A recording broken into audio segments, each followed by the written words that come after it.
I now live in a modest apartment in Flushing, Queens, New York. My name is Ignas, a tall, lean white man, always seen in a white coat. With a bag of groceries in my left hand, I reached into my right pocket for the keys and unlocked the door to my home. Once inside, I closed the door behind me, activated the security system, and headed straight to the kitchen to start preparing dinner. Ever since I was reborn and discovered that Stark Industries existed in this world, I've been dreaming of returning to the homeland of my previous life. America is simply too dangerous, plagued by endless wars and chaos. My homeland is far safer. But I have neither money nor family back there. So for now, I juggle part-time jobs in university, hoping that a higher degree might help me return someday. Still, even if I went back, it would be hard to avoid the day Thanos snaps his fingers. Sure, the Avengers eventually save the world, but who would want to gamble their fate, waiting powerlessly for someone else to bring them back to life? Not to mention the string of chaotic events that follow. Just thinking about it gives me a headache. If I could take control of my destiny, who would ever choose to sit and wait? As I chopped vegetables, I listened to my professor's online lecture play on my phone. Suddenly, a voice echoed in my mind. Dream Fulfillment Lottery System activated. Host has 3 wishes, please. State your wish keywords. I froze, knife hovering midair, and glanced at my phone. The professor was still explaining formulas. The same voice sounded again in my mind. It was definitely not an illusion. My heart leapt with excitement. I'd finally gotten my golden finger. In my mind, I immediately wished 6 infinity stones. Nothing happened. I tried again, 3 infinity stones. Still no response. I began to suspect that the keywords had to be within a certain lottery range. So, I changed my wishes: longevity, strength, reliable companions. Keywords accepted. Dream Fulfillment Lottery begins. The system chimed in my mind. On my first draw, I received a block of pure gold from the world of One Piece. A massive lump, as heavy as a shot put, suddenly appeared on the cutting boards. Brilliance, so dazzling that I could barely keep my eyes open. Thankfully, I'd already drawn the curtains, or it would have definitely aroused suspicion. I quickly hid the gold in my bedroom, wrapping it in cloth, planning to deal with it later. On my second draw, I gained the ability template of Yuuta Okkotsu, granting me his reverse curse technique, the spell copy nearly. Limitless cursed energy, the power to curse others, and expert swordsmanship. With these abilities, I felt a surge of security. On my third draw, I summoned General Esdeath. No sooner had the system's chime faded than my bedroom door swung open. A woman with knee-length blue hair, wearing a military cap and uniform, stepped out. It was Esdeath herself, her presence radiating a chilling aura and lethal intent. I explained to her that she had been summoned to this world. At first, she didn't believe me. When she pulled back the curtains and saw the cars outside, her face filled with confusion as she asked where the carriages had gone. She insisted I go out with her to see for herself, to verify my words. Now that I had Yuuta Okkotsu's abilities, I wasn't worried about any conflict with her, so I agreed to her request.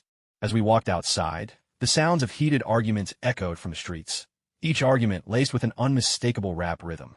Walking into the bustling avenues of Queens, with skyscrapers rising all around, Esdeath appeared both curious and exhilarated by the new sights. Suddenly, a thug in a nearby alley whistled at Esdeath. In an instant, a chilling aura and a deadly intent radiated from her. Without hesitation, I kicked the thug in the stomach, pressed the barrel of my gun against him through his clothes, and quietly ordered him to leave. Terrified, the thug bolted away. I let out a sigh of relief. If Esdeath had actually frozen him into an ice sculpture, S.H.I.E.L.D. would definitely be after me. All right, let's go, I said to Esdeath. We wandered the streets of New York for a long time before Esdeath finally accepted that she had truly left her original world behind.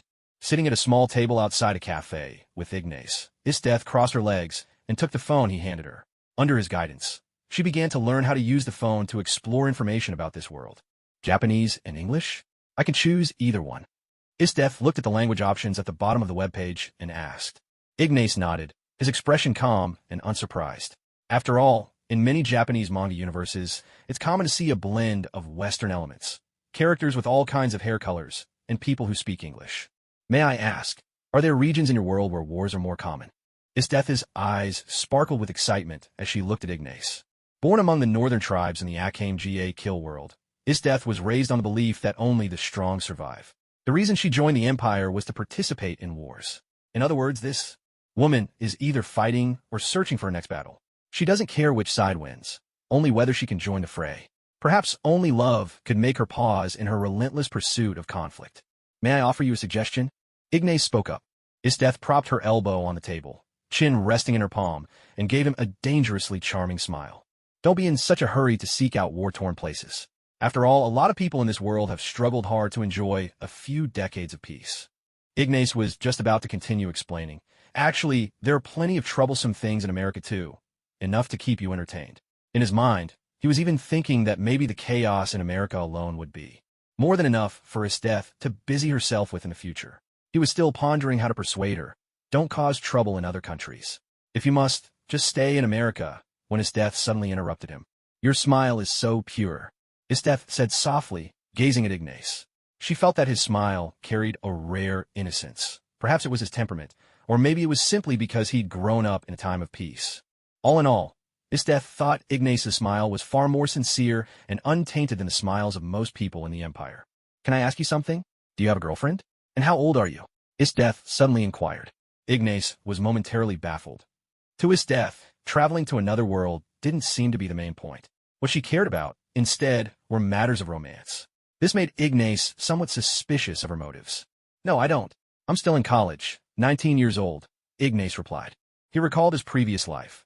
His family wasn't wealthy, and from a young age he was used to rising early, staying up late, and working hard at his studies.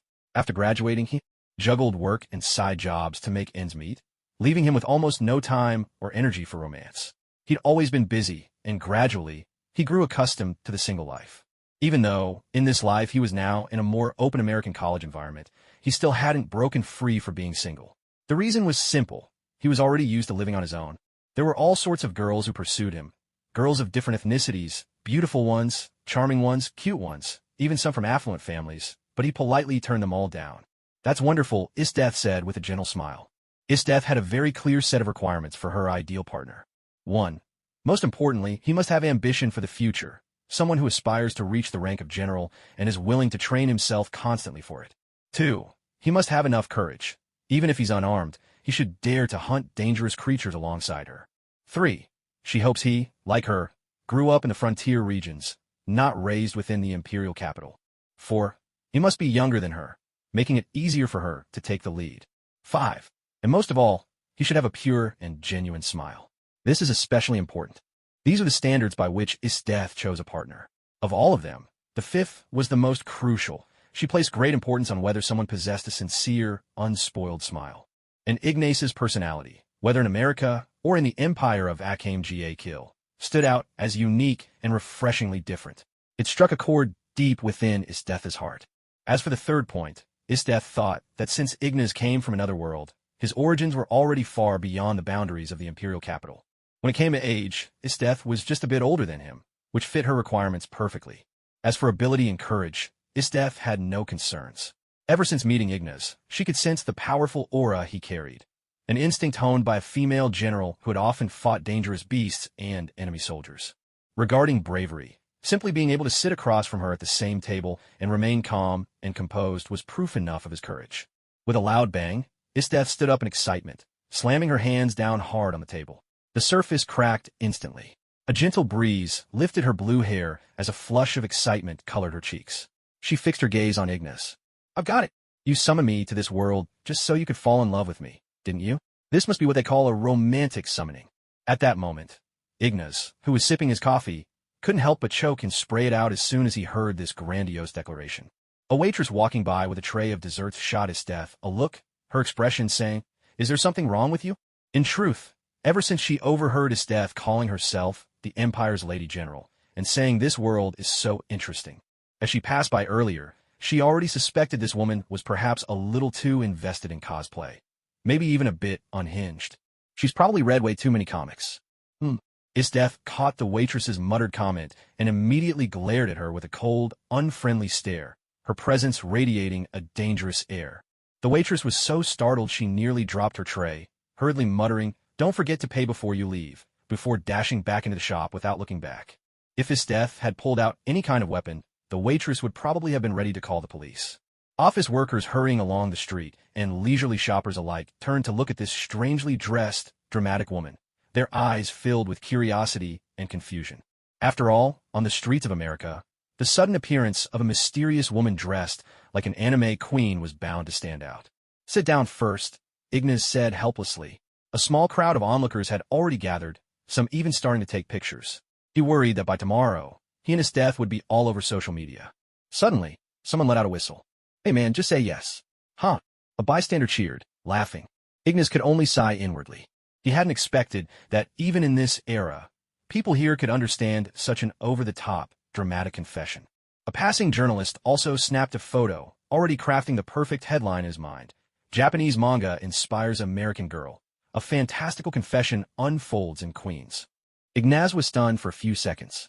Then, pulling out his phone, he started taking pictures of Esdeath as well. Since so many people were already watching and taking photos, he figured he might as well take some pictures and videos himself.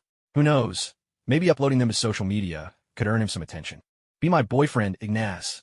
Esdeath looked at him with excitement sparkling in her eyes, even grabbing his hand a bit forcefully. She lifted her head to gaze up at Ignas, who was just a little taller than her. Ignas uploaded the video he'd recorded to YouTube, giving it the title, "Chinibu Queen Confesses to Me. A guy single for 19 years. Should I say yes?"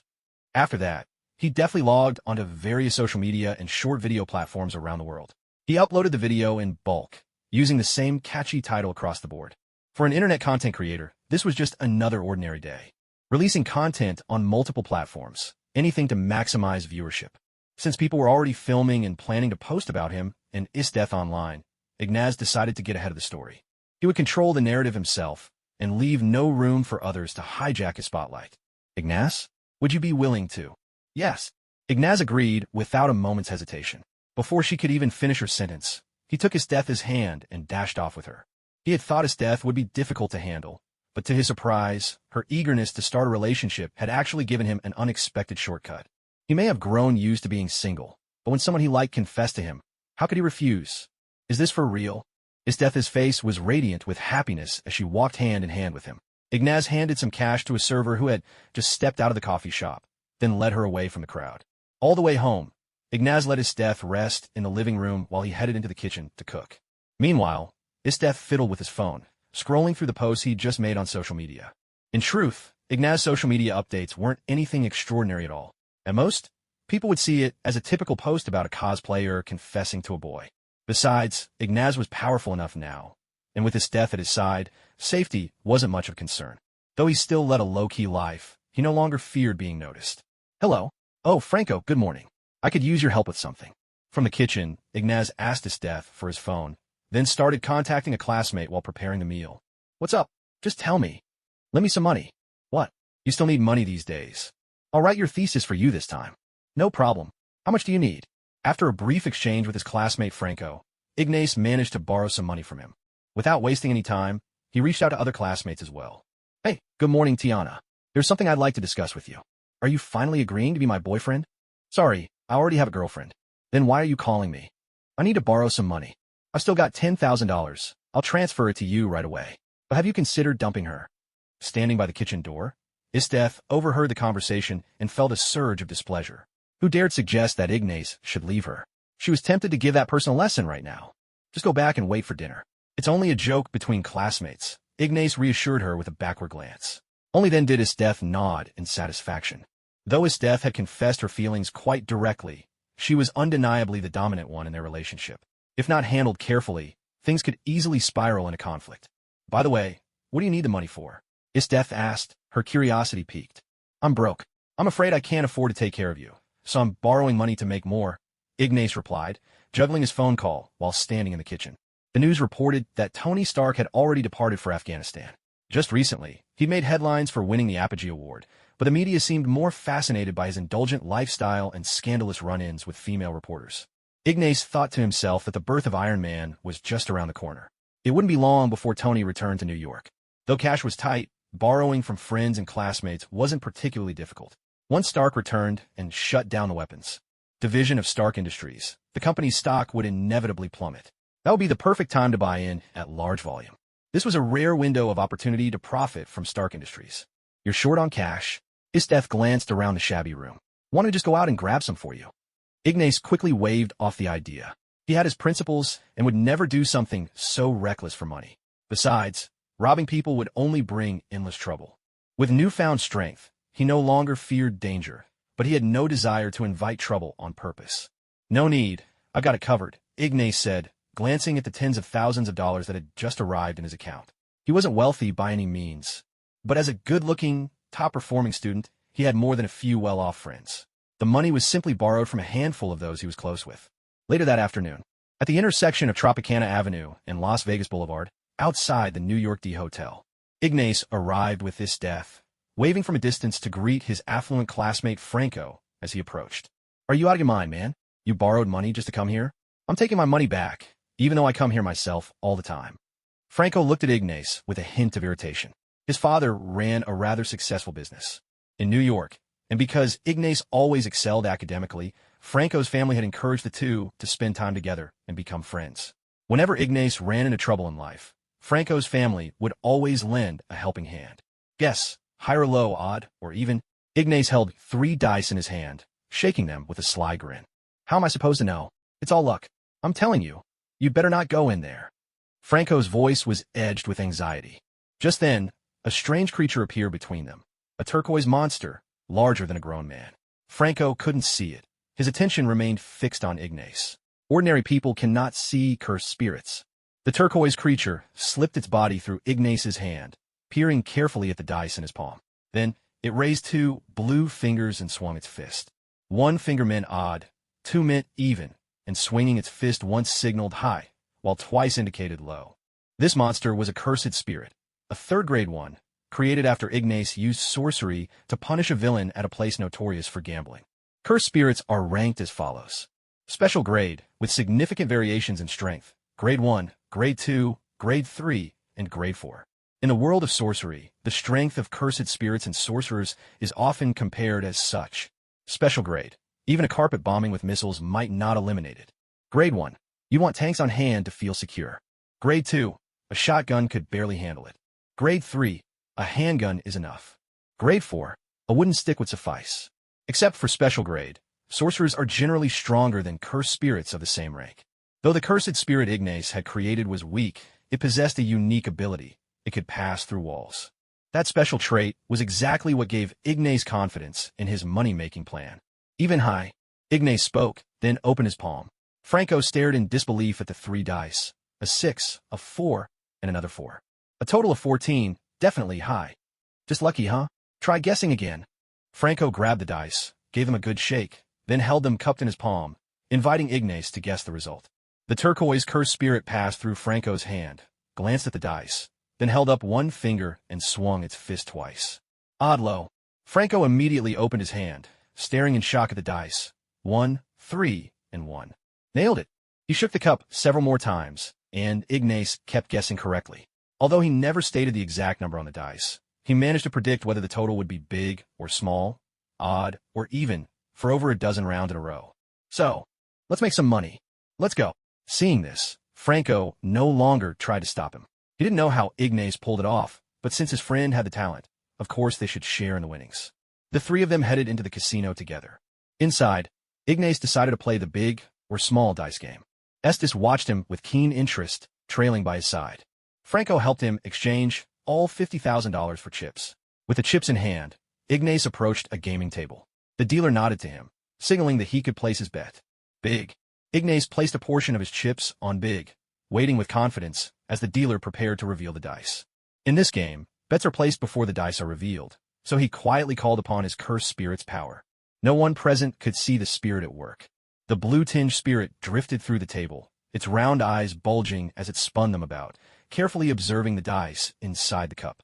It tilted its head ever so slightly. In life, it had loved to gamble, and even after being cursed and transformed, it remained particularly sensitive to dice and cards. "Small. It's small," the spirit whispered in a high, broken voice. Ignas gave it a look, and it immediately understood.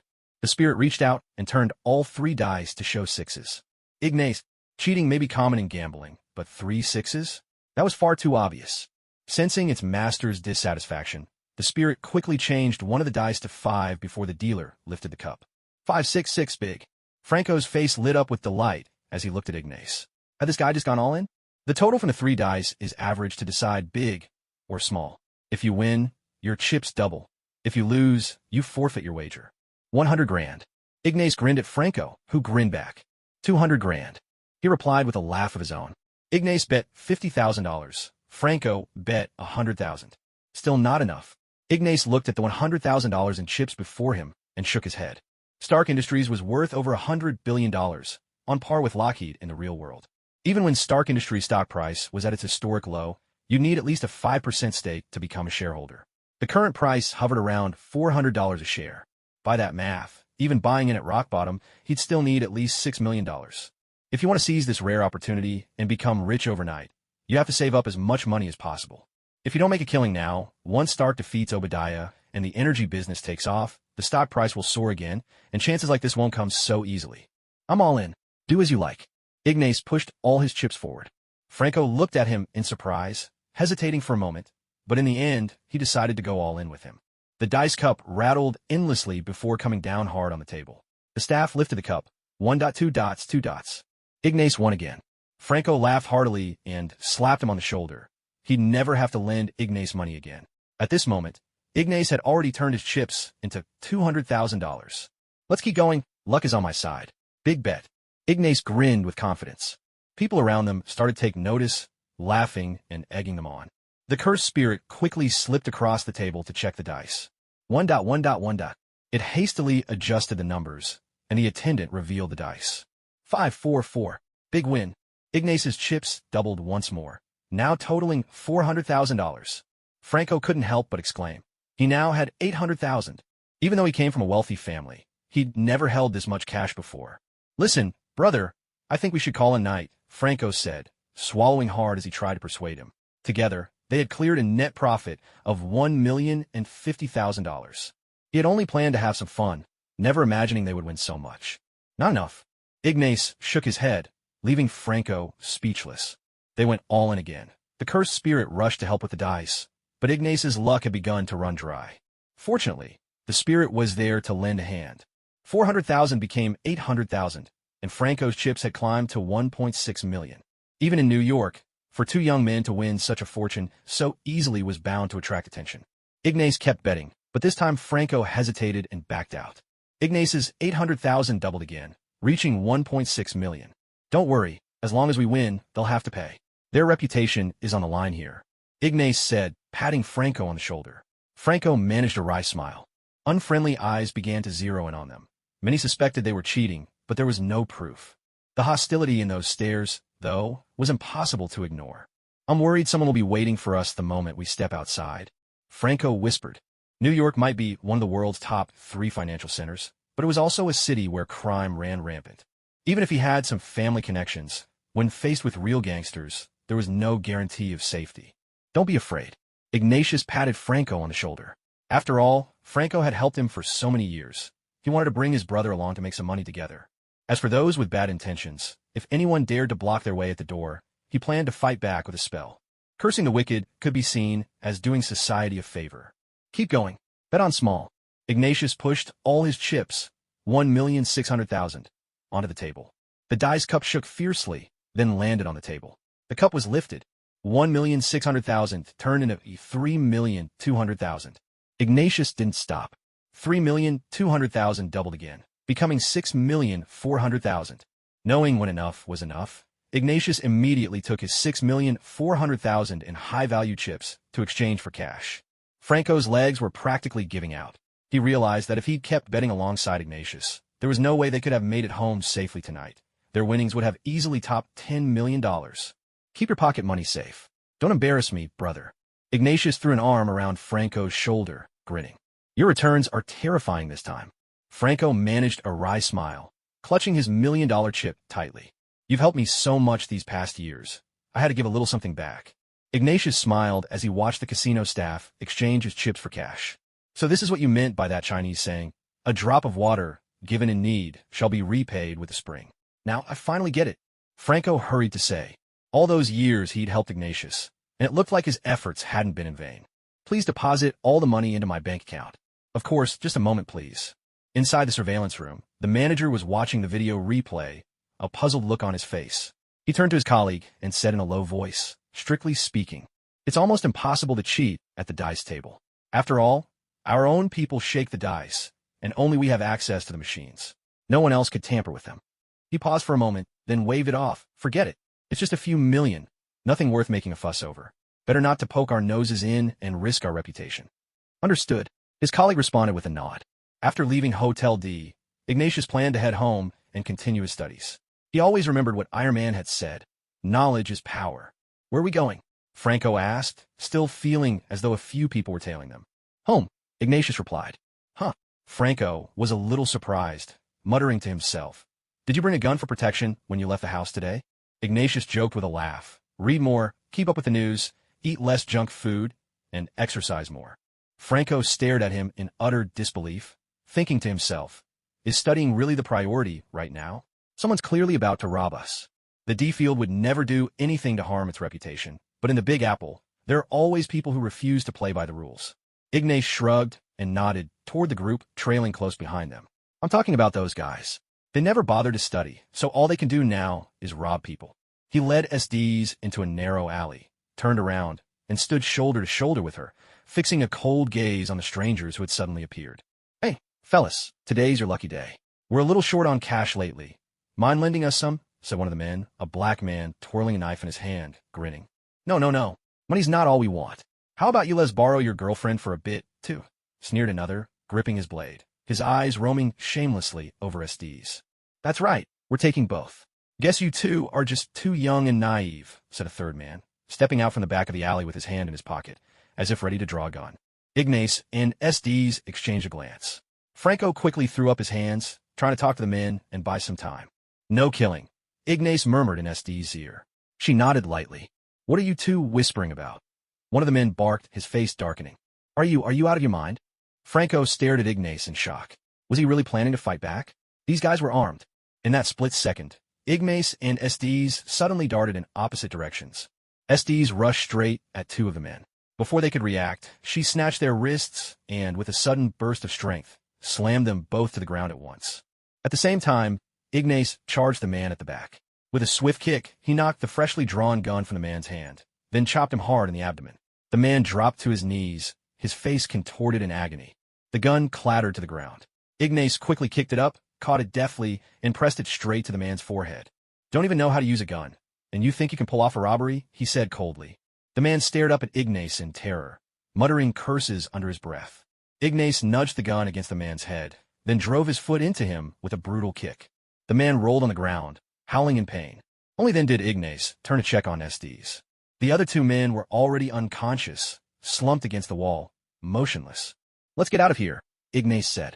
After bidding Franco farewell, Ignace took SDs home. He paid back the money he had borrowed from his classmates, one by one, and still had $6.35 million left in his hands. The evening breeze drifted gently in through the window. Ignace sat by the window, a book in his hand, quietly turning its pages. Esdeath sat beside him, playing with the roses Ignace had bought for her on their way home. Do you really like flowers? Ignace asked. Yes, but the reason I like flowers is because I can use them to make prisoners feel pain during interrogations, Esdeath replied, smiling as she toyed with the rose petals. Ignace was momentarily speechless.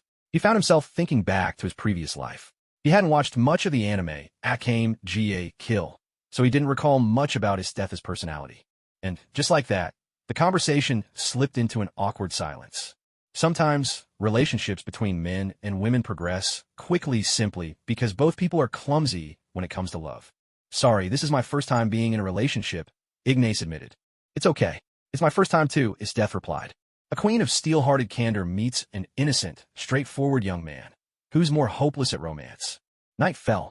While Esdeath was still hesitating about whether she should make the first move, Ignace's thoughts had already turned to stock investments. Suddenly, Ignace appeared in the news.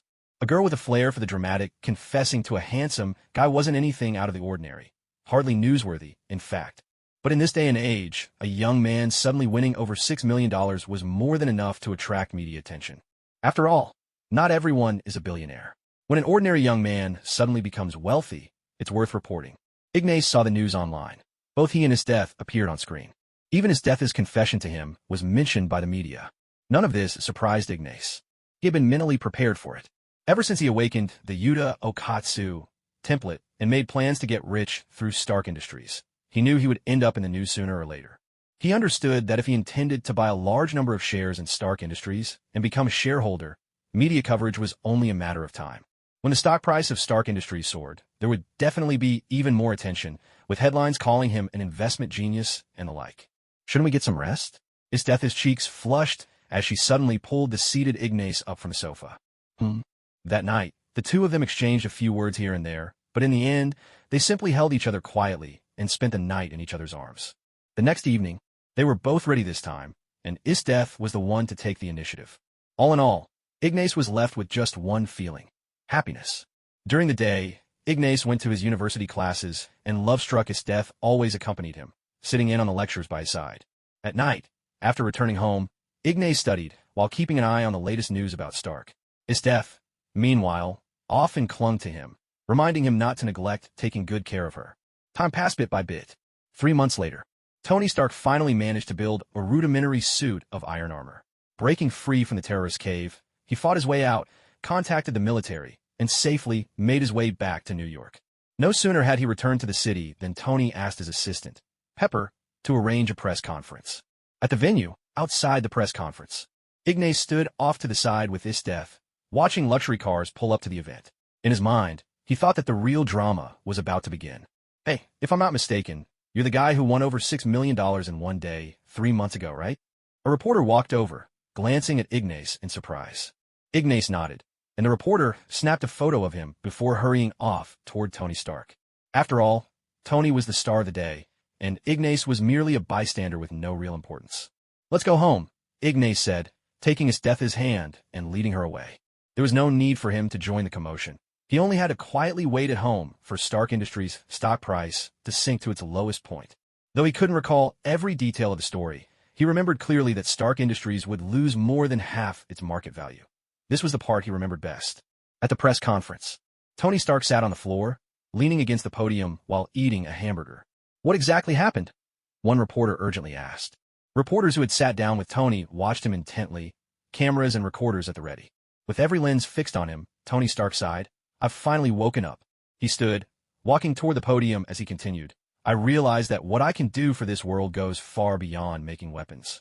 And because of that, Tony suddenly looked up, meeting the eyes of everyone there, as well as the cameras. I've decided to shut down Stark Industries' weapons manufacturing division, effective immediately. The room erupted at once.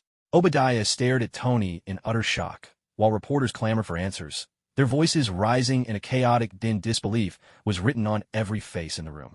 In the distance, Coulson and Pepper also looked on in astonishment. Queen's flushing.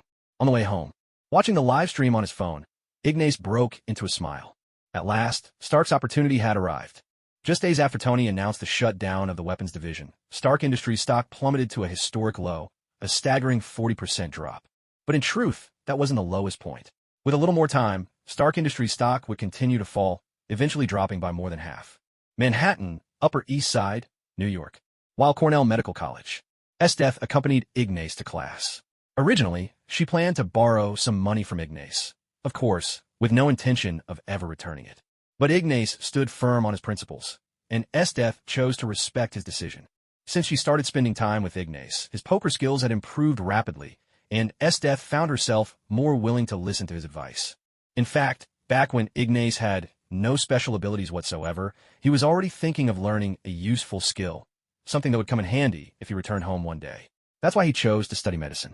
Otherwise, medicine wasn't truly his passion. At first, the campus was unfamiliar territory for him. His classmate Franco was only at university to go through the motions before returning home to take over the family business. Franco's father, considering all this, suggested that Ignas study alongside his son so they could look out for each other. While Ignas helped take care of Franco, Franco's father paid Ignas's tuition. It was only because of his family's poverty that Ignas had this opportunity. It's dropped over 40%. Why not just buy in now? Esdeath chatted with Ignas. It's not the right time yet. No rush. Ignas replied with a smile. Nowadays, he no longer listened to lectures as intently as before. Back then, he relied on classmates to help cover his living expenses, studying hard in hopes of a promising future. But now, he was ready at any moment to buy up a large chunk of Stark Industries stock, just waiting for the dividends to roll in. Stark Industries was valued at tens of billions, with impressive annual profits. When the dividends were distributed next year, he'd pocket at least several $100 million. In less than a year, he could leave poverty behind for good and become a billionaire. If you could make a living just by counting your money, who would ever want to work for someone else? never work another job for the rest of his life. On the cliffs of California stood a luxurious villa, perched high above the ocean.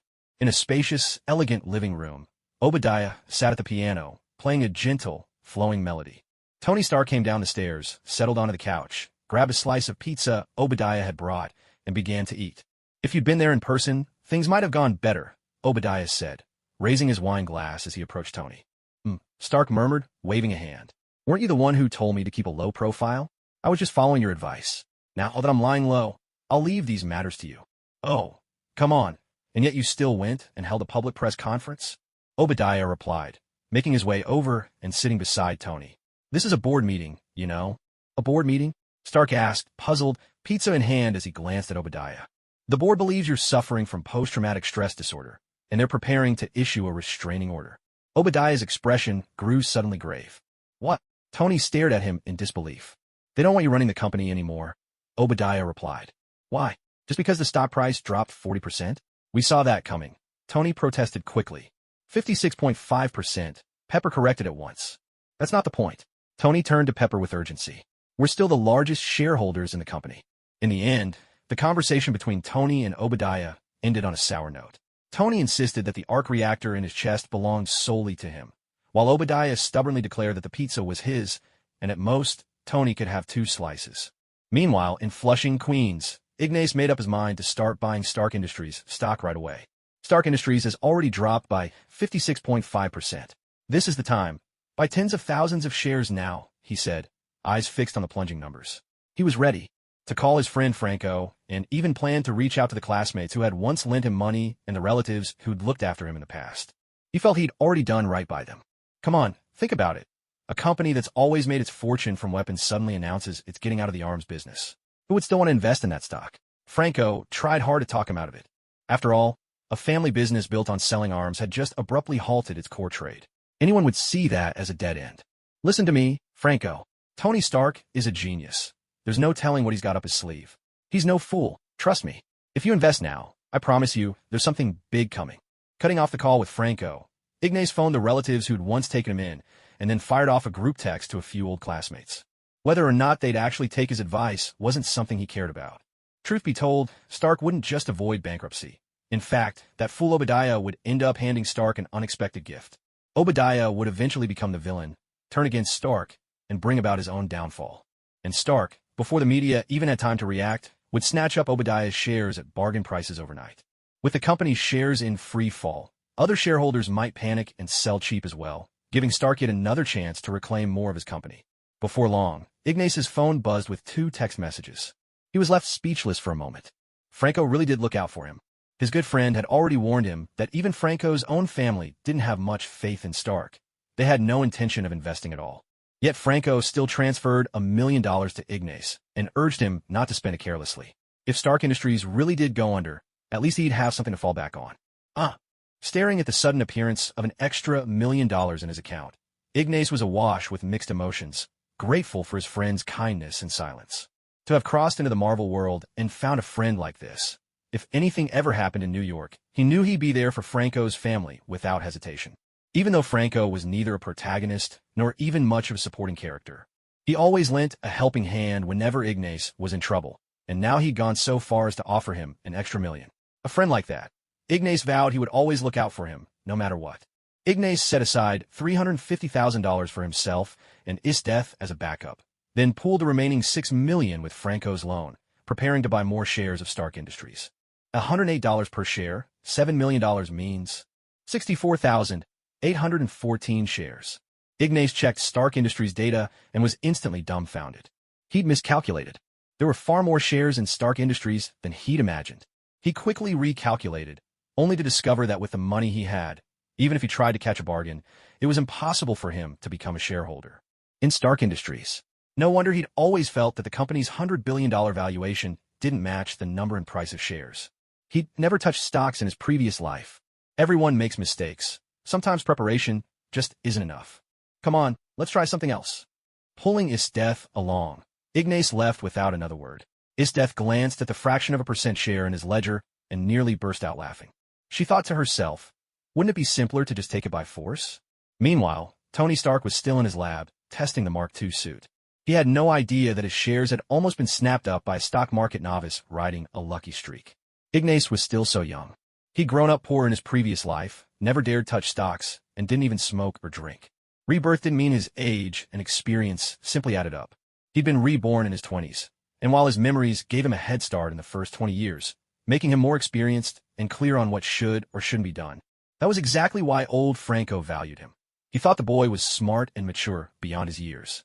But as for the experience that comes after 30, Ignas simply didn't have it. After all, hearing about something is never the same as living through it yourself. When it came to stocks, he was almost a complete novice. He had completely misunderstood the issue of the number of shares. Only after careful calculation did he realize that even if Stark Industries' stock price plummeted, he would still need to prepare several $100 million just to become the smallest shareholder. And the exact amount required was simply staggering. After all, as a military contractor with a market value in the hundreds of billions, even a dramatic drop in stock price would leave the company worth at least tens of billions. The Arena Hotel, the usual spot. Ignas was playing dice, with Esdeath at his side. By now, the $7 million he started with had, after several rounds of all-or-nothing bets, grown to $56 million. Are you going to keep going? The casino staff looked at him in astonishment, suggesting he might want to try his luck elsewhere. Keep going. Without hesitation, Ignas shoved a towering stack of high-denomination chips forward, placing his entire $56 million on the line. If he won another round, his chips would exceed $100 million. Inside the surveillance room, the casino manager stared grimly at the monitors, his expression growing darker as he watched Ignas win yet again. By now, the chips in Ignas's hands had reached an astonishing $112 million. Should his winning streak continue, the man might walk away with more than $200 million. Although this was one of New York's largest casinos, and the manager had no concrete proof, he couldn't shake the feeling that Ignas was using some undetectable method to cheat. If Ignas kept betting like this, the casino could be bankrupt before dawn. There's a mechanism under the dice cup, isn't there? He asked the staff beside him. Yes, there is. Then alert our people on the floor. Do something about it. Make him cough up every cent he's won. Understood. The surveillance operator nodded, pressed his earpiece, and relayed the order to the dealer at the dice table. Back in the casino. My God, this guy's become a billionaire just by playing dice. This is insane. I can hardly believe it. The crowd around Ignas watched him with excitement, many of them placing their own bets alongside his, hoping to share in his luck. $100 million lost might be something the bosses could swallow, but if everyone kept following Ignas's bets, the casino's losses would quickly spiral out of control. This left the bosses behind the scenes deeply anxious. The dice cup spun restlessly, then landed on the table with a sharp crack. Bets flew in as the tension in the air mounted. At that moment, a cursed spirit slipped through the tabletop, gazing at the dice inside the cup and preparing to signal its master, only to suddenly notice, to its surprise, that the dice had inexplicably rolled to a different face. It quickly pressed the 3 dice back into place with its hands. Fortunately, after transforming into a cursed spirit, it had several hands, some holding down the dice, while another gestured at its master. Open. Big. Instantly, the room erupted in an uproar. Ignas had guessed right once again, and his pile of chips doubled, becoming $224 million. The man in charge of rolling the dice twitched at the corner of his mouth, visibly unnerved. In the surveillance room, the supervisor glared furiously at the screen, convinced beyond doubt that someone was cheating. They were actually able to manipulate dice cups that had already been rigged. Utterly outrageous. Go get someone. As soon as this guy leaves, grab him and take him to Hell's Kitchen. You know what to do? The supervisor commanded a few bodyguards in black suits, standing behind him. Understood. The supervisor sneered, issuing orders to the boss while keeping a hawk's eye on the surveillance feed. He thought to himself, even if this punk wins big tonight, by tomorrow, he'll cough up every last cent. And don't pursue him too aggressively. Meet up with our inside man and let them handle it. Back in the casino, Ignas flashed a smile at the cameras from time to time, going all in with every hand. Meanwhile, the cursed spirit slipped around to the inside of the gaming table and discovered a small device designed to attract magnets. Clearly, the dice themselves were also rigged. Since the casino chose to cheat this way, he'd let the cursed spirit give them a taste of their own medicine. After all, only he could see the cursed spirit, so in his eyes, fighting evil with evil was justified. If the casino went bankrupt because of it, he figured it would be a public service. Would these people bear a grudge against him? He didn't care. There were plenty of other villains the cursed spirit had dealt with. As long as he didn't linger in one place, no one could trace anything back to him. Besides, with the cursed spirit's help, even the police would be powerless. Before long, his chips had ballooned to $1,792,000,000. Ahem, that's probably enough for tonight. Ignas quickly pushed two small carts piled high with chips to the cashier, ready to cash out and leave. He wasn't suddenly struck by conscience. He simply realized this wasn't one of the world's famous casinos. A 10-figure payout was likely the limit here. Anymore, and even he feared his own greed might get out of control, or that the casino simply couldn't cover the sum. After all, not everyone is Tony Stark. He turned a few million into over $1 billion in just a few rounds. If he kept going, the owner might not survive the night. At the cashier, the female attendant dragged her feet, debating for ages whether to pay in cash or wire the amount. At last, she relented and transferred the money directly into Ignas's account. He figured the bank would be calling him again tomorrow. In the surveillance room, the supervisor clenched his fists, his voice icy as he said, "Oomph. Even if you put the money into the account, you'll be forced to pay it back yourself sooner or later." After leaving the casino hotel, the two of them hurried away. Ignas didn't call for a cab, because he had another plan to make their escape. After all, even if they took a taxi, their pursuers could easily catch up. "I'm going to take out those guys following us, and while I'm at it, deal with the casino's top brass. Oomph. How dare they mess with my man?" Esdeath's face turned icy as she finished speaking. She spun around, ready to deal with those tailing them herself. "Don't worry, someone else will take care of them." Ignas quickly wrapped his arm around Esdeath's waist and led her down a narrow alleyway. Not long after, a group of black men carrying firearms hurried into the alley, glancing around warily, suspicion etched onto their faces. But the alley was empty. They quickly kicked over trash bins and tore apart the makeshift cardboard shelters of the homeless, searching every nook and cranny. The startled homeless were dragged out one after another. Despite combing the entire alley, the group found no trace of Ignas or Esdeath. Just then, a few third-grade cursed spirits with jet-black skin appeared from the shadows in the corner of the alley. Some even climbed up the rusty iron ladders overhead, clinging high to the railings, their cold, mocking grins fixed on the armed men below.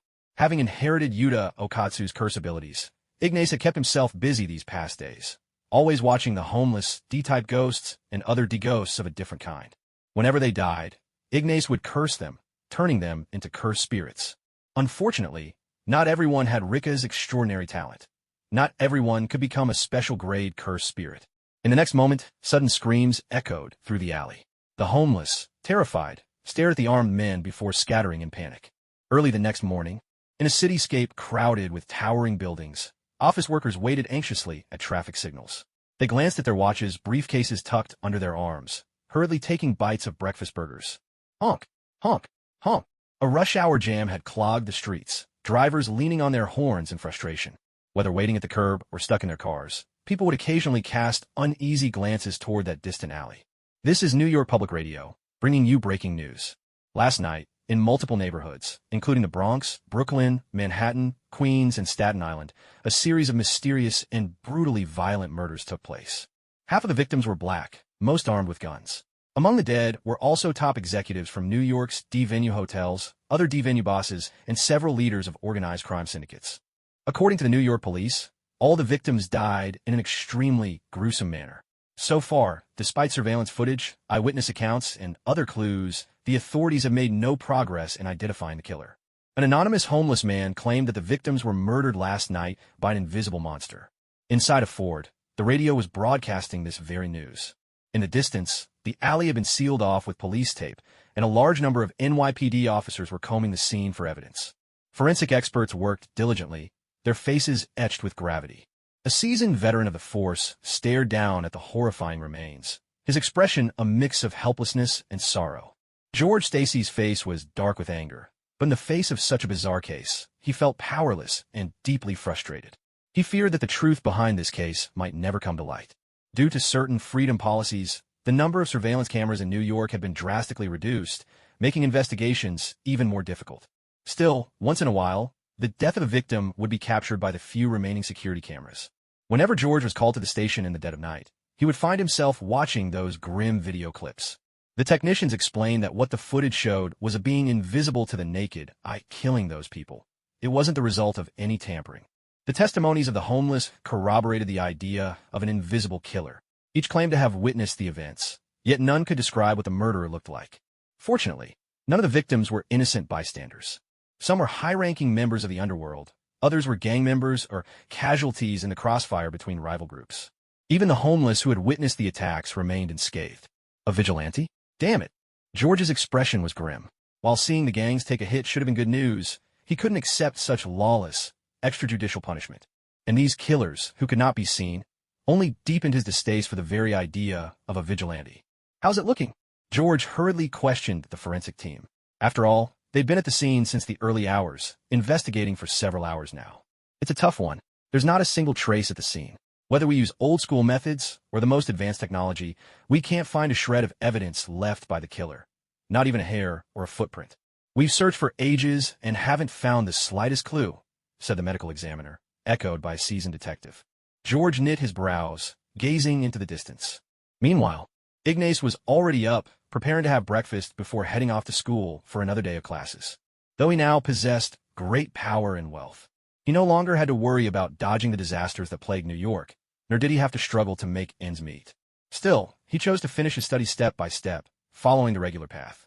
Thanks to the reverse curse technique he inherited from Yuuta Okkotsu, he was now able to transform negative energy into healing power, using it to treat injuries. But after all, he was not yet a top-tier sorcerer like Ryaman Sukuna, and the strength of his reverse technique was nowhere near that level. So, he continued to keep a low profile.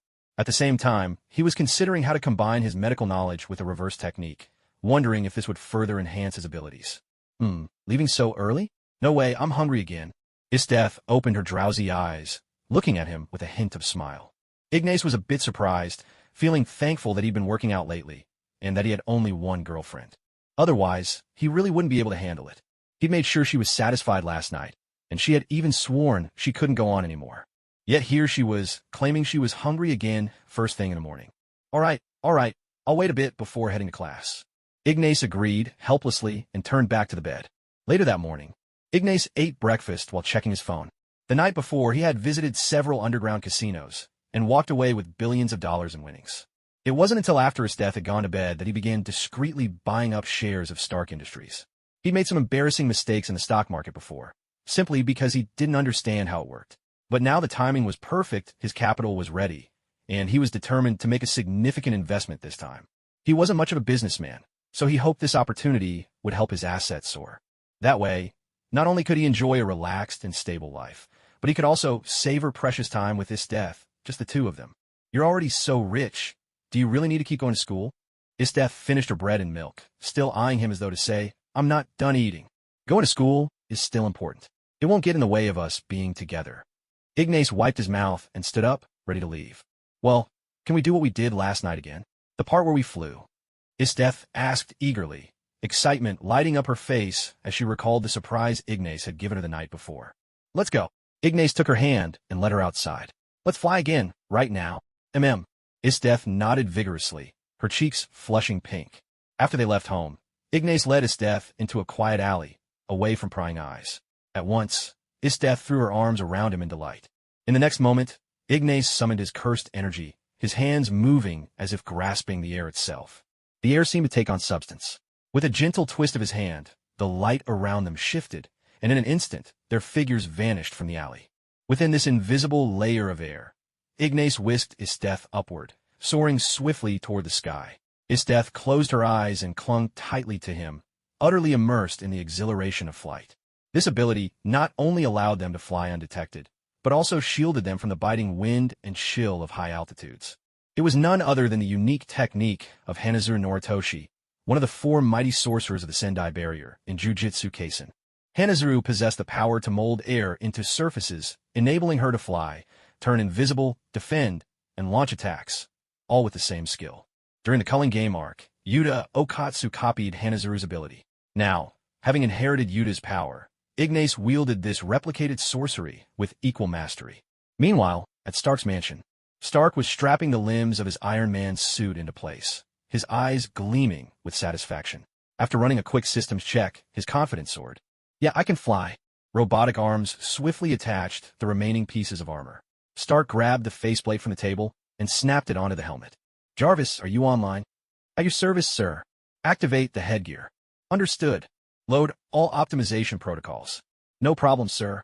Through the helmet's heads-up display, Stark surveyed his surroundings and the streaming data, a self-assured smile forming on his lips. Once preparations were complete, Jarvis attempted to persuade Stark to run further calculations before the test flight, but Stark brushed aside the suggestion without hesitation. Jarvis, sometimes you have to learn to run before you can walk. Ready? Set 3, 2, 1. In the next instant, jets flared from the silver limbs of the armor, still unpainted, lifting the suit into the air. Stark whooped in delight, guiding the suit in a low, roaring flight down the driveway and out of the mansion grounds. Oh yeah, night fell. At Cornell University, in the medical school's anatomy lab, Ignas watched as his mentor removed his gloves, and together they tidied up the surgical instruments. With the day's lessons complete, he bid his teacher a cheerful farewell, then left with Esdeath at his side. Are we flying home again this time? Esdeath whispered eagerly. Not tonight. I got these little ones to take care of. Ignas hefted the 2 cages in his hands.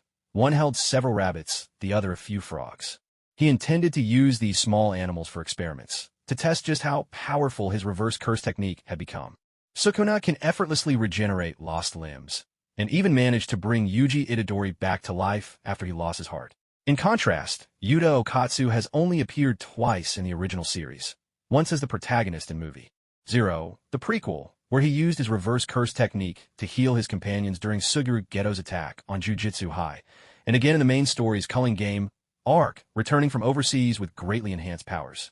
However, in the main storyline, the manga had only progressed as far as the plot in which the United States became entangled in the situation because of Kinjaku before the revival of Ignis. When it comes to the specifics of Yuuta Okkotsu's abilities, apart from his reverse curse technique, curse replication, and his seemingly limitless cursed energy and ability to inflict curses, most of the details remain vague. While there are brief descriptions of his replication ability, immense cursed energy, and cursing power, the finer points are left unexplained. Rika, for instance, became even stronger after being cursed by Yuuta, and the protagonist is also capable of producing special-grade cursed spirits, which will reappear later. Because of this uncertainty, Ignas decided to test the limits of his own abilities personally. Let's start by experimenting with the reverse curse technique first, he mused. Ignas gazed at the cages before him, considering the materials he had brought back from school for his experiments. Esdeath examined the small animals with a hint of disdain, thinking that bringing them along during flight would definitely ruin the romantic mood between her and Ignas. After leaving the school, the two of them got into Franco's car. Ignas found himself thinking that perhaps it was time for him to buy a car of his own.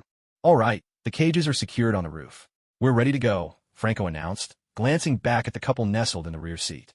He couldn't help but purse his lips, a touch of envy flickering in his eyes.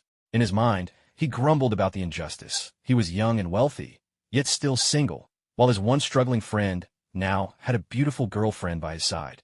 Meanwhile, on the west coast of the United States, in California, Stark, clad in his Iron Man suit, streaked through the sky above the city, soaring past a giant Ferris wheel. The display inside.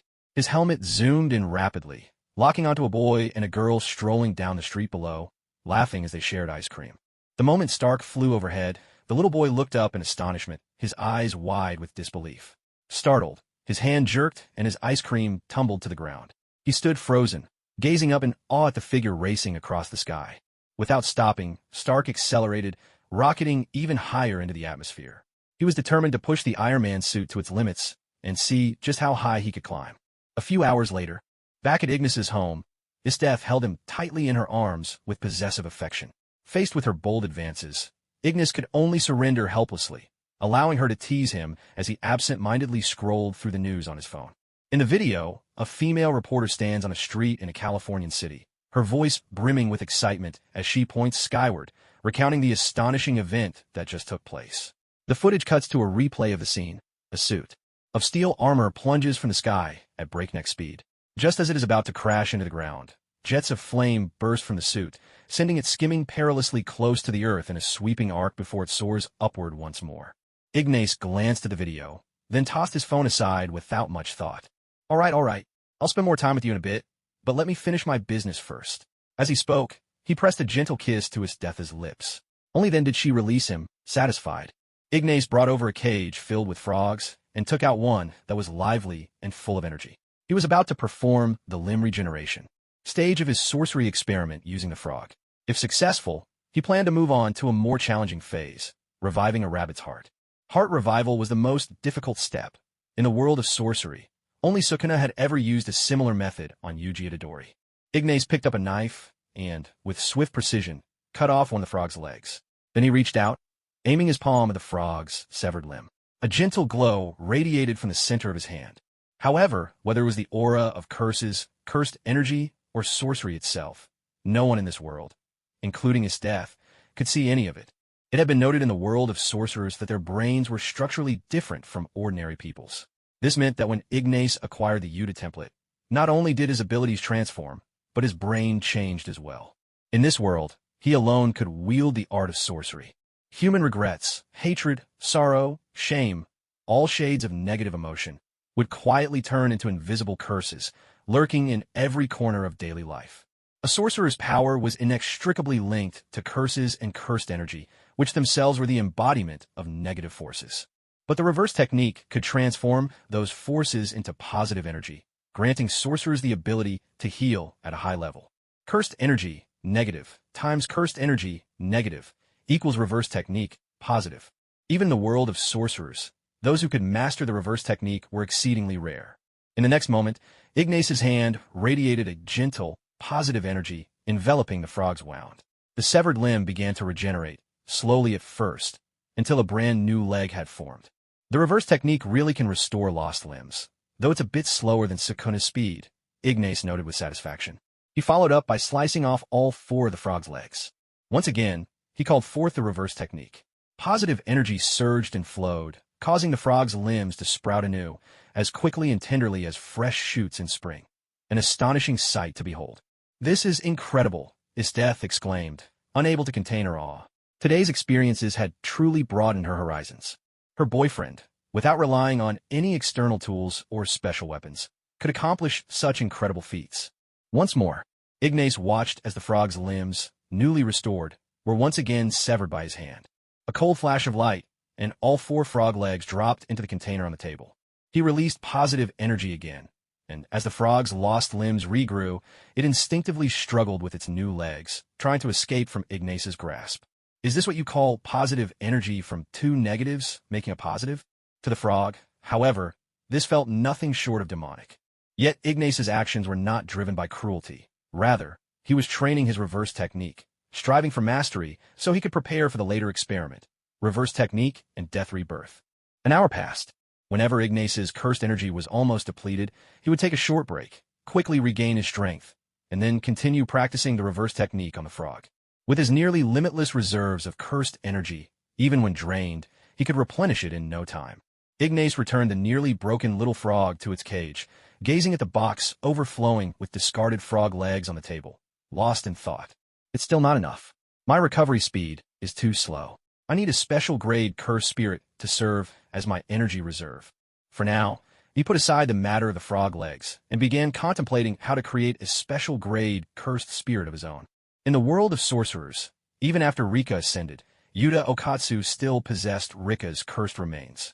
The remains of a special grade cursed spirit like this could restore Yuta's energy in battle, or serve as a formidable ally. Just as Ignas was about to discuss the philosophy of life with Esdeath, the phone suddenly rang. Esdeath answered and handed the receiver to him. "Hello, is this Mr. Morra, the new shareholder?" "Yes, speaking. I'm sorry to disturb you at this hour. Tonight is the 3rd annual Tony Stark Military Families Assistance Fund Gala. Due to the tight schedule, we could only reach you now. Mr. Obadiah asked me to invite you personally." "No problem. I'll be there right away." Ignas hung up the phone. That very night, after visiting several casinos, he kept only $350,000 for himself, investing all the rest into Stark Industries stock. He had become a shareholder on such short notice. Evidently, Obadiah wanted to use the gala as an opportunity to meet the new investor face-to-face. There was no way he could avoid this occasion. With a company as large as Stark Industries, even if Ignas didn't contact the board himself, a meeting would be arranged within a few days regardless. After all, a new shareholder had suddenly appeared, just as the board of directors was still deliberating whether to take coercive measures against Stark. Obadiah would never tolerate any dissent at a time like this. "Esdeath, prepare a suit for me," Ignas said. As soon as he finished speaking, Esdeath turned and went to fetch his clothes. Ignas glanced at the cage, reached in, and skillfully plucked out a rabbit. With practiced hands, he skinned it and removed its heart with a knife. Then he invoked the reversal technique once more, channeling positive energy in an attempt to heal the rabbit and bring it back to life. Moments after its death, under the influence of the energy, the rabbit's heart began to regenerate slowly. But in the very next second, the rabbit's legs gave a sudden kick, its heart ruptured with a sickening burst, and blood spattered all over Ignace's hand. "It seems I still have a long way to go at this stage," Ignace remarked, looking at the lifeless rabbit before placing it into the refrigerator. Just then, Esdeath emerged, noticing his blood-soaked hands. "Looks like you could use a shower," she commented. "Let's take one together," he replied with a sly smile. That evening, Ignace changed into a fresh suit, tidied himself up, and made sure to clean off every trace of blood. He left home with Esdeath, leaving 2 low-level cursed spirits inside to keep watch. They stepped out of the dilapidated old apartment and surveyed their surroundings. Seeing no one around, Ignace led Esdeath into a deserted alleyway. She clung to him tightly as Ignace began to weave the spells of the Crow Pavilion. His hands moved deftly through the air, shaping the space into a surface that enclosed both of them. In an instant, the space warped, light shifted, and the two vanished from the alley, soaring upward into the sky. Ignace carried Esdeath as they flew toward the gala venue, gazing down at the city below. Yuuta Okkotsu, as a descendant of Sugawara no Michizane, one of Japan's 4 great vengeful spirits, possesses the power to curse others. Now that Ignace had inherited this ability, after a series of experiments, he had reached a conclusion. To create a special grade curse spirit through a curse, certain unique conditions must be met. Ignace believed there were 2 possible scenarios for these conditions. First, if there was an extraordinary bond between the cursor and the cursed, and when the latter died, the cursor's heart was overwhelmed. With intense regret and unwillingness to accept their death, such emotions could give rise to a special grade cursed spirit. Second, the other possibility depended entirely on chance. Ignace was convinced that the first scenario was most likely. This was tied to the vow between Okkotsu and Rika, and was closely connected to the very fabric of the jujitsu world. However, the real key lies in choosing the target of the curse. Ignace certainly didn't want any harm to come to his friends, so the cursed one had to be someone he didn't like. He needed to first establish a relationship with his target, get close to them, and then wait for the perfect opportunity to strike.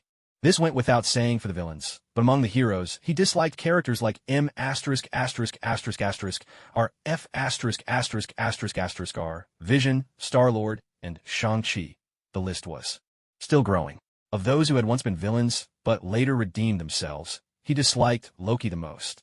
The rest he hadn't given much thought to yet.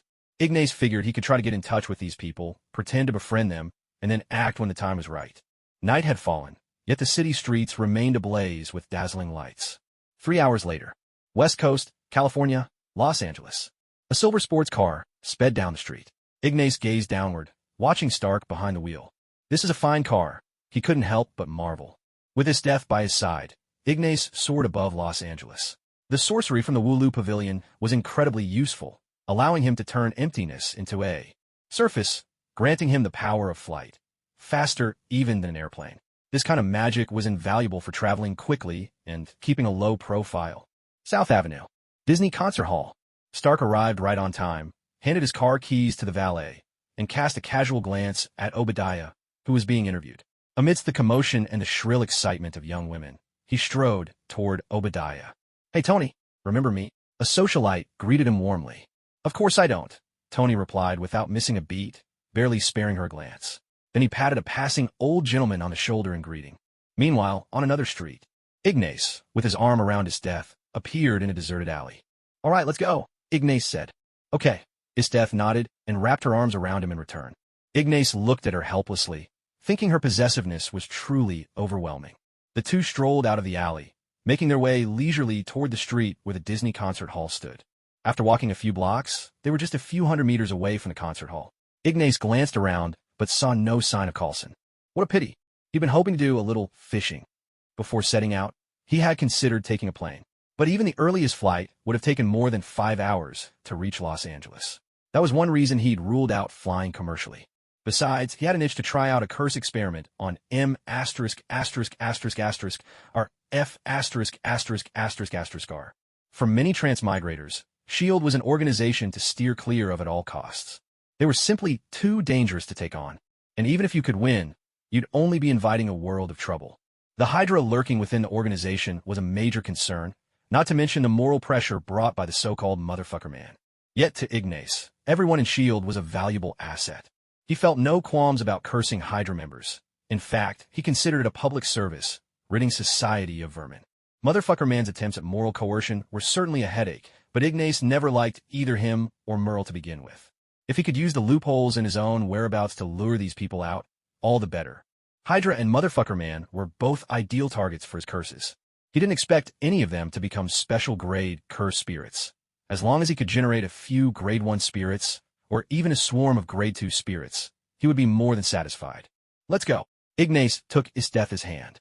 She gave a resigned, gentle laugh and obediently wrapped her arm around his, the two of them strolling forward side by side, just like an ordinary couple. Down the street, a vintage red convertible was parked by the curb. Coulson sat inside, his eyes fixed on Stark, who was talking with Obadiah in the distance. Coulson, do you see a tall, handsome Asian man over there, with slight dark circles under his eyes? A colleague's voice crackled in his earpiece. I see him. Are you referring to Stark Industries' new shareholder, Ignas Morra? Coulson replied, quietly, glancing toward Ignas in the distance. We've noticed several suspicious things about him. The woman with him has no known identity. Her records are a complete blank. And he suddenly appeared on the West Coast after being on the East, with no trace of him in any transportation logs. We suspect the woman might be an unregistered mutant. Once you're done with Stark, try to get close to Ignas. Be careful around the woman. Understood. Just then, Ignas was also greeted by Obadiah, but he had already noticed Coulson's presence. The prey had taken the bait. Coulson stepped out of the car and started toward them. He didn't notice that a blue, spectral monster, visible only to Ignas, was quietly trailing him from behind. Hey, I thought we wouldn't see our new shareholder tonight. Look at you, so young and already so accomplished. Obadiah greeted Ignas with a hearty slap on the shoulder, his enthusiasm overflowing. No, Mr. Obadiah, I'm just someone who's had a lucky break, that's all. When it comes to company matters, I still have a lot to learn from you, sir. Ignas chuckled and shook his head, making Obadiah laugh along with him. This kid, he thought, at least knows how to read the room. All right, go and enjoy the party with your lovely girlfriend. Just don't forget to attend the board meeting later. You remember now, after all. Obadiah gave Ignas's shoulder a solemn pat before turning with open arms to greet his senator, welcoming him warmly. Esdeath fixed Obadiah with a frosty stare, but Ignas quickly gave her hand a discreet squeeze. Only then did Esdeath choose to let it slide. Otherwise, she might have frozen Obadiah into a block of ice right then and there. Meanwhile, somewhere in the crowd, Coulson was watching the two of them closely, growing ever more convinced that the real issue was with that woman without any paperwork. At the party, Ignas sat at the bar with his arm around Esdeath. He sipped his drink, chatting and exchanging pleasantries with businessmen and senators who came up to introduce themselves. Obadiah had just helped him make the rounds, introducing him to many influential people. Ignas now held just over 5%, nearly 6% of the company's shares. It wasn't much, but these were Stark Industries shares. For these businessmen and senators, it was still worth getting to know him. And for Ignas, with money, power, and means to protect himself, even those tycoons and senators who once seemed so far above him were no longer so intimidating. He could converse with them calmly and on equal footing. Oh my goodness, huh? Look who it is. Isn't this New York's #1 sucker? Stark shut down its weapons division. Imagine, a family built on arms dealing, and now they don't make weapons? Can this company even be saved? Tell me, man, you got rich overnight with all that money, so why not invest in my Hammer Industries? A man with a cigarette dangling from his lips and glasses perched on his nose strolled over, squinting at Esdeath beside Ignas as he mocked them. Oh, sorry, who are you again? Ignas feigned ignorance deliberately. Esdeath shot Justin Hammer a cold, dismissive glance. All right, I admit it. You're just a country bumpkin who struck it rich, with zero foresight in the stock market. When Stark Industries goes bankrupt, all your money will go up in smoke. You'll be crying then. Hammer glared at Ignas in frustration before ordering a drink from the bartender. Oh, I see. It's Justin Hammer, the so-called third-rate arms dealer. Sorry. Honestly, in America, when it comes to weapons, I really can't think of any company that measures up to Stark Industries. The big boss has left the business, so now the whole field is left to a cripple to hold up? That's a joke. Ignas's words were merciless, twisting Hammer's expression into a scowl as he glared back, his hand tightening around his wine glass. Apologies, but I prefer to invest in companies run by real professionals. After all, my sudden fortune was just sheer dumb luck, and when it comes to investing, you really have to keep your eyes wide open. With that, Ignas dismissed Hammer entirely. What a fool, he thought. One jab at Hammer was enough. After all, there would be plenty of others to toy with him in the future. Hammer was just about to retort with a curse and a threat when Stark, leading Pepper toward the balcony, caught wind of the exchange. That young man over there is Ignas Morra, Stark Industries' newest shareholder. His current stake is... Pepper leaned in to whisper details into Stark's ear. Stark nodded, giving Ignas a brief look, then shot Hammer a glance full of impatience. Huh, kid, you got a good eye. If you got any spare cash, you should keep investing. As for Justin Hammer, where did this clown even crawl out from? Stark offered an encouraging word to Ignas and a cutting jab to Hammer. Next, his gaze flickered in surprise toward Esdeath, only to be met by her murderous glare. Unfazed, he took Pepper's hand and continued out to the balcony. Following his gaze, Pepper glanced at Ignas and Hammer, finally resting her eyes on Esdeath for a lingering moment. She shot Stark an annoyed look, clearly displeased. Out on the balcony, just beyond the event, Stark and Pepper's conversation was anything but pleasant. In fact, thanks to one of Stark's instinctive flirtatious glances, Pepper was even less inclined to talk with him. Back inside the ballroom, though the occasion was called a Soldier's Family's fundraiser, under the bright lights, the spacious venue was packed with dancing socialites and politicians, crowding the floor. For most of them, this was nothing more than a lavish party, a chance to mingle, have fun, and be seen. Some took the opportunity to discuss business. Others flirted shamelessly, while some simply sought the spotlight. Ignas chatted amiably with Esdeath, occasionally teasing the flamboyant old hag nearby. The silver-haired gentleman, hair slicked back and dressed in a wine-red leisure suit, had a blonde beauty on each arm and a cigar clamped between his teeth, clearly enjoying himself. Still going strong, aren't you, Heg? Ignas joked with him, smiling. Haha, you're not doing so badly yourself. Heg replied with a hearty nod and a laugh. Heg, outside of the movies, is the passerby cameo played by Stan Lee in Iron Man 1. He's the father of Marvel. Within the cinematic universe, he appears in ever-changing disguises, a presence so subtle that no one really pays attention to him. Though Stan Lee has passed away in the real world, he will always live on in the Marvel universe, continuing to appear in various cameos.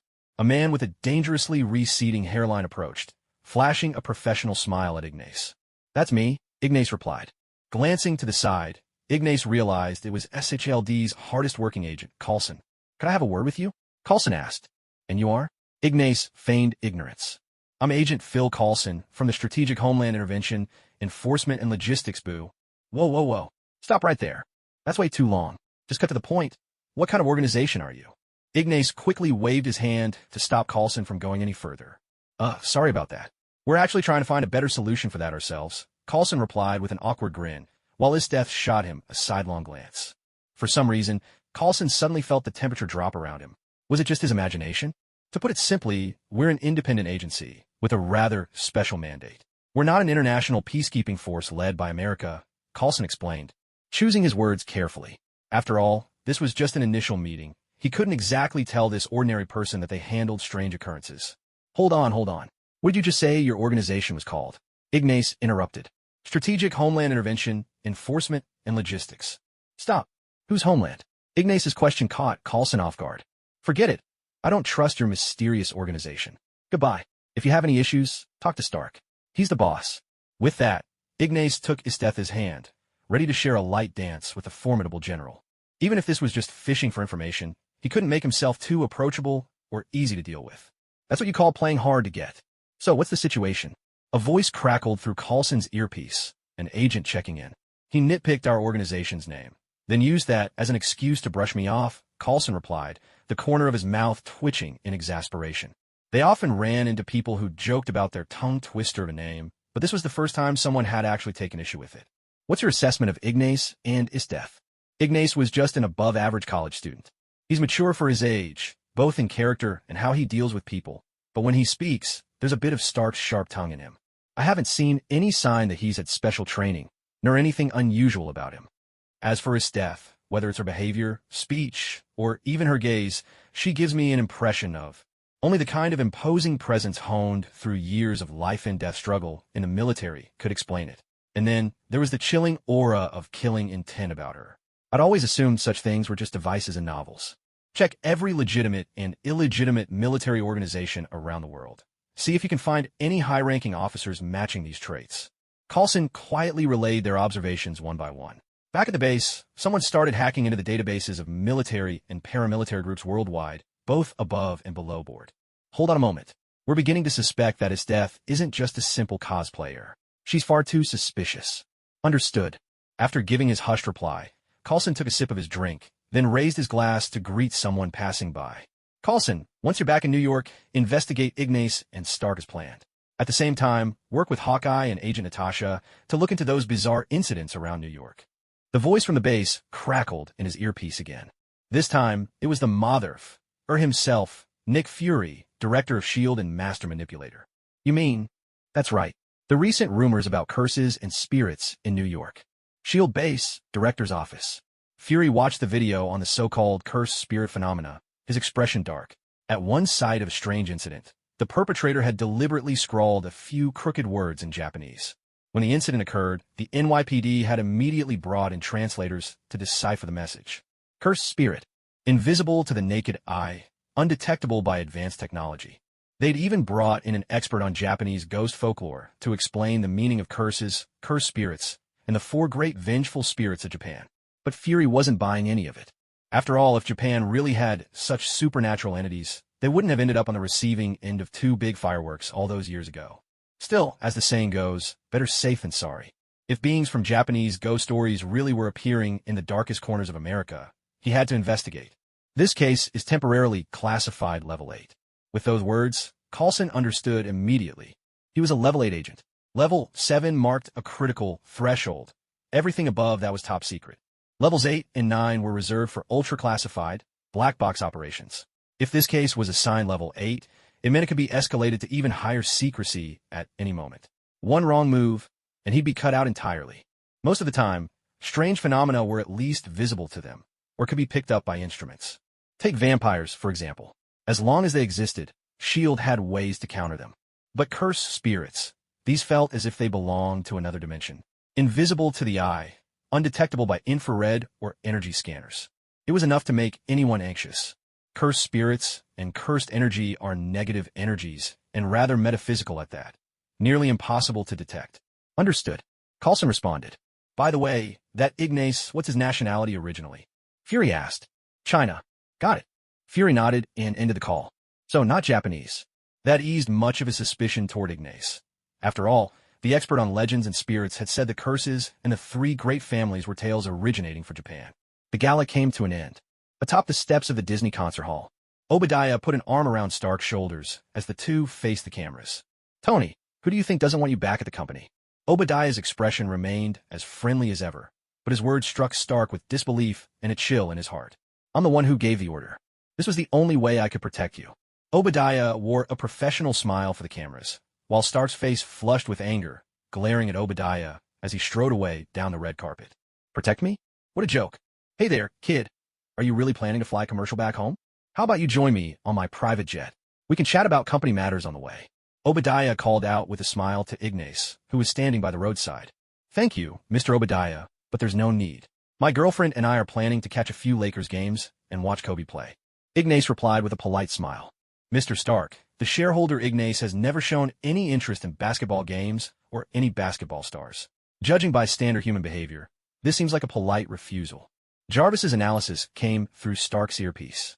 Stark looked with curiosity at the lucky young man, a new shareholder with no apparent background, who actually had the nerve to decline an invitation from one of the most influential figures in Stark Industries. Don't be so stiff. He's just a basketball player, after all. Obadiah finished, then leaned close to Ignas and murmured, if you don't want to draw unwanted attention, you'd better play along with us and help keep Tony out of the company. Ignas stared speechlessly at Obadiah, who had finally shown his true colors. Just as he thought, Obadiah's real aim was to take Stark's place for himself. I'm sorry, Mr. Obadiah, but I support Mr. Stark's return to the company. Let professionals handle professional matters. Otherwise, you're just running Stark Industries into the ground. Goodbye. Our paths are too different to work together.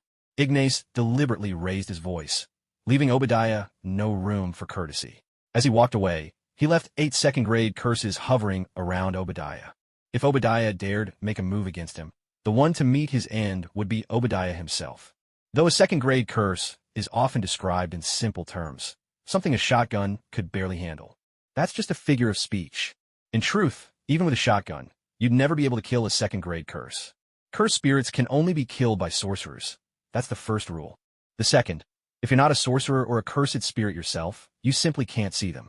Even if Obadiah hired a team of professional killers, they'd be helpless.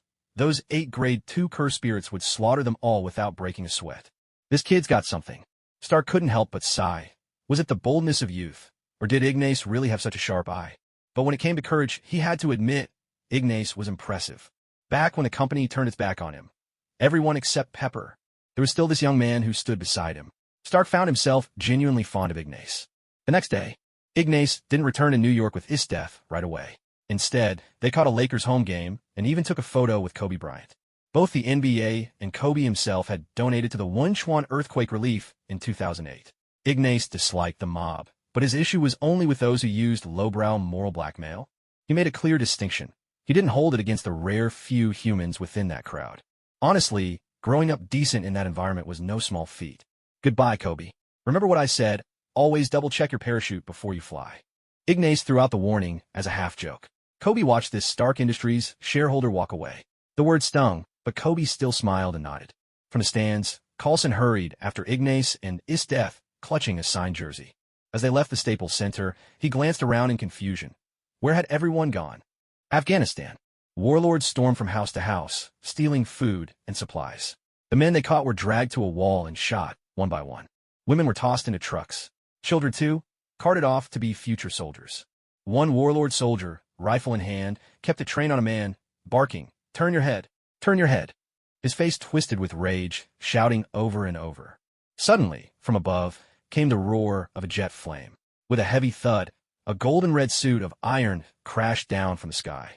The soldier panicked, firing wildly at the armored figure. Bullets pinged harmlessly off the suit. Stark's face was thunderous. With a single punch, he sent the gunman flying, straight through the air, slamming into the crumbling remains of a second-story wall. Stark spun, raised his palm at another soldier. A beam of light shot out, blasting the man backward, crashing him through the wall behind. Elsewhere in distant Afghanistan, similar horrors were unfolding. Take the women for breeding, keep the boys as backup soldiers, and shoot the rest. A bald man roared, waving his arms and barking orders at his men. Above, the air shimmered and twisted. A moment later, 2 figures drifted gently down to the ground. Neither the bald man, nor the other soldiers, nor even the surrounding civilians caught up in the chaos, noticed the arrival of these 2 figures. How is it? Esdeath, her form shrouded by a field of warped space that concealed both herself and Ignas, turned to ask him in a low voice. Ignas scanned the area, then lifted his right hand and formed a seal with his fingers. From darkness born, into the deepest shadow, all filth and corruption, be purged and swept away. In the next instant, as he finished chanting the incantation, a black curtain, visible only to Ignas, descended silently from the sky. Once unfurled, the barrier hid any conflict between sorcerers and curses within, making the scene appear entirely normal to outsiders. At the same time, Ignas imposed a restriction. Ordinary people could neither enter nor leave. Only sorcerers and curses were free to cross the threshold. Unfortunately, in this world, he was the only sorcerer. There's no trace of a curse. Ignas looked around with a helpless shake of his head. Even in the world of jujitsu, the majority of sorcerers, curses, and cursed energy were found in Japan. Perhaps there was something to be said for the influence of myth and legend? Did Japan's belief in such tales give rise to these phenomena? Ignas had come to Afghanistan, a land scarred by endless war. Surely, resentment here should rival that of Japan. Yet the area was clean, utterly devoid of even the slightest sinister, purple aura. Esdeath understood that he had been searching for anything related to curses lately. She found it baffling as well. How could a place that looked like hell itself not be tainted by cursed energy? Unfortunately, as a non-sorcerer, she too was blind to such things. "Shall we go then?" Esdeath suggested. Ignas glanced at the bodies strewn across the ground, then shook his head. In the next moment, the space around him twisted, cloaking him from sight as he strode quickly to the bald man's side. He reached out and snatched the dagger from the man's belt. The bald man, panic-stricken, tried desperately to reclaim it. With a swift motion, Ignas slit the man's throat, then seized the megaphone the warlord had used to command his troops. The people nearby stared in horror. To them, it seemed as if an invisible hand had stolen the dagger and killed the warlord right before their eyes. Now, the megaphone floated as if gripped by a ghost, adding to the terror. Ignas, disguising his voice by lowering it and pinching his nose to add a nasal tone, made sure no one would recognize him. He brought the megaphone to his lips, black curse marks swirling at the corners of his mouth, and shouted in a thunderous voice. D. In an instant, countless warlord soldiers burst apart like overfilled water balloons, blood spraying in all directions. A harsh, crackling sound echoed as the megaphone, unable to withstand the force of Ignas's cursed energy, broke apart.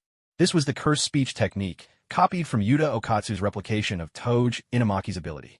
Cursed speech is a technique that imposes a binding force on prophecies. Its power depends on the user's actual ability, but if the user is weaker than the opponent, it can easily backfire on themselves.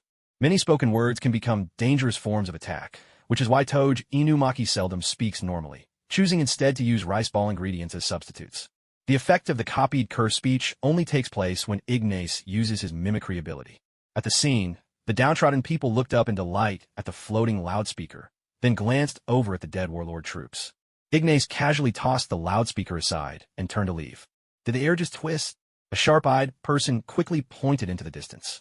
Spatial distortion is hard to detect. Everyone looked at each other in confusion. It's a god. A god has come to save us. People fell to their knees, bowing their heads repeatedly in gratitude. Ignas's lips twitched. Well, since he planned to use the bodies of the dead refugees for his experiments, saving their surviving families was only right. After all, experimenting on people without their consent still made him uneasy deep down. Ignas reached down and wrote a few words in English on the ground. Except when dealing with those utterly uncivilized, immoral apes, he still wanted to keep some shred of humanity in his heart when facing most people. What does it mean? A puzzled refugee stared at the English words on the ground, unable to understand. A learned teacher quickly stepped forward from the crowd, studying the writing. The god is asking if we wish the dead to be taken away. Ignas's mouth twitched again. Was that really what he meant? Damn it. Yes. The refugees nodded eagerly, dropping to their knees in unison once more, showering the god with endless thanks. Ignas glanced at the bald man, resentment rising within him as he began to curse the fellow. That bald man, who had seemed entirely lifeless, suddenly began to radiate an ominous, sinister purple aura, strange and foreboding. A large, bald-headed cursed spirit materialized before him. Not bad. A grade 2 cursed spirit. Next, Ignas turned his curses on the rest of the warlord soldiers. 5 grade 3 cursed spirits and 20 grade 4 cursed spirits appeared. Take them. At his command, the cursed spirits dutifully lifted the dead. They followed him to the other side of the area where no one was around. The cursed spirits began digging pits, while Ignas approached one of the corpses.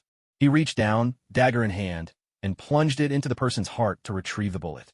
Then, holding his palm above the wounded heart, shot through by a bullet. Reversal technique. A gentle, life-filled glow of positive energy enveloped the heart, slowly restoring it to life. There are 2 problems with bringing the dead back to life. First, if a vital organ is damaged, reviving it and channeling energy to heal requires an extremely high degree of precision. Take the heart, for example. The slightest mistake, and the heart could explode, drenching Ignas's face in blood.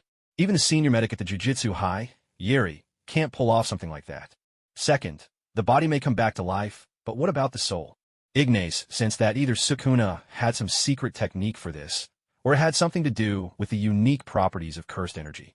Perhaps cursed energy itself is fundamentally tied to the human soul. And on this point, the special grade cursed mojito is the undisputed expert. A heavy thud resounded. Just as the heart was on the verge of healing, cursed energy striving to wrap around the damaged area, holding back the surge of high-pressure blood. The heart burst apart with a violent pop, and a pillar of blood shot into the air. Ignas was soaked from head to toe in red, his mood growing stifled. Next, experiment, try again, and keep testing. Eventually he would master the advanced reverse curse technique of Sukuna. Is the soul equal to the body? Or does the soul precede the body?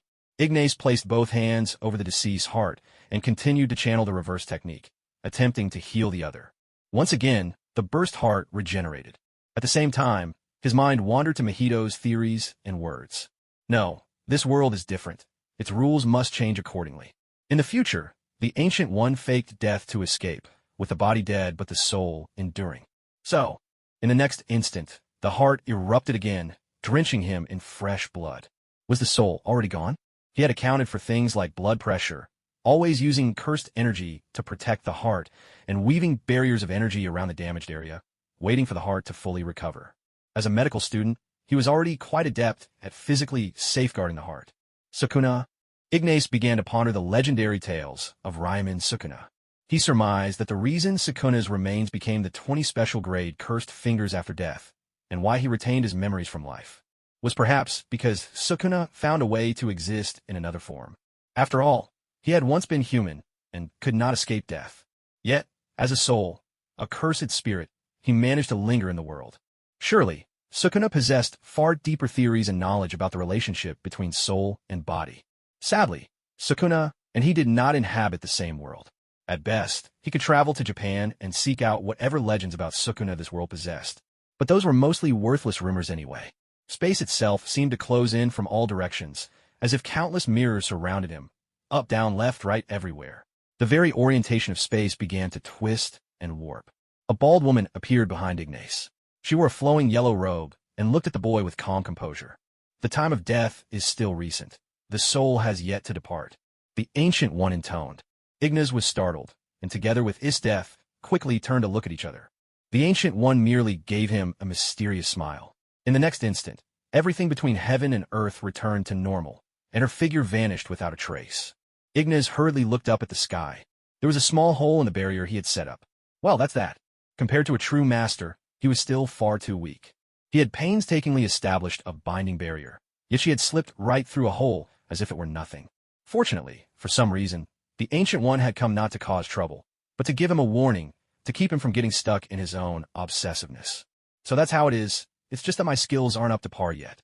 Ignas then went to each of the dead, applying the reversal technique one by one.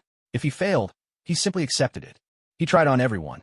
Only one person, someone who had lost too much blood and was on the verge of death, was pulled back from the brink. The rest of the dead had already been buried by the cursed spirits.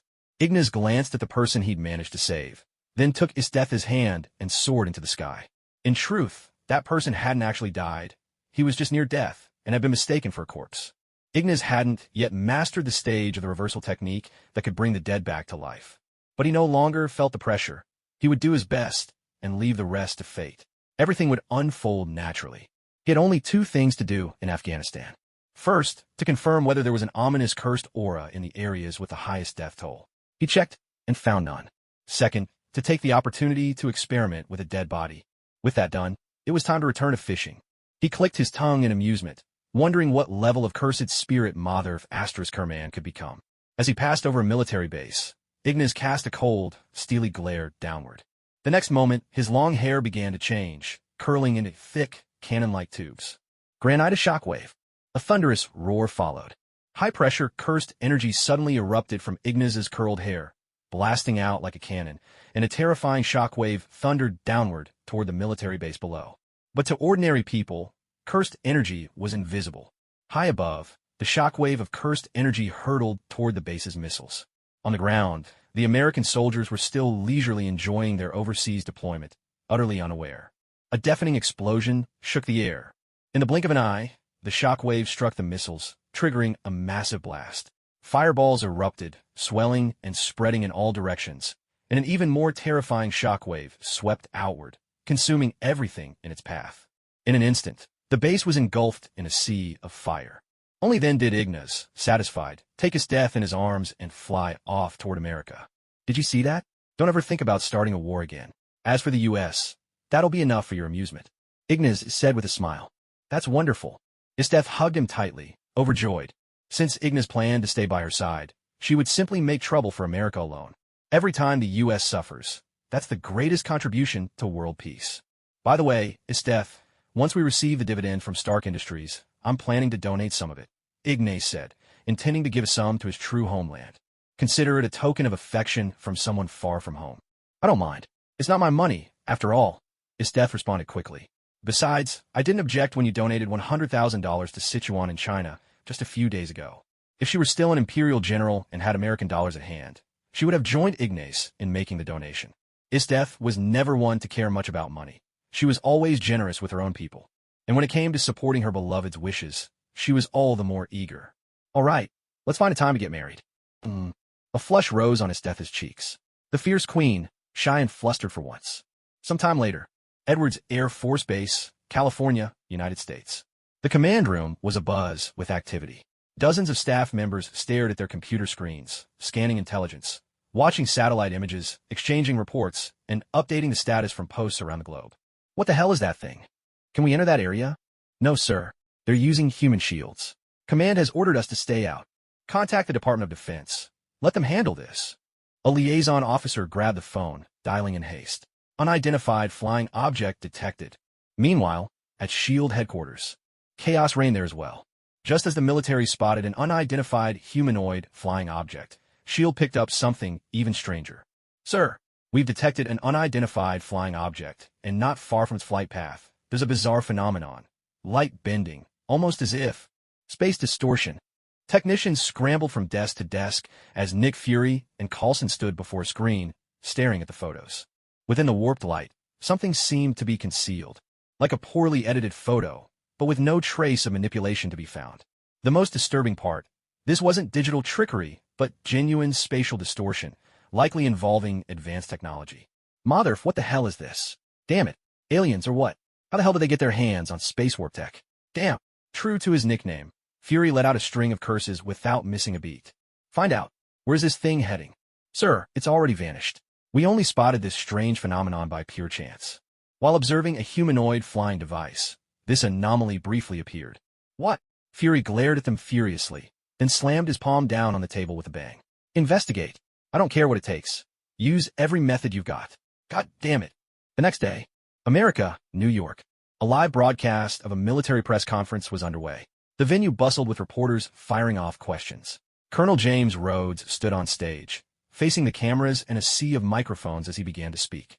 During yesterday's aerial exercise, an F-22 fighter jet unfortunately crashed.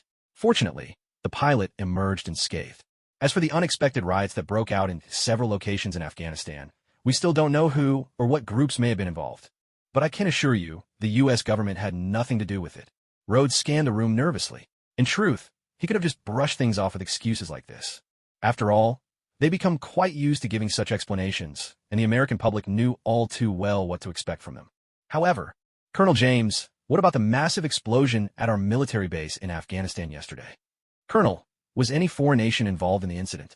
Colonel, why did the base's missiles detonate without warning? How many casualties were there? Will you actually take responsibility for the families this time? James. A barrage of questions from reporters relentlessly targeted another incident, leaving Colonel Rhodes at a loss. One at a time, please. One at a time. Rhodes hastily waved his hands to calm the room. Regarding that event, we have already launched an investigation. It was an act of terrorism. There's no need for panic. We will respond with appropriate measures, and New York, Obadiah's mansion. Obadiah sat on his sofa, swirling a glass of fine liquor, his face clouded with anger as he stared at the television. He didn't believe a word of these official statements. As a board member of a major arms manufacturer, he'd spun more lies than he'd eaten hot meals. And as the mastermind behind Stark's abduction, he knew all too well who was really responsible for these events. Stark. Obadiah slammed his glass down hard on the table and stood up, preparing to head to Afghanistan to meet with certain individuals. At this moment, Obadiah was convinced Stark was to blame, unaware that the bald leader of the terrorist group was already dead as he traveled to Afghanistan. Meanwhile, Stark had begun to suspect Obadiah as well. After a candid discussion with Pepper, Stark ultimately decided to have her help him hack into Obadiah's computer, hoping to put a stop to the company's shady dealings. Sitting in his lab, Stark stared at the profiles of the company's key members on the screen, lost deep in thought. Among everyone in the company, Pepper was the only one he could trust completely. And after all of this, within the company, and even on the board, the only other person he felt he could truly rely on was that promising young man, Ignas. This matter is settled. I suppose I can meet that kid now. Jarvis, remind me about this in a week.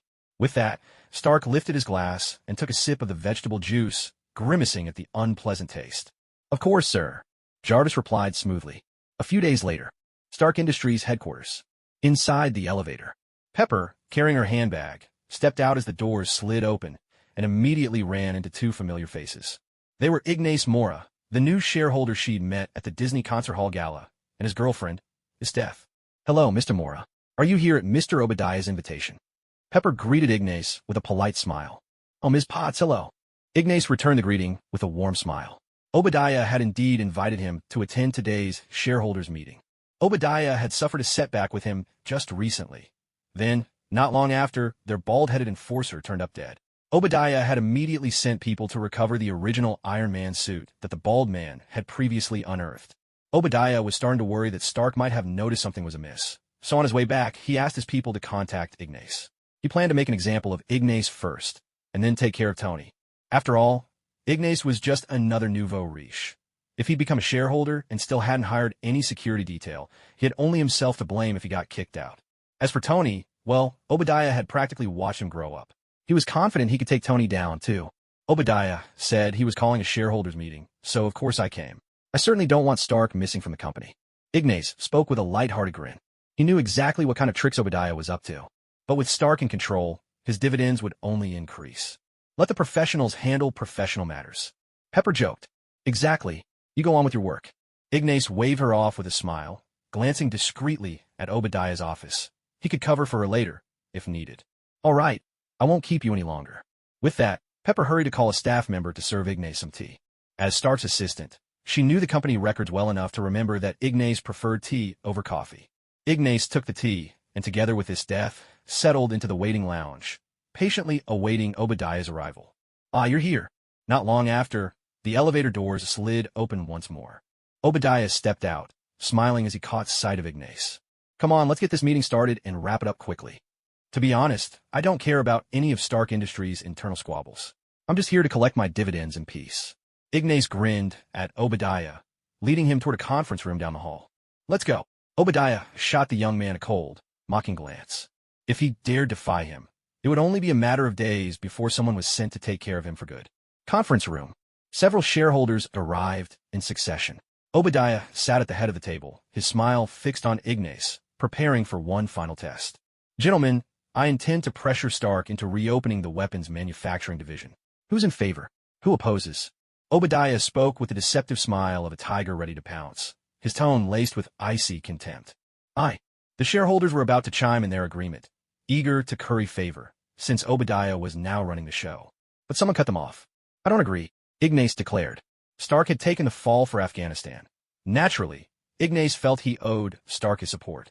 Besides, with Stark Industries being so massive, his own dividends were tied to Stark's success. Ignas, you're still young. Listen to me, kid. Do you remember the attack in Afghanistan a few days ago? This world is far too dangerous. America needs our weapons. You'll profit, too. Don't be stubborn like Tony. Obadiah's face grew colder as he spoke. This was his final warning. Obey, or it would be the end of him. I'll say it right now, I disagree. Ignas waved his hand dismissively, eyeing the group of old-timers with a grin. TSK. Sure, Stark was sharp-tongued and could be abrasive. But when it came to getting things done, no one could deny his impact. He'd go on to save half the world with a single snap of his fingers. Ignas had no intention of sucking up to Stark, but he certainly wasn't going to stab him in the back, either. Ignas's defiance infuriated Obadiah and the other elders in the room. Meanwhile, Pepper was hacking into Obadiah's computer, uncovering a trove of shocking files. With her bag and flash drive in tow, she hurried out. A jade-colored creature watched as Pepper boarded the elevator, then phased through the conference room's wall and came to Ignas, nodding at him in its clumsy way. Well then, old man, let's see who gets the last laugh. Ignas rose with a smirk, throwing a challenge at both the shareholders and Obadiah before taking his girlfriend's hand and leaving. Obadiah's expression was dark as thunder. The shareholders, boiling with rage, tried to scold Ignas, but his sharp tongue left them speechless. After all, this kid's barbs were a match for Stark's own. Outside the conference room, Ignas walked off with Esdeath, caring little what those old relics, led by Obadiah, thought of him. In the end, Obadiah's own ambition would be his undoing. And the directors who had sided with Obadiah in blocking Stark's return, they'd likely be driven out by Stark's business maneuvers soon enough. In this way, Stark could both reclaim more shares and weed out the troublemakers. Ignas was able to coast along with Big Turd, get paid for doing nothing, and, for good measure, throw jabs at a bunch of powerful figures he never would have dared confront in his previous life. How satisfying! Obadiah was furious. With a wave of his hand, he dismissed the shareholders' meeting, stood up, and strode out of the room toward his own office. Back in his office, he sat down at his desk and nudged his mouse. The screen flickered to life. A download icon appeared, displaying the words, "Download complete." Damn it! Obadiah had just picked up the newspaper, but in a fit of rage, he flung it aside. He had been robbed right under his nose. He leapt to his feet and rushed out, his mind racing back to the mention of Pepper's arrival and the shareholder Ignas. Suddenly, it all became clear. That ungrateful, scoundrel Ignas. He's been in league with Stark all along. They've set me up deliberately. Ignas had stirred the pot at the board meeting, antagonizing shareholders and drawing everyone's attention. Meanwhile, Pepper had stolen his files.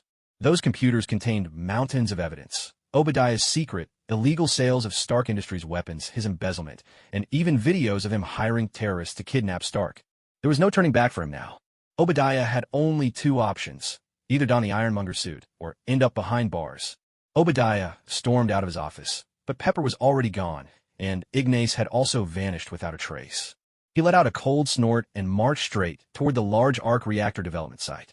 There, Obadiah unleashed his fury on the scientists, who were helpless in the face of the challenge of miniaturizing the arc reactor technology. Driven by rage, he decided he would have to steal Tony's miniature arc reactor himself. Meanwhile, Pepper crossed paths with Agent Coulson. Together, they set out to investigate Obadiah, hoping to uncover the hidden prototype Iron Man suit. At the same time, she reached out to Colonel James Rhodes. "I need to contact Ignas, the shareholder. Obadiah is extremely dangerous. He just finished a board meeting. He has to get out of here right away or risk getting caught in the crossfire." Pepper hung up with James and prepared to call Ignas. Coulson didn't try to stop her. Obadiah was trouble enough. He didn't want that mysterious and dangerous woman at Ignas' side getting involved too. A mysterious woman, legends of sorcerous spirits, the Iron Man suit. So many headaches all at once. They were truly swamped. At that very moment, Hawkeye and Black Widow were still digging into the legends of those spirits. Hawkeye had planned to find Ignas for a talk, but instead, he happened to run into Pepper, who now needed protection. On the bustling streets of New York, Ignas and Esdeath strolled about, sampling street food and catching up on the latest news. "This is just ridiculous," Ignas said, shaking his head in exasperation as he watched the shameless declarations on American news. "This troublemaker stirs up chaos wherever he goes, always trying to pin the blame on others. He and Esdeath have decided not to leave anymore. One will drain America of its vitality, the other will wreak havoc within its borders. Isn't that wonderful? As for America's supposed sanctions against a certain country, all he can say is, just send more cursed spirits into those senators' homes. Keep them restless. Make their days filled with anxiety and panic." In a way, Ignas is actually contributing to world peace. If the World Peace Prize isn't awarded to Ignas, then clearly those judges are blind to true merit. "How about we head home? There's really nothing fun left here." Esdeath shook her head, clearly exasperated. She actually liked Afghanistan, a place where war was everywhere. Ignas had promised her some excitement in America, but so far, she hadn't seen any at all. "It won't be long," Ignas replied with a smile. He understood Esdeath well, knowing she was someone who thrived on war and took joy in conflict. That was exactly why he never planned to return home. Instead, he deliberately kept Esdeath here in America just to let her sow chaos in this land. Her passion for war wasn't something he could talk her out of with a few words. So, from the very beginning, he never thought he could keep himself hidden for long. Might as well relax, fish for opportunities, and be ready to protect himself. In the Marvel world, living in the shadows has its own way of survival, just as displaying one's strength does. Maybe I should start a business. No, a private clinic would be better. Ignas looked at the list of senators on his phone and chuckled. His reversal technique could regenerate limbs. With that, he could become a private doctor for the world's powerful and influential, winning their favor by healing them. For business, Stark Industries could offer protection, and in the world of power, he could gain the support of the world elite. Even if his identity was exposed, not even S.H.I.E.L.D. could do much to him. Besides, Esdeath was basically a ghost in the system. There's no way S.H.I.E.L.D. could fabricate a flawless personal file for her. "Hello? Go ahead, I'm listening." Ignas had just received a call from Pepper Potts. On her end, Pepper was clearly busy and anxious, as if she were searching for something in the industrial park. "Listen to me, Director Mola. Obadiah has taken control of a very dangerous weapon of war. I'm leading agents in a search right now to prevent him from threatening Stark. You need to take your girlfriend Esdeath and get out of that area immediately. If anything goes wrong, Obadiah, who already holds a grudge against you, will likely come after you first." While Pepper hurriedly warned Ignas, she was also leading Coulson and others around, interrogating company scientists and weapons designers, asking about the whereabouts of the Iron Man suit. Unfortunately, those people had taken quite a sum from Obadiah and were stubbornly tight-lipped. It was unlikely they'd give anything up before nightfall. All right, but if I leave, won't you be the first one in danger?" Ignas replied with a laugh. "That doesn't matter. We're in this together." Coulson quickly took the phone and hung up after his brief exchange. Out on the street, Ignas shook his head helplessly. What good was Coulson anyway? The Ironmonger was on the move, knocking out one agent with every punch, sending them flying with each blow. Night fell. New York. Obadiah had just returned from Stark's mansion, having stolen the arc reactor from Stark. He made his way back to the industrial complex, entered the secret room where the Ironmonger suit was stored, and installed the stolen core. At the same time, the agents finally managed to extract the location of the armor. Stark Industries ranked among the world's top corporate giants. To guard against industrial espionage, the complex was filled with hidden rooms containing advanced tech, their existence known only to upper management. When Coulson and Pepper found a small suit of armor, they realized there was a maintenance platform for an even larger suit behind them. Loose cables dangled ominously, foreshadowing the danger to come. Pepper walked toward a shadowy corner, peering past the heavy iron chains. Suddenly, the suit whirred to life, the screen on the armor flaring bright in front of her. The chains rattled loudly as the towering, massive armor straightened up, locking its sights onto Pepper. Pepper cried out in alarm and ran for the exit, warning the agents. "Open fire. Shoot now." The agents raised their guns and began firing, but in the blink of an eye, the Ironmonger burst out, sending them flying one by one. Even the steel walkway was torn apart, sparks flying everywhere. A thunderous roar erupted as the flame thrusters ignited, propelling the massive Ironmonger suit as it tore after Pepper with terrifying speed. The reinforced concrete door trembled under the assault, bulging outward on the verge of shattering. The Ironmonger's huge steel hand lunged toward Pepper. At the entrance to the industrial complex, Pepper hurried outside, her steps quick with anxiety. By sheer luck, she had managed to evade Obadiah's attack. "Tony, are you all right?" "I'm fine. Obadiah has lost his mind." "I know, listen to me. Get out of there now. He's built the Ironmonger suit. Leave now, hurry." Pepper spoke to Stark via her earpiece, while Stark urged her to escape at once. A deep rumble shook the ground. Pepper turned back, puzzled, just in time to see the ground bulge and the concrete crack open, a cloud of dust rising. A massive steel arm burst through the floor, gripping the earth. The gigantic Ironmonger suit had clawed its way out from the underground testing area. Towering above the terrified, retreating Pepper, the armored giant raised its mechanical arm, aiming directly at her. "You're no longer useful." Obadiah's voice thundered through the suit as he aimed the six-barreled Gatling gun at Pepper. The barrels began to spin. The bullets were about to fly. "Get out of the way." In the next instant, from the top of the high-rise, a striking figure leapt down. With a powerful swing, a long leg lashed out and landed a fierce kick on the Ironmonger. Boom! The Ironmonger was instantly sent flying backward, crashing into a tank's barrel in the industrial park, toppling a wall, in the blink of an eye, hurtling into the street beyond. Esdeath landed in a half-crouch before Pepper, the long wind gently sweeping her long blue hair, which fluttered behind her like a billowing azure cloak. Dressed in a crisp white suit, she was both stunning and brimming with heroic poise. Retrieving her sword from within the cursed spirit's body, she grasped her European blade with pride, the tip of her sword aimed straight at the Ironmonger outside. "This is simply too much fun." Esdeath smiled as she watched the Ironmonger outside, the iron giant scrambling to its feet, roaring in frustration. Come on, I'm not even warmed up yet." Esdeath let out a hearty laugh, and in the next instant, burst forward, slashing her sword fiercely toward the Ironmonger. Atop the skyscraper, Ignas sat on the edge, watching his girlfriend with an amused smile. He had always said that America, for a war-loving soul like Esdeath, was nothing short of paradise. "Mr. Ignas, may we have a word about your girlfriend?"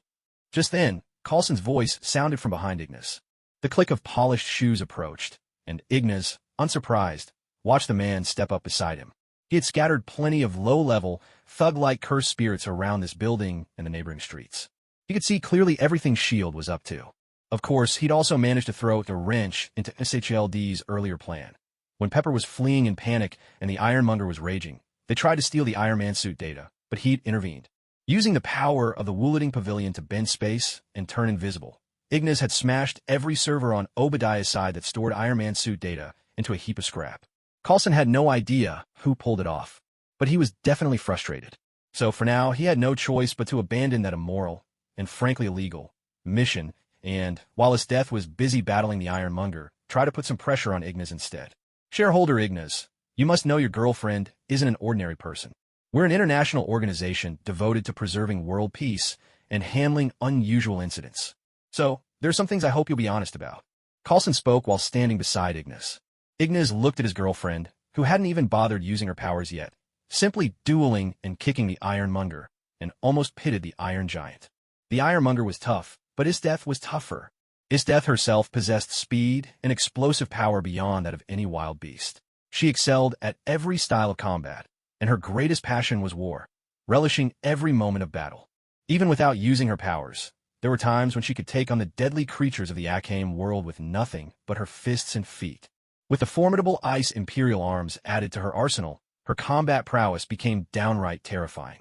In the Arcane GA Kill storyline, during the final battle in the Imperial capital, after the Supreme Taiga was defeated, Esdeath fought single-handedly against more than a dozen Imperial arms users and countless soldiers, displaying unmatched strength and supremacy. Her death was partly dictated by the plot, and partly because her infatuation held her back. As for Ironmonger, it was difficult enough just to force Esdeath to use her powers. Confess to what exactly? Ignas looked at Coulson with a smile and shook his head. My girlfriend is only a little bit stronger than you guys, really. If I have to confess, she's undocumented. She came from another country. All right. Coulson's mouth twitched. A little bit stronger? More like 1,000,000,000 times stronger. She could beat up the Ironmonger's armor with her bare hands. Could you please act a little more like a regular person? Ignas continued smiling at Coulson, clearly not intending to answer seriously. He had no plans to become friends with Coulson or bare his soul. Coulson was a top agent at S.H.I.E.L.D. After all, agents were never easy to deal with. In the original story, Coulson acted like a good-natured old hand, but that was only because of the people he interacted with. Either tech geniuses, superpowered mutants, or alien princes. Given that, of course Coulson had to play the good guy. But Ignas knew that, in the comics, they could even copy Captain Marvel's cells and create a new generation of Captain Marvels. So, while he liked to fish for information, he never let down his guard. Just a few days ago, he'd seen a news interview with George Stacy, the father of Spider-Woman Gwen. Ignas was speechless for a long while. Yet again, the movie world plot was shifting, this time mixing in clues about Spider-Woman. Now, he was starting to wonder if this was any kind of proper cinematic universe at all. High above the city, a figure shot through the sky with a roar. Iron Man. Stark had found that first-generation arc reactor that Pepper had wrapped as a gift, donned his latest Iron Man suit, and arrived just in time. Sir, Mr. Ignas is present, and his girlfriend, Esdeath, is currently engaged in fierce combat with Obadiah, who's wearing the Ironmonger suit. Jarvis's voice sounded in Stark's ear. Stark glanced up at Ignas, who was perched on the rooftop. Hey, careful sitting on the edge of the building. Don't want to see you fall off. Stark quipped, then shot off at full speed toward the industrial park, landing right in front of Pepper. At the same time, his eyes widened in surprise at the woman outside, who was physically overpowering the Ironmonger. Unbelievable. Ignas shot Stark a middle finger, ignoring whatever Coulson was saying beside him. Fishing for information required caution, and sometimes it paid to play hard to get. He also decided to show off his power a bit. That way, S.H.I.E.L.D. would take the bait properly and stop looking down on him as just another pitiful, backgroundless, newly rich superhero. Of course, he didn't really consider himself a superhero, nor did he feel any obligation to take up that mantle. Everything was for the sake of fishing, and turning those annoying pests into high-grade, cursed spirits. Ignas, even if we don't come looking for you, the military and the Z-World will. I really think you'd be better off. Coulson was trying to play the good guy, but before he could finish, Ignas jumped out the window. Coulson was stunned. This was going way too far. He wasn't some annoying, nagging monk after all. His death move. I'm going all out. Ignas's body plummeted swiftly toward the ground. In the next instant, his hair curled up, mimicking the curse technique of the stone dragon. In a terrifying flash, high-pressure cursed energy gathered in his hair, forming a cannon-like barrel. Esdeath slammed her palm onto the ground, and a pillar of ice shot up beneath Ironmonger's feet, sending him rocketing into the sky. At the same time, Ignas unleashed his Granite shockwave, a massive blast hurtling straight for Ironmonger. A thunderous boom echoed through the city streets. Up above the bustling avenue, Ignas's white suit billowed in the wind as the Granite shockwave struck Ironmonger with a devastating impact. Ironmonger was instantly blown apart.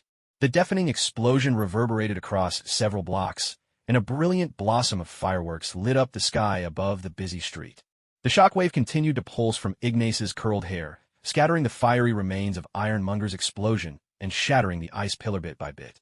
Using the recoil from the Granite shockwave, Ignas slowed his descent, gently touching down as he retracted his cursed energy and let the shockwave fade. He was ready to make a stylish landing.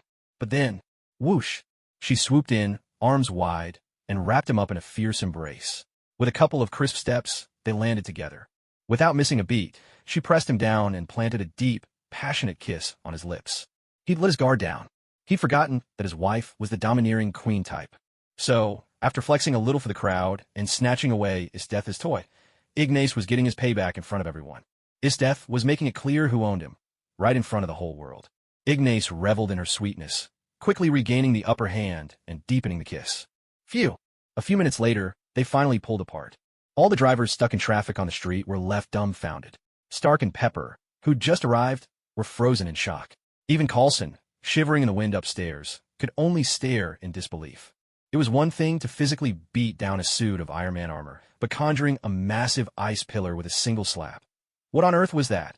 Ignas had gotten lucky and struck it rich, fine. Becoming a shareholder of Stark Industries, fine. But blasting Monger to bits with a pressure wave launched from his hair? That was just absurd. As a result, the young couple easily tossed the Monger aside, as if they were just playing around, like children toying with ants. And then, right in front of countless onlookers and passing journalists, no less, they started kissing. "Oh, sorry, we seem to be blocking traffic," Ignas said with a smile, nodding politely. With one arm wrapped around Esdeath's slender waist, he turned to leave. "Please wait a moment." A female reporter, visibly excited, hurried out from the crowd. "Sir, I'm with the New York Times. Could we have a quick interview with you both?" Hey, Stark had finally snapped out of his shock over the mysterious new shareholder and quickly waved at Ignas. He pointed to a sports car parked by the curb, one of the few vehicles still in decent shape. That was the car he'd bought for Pepper to use for work. Well, he'd merely suggested it. Pepper had handled all the actual purchasing herself. Pepper, catching on, hurried over to hand Ignas the keys. "Thanks." Ignas nodded his appreciation. Taking the keys, he pulled Esdeath close and made to leave. At the doors of a nearby building, Coulson rushed out, just off the elevator. He couldn't let Ignas and Esdeath simply walk away. Not when the CIA, FBI, the military, and who knew how many other agencies would soon be racing to make contact. "Mr. Ignas, wait. Things have gotten quite serious. We really need to." The throaty roar of the sports car's engine cut him off. Inside, Ignas gripped the wheel, slammed the gas, and in a flash, they were gone, leaving Coulson standing in a cloud of dust. "This is bad," Coulson muttered helplessly. After all, neither Ignas nor Esdeath had bothered to hide their faces when confronting the Monger.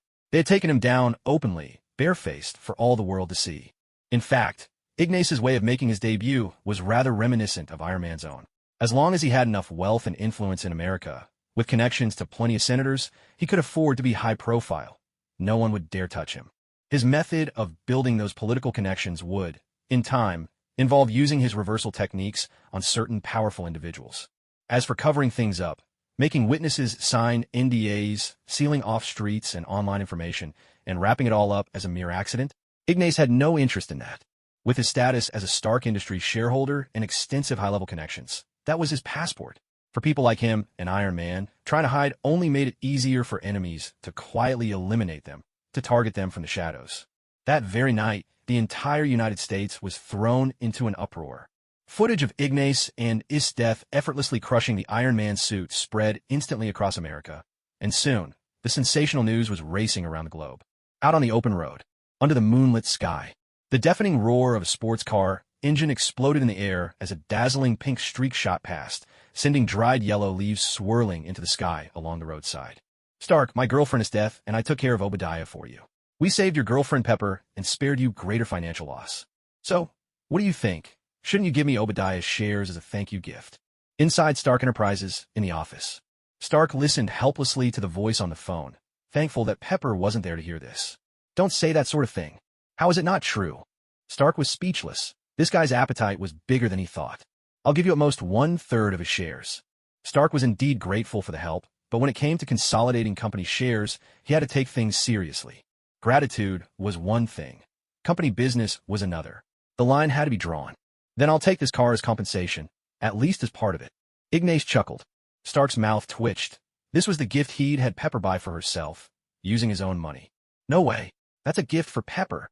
Stark refused at once. "Half the shares, that's my limit. If you want more, you'll have to buy them." "Deal, I'll take it." Ignas accepted half the shares with a grin. Why had he invested in Stark Industries to begin with? Wasn't it to secure a life of leisure, earning money while lying back and relaxing? Ever since he pulled off that big score in New York's gaming circles, most gambling dens in America wanted nothing to do with him. Ignas couldn't be bothered to make money in the gray areas anymore. Luxurious relaxation. It was. "By the way, how did you pull off that trick earlier?" Stark asked. "You mean the hair shockwave?" That's easy enough to explain, but you'll have to do me a favor first. Ignas replied with a smile. Stark nodded. That's fine. See you at the press conference tomorrow. A press conference, huh? What a pain. Tell me about it. On the open road, Ignas was reveling in the thrill of driving, one hand on the steering wheel, the other gently playing with Esdeath's delicate fingers. The Granada shockwave. Aren't you worried the U.S. military will catch on? Esdeath looked at him with keen interest. Are you? Ignas shot back with a grin. Not at all. Esdeath's eyes burned with an even fiercer hunger for battle, and Ignas laughed in response. Relax. They didn't figure anything out after the military base incident. Ignas shook his head, still smiling. That time, it was the invisible enemy at work. What did that have to do with Ignas, who loved to show off but couldn't turn invisible? Every identifying feature of the Granada shockwave went unseen during the explosion at the military base. People are still speculating about what kind of advanced weapon caused it. The next day, New York, at the press conference, Ignas and Stark sat together in the lounge. Stark glanced at the newspaper, enjoying Pepper's attentive care. Ignas, now the second-largest shareholder of Stark Industries, sat on the other side with his legs crossed, absent-mindedly rubbing the head of a little rabbit in his hands. He couldn't help but wish he could hurry home and finish the creature off with a single stroke. What are you doing with that rabbit? Stark put down his newspaper and looked at him in puzzlement. Are you planning to imitate Chang'e and fly to the moon? Too bad you're not a lady. He teased with a laugh. Ignas shot him a glance, then reached out with a sharp twist and, with a crisp snap, broke the rabbit's leg. Stark raised an eyebrow, while Pepper gasped in shock. Then they watched as Ignas placed his hand over the rabbit, working some kind of mysterious act. So, are you trying to say you're some kind of violent maniac? A pervert who tortures small animals? Stark asked, confused. Ignas continued his reversal incantation, channeling positive energy to heal the rabbit's leg, then set it down on the table. The rabbit, panicked, scrambled to escape, but Esdeath caught it by the scruff of its neck, leaving it kicking furiously in the air. Suddenly, realization struck Stark. He stared at the rabbit's leg with excitement. Wasn't it broken just now? How could this be possible? Just moments ago, the sound of that snapping bone had been unmistakable. He jumped up from his seat. Ignas handed him the rabbit. The rabbit's strong kicks nearly caught Stark in the face as he examined its leg in astonishment. What kind of magic trick is this? Want to give it a try yourself, Mr. Big Shot? Ignas grinned at him. Stark gave the young man a peculiar look. This is exactly what I wanted to discuss. After today's events, I'd like your help gathering high-ranking officials and elites from around the world. Specifically, those with missing limbs or disabilities. I believe they'll be eager for my help. Ignas explained, and Stark regarded him thoughtfully. That didn't seem like any magic trick he'd ever seen. He was intrigued. Here are your speeches. Agent Coulson walked in, handing each of them a different speech script. Stark's was relatively easy to handle. He hadn't participated in the battle, nor had he shown himself publicly. Although the Iron Man suit was certainly eye-catching, Ignas and Esdeath, with their own overwhelming strength, had completely outshone Monger. In this incident, the two of them had truly stolen Iron Man's thunder. Okay, the two of them replied in unison, nodding as they took their scripts. But Coulson the workaholic was destined for disappointment. Now, Mr. Stark and Mr. Ignas have prepared a statement. They will not be answering any questions. Thank you for your cooperation. Colonel James stood at the podium, addressing the assembled reporters. He then made way for Stark and Ignas as they approached. It's been a while since I've given a speech like this. Why don't you go first? Actually, never mind, I'll do it. Stark glanced teasingly at Ignas, then angled the microphone toward himself. The audience burst into laughter. Ignas managed a helpless smile. This was just like Stark, but it was actually rather entertaining. The atmosphere in the room relaxed considerably. Stark reached into his pocket and pulled out the slip of paper Coulson had given him, then glanced at Ignas. Where's yours? We agreed to read them as written, remember? Ignas grinned at him and fished around in his pockets. Oops, I must have tossed it in the trash by accident. Stark chuckled, while Coulson, waiting at the far entrance, couldn't help the twitch at the corner of his mouth. These two really are something else. Finally, Stark started to give a proper explanation. Otherwise, people might have thought they'd wandered into a stand-up comedy show. Sorry to interrupt, Mr. Stark, but do you really expect us to believe in the armored bodyguard that fell from the sky, and that the so-called disguised Ignas is just a fake? And Ignas and that woman, didn't they defeat that giant suit of armor in front of everyone? A female reporter in the front row, who'd once shared a night with Stark, crossed her legs and raised her doubts. I know this all sounds unbelievable. Questioning the official story is one thing, but implying that we're superheroes and condemning us is something else entirely. Stark said a few words, then glanced at Ignas. The two of them shared a look, This script was spinning a tale that was just too far-fetched. Of course, neither had any intention of hiding the truth. I never said you were a superhero. Not all. The reporter smiled, pointing at Ignas. I was talking about him. Stark was momentarily speechless. Well, so much for his chance to show off. He'd been left out of the spotlight. He looked at the slip of paper in his hand, scrunched it up, and casually tossed it in the trash. I'm clearly not cut out to be a superhero. Too many flaws, and I've made plenty of mistakes right out in the open. Stark said. Ignas took the microphone just in time. Sorry, I'm not really a superhero either. I just thought that suit of armor was pretty interesting, that's all. He didn't see himself as a hero, nor did he buy into that laughable, with great power comes great responsibility, line, or feel any need to shoulder some inexplicable duty that wasn't his. As long as he openly admitted he wasn't a hero, no one could guilt-trip him with moral expectations. James felt a jolt of dread. These two were going off script. Ignas hadn't bothered with a prepared statement, didn't give any explanations, and even steered the topic somewhere troublesome. Stark had tossed the script midway and was getting stranger by the minute. Stick to the script. James hurried over and whispered urgently to both of them, handing over backup copies. All right. Stark nodded repeatedly, taking the backup and glancing at it. Don't worry. Ignas nodded in understanding. Only then did James relax and step aside. In fact, Stark slung an arm around Ignas's shoulder, grinning as he surveyed the crowd, and with a casual flick, tossed the backup into the trash. That's right, we're superheroes. Without consulting Ignas, and right after asking him for his code name, Stark made the declaration directly. I'll admit I'm strong, but I'm no hero. Ignas replied with a teasing smile. Still, this was as good as openly admitting he was the very one whose hair unleashed those terrifying shockwaves. In an instant, the room erupted into chaos. Reporters jumped to their feet, camera flashes popped in rapid succession, and questions rained down as they surged forward. The female reporter who had once shared Stark's bed leaned back in her chair, watching him intently. Mr. Ignas, how did you pull off that feat? How does your skull withstand the force when your hair bursts out those shockwaves? Could you tell us about your girlfriend? Who is she? What about the woman who can create icicles? Is she an alien? Facing the barrage of questions from the press, Ignas and Stark, having had their moment of swagger, spun on their heels and slipped away. Colonel James, left behind, could only roll his eyes. All the trouble was dumped on him. California. Inside Stark's luxurious mansion, the sound of the door opening echoed. Stark entered with Ignas and Esdeath, along with several invited senators, making their way into the house. The interior was pitch black, and oddly, Jarvis hadn't turned on the lights as usual. Jarvis. Stark called out. Welcome home, Mr. Stark. The response came in a deep, mechanical tone, carrying a strange air. We are the superheroes. A lone figure stood by the floor-to-ceiling window. But I'm not a hero. He muttered the line again, this time with a different twist.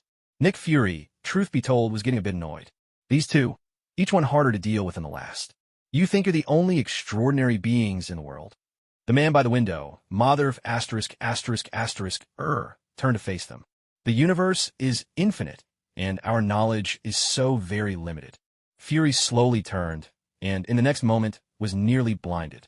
Ignas had pulled a flashlight from his jacket, cranked it to full power, and aimed the beam straight at Mother one eye. Young man, huh? That's enough. Put away your flashlight. You're going to blind me. Mother shouted, waving a hand in exasperation, his attempt at making an entrance ruined, with a bit of mischief thrown in. Ignas shook his head. Honestly, without a flashlight, it was impossible to see Mother hiding in the shadows. That racial gift of his worked better than any invisibility fruit. Jarvis, lights on. Fury couldn't take it anymore and quickly called out. Wherever he turned his head, Ignas would shift the beam of light in the same direction, dazzling him until tears welled up in his eyes. Suddenly, the room's lights blazed on, and Motherfucker Man saw several council members staring at him with unfriendly faces. K. Fury, who told you could barge in here? One council member, missing an arm, glared furiously at him. For these council members, nothing was more infuriating than situations like this. Privacy and the security of their secret residences were what mattered most to them. It was just like that scene in X-Men First Class, where Mystique transformed into a senator to prove the existence of mutants, infuriating the council members. The reason was simple. It made them feel threatened. Who are you? Stark's face was cold as he stared at this man who had somehow tampered with his Jarvis. Nick Fury, director of S.H.I.E.L.D. Fury, dark and imposing, strode forward, eyeing Stark, Ignas, and the mysterious Esdeath. He'd originally thought that if there was a problem with this couple, it would only be Esdeath. Who could have guessed? Both of them had secrets. On top of that, Ignas had become the second largest shareholder in Stark Industries. Now, Fury felt a bit awkward about using his usual tricks to manipulate people. I'm here to talk to you about the Avengers. Fury spoke up. Not interested. Please leave. The one-armed council member said sharply, pointing at the door. I think we could have a chat, don't you, Mr. Fury? Ignas teased. Fury shot him a look, but held his tongue. Stark just shook his head and laughed. A short while later, in the living room, Fury, the council members, and several newly arrived ambassadors from various countries were gathered together. They sat quietly, watching Stark, Ignas, and Esdeath. Let me start, Stark said, breaking the silence. Please, everyone, take a look. Having witnessed Ignas's abilities on the way here, Stark took the lead. Pepper brought over a rabbit, setting it gently on the table, along with a knife. The council members, the ambassadors, and Fury all exchanged puzzled glances. What on earth were Stark and Ignas planning? Ignas picked up the rabbit, raised the knife, and with a swift motion, sliced off one of its legs. The council members furrowed their brows, while the ambassadors looked on in growing discomfort. Blood dripped steadily into a prepared container. Placing his hand over the rabbit's leg, Ignas activated a reversal spell, healing the wound. Before long, the rabbit's leg had regrown, as good as new. The council members and ambassadors stared in shock, clutching their clothes and leaning forward in disbelief, eyes wide with astonishment. Fury was dumbfounded, gaping at Ignas. How had he done that? Fury was about to ask Jarvis, but then remembered he'd already crossed a line by breaking in tonight, and Stark was clearly displeased. He decided it was best to stay silent and not overstep. Jarvis, Stark called out, already thinking he'd upgrade Jarvis later. Understood, sir. Running analysis now. Jarvis's voice sounded through the room. Sir, after a scan, I've detected a highly active energy source. Its nature is unknown. Jarvis reported back. How did you do that? The senator with the missing arm hurriedly asked, his eyes fixed on Ignas in anxious anticipation. This is incredible. Is it magic? The ambassadors, equally amazed, stared at him in wonder. It's not magic. Ignas shook his head. The truth is, the power of sorcerer is tied both to one's bloodline and to the mind. His descendants might inherit his sorcerer's gifts, or they might not. Ultimately, it all comes down to subtle differences in brain structure that separate those born to be sorcerers from everyone else. In short, Ignas himself was the key, the one who could plant the seeds of the sorcerer's legacy throughout the Marvel world. In this world, he could be called the founding father of all sorcerers. As long as his cells weren't harvested, his family could monopolize the entire sorcerer bloodline. Ladies and gentlemen, starting today, I will establish my own private medical clinic. I'll accept treatment requests from leaders all around the world. From minor wounds to missing limbs or blindness, everything can be healed. Ignas looked at them with a warm, confident smile. The senators and ambassadors gazed back, delight and hope lighting up their faces. Among the world's elite, there was never a shortage of people with ailments, like that military veteran senator with his missing arm. Mr. Ignas, about your abilities, I think we'll need to investigate further, Fury said, his brow furrowed as he studied Ignas. You're welcome to investigate, Ignas replied with a smile, glancing knowingly at the man they called the mother, **********. If Fury didn't dig deeper, Ignas wouldn't have a chance to reel him in. But you'll have to book an appointment first, Ignas added with a laugh. Fury was caught off guard. Come on, I'm now the second largest shareholder in Stark Industries, and I'm a doctor who can regrow lost limbs. Do you really expect me to give up my time and money just to hand over information for free? Ignas's tone was teasing. Fury sighed. This kid was harder to handle than he'd thought. $100,000. Fury offered tight-fisted. Are you trying to scam a homeless man? Ignas shot him a look, amused by just how stingy Fury was being. $150,000. Fury countered. Forget it. If you ever end up missing an arm or a leg, don't come to me. If you don't respect my skills, I won't help you. Ignas said with a grin. Fury's eyebrow twitched. $600,000. Fury burst out. That's the most I can authorize. The senators, ambassadors, Ignas, and Stark all shot him looks of disdain. One act. He just keeps pretending. Who knows how much this guy has pocketed? 6 figures is nothing for him. Mr. Ignas, I think I can schedule my treatment for next Monday. The senator with the missing arm spoke, handing over his phone. On the screen was a figure, $8 million. Ignas glanced at his severed limb and shook his head. Far too little. He knew all too well that these bigwigs from the States had pocketed far more than this paltry sum. Looking around at the others, Ignas saw them exchange uncertain glances, Then, one after another, they started adding zeros to the offer. Ignas flashed an OK sign, signaling his agreement. A few $100 million. For men of their stature, healing a lost limb was a bargain. Soon, the gathered senators and foreign ambassadors began to negotiate with Ignas, haggling over prices and making appointments for their own treatments. Come on, this is my absolute limit. 10 million, not a cent more. One ambassador from South Korea grumbled impatiently. He didn't want to spend too much, but also felt entitled to the treatment. I'm sorry, but you'll find the exit to your left. Ignas replied with a smile. He was well aware of Dr. Zhao Hailuan's reputation. Since these folks were so difficult, he decided he'd simply poach Dr. Zhao for himself. He wouldn't leave them a single talent. Ignas didn't dislike people from other countries. He simply had nothing but disdain for those who were hypocritical and two-faced. The gathering came to an end.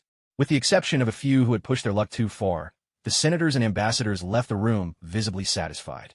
They were already looking forward to visiting Ignas for treatment in the coming days. And, starting tonight, news of this miraculous healer, someone who could restore lost limbs, would quietly begin to circulate among the world's elite. Still, compared to the Americans, there were even more shameless negotiators present. Mr. Ignas, may I ask, how exactly does your ability work? Fury hadn't left. He was still seated on the sofa, his gaze fixed seriously on Ignas. Ignas sipped his drink, holding Esdeath's hand, the two of them playfully bickering. Stark sat on the other side, glancing at Fury over his newspaper, murmuring something to Pepper. Neither couple paid any attention to the notorious director. Fury itched to let loose a mother, but he knew if he lost his cool, Ignas would only become more uncooperative. 5 million. Fury finally named his price. Ignas looked over at him. Now this was the director he knew, always ready with moral blackmail, but never above pocketing a little extra cash. Just a simple information fee, Fury added. But you pay up front. Ignas grinned. Fury's eyelid twitched. What a money grubber. It's done, Fury said at last. Ignas picked up his phone and checked the new message. $5 million received. This is a kind of ritual, rather like what you'd call magic. Ignas began to speak. Fury looked at him, exasperated, spreading his hands as if to say, is that it? $5 million, and not even a ripple? What else? Fury called out hastily. That's all. 5 million only gets you this much. This is a method for manipulating energy. Don't be too greedy. Ignas replied with a grin. Fury understood. Don't be greedy, unless you're willing to pay more. If money can change things, then it's worth talking. Fury glanced down at his phone and transferred another $10 million. For S.H.I.E.L.D., the budget starts in the billions. This small sum was nothing, and he had the clearance. Later, he'd just file it under intelligence expenses and maybe even pad the numbers a bit. Ignas glanced at his phone to see the 10 million had arrived and immediately transferred 5 million of it to his old classmate Franco, a repayment for Franco's years of help, and to settle that matter of the $1 million once and for all. Even between brothers, accounts should be clear. This is called the reversal ritual. It's specifically used for healing injuries from minor wounds to restoring lost limbs, and at a higher level. Ignas lifted his head, smiling at Fury, who leaned in with wide eyes and attentive ears. Even Big Poop, who'd been reading the newspaper, put it down and listened, intrigued. Sorry, your balance is insufficient. Ignas chuckled, entirely unapologetic. Fury almost cursed it out loud. $10 million had barely made a splash, but hadn't quite sunk either. The message was clear. For the truly valuable uses, the intelligence fee wasn't enough. How much do you want? Fury asked. Try to get a straight answer. No more stingy little tidbits. For the final stage of its effects, the intelligence costs $1 billion. Ignas replied, prompting Fury to mutter, Motherf, under his breath, while Stark only laughed. Tell me, not him, Stark said, and transferred a cool billion to Ignas without a second thought. The luxury of wealth and whim. There's still 15 million outstanding. Ignas turned to Stark. Stark cursed with a grin. Calculations so precise, and transferred another 15 million, squaring the account. Ignas wouldn't make an enemy of Stark. He'd be friends with him. But he'd never fawn over Stark either. Then, Ignas and Stark both cast a playful look at Fury, as if to say, so, Mother Fury, are you leaving yet? Fine, I'll wire you the money in a few days. But I'd advise you both, think seriously about joining the Avengers Initiative. Fury said, rising to leave. Ignas was wealthy, and now he'd won over the hearts of so many of the world's leaders, on top of his own strength. By now, he stood on the same level as Stark. There was no way the old tactics would work on him anymore. At the same time, in front of a crowd of reporters, Ignas declared that he was no hero. That made things even more complicated. Now, even if Fury tried to use moral coercion, Ignas wouldn't care. No matter what the public said, he'd remain indifferent. The only force that might have a chance against Ignas was probably Congress. But based on the intelligence reports, Fury knew that Ignas leaned more toward the ideology of the nation across the ocean. In fact, Ignas seemed to love that country even more. So Fury figured that even Congress wouldn't be able to gain the upper hand with Ignas.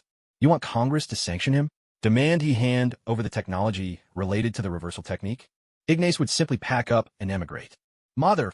Storming out of Stark's house, Fury cursed under his breath, climbed into his car, and headed back towards S.H.I.E.L.D. Mother! Man, he'd been outmaneuvered by 2 stubborn mavericks in a single day. A few days later, New York, Queens, next to the Queens branch of Presbyterian Hospital. Today, a small private clinic opened its doors. Doctors on the first floor treated patients as usual, but the second and third floors were strictly off-limits to outsiders, unless you had an appointment. However, since morning, not a single person had managed to make an appointment. On the second floor, the director of the Queens branch of Presbyterian Hospital was having a cordial conversation with a young medical student who owned the clinic. At the entrance, Ignas watched as the director turned and walked back to the hospital next door. Then he headed back into the clinic himself. On the first floor, the clinic looked entirely ordinary. But the second floor was a different world, reserved for the elite from around the globe who came by appointment for private consultations and treatments. Ignas did possess the power of the reversal technique and could save lives, but aside from him, almost no one could master it. Even his future descendants, whether they could learn it would depend on their own abilities. So he had no intention of making this power public. He did have his own moral boundaries, but the world was vast and the suffering endless. He would not play the saint and try to save everyone. After all, a person lives for themselves. He was no superhero. He'd barely returned to the second floor when he received a visit from an American senator. Sign the agreement, Ignas said, handing over 2 copies of the contract. The senator glanced at the papers, then at the young man before him, surprise flickering across his face, but seeing nothing amiss. Blinded in one eye, the senator had heard of this miraculous doctor and hoped to be cured. But everything came at a price. If his sight was restored, he would have to pay accordingly. It was a win-win situation. After signing the agreement, the senator underwent treatment. Ignas used the reversal technique, unleashing positive energy to heal the senator's damaged eye, and the eye began to regenerate. Moments later, the senator was astonished to discover that his eye could truly see again. What began as a mere attempt ended up being an astonishing surprise. Thank you. My son-in-law was severely wounded in an assassination attempt. He lost an arm, you know. The senator gripped Ignas's hand in gratitude, his thanks pouring out, then naturally shifted the conversation to another patient. No problem, but from now on, you'll have to follow my instructions, Ignas replied. Otherwise, if anyone in your family ends up missing an arm or a leg, don't blame me for turning a blind eye. The senator quickly agreed, and the two of them, chatting and laughing, walked outside together.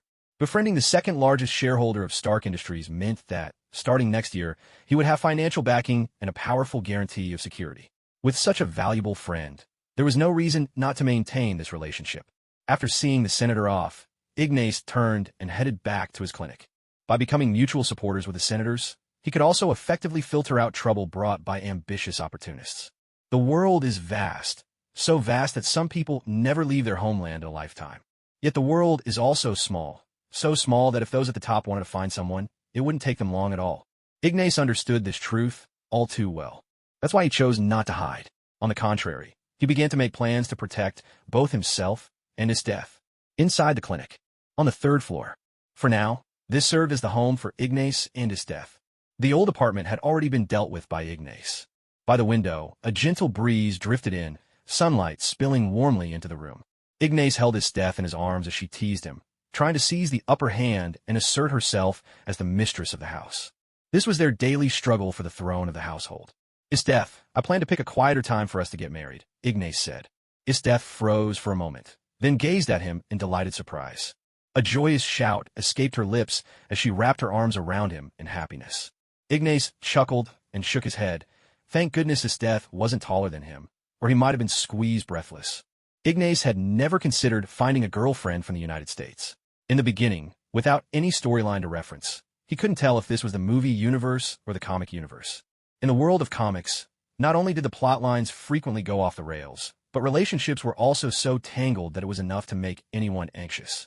So, from the very start, he'd never set his sights on any of Marvel's beauties. After all, he had no desire to be caught up in endless love triangles. The world is vast, yet also very small. Bruce Banner would surely agree with this sentiment. Brazil, Rocinha favela. Rows upon rows of makeshift homes crowded the hillside, chaos reigning everywhere. The streets were alive with noisy crowds, and crime was rampant. Hidden away here, Banner sat inside his house, eating while watching television. At the same time, he flipped through a pocket Portuguese dictionary. After finishing his meal, Banner used his newly learned Portuguese to tease a local dog, then got up to head outside. He spent his days evading General Ross, cherishing the hard-earned peace in his life. Heading out to seek a master's guidance on how to control his anger, he heard the relentless beeping from his heart rate monitor and quickly stopped the master from slapping him in the face. If this kept up, he'd soon be helping the master make funeral arrangements. Arriving at the factory's changing room, he was in the middle of putting on his work uniform when a bald man deliberately bumped into him. Banner remained calm on the surface, but his heart rate began to climb. He fought to keep his emotions in check, holding the Hulk back. The troublemaking bald man narrowly escaped disaster. A chuckle echoed from the hallway above as the boss called his name, asking for help. Banner let go of his cart and went upstairs to assist with some repairs. Before long, Banner had fixed the issue and pressed the button. The conveyor belt kicked into motion, and bottle after bottle of soda was carried down the line for processing. Meanwhile, the boss tried to persuade him to stay, offering Banner a steady job and a regular paycheck. Suddenly, a sharp pain shot through Banner's hand. A gash opened up, and a drop of blood fell quickly below. A wave of dread swept over Banner. He shouted for the line to be shut down and rushed downstairs. Spotting the drop of blood on the production line, he quickly wiped it clean, signaling to the boss that it was safe to continue. Production resumed. Processing, bottling, sealing, a crate of sodas was complete. Workers stacked crate after crate, sealing them in large boxes and affixing shipping labels. Yet, among these, one bottle contaminated with Banner's blood was overlooked and shipped off to the States. Milwaukee, United States. In a modest home, an elderly man opened his fridge, took out a bottle of guarana soda, and took a sip. He stared at the soda in astonishment. Wow, that was strong stuff. With a crash, the soda bottle slipped from his hand and shattered on the floor as the old man collapsed backward. The soda, tainted by Banner's blood, poisoned one of Stan Lee's Marvel cameos, shattering Banner's fragile peace. The hospital immediately reported a case of gamma poisoning, and the military was alerted in an instant. Arlington, Virginia. General Ross was brooding over how to deal with Ignas, desperate for the military to acquire Ignas' reversal technique, but he was repeatedly rebuffed by furious congressmen. Then, good news arrived. A report of gamma poisoning. Where was it bottled? Ross quickly set aside his cigar and turned to his aide. Brazil, Port Verde, the aide replied. Ross instantly thought of Banner, ordering agents to investigate with caution while he personally prepared to head to Fort Johnson to arrange for Banner's capture. In the military vehicle, General Ross glanced over Banner's file and let out a cold snort. He couldn't deal with the well-connected Stark, nor could he handle the newly risen Ignas, and he couldn't even manage someone as good-natured as Banner. New York, Queens. Director George sought out Ignas early in the morning, hoping to question him. He hadn't given up on investigating that major case from before. The rumored cursed spirit had killed most of its victims among the top brass of various organizations. So, he felt he needed to ask Ignas, who had made such a spectacular impression during the incident, a few things. Hello, this is George. Yes, I'm terribly sorry. Understand, sorry to trouble you. In the second-floor waiting lounge, George hung up his phone, having just been warned by higher-ups. If he pressed Ignas any further, he'd be out of a job the next day. My apologies, I've finished everything I needed. Goodbye. George quickly apologized to Ignas and got up to leave. He couldn't investigate people who were off-limits. From senators to the military, and from the military to the business world, Ignas had friends everywhere. George might be a good cop, but he didn't want his whole family struggling to survive in America. Besides, at the time of the incident, Ignas wasn't even at the scene. His suspicion was minimal, almost non-existent. Let me walk you out, Director George. Ignas smiled as he escorted his guest to the door. Hello, we've spoken before. Just then, an elderly man dressed in a Zhongshan suit, leaning on a cane and supported by his children, slowly approached from the end of the hallway. My apologies, I'll have to excuse myself from seeing you out. Ignas apologized to George, then turned to greet the Chinese veteran. This was someone he'd been in contact with before, someone from across the ocean, a hero from his homeland. Let me help you. He walked over to assist the elderly man. Half an hour later, Ignas helped the elderly man, whose lost limb had been restored, into a car. Young man, you're quite remarkable. When will you come home for a visit? The old man smiled at him warmly. I'll return when I have the chance, but my girlfriend is quite the handful. It's probably best for us to live here for now. Ignas replied with a grin. The old man chuckled and chatted with him a while longer before finally heading to the airport. If I'm going to stir up trouble, I might as well do it here in America. Ignas laughed, turned, and headed back to the clinic, ready to take Esdeath home. Night fell. In the depths of Queens, between the looming buildings and shadowy alleyways, a tall, thin man gripped a human in one hand, dragging them toward a black car parked at the alley's end. How's everything going on your end? He called out to a woman standing by the car. Almost ready. Tonight's feast is about to begin. The woman bared her fangs in a bloodthirsty grin as she spoke. What was that sound? The tall, thin man looked up in confusion. From a staircase above, faint, scattered footsteps echoed downward. Yet when the two of them craned their necks to look, there was nothing there. In the darkness within the narrow alley, a swarm of bluish monsters stood on the stairs, gathered in the alley below, and even perched atop the rooftops. A dense crowd of cursed spirits, each one gazing down at the two beings their master had called vampires. A chilling, slithering sound filled the air as their long tongues slid out to lick, saliva slowly dripping to the ground. The feast was about to begin. Suddenly, sharp gunshots shattered the night's peace, echoing again and again beneath the dark sky. In the blackness, a man and a woman sped away in a car, fleeing for their lives.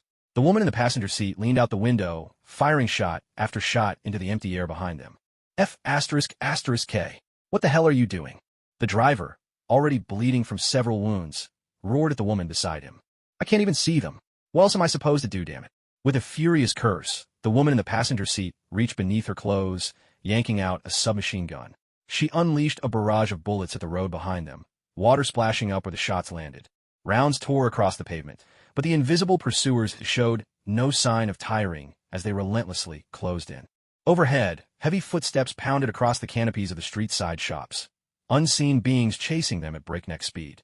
From the alleys ahead, eerie, rapid footsteps echoed, as though something was closing in from both sides, intent on trapping them. Suddenly, with a thunderous crash, the speeding car slammed into what felt like a stone wall. The hood crumpled instantly, the rear end flipping upward. The woman in the passenger seat screamed in pain as the brutal impact twisted her body against the window. The driver's forehead smashed hard into the steering wheel with a sickening thud. Inside, chaos erupted as the car flipped forward, then crashed heavily back to the ground. Bathed in moonlight, the dim street was cast in a silver glow. There, looming before the wrecked car, was a colossal monster invisible to ordinary eyes. 10 meters tall, grotesquely bloated, its face was crowded with countless compound eyes. So many, it was terrifying to behold. All at once, the monster's myriad eyes swiveled, focusing on the little car below. It raised a massive fist, ready to strike. From afar into the street, a fleet of police cars sped in, sirens wailing and lights flashing. After receiving reports of gunfire, the NYPD had dispatched dozens of officers to apprehend the shooters. Damn it, is it over already? Inside one of the police cruisers, a young officer in the passenger seat slammed his fist against the seat in frustration. At the scene, only the wrecked car remained. The other party had vanished without a trace. And in the next instant, something utterly shocking unfolded before their eyes. It was as if some colossal, invisible force had suddenly slammed into the wrecked vehicle, crushing it in an instant. In that very moment, the bodies of the people inside the car twisted unnaturally. Two warped figures let out bizarre, rattling noises as they tumbled and scrambled away, fleeing down the distant street. Shit! A wave of shock swept through the police officers at the scene. Their scalps tingled as they let out a stream of American curses, unable to contain their astonishment. The invisible attack alone was terrifying enough. Yet now, two things that clearly weren't human had appeared. Strange events happen every year, but this year is something else entirely. Cursed spirits. In a flash, the NYPD officers recalled the rumors, the infamous case from yesterday, whisked away by some mysterious agency. But what were those twisted figures, those things that could still run after such devastation? As mid- and low-ranking members of the NYPD, they had no right to know. Before long, SHIELD operatives arrived on the scene. All the NYPD could do was help cordon off the street. The rhythmic click of high heels echoed down the pavement. A striking woman, her silhouette graceful in a sleek black tactical uniform, strode confidently forward. The night breeze swept through her deep crimson curls. Natasha Romanoff stood by a police car, pressing a finger to the earpiece at her ear. I'm here. Understood. I'm in position, observing everything. Nothing will escape me. Natasha glanced up at the rooftop, where, bow in hand, Hawkeye stood against the shroud of night. He nodded to her, almost imperceptibly. Natasha nodded back, then turned her gaze to the mangled car. On the wrecked vehicle surface, the mark of a massive fist was stamped deep into the metal. A car sped down the street with a low roar, several blocks away from the disaster site. Hey, what was that? My heat-seeking missile. Inside the car, a woman with wine-red hair shot a sidelong glance at her companion. He replied quickly, a hint of pride in his voice. He asked hurriedly, so where are we going? It's a surprise. She gave him a sly, playful look. Not long after, down a corridor in a meat processing plant, the red-haired woman led her companion through the passageway toward a steel door guarded by a man in a suit. Behind racks stacked high with raw meat, workers paused in their tasks, their faces twisted with an eerie, unreadable expression as they watched the man follow the woman deeper into the plant. Their eyes were cold, almost sinister. The woman pressed her companion close, giving him a brief kiss. In the distance, the man in the suit nodded and opened the door for them. Her companion grinned, thinking this must be some secret club where only couples are admitted. It was all so intriguing. He happily followed his date inside, swept up by the thunderous music and the wild, passionate dancing all around them. The air was thick with the intoxicating scent of alcohol. He was utterly enthralled, swept away by the excitement and joy. Strangely enough, after he entered, his female companion completely ignored him, treating him with cold indifference. Suddenly, a drop of fresh blood fell from above, landing on his palm. Puzzled, he touched it with his finger and brought it to his mouth to taste. It was a bit salty with a metallic tang. Blood. He immediately looked up in alarm. Numerous sprinkler heads clustered above on the ceiling. In the next instant, a torrent of red liquid gushed down, and the revelry began in a frenzy. Terrified and uneasy, he ran and shouted for help, but was blocked and shoved around by the indifferent faces surrounding him. A sharp smack echoed. He tumbled to the ground, falling into the red liquid. His entire body was drenched, leaving him both wretched and lost. He looked up in horror at those around him, bearing sharp fangs. He lunged at the panicked humans nearby, attacking them. Vampire. The word, the legend, flashed through his mind in an instant. The vampires, their faces now twisted with malice, advanced on him. To them, he looked as tempting as a piece of bread slathered in tomato sauce, lying there amidst the crimson pool. With a chilling hiss, the vampires bared their bloody maws, giving him menacing glares and unleashing ear-piercing screeches. The flickering lights, which had once seemed exciting and playful, now filled him with terror, and he screamed in fright. With a deafening crash, suddenly, the main doors burst open, and 3 twisted figures hurtled through, barreling into the crowd of vampires. 3 thunderous impacts shook the walls, and in an instant, a gaping hole was smashed into the wall. A horde of blue-skinned monsters surged into the venue. The vampires, seeing water splashing mysteriously across the floor, hastily retreated and drew their weapons. In the midst of life and death, the lone, surviving human barely managed to glimpse the beings at the entrance. A mass of blue, black, and white monsters of all shapes and sizes, each one looking fierce and bizarre. In the blink of an eye, the monsters charged at the vampires. The hunt of the cursed spirits had begun. The room filled with a brutal chorus as the cursed spirits stormed the vampires' revel, unsheathing razor-sharp claws or swinging massive fists, unleashing a relentless assault. One by one, the vampires were torn apart or had their bones shattered by powerful blows. Faced with an invisible, deadly threat, the vampires panicked before death was even upon them, each scrambling desperately for the back exit. With a tremendous crash, a gigantic fist smashed the ground, and the fleeing vampires were crushed to pulp in an instant. Screams of terror rang out. The surviving human let out a shriek and scrambled to escape. But for some reason, the cursed spirits paid him no mind at all. They targeted only the vampires. Silver weapons. In the corner, the light shimmered and warped ever so slightly. In the next instant, nothing seemed out of place. Ignas stood there with Esdeath at his side. Utilizing the ability he had copied from the Wulu Pavilion, Ignas twisted space itself, concealing both himself and Esdeath from sight. He held a bag of silver weapons in his hand and hurled it toward the cursed spirits. With a heavy thud, the bag of silver weapons crashed to the ground, sending blood splattering in every direction. All cursed spirits, arm yourselves with silver weapons. Ignas gave the order. The very next moment, the cursed spirits, driven by his command, surged forward in a frenzy, scrambling to snatch the silver weapons from the bag. By now, the vampires had already been mauled by invisible cursed spirits, their bodies mangled and torn. One by one, they writhed in the pool of blood, desperate to escape. Caught between life and death, they could just barely catch glimpses of the cursed spirit's forms. But it was too late. The hunters had become the hunted, and there was no hope left. Cursed spirits clutched their silver weapons and advanced on the vampires. Blades flashed, and the slaughter began. A vampire's body ignited, burning away to ash like paper in a fire. "I don't want to see vampires where I live," Ignas said coldly, watching the massacre unfold before him. He had no intention of caring whether these vampires had existed for 1,000 years, or if they had dealings with the upper echelons of human society. The cursed spirits lurked in the shadows, while he acted in the open. If humanity's leaders wouldn't dirty their own hands, the cursed spirits he commanded would do what needed to be done. Ignas kept himself apart from the cursed spirits, cultivating the illusion that he had nothing to do with them. With that, he turned his gaze away from the scene. His mind wandered to the puzzle of negative, cursed energy and the positive energy of reversal techniques. Back at Stark's home, the detection devices controlled by Jarvis had clearly picked up the positive energy of reversal techniques.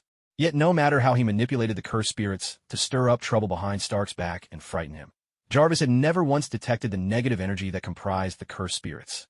It wasn't long before every last vampire at the scene was dead. The slaughter left the place much cleaner, save for the pool of blood.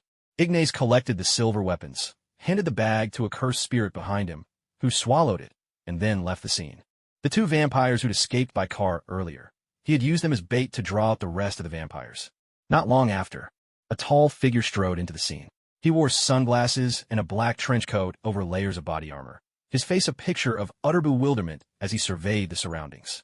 Where had the vampires gone? He hadn't even started fighting, and now, nothing? Motherf! Was the intel wrong? Blade couldn't help but curse in American slang. Footsteps echoed rapidly through the meat processing plant's corridor. A large contingent of police officers burst in, glaring at Blade, who still gripped his sword. They shouted angrily, "Drop your weapon, NYPD." Blade had just raised his arm. Taking advantage of the NYPD officer's momentary relaxation, he performed a swift roll and slipped behind cover. He knew that the human authorities might be colluding with the vampire elite. If he truly surrendered his weapon, he'd be finished in an instant. Gunshots rang out sharply. The NYPD quickly scrambled for cover themselves, firing rapidly toward Blade's hiding spot. Blade returned fire, raising his gun and squeezing off several shots. The officers immediately ducked and scattered. For the meager salary they earned each month, there was no way the NYPD would risk their lives going head-to-head with Blade. Seizing the right moment, Blade darted toward the drainage pipe and squeezed himself inside. More gunfire erupted. A bullet struck his foot, and a jolt of pain made him bare his teeth in a grimace. Still, he pressed on, forcing himself to keep running. The night was silent, with fallen leaves and bits of trash drifting along in the wind. Near a square trash bin, Blade crawled out of a sewer exit, limping as he made his escape into the distance. "Damn it, I walked right into a trap." Cursing under his breath, Blade jumped into his car and sped off. Little did he know, it wasn't really a trap. He'd just gotten caught in someone else's crossfire. Queens. Beside the New York Presbyterian Hospital Queens campus. Morra's private clinic. Second floor. Inside a private laboratory. Ignas gripped a rabbit tightly, dug out its heart, and then used a reversal spell to try to heal the animal. It wasn't long before the rabbit's heart ruptured, blood splattering everywhere. Fortunately, Ignas had prepared in advance. The rabbit was contained in a glass vessel, and he wore gloves for the experiment. Across the room, a vampire was tied to the wall, terrified at the grisly sight. "Don't worry, your turn is coming soon," Ignas said, glancing up at the vampire with a chilling smile. That smile sent a shiver down the vampire's spine. The vampire struggled with all his might, but no matter how hard he fought, he couldn't break free. In fact, his body was starting to feel weak. "Don't waste your energy. The ropes are made from a metal laced with just a trace of silver. It won't kill you, but it'll keep tormenting you, slowly draining your strength." With that, Ignas resumed his experiment.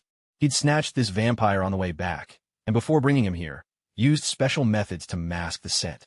Once back at the clinic, he drenched the captive in chemical agents, scrubbing away any lingering scent. "Behave yourself."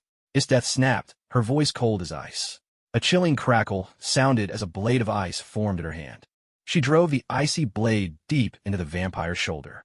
Without hesitation, she sliced off his right arm. She plucked the severed limb away and tossed it to the floor. Esdeath had another passion, torturing her prisoners. Next, she unleashed the true power of her imperial ice, freezing the severed arm solid. A brittle crack resounded through the room as the frozen limb shattered. The vampire's arm shattered along with the ice, scattering fragments everywhere, making the captive tremble in terror. Ignas continued with the final phase of his experiment to reverse the ritual. It wasn't until the pile of rabbit hearts nearly filled half a container that Ignas finally gave up. He then looked up at the vampire, a devilish grin spreading across his face. I wonder, if a vampire's heart is destroyed, can you still survive? He wanted to use the vampire as a test subject, hoping it would spark inspiration and accelerate his breakthrough in the last stage of the reverse ritual. The vampire's eyes widened in horror as he stared at the human before him. What a pure smile. Esdeath's cheeks flushed pink. She cradled her face, gazing bashfully at Ignas. Perhaps this is what it means when they say love is blind. Pure. More like diabolical. The vampire cried out in terror, but in the next moment, his mouth was sealed shut by a block of ice. Enough. To me, his smile is still as pure as ever. Esdeath shot the vampire a frosty glare before turning back to Ignas, her eyes brimming with adoration. The vampire could only stare in stunned silence. The next day, early morning, Midfaka arrived at dawn, carrying a hefty sum of money, eager to buy more information all at once. The final stage of the reverse ritual is resurrection. Ignas explained with a smile, having just pocketed $1 billion. Even if the heart is destroyed, a person can still be revived using the reverse ritual. Of course, it doesn't work against natural aging, illness, or the like. Fury stared at him in shock. Resurrection from death. Don't get your hopes up. I can't do it myself. Ignas added, taking a deep breath. Fury's fists clenched in frustration. Damn it. $1 billion from S.H.I.E.L.D. down the drain. This ritual of yours. Fury glanced at Ignas. Is it related to the cursed spirits or the big 3 clans of Neon? Ignoring him, Ignas sipped his tea, holding Esdeath close as the two whispered quietly to each other, deliberately leaving Fury out. Fury got the message. He needed to pay more. Another $1 billion. He said, transferring the sum. Not related. Ignas replied playfully, his gaze locking with Midfaka's. In truth, there was a connection, but as the world's only sorcerer, he had to deny it. Otherwise, things would get far too complicated and suspicions would fall squarely on him. There must be a clear line between cursed spirits and Ignas, one in the shadows, the other in the light. Midfaka was on the verge of losing it. $1 billion just for a single word. Unrelated. Fury wanted to ask if Ignas knew of anyone else in the world who could perform the reverse ritual. But once bitten, twice shy. He couldn't bear the thought of spending another $1 billion only to hear, nope, that would truly push him over the edge. He hesitated, then decided to use his intelligence budget to buy a different piece of information. Your girlfriend, what's her ability? Saying this, Fury transferred another $100,000. Tears welled in his eyes, and his heart bled. This guy's just ruthless. She manipulates and creates ice in battle. Ignas began to speak. Nick Fury nearly choked in frustration. This bastard never gets to the point. Even with Esdeath, aside from her ice manipulation, Ignas hadn't explained the source of her incredible combat prowess. Ignas, are you sure you don't want to take part in the Avengers Initiative? Fury was about to leave, but he couldn't help but try one last time. Not interested. Ignas shook his head. How about becoming a consultant for S.H.I.E.L.D.? Every time you provide us with a lead, you'll be handsomely compensated. Fury tried to bargain. Pleasure doing business. Ignas got up and gave Fury a warm handshake. Fury's mouth twitched in annoyance, but he said his goodbyes, ready to leave. This guy really is a tough nut to crack. So greedy. Don't think I'm just being greedy. Stark, if you try to hire him with money, you couldn't afford him anyway. Ignas walked Fury to the door. Fury nodded repeatedly. It was like buying a house. Here, at least you could get a place in a second-tier city and pay in installments. Over there, it will be a top-tier city, full payment up front, completely out of reach. Fury was actually planning to use a keepsake left by Stark's father, waiting for the right opportunity to give it to Tony Stark and earn himself a favor. Little did he know, the new S.H.I.E.L.D. consultant he'd just sent off with such enthusiasm, the one he hoped to build a close, mutually beneficial relationship with, had actually been working out ways to throw him off balance all along. Ignas was diligently practicing the final stage of the reversal spell. Once he mastered it, removing the shrapnel near Stark's heart would be a breeze, and Fury's scheme to get something for nothing would go up in smoke. He watched Fury's car disappear into the distance, then turned and headed back inside. With no more appointment for the afternoon, he decided to bring Esdeath along and sit in on some classes at the university. As evening approached, Ignas and Esdeath made their way home. He was scrolling through his phone, browsing for SUVs. Compared to sports cars, he much preferred SUVs. Suddenly, Esdeath stopped in her tracks. She reached out and grabbed Ignas, her eyes scanning the surroundings warily. Keep walking. Ignas gave her a subtle nod. Esdeath inclined her head slightly, and the two continued toward the clinic. Once inside and up on the second floor, they found a bald man in a black suit and glasses sitting by the window, smiling at Ignas and Esdeath. He stood up and extended his hand to Ignas. Forgive my unannounced visit. Allow me to introduce myself. I'm Agent Sitwell from S.H.I.E.L.D. Ignas shook his hand politely, just a brief touch, and the three of them took their seats. Ignas looked at Sitwell. He knew this man. A Hydra agent, masquerading as S.H.I.E.L.D. Mr. Ignas, I'll get straight to the point. I'm here today in the hope that you will consider joining S.H.I.E.L.D. Sitwell smiled as he spoke. I've already turned down your director's offer. Ignas waved his hand dismissively, while Sitwell could only shake his head in resignation. After all, he wasn't here as a representative of S.H.I.E.L.D. In truth, it was Pierce who had given the order. The plan was to lure Ignas into S.H.I.E.L.D., then slowly feel him out, get a sample of his genes, or even recruit him into Hydra. Mr. Ignas, there's no need to decide so quickly. If you join S.H.I.E.L.D., the advantages and support you'll receive will be considerable. Sitwell continued, lifting his coffee cup and smiling at Ignas.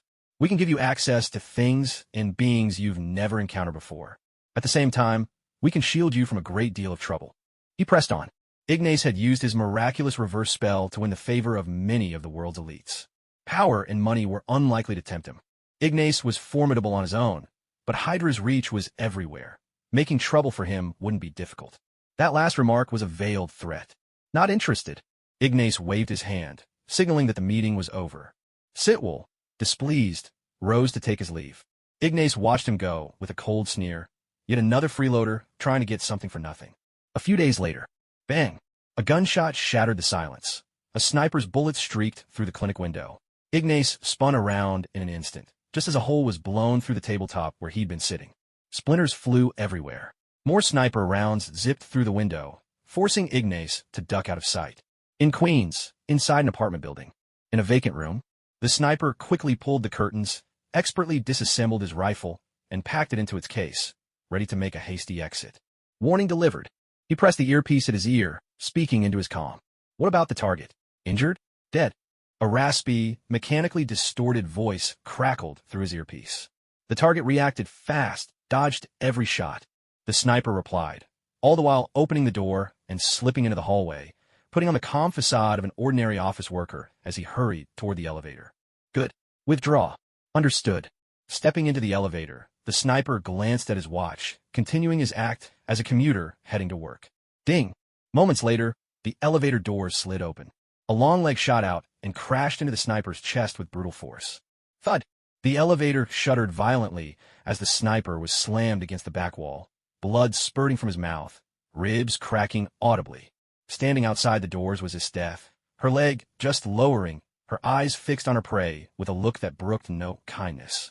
After the assassination attempt on Ignas, she'd immediately dispatched her cursed spirits, tracking down the sniper at lightning speed. Her boyfriend had just been attacked. Esdeath, seething with fury, wasted not a moment. She'd come straight to block the elevator. Speak. Who sent you? Esdeath demanded coldly, grabbing the other's collar in her hand.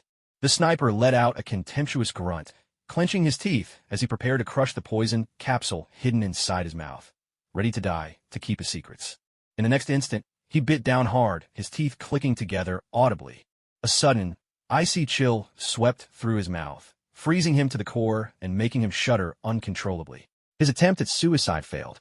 Esdeath had already acted, freezing his teeth in place before he could break the capsule. Talk! Esdeath snapped again, her palm striking his face with such force that his features twisted from the blow. Several hours later, Sitwell arrived at Ignas's private clinic, his face tense, looking both nervous and guilty. Hail Hydra! Ignas sneered at him, repeating the classic phrase with a mocking tone. Sitwell's heart skipped a beat. That's what the guy said as he tried to kill himself. A pity he failed. Ignas said with a half-smile, watching Sitwell closely, his word a mix of truth and fabrication. That Hail Hydra was a lie. In this day and age, only Hydra agents meeting in secret or verifying each other's identity would bother to say Hail Hydra. But after all these years, even Hydra had grown more cunning. It was rare for anyone to shout Hail Hydra before dying. After all, it would only give their enemies a clear target to suspect. Damn it, that idiot. Why would he blurt that out while trying to kill himself? Sitwell cursed the sniper in his heart, though outwardly he feigned ignorance. He sat across from Ignas, smoothing out his suit and composing himself. I don't know what you're talking about. Wasn't Hydra wiped out back in World War II? Ignas chuckled, then stood, looming over Sitwell.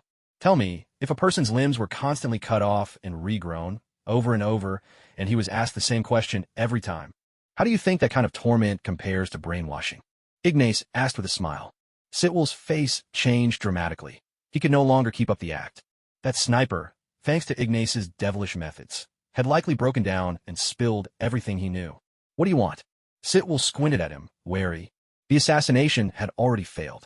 If things went further, it would be impossible to clean up the mess. $1 billion, as compensation for your attempt to threaten me. Ignas sneered at Sitwell, who immediately shook his head in protest. That's far too much. In that case, you're finished. I'll take all of this straight to Fury. Let me check with my superiors. Sitwell said quickly. Ignas nodded. Sitwell stood, moved to a corner, and reached out to contact his higher-ups, unaware that a bluish, monstrous creature was standing just behind him, listening in on every secret word. Deal. It's done. Sitwell returned and announced. Pleasure doing business. Ignas shook hands with Sitwell, clearly satisfied. But we'd better keep out of each other's way from now on. Don't even think about crossing me again, or I won't just tell Fury about your secrets. I'll come after you every single day. Ignas sneered coldly. Beside him, Esdeath's eyes were icy with murderous intent as she glared at Sitwell. Sitwell's heart pounded. Ignas and Esdeath together, and now they knew Hydra's secrets. Not only that, Ignas could even regenerate lost limbs. Unless they used weapons of mass destruction, it would be almost impossible to threaten these two. And on top of that, they were being blackmailed. Fortunately, this guy was motivated by money. I understand, Sitwell replied, his face grim as he turned to leave. Ignas watched him go, sending after him 10 grade 3 cursed spirits, 5 grade 2s, and 3 grade 1s. He wanted them to tail Sitwell closely. He didn't believe for a second that Hydra would let things go so easily. With his cursed spirits tracking them, he could keep Sitwell under constant surveillance, both as a threat and as a safety measure. It was also a good way to observe the growth of his little fish. Even the mother faker was followed by a swarm of cursed spirits. After all, these were all the fish he'd worked so hard to catch. Oh, and the 2 grade 1 cursed spirits with Sitwell, those belonged to Pierce. The next day, Fury came knocking, hoping to hire Ignas to investigate the legend of the cursed spirits with a handsome payment. Although Ignas kept insisting he had nothing to do with the cursed spirits or the 3 sorcerer clans, Fury had run out of options. No matter how sharp Hawkeye's eyes were, he hadn't been able to find a single clue. Hawkeye and Black Widow had been investigating for ages, but they were still completely in the dark. Fury, I've got a truly explosive piece of news here. Want to hear it? Ignas smiled at Fury. Go ahead, Fury gestured. $40 billion US. Ignas named an outrageous price. Fury waved him off, unwilling to listen. He couldn't afford it. All right, half off. 20 billion. That's my final offer, Ignas bargained. Because this concerns the old feud between S.H.I.E.L.D. and Hydra, and the future of your organization itself. Ignas smiled. Fury was visibly startled. Half off he could accept, but when it came to Hydra's information, he was deeply skeptical. Hydra was wiped out during World War II. Fury retorted quickly. Ignas just shook his head with a laugh. If you don't believe me, then forget it. He stood to see Fury out, while Fury's face darkened as he prepared to leave. Ignas didn't press further, nor did he reveal any names.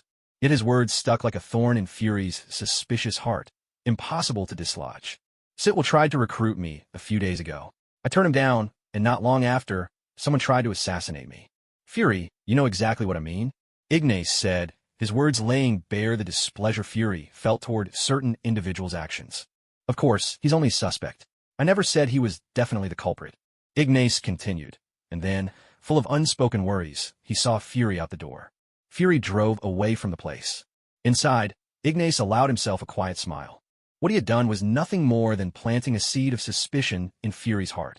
From this moment on, the ever-skeptical Fury would no longer trust anyone within S.H.I.E.L.D. He would secretly investigate Sitwell, and anyone connected to Sitwell, like Pierce, would come under constant scrutiny. A grand show is about to begin. S.H.I.E.L.D. versus Hydra. Ignas chuckled, turning back into his clinic. Meanwhile, in the car, Fury's mind was awash with doubt and suspicion. Ignas really was attacked. There's no benefit for him in making up such a story. Fury mused, finding himself more inclined to believe Ignas's words. At the same time, he was already planning to identify any undercover agents and keep a close watch on his colleagues as soon as he returned. Of course, There was still a sliver of doubt in his mind as to whether Ignas was telling the whole truth. But then, if Fury had one defining trait, it was his tendency to question everything. The next day, on 121st Street, heading north on Broadway, Ignas was behind the wheel of his newly purchased SUV, taking his girlfriend, Esdeath, out for a nighttime drive. He'd bought the car in the past few days. Fury, fearing it might affect their ongoing collaboration, had eventually sent him some extra money to make up for it. Ever since he'd gotten acquainted with powerful figures from various countries and helped treat them, and after meeting the notorious moneybags, Motherf, Kurgai, and raking in a fortune, Ignas no longer needed to check price tags when buying a car. Small change. Suddenly, a barrage of gunshots rang out. Fire! Fire! Gunfire echoed from the far end of the street, the muffled shocks trembling just beneath the city's surface. A thunderous crash. Two vehicles lost control and collided at the far end of the street. Out of the chaos burst an ugly, gray-green creature, its back bristling with spines, rampaging straight toward them. Behind the beast, American soldiers fired relentlessly, but their bullets might as well have been grains of rice tossed at a giant, utterly ineffective. With a furious roar, Abomination snatched up a car and hurled it back at his pursuers with tremendous force. An explosion erupted, flames shooting skyward as the car went up in a blazing inferno. The soldiers scattered in all directions, scrambling for cover. In an instant, Broadway was plunged into chaos. People screamed and bolted in panic, desperate to escape. Abomination was on the rampage. Another car was sent flying by the monstrous figure, crashing into a storefront and exploding in a burst of fire and light. Ignas watched as a car shot past, barely missing them. It had all happened so suddenly. With people fleeing in every direction, the street was now hopelessly clogged. By now, even trying to reverse out was nearly impossible. Trying to get through? Ignas watched Esdeath by his side with a gentle smile. In her beautiful blue eyes, a vibrant fighting spirit blazed. Over the past few days, she had taken down an agent who tried to assassinate her boyfriend, and together with Ignas, had raided vampire hideouts across the city. In truth, there were very few battles that could truly make her happy. Esdeath loved war. Yes, she replied with excitement, nodding at him. Ignas opened the car door. Go ahead, fight to your heart's content. Thank you. Esdeath let out a soft laugh, caught him in her arms, and planted a series of quick kisses on him. A few seconds later, she released her boyfriend, stepped out of the car, and strode purposefully ahead. As she walked down the street, icy air began to swirl all around. In Esdeath's hand, a sharp blade of ice materialized. In the next instant, a car came hurtling through the air. She raised her arm high and, with a single slash, sent the car flying. The gust of wind kicked up by the car made her long hair dance behind her. Esdeath stood to the side, proud and unyielding, her face set with haughty confidence as she stared down the rampaging monster. Ice blade leveled straight at her foe. With a swift motion, she slashed the blade, sending a chill rippling through the air. I'll be your opponent. Abomination snapped his gaze toward Esdeath, his two thick arms pounding the ground with a thunderous crash, cracking the cement beneath him. With a furious roar, he bellowed at Esdeath, seized a motorcycle in one hand, and hurled it at her. Pathetic beast. Esdeath scoffed, letting out a cold snort. With a swift kick, she sent the incoming motorcycle crashing away. Abomination let out a guttural roar, sending a car flying with a punch, stomping a motorcycle to pieces, and picking up speed as he barreled toward Esdeath. He leaped over a row of vehicles, then landed with a crushing stomp on a Ford, following up with a powerful punch aimed straight at the charging Esdeath. With a resounding crash, Esdeath raised her leg high, blocking Abomination's fist with a powerful kick. In one smooth motion, she sprang upward and with agile precision delivered a spinning aerial kick straight to his forehead. With a heavy thud, Abomination was struck senseless, his massive form sent flying sideways, crashing through a shop front. He staggered back to his feet, shaking his head in confusion as he stared at this woman. Abomination felt he was far stronger than the Ironmonger. He was convinced that even Ironmonger or Iron Man would be torn apart by him. So why could this mere mortal woman land such a devastating blow? He truly couldn't comprehend it. With a furious roar, Abomination bellowed at Esdeath again. He was enraged. After all the pain and struggle he'd endured to gain power on par with Banners, how could he be so easily sent flying by a woman of flesh and blood? Was all his suffering for nothing? Seething, Abomination hurled tables and chairs aside, charging forward in a blind rampage and swinging a massive fist straight at Esdeath. Not bad. Even though there are no more danger beasts, you're tough enough to let me have some fun with a fight. Esdeath's eyes sparkled with excitement as she gazed at the resilient monster before her. In the next instant, she unleashed her power. She clasped her hands together, and suddenly, massive ice spears formed all around her, hovering in the air. Streetlights glinted off the ice, making the spears shimmer with a deadly chill. White ice shard barrage. Esdeath arched her impressive figure backward, her long, flowing hair streaming behind her like a banner. With a cold, murderous grin, she whipped her arms forward, her gaze locked on Abomination with deadly intent. A hailstorm of enormous ice spears shot out in an instant, slicing through the air with a sharp hiss. Even the air around them seemed to grow colder. With a series of heavy thuds, the ice spears rained down on Abomination. He hastily raised his arms to shield his head as the barrage continued. Spears struck his body one after another. Abomination roared in fury, pushing forward through the storm of ice, undeterred. Oh! Esdeath was surprised to see Abomination advancing through her assault. You're tougher than I expected. This is getting interesting. In a flash, she crouched and pressed her palm to the ground. The ice spear attack ceased. With spears still jutting from his body, Abomination charged forward, bellowing with rage. Gray Ice Horn. Esdeath shouted loudly. A colossal ice pillar erupted from the ground, growing rapidly as it hurtled toward Abomination. Abomination twisted his body and leapt aside, narrowly dodging as the giant ice pillar smashed through the building behind him, piercing straight into the next street. He stared in shock at the destruction. Is this woman really human? High above, a military helicopter circled. Inside, General Ross watched the scene below, his face grim. He had considered reaching out to Ignas and Esdeath for help against the Hulk. But because he'd once harbored bad intentions toward them, they had never agreed to work with him. Watching Esdeath relentlessly hunt Abomination, Ross's resentment toward Ignas only deepened. Damn it, that wretched man. Why won't he cooperate with us? If we could get our hands on their genes, we might be able to create an army of superhumans like them. Then we wouldn't have to deal with disasters like Abomination. General Ross clenched his fists, cursing inwardly. The American High Command never thought they were at fault. Their regrets were only that Ignas hadn't obediently worked for them. Their regrets were only about why they'd chosen Blonsky for the Hulk plan, never considering that their own greed was the real source of disaster. Banner stood beside his girlfriend, his face clouded with worry as he watched the broadcast of the chaos unfolding on the streets. Even with Esdeath on the scene, there was no guarantee things would improve.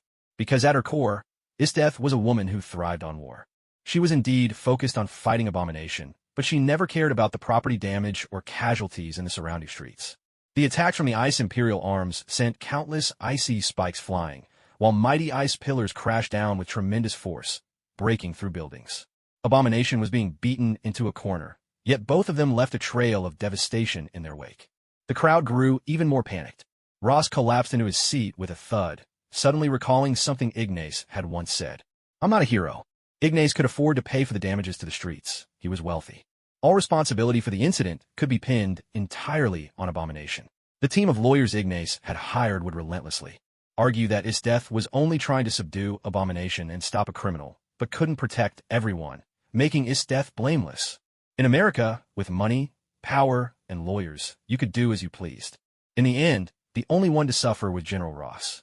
Every bit of this disaster was pinned on him. Whether he liked it or not, he had to shoulder the blame, unless someone stepped in to deal with Abomination soon. Ross anxiously turned to his son-in-law, Banner, pleading, Banner, if you don't stop them now, this catastrophe will spiral out of control. Banner comforted his girlfriend, then looked at his troublesome father-in-law. We created him, all of us. He glanced at General Ross and his girlfriend. So I'll stop him. His girlfriend clung to him, reluctant to let go. Don't worry. Banner hugged her tightly, then gently pushed her away. Stay high. He took one last look at her, murmured an apology, and with his back to the city, leapt from the helicopter. The wind roared past his ears, until with a heavy thud, Banner crashed into the ground, smashing through the pavement and sending chunks of concrete flying in all directions. A massive green hand burst from the hole, slamming down onto the street. Ignas stood on the street, watching as Esdeath mercilessly pummeled Abomination. Suddenly, a chunk of debris ricocheted through the air, shattering the window of his car. Ignas turned, seeing Hulk land hard nearby, and then heave himself up from the hole in the cement. He mentally tallied another debt for Hulk's account.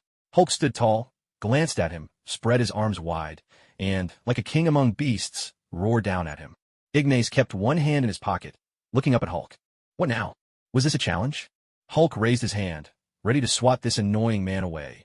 But Ignas's hair curled upward, forming cannon-like locks as cursed energy rapidly condensed. Yuta's technique of curse replication knew no limits. In the blink of an eye, a terrifying granita shockwave erupted, slamming Hulk right in the head and sending him hurtling backward at tremendous speed, crashing through the wall of a storefront. F***K. Inside the helicopter, General Ross roared in fury. Wasn't the Hulk supposed to end the fight quickly to minimize casualties? So why had he, the moment he landed, started lashing out in a blind rage? In his mind, Ross cursed Banner up and down. But in truth, the Hulk was always like this. It wasn't Banner's fault. Hatred burned so brightly in the Hulk's eyes that even a bystander could easily draw its fire. Meanwhile, in the distance, Esdeath was having the time of her life. Abomination stood in the middle of the street, catching a rocket fired by a soldier and crushing it in his fist like a toy. He let out a furious roar at Esdeath, charging at her again. Then allow me to grant you the death you deserve. With that, Esdeath lashed out with a powerful kick, while Abomination swung a heavy punch. His fist collided with her foot, and she used the momentum to launch herself high into the air. In the very next instant, still airborne, Esdeath snapped her fingers with a crisp, ringing sound. A terrifying burst of cold erupted all around her. Behind her in the sky, a massive blue sphere of ice, like a meteorite, began to form. Hailstorm strike. Esdeath slammed her palm into the frozen meteor, sending it crashing down with a thunderous impact. The deserted shops on either side of the street were instantly flattened. Beneath the falling ice, Abomination was crushed flat by the immense weight. Abomination dead. Standing atop the frozen meteor, Esdeath glanced at the helicopter soaring past in the distance, gave a cold snort, and cast her gaze over the brightly lit city below. With a nimble leap, she landed and strode swiftly toward Ignas. Approaching from behind, she wrapped her arms around her boyfriend in a bold embrace, her cheeks flushed with bashful delight. All right, once you've had your fun, let's continue our date. Halfway through her sentence, Esdeath caught sight of the shattered car window. Her mood, which had just begun to lift, plummeted again. She looked toward the Hulk, who had burst out of shop and was now roaring at her boyfriend. This, truly, was not Banner's fault. At this stage, the Hulk was simply uncontrollable. Once he transformed, there was always the risk he'd lose control. Early on, when the Hulk appeared, he was just as likely to attack friend as foe. Shall we? Esdeath released Ignas, clenching her fists as she asked him gently. I'll be fine, Ignas replied, shaking his head. Esdeath chose to respect her man, nodding slightly and stepping aside to give him space on the battlefield. With a furious roar, the Hulk bellowed in rage. He felt utterly disrespected. Hulk was enraged. These two humans were dividing up his opponent, as if he wasn't even there. Clearly, they looked down on the Hulk. In a heartbeat, Hulk slammed his fist into a car, tearing it clean in half. Grabbing a half in each hand, the Hulk prepared to smash the two humans flat with the twisted wreckage. He barreled toward them in a wild charge. Esdeath conjured an icy blade in her hand and tossed it to Ignas. Ignas leapt aside, narrowly dodging the Hulk's thunderous blow. A deafening crash echoed through the street. Two halves of cars were wielded as weapons, smashing together with brutal force. If anyone were to be caught in between, they'd be flattened into a bloody pulp. Bang, bang, bang. The Hulk kept swinging half a car at Ignas, pounding him relentlessly. Ignas leaped out of the way once more, evading the attack just as a surge of cursed energy wrapped around his ice blade. A single flash of the blade. A fresh wound appeared instantly on the Hulk's arm. Green blood gushed out, dripping to the ground.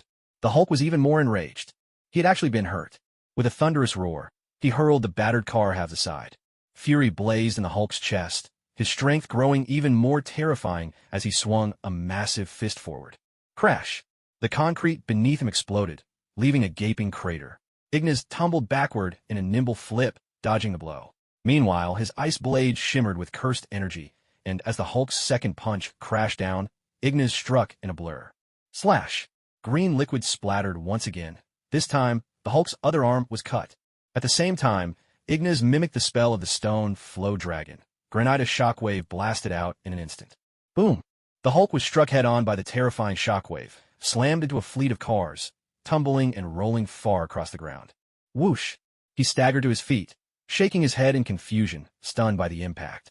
As he looked up, a blade wreathed in cursed energy flashed toward him. The Hulk raised his hand and caught the ice blade, but the curse-infused weapon was too powerful. It sliced his palm open, and the gleaming edge pressed on toward his chest. With a furious roar, The Hulk drew back his other fist, aiming to smash Ignas's frail human body. But another blast of granite shockwave hit him square in the face.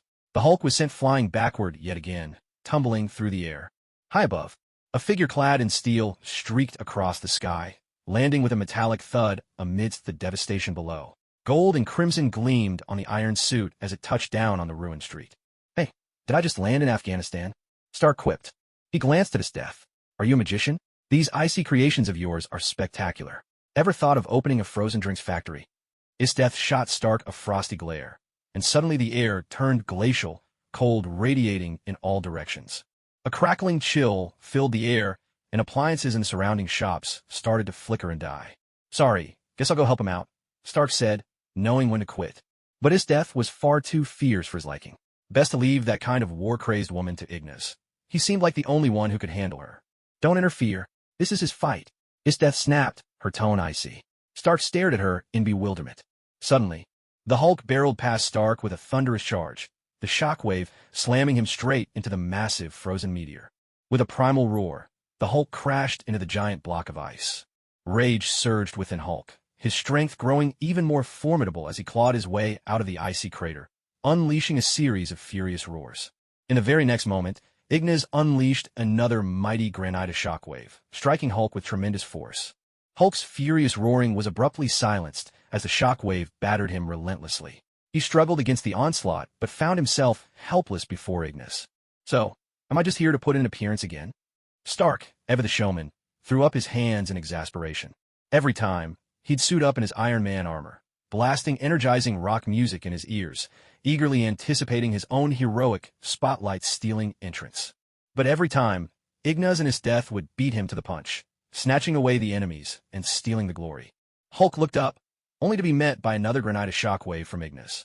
As the shockwave faded, Hulk was just about to roar when Ignas siphoned off the cursed energy stored within the lingering shadows of the surrounding buildings and the nearby curses. Then, another granite shockwave aimed right at Hulk. Hulk's rage erupted. Anger made him stronger. As the shockwave dissipated, his massive green hand smashed out from the icy wreckage. Hulk's head burst forth from the frozen debris, bellowing furiously at Ignas. He stomped forward, every step shaking the ground with a thunderous rumble, ready to charge. Granite shockwave. Hulk was stunned. Another one. Ignas gave a light chuckle, steadily closing the gap between himself and the few meters separating him from Hulk, then unleashed a point-blank shockwave. The blast struck Hulk square in the chest, sending him flying backward once more, roaring in frustration. Cursed energy was nearly limitless, but not truly infinite. Whenever it was depleted, it would swiftly replenish itself. Of course, in the heat of battle, sometimes even this rapid recovery wasn't quick enough. That's why Ignas and Yuuta Okkotsu always kept a backup power source at hand. Yuuta had the cursed remnants left behind after Rika ascended. Ignas had a legion of curses under his command. By draining their cursed energy, he could instantly restore his own reserves in a pinch. Thus, he created a cycle. He'd siphon cursed energy from the curses to fuel emergency attacks, all while his own reserves rapidly regenerated. In this way, he could return to full power at top speed. Over these past days, he'd accumulated quite a collection of curses. So long as he maintained this cycle, he essentially had a window of unlimited firepower. Meanwhile, a news helicopter arrived at the scene, capturing footage of Hulk's rather humiliated state. No sooner had Hulk lifted his head than another shockwave struck, leaving him boiling with impotent fury. Thankfully, this was the movie Hulk. If it were the comic book Hulk, the madder he got, the stronger he'd become, his power spiking with every surge of rage. At last, the military could no longer sit by. Seeing someone capable of suppressing the Hulk, the American military began planning to deploy forces to capture him. In the next instant, as a large number of troops closed in, ready to make an arrest, Ignas withdrew the granite shockwave. Hulk shot him an angry glare, then swept his fierce gaze over the American soldiers surrounding them. With a mighty leap, Hulk sprang onto the rooftop, pausing only to throw Ignas one last look. Ignas's hair, which had just returned to normal, threatened to erupt into its wild, cannon-like style again. Hulk no longer dared to glare at anyone. Without missing a beat, he turned and bolted away. Ignas couldn't help but chuckle. In his previous life, he'd watched the Avengers and knew that Hulk had a bit of a temper. This guy definitely knew who he should be wary of. Abomination's death was of no consequence, but Banner was a good man. All Ignas needed to do was tease Hulk a little. He'd never really harm Banner. Why did you stop suppressing him? At that moment, General Ross arrived on the scene, glaring furiously at the young man before him. I ran out of strength, Ignas replied offhandedly, making up an excuse. In reality, his unlimited firepower hadn't run out yet. Yuuta Okkotsu's connection to Rika's curse lasted 5 minutes. And while his own curses varied in strength, he had plenty of them, which gave him even more time to recover his energy. As long as he kept dodging and didn't go head-to-head, he wouldn't even need to drain power from his curses. All he had to do was keep evading Hulk, recovering and attacking as he went. Then why was your? Ross pointed at Ignas's hair, which was an obvious sign that the kid had just used his powers. I was putting on a show to scare him, Ignas said, searching for another excuse, then eyed Ross with playful interest. How does that have anything to do with you? This entire street has been devastated, and the real culprit got away. Can you take responsibility for that? Ross thundered, his voice thick with anger. Am I your subordinate? Ignas shot him a cold look. Ross was left speechless.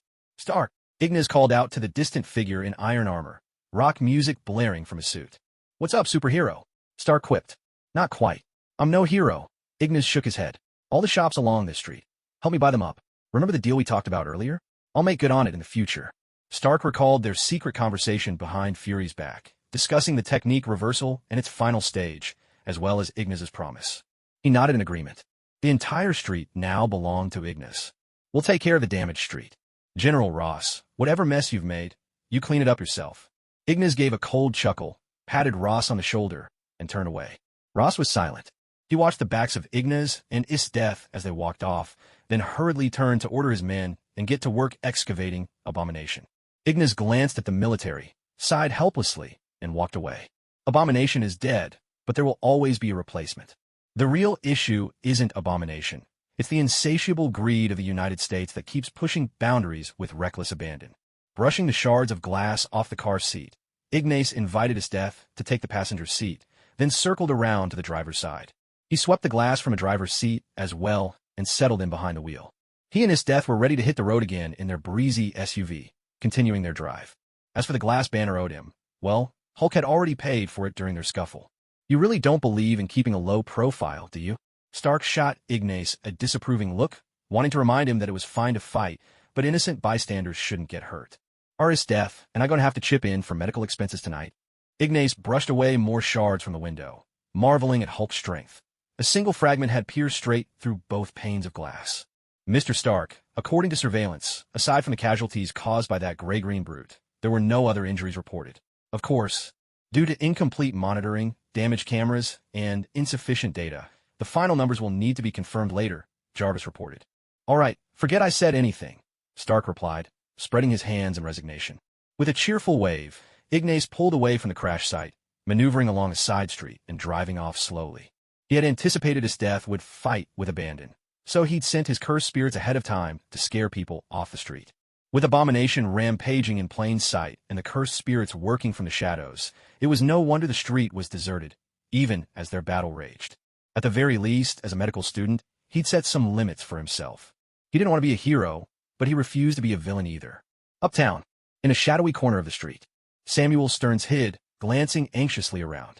This was the man Banner had called Mr. Blue. Only now, after a head injury had been exposed to Banner's blood, his body had undergone a rather peculiar change. Samuel's head had grown several times its original size, swelling larger the higher it went. He looked for all the world like a giant green-headed child. Ha ha ha. My mind feels clearer than ever. My intelligence has increased by leaps and bounds. But his laughter died almost as soon as it began. Samuel noticed puddles around him, marked by the imprint of footsteps. Yet, no matter how hard he looked, he saw no one. A chill gripped him. He had just gained a power completely opposite to Hulk's, a mind growing sharper by the second. And now, something far more terrifying had found him. Hello, Samuel. A familiar voice whispered at his ear. Samuel Stearns slowly regained consciousness, opening his eyes to take in his surroundings and the person waiting before him. His memory still lingered on the moment he was knocked unconscious by an invisible monster. Where am I? He looked around in panic. The light around him warped and twisted, as if space itself had been crumpled into a ball, like a piece of paper carelessly wadded up. Samuel's mind raced, analyzing his predicament and searching for a way out. In front of him sat a telephone, from which came a voice that felt oddly familiar. It was Ignas Morra, the second largest shareholder of Stark Industries. Welcome to your new home. Ignas teased, then hung up before Samuel could respond. Outside the twisted space. Earlier, Ignas had cast the spell of the Black Heron Pavilion, capturing emptiness as a surface, and crafted a spatial cage to imprison Samuel Stern. That same spell was what he'd once used to trap the vampire, locking him away just as effortlessly. Now, Ignas reached out, channeling his cursed energy to once again seize emptiness and turn it into a surface. This time, though, the effect was reversed. He layered an additional warped space inside the original cell. This new layer allowed those outside to see in, but blocked anyone inside from seeing out. It was like two shells. The outer layer was invisible, and the inner layer was blind to the outside. Now, Samuel was trapped in a solitary prison, utterly isolated, unable to see, unable to act, cut off from everything. Samuel Stern, known as the leader, had a slightly different origin in the comics compared to the movies. In the comics, after his mutation, his intelligence increased 1,000-fold. He also gained telepathy and an indomitable willpower. But in the cinematic universe, all we saw was that unsettling grin after he came into contact with Banner's blood. No mention was made of his abilities or his role in the plot afterward. How many times did his intelligence increase in the films?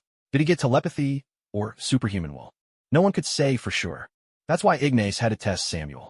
If this guy really did have a superhuman intellect, something had to be done. Fast.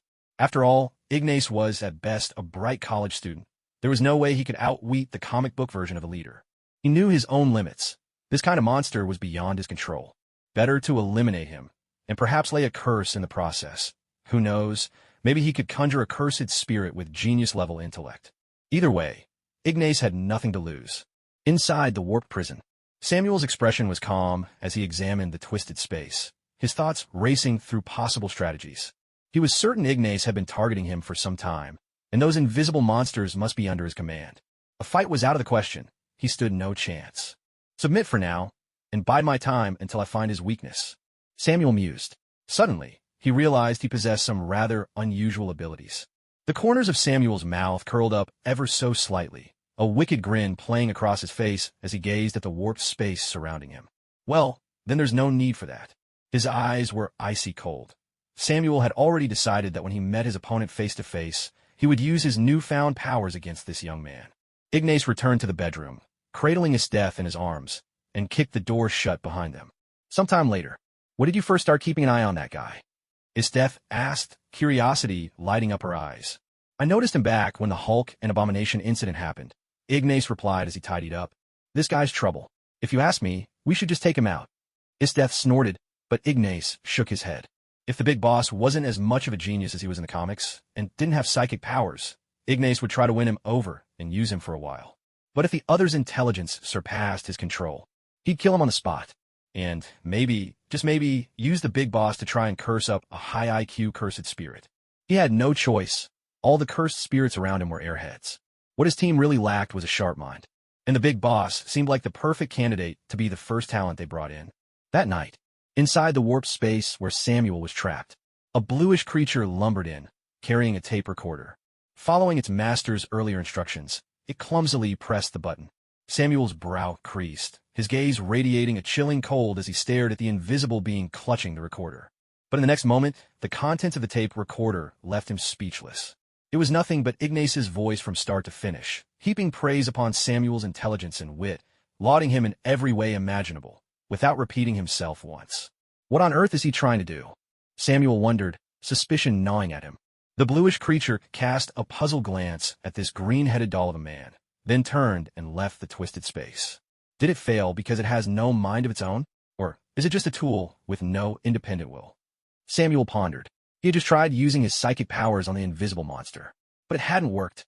He was still deep in thought when the tape recorder, pressed right up to his ear, began to grate on his nerves. Ignas's voice droned on, sowing seeds of mental torment and restlessness. Hours passed. Samuel, now far more composed and intelligent than before, found himself unable to sleep under such psychological torture. Third floor of the clinic. Bedroom. Day after day. Ignas sat by the window, letting the breeze wash over him. There was a faint scent of heather in the room, drifting gently through the air. What are you thinking about? Esdeath walked over, draping a coat over her shoulders, curiosity in her voice. I'm wondering what will happen after subjecting Samuel Stern to 6 months of mental contamination, Ignas replied. He already hates me to the core. I can't help but wonder if that resentment will affect my curse on him when the time comes. The cursed and the one being cursed don't necessarily have to be close, do they? If Samuel hated him to the core, he wanted to see if killing Samuel under such circumstances and then cursing him would work. Would such profound, terrifying hatred from the other side give birth to a powerful cursed spirit? Of course, this was simply using Samuel as an experiment. If it worked, then he'd have found a whole new way to raise his little lambs for the slaughter. The next day, in the afternoon, just after lunch, Ignas received an invitation from Stark to visit his mansion on the West Coast. At the same time, in a bar, General Ross, looking utterly dejected, sat alone at the counter, nursing his drink. After all the chaos that had happened, Ross's military career had taken a severe hit. Click, click, click. A tall figure approached, taking a seat beside Ross. The stench of smoke, mixed with the scent of failure. General, do you know the real reason the Super Soldier program was shelved? The stranger gave a soft chuckle, lifted his glass, and looked Ross in the eye. And who are you? Ross exhaled a cloud of smoke, glaring at him with clear hostility. I've heard words like that before. Tony Stark? Oh, please. The stranger gave a cold, dismissive laugh. He only wants to play his own Iron Man. Did he ever say he'd hand over his technology to the military? Ross snorted, tossing back his drink in one gulp. That was exactly why his meeting with Stark that morning had ended so badly. General Ross, you've all been far too careless. The stranger slid a photograph across to him. It showed the storage rack in Samuel Stern's house where blood bags filled with banner samples had once been kept. In the photo, every single bag had vanished without a trace. What are you trying to say? Ross glared furiously at him.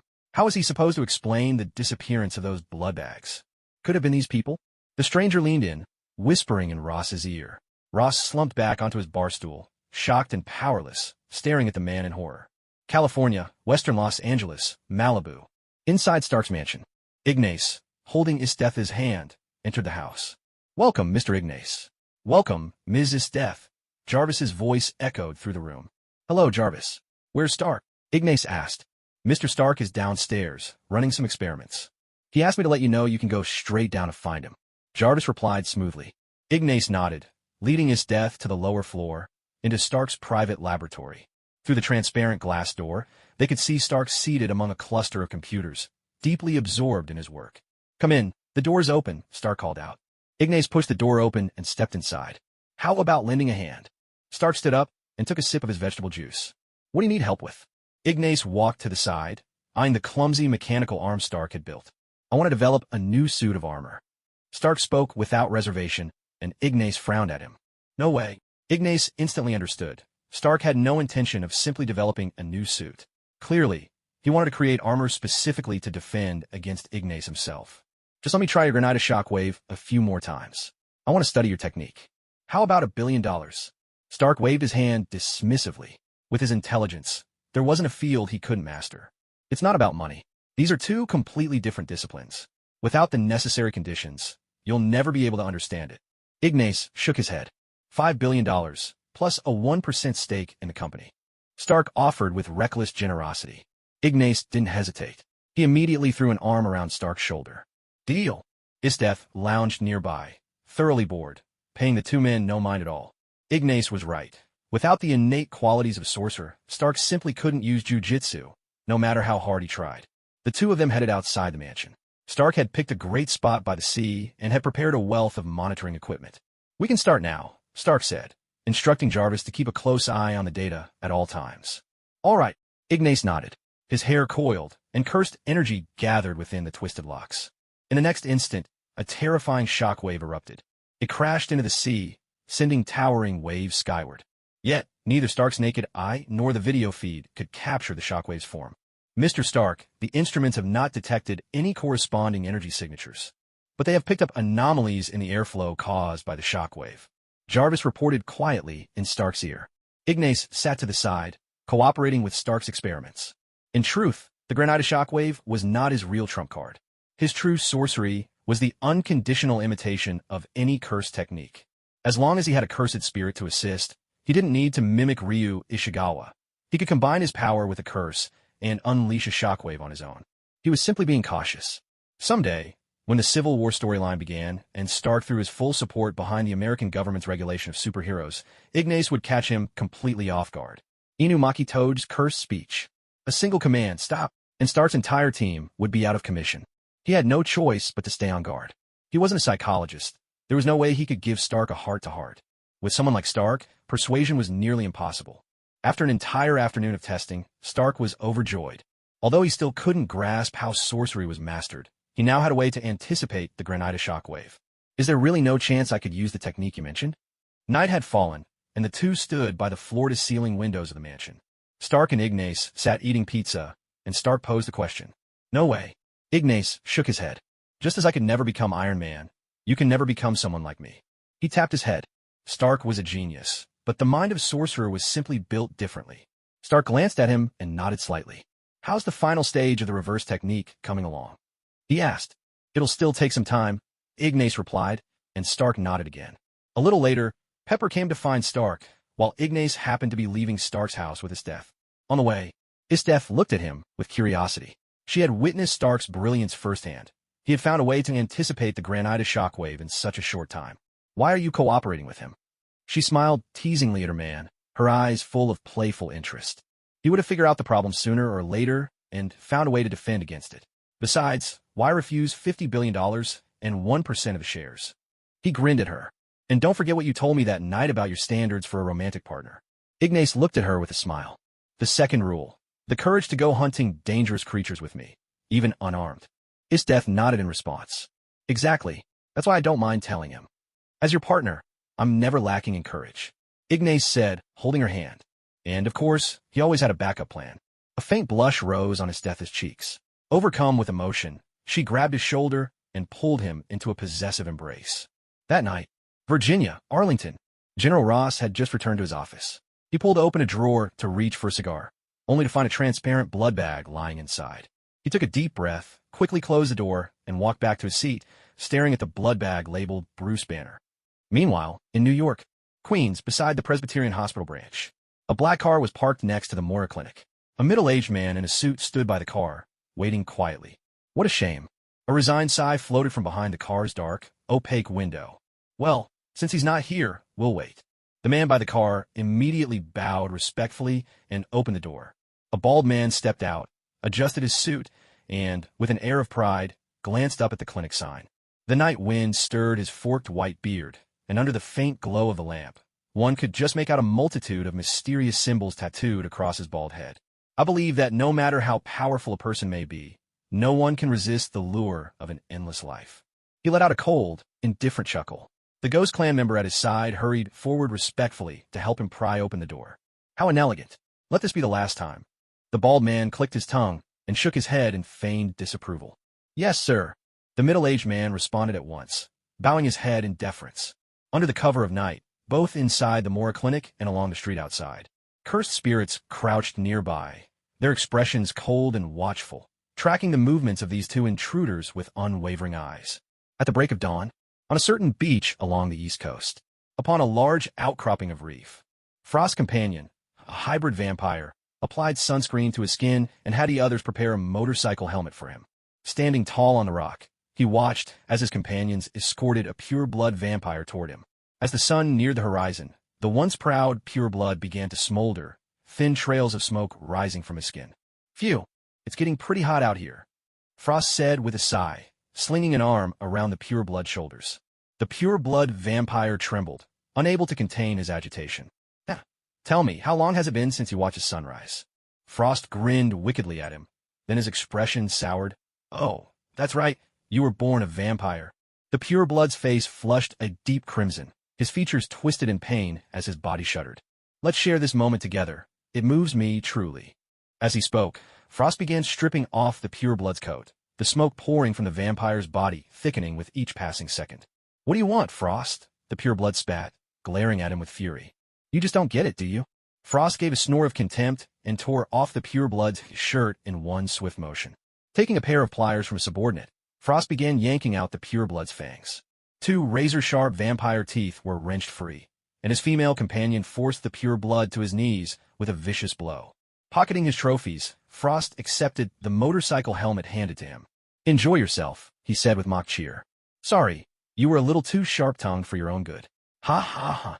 Frost and his crew stood off to the side, each donning gloves and sleek black motorcycle helmets, snapping the visors shut. In the next instant, the morning sun broke the horizon, its rays pouring down like molten fire upon fresh snow. The pure blood shrieked in agony, collapsing backward and writhing in torment as his skin began to rot and peel. A sickening, splitting sound filled the air as flesh and sinew tore apart, the pure blood's body decomposing before their eyes. His screams echoed, desperate and unending, as his body shriveled to a husk and erupted in flames. And then, with a shattering boom, his form exploded. The pure blood vampire vanished without a trace, leaving behind only wisps of smoke drifting in the wind and a pile of clothing scattered on the reef. Far off, the highway lay silent. An SUV sped past, while Frost and his companions stood atop the rocks, watching coldly as the high-ranking figure who once towered above them fell lifeless before their eyes. Pure bloods and blades alike. I will trample them all beneath my feet. Frost snorted disdainfully. A message just came in. Behind him, a half-blood subordinate held up a phone and spoke. Frost glanced over his shoulder at him. Another pure-blood leader is still waiting at Morra's private clinic. It seems he's hoping to lure that Ignas into joining the vampires. Frost's brow furrowed tightly. That wily old corpse never knows when to quit. On the highway leading to New York, an SUV raced down the road with Ignas behind the wheel. In the passenger seat, Esdeath cast a playful glance at the figures standing on the distant rocks behind them. Are those the feeble vampires? Esdeath chuckled softly. Looks like a shakeup is coming in their ranks. Ignas replied with a nod. Truth be told, Esdeath had little desire to fight the vampires. In her eyes, they were simply too weak. All it took was a silver weapon, or a bullet laced with garlic extract, to pierce a vampire's heart. Or perhaps a blast of ultraviolet light. Dealing with vampires was child's play. As for Ignas, he had no fear of these vampires either. All he wanted was to drive them out of his neighborhood as soon as possible. Queens, New York. Morra's private clinic. Ignas parked the SUV beside the clinic and glanced at the sleek black luxury car nearby. A first-rank cursed spirit approached Ignas with deference, its voice raspy and twisted, words coming in halting bursts. Someone inside is being watched by us. Listening to the spirit's clumsy report, Ignas understood. Someone had broken into the clinic, but they had no idea that spirits lurked in the shadows, keeping a close eye on them. With Esdeath's hand in his, Ignas stepped into the clinic. He ascended the wooden stairs slowly to the second floor. A bald man sat by the window, the curtains drawn aside.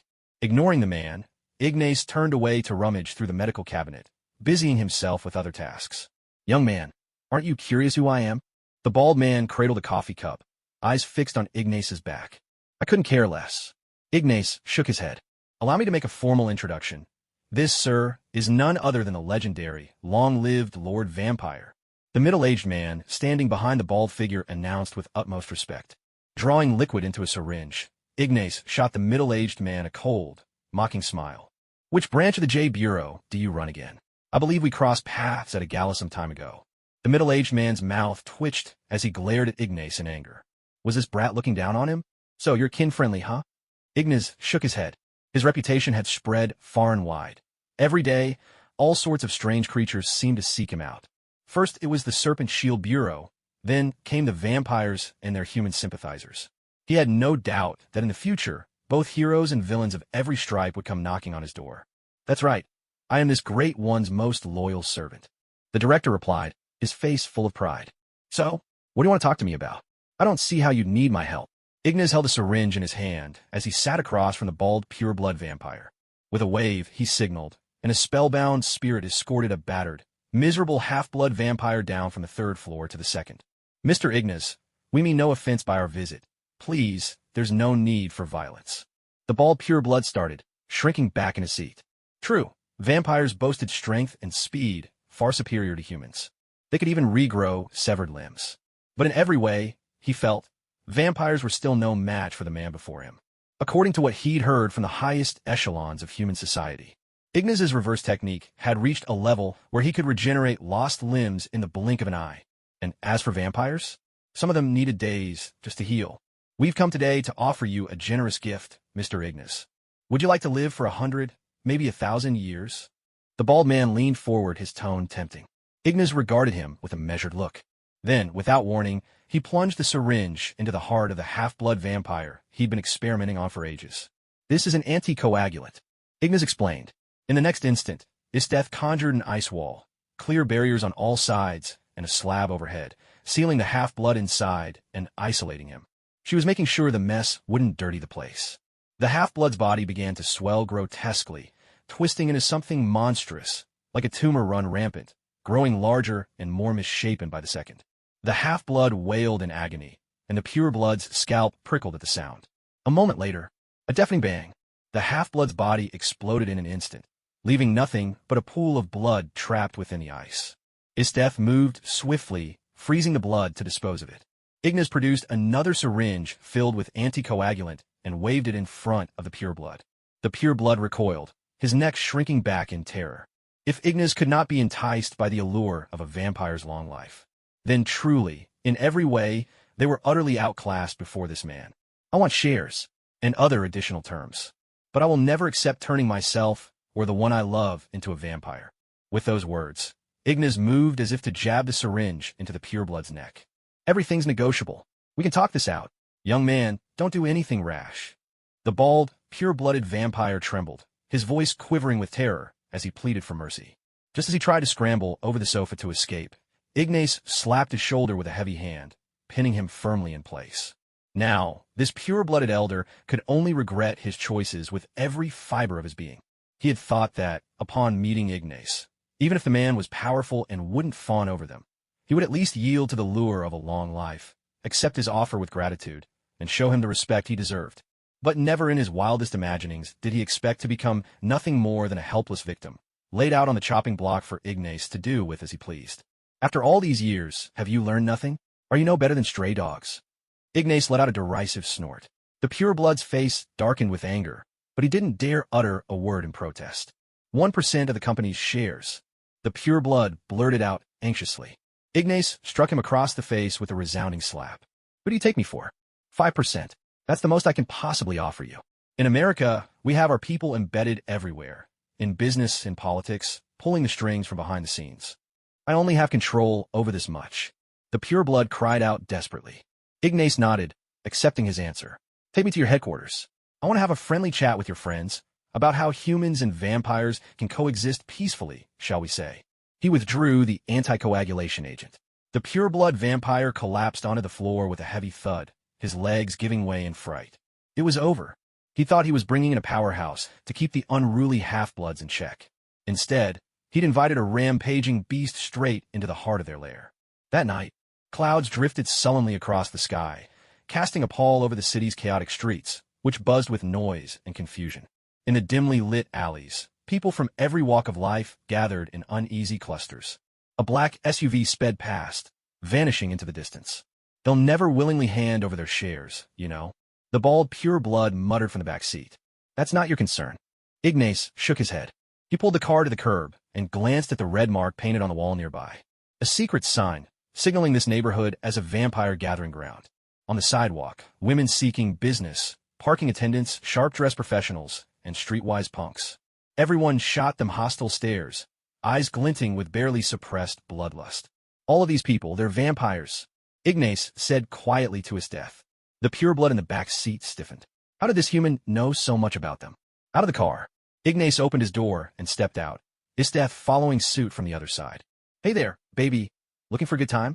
A black man swaggered over to Esdeath, eyebrows raised suggestively. Get lost.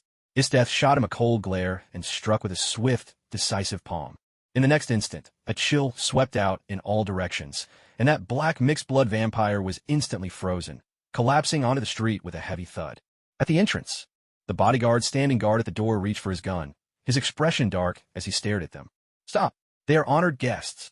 From the car behind, a noble pureblood vampire hurriedly got out, and the bald pureblood strode forward. In a flash, the bodyguard vampires, as well as the surrounding vampires, all lowered their once proud heads. The mixed bloods quickly pushed open the glass door to welcome the distinguished guests inside. Ignas waved at the pureblood, who frowned at him, but, after glancing at the silver dagger hidden under his clothes and the large quantity of anticoagulant, reluctantly bowed his proud pureblood head in front of the mixed bloods. Staying close beside Ignas, he respectfully led them inside. The mixed bloods pretended not to see anything, turning their heads away. Inside the ballroom, the pounding music resonated with a strong rhythm, and the clear, vibrant voices of Japanese girls singing loudly filled the air. Two Japanese girls stood on stage, dressed in school uniforms, singing and dancing with high energy. All around, people sat at tables, drinking, smoking, and watching the show. As Ignas and Esdeath entered, the crowd's eyes turned toward them, their gazes strange and scrutinizing.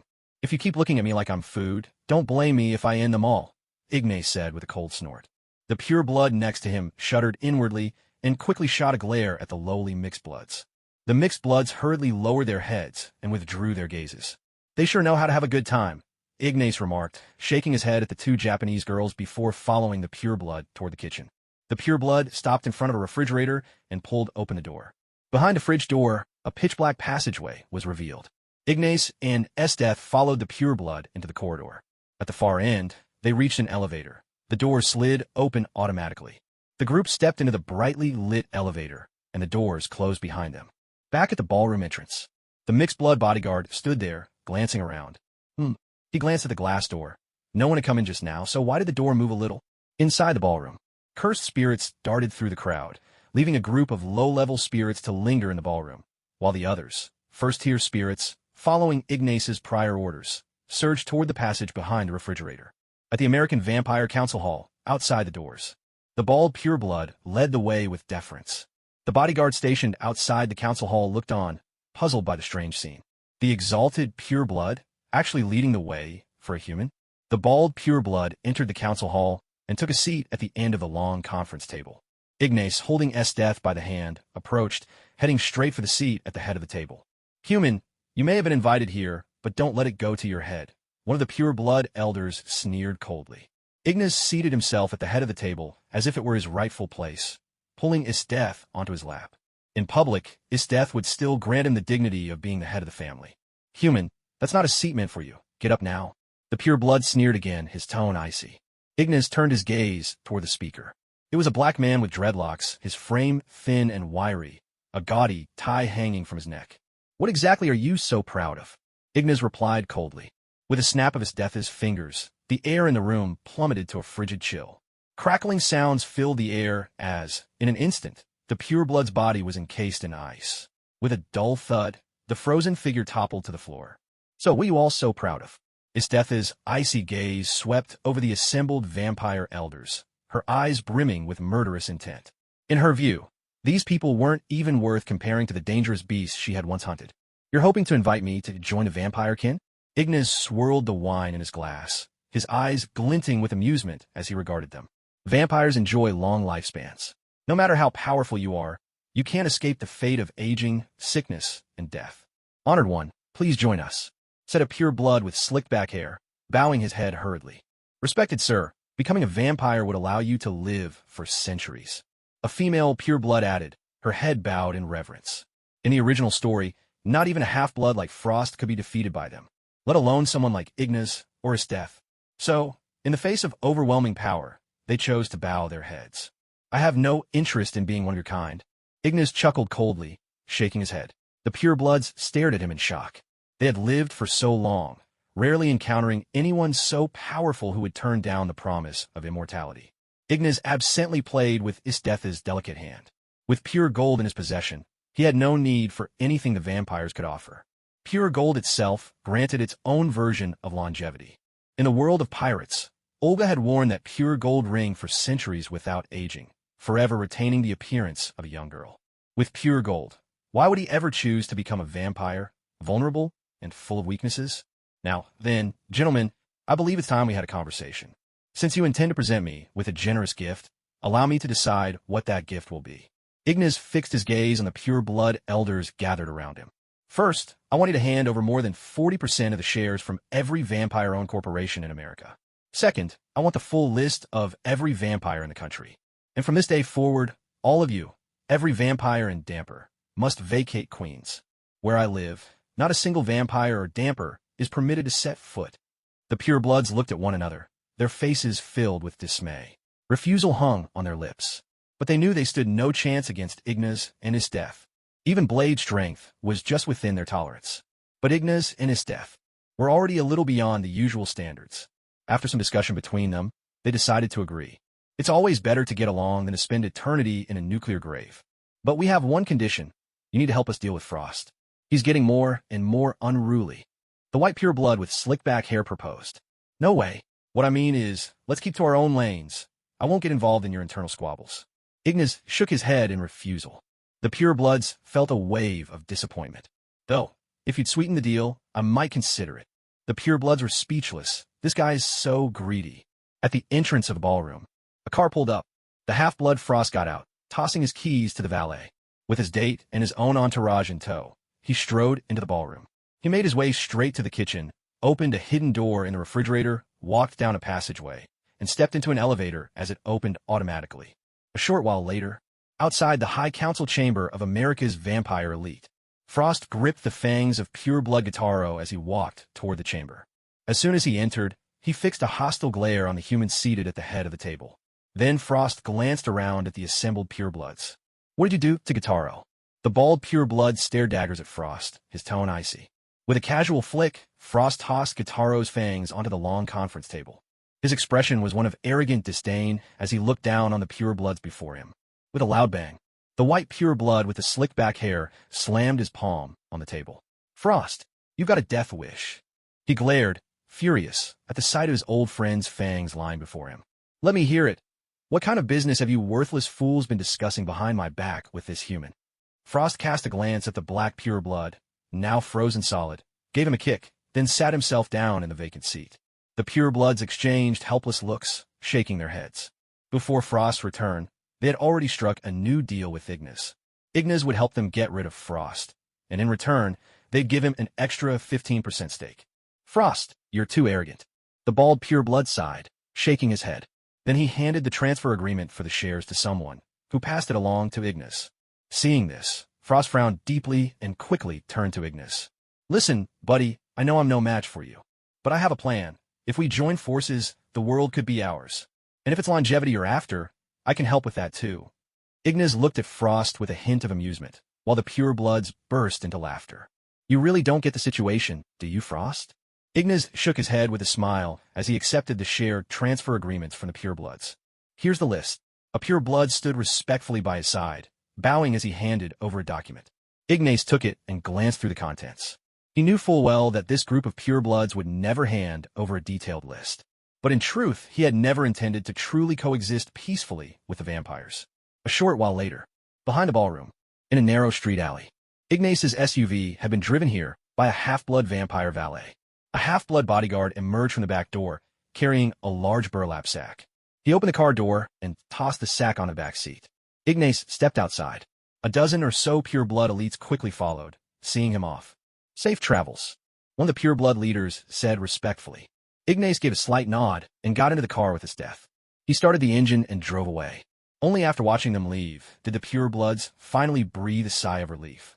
Did we come here just for a contract? Esdeath asked from the passenger seat, a hint of doubt in her voice. It wasn't only for the contract. Ignas replied, shaking his head. Blade would soon be launching his assault on the American vampire stronghold. Ignas simply wanted to take a portion of the vampire's assets ahead of time. Otherwise, once Blade wiped out the upper echelons of the American vampires, when they were all dead, all the wealth and vast business empires these vampires had accumulated over countless years would be carved up cleanly by the human financial oligarchs. By then, it would be too late for Ignas to make his move. He'd have to fight those old money families for scraps, which simply wasn't worth the trouble. A muffled, whimpering sound came from the back seat. Esdeath glanced behind her, but paid it no mind. Not long after, in Queens, at the Morra clinic, Ignas hauled the sack upstairs. Entering the second-floor laboratory, he dumped Frost out of the bag and tied him down onto a metal-framed bed laced with silver alloy. A sizzling sound filled the air, followed by muffled cries of pain. Bound by the special metal cords, Frost's body convulsed in agony, as though he were being seared alive. But the silver content in the metal was low, enough to torture, but not kill. All right, let's begin tonight's experiment. Ignas pulled on a pair of surgical gloves, gripping a different scalpel in each hand, preparing to use Frost as his test subject. With vampires, there was no need for signed consent forms. After all, they weren't really human. No ethical boundaries would be crossed. With practiced precision, Ignas made his first incision, then methodically began to sabotage and study the vampire's body. At the same time, he used Frost to practice his reversal rituals. Regular vampires were still far inferior to the blood god, resurrected in Blade 1. in both speed and regenerative power. The blood god moved faster and healed at an astonishing rate. The opponent's severed limbs could swiftly regenerate, with new ones sprouting from the blood in an instant. 2 hours later, Frost had been locked away. On the verge of a mental breakdown from relentless psychological torment, he was escorted by cursed spirits and thrown into a cell with the big boss. Endlessly forced to listen to a tape recorder, he had to replay Ignas's praises for the big boss, an ordeal that left him utterly exhausted. The two exchanged weary glances. One, physically battered, his spirit utterly drained. The other, tormented mentally, closed his eyes in hopes of sleep, only to have the sound of the tape recorder echoing relentlessly in his mind. 3rd floor. Days later, Ignas wrapped his arm around Esdeath, his thoughts preoccupied with the test subjects. Vampires are indeed more durable, he mused to himself. But compared to the blood god, whether pure blood or hybrid, their recovery is just far too slow. Ignas found himself yearning for a superior lab rat. If he could swap out the vampires for the more resilient blood god, he was certain that the development of reversal curse techniques would progress much faster. In truth, he had already disrupted the story's timeline. But disrupting the plot wasn't much of an issue. What Ignas truly wanted was a better experimental subject, like the blood god. He harbored little fondness for vampires. Sooner or later, Blade would wipe out the American vampire clans one after another. So, he planned to make use of Frost. At the right moment, he would throw Frost back into the mix, let him undergo the transformation ritual, and become the blood god. Then, when Blade annihilated the American vampires, Ignas would get his hands on high-grade blood god experimental material. A win-win situation. With that in mind, Ignas picked up his tablet and began preparing his gear. Equipment required for capturing the blood god: high-powered ultraviolet lamps, UV grenades, and a net woven from low-purity silver alloy. Of course, anticoagulants were essential as well. If the blood god proved disobedient, he'd just finish him off. These vampires are truly pathetic, Ignas muttered with a helpless shake of his head. The vampires in the Marvel world were a disgrace to their kind across the multiverse. Just a dose of anticoagulant was enough to take care of them. However, the source of the new breed in Blade 2 was still immune to anticoagulants. 1 day later, an abandoned factory somewhere in New York. Blade donned his combat gear, sword sheathed at his waist, shotgun in hand, loaded with silver bullets. Behind him, due to changes in the storyline, Old Man Whistler, who hadn't been bitten, stood at his side. Whistler gripped his gun, and Blade glanced at the doctor he had rescued. All set. Let's move. Blade gave a faint nod, slipped on his sunglasses, and strode briskly toward the car, ready to storm the vampire stronghold. New York, the headquarters of the American vampires. The loyal Ghost Tribe mercenaries, clad in tactical helmets and combat uniforms, advanced swiftly in formation, submachine guns at the ready, eyes sharp and wary of their surroundings. The rumble of motorcycles echoed in their ears, a relentless sound. It was a warning. Blade was coming. In the next instant, from behind a pane of glass, a motorcycle suddenly burst onto the scene, shattering the glass as Blade rode in astride the bike. The motorcycle fishtailed, slamming into a pillar before coming to a stop. At that very moment, the pure-blood vampire mercenaries and Blade raised their weapons at the same time. Blade, still wearing his sunglasses, dismounted and opened fire with his submachine gun, sending a hail of bullets at the vampire mercenaries present. Bullets flew everywhere, tearing into the mercenaries. Bodies fell in droves, and the glass walls of the corridor shattered under the barrage. Blade advanced as he fired, emptying his magazine and gunning down every mercenary in sight. With a swift turn, he spun back to the motorcycle, drew out a shotgun, and racked the slide in one fluid motion. He aimed the shotgun at the mercenaries rushing around the corner. One thunderous blast, and another mercenary went down. Boom, boom, boom. Blade wielded the shotgun, clearing a path upstairs with ruthless efficiency. Across the street, on the rooftop of another building, Whistler was set up with his sniper rifle, keeping a vigilant eye on the events unfolding in the opposite building. Meanwhile, Dr. Karen Jensen, recently rescued by Blade, gripped a submachine gun of her own, aiming it at the door to the rooftop. Blade stormed the building head-on, while Whistler locked down the perimeter, picking off any vampires who tried to escape. As for Karen, a doctor with little combat experience, her role was to assist Whistler by watching the rooftop entrance, ensuring that no vampires could get close. The next day, morning, Morra's private clinic. 2nd floor. Ignas had no appointments today. Inside the laboratory. Damn it. Stop. I told you to stop. On the operating table, Frost, the half-blood, glared at Ignas, who was clad in surgical scrubs and wielding a scalpel, moving restlessly over his body. Frost's curses filled the room. Frost, calm down. Ignace replied with a smile and a shake of his head, then deftly sliced out one of Frost's kidneys. Frost was about to unleash a scream of pain, but Esdeath released a wave of icy chill from her hand, instantly freezing his mouth shut. The real pain is yet to come, Ignace said, tossing the kidney into a waiting container, then peeling off his surgical gloves to begin sterilizing his tools. Esdeath, have you started recording? Ignace asked. It's rolling. Esdeath nodded in reply. Ignace prepared to study the regenerative abilities of the half-blood body, planning to inflict wounds and, at the same time, practice his reversal technique on Frost. Sitting nearby, Ignace observed Frost's healing process closely. His plan was to keep Frost captive for a few days and, when the American vampires were on the brink of collapse, to send Frost back. This way, Frost would surely go mad, rally his former subordinates, capture the 12 purebloods, and immediately initiate the ritual of the 12 kings and the Blood God. By the time he became the Blood God, whether he was Blood God or still Frost, they would all be captured by Ignace and used as high-grade experimental subjects. He had already prepared a large number of high-powered ultraviolet searchlights, along with many silver lace nets.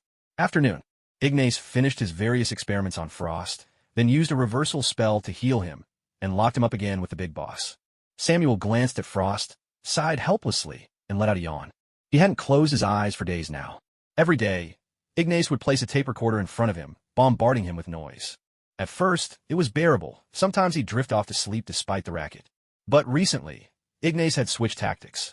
He gave a spirit a wireless phone, put headphones on Samuel's ears, turned the volume all the way up, and played the audio on a loop.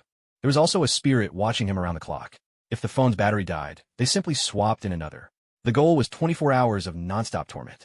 As long as the phone didn't break, Samuel's mental torture never stopped. Samuel desperately wanted to sleep, but couldn't. His greenish face now sported two huge, dark circles under his eyes. Frost glanced at his fellow sufferer, then closed his eyes to rest. One was tormented in spirit, the other in body. Both hovered on the edge of madness. Outside the entrance of Morra's private clinic, a Korean woman stepped out of a taxi as it drove away. She looked up at the sign, then picked up her bag and walked inside. Hello, I'm Dr. Zhao Hailuan, here at the invitation of Mr. Morra. May I ask if Mr. Morra is at the clinic right now? Zhao Hailuan stood at the front desk, addressing the nurse on duty. The nurse looked up at this beautiful, refined Asian woman and quickly stood up to respond politely. Mr. Morra is currently resting in the reception lounge on the second floor. He mentioned in advance that if you arrived, you could go straight up to the lounge to find him. Zhao Hailuan thanked her, then walked toward the staircase leading upstairs. Only then did the nurse sit back down. There was no helping it. Their boss was Chinese, and to them, all Asian faces looked similar, so the staff treated every Asian visitor with utmost respect. Ignace was powerful. He could take on the Iron Tyrant and go toe-to-toe with the Hulk. Now, no one in America dared to show him any disrespect. Zhao Hailuan climbed the stairs to the second floor, walked down the hallway for a while, and arrived at the reception hall. By the window, bathed in sunlight, a tall, slender figure sat sideways on the sofa, a thick book in his hand, turning its pages slowly. He was a strikingly handsome man, Zhao Hailuan thought to herself. Beside him, a beautiful, blue-haired woman sat on the sofa, her hands gently tending to the flowers in the windowsill planter. With a crisp snap, Ignace closed his book and set it on a glass table. He stood up, smiling, and looked at Zhao Hailuan. Hello, Dr. Zhao Hailuan. Welcome to my clinic. Please have a seat. Zhao Hailuan stepped forward and shook his hand. Hello, Mr. Ignace. I've admired you for a long time. Hello, I'm his fiancée, Esdeath. Esdeath immediately reached out for a handshake, and at the same time, gave Zhao Hailuan's hand a little squeeze. Zhao Hailuan forced a polite smile. Jealousy, huh? What a possessive woman. She wouldn't even let a man and a woman shake hands out of courtesy. Ignace could only smile helplessly, but he didn't try to stop her. After all, Esdeath getting jealous just meant that he mattered a lot to her. And Esdeath was, by nature, a fiercely assertive woman. A little jealousy now and then was no big deal. The three of them sat down together. You flatter me far too much. I'm just a medical student who hasn't even graduated yet. I'll need your guidance and help in academic matters, Dr. Zhao. Ignace said with a gentle smile, pulling Esdeath into his arms. In an instant, Esdeath's jealousy melted away. She started rubbing his face with a bashful, girlish shyness. Zhao Hailuan's lips twitched. What a strange woman. Of course. But ever since I heard about your talents, I've admired you too. She replied with a smile, choosing to ignore Esdeath's odd behavior and get down to business with Ignace about their cooperation. Ignace had said he wanted to poach one of the few top minds from Korea in the Marvel Universe, and he meant it. Zhao Hailuan, the Korean scientist who appeared in Avengers, Age of Ultron. The cradle of regeneration that would appear in the future was her masterpiece. Similarly, in Avengers, Infinity War, it was thanks to a remark from Zhao Hailuan that Tony Stark created his nano-armor. Your old, clunky suit is going to be obsolete. The future belongs to nanotechnology. And so, Tony built the nano-suit. From a scientific perspective, Zhao Hailuan was extremely capable and highly intelligent. If the big brain ever proved too dangerous or uncontrollable, Ignas would curse him into a cursed spirit instead. And Zhao Hailuan would become Ignas's preferred scientist. I've heard from our people back home that you're a bit discriminatory, Zhao Hailuan said, bringing up the rumors some higher-ups in her country had spread about Ignas. As the most subordinate of America's little brothers, Korea never dared to protest when their top scientists were invited to the U.S. by major American figures. But talking behind someone's back? That they had no qualms about. Ignas, with his reversal technique, had treated leaders from all around the world, winning them over. He'd agreed to appointments with top officials from many countries, except for Korea and their neighbor, Japan. However, appeasement and fear of the strong is ingrained in the very bones of the Japanese, so they're always well aware of their standing, merely trying to curry favor with Star Corporation's shareholder, Ignas. The Korean upper echelons have no real power to act, and all they dare to do is slander him quietly behind his back. On Dr. Zhao Hailuan's side, they claim he holds some grudge against Koreans. But I don't believe that. Before Ignas could reply, Zhao Hailuan shook her head with a smile. Oh, and why are you so sure, Dr. Zhao, that I'm not one of those people who discriminate against you? Ignas's interest was piqued as he looked at her. In my view, a true healer's compassion knows no borders. Those accusations are likely just one side of the story. Zhao Hailuan spoke up. You've helped the highest ranks of so many countries, yet you've only refused to select few. The reason must lie with them. For example, Ignas smiled as he asked. For example, perhaps our own country's leaders have angered you in some way. Or perhaps Japan has an old enmity with your homeland. Zhao Hailuan answered with a smile. Though doctors are always supposed to put saving lives first, the truth is that medicine has always been a highly valued profession everywhere. Lives must be saved, but the cost of treatment should never be overlooked. Zhao Hailuan understood this well. And, as a Korean herself, she was all too familiar with the shamelessness of her own country's upper echelons. From other nations' customs to the legacies of foreign heroes, her country's leaders had never hesitated to claim them as their own, so brazenly that even their own people were left speechless. That's right. Ignas nodded with a smile. Others offered him exorbitant sums for treatment, but Korea's offer was laughably low. He shared the story of how Korea's upper ranks had tried to secure healing through the reversal technique at a bargain basement price, and Zhao Hailuan couldn't help but laugh. Mr. Ignas, did you invite me here to propose a partnership, perhaps to open a major hospital and bring the world the latest advancements in medical technology? Zhao Hailuan asked with a bright smile. Exactly. Ignas nodded. However, it was Zhao Hailuan's own techniques he wished to develop and share, not his reversal technique. After all, scientific advances could be systematically spread, whereas the healing arts of sorcerers could only be passed down through his descendants. It would be unrealistic to expect the sorcerer ranks to grow significantly in just a few decades. With the misunderstanding cleared up, Ignas and Zhao Hailuan continued their discussion of collaboration. Zhao Hailuan would be responsible for teaching Ignas daily and leading research, while Ignas would provide funding and help her set up a new company. Once Zhao Hailuan succeeded in developing the regeneration cradle, they would open a hospital together. I'll start by renting a building across the street. In the future, that building will be our company's headquarters, focused on research and development. Ignas explained. Disasters constantly strike New York, so he would never willingly buy a building there. Even Broadway, he had only purchased that street, using Stark's money to acquire the disaster-stricken blocks and erase his negative image from the Hulk incident. All right, but what should our company be called? Zhao Hailuan suddenly asked. We'll call it the Cradle of Life. Ignas replied.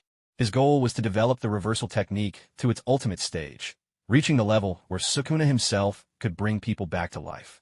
And with Zhao Hailuan's expertise, the regenerative cradle would one day be born. Both were tied to the healing of life, so Cradle of Life was a fitting name. Perfect.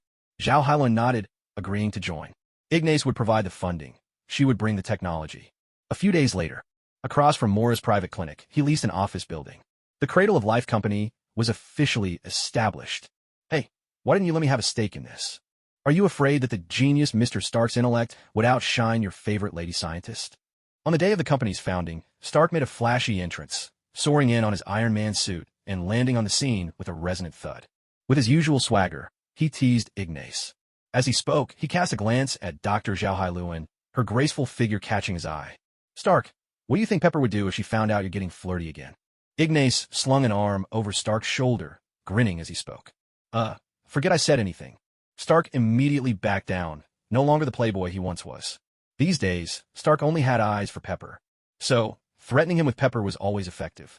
But seriously, of all the scientists you could have recruited, you had to pick such a stunning beauty. Stark gave Ignas a knowing look, convinced that success had gone to the young man's head, making him a bit too eager to flirt. Careful. If Esdeath finds out what you're up to, she'll freeze you into an ice sculpture. He laughed, poking fun at Ignas. Nonsense. My heart belongs to Esdeath alone. Ignas denied it without hesitation. A champion of true love, unwavering and devoted. He only cared for one woman. As for Zhao Hailuan, he brought her into the company because he knew her abilities from the story, not out of any romantic interest. He had no such intentions toward Zhao Hailuan. While Ignas and Stark traded jabs. Inside Morra's private clinic.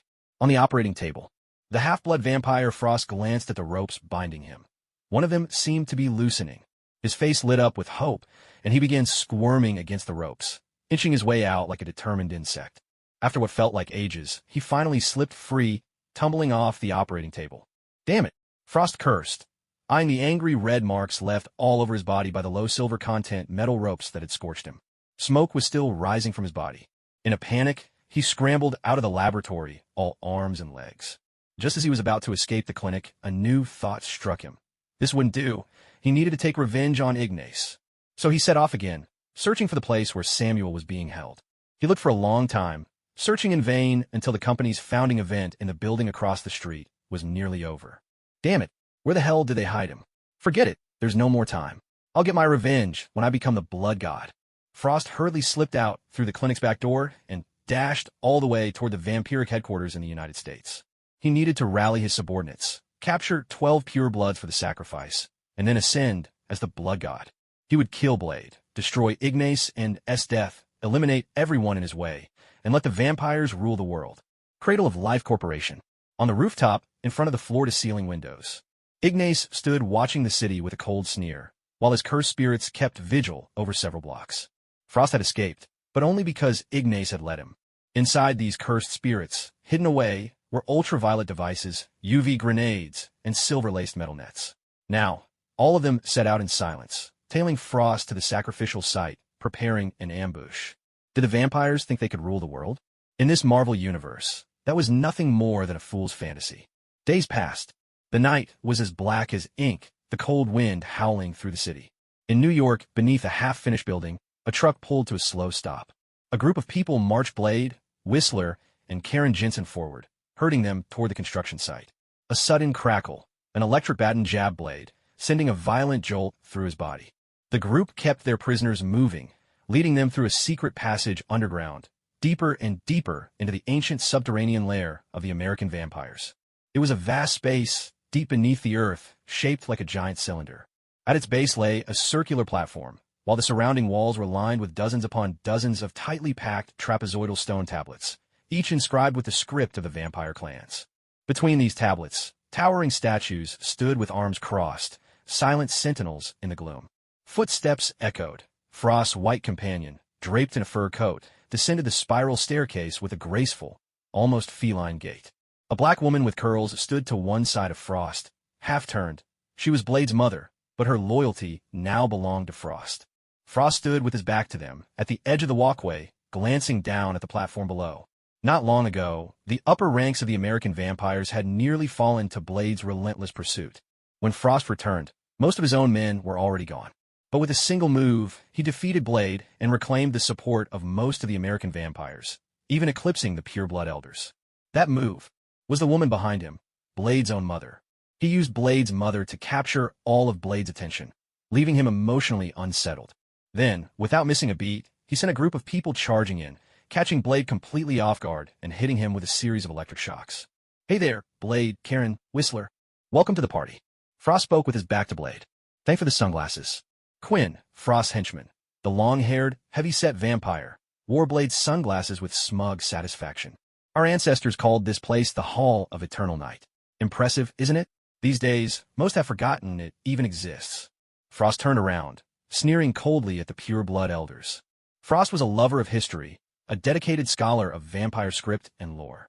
He had spent countless hours using computers to decipher and study their past. In doing so, he uncovered a prophecy hidden deep within vampire history, one that spoke of the Hall of Eternal Night. 12 elders, each standing in a fixed position, each corresponding to an ancient vampire symbol. Through sacrificial ritual, they would awaken the blood god. These 12 elders were none other than the 12 purebloods. Frost delighted in explaining all this to Blade and the pureblood leaders, then ordered his men to take Whistler and Karen Jensen away. At the same time, Blade was escorted to another chamber. For the ritual to work, they would need Blade's blood. The vampires gathered inside a vast, cylindrical chamber, waiting for the ritual to begin. Each pureblood elder was forced into position, made to stand precisely where the symbols demanded. Frost himself stood at the center platform, eagerly awaiting the ceremony's start. Meanwhile, in the unseen recesses of the hall, curses and spirits clung to the shadows, perched on walls, draped over pillars, watching silently. They had tracked Frost and his entourage here, drawn by his scent. One of these spirits quickly darted along the corridor, slipped out of the underground lair, and raced through the construction site, heading straight for Queens. Queens, Cradle of Life Corporation, top floor. Ignas sat by the floor-to-ceiling window, with Esdeath perched on his lap.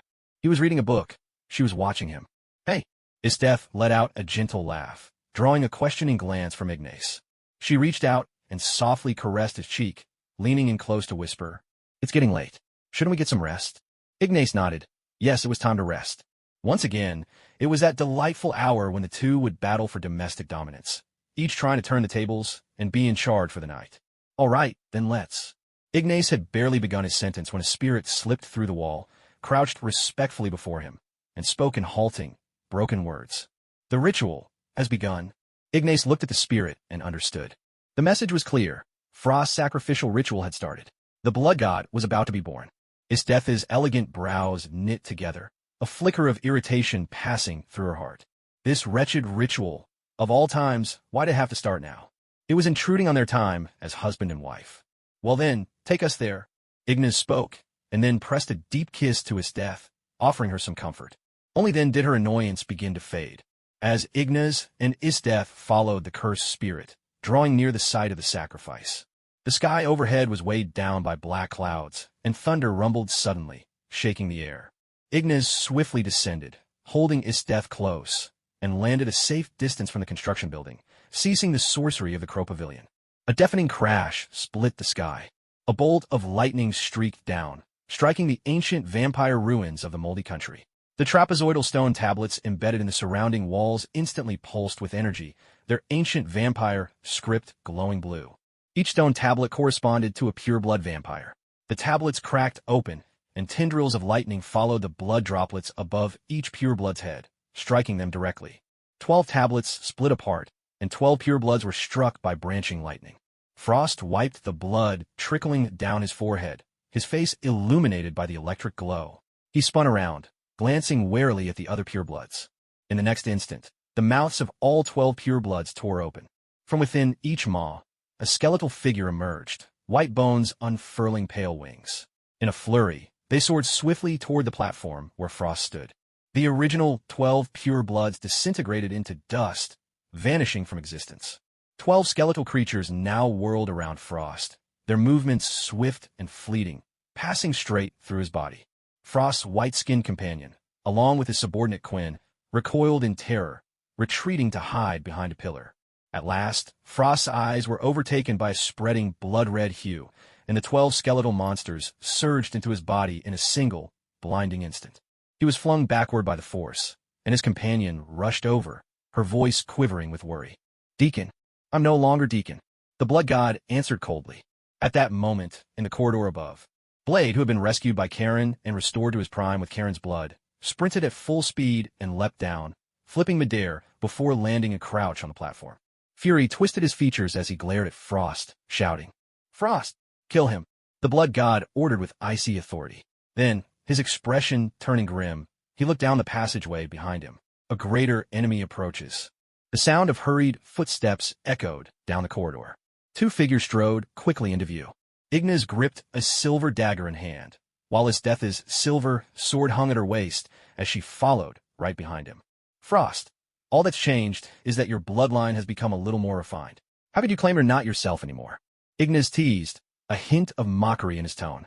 Ignas' rage burned in the blood god's eyes as he glared at him, his voice echoing with venom and fury. Quinn, clutching a dagger, charged straight at the blade warrior. At the same moment, the blood god moved with astonishing speed, almost vanishing and reappearing, darting toward Ignas and reaching out to grab him. Just then, a cold smirk curled at the corners of Esdeath's lips as she watched the blood god with icy disdain. Her hands hovered in front of the bear's blood-red insignia, forming intricate gestures. Between her palms, a sapphire orb of light appeared, radiating a brilliant glow. Esdeath's gaze dropped. Her eyes closed as she intoned in a deep, solemn voice. In my presence, all things in this world must freeze. With a single step forward, the blue orb expanded rapidly. Mahapatama! In the blink of an eye, the sapphire sphere surged out to fill the entire underground chamber. Instantly, everything was locked in place, motionless. Blade's hand, reaching for the silver wire to slice Quinn's throat, froze in midair. The charging blood god halted abruptly, completely immobilized. Ignas's blade, poised in the midst of a mighty swing, hung suspended. Every vampire present was frozen in the act of wielding their weapons. The cost of using this technique is immense. I can only use it once a day. With a swift motion, Esdeath drew her silver sword and strode toward the blood god. But you interrupted our time as a couple. That's something I really can't forgive. In an instant, she swept her silver sword, tapping the blood god lightly. A chilling crackling echoed through the air. As the frozen seconds ticked by, a terrifying cold filled the chamber. The blood god was instantly encased in solid ice. Esdeath gave him a sharp kick, sending the frozen figure crashing to the ground with a resounding thud. With a distinct snap, Esdeath slid her sword back into its sheath and turned to her beloved, a sweet smile lighting her face. Hee, I've caught a high-level experimental subject for you. To her, sparring with the Iron Tyrant was mere amusement. Subduing Abomination was nothing more than a way to warm up with Ignas out of boredom. As for the blood god, to her, he was nothing more than a joke. With a sharp rush, the stilled world resumed its flow. Blade quickly spun and used the silver wire to sever Quinn's throat. Quinn instantly turned to ashes and vanished. Ignas, realizing the blood god had already been subdued, twirled his silver blade in a flourish before sliding it back into its sheath. He nodded, walked to Esdeath's side, only for Esdeath to sweep him up into her arms. Let's finish off these useless test subjects and head home, shall we? Of course. Esdeath gave him a quick kiss before releasing him, allowing him a hint of dignity. A half-blood vampire, wielding an electric baton, charged toward Ignas with a wild scream, ready to strike. Out of my way! Ignas turned and landed a powerful punch, cursed energy flaring around his fist. A black flash streaked through the air. With a sharp, echoing blow, the vampire's head burst instantly, and the body collapsed to the ground with a heavy thud. Ah, that wasn't even intentional on my part. Ignas shook his head helplessly. Black Flash was not something any sorcerer could deliberately unleash. However, he had acquired the template of Yuuta Okkotsu. As a prodigy second only to Satoru Gojo in the world of Jujutsu, Yuuta naturally could use Black Flash, and of course, he had his own record of consecutive uses. The difference in mastery of cursed energy between those who have experienced Black Flash and those who haven't is like night and day. In other words, if Ignas's overall combat power, combining cursed energy and physical strength, was set at 50, then after triggering Black Flash, his power would skyrocket to a staggering 17,677. Blasting a vampire's head to pieces with a single punch was nothing out of the ordinary. Ignas looked down at the headless body, still twitching spasmodically on the ground, his lips twitching with a mix of surprise and discomfort. He swung his blade, bringing it down in a decisive arc. In an instant, the vampire crumbled into ash and vanished. Blade was left dumbfounded. A woman had just frozen a blood god in the blink of an eye, and now a young man had punched a vampire's head clean off. Were these people really human? Even vampires couldn't pull off feats like that. Ignas glanced back at the blood god, now encased in ice, and sighed inwardly. He had actually planned to use high-powered ultraviolet devices and a net laced with silver to capture the creature. The cursed spirits lurking nearby all gaped in astonishment. Even the UV devices hidden within their bodies were on the verge of being activated. But his fiancée had simply unleashed a Mokapatma, freezing even the flow of time and space. To handle a mere blood god, you didn't need to go that far, Ignas said with a gentle smile, taking her hand in his. And why did you have to use such a devastating punch against a measly vampire? Esdeath huffed, a hint of playfulness in her voice. What's wrong with letting off a little steam now and then? It wasn't something I did on purpose, Ignas replied with a wry grin, shaking his head. He then turned to Blade. I'll leave the rest to you.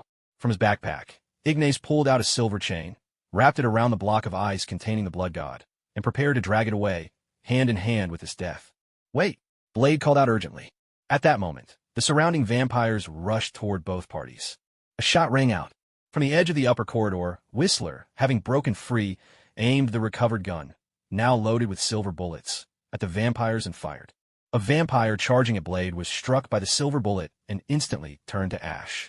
Blade, wielding his recovered silver sword, swung it in a wide arc, taking down another vampire in a flash of dust. He glanced at Ignas's retreating figure and shouted angrily, I don't care who you are, Frost, you can't take him away. A horde of vampires surged toward Ignas and Esdeath. Esdeath calmly extended her palms. A surge of icy air swept forth, and 2 pillars of ice shot out to either side, freezing the advancing vampires in their tracks. He's not going anywhere, don't worry, Ignas reassured Blade, casting a glance over his shoulder. Though Blade is black, Whistler has taught him well. He's a man of good character. All his life, Blade has fought to slay the vampires, battling to carve out a space for humanity to survive. Ignas holds little respect for most black men, but Blade is the exception. I don't believe you, Blade roared and, with a powerful kick, sent a vampire flying. He then charged to the edge of the platform, leaping toward Ignas's side. With a heavy thud, Blade landed not far behind Ignas, his silver blade aimed straight at him. Either you kill him, or I'll beat you and then finish him off myself. In a flash, Ignas drew his blade. Blade's sword came down fast. Both attacked at once. The clash of metal rang out mournfully. In the next instant, a broken piece of Blade's weapon clattered to the ground. Ignas's silver blade, wrapped in a spell's power, had sliced clean through Blade's weapon. Blade stared at him in shock. Both their weapons were made of silver, so why was his so much sharper? We have to finish him off. Blade bellowed and threw a punch at Ignas, trying to seize the blood god. With swift reflexes, Ignas dodged the strike and countered with a sharp elbow, driving Blade back. Esdeath, freeze all these vampires, Ignas commanded. Esdeath nodded faintly, then placed her hand on ground.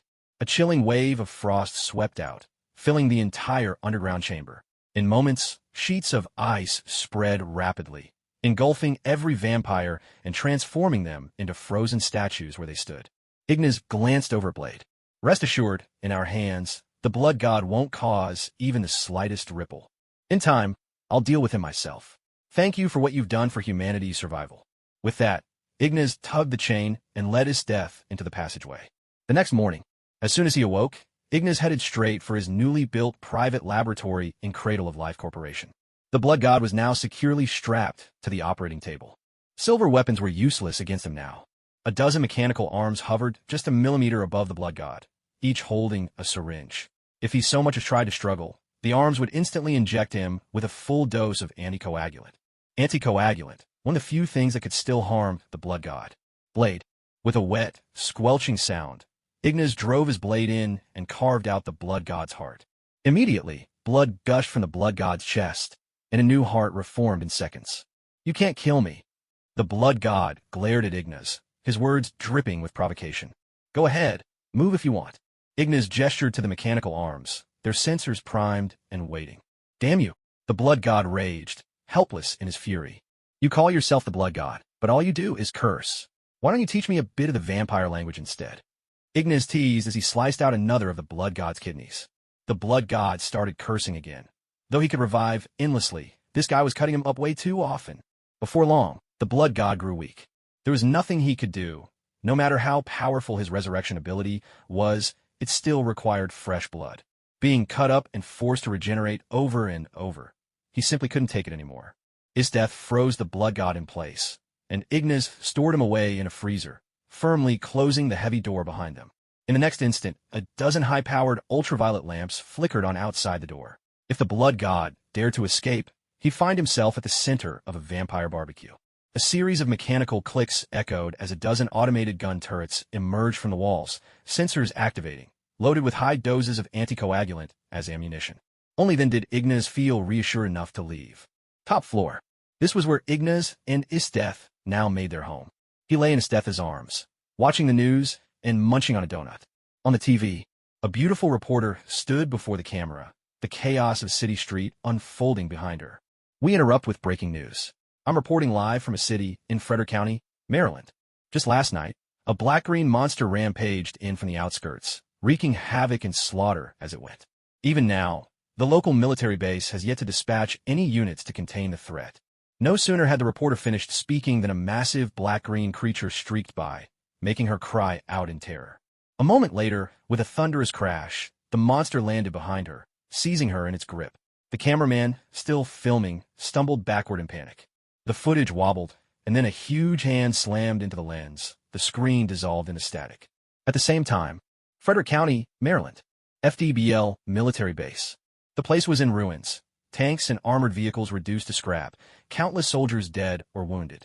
Even high-ranking officials who'd come in secret the previous night to observe the experiments hadn't escaped disaster. The base's thick metal gates had been torn apart, the handiwork of that black-green monster. Not far from the base, a classic antique car rolled to a stop. Agent Coulson from S.H.I.E.L.D., the agency's model employee, stepped out, pulling out his phone and bringing it to his ear. "Director, I'm on site. There's no question. The disaster was caused by FDBL's secret experiments." S.H.I.E.L.D. headquarters. Director's office. Nick Fury rubbed his aching temples and nodded. They'd just gotten rid of Abomination. He thought that meant one less giant headache. But now, thanks to the damned U.S. military, they'd managed to create another one. Not long after. "Director, we've discovered something even more remarkable at the FDBL base." Inside the military base, Coulson, wearing a mask and a grave expression, studied the documents spread before him. Suddenly, his face changed dramatically. "What is it?" Fury asked urgently. "A virus," Coulson replied. Not long after, one of SHLD's hacker team members, visibly anxious, reported to the director. "The security network at the FDBL base has been breached. Before we even noticed, someone had already attacked the system and leaked the data online." "Who did this?" "No idea. Their skills are beyond ours." New York City, Queens, at the top floor of Life Cradle Corporation. Ignas lay in Esdeath's arms, reading a book, when his phone rang. "Hey kid, turn on the TV. There's a surprise waiting for you." "Crap. What have you cooked up in the news this time?" "Hey, don't say that. I swear, this surprise has nothing to do with me. And it's Stark, not crap." Ignas put down his phone and turned on the television. In the newsroom, several anchors were gathered together, discussing today's headline. They say today's Black Hulk rampage in Frederick County is connected to a certain military base, isn't it? The female anchor smiled as she spoke. "That's right. The story's already gone viral online. Take a look. Here's a live photo from the FDBL military base, along with evidence of the many secret and sinister experiments they've been conducting behind closed doors. The birth of the Black Hulk and their virus research." Another host quickly gestured to the data displayed on the screen. As everyone knows, in America, the most untrustworthy thing is the government itself. "Folks, take a look. This is the kind of filth your tax dollars are funding every year." The female anchor's expression turned indignant. Of course, they have senators backing them, the ones pulling the strings behind these projects. Otherwise, no matter how much the media loves a scandal, they'd never dare go this far. "It really wasn't you?" Ignas glanced at the news, then asked Stark. "You think I'm a kind of guy? Come on, forget about it. How's your experiment going, anyway? Want to come out for some air? Maybe beat up that Black Hulk for a bit?" Stark hurriedly denied any involvement, then brought up the Black Hulk. "Give me a break. I'm no hero. Let the U.S. military take their lumps for once. Otherwise, after Black Hulk, there'll be yellow, green, blue, and even purple Hulks." Ignas refused outright. If America made this mess, let them learn their lesson. In a Marvel world, the most absurd thing is that the U.S. government's reputation somehow outshines that of the superheroes. What nonsense! In the real world, every American knows exactly what their government is truly like. Ignas felt that Marvel always painted the American government in too heroic a light. As the saying goes, you make up for what you lack. In a country where capital reigns supreme, isn't making superhero movies just compensating for a lack of real virtue? British Columbia, Bella Coola. Out in the wilderness, deep within the forest. Inside a wooden cabin, Bruce Banner was sitting cross-legged inside, trying over and over to keep his emotions under control. Currently, it had been 31 days without an incident. He'd heard from the news that the American military had obtained his blood and created a black and green monster from it. General Ross was dead, and that filled him with rage. Ross might have been a villain, but he was still his girlfriend's father, and now Banner couldn't help but worry about her safety. In the next instant, Banner's eyes snapped open, his pupils glowing green. Days without incident. 0. Shield, autopsy room. A forensic pathologist stood by the operating table, dissecting General Ross's body. At last, he gathered a report and made his way to the director's office. Fury took the file. Testing confirms that General Ross wasn't killed by the Black Hulk. He was mortally wounded, but died only after someone injected him with an unknown toxin, the pathologist reported. Fury's face darkened. This was a cleanup, a silencing. They were still investigating how the military got hold of Banner's blood, and now the key figure, General Ross, was dead. How Banner's blood wound up in military hands was never going to be found in any official logs. Fury grew more convinced that Hydra was behind all this. I understand.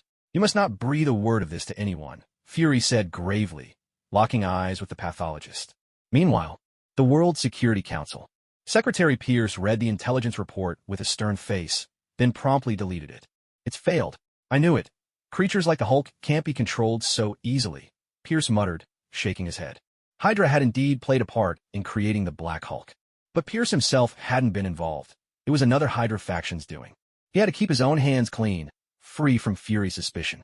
Months later, Cradle of Life Corporation, inside an operating theater. Stark was lying on the table, while Ignas prepared for surgery. With the Blood God's advanced biological experiments as reference, Ignas found astonishing progress in developing the reversal technique. Just days before, he'd succeeded in completing the most miraculous phase of the reversal process. Having seen the experiments Ignas performed on rabbits, Stark was completely at ease, trusting him with the operation. All right, let's talk about your medical bill, Ignas said with a playful snap of his surgical gloves. Hey, I gave you an entire street. Don't be so heartless, Stark retorted, his spirits lifted now that his hidden dangers were about to be removed. But the surgery fee has gone up. For me to use the final stage of the reversal technique, it takes a huge toll. Ignas spoke up. The toll truly was enormous. Each use nearly drained all of his spell energy. But it only took a few short breaths for his energy to surge back with wild abandon. Stark didn't believe in energy non-conservation, so he was more than happy to keep the secret that his spell energy was nearly limitless. You're not eyeing my Iron Man suit, are you? Ow, watch it. Stark had barely finished speaking when Ignas made his move, one hand deftly wielding the scalpel, to fish out shrapnel from around Stark's heart, while the other was poised to unleash the reversal technique, ready to channel positive energy at any moment. Heart surgery was the most perilous of all. Should anything go wrong, the positive energy would instantly repair the damage to Stark's heart. With a soft metallic clink, Ignas extracted a shard and dropped it into a tray off to the side. Piece by piece, he worked, and at one point, a sudden spray of red erupted. Thankfully, Ignas had already mastered the final stage of the reversal technique. Stark was teetering on the edge of death, but was pulled back to life once again. At last, every single shard was removed, the arc reactor was taken out as well, and Ignas healed the gaping hole in Stark's chest. Damn, now that's what I call healing. Stark sat up on the operating table, cursing under his breath. He had danced back and forth between life and death so many times, it was hard to say if he meant healing or heartbreak. At this point in time, Dr. Helen Zhao's procedure hadn't been invented yet. Stark had no choice but to rely on Ignas for help. Oh, by the way, I'm hosting a Stark Expo in Flushing a few days from now. Want to come? Stark asked as he slipped on his suit. Not interested. Ignas waved his hands emphatically. Just a month ago, taking advantage of the world's temporary calm, he had hurriedly married Esdeath. He was planning to spend some real time enjoying newlywed bliss with her. Suddenly, Ignas glanced at Stark again. Flushing. The Stark Expo. Could this be the prelude to Congress demanding Stark hand over his Iron Man tech? Iron Man 2. Hey, don't be such a shut-in. I'm telling you, there'll be plenty of gorgeous women at the Expo. Stark tried to throw an arm around Ignas's shoulder, only to find the air had turned chilly. What gorgeous women? Esdeath appeared at the doorway, making Stark jump out of his skin. I meant spicy hot pot. Yes, hot pot. Your husband was just inviting me out for Chongqing hot pot, right, Ignas? Stark's mind raced, desperate to survive. His survival instincts were in overdrive. He still remembered vividly when Esdeath snapped her fingers and conjured a block of ice the size of a meteorite. Esdeath eyed the pair with deep suspicion. Did they really think she'd fall for that? As if she couldn't tell the difference between hot pot and gorgeous women. The two words couldn't be further apart. No, he really means gorgeous, fiery women. Ignas shook his head emphatically. He believed that the most important thing with Esdeath was to be honest and clear with her. But I'm not interested. With that, Ignas brushed Stark's hand off his shoulder, took Esdeath by the hand, and walked away. Hey, you traitor!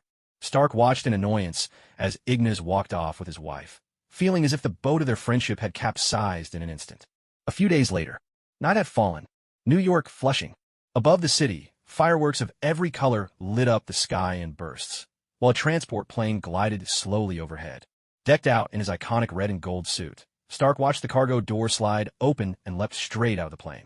His thrusters roared to life, propelling him swiftly toward the expo grounds below. Clang! A firework, shooting skyward but not yet exploded, smacked into his suit. He steadied himself and continued his rapid flight to the expo. High above, within a twisted pocket of space, Ignas hovered, glancing down at the summons in his hand. He'd been called in. Now, he and Stark were in the same boat. Catching sight of Stark, who was gleefully speeding toward the ground, Ignas shot him the finger. The next instant, a firework came streaking toward him, ricocheted off the warped space with a sizzle, and by a stroke of coincidence, bounced off and collided with Stark's suit. Stark was already close to the ground. He barely managed to stabilize himself and landed, albeit awkwardly, on the expo platform. A cell phone ringtone chimed, and Ignas answered. Mr. Ignas, this is Senator Daniel. The Senate Armed Services Committee summons isn't our intention. It's... Senator Daniel hurriedly rattled off a list of names, and Ignas nodded in understanding.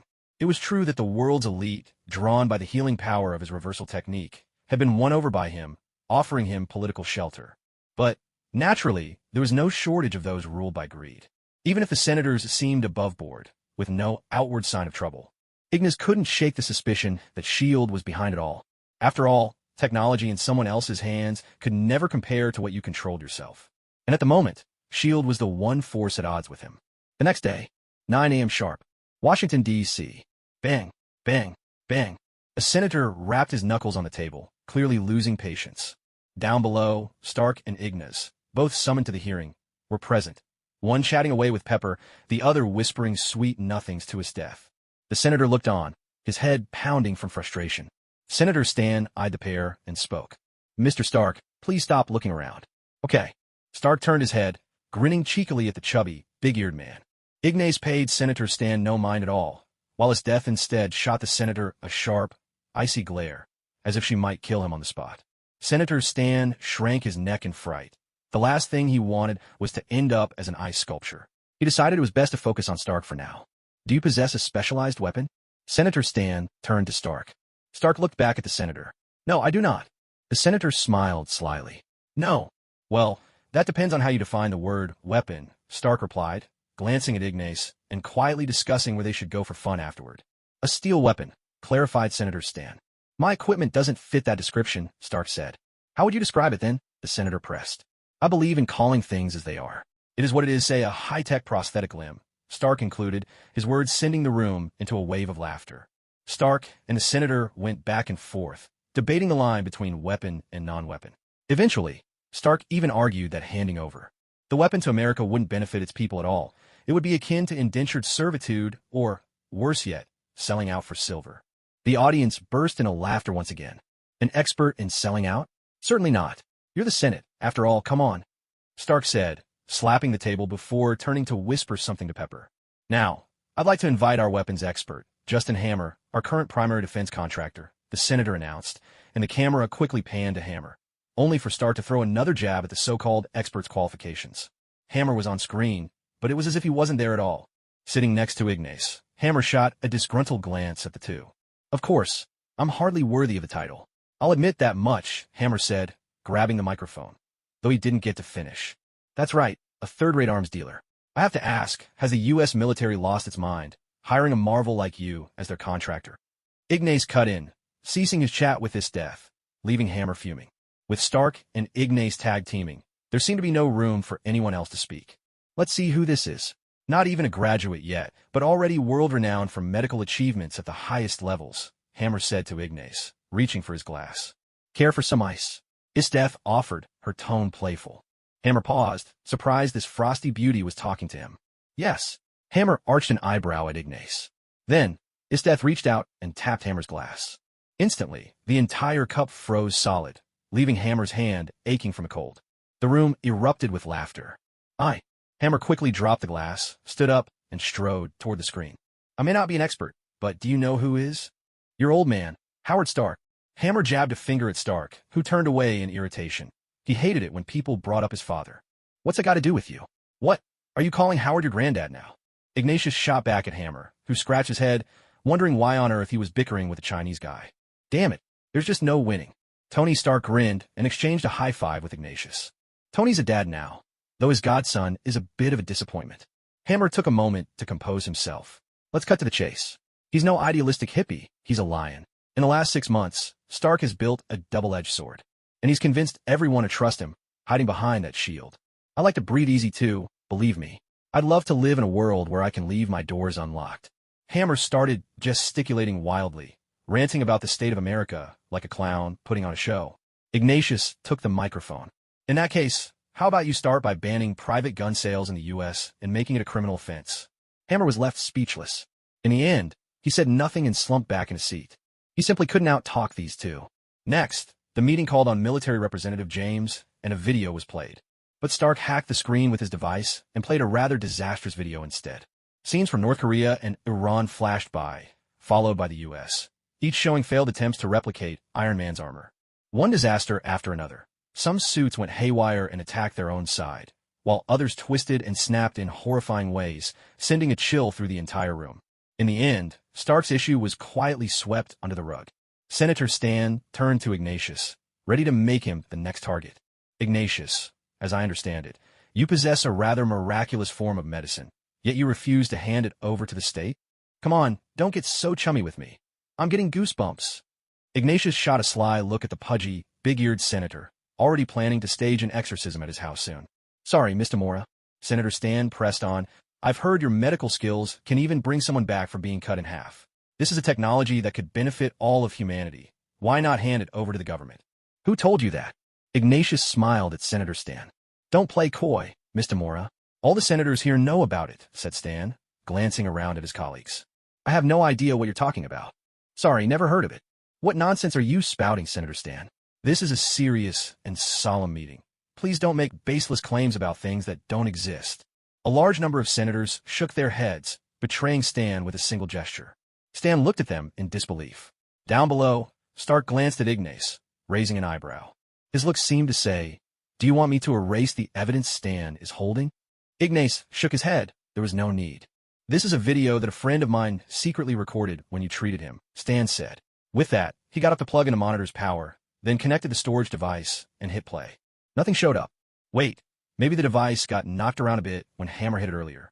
Must be acting up, Senator Stan said with a smile to the crowd, hurriedly fumbling with the equipment. Maybe your drive is broken? Stark teased. Senator, if you can't afford a decent hard drive, you could have borrowed one from us. No need to trick everyone with faulty gear, Ignace added with a grin.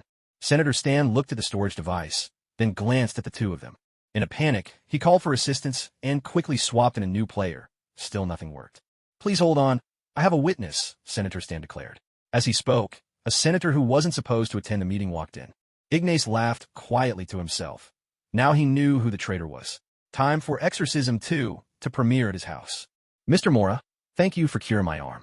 May I ask, is your miraculous medical technique ready to be shared with us? The senator waved his hand, and the entire room erupted in astonishment. The technology for regenerating lost limbs was real. Sorry, I'm not from the United States, Ignace replied with a smile. He smacked his Chinese ID card onto the table with a crisp snap. Senator Stan and the turncoat senator stared in shock at the green Chinese residency card on the table. Mother, what? Senator Stan blurted out, feeling as if he'd made a terrible mistake. He'd just forced Stark Industries' second-largest shareholder, one of the founders and developers of Life Cradle Corporation, to defect to a foreign country. His political career was as good as over. That single slap from Ignace sent the senator's hearts racing, made the cameras all focus on him, and sparked a nationwide uproar. Stark was delighted. He didn't care one bit which country Ignace was from. What made him happy was that Senator Stan was about to suffer a major downfall. As for the medical technique you mentioned, it's still under development. I believe one day it'll be released to benefit people all over the world, Ignace said, standing up. I also agree with Stark's views. If I were to hand over my work to you right now, how would that be any different from slavery or being bought and sold? Stark walked over to stand beside Ignace, the two of them facing the gathered media. I am your deterrent, and it works. We can rest easy. America's safety is in good hands. Stark finished speaking and threw his arm around Ignace's shoulders. He'll be everyone's safety net in the future. The senator wants to take our assets? Fat chance. The two of them exchanged a triumphant yes gesture, and at that moment, the entire press corps leapt to their feet, bursting into applause. Peace knows no borders. What more do you want a moment like this? Ignas and Stark spoke one after the other, prompting another round of enthusiastic clapping from all the reporters present. Do we really have to keep wasting time with this buffoon? Stark turned and jabbed a finger at Senator Stan. F***K Stark. F***K Morra. Senator Stan exploded, hurling curses at the pair in a fit of rage. Meanwhile, the other senators glared at Stan with clear hostility from their seats. Stan was now completely isolated, caught in the crossfire and out of favor with everyone. He glared at the two men, muttering curses under his breath. Below, the media and the crowd sent off Stark and Ignas with thunderous applause. Arm in arm, Stark and Ignas made their way through the crowd, shaking hands with people as they went. I think we deserve this year's Peace Prize, Stark joked with a grin. Absolutely. They should make it a team award, Ignas replied, laughing as he shook hands with friends from his hometown, promising to meet up soon. A few days later, after catching up with his hometown friends, Ignas decided that as soon as Zhao Hailuan's new cradle of regeneration technology was ready, he would build 23 specialized hospitals in his hometown equipped with the system. He eventually parted ways with his friends and headed to Stark Tower. What's that? Ignas asked, eyeing something half covered by a cloth in the corner of the office. A what? Stark walked over, puzzled, and lifted the cloth. The key to the future is right here, he announced. On the large model beneath, words in English spelled out just that. The key to the future. This is, Stark began, but then fell silent, stunned. Ignas pointed to the very center of the model. Doesn't this look a lot like an atom? Stark's eyes widened as he stared at the model, the resemblance becoming more obvious by the second. Without hesitation, Stark decided he had to take the model back to his villa for a thorough analysis. I got a few ideas. Let's talk later, Stark said, already looking for someone to help disassemble the model and load it into his sports car. Sure, we'll catch up next time, Ignas replied, turning to leave. Oh, by the way, I was thinking of buying some shares in your company. Stark finally remembered what he'd meant to say. Ignas was holding on to so much of Stark stock. If Stark didn't buy into Ignas's company now, he'd be at a loss. No way, not a chance. Ignas shot back with a mischievous grin, waving him off as he walked away. Stark could only shrug helplessly. This guy, why is he always so guarded around me? Forget it. It's only fair. After all, he did invent the anti-Ignas armor. Queens. On his way back, Ignas stopped by a roadside shop for a drink and just happened to meet a girl named Gwen Stacy. Gwen, what do you want to do when you grow up? Leaning against his SUV, Ignas handed Gwen an ice cream. I want to start a band and be the drummer. Gwen replied with a bright smile, leaving Ignas momentarily stunned. A band, a drummer, Gwen? Spider-Woman, Gwen. Wasn't she the Spider-Woman who sacrificed her friend Peter? He glanced at Gwen again. Did this mean that, in this universe, Spider-Man wasn't Tom Holland's version, but rather that unlucky lizard Peter? Oh dear. Ignas realized that this universe might be the movie universe, but mixed with certain elements from the comics.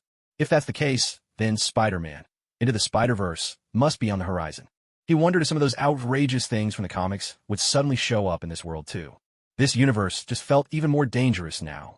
The Marvel Multiverse. A mysterious realm, somewhere beyond.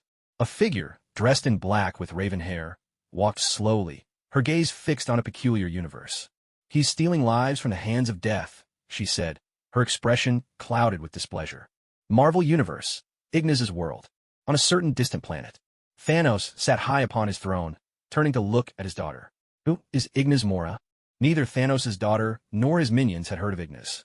Thanos stared suspiciously at the heavens above, lost in thought. Was it possible that even he could not kill this Ignas? Earth, America, New York City. Life Cradle Corporation. As soon as Ignas returned to the company, a wave of dizziness swept over him, and he collapsed right there on the floor. Sir, Ignas speculated to himself.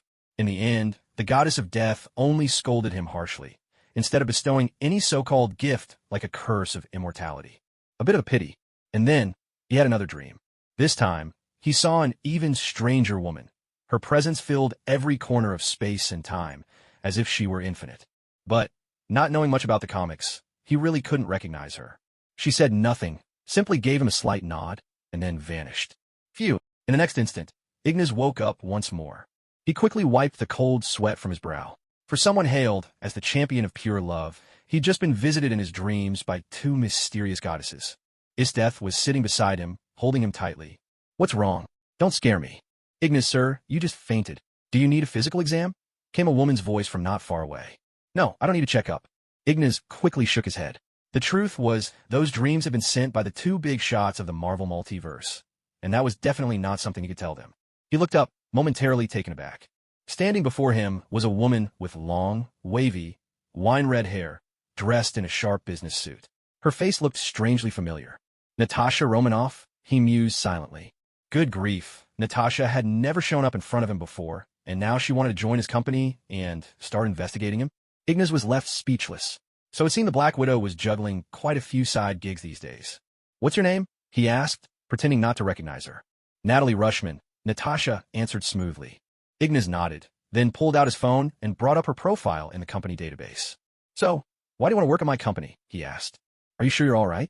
Maybe you should go get checked out first, Esdeath said with concern. I'm fine, Ignas replied, giving her a quick peck before turning his attention back to Natasha. Lifebringer's mission is truly inspiring. The company's work can help people heal from disabilities, and I really want to be a part of that, Natasha replied, offering a plausible excuse. But our technology still needs a lot of development. You're here as legal counsel, right? Ignas asked. Yes, sir, Natasha quickly confirmed. In that case, you can go now. We already have a professional legal team and don't need any additional counsel at the moment, Ignas said. Hearing this, Natasha hurriedly tried to persuade him, talking up her impressive legal expertise and skills. All right, I'll give you one more chance, Ignas relented, standing up and heading toward the room where he usually trained. Thank you very much, Natasha said gratefully. As they walked toward the training room, Esdeath shot Ignas a subtle wink. Ignas let out a quiet sigh of relief. It seemed Esdeath had already sensed something was off when Natasha slipped into the company. Natasha followed them into the training room. She wasn't surprised to see a place like this in the building. After all, Stark's company even had a boxing gym. Wealthy folks, she thought, they all have their little hobbies. Besides, Ignas himself was no slouch in terms of skill. Ignas walked over to a corner, pulled two bamboo swords from a wooden barrel, and tossed one to Natasha while keeping one for himself. Yuuta Okkotsu had been a master of kendo, and after inheriting his abilities, Ignas had kept up his own sword training. Let's make this interesting, Miss Rushman, Ignas said. We'll have a kendo match. If you win, you can stay. If you lose, pack your things and go. He tossed her the bamboo sword. Natasha caught it and looked straight at Ignas. I'm sorry, sir, but I'm not very skilled in kendo. That's all right. You don't need to worry about the formalities of kendo. Just focus on winning. Ignas spoke calmly. In the comics, Natasha is a master martial artist, an expert in karate, judo, ninjutsu, aikido, savate, and various other fighting styles. She's also an expert marksman, skilled with all sorts of weaponry. But at this moment, he couldn't be sure whether this Natasha was the comic version or the one from the movies. After all, his knowledge of the comics was limited to a surface understanding of the characters. He hadn't actually read them. Very well, I'll do my best. Natasha nodded. As soon as she finished speaking, she sprang forward, driving her bamboo sword straight at Ignas's vital point. With a swift, tricky movement, Ignas flicked his own bamboo sword, neatly deflecting Natasha's attack. Natasha's knee shot upward, aiming a vicious strike at Ignas's abdomen. There was a heavy thud as Ignas brought his leg up, colliding with Natasha's knee. Both of them stepped back at the same time. Natasha spun around and launched a powerful roundhouse kick at Ignas, who raised his sword to block. Natasha's reflexes were astonishing.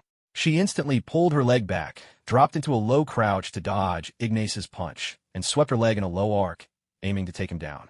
Ignas leapt into the air, twisting his body as he soared over Natasha, bringing his bamboo sword down in a sharp arc toward her head.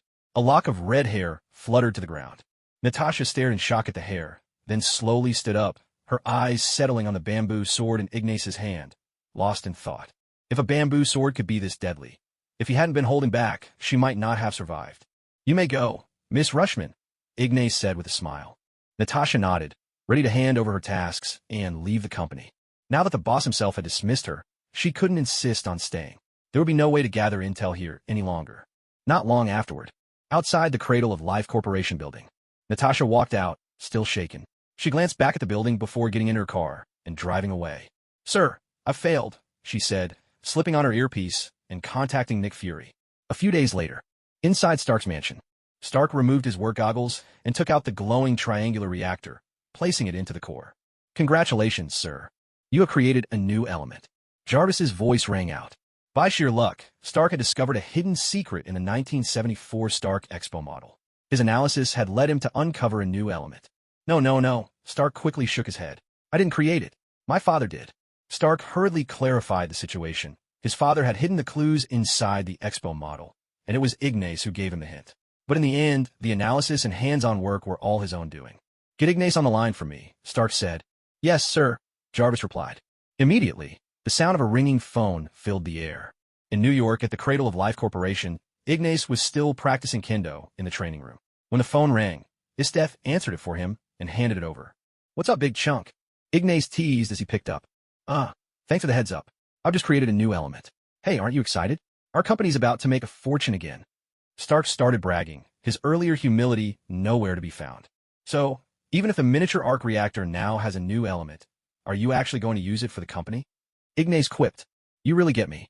I'll only use the miniature version of my suits, but the large-scale arc reactor can definitely use the new element. That way, we can roll it out into the company's business," Stark replied. With a laugh, the miniature reactor was at the very heart of his suit's technology. If it ever went commercial, certain organizations would surely go to extraordinary lengths to get their hands on it.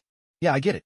At this point, money is just numbers to us anyway. So, anything else you want to share?" Ignas asked. "There's a race coming up in Monaco in a few days. Want to come along? You really shouldn't spend all your time cooped up at the company," Stark said with a grin. "Sure." Ignas nodded, realizing this was right about when Ivan Vanko would attack Stark. Ivan Vanko! If only he could be turned into a high-tech sorcerer's spirit. Now, wouldn't that be something? New book recommendation. Marvel's String Fruit User. Author, Wei Jian Xianshangyu. Synopsis. After crossing into the Marvel Universe, Eustace awakens a system straight out of a pirate adventure. Smash local supernaturals, earn dream-fulfilling rewards. Initial reward, string fruit. Sit around waiting for the purple potato fiend to snap his fingers and for superheroes to save the day? Why not strike first with a heavy blow? Sky Path lets him become a Spider-Man look-alike, swinging through the steel jungle. Hammer down Iron Monger. Reward, armament hockey. Use 16 sacred kill shots, divine execution, to thrash Abomination, while the Hulk can't tell friend from foe. Parasitic String makes the Hulk dance awkwardly on the spot, captured forever in photos. When the Chitauri invade Earth, endless waves of soldiers charge with wild cries. Eustace sweeps the field with Conqueror's hockey, leaving everyone stunned. Tony Stark. Honestly, I'm not even that crazy. He's the real madman here. Spiderling declared. I'm the real Spider-Man. Black Panther countered. I believe Vibranium is truly the strongest. Just then, Eustace wrapped Conqueror's hockey around his Vibranium blade, shattering Black Panther's armor with a single blow. Black Panther stared in bewilderment at his broken armor, looking up in confusion. By then, Eustace had already led his men away, transporting the Vibranium out of Wakanda. Behind him, smoke billowed. Wakanda itself was dissolving into a haze. Casting a calm glance back, Eustace thought, well, that certainly stirred things up. After accepting Stark's invitation, Ignas arrived at the top floor, stepping into a room that only he could enter. He glanced at the twisted space that imprisoned Samuel, then directed a Shikigami to enter. Not long after, the Shikigami emerged again. Ignas deactivated the power of the Black Heron Pavilion. Samuel had been killed by the Shikigami. Then, Ignas appeared before his adversary and began to lay a curse upon him. He had nurtured enough resentment. Over the past months, Samuel had grown to hate him intensely. Day and night, Samuel's ears were stuffed with headphones, endlessly replaying Ignas's words of praise. Tolerable for a short while, but over time, it wore away his sleep and sanity. Before long, a new Shikigami was born. A humanoid figure with an enormous green head knelt respectfully before him. Please, Master, grant me a name. We'll call you Big Head, Ignas replied. The name remained unchanged, but it suited the moment perfectly. Thank you, Master, Big Head answered hastily, full of gratitude. What abilities do you have? Ignas inquired. Telepathy and gamma-ray projection. I possess powerful intuition, computational thinking, and information storage capabilities. My intelligence is high and my memory is excellent. Though I lack direct combat strength, I can rely on the fact that ordinary people can't see Shikigami, which gives me considerable lethality and makes me an expert assassin. Big Head began his report. Ignas nodded. In terms of cursed energy, Big Head was already a special grade Shikigami. His very first special grade Shikigami. If only he weren't so hideous. Tell me more about your combat skills, Ignas said. With telepathy, I can mentally control certain people, provided they have weak wills.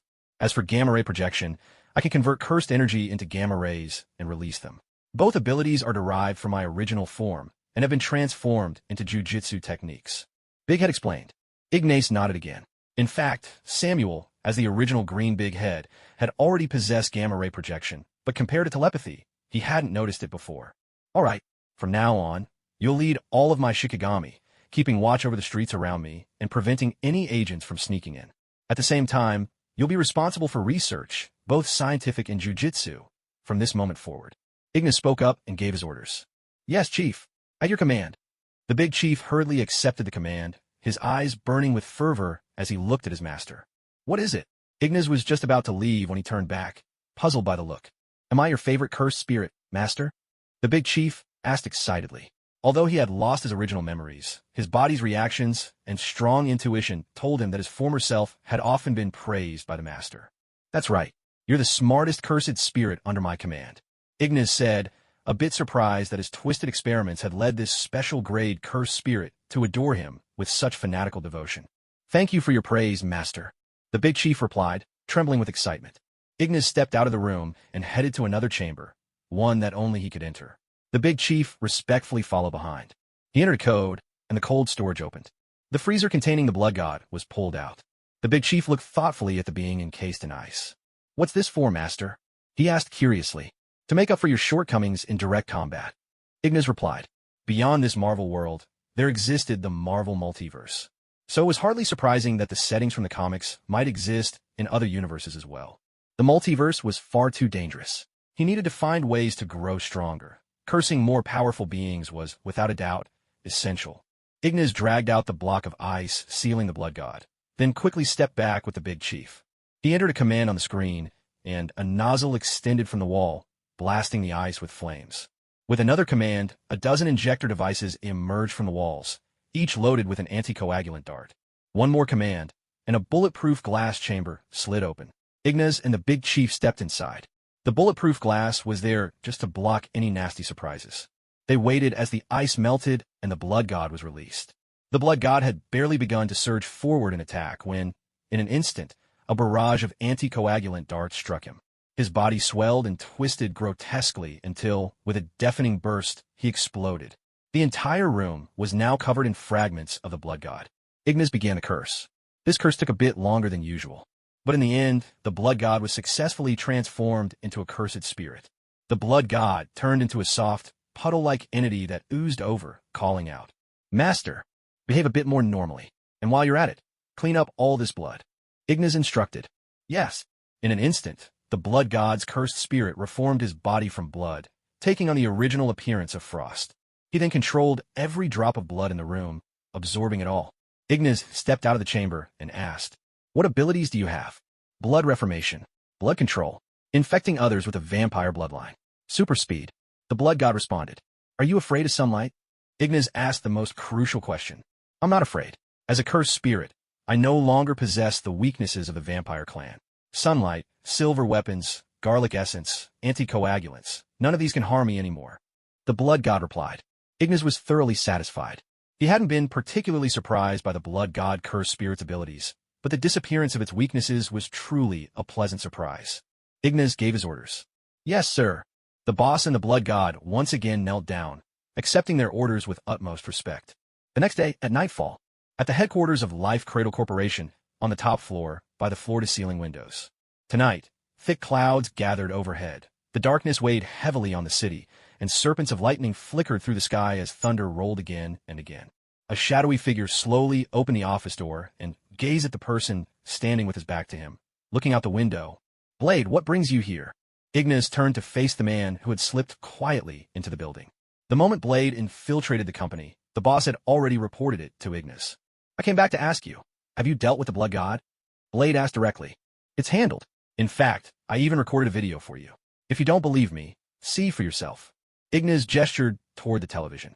The moment when the blood god was killed had all been recorded. Although Blade, as a cursed spirit, couldn't see the video, his voice would still be captured, so the part of the footage where Ignas spoke to the cursed spirit had been edited out. Blade watched the video and nodded. I want to ask you for help. Blade said. What's wrong? Ignas looked at him with curiosity. When we went abroad to hunt down foreign vampires, Whistler was captured by them. Blade said, his voice tinged with sorrow. Head to Europe. Ignas suggested.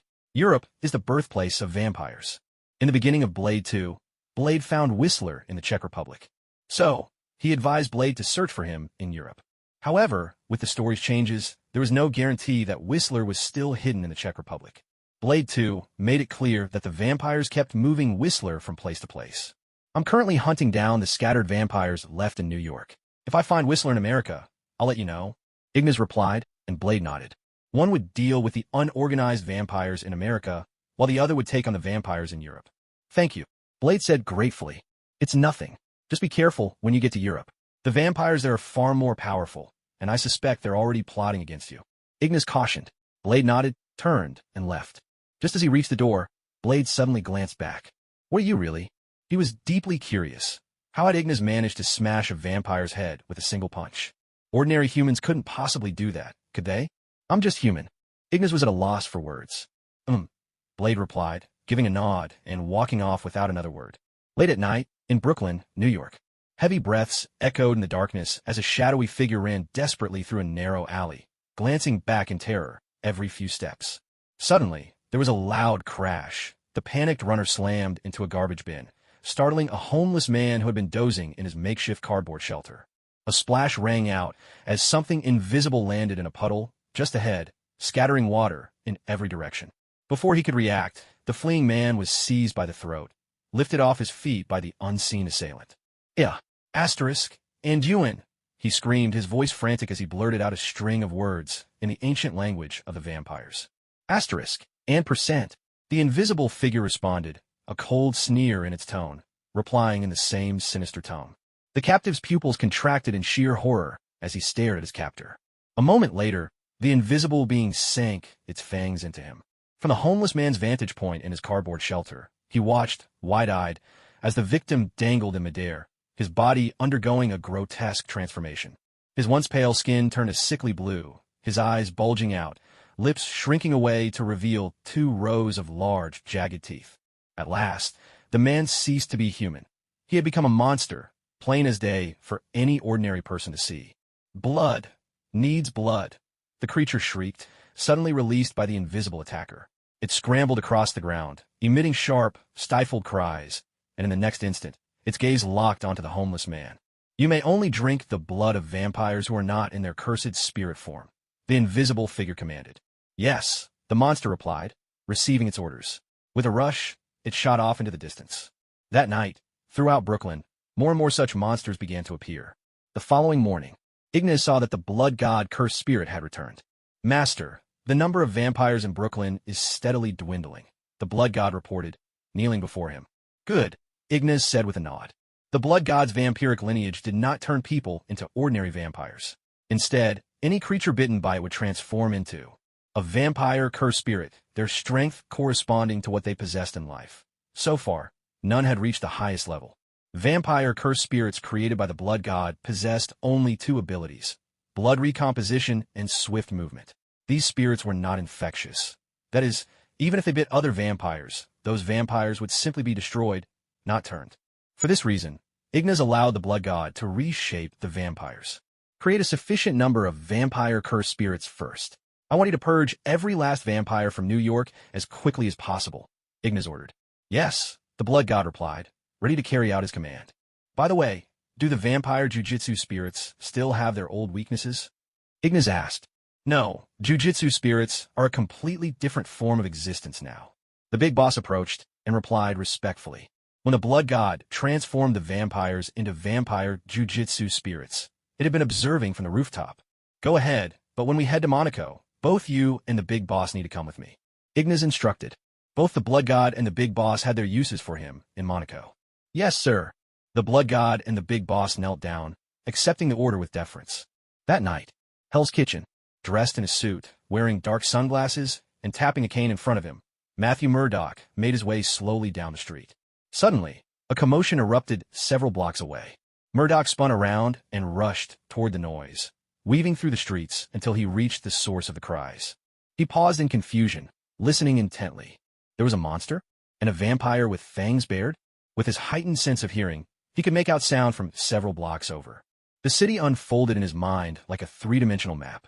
Naturally, he had noticed the presence of vampires before.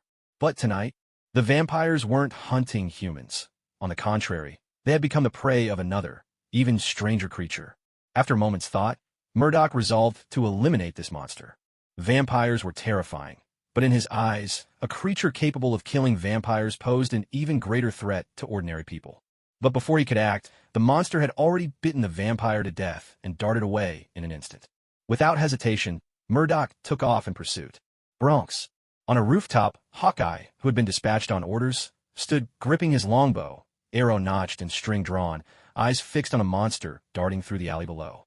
With a swift motion, whip, the arrow shot through the monster's head.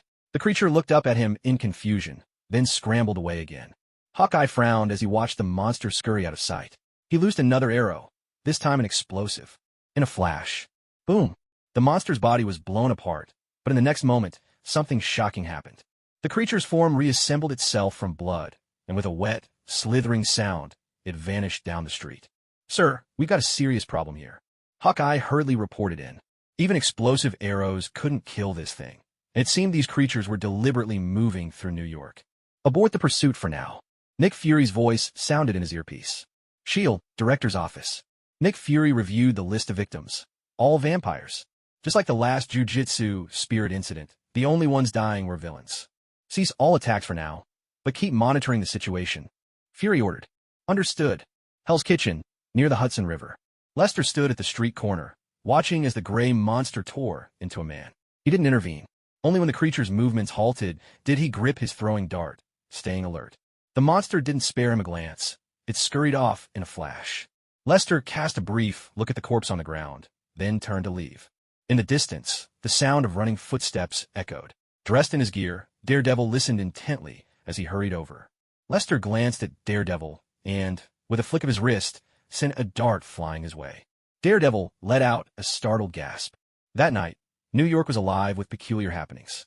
Kingpin discovered that a vampire had infiltrated his building because a monster had burst in, shredded the night shift vampire to pieces, and vanished without a trace. Hawkeye spent the entire night observing the monster hunting vampires. Daredevil, in hot pursuit of the creature, ended up running into Bullseye. The two immediately came to blows. The next day, at the airport, Ignas arrived at Stark's private jet, accompanied by Esdeath. "You finally made it," Stark said with a smile, watching Ignas. Pepper stood by his side. "Hello, Mr. Morra." Natasha greeted Ignas warmly, standing next to Pepper. "Hello, Miss Rushman." Ignas nodded in return. "You two know each other?" Stark looked at Ignas with curiosity. Wasn't this guy supposed to be loyal and focused? "We do. I just fired her not long ago," Ignas replied with a grin. "You've been juggling multiple jobs?" Stark was genuinely surprised. The group boarded the plane. Ignas and Stark sat across from each other, chatting, while Pepper and Esdeath settled in at the bar, each sipping a drink. "Hey!" A flight attendant strolled over, tidying up as she went, and shot Ignas a flirtatious look. Suddenly, the air seemed to turn icy cold. The flight attendant glanced nervously at Esdeath and quickly hurried away. "Would you like some sake?" Another attendant asked politely as she approached. With Ignas's icy beauty of a wife nearby, and Pepper, Stark's beloved, also present, the attendants dared not tempt fate with either employer. "No, I'll have some Baijio," Ignas replied. "Of course, just a moment." The flight continued in an unusually proper fashion. Stark glanced regretfully at the flight attendants. He vaguely recalled that the last time he and James took this private jet, the atmosphere was electric, music thumping, lights flashing, drinks flowing. James was boasting drunkenly. The attendants danced. Laughter filled the cabin. "Your party flights are over, Tony," Ignas teased with a smile. "Maybe even my party Jeep days are gone," Stark replied with a laugh. Monaco. The roar of engines filled the air at the racetrack. Two luxury cars glided slowly down the road, flanked at the front by two motorcycles clearing the way. As Stark and Ignas stepped out of their vehicles, a wave of gasps and excited screams erupted from the crowd lining both sides of the street. The two walked together into the hotel, with Esdeath and Pepper following close behind. Inside the hotel, Natasha, having taken another car after landing and arriving ahead of the others, approached to greet them. Reporters quickly raised their cameras, snapping shots of the group of four. Ignas wrapped his arm around Esdeath. Stark and Pepper, still lingering in that ambiguous stage, simply moved a little closer to each other. Once the reporters finished their photos, they finally dispersed. "I remember you used to be a blogger, didn't you?" Stark joked. "I haven't checked my social media in ages," Ignas replied with a laugh. "Hey, Tony, is that really you?"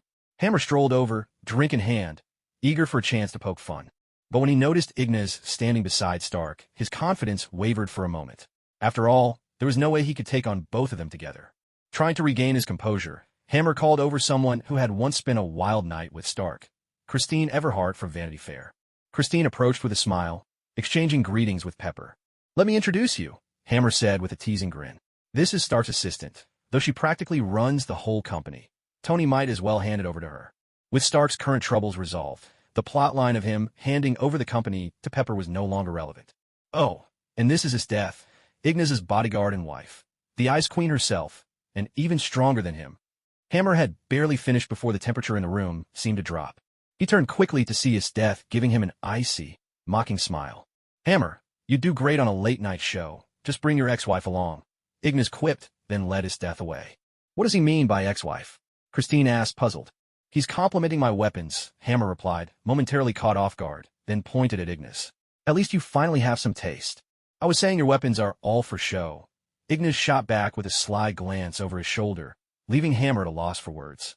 Unable to outdo Ignas, Hammer dragged Christine into another round of banter with Stark. After a while, Natasha called Stark away. As he was leaving, Stark tossed out a parting shot. "Hammer, maybe you need a jolt from Christine." Hammer forced an awkward smile. Once again, he'd lost this round. Meanwhile, on the other side of the room, Stark managed to slip away from Pepper for a moment and found Ignas. "So, what do you say? Care for a little excitement?" "Racing? That's right." Esdeath watched the two wander off and made no move to stop them. If Pepper had seen them, she would have definitely stopped Stark, but she knew she'd never stop Ignas. This time, Stark wasn't racing to court death. It was simply for the fun of taking Ignas out for a spin. When it came to competitions like this, all they had to do was say a few words, and the event organizers would clear cars for them without hesitation. As the two of them strode onto the track in their racing suits, the crowd erupted in an instant. Screams and cheers echoed all around, and reporters swarmed in, snapping photos and jostling for interviews with the two tycoons. Inside the hotel, Hammer was still awkwardly trying to flirt with Christine, but her eyes were already glued to the screen, utterly captivated by the sight of Stark and Ignas together. Meanwhile, at the table Stark and Ignas had reserved, Pepper caught a glimpse of the broadcast and instantly panicked, her heart pounding. "Don't worry. With Ignas there, nothing will happen to Stark," Esdeath said with a gentle laugh. Pepper, looking at Ignas on the screen, finally breathed a sigh of relief. On the racetrack, two drivers, furious, tossed their helmets aside and stormed off. "Hey, don't be upset. For now, your dreams might have to wait, but you've just gained an extra lifetime," Ignas said, waving his hand and handing each racer a Life Cradle Company free treatment card. The two racers looked at him in astonishment. For race car drivers, nothing is more terrifying than an accident ending their careers in a single moment. But Ignas had just given them the chance to return to the track, even after disaster. "Thank you," they exclaimed, overwhelmed with gratitude, before hurrying away. What they wanted wasn't Stark's compensation money. They wanted another chance to chase their dreams. "Don't always talk about money. It gets boring fast," Ignas said, putting on his helmet. He and Stark slid into their respective cars at the same time. "I hope if anything ever happens to me, you'll give me a second chance too," Stark joked, grinning. The engines roared to life, filling the air with thunderous energy as the two began their final checks. In the next instant, the race was on. Both cars launched forward, tearing down the track at breakneck speed. "Huh, how's this? Beats your old SUV by a mile," Stark crowed over the headset to Ignas. "But an SUV is more comfortable," Ignas replied, savoring the thrill of the race, while instructing Big Boss to keep an eye on the track and the stands. Near the audience seating, inside the fence, a man in a yellow work uniform strode quickly toward the track. A race car shot past, yet the man walked straight onto the track, blocking the way. At the edge of the track, atop a utility pole, the blood god stood there, eyes locked intently on the man. A metallic clatter sounded as the man tossed his work helmet to the ground. With a toothpick clenched between his teeth, Ivan Vanko strode purposefully down the track. With a sharp tug, he ripped open his work shirt, revealing a compact arc reactor at his chest. In the next moment, two electrified whips shot out, crackling with power. The orange work uniform began to ignite in the intense heat. He kept moving forward, and as a red race car sped toward him, his right hand suddenly swung back. Then, with a sharp flick of his electric whip, he lashed it forward. In an instant, the front right wheel of the red car was sliced clean off. The race car soared into the air, spinning and crashing violently as it tumbled down the track. Inside the hotel, even with Esdeath's reassurance, Pepper couldn't help but grow anxious. Her heartbeat quickened, and she hurriedly contacted Happy, urging him to bring the suit. The media cameras caught a glimpse of the attacker, but quickly switched away, searching the racetrack for Stark and Ignas. It wasn't long before the cameras found both of their cars. With a whoosh, Ignas's car suddenly accelerated, overtaking Stark's car in a flash. The media relaxed, thinking there was nothing more to worry about. "Hey, watch me overtake you again." Inside his car, Stark teased Ignas through his headset. At this point, he still had no idea about Ivan Vanko's ambush. Stark, cheerful and confident, began to speed up, determined to overtake Ignas. But before he could make his move, they rounded a corner, and in that instant, Ignas vaulted from his car, leaping out at breakneck speed. At the same time, Ivan Vanko, wielding a whip in each hand, lashed out at both of their cars. As Ignas soared through the air, he wrapped his hands in enchanted energy, reacting in a flash to grab both electrified whips. In a split second, he kicked Vanko squarely in the chest. Ivan Vanko's attack failed. His whole body was sent flying backward, crashing hard to the safety barrier with a thunderous impact. The next moment, Ignas's out-of-control car smashed directly into the fallen Vanko with bone-jarring force. A harsh gasp tore from Vanko as he sprawled across the car's hood, blood spurting from his mouth before he seemed to lose consciousness.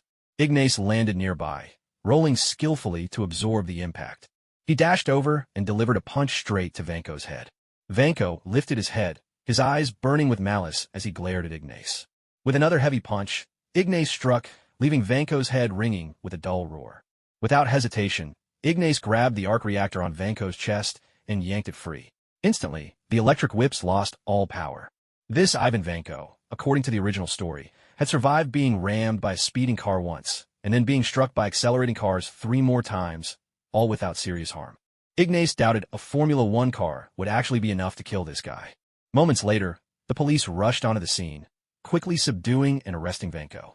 Just as Vanko was about to spit blood at Ignas in rage, Ignas slapped him across the face, forcing him to swallow the blood back down. From a distance, Stark hurried over, concern written all over his face as he looked at Ignas. After all, the idea to race had been his, and in the end, it was Ignas who handled the fallout. Stark's heart was full of guilt. He seemed to finally understand what Ignas meant when he said, "I'm not a hero." The word hero carried too many burdens. It wasn't long before Pepper and Esdeath arrived, with Happy close behind. Pepper rushed to Stark, pounding his chest with her small fists. "Are you out of your mind?" She scolded him sharply, her voice trembling with tears as she looked at Stark. I'm sorry," Stark replied, his eyes filled with remorse as he faced Pepper. He had dragged his friends into danger. This time, guilt weighed heavily on his heart, and he kept blaming himself, questioning how he could have made such a mistake.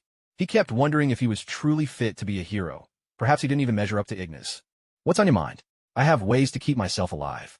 Ignas chuckled and patted Stark on the shoulder, but Stark simply shook his head. It was one thing for Ignas to have a way to resurrect himself, but what troubled Stark was his own attitude. And there was another thing gnawing at him. When Ignas used the final stage of his reversal technique to save someone, he had to channel energy. But if he died suddenly, how could that energy be released? How could he possibly save himself then? That, Stark realized, was at the root of his guilt.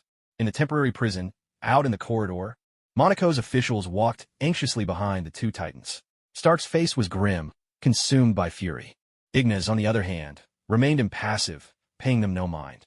This only made the Monaco officials more nervous. "Where are we going?" Stark asked in French. French was the official language of Monaco. "Right here." He doesn't speak English. Since he arrived, he hasn't said a single word. "Give us 5 minutes."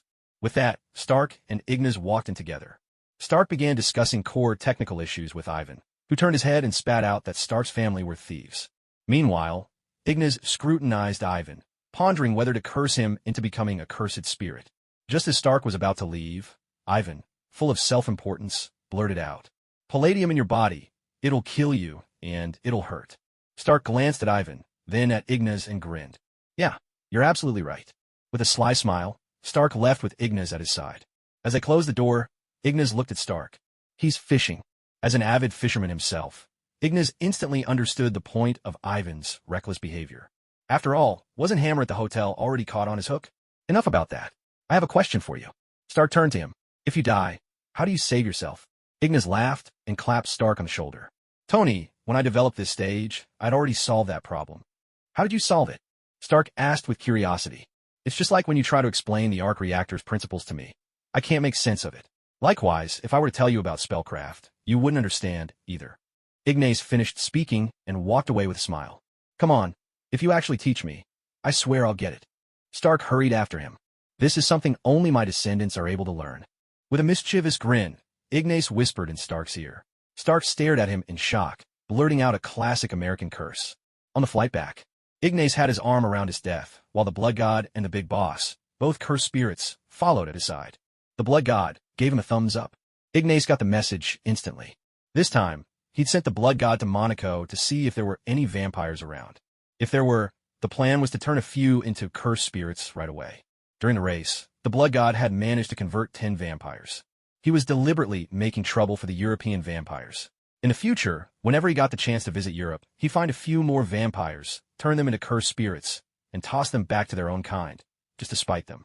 After all, Ignas was human, and he deeply loathed the vampires, a race that saw people as little more than livestock.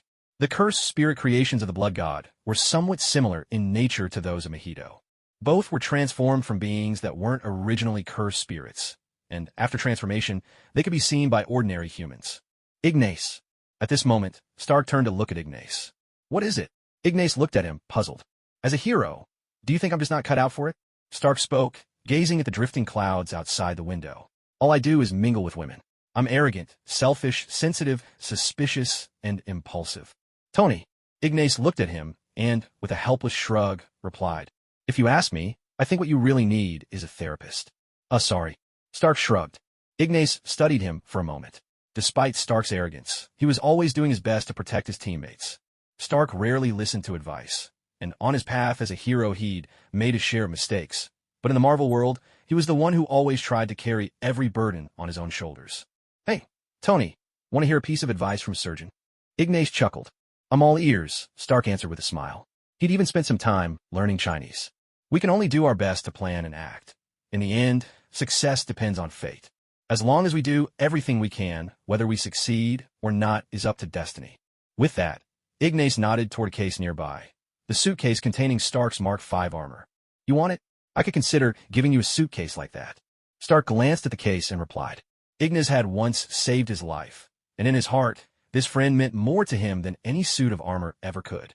Tony, what I'm trying to say is the future belongs to nanotechnology, Ignas said. The moment those words left Ignas' mouth, a new design idea erupted in Stark's mind. I'm not good at giving psychological advice. This isn't my field, Tony. Instead of burdening yourself here, why not focus on upgrading your gear? The world is far bigger than you imagine. I don't want to see a hero die young and leave a regular guy like me to pick up the slack. With that, Ignas turned his gaze to the drifting clouds outside the window. Eternals slumbered somewhere on Earth, while extraterrestrial civilizations waited beyond, and dangers from the multiverse lurked outside this very universe. The world was proving to be far more perilous than anyone had guessed. Though Ignas had the power of resurrection, when faced with the titans of the Marvel Universe, his current strength was still lacking. Even if they couldn't kill him, they could still seal him away. Iron Man couldn't just die carelessly in this small corner of the universe. Their journey was never meant to end with just this world. America, New York. After landing at the airport, Ignas went straight back to his company, to the top floor where he lived. A bubbling sound rose from the table. Wow, no wonder you didn't want to grab burgers with me. You had hot pot on your mind, Stark exclaimed. He took a bite, only to be overwhelmed by the spiciness, tears welling up in his eyes. Between burgers and hot pot, I'll always choose hot pot, Ignas said with a laugh, savoring a slice of lamb dipped in the broth. Yowza, now that's nice. Stark, though terrible at handling spicy food, couldn't resist the thrill. Despite the heat, he was loving it, quickly grabbing more slices of lamb and swirling them in the chili. Esdeath tapped Ignas' glass lightly, and Ignas took a sip of icy cold beer. Refreshing. Pour me a cold one too, Stark requested, only to get a glare from Esdeath. All right, I'll get it myself, he conceded. He got up to fetch a chilled beer from the fridge, his envy barely concealed. Once he'd taken his seat opposite Ignas, Stark looked at him with unusual seriousness. Let me buy into your company. It'll also help speed up your and Helen Zhao's regeneration cradle project, he said.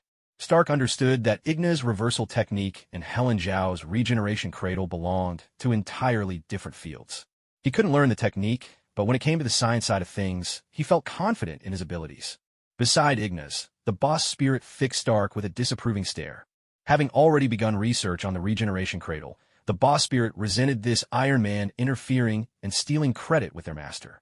Sure, but you're only getting 5%, Ignas replied with a smile. If it had been before he'd acquired the boss spirit curse, he might have given Stark a bigger share. But now, with the boss spirit's assistance, Stark's involvement wouldn't exactly work miracles. At best, it would just speed up the research a bit. The surge in intelligence following the big boss's mutation was no joke. I remember you also acquired a lot of shares from other companies. Why are you still so stingy?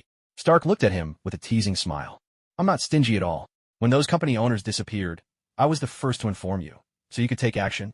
Ignas protested, shaking his head repeatedly. The next day, early in the morning, Ignas arrived across from the building at his old clinic. Standing at the entrance was a small, hesitant figure, shifting nervously on the spot. His hair was messy and there was blood under his nose. Kid, why aren't you going in? Ignas walked over and asked, looking at him. Hello, sir. I'm afraid I don't have enough money. The boy stammered, his voice uncertain. Then you should just go home. Ignas replied with a gentle smile. Sir, could you lend me some money to see the doctor? I'm worried Aunt May would be upset if I went back like this. The boy pleaded, looking up at him with pitiful eyes. What's your name? Ignas asked. Did someone do this to you? Sir, my name is Peter Parker, and yes, it was my classmates who did this. Peter Parker answered, his eyes brimming with unshed tears. Ignas understood at once. This was the Peter who never became Spider-Man. The lizard Peter from Earth, 65. Just one word, tragic. He was genuinely curious. So many events in this universe seemed to follow the movie timeline. So why were beings from other universes mixed in? Come on in. Pay me back when you're grown up and working, Ignas said, stepping inside the clinic. Peter hurried in after him.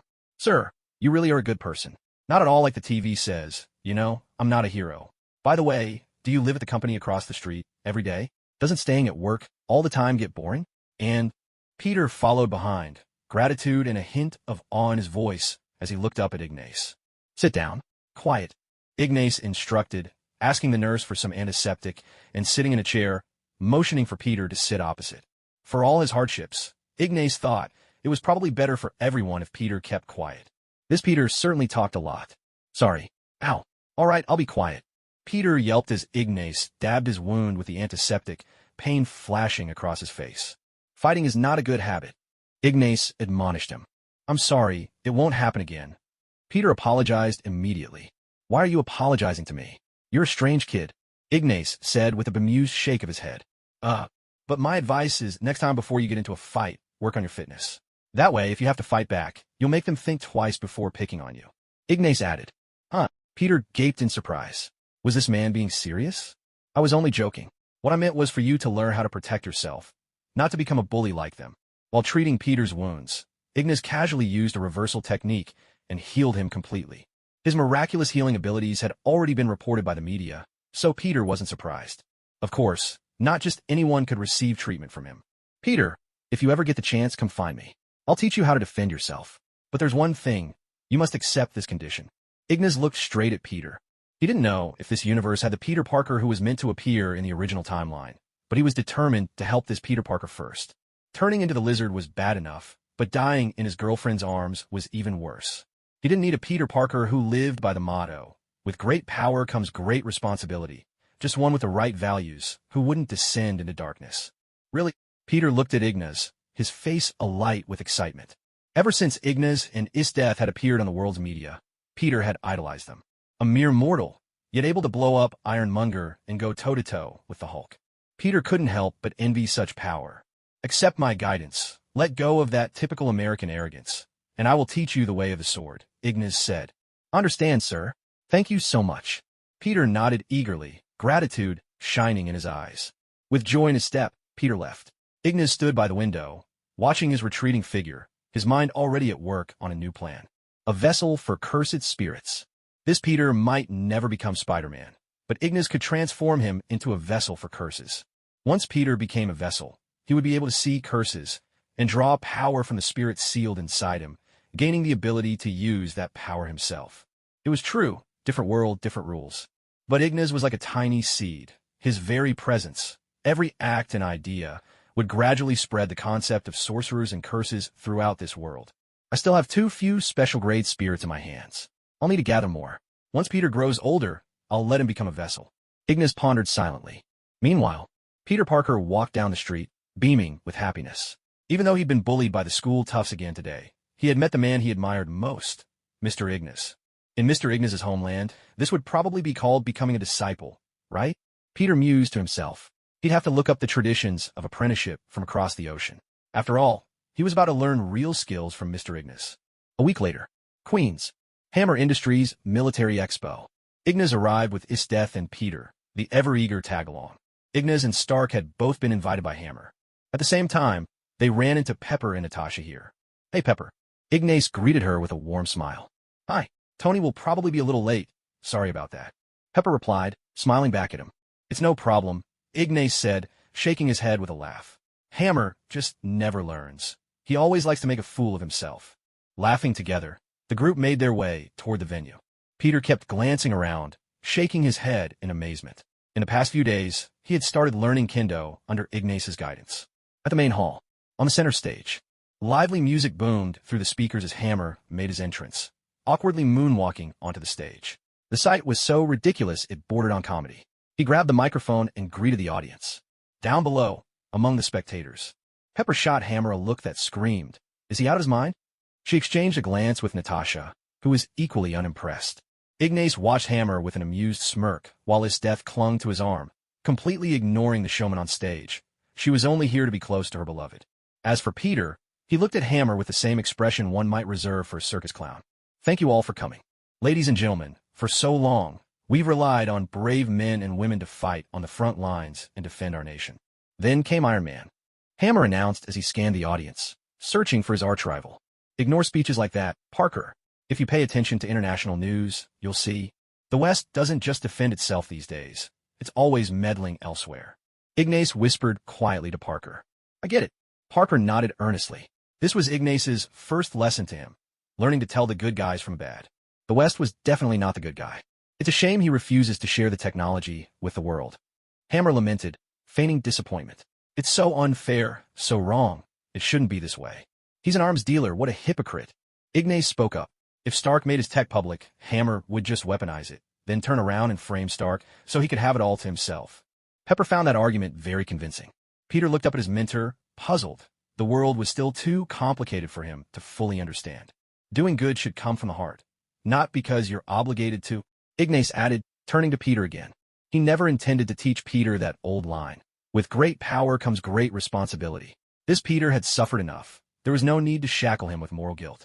Ignas had always believed that the classic saying got it wrong. After all, responsibility should be tied to power, not the other way around. "Okay, I'll remember that," Peter said quickly, nodding his head. "Ladies and gentlemen, today I present to you the new face of the American military, Hammer's unmanned Iron Warriors." With a dramatic flourish, Hammer pointed to the stage behind him, and all eyes turned in anticipation. 2 rows of army drones, their backs loaded with cannon barrels, slowly rose from beneath the platform, coming into everyone's view. "Army." Hammer strode up next to the armored suits, then pointed sharply to the other side. There, 2 rows of suits shouldering miniature missiles rose up, appearing on the platform as well. "Navy." The next moment, yet another 2 rows of unmanned armors appeared from the opposite side. "Air Force." With great pride, Hammer swept his gaze over the crowd, arms spread wide, as 2 more rows of camouflaged unmanned armors emerged. Marine Corps. While Hammer was busy showing off his creations to the audience, Ivan, hidden away in one of Hammer Industries' rooms, was remotely controlling every suit present, preparing to exact his revenge on Stark. Finally, James Rhodes's armor stepped out front and center. It was obvious that Hammer had outfitted Rhodes's suit with a whole arsenal of Hammer Industries weapons. Though the past few days hadn't been quite as disastrous for Stark as in the original story, he had still found an opportunity to give Rhodey his suit, allowing Rhodey to answer to the military. A deep, thrumming sound filled the sky, the roar of jet propulsion. Stark, clad in his Iron Man suit, landed on the platform with a heavy thud. He headed straight for Rhodey, urgently discussing the possibility that Ivan Vanko was working with Hammer. Then he turned to confront Hammer, demanding to know where Ivan was. But before long, everything changed. A sudden, tense hush fell over the crowd. Rhodey immediately sensed something was wrong. In the blink of an eye, his own suit, along with every one of the Hammer drones present, all swung their weapons toward Stark, and toward Ignas, seated in the audience. "Hey, let's take this somewhere else." Stark's suit shot up into the sky, his voice calling out as he rose. A swarm of Hammer drones, along with Rhodey in his armored suit, blasted off in pursuit, weapons locked onto Stark, firing as they gave chase. On the ground, dozens of combat drones raised their mechanical arms, aiming their weapons at Ignas. Gunfire erupted, intense, relentless. Esdeath slammed her hand to the ground, and instantly a towering wall of ice surged up to shield them. Bullets hammered into the ice, shards flying everywhere. "Pepper, get out of here! All of you go! Get as far away as possible!" Ignas shouted, then charged straight at the armored drones. The army drones braced themselves, deploying stabilizers to anchor to the ground. Cannons on their shoulders swiveled, targeting the ice wall. A barrage of explosions thundered across the arena, the cannon fire relentlessly pounding the ice barrier until it shattered. In the next instant, Ignas burst through the flying debris, charging straight at the armored suits, his fist wreathed in enchanted energy. Black flash. With a single, devastating blow, he punched straight through the shell of one army drone, smashing its internal controller to pieces. The remaining drones immediately swiveled their weapons, ready to concentrate their fire on Ignas. In the next moment, Esdeath let out a cold snort. Frost swept through the air, and all the battle armors that had been focusing their fire on Ignas were instantly frozen solid. "All right, it's over now." With a gentle chuckle, Esdeath strode forward, wrapped Ignas in a tight embrace, and softly stroked his hair. "We can have our world of two again." In the distance, Peter Parker stared blankly at the battle armors now trapped in icy prisons, then glanced in confusion at his master, who was nestled in his mistress's arms. Just when he thought his master was already insanely powerful, blasting apart battle armor with a single punch, his mistress had, with a wave of her hand, wiped out all the land armors in an instant. And there was something else that baffled him. "Master, aren't you supposed to be a swordsman and a doctor?" Peter asked, puzzled. "How did you blow up that armor with your bare hands?" Esdeath narrowed her eyes, noticing the unwelcome third while lingering in the distance. Peter couldn't help but sneeze, a chill running through him. "Didn't you see everyone else has already fled in terror?" "Peter, you should hurry home," Ignas said. "All right." Peter quickly darted off toward the edge of the battlefield. From that day on, a clear image took shape in young Peter's mind regarding his master and mistress. His master, who seemed like an ordinary doctor, could shatter battle armor with a single punch. His mistress, who outwardly looked lovesick, could freeze even space itself. "We can finally enjoy our time together. I doubt anyone will." Just as Esdeath finished her sentence, Ignas' phone rang. Esdeath's expression darkened. With a squeeze of her hand, all the frozen battle armors shattered into fragments, the remnants clattering to the ground. "It's Stark. Let me take this." Ignas picked up the phone, giving Esdeath a gentle kiss of reassurance. "Hello. Hey, how's it going on your end?" Stark asked hurriedly, the relentless rattle of a Gatling gun echoing in the background. "I blew up a suit of armor with a single punch." "What the?" Stark was stunned. He knew Ignas was strong, but this was simply beyond belief.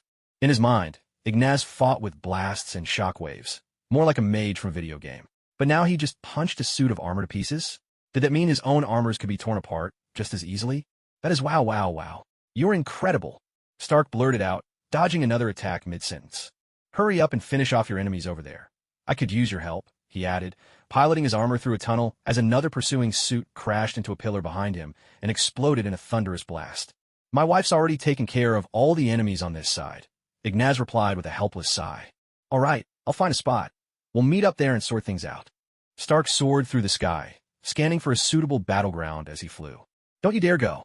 Esdeath shot Ignas a glare, but Ignas cut her off before she could say more. "I'm not going anywhere. Tonight, let's just enjoy the fireworks together." With that, Ignas picked up his phone. "Sorry, Tony. I'm afraid I can't catch up. You guys are too fast. Goodbye." He ended the call without hesitation. High above, Stark could only shake his head in resignation. But in the next instant, James's armored suit barreled toward him, slamming him into an eco-dome with a resounding clang. Night had fallen. Two figures stood atop a skyscraper, surveying the cityscape, searching for something. "Blood God, have you found Stark yet?" The boss stood at the building's edge, eyes scanning the sky. "I'm still looking." Blood God nodded, sending out all his vampire spirit minions to hunt for Stark's armor. Suddenly, one of the vampire spirits dashed up, pointing urgently toward a distant eco-dome. Blood God and the boss exchanged a glance, then leapt from the building, racing toward the eco-dome. Inside the eco-dome, thanks to Black Widow's infiltration of Hammer Industries and her use of Ivan's computer, James had regained control of his armored suit. Now, James and Stark were fighting side by side, facing off against a horde of enemy armors closing in on them. James unleashed a furious barrage of gunfire at the surrounding armors. "Get down!" Stark shouted suddenly. James ducked low just in time. Stark's mechanical arms began to glow with a fierce red light, and in the next moment, searing beams of energy shot out as Stark spun, the crimson light sweeping in a circle. In the blink of an eye, every enemy armor in the area was sliced in half and crashed to the ground. Suddenly, with a heavy thud, another armored suit dropped from the sky and landed in the ecodome. Ivan opened his mask, a smug grin on his face as he looked at the two of them. On a small bridge within the ecodome, Blood God and the boss arrived. He shouldn't have opened his mask, the boss muttered, unimpressed. Our only job is to capture him, Blood God replied with a shrug. Ivan whipped his arms forward, sending out two electrified whips that crackled with blinding energy from his armor. I've got a special weapon just for him, James declared. Time to knock him down with the ex-wife. The what? Stark blinked. Why did that name sound so familiar? In the next moment, a miniature missile ignited from James's armor, roaring toward Ivan. Ivan looked up at the two of them and sneered. With a metallic clang, the ex-wife missile struck Ivan's armor, bounced off, and fizzled out in a puddle of water. What? Blood God was stunned. He'd expected a much bigger explosion. Hammer Industries really ought to go out of business, the boss commented drily. Let me handle this. Tiny missiles emerged from the shoulders of Stark's armor, instantly locking on several of Ivan's weak points and launching in rapid succession. At the same moment, Ivan dropped his faceplate in a flash, blocking every single missile. With a crackling of energy, Ivan whipped his electrified whips, charging swiftly at the two of them. Stark and James kept up their attack on Ivan, but in the blink of an eye, one found his armor's neck ensnared by a whip, while the other was pinned under Ivan's boot. Stark yanked hard on the electric whip, pulling on Ivan's suit and giving James the chance to dodge away. Ivan immediately lashed out with his whip again, this time entangling James's armor. Rhodey, I've got an idea. Want to play the hero? What? Stark called out to James, even as the harsh crackle of electricity rang in James's ears. I need an assistant. Raise your arm. That's your big plan? Exactly. Stark raised his palm, and James did the same. The two faced each other, palms outstretched. In the next instant, both unleashed blasts of energy at one another. The beams collided in midair, erupting into a violent explosion of light. The brilliant flare of energy lit up the entire biodome, reducing the scene to ruins as sparks rained down. Stark and James maneuvered their armor to stand, looking down at the fallen Ivan. You've lost. Ivan sneered at Stark, as a red glow began to pulse on the energy core of his suit. Around them, the other armors also started flashing with ominous red lights. Suddenly, Blood God and the big boss leapt down, sending water splashing everywhere. What the? Stark exclaimed, raising his mechanical arm, while James scanned the area warily. Apologies, sir, I haven't detected any presence, Jarvis chimed in. Blood God ignored both Stark and James, striding quickly to Ivan's armor. As I instructed, take it apart, Big Boss said, standing by Blood God's side and explaining how to dismantle the suit. Blood God nodded in acknowledgement. These last few days, Big Boss had secretly shadowed Stark, stealing glances and picking up some knowledge about the armors, enough to know how to take them apart. Following Big Boss's instructions, Blood God tore through Ivan's armor in a matter of seconds, using brute force. Who are you? You, Ivan cried out, but before he could finish, an unseen force hauled him out of his suit and then struck him hard across the face.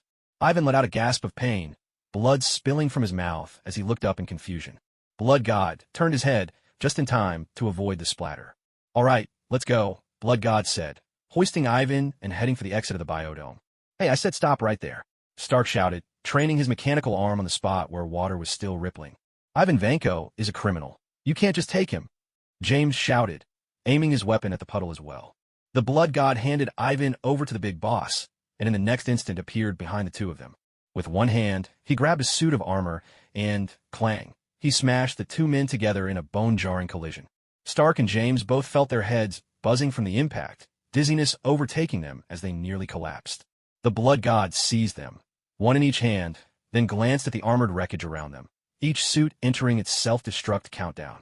With a sudden, forceful motion, he hurled them both away. The very next moment, the Blood God and the big boss dashed toward the exit at top speed. Pepper. Stark suddenly remembered Pepper. As he was flung through the air, he hurriedly regained control of his suit.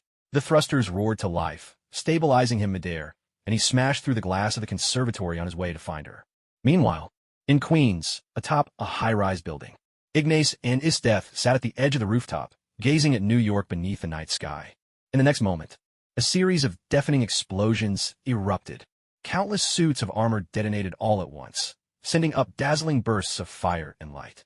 What a beautiful display of fireworks, Esdeath marveled, watching the armored suits explode against the night. Unfortunately, aside from the suits in the conservatory and the occasional one Stark dealt with along the way, the majority had already been frozen solid by her, rendered so useless they couldn't even self-destruct. At the same time, Stark, piloting his suit, flew rapidly toward the rooftop, clutching Pepper in his arms. He set her down gently on the roof. Pepper was still screaming, while Stark looked at her helplessly.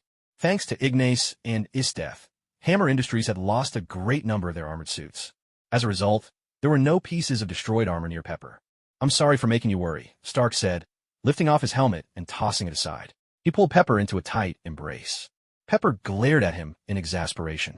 "I can't take this anymore." Ignas and Esdeath, still sitting at the edge of the rooftop, glanced back at the arguing couple, Stark and Pepper bickering nonstop. They turned away again, choosing to ignore the quarrel, and instead leaned into each other for support. "The night is truly beautiful," one murmured. "It really is, MMPH," replied the other, as Esdeath assertively silenced Ignas with a kiss. Stark, taken aback by the Queen's bold move, felt a spark of inspiration. This was definitely worth learning. He stared into Pepper's eyes and, following the example, planted a swift kiss on her lips. On another rooftop, the Blood God dragged Ivan upstairs, cradling the big boss in his arms. Although they'd both been caught in the blast, fortunately, they'd managed to capture Ivan for their master. Bad timing, the big boss remarked with a sigh. The Blood God glanced at the big boss, now reduced to just a head in his arms, and nodded in agreement. Hurriedly, the Blood God gathered up the big boss and Ivan, heading downstairs. Ivan would have perished in the explosion, but the big boss reasoned that, with their master absent, if Ivan died now and their master returned too late, even a curse on Ivan would likely fail. So the big boss used his own body to shield Ivan from the explosion. Physical attacks can actually hit cursed spirits, too. But the big boss still had his head left, and after a while, he'd be as good as new. Up on the building, James was thoroughly amused. He'd been here for quite a while now. Ignas and Esdeath, Stark and Pepper. These two couples had been smooching away, and neither pair had noticed a third wheel in their midst. "I find this all so bizarre." James shook his hands in exasperation. "Oh, so there really was someone else here." Ignas turned in surprise, and casually shone a flashlight right into James's eyes. "Sorry, I didn't mean to interrupt." James quickly turned his head, squinting away from the beam. "You two couples look just like sea lions fighting over grapes." James pulled down his mask and kept teasing. "You can get lost now." Ignas pointed at James and laughed, half cursing, half joking. "What is it that lets you watch other people's romance and still be so happy?" Stark laughed and scolded him. "I was here first." James protested, waving his hands in mock grievance. Ignas shook his head emphatically. "You may have gotten here before Stark, but the two of us were here even earlier. Buddy, this is a rooftop for couples. Don't you feel a little out of place sitting here?" All right. By the way, Tony, my car just got blown up. I'll need to borrow your suit for a bit, okay?" James turned to Stark. "No way, absolutely not." Stark refused without hesitation. "No, your car's fine. It's still right over there." Ignas pointed to a car parked on the street in the distance. Plenty of Hammer Industries suits had been trashed by his death, but James's car had managed to escape unscathed. "I just wanted to let you know." James grinned, and in the next moment his suit soared skyward. He'd made a quick getaway. The next day, the Americans held a public press conference to present several people with awards for excellence. Stark and James stood on the stage, exchanging puzzled looks at Senator Stan. Senator Stan's face was wrapped in bandages, with thick dark circles under his eyes. He looked utterly exhausted. After the award ceremony, Stark found Ignas and told him what had happened. "Oh, maybe Senator Stan's just been running hot lately, burning the midnight oil with wild parties." "I don't buy it." Stark couldn't help but laugh at Ignas's joke. What Stark didn't know was that Senator Stan, along with the senator who had previously broken the news of Ignas's reverse curse technique, had been living through their own private horror show these past few days. Every day at home felt like a scene from The Exorcist. Unfortunately, they had no exorcist to help them, just endless scares and tricks. Queens. When Ignas returned to the company, he ran into SHALD's model employee. "Hey, Mr. Ignas, you're finally back." Coulson stood at the door, smiling as he spoke. "Why aren't you coming in?" Ignas asked with a friendly grin. "Ahem, I just wanted to wait for you out here, Mr. Ignas." Coulson glanced awkwardly inside. The lady of the house had made it clear he wasn't welcome. If it were anyone else, he wouldn't have cared. He'd just hack the system and walk right in. But his death really would freeze him to death. "Come in and let's talk." "All right." Coulson followed Ignas, stepping into the company building. They took the private elevator all the way to the top floor. Ignas headed over to the fridge, grabbed a bottle of room-temperature beer, and with a gentle tap from Esdeath, who was seated nearby, the beer was instantly chilled. Coulson sat down across from Ignas and placed a photograph on the table. This picture was taken just outside Old Bridge, New Mexico. Ignas sipped his cold beer, glanced at the photo, and saw a hammer. So, the Thor storyline was about to begin. And Ignas prompted. Esdeath brought over some snacks. Though she could be domineering, she was also thoughtful at times. Ignas nibbled on the snacks and drank his beer, making Coulson's mouth water with envy. We'd like to hire you to come with me to New Mexico and check out what's going on. Coulson continued. Also, after the New Mexico situation is over, we'd like your help investigating a recent monster sighting in New York. As he finished, Coulson placed a photo of a bluish-green creature on the table. Coulson, I think you're misunderstanding something. Ignas shook his head. Coulson listened, confused, as Ignas crunched loudly on some peanuts. You can't afford me anymore. Ignas took another swig of beer and spoke plainly. Coulson was left speechless. It was true. In the past, Ignas had always demanded billions, but now that he controlled Stark Industries and held major shares in many vampire-owned companies across America, S.H.I.E.L.D. genuinely couldn't afford his services. To be honest, you guys really shouldn't have turned down Stark for the Avengers Initiative.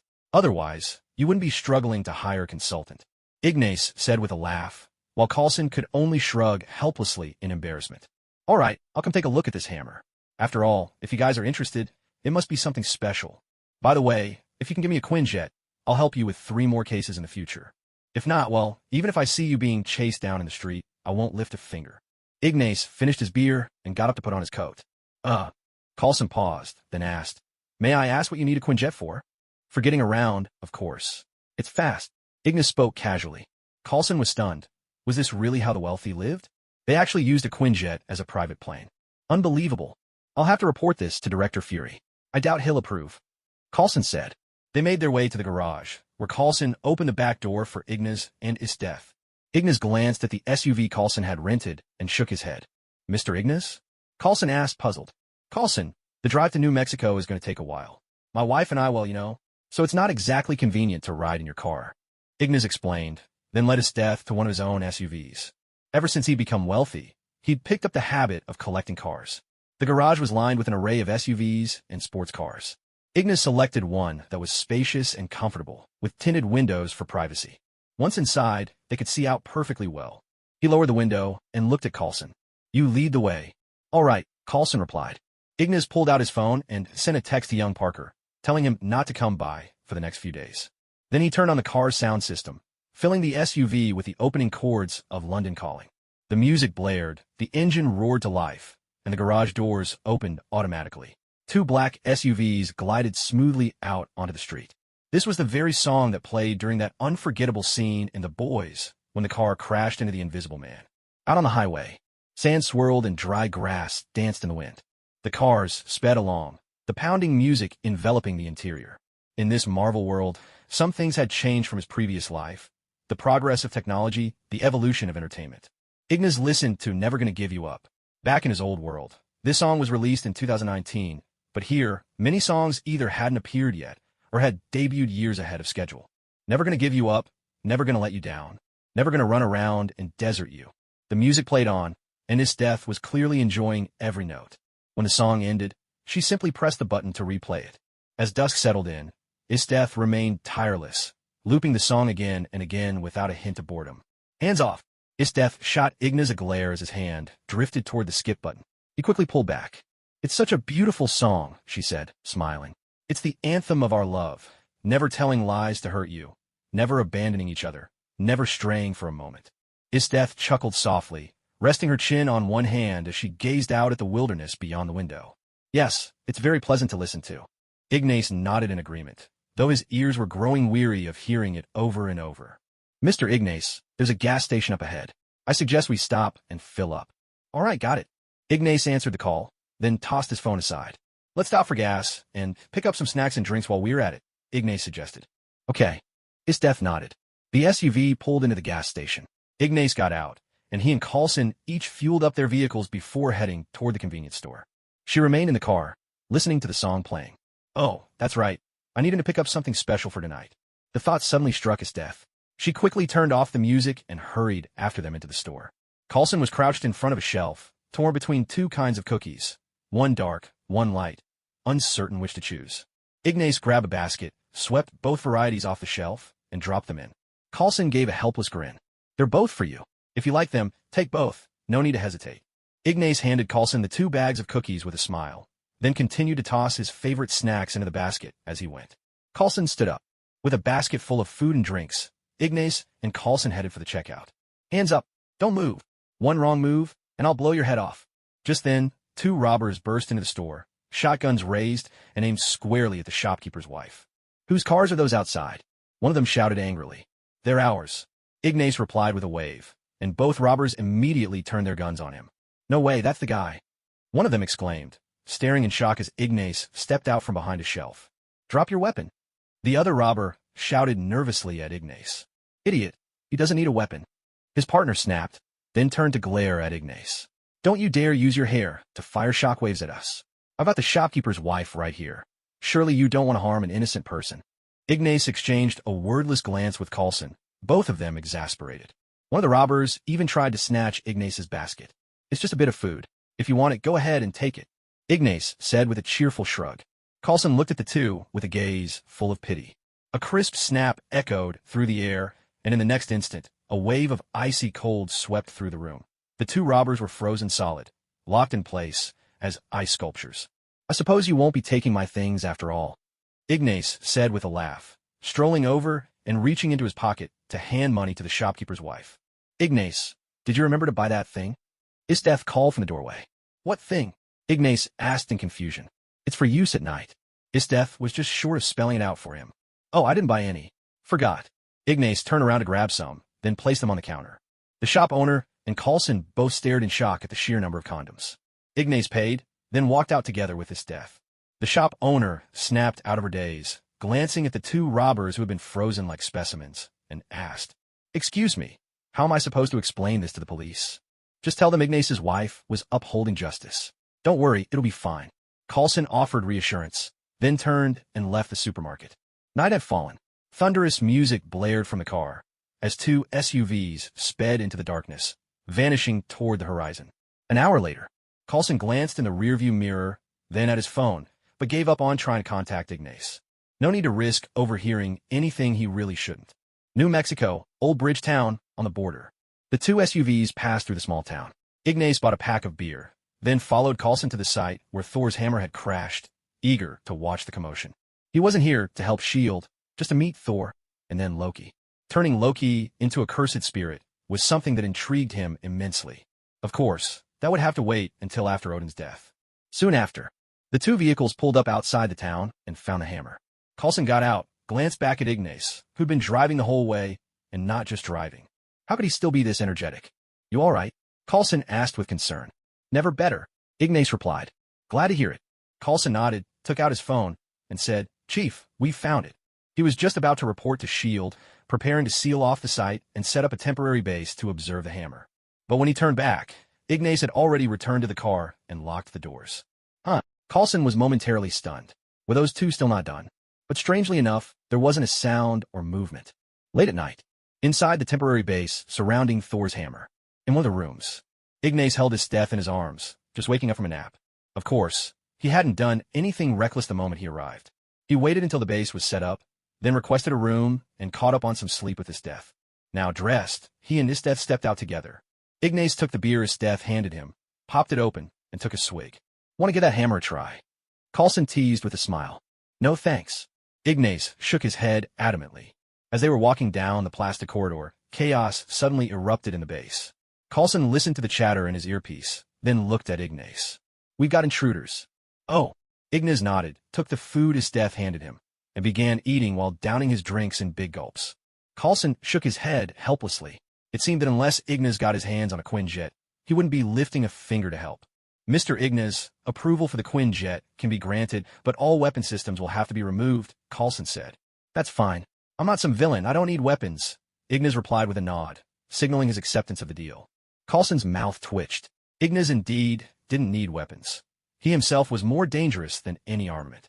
As they walked to where Thor's hammer was resting, Ignas immediately spotted a big, burly black man who, with a single motion, sent Thor flying. A hearty drinking sound filled the air.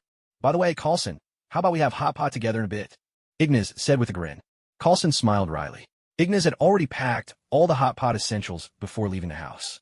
Before long, Thor and the big man finished their brawl outside, rolling around in the mud.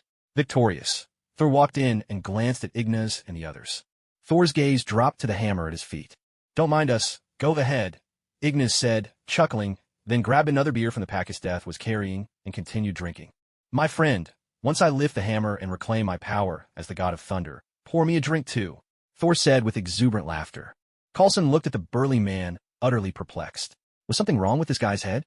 "Sure, but you'll have to lift it first," Ignas replied with a nod. At this point, Thor had yet to learn that his strength came from within, not from the hammer. Thor looked at the hammer, smiled, and reached out to grab it. With a sudden burst of strength, Coulson and Hawkeye, who was watching from above with his bow drawn, both tensed up as they watched the mighty warrior. Thor let out a low, strained groan as he summoned all his strength, trying to lift the hammer. But the hammer refused to budge an inch. No matter how long he tried, Thor simply couldn't lift it. He looked up into the curtain of rain and let out a furious, guttural roar. Aor! Thor, with all his warrior's might, charged at the hammer. But in the end, disappointment overtook him. He collapsed to his knees, letting the soldiers escort him away without resistance. "Hey, when you finally manage to lift it, drinks are on me," Ignas called out with a smile. Thor nodded numbly, led away by the soldiers. The rain stopped. In the corridor, Loki, dressed in a suit, made his way toward the room where his brother was being held. "What's that smell?" Loki sniffed the air, catching a whiff of something delicious and spicy, and couldn't help but glance toward where Thor's hammer lay.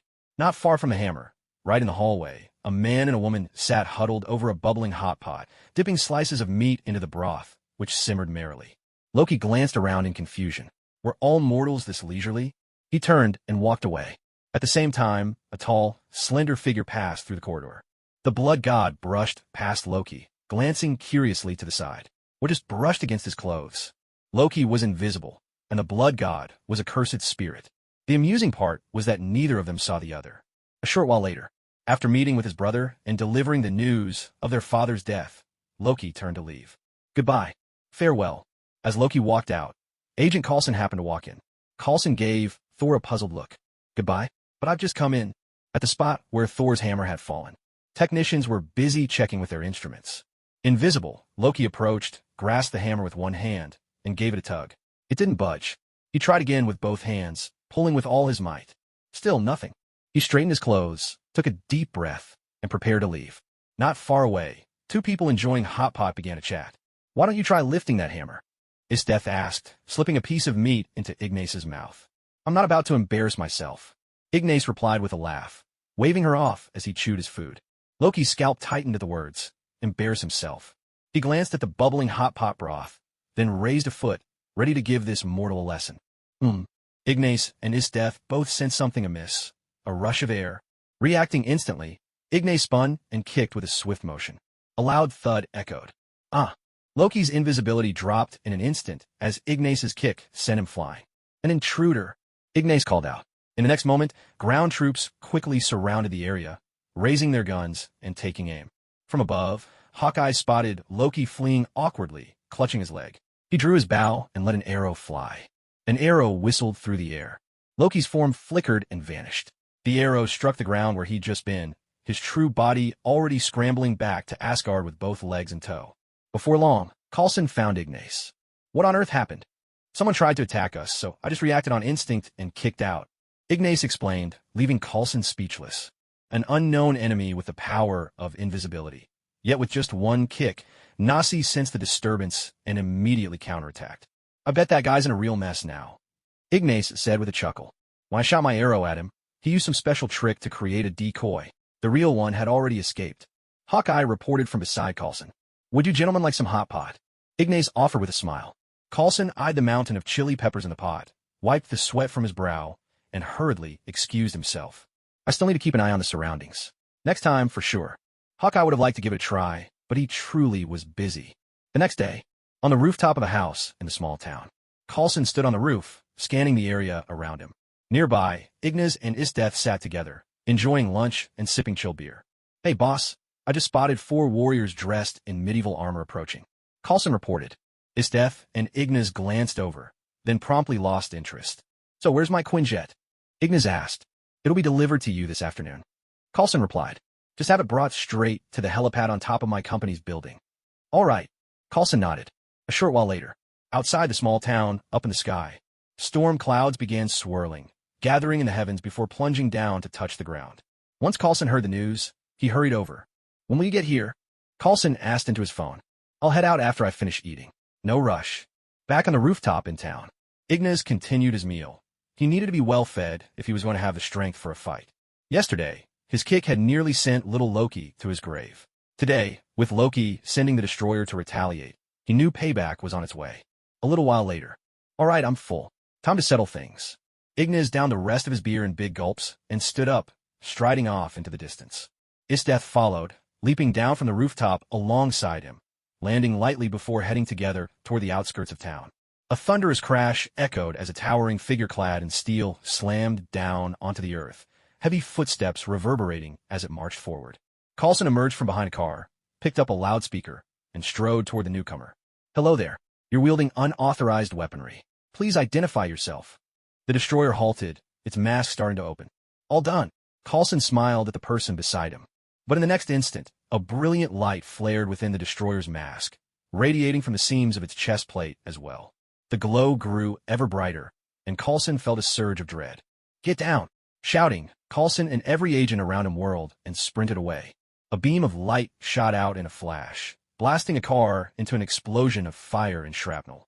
The destroyer fired again, sending another beam toward a different car, detonating it and flinging agents in every direction. Meanwhile, the forest guardian warriors who had come in search of Thor gripped their weapons and headed for the edge of town. But the destroyer didn't even glance their way. Instead, it turned its gaze far into the distance. A blinding beam shot forth once more from its mask, targeting a tall, lean figure in the distance.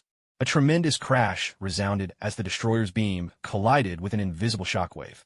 Ignas stood at a distance. Though his hair was uncurled, he wielded an even more powerful shockwave, clashing head-on with the destroyer.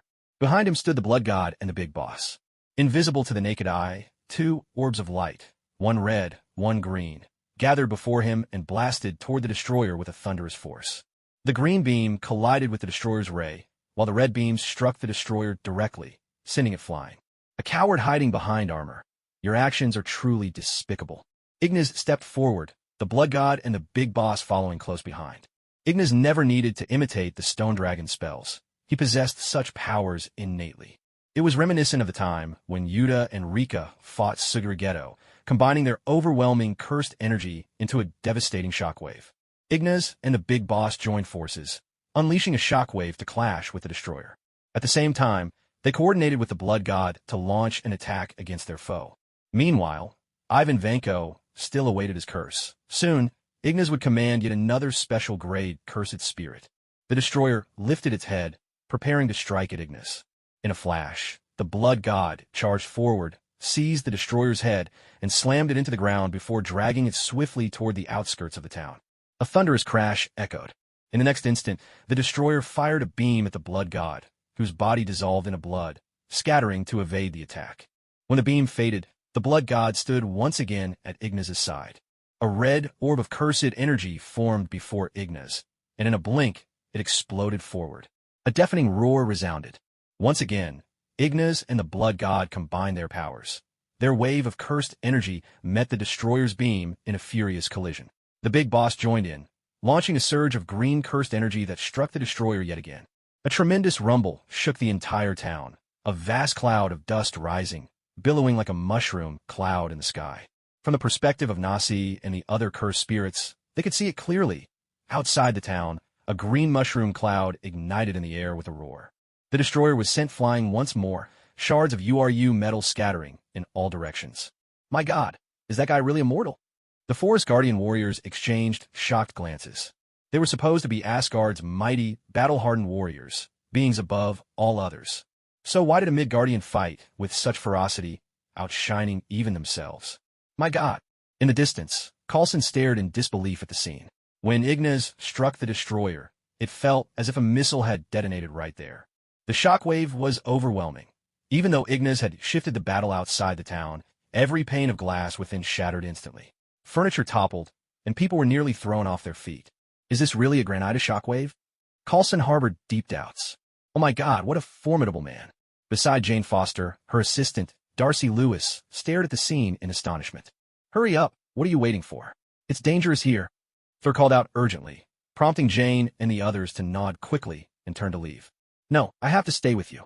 Jane hurriedly grabbed Thor's arm. Thor glanced back toward the edge of town, surprised that the person he met last night was, in fact, such a valiant warrior. Outside the small town, Ignas looked at himself in confusion. His cursed energy hadn't diminished in the slightest. How strange. He possessed an amount of cursed energy that was nearly infinite, but that didn't mean he actually owned boundless power. Usually, his cursed energy would be depleted, but each time, he would recover it rapidly in just a short while. But this time, his cursed energy seemed inexhaustible, untouched no matter how much he used. Don't question it or hesitate. This is my gift to you. A woman's voice echoed in Ignas's mind, and in the next instant, the voice vanished. No matter how he called out in his thoughts, there was no response. My cursed energy, it truly is unlimited. Ignas marveled. Marvel Multiverse. One of the 5 great cosmic creators of the Marvel Universe, the only other female among them, watched over that universe. Marvel Cinematic Universe. Earth, United States, New Mexico. The Destroyer had just gotten to its feet when Ignas, together with the Big Boss and the Blood God, unleashed 2 point-blank shockwaves right at it. A deafening crash erupted. Another thunderous explosion followed. 2 overlapping mushroom clouds soared skyward, and the Destroyer was blasted backward once again. Ignas, feeling the abundant cursed energy within him, unleashed another shockwave, striking the Destroyer directly. In the distance, Coulson clung to the railing. The previous shockwave had just subsided, only for an even stronger surge to sweep through in an instant. Cars on the street were tossed into the air. Coulson held on tightly. This storm was so fierce, he couldn't even open his eyes. Asgard. Loki sat on the throne, his face dark and brooding. Though his Destroyer wasn't seriously damaged, it had been battered about with overwhelming force, an indignity that left him fuming.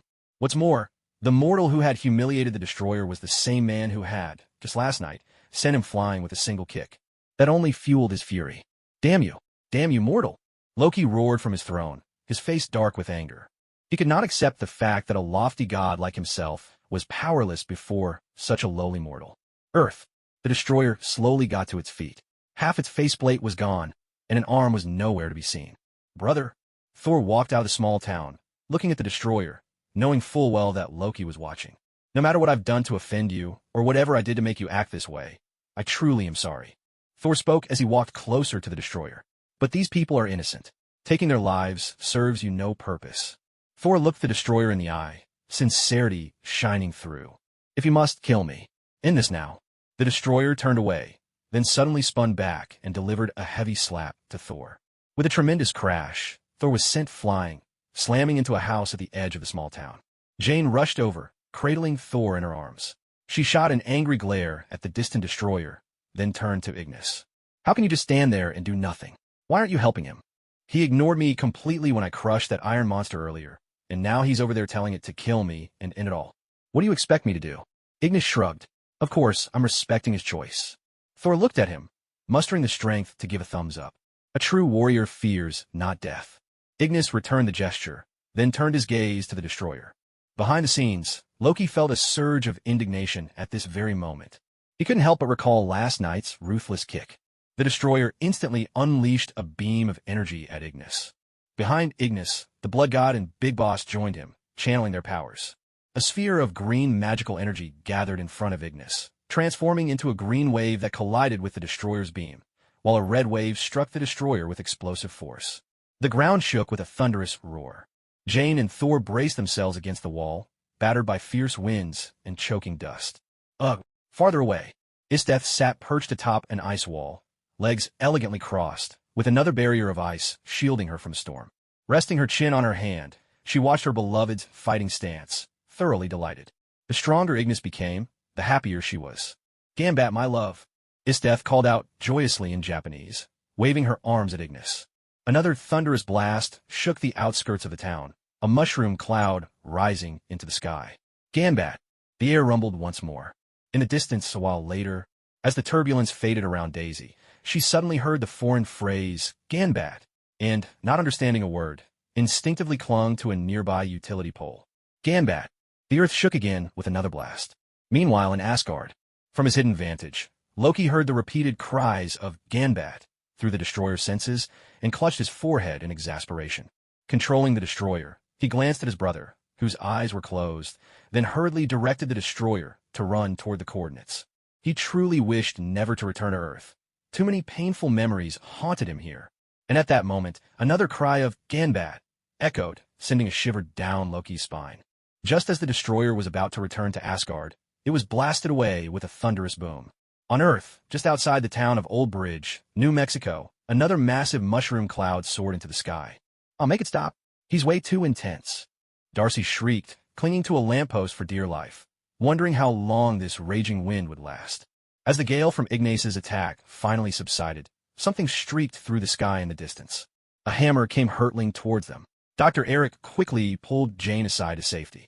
In the blink of an eye, Thor caught the hammer, lightning crashing down as his armor reappeared, wrapping him in its celestial protection.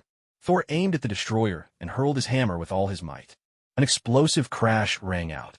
One swing sent the destroyer flying. Thor landed beside Ignas. "How about you buy me a drink, brave warrior of Midgard?" "No problem," Ignas replied with a grin. In that moment, Thor caught the returning hammer, and both men turned to face the destroyer, now struggling back to its feet. Back in Asgard, Loki began to panic. Meanwhile, outside Old Bridge, New Mexico, Thor and Ignas stood shoulder to shoulder, one swinging his hammer with thunderous force, the other unleashing a barrage of magical attacks on the destroyer. The next instant, the destroyer exploded in a brilliant burst. Thor gazed off into the distance, toward the coordinates that would take him back to Asgard. Esdeath tossed 2 bottles of beer to Ignas. Ignas handed one to Thor. "Go on, Thunder God. Go teach your brother a lesson. I'll invite you to Asgard for a drink next time," Thor said, grabbing the beer and tilting his head back to drink deeply. "Another time, maybe." Ignas nodded, a knowing look in his eyes. Let Odin pass away first, he thought. After all, he'd been fed up with Loki for a long time. Thor ran to Jane, ready to take her to see the Bifrost. "Come on, love, let's go home and watch the planes," Ignas said, turning to walk toward Esdeath. She swept him into a fierce embrace. "Hey, give me a little dignity here," Ignas said with a wry smile, feeling all eyes on them. "You didn't ask my permission when you stole my fun," Esdeath replied playfully, still holding him tight as they walked back toward town. "I didn't see anything." Coulson quickly turned away, ever the gentleman. "Wow, I'm so jealous of her," Darcy sighed, her voice tinged with admiration. Ignas and Esdeath made their way to where they parked, behind a sturdy wall. By some stroke of luck, their car was perfectly fine, its bulletproof windows still intact. They got in and started the drive back. "Roll up the windows. I've got homework to collect," Esdeath said. "Aye aye," Ignas replied, quickly shutting the door and starting the car. The drive back to New York left Ignas utterly exhausted. As soon as he reached the company's top floor and his private quarters, he collapsed onto the bed and fell asleep instantly. A month later, to all our viewers and listeners around the world, another spring festival has arrived, and here we are, together again. Nighttime, at the top floor of the Cradle of Life Corporation. Ignas and Esdeath sat together at a small table, sharing dumplings and watching television. It was spring festival. Time for dumplings, family reunions, and, of course, tuning in to the Spring Festival Gala from their distant homeland. Though this home consisted of just the two of them, it radiated a unique and profound happiness. Suddenly, the phone on the table lit up. A message from Peter Parker appeared. "Happy New Year, Master." Ignas glanced at it, then continued eating with Esdeath. Later, the two of them sat by the window, wrapped in each other's arms, gazing at the fireworks blooming across the night sky. Midnight struck, 12 o'clock. In New York's Times Square, on the massive screens, and along the entire stretch of Broadway, and even on the screens at the Cradle of Life headquarters in Queens, the words "Happy Lunar New Year" flashed in bold celebration. A series of thunderous fireworks erupted, not just over the Hudson River, but all across New York, coordinated and spectacular. Ignas had gone all out, hosting a festive event for the city's Chinese community to celebrate the new year. Happy Lunar New Year. Happy Spring Festival. Ignas, happy Spring Festival. You may not be a superhero, but you're the hero in our hearts. Happy Spring Festival, my hero. Online, on countless social media platforms both at home and abroad, thousands of Chinese people flooded Ignas's accounts with heartfelt greetings and well wishes. In my heart, I once had a dream. To use my song to help you forget all your pain. Beneath the brilliant stars, who is the true hero? Suddenly, the phone rang.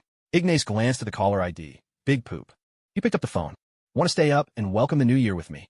"Of course. You kidding?" Nash gave a little nod, about to hang up.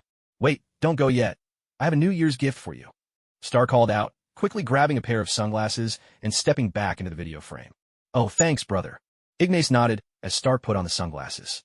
In the next instant, the shades vanished, morphing and spreading across Stark's body, transforming into a sleek, lightweight suit of armor. Please deliver this New Year's gift to me. Thank you. Ignas knew he couldn't refuse this present. To turn it down would be to disrespect Big Poop. Then I'll give you a gift too, Big Poop. Our Cradle of Life's regenerative cradle technology is fully developed. It'll be officially launched next year. Ignas announced with a smile. He hung up on Stark, only to be swept back into Esdeath's fierce embrace. Tonight is truly beautiful. Esdeath gazed at the sky ablaze with fireworks, letting out a sigh of wonder. Ignas, nestled in her arms, looked up at his queen with wide eyes and blinked. What's on your mind? Esdeath glanced at him, puzzled. My queen, your little man would like to ask for something. Ignas blinked as he spoke, a hint of mischief in his voice.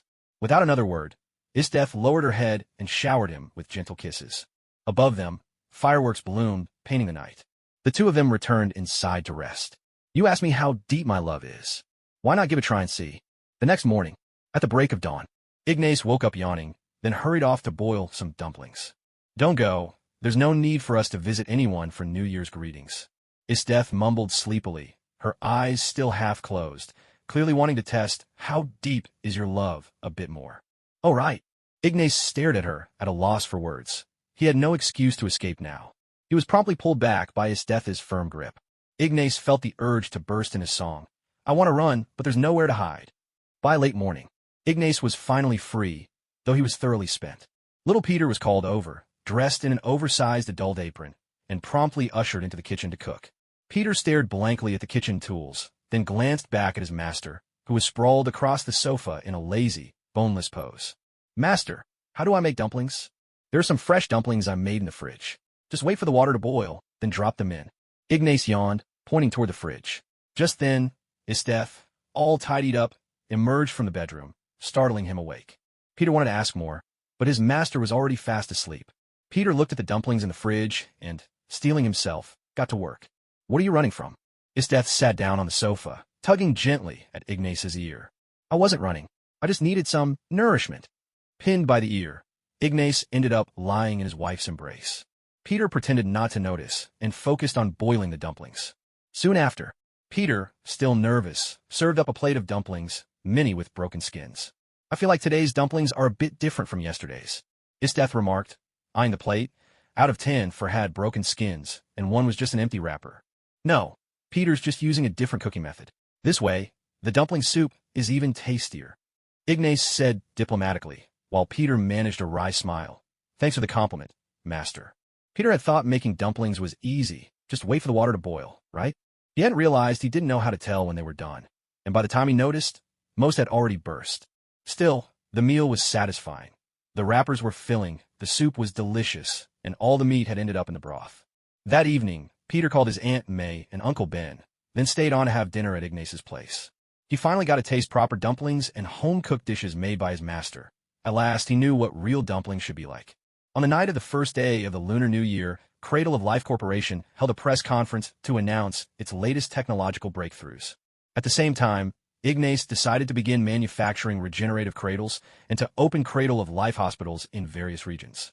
In the months that followed, the company busied itself with negotiating and collaborating with countries around the world. Among them, Ignas's homeland showed the greatest enthusiasm and was the most willing to cooperate. Ignas, in turn, was more than happy to help his homeland, allocating the largest number of regenerative cradle devices there. New York. Ignas strolled down the street with Esdeath, enjoying the city together. Suddenly, a burly man came barreling down the street in a frenzy, eyes wide with alarm as he took in the unfamiliar surroundings, until a shield vehicle screeched to a halt, blocking his path. Cap, Ignas murmured, glancing at the elderly yet vigorous figure who had just awakened and was now darting down the street. Without further interest, he turned to lead his wife away. Not long after, the misunderstanding was cleared up, and Steve Rogers, now reassured, followed Director Fury back to a room where they sat down for coffee. Captain, it's time you caught up with the world as it is now, Fury said, handing over some documents. Iron Man Stark, Esdeath, Ignas, the Hulk, Abomination, Black Hulk, Thor, Legends of the Cursed Spirits. Fury played videos and shared files with Captain America, his brows creased with growing concern. Hydra was pulling strings in the shadows, and new threats kept surfacing in broad daylight. The real challenge, though, came from those so-called superheroes, or as some insisted, not superheroes, each one either fabulously wealthy, impossibly powerful, eccentrically unique, or holding a status that soared far above earthly bounds. In any case, Fury couldn't hope to control a single one of them. He longed desperately for a charismatic leader to unite these extraordinary individuals. Of course, as for Ignas and Esdeath, Fury had long since given up. Those two were far beyond the reach of any moral persuasion he could muster. Is he really human? Steve stared at the screen in disbelief. The footage showed Ignas shattering Iron Man's suit with a single punch. Steve looked at Fury, stunned. That's right, Captain. He's human. He's just mastered a way to become stronger. But like Stark, he's too proud to share it. Fury shrugged helplessly. Well, it's not like we have any right to demand anything of him. He's not even from our country. Fury sighed, resentment flashing in his eyes at the thought of that senator. Word had it the senator stepped down last year after some family troubles. A mental breakdown landed him in a psychiatric hospital. A few days later, Queens, the trail along Meadow Lake in Flushing Meadows, Corona Park. Ignas jogged by the lakeshore, the sound of footsteps quickening behind him. A fit and powerful Steve Rogers caught up, grinning as he glanced over at Ignas. You've got a lot of spirit, young man. And you're not doing too badly yourself, sir. Ignas teased, laughing as he dashed off into the distance. Steve stared in disbelief at Ignas running away, then hurried to catch up. The two of them ran laps around the lake, pushing their limits. Eventually, Ignas sat down on a bench to catch his breath, while Steve walked over and handed him a bottle of water. Sir, after all these years of sleeping, did you wake up and forget the way home? Ignas joked, grinning. I just needed a change of scenery, somewhere different to live for a while. Steve replied with a light-hearted smile. Steve lived in Brooklyn. Ignas was referring to that. Hello, I'm Steve Rogers, the old man you mentioned who's been asleep for ages. Steve said with a warm smile, extending his hand. Ignas Morra. Ignas replied, shaking Steve's hand with a smile of his own. I know you. I've seen you in videos. Steve said as he pulled out a brand new phone, fumbling a bit with the unfamiliar device. I know you as well, from the comics and the exhibits at the memorial. Ignas said, smiling. After all, Marvel really did have Captain America comics dating back to World War II. It was part of the superhero culture. Steve shrugged helplessly. There was always something strange about people saying they only knew him from museum exhibits. I've heard you have a special way to get stronger just by practicing. I'm curious. Why don't you share it with others? Steve asked, looking at Ignas with honest curiosity. Ignas glanced at him. Let me tell you something. After Ignas explained, Steve stared at him, utterly shocked. Do you want to learn? No way. Steve shook his head firmly, almost recoiling. He was completely resistant. This was something only passed down by blood. Steve couldn't learn it, even if he wanted to. So, how are you planning to report back to Nick Fury? Ignas asked with a knowing smile. From the moment Steve brought it up, Ignas could tell Fury was behind this. I'm not sure. Steve fell silent. He'd already decided not to tell Fury. Sorry, I didn't mean to pry into your secrets. Steve quickly apologized. I won't say a word to him. You have my word. It's nothing. You go on with your morning run, old man. I'm heading home to my wife. Ignas stood up, gave Steve one last look, then turned and walked away. He reached the roadside, got in his car, and drove off. Steve watched him leave, lost in thought. A man with a family. How envious he felt. Cradle of Life Corporation. The top floor. Ignas returned home, had breakfast with Esdeath, and then made his way to the lab. 3 figures, invisible to ordinary eyes, stood in that special laboratory, hard at work on their research. So, Ivan, any progress? Ignas asked. Special grade cursed spirit, Ivan Vanko, turned to look at him, a pen spinning between his fingers. Not long ago, Ivan Vanko had been completely defeated by Ignas, turning his curse into a cursed spirit. Unlike other cursed spirits, Ivan's sorcery was not about iron armor, but rather a power that could manipulate both soul and flesh, allowing him to invent and create. It was similar to some of Mahito's abilities. However, Ivan's power was to forge both soul and body into the form of iron armor. As for ammunition, all it took was the consumption of cursed energy.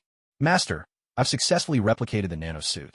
I can even reshape my cursed spirit form directly into a nanosuit, Ivan reported. Casually, he flicked the pen aside, and a sleek, lightweight suit of armor appeared. At the same time, Ivan's body began to transform, turning into a steel-clad cursed spirit, a living suit of iron armor. Ivan moved about the lab in his armored form, then pointed to the lightweight suit next to him. That suit isn't made with sorcery. Instead, I built it using Stark's nanotechnology principles and real-world materials. I know. Ignas nodded, walking over and tapping the suit lightly. Instantly, the suit shrank down, becoming a pen once more. Ignas picked up the pen and slipped it into his pocket. At the moment, Ignas still wore a pair of sunglasses, another gift from Stark. Oh, by the way, I'll provide you with a first-grade curse spirit later. Help me transform it directly into a permanent nano suit. Ignas instructed Ivan after a moment's thought. Understood. Ivan quickly nodded in agreement. Make sure, in both soul and body, that it's permanently in suit form. Ignas continued, recalling a concern he once had. That concern was about the suit's energy and endurance. Iron armor was certainly useful, but the suits he'd made before always ran out of power too quickly. But if Ivan could transform a suit using his sorcery, then there was no need to worry about that anymore. As long as Ivan was around, the cursed armor could be used indefinitely. But the idea of having Ivan himself become the suit, and then climbing inside, that was honestly hard to accept. It just felt awkward. So, he figured it would be better to have Ivan transform another cursed spirit directly into a suit for him to use. As long as the cursed spirit was fundamentally changed in form, it wouldn't feel strange anymore. Not long after, Ignas handed a first-grade cursed spirit over to Ivan Vanko. A few months later, at the Life Cradle Corporation, Ignas looked at the suit before him and nodded in satisfaction. Let me give it a try. Ignas spoke, and his armor automatically unfolded, enveloping him completely. Interestingly, when Ignas stepped into the cursed spirit armor, it became invisible on video. Neither the armor nor Ignas himself could be seen. His armor was visible only to him and to other cursed spirits. To everyone else, it was utterly invisible. Begin the test. Clad in the cursed spirit armor, Ignas stepped onto the windowsill. Flames burst from the armor's limbs, propelling him swiftly into the sky. Now, there was no need to rely on the spells of the Crow Pavilion. He could turn invisible and fly at will. Beneath the night sky, between the glittering city streets, an unseen suit of armor streaked through the air. A child eating ice cream looked up in confusion, having just heard a rush of wind above. Did something just fly by overhead? Ignas piloted his armor, soaring rapidly higher. Above the city, a golden red suit of iron flashed through the clouds. Stark was piloting his Iron Man suit, racing back toward Stark Tower. Passing over Manhattan, Ignas glanced at Stark's armor. Then, guiding his own cursed spirit armor, he made a circuit around New York before finally returning to the top floor of Cradle of Life Corporation. The armor quickly detached itself, settling to the side, ready for his next use. The cursed spirit armor no longer has its own will. I've installed a network device inside. It can help you hack into public networks at any moment or directly connect you to others by phone. Ivan Vanko stood respectfully at Ignas's side, explaining the features. Impressive. Ignas nodded in satisfaction. Of course, to keep you safe from detection, I've prepared another set without any network devices. Ivan continued. I'll choose which one to use as needed, Ignas replied. Ivan Vanko withdrew, and Ignas poured himself a glass of wine, strolling over to Esdeath, who promptly pulled him into her arms. I want to discuss the origins of life with you. No refusals, she whispered. At your command. The curtains were drawn, the door locked. Ignas prepared to fulfill his assignment.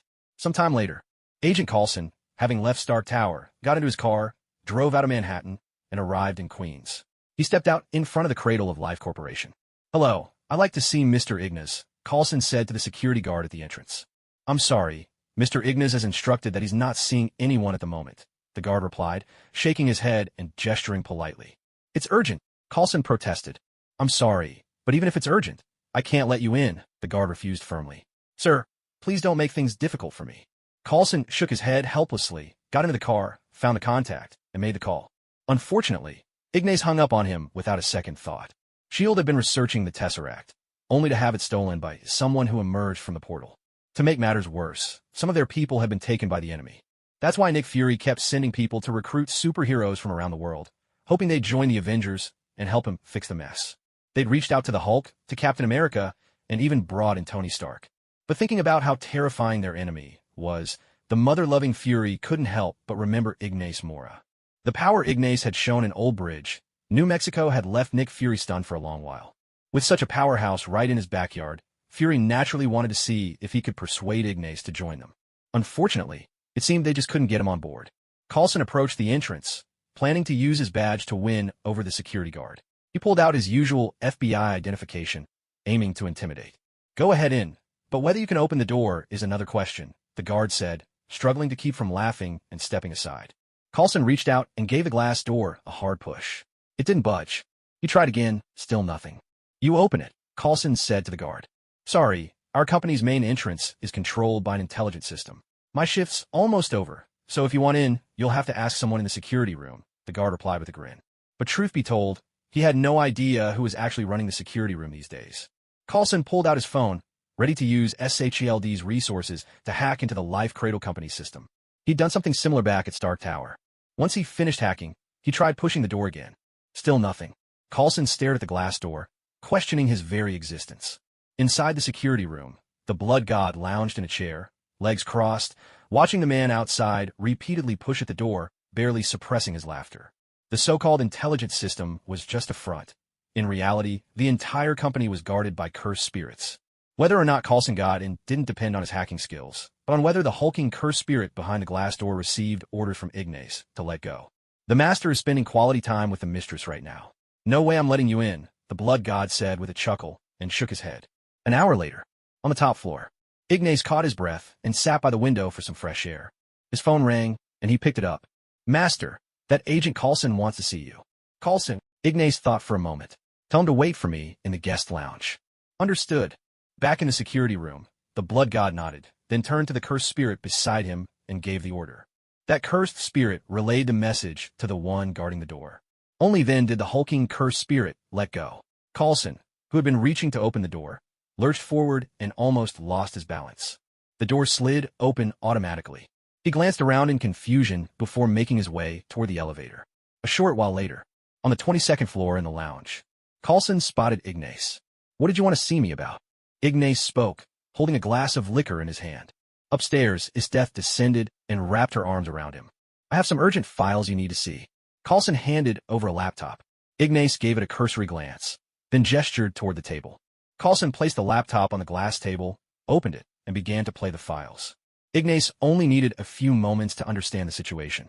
Although much of the information on the laptop was purposely withheld, given that he already knew the bigger picture, he could still piece things together from what he saw. You make a mess, and now you want someone else to clean it up? Ignas stared directly into Coulson's eyes. Coulson could only shake his head helplessly. Ignas might not have Stark's formidable tech skills, but Coulson knew this man was not to be underestimated. Arguments that might sway other superheroes were meaningless to Ignas. Coulson, you can go. You're not being honest. With a dismissive wave, Ignas dismissed him, and Coulson shot him an anxious look. If anyone could rally the unruly superhumans, it was Captain America, he thought. But if anyone had the sheer force to bring these arrogant heroes to heel, Fury believed it was Ignas. We can pay you, Coulson pleaded. Whatever you want, money, special privileges, technology, intelligence, just name it, and we'll do our best. Money won't buy me, Ignas replied coolly. And even if I asked for your technology, I doubt you'd actually hand it over. As for anything else, there's nothing I'm interested in. With a subtle gesture, Ignas dismissed the offer. Ignas, is there really nothing you need? Coulson pressed on, unwilling to give up. This could be a catastrophe for the whole planet. I still hope you'll help us. You're the only one who can keep these people in check. As for compensation, we can work out the details along the way. What do you say? How about this? Ignas said, fixing Coulson with a steady gaze. I want a knife forged from vibranium. Coulson was left speechless. Vibranium. He couldn't believe Ignas dared to ask for that. I don't care how you get your hands on it. I just want a vibranium blade, Ignas said, meeting Coulson's eyes. He had no fondness for Wakanda, a tribe sitting atop a mountain of vibranium, yet still clinging to primitive methods of warfare. In his previous life, whenever he watched Black Panther, he could hardly keep himself from bursting out laughing. It was as if he were watching a group of guerrillas wielding automatic rifles, yet using them like firewood sticks in a brawl, utterly comical. What's more, Wakanda even had its own network of spies, agents dispatched all over the globe year-round. But think about it, a nation depicted as hopelessly backward, surrounded by equally stagnant and complacent African countries. Where could they possibly have gotten their hands on such advanced technology? Ignas always felt that Wakanda's so-called spy network was really just a front for stealing the technological secrets of other nations and corporations. Otherwise, why would they send spies abroad every year? To go sightseeing and enjoy the scenery? In fact, just a month ago, someone with a suspicious background, disguised under a seemingly flawless identity, attempted to infiltrate his company. But in private, the person was shadowed by cursed spirit and ended up exposing himself as a Wakandan spy. Clearly, after learning about Cradle of Life technologies, Wakanda was now trying to steal their research. In the end, Ignas dismissed the guy for a reason as trivial as stepping in with your right foot first. Mr. Coulson, give it some thought. We'll meet again tomorrow, Ignas said. Wait, let me check with Director Fury first, Coulson replied hurriedly, pulling out his phone to contact Director Fury. We might be able to help you get some vibranium, but it probably won't be a lot, Coulson said. Fine. Just remember, you owe me a vibranium blade, Ignas replied, shrugging on his coat and getting ready to leave. He was deliberately shifting the trouble toward Wakanda. Whatever he mentioned wanting today, by tomorrow it would reach Hydra's ears. Hydra had been acting suspiciously docile lately, but in reality, it seemed more like they were trying to lure Ignas into their clutches. Even if S.H.I.E.L.D. couldn't secure any vibranium, Hydra would surely turn to underhanded means, smuggling some out if necessary. Steal Ignas's technology? In their dreams. For now, Ignas was just taking pleasure in making life difficult for those Wakandan guerrillas. Are you flying your own Quinjet? Coulson asked. No, you go ahead. My fighter jet has already been shipped out, Ignas replied, leaving Coulson momentarily speechless. In truth, Ignas had offered the Quinjet to his hometown for a friendly price, temporarily lending it to them so they could analyze its technology. He was confident that his people, renowned for their knack for imitation, would have no trouble replicating it. Esdeath hurried over and wrapped her arm around Ignas's. When something big was about to happen, Esdeath was sure to stick close to her husband. There would be no end to her amusement. If America suffered, Esdeath would be delighted. At the base of the building, Ignas and Esdeath waited for a while. The blood god stayed behind at the company as a guard, while the big boss and Ivan Vanko followed Ignas, taking along 2 suits of cursed spirit battle armor for good measure. Before long, a Quinjet soared in and gently touched down by the roadside. Seated in the cabin, Captain America turned his head and, to his surprise, saw Ignas standing on the street nearby. My friend, we meet again. Steve hurried over, giving Ignas a warm, hearty hug. How did they manage to bring you in? Steve asked with genuine curiosity. Do you really want me to say it out loud? Ignas replied with a playful smile, taking Esdeath's hand as they walked toward the cabin. What's the big deal? Steve shook his head with a laugh. They think you have more than enough charisma to lead the superhumans, Ignas said. Steve shot him a puzzled look, as if to say, what does that have to do with anything? But they don't think you're strong enough to keep them in line, Ignas added, making Steve fall silent. Coulson could only shrug helplessly. He was a fan of Captain America, but the truth was what it was. After all, if the Hulk went out of control, there was no way Cap could scare him back into submission. So far, only Ignas had managed to beat the Hulk into retreat, and Esdeath was the one who had taken down Abomination for good. The Quinjet sped toward the S.H.I.E.L.D. helicarrier, soaring through the clouds. Coulson found Steve Rogers and started talking about how much he admired him, even mentioning the captain's uniform. Captain Rogers, how about a little wager? Ignas said with a sly smile. Let's hear it, Rogers replied, clearly intrigued. I bet that where we're headed next will blow your mind, far beyond anything you could imagine. In what way? Rogers looked at him with growing curiosity. For instance, today's military vehicles are way beyond what you think is possible. Well, I'll have to see that for myself. Honestly, there's no way it could be as outrageous as you say, Cap replied, shaking his head. In his mind, no matter how far technology had advanced, it couldn't possibly surpass his imagination. At most, he expected a more advanced carrier or a faster aircraft. Not long after, the Quinjet landed smoothly atop the helicarrier. There, Cap met Black Widow, as well as Dr. Banner, whom she had invited. Coulson excused himself and left on other business. To tell the truth, this place feels oddly familiar to me. What's so surprising about it? Rogers said with a smile, watching the soldiers jogging past as he glanced over at Ignas. Gentlemen, you'd better head back inside. In a moment, it'll be hard to breathe out here, Black Widow said, offering a friendly warning. Deck crew, clear the deck, came the announcement over the intercom. The staff on deck immediately began to clear out. Rogers looked at Black Widow in confusion, while Banner's expression grew tense. A deep, thunderous rumble from the flying aircraft carrier's engines echoed in their ears. Is this a submarine? Rogers asked, a note of confusion in his voice. No way. Are you seriously going to make me stay in a pressurized metal can underwater? Banner replied, looking distinctly uneasy. The two of them walked together toward the edge. Outside, they saw the ship's massive propellers spinning faster and faster, whirring so rapidly that eventually the entire carrier started to rise, lifting up steadily into the sky. I admit defeat. This thing is beyond anything I could have imagined. Steve Rogers quickly turned, handing a dollar bill to Ignas. This is even worse. Banner shook his head with a wry smile. Care to keep going? Ignas took the bill, led Esdeath farther inside, and glanced at Rogers. This time, it's my turn to make a call. How about we bet that everyone will actually work together smoothly? Rogers smiled back at Ignas, giving Dr. Banner a reassuring pat on the shoulder. I'm betting the exact opposite. Ignas grinned. Uh-huh, then you're going to lose. I think things will go well, and I'll do my best to keep everyone coordinated. Rogers replied, exchanging a friendly look with him as the group headed inside. They made their way to the main control room, where a host of staff members manned their stations, working at consoles or typing away at computers. Rogers walked ahead, hands in his pockets, taking in the bustling scene around him. Meanwhile, Ignas found Dr. Banner and struck up a conversation about their previous battle with the Hulk. It's nothing, really. Banner isn't me, and besides, things did spiral out of control back then. Honestly, I ought to thank you for helping beat some sense into the Hulk. Banner looked at Ignas, shaking his head with a rueful chuckle. Dr. Banner, haven't you always been searching for a way to calm yourself down? Ignas found a seat, gesturing for Banner to join him. That's right. It's brought me so much trouble. Banner shook his head with a sigh of resignation. He recalled that time he'd just wanted to have a heart-to-heart with his girlfriend, but his heartbeat kept racing. He'd nearly transformed. In my opinion, instead of chasing after all those gurus, maybe you should see a therapist, or... Ignas trailed off mid-sentence, prompting Banner to look at him expectantly. Or what? Or, I could suggest you read more Buddhist scriptures. Ignas managed to keep a straight face as he made the suggestion.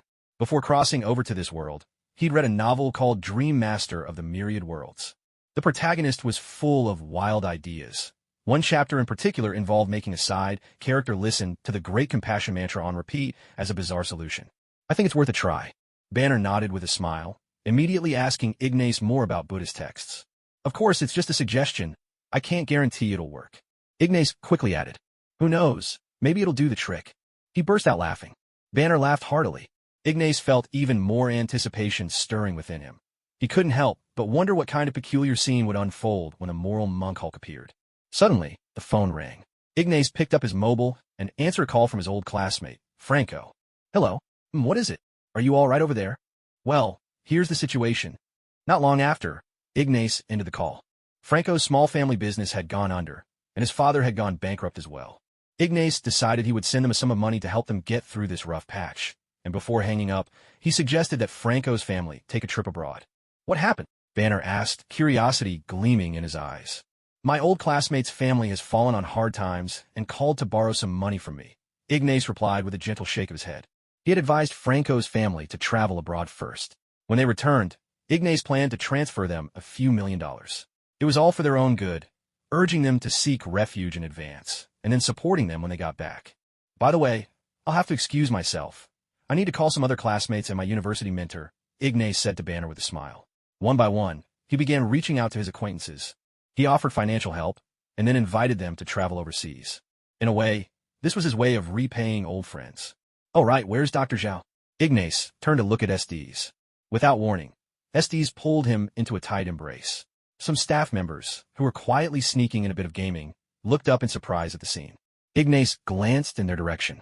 The staffer hurriedly switched screens, feigning work, and gave him an awkward smile. I've already given her a holiday. Zhao Hailuan should be on her way out of the country by now, Esdeath replied with a bright smile. Good, Ignas nodded. But before he could say more, Esdeath silenced him with a kiss. Not far away, a staff member was just about to switch back to his game, but was left dumbstruck by the sight. He couldn't help but feel that Ignas was more like the bashful bride, while Esdeath was the domineering lead. Hey, he's playing games. Ignas, freshly released from Esdeath's embrace, quickly pointed at the staff member who had been enjoying the spectacle. The supervisor hurried over, startling the gaming staffer, who immediately shut down the game and threw himself into his work. Turn on the reflector panels, came a command from the main control console, where Nick Fury was issuing orders. In the next instant, the helicarrier soared into the sky and vanished from sight. Rogers watched as Nick Fury approached him, then pulled out another dollar bill and handed it over. He'd lost again. Thank you for coming, Doctor, Fury said, quickly shaking hand with Banner. Thank you for not using force, Banner replied with a glance. Don't worry, Doctor. I was actually hoping to invite you to join my company. If anyone tries anything, I'll be the first to stand up for you. Ignas slung an arm around Dr. Banner's shoulders, grinning as he teased him. Don't say that. We'd never wish any harm on Dr. Banner. Fury shrugged helplessly. Mr. Ignas, I asked you here in hopes you'd help us recover the Tesseract. My payment isn't settled yet. For now, I'm just here to keep an eye on them and make sure nothing happens to them if I can help it. Ignas gave Fury an amused look, then turned and walked off with Esdeath. Well, what can I do? Fury shrugged again, resigned. This one was simply beyond his command. Truth be told, among all these people, it was Ignas who gave Fury the biggest headache. But there was no way around it. Ignas was powerful, and in fact the best candidate to keep everyone in line. So, how long are we going to be stuck here? Banner asked anxiously, that being his only concern. As soon as we recover the Tesseract, you'll be free to go, Fury answered him directly. How's your progress? Banner pressed, walking further away. We're scanning every wirelessly accessible camera worldwide. Phones, laptops, anything connected to a satellite becomes our eyes. Agent Coulson reported to Dr. Banner from below the platform, arms folded. Black Widow stopped at a computer, glanced through Hawkeye's file, and shook her head. At this rate, we'll never make it in time. You'll have to narrow the search, Banner replied, preparing to use the spectrometer, planning to calibrate it to search for gamma radiation and draft a tracking algorithm based on clustering analysis. Agent Romanoff, please escort Dr. Banner to his lab, Fury instructed. Black Widow stepped forward and led Banner away toward the laboratory. Mr. Ignas, I'd like to ask, once we track down the intruder and recover the Tesseract, could you help with medical support for the team? Nick Fury approached Ignas, looking him in the eye. Are you asking for my personal care, or do you want to use the regeneration cradle? Ignas replied, scrutinizing the so-called mother. Both would be ideal, of course, Fury answered with a smile. He'd never turn down having everything at his disposal. If I treat them myself, that's the price. Ignas handed over a price list. As for the regeneration cradle, it's only installed at certain hospitals and our company headquarters. If you want to use it, you'll have to come to my clinic. There was no way Fury could get the actual device for S.H.I.E.L.D. That was out of the question. Move it to S.H.I.E.L.D., and the next day, Hydra would have copied Zhao Helen's technology. Even if HYDRA didn't move that fast, S.H.I.E.L.D. would probably stoop to any means to get their hands on it. Don't give me the talk about the greater good. In this country, where capital reigns and entertainment is king, I'm not buying any of it. Ignas waved his hand dismissively and turned to leave. Nick Fury muttered a low curse under his breath, then, resigned, walked away as well. It wasn't long before S.H.I.E.L.D. managed to track down Loki. Cross-match shows a 79% match. Captain, you're up. Fury looked over at Rogers. Of everyone here, the captain was the only one who could still give him some peace of mind. Oh, let me take a look at this alien. Ignas walked over, studying Loki's image on the screen. He nodded. So this is the guy who robbed you? I'd like to see just how tough he really is. He said he wanted to check out Loki, but in truth, what he really wanted was to teach Loki a lesson. The Asgardians, always so high and mighty, called themselves gods and looked down on everyone else. Especially Loki. After causing chaos on Earth, leaving damage and casualties in his wake, he could just declare it was over, claim redemption, and that was that. To be honest, Ignas had no love for this bunch. I thought you said you weren't going to help, Fury retorted, secretly hoping this would convince Ignas to join the Avengers. You got it wrong. I just want to see for myself how useless you all are. Ignas shot back at Fury with a grin and walked away. Fury could only shake his head helplessly. Well, it seemed he'd gotten his hopes up too soon. Germany. Stuttgart, 28 Königstrasse. Loki blended into the evening gala. In the shadows, Hawkeye, whose mind was under Loki's control, led a group of people, silently taking out the guards one by one and slipping into the back to search for the metal needed to stabilize the portal. Dressed in a sharp suit, Loki descended the spiral staircase at a leisurely pace. With a swift blow, he felled a guard and then seized Dr. Heinrich Schaefer, lifting and flipping him onto the platform with sudden force. Next, he pulled out a projection device and pressed it roughly to Dr. Schaefer's face, beginning to copy the man's retinal image. At the same time, Hawkeye, waiting outside the storage room, took out a receiver and placed it against the security door's retinal scanner. The scanner completed its sweep, the heavy door slid open, and Hawkeye led his team inside to retrieve their target. Chaos erupted at the gala. Guests stumbled back in terror, panic sending everyone fleeing for the exits. Loki watched the chaos unfold with a certain relish. With his task complete, he gripped the scepter of the mind and strode swiftly for the exit. As he walked, his attire transformed. Magnificent Asgardian garments appeared, a golden-horned helmet crowning his head, gold armor covering his body, and a flowing green cloak draped over his shoulders. He emerged from a venue, stepping onto the red carpet outside. A beam of light shot from his scepter, blasting toward an approaching car and flipping it over. Kneel before me. Loki stood before the panicked crowd, and in the next instant, countless illusions of himself materialized, surrounding the people on all sides. Are you deaf? Loki looked at these people with a displeased expression, his voice booming with anger. Kneel. Not until the frightened crowd dropped to their knees did Loki nod with satisfaction. Much better, he said, returning to your natural state. At the core, humans are born to serve. It's only that no one dares to speak the truth. Loki strode slowly into the midst of the people, clearly savoring the feeling of dominating them. Freedom may look dazzling, tempting you all to scramble for rights, to chase after individuality, but in reality, it robs life of its true joy. He surveyed the kneeling masses around him, feeling a surge of pleasure. You were born to be ruled. In the end, you will always bow to a master. As he spoke, a smile curled onto Loki's lips. But among the crowd, an elderly man stood up defiantly, looking at Loki with disdain. I will never bow to someone like you. You'll never find another like me. Loki shook his head repeatedly. Madmen like you are never in short supply. The old man saw right through him. Everyone, look at this old man. Loki leveled his scepter at the elder, its tip glowing ominously. I'll make an example of him for the rest of you. In the next instant, Captain America leapt down from above, his shield blocking the beam of light. The energy rebounded, knocking Loki to the ground. Captain America glared at him, his face dark with disapproval. Above, two more figures dropped onto the scene. Ignas and Esdeath landed side by side, both casting mocking glances at Loki. Well, look who it is. Last time, a single kick from me sent you flying. Now you're just a coward hiding behind the scenes? Ignas looked Loki up and down, his gaze taunting. It was as if he was mocking him outright. Loki glared back in fury. It was him. Foolish mortal. Loki's anger flared as he raised his scepter, firing a beam of energy at Ignas. Esdeath stepped in front of Ignas, swinging her palm outward. An icicle shot forth, colliding with the beam of dare. Standing amidst the crowd, Loki unleashed another beam at Ignas, utterly unrestrained. He knew Ignas was strong, but he doubted someone with such principles would dare use the same devastating move from before, not with so many innocents nearby. Sorry, but seeing you all worked up like this, I guess my kick really did bruise little Loki, Ignas said with a chuckle. Looks like even the gods on high have their weak spots.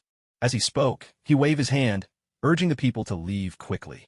Startled by Loki, the crowd scrambled to their feet and rushed away. He's no god at all. The elderly man who had just stood up threw Loki a contemptuous glare. You're absolutely right, sir, came the reply. He's just a slightly stronger alien, that's all. Ignas continued to laugh and tease, while Loki's expression grew increasingly grim. Loki had shown up this time for two reasons. First, to help Hawkeye draw attention away from himself, and second, to fish for opportunities, sow discord within the Avengers, and help Hawkeye pinpoint the location of S.H.I.E.L.D.'s current helicarrier. But the moment he laid eyes on Ignas, hatred welled up inside him. He could barely contain the fury surging through him. You miserable mortal, you'll pay for this. Loki shouted at Ignas, his eyes ablaze with anger. I don't think so. Ignas waited until everyone around them had left, with the blood god stepping up behind him.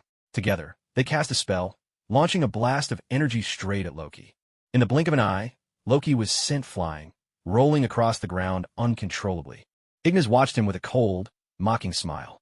Although Loki was under Odin's protection and Ignas couldn't truly harm him for now, Odin wouldn't interfere in a simple scuffle stemming from personal grievances. Loki struggled to his feet, his head spinning.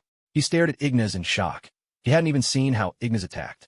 One moment he was standing there, and the next he was crashing to the ground, not even having time to use his decoy.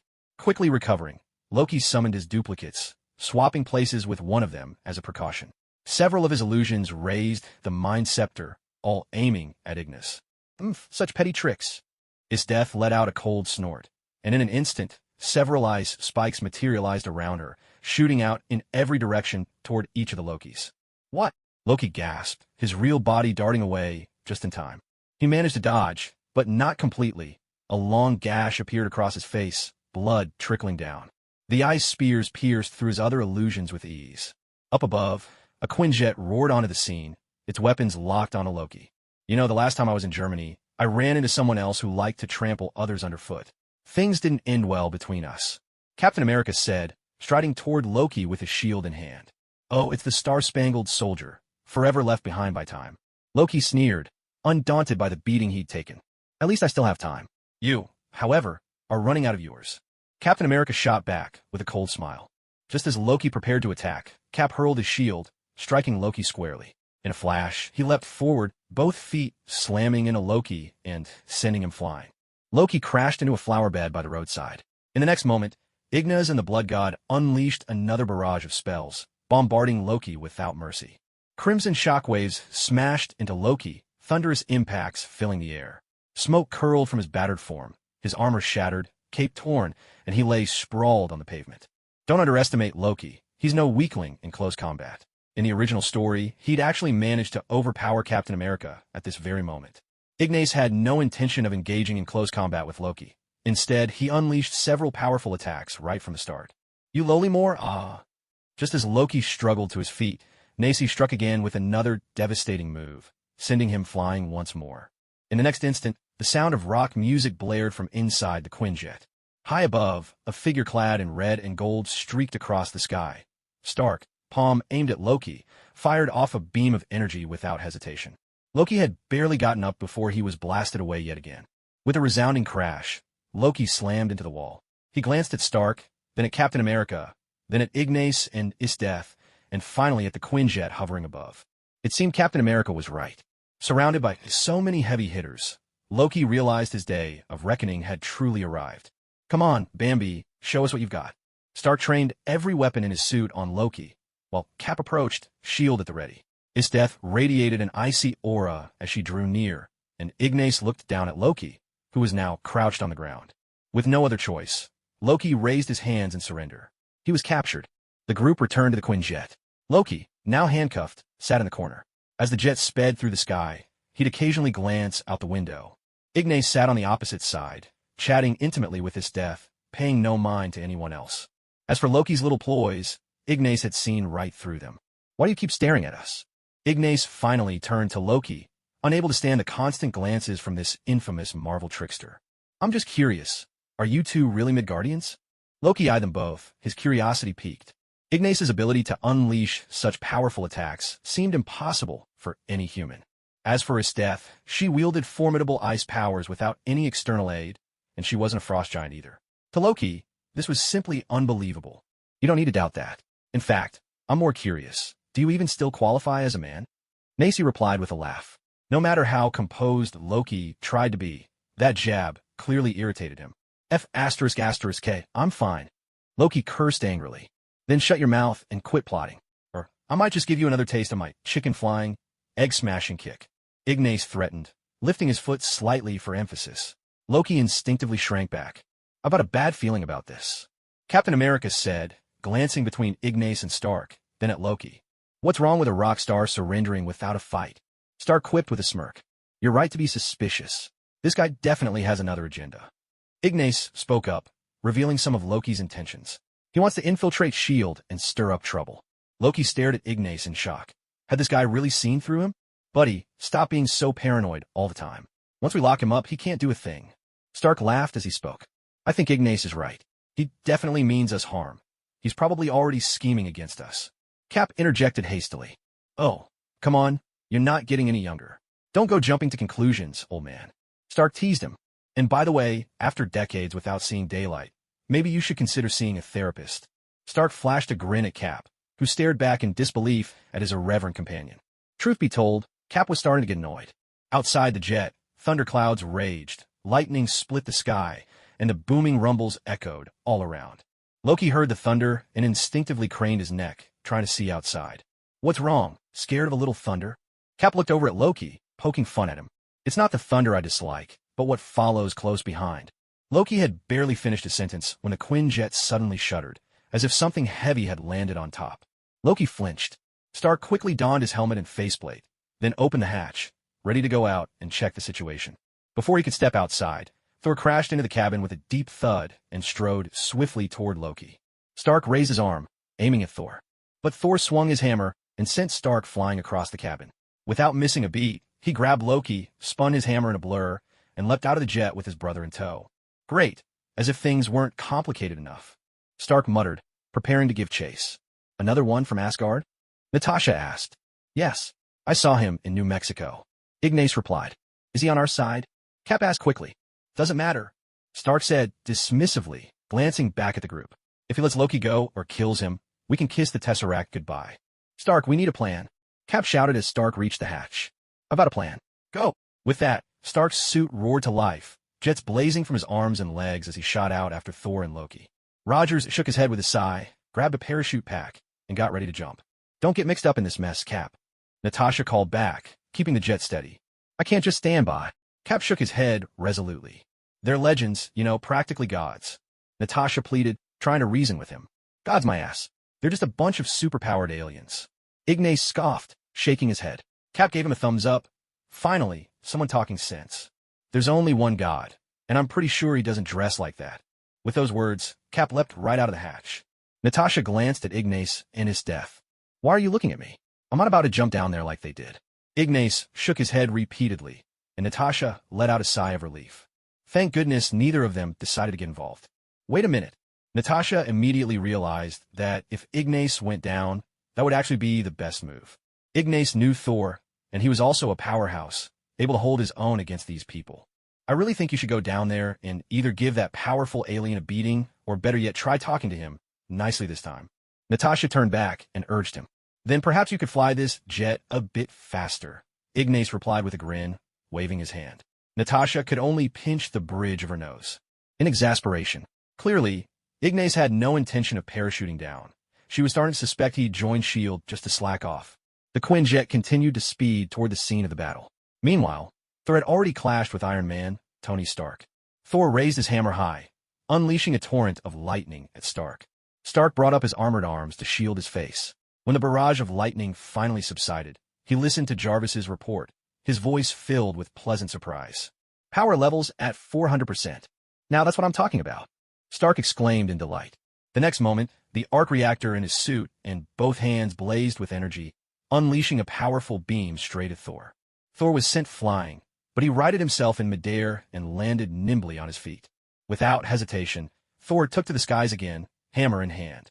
Stark's suit roared as flames shot from his limbs, and he grabbed hold of Thor, crashing them both through trees as they sped off into the distance.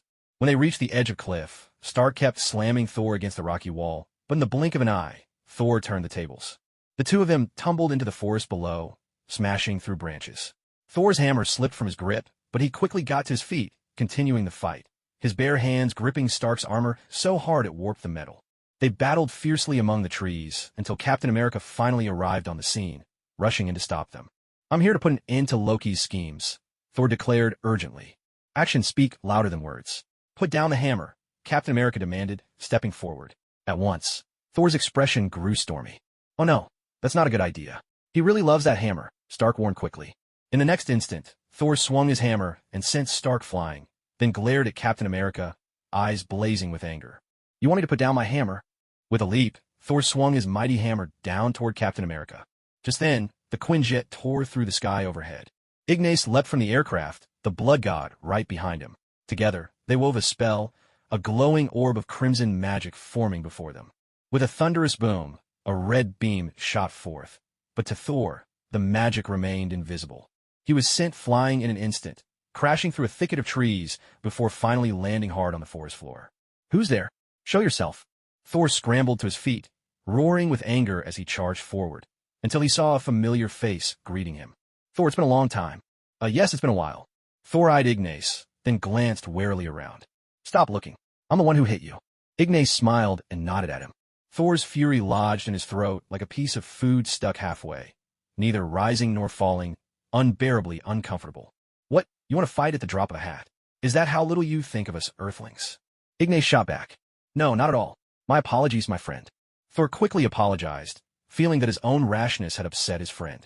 No, as far as I can see, whether it's you or Loki, that Asgardian pride and arrogance is impossible to hide. Ignas shook his head emphatically. It was simply the truth. I really didn't mean it like that. Among the people of Midgard, you are the warrior I most admire. Thor rushed to pay him a compliment. So in other words, aside from me, you look down on all the rest of us Earthlings? Hey, don't say that. I didn't mean that at all. Thor shook his head vigorously. Wait a minute. Weren't you the one who attacked me first? It suddenly dawned on Thor that their conversation had gone off track. He'd been taken advantage of. Thor, if you didn't look down on us, if you just talked things over before taking Loki away, do you think I'd be angry? If you hadn't attacked my friend at the slightest disagreement, would I have attacked you? Come on, if none of that had happened, we'd all be happily celebrating a reunion in the cabin by now. When Ignas finished, Thor fell silent. He couldn't out-argue Ignas, and to his surprise, he felt a pang of guilt. Maybe his friend had a point. Wait, he was the one who aimed at me first. Thor snapped out of it, hurriedly pointing at Stark. My foolish brother, that was merely an attempted attack. Perhaps he was just aiming to keep watch. But you truly struck first. From a distance, Loki strolled over, teasing. Is that so? Thor asked, bewildered. Night had fallen. Beneath the oppressive clouds, a colossal aircraft carrier glided silently. A Quinjet touched down atop the flying carrier. Loki, now a captive, was being marched down a corridor. Two squads of armed guards kept their weapons trained on Loki, hustling him forward. As they passed the laboratory, Loki turned and shot Dr. Banner inside a mocking, twisted grin. Nick Fury locked Loki into the cell, then, without a word, opened the hatch beneath it. The wind howled as Loki strode to the edge of the glass enclosure, gazing down from the dizzying height. If you try to escape, or even so much as scratch the glass, this cage will drop straight from the sky. 9,000 meters down came the warning. You're the ant, and I'm the boot, Fury teased, pointing at Loki and gesturing toward the control panel. Loki retreated with a mocking sneer, waving his hand dismissively.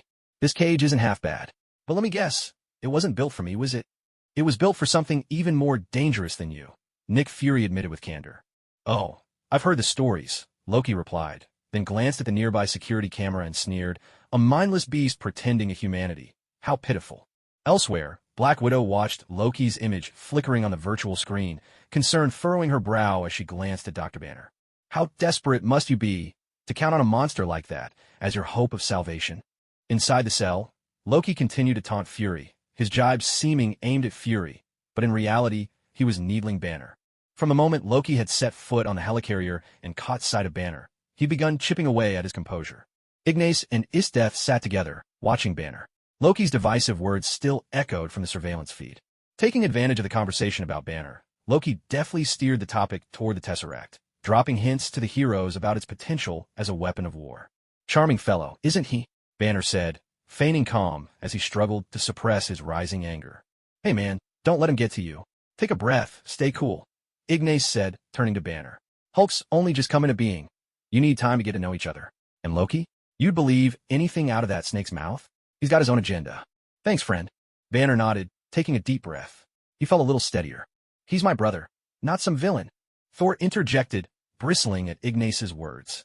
Loki stole the Tesseract, declared war on Earth, and is trying to spark chaos. He could tear apart countless families and leave a world in ruins. Even if he's your brother, what he's doing is monstrous. Are you really going to shield a criminal of this scale? Ignas shot back, fixing Thor with a stern look. Though he had no desire to play hero, Ignas's moral compass couldn't help but itch at the sight of Loki sitting there, unrepentant. Part of him wanted nothing more than to slap some sense into the trickster. He's been captured. Everything can still be set right. I can talk to him, take him back to Asgard, and see that he stands trial there. Thor insisted urgently.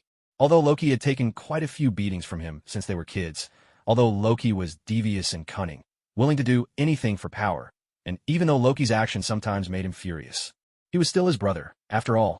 If he really has committed such atrocities and caused the deaths of countless people, would you still cover for him? Stark, now standing with Ignas, was beginning to dislike Thor. He's a prince of Asgard, too. How would you judge him? Lock him up in a warm, comfortable room and call it imprisonment? I told you, he's my brother. We as Guardians will judge him fairly. Thor, both angry and ashamed, reached out to grab Stark. When forced to choose between justice and family, he was clearly siding with family. All those people died for nothing then. Asgard is just supposed to stay noble above it all. Even Captain America, usually the most even-tempered, glared at Thor in anger. Through the dispute between Thor and Loki, he, too, could sense that subtle arrogance, that sense of superiority that his guardians carried. Though Thor kept insisting he held no disdain for Earth or its people, his attitude still betrayed a disregard for Earth's laws and an unwillingness to let Loki answer for the losses he'd caused here. As long as we get the Tesseract back, everything will be set right, okay? Thor glanced at Ignas, struggling to suppress his rage. With a heavy thud, he slammed his fist onto the table, then turned to leave. He couldn't bear to stay in that room another moment. Knowing he was in the wrong, but still wanting to defend his brother, made him feel wretched and frustrated. Worse, his old friends from Earth now stood on the side of justice against him. The guilt stung even more. He killed 80 people in 2 days. Black Widow spoke up quietly from his side. What had started as suspicion about Loki's crimes was now confirmed as fact. Thor was left speechless. I'm sorry. He's adopted. Thor reached the doorway, casting an apologetic glance back at the group before leaving. Oh right. Thor hurried back in, looking around at everyone. Loki has an army of Chitauri. I don't know where they come from, but he's planning to lead them in an invasion. You'd better speed up your search for the Tesseract. With that, he finally left for good. An army from outer space. Captain America called after him, but Thor was already gone. If he's bringing an alien army, he'll need to build a portal. Banner spoke up quickly, and Stark nodded in agreement. The two of them prepared to keep searching for the Tesseract. Mr. Ignas, what do you know about the Chitauri? Black Widow turned to Ignas at once.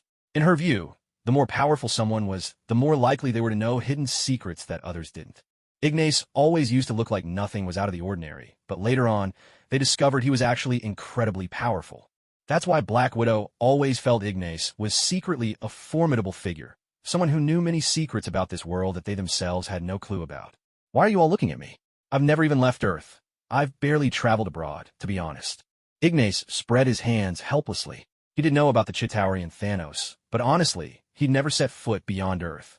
If he said any more, it'd only make people more suspicious of him, or even start to see him as someone to be wary of. There was no need to say anything.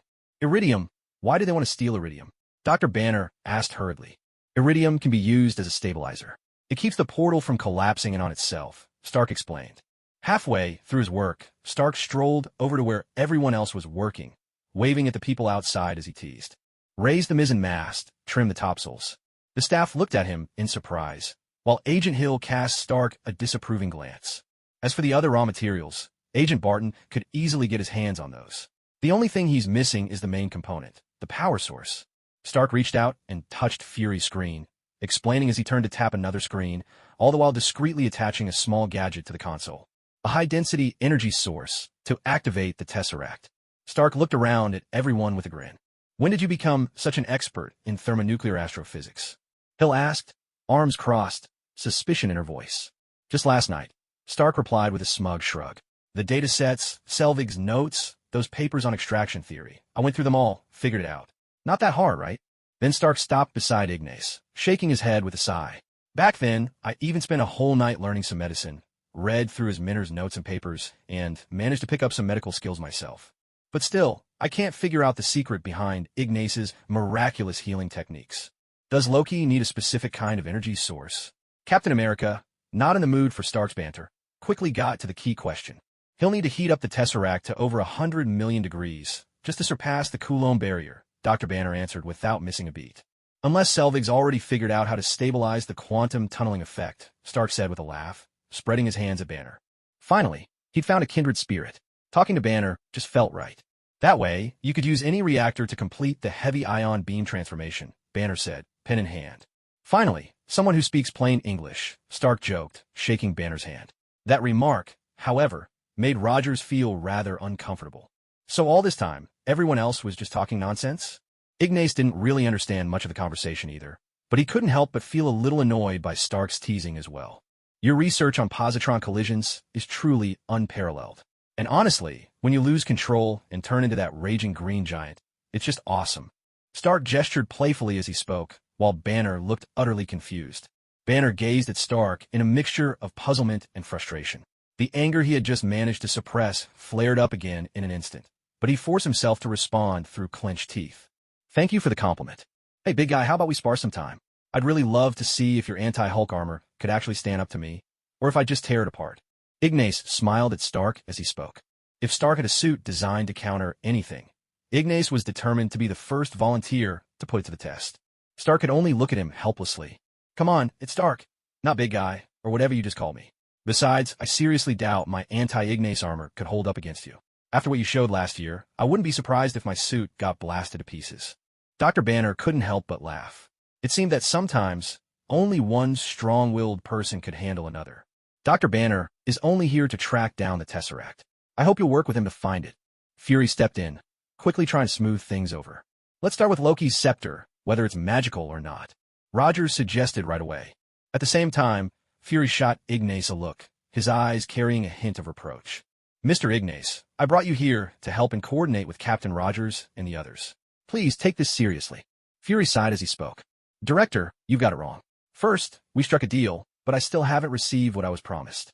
Second, unless something truly serious happens, I have no intention of playing the vigilante. Ignas replied, and Rogers was quick to object. Mr. Ignas, I've read a lot about you in the media. I really don't understand. Someone as kind as you, why wouldn't you want to do more good in the world? Rogers looked at Ignas, trying to appeal to his conscience. There's far too much crime in this world, and too many people in need to even begin a count. Am I supposed to save every single one of them? Don't hold me to your high moral standards. I'm just an ordinary guy who wants a happy life for my family. Ignas replied, and Rogers looked at him, visibly frustrated.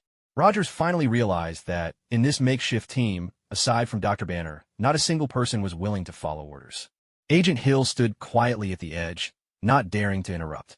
In truth, she wanted to say that Ignas had only been brought in by Fury to help keep the peace if the team ever fell into conflict or chaos. Ignas wasn't responsible for mediating disputes or coordinating the group at all. You possess such incredible power, yet you refuse to shoulder the corresponding responsibilities. That's a waste of your abilities. Rogers glared at Ignas in anger. No, you've got it wrong. The greater the power, the greater the responsibility. What you're doing is just moral coercion. Listen, Captain Rogers, I do respect you, but not everyone's a saint. Am I supposed to run out every day as a vigilante, sacrificing my family's happiness for the sake of others? Let's not kid ourselves. I'm selfish, not so selfless. If I were, my company would have stopped charging for medical services a long time ago. Ignas spoke with a helpless shrug, leaving Rogers at a loss for words. Ignas had started by placing Rogers on a pedestal, then immediately explained he didn't want to jeopardize his family's happiness. What more could Rogers say? Sorry, that was my fault. Rogers apologized quickly. Having spent so long as a hero, he'd grown used to holding others to his own standards. But as he thought it over, he realized that if he were in Ignas's shoes, facing an old friend, he might be just as inclined to cover for them out of personal feeling. It's nothing, Ignas said, reaching out a hand to Rogers. What? Rogers looked at him, puzzled. You've lost again. You can't even control yourself. How could our cooperation possibly go smoothly? Ignas said calmly, and Rogers fell silent. My apologies, Rogers replied, handing over a dollar bill, remembering the bet he'd made with Ignas when he'd first arrived. Off in the distance, Banner kept as far from him as possible.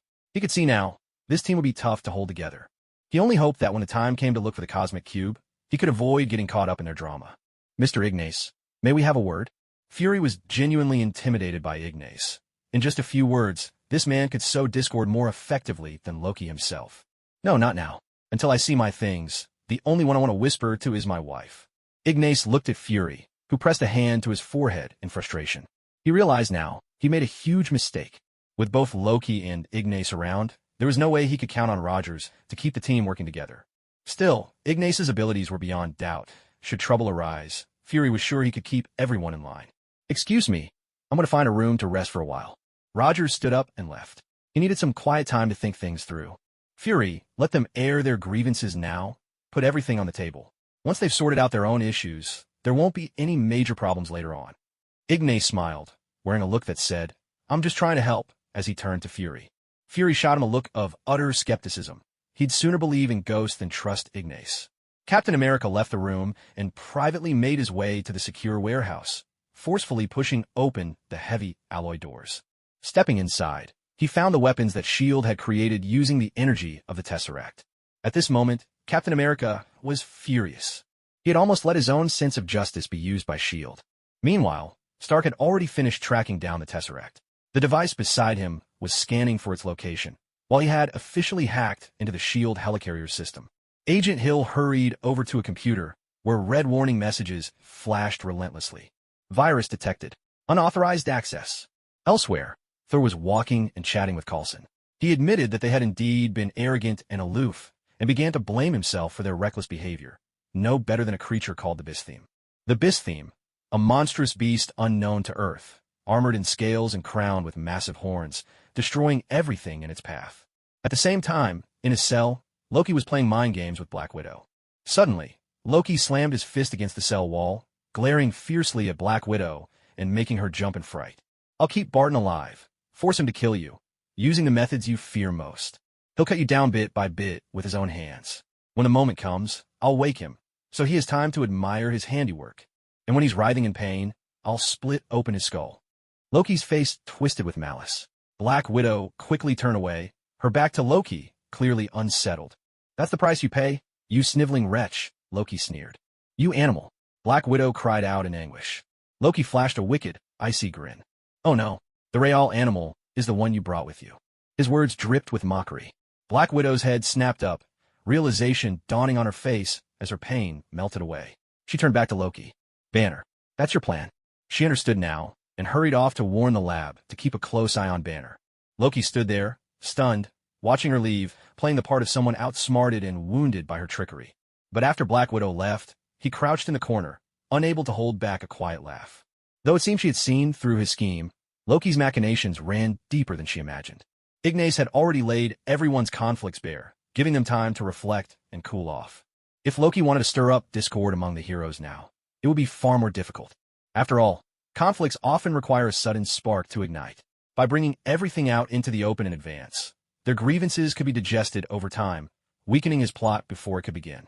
But the Black Widow's insistence on keeping Banner under close watch, refusing to let him leave the lab, only deepened everyone's wariness toward him, and stoked the anger simmering in Banner's heart. Foolish mortals, Tiska, Loki sneered, a cold smile playing on his lips. When it came to manipulating hearts and minds, he was second to none. In the lab, what exactly are you doing, Mr. Stark? Fury hurried over, his tone sharp as he confronted Stark. You should be tracking down the Tesseract. Fury's displeasure was obvious as he fixed Stark with a stern look. I'm searching. The search model is locked in. We're scanning for signals now. Once we pick something up, we can narrow the area down to within 800 meters, Banner explained, gesturing toward a distant monitor. Fury turned to look where he pointed. Then you can retrieve the Tesseract. Just be patient, Stark said, but as he glanced at the new data flashing on the screen, his expression shifted to one of shock. What's the Phase 2 project? Bang! Captain America strode in, slamming a heavy piece of high-tech weaponry down on the table with a forceful thud. Phase 2 means S.H.I.E.L.D. is using the Tesseract to build weapons, he said curtly.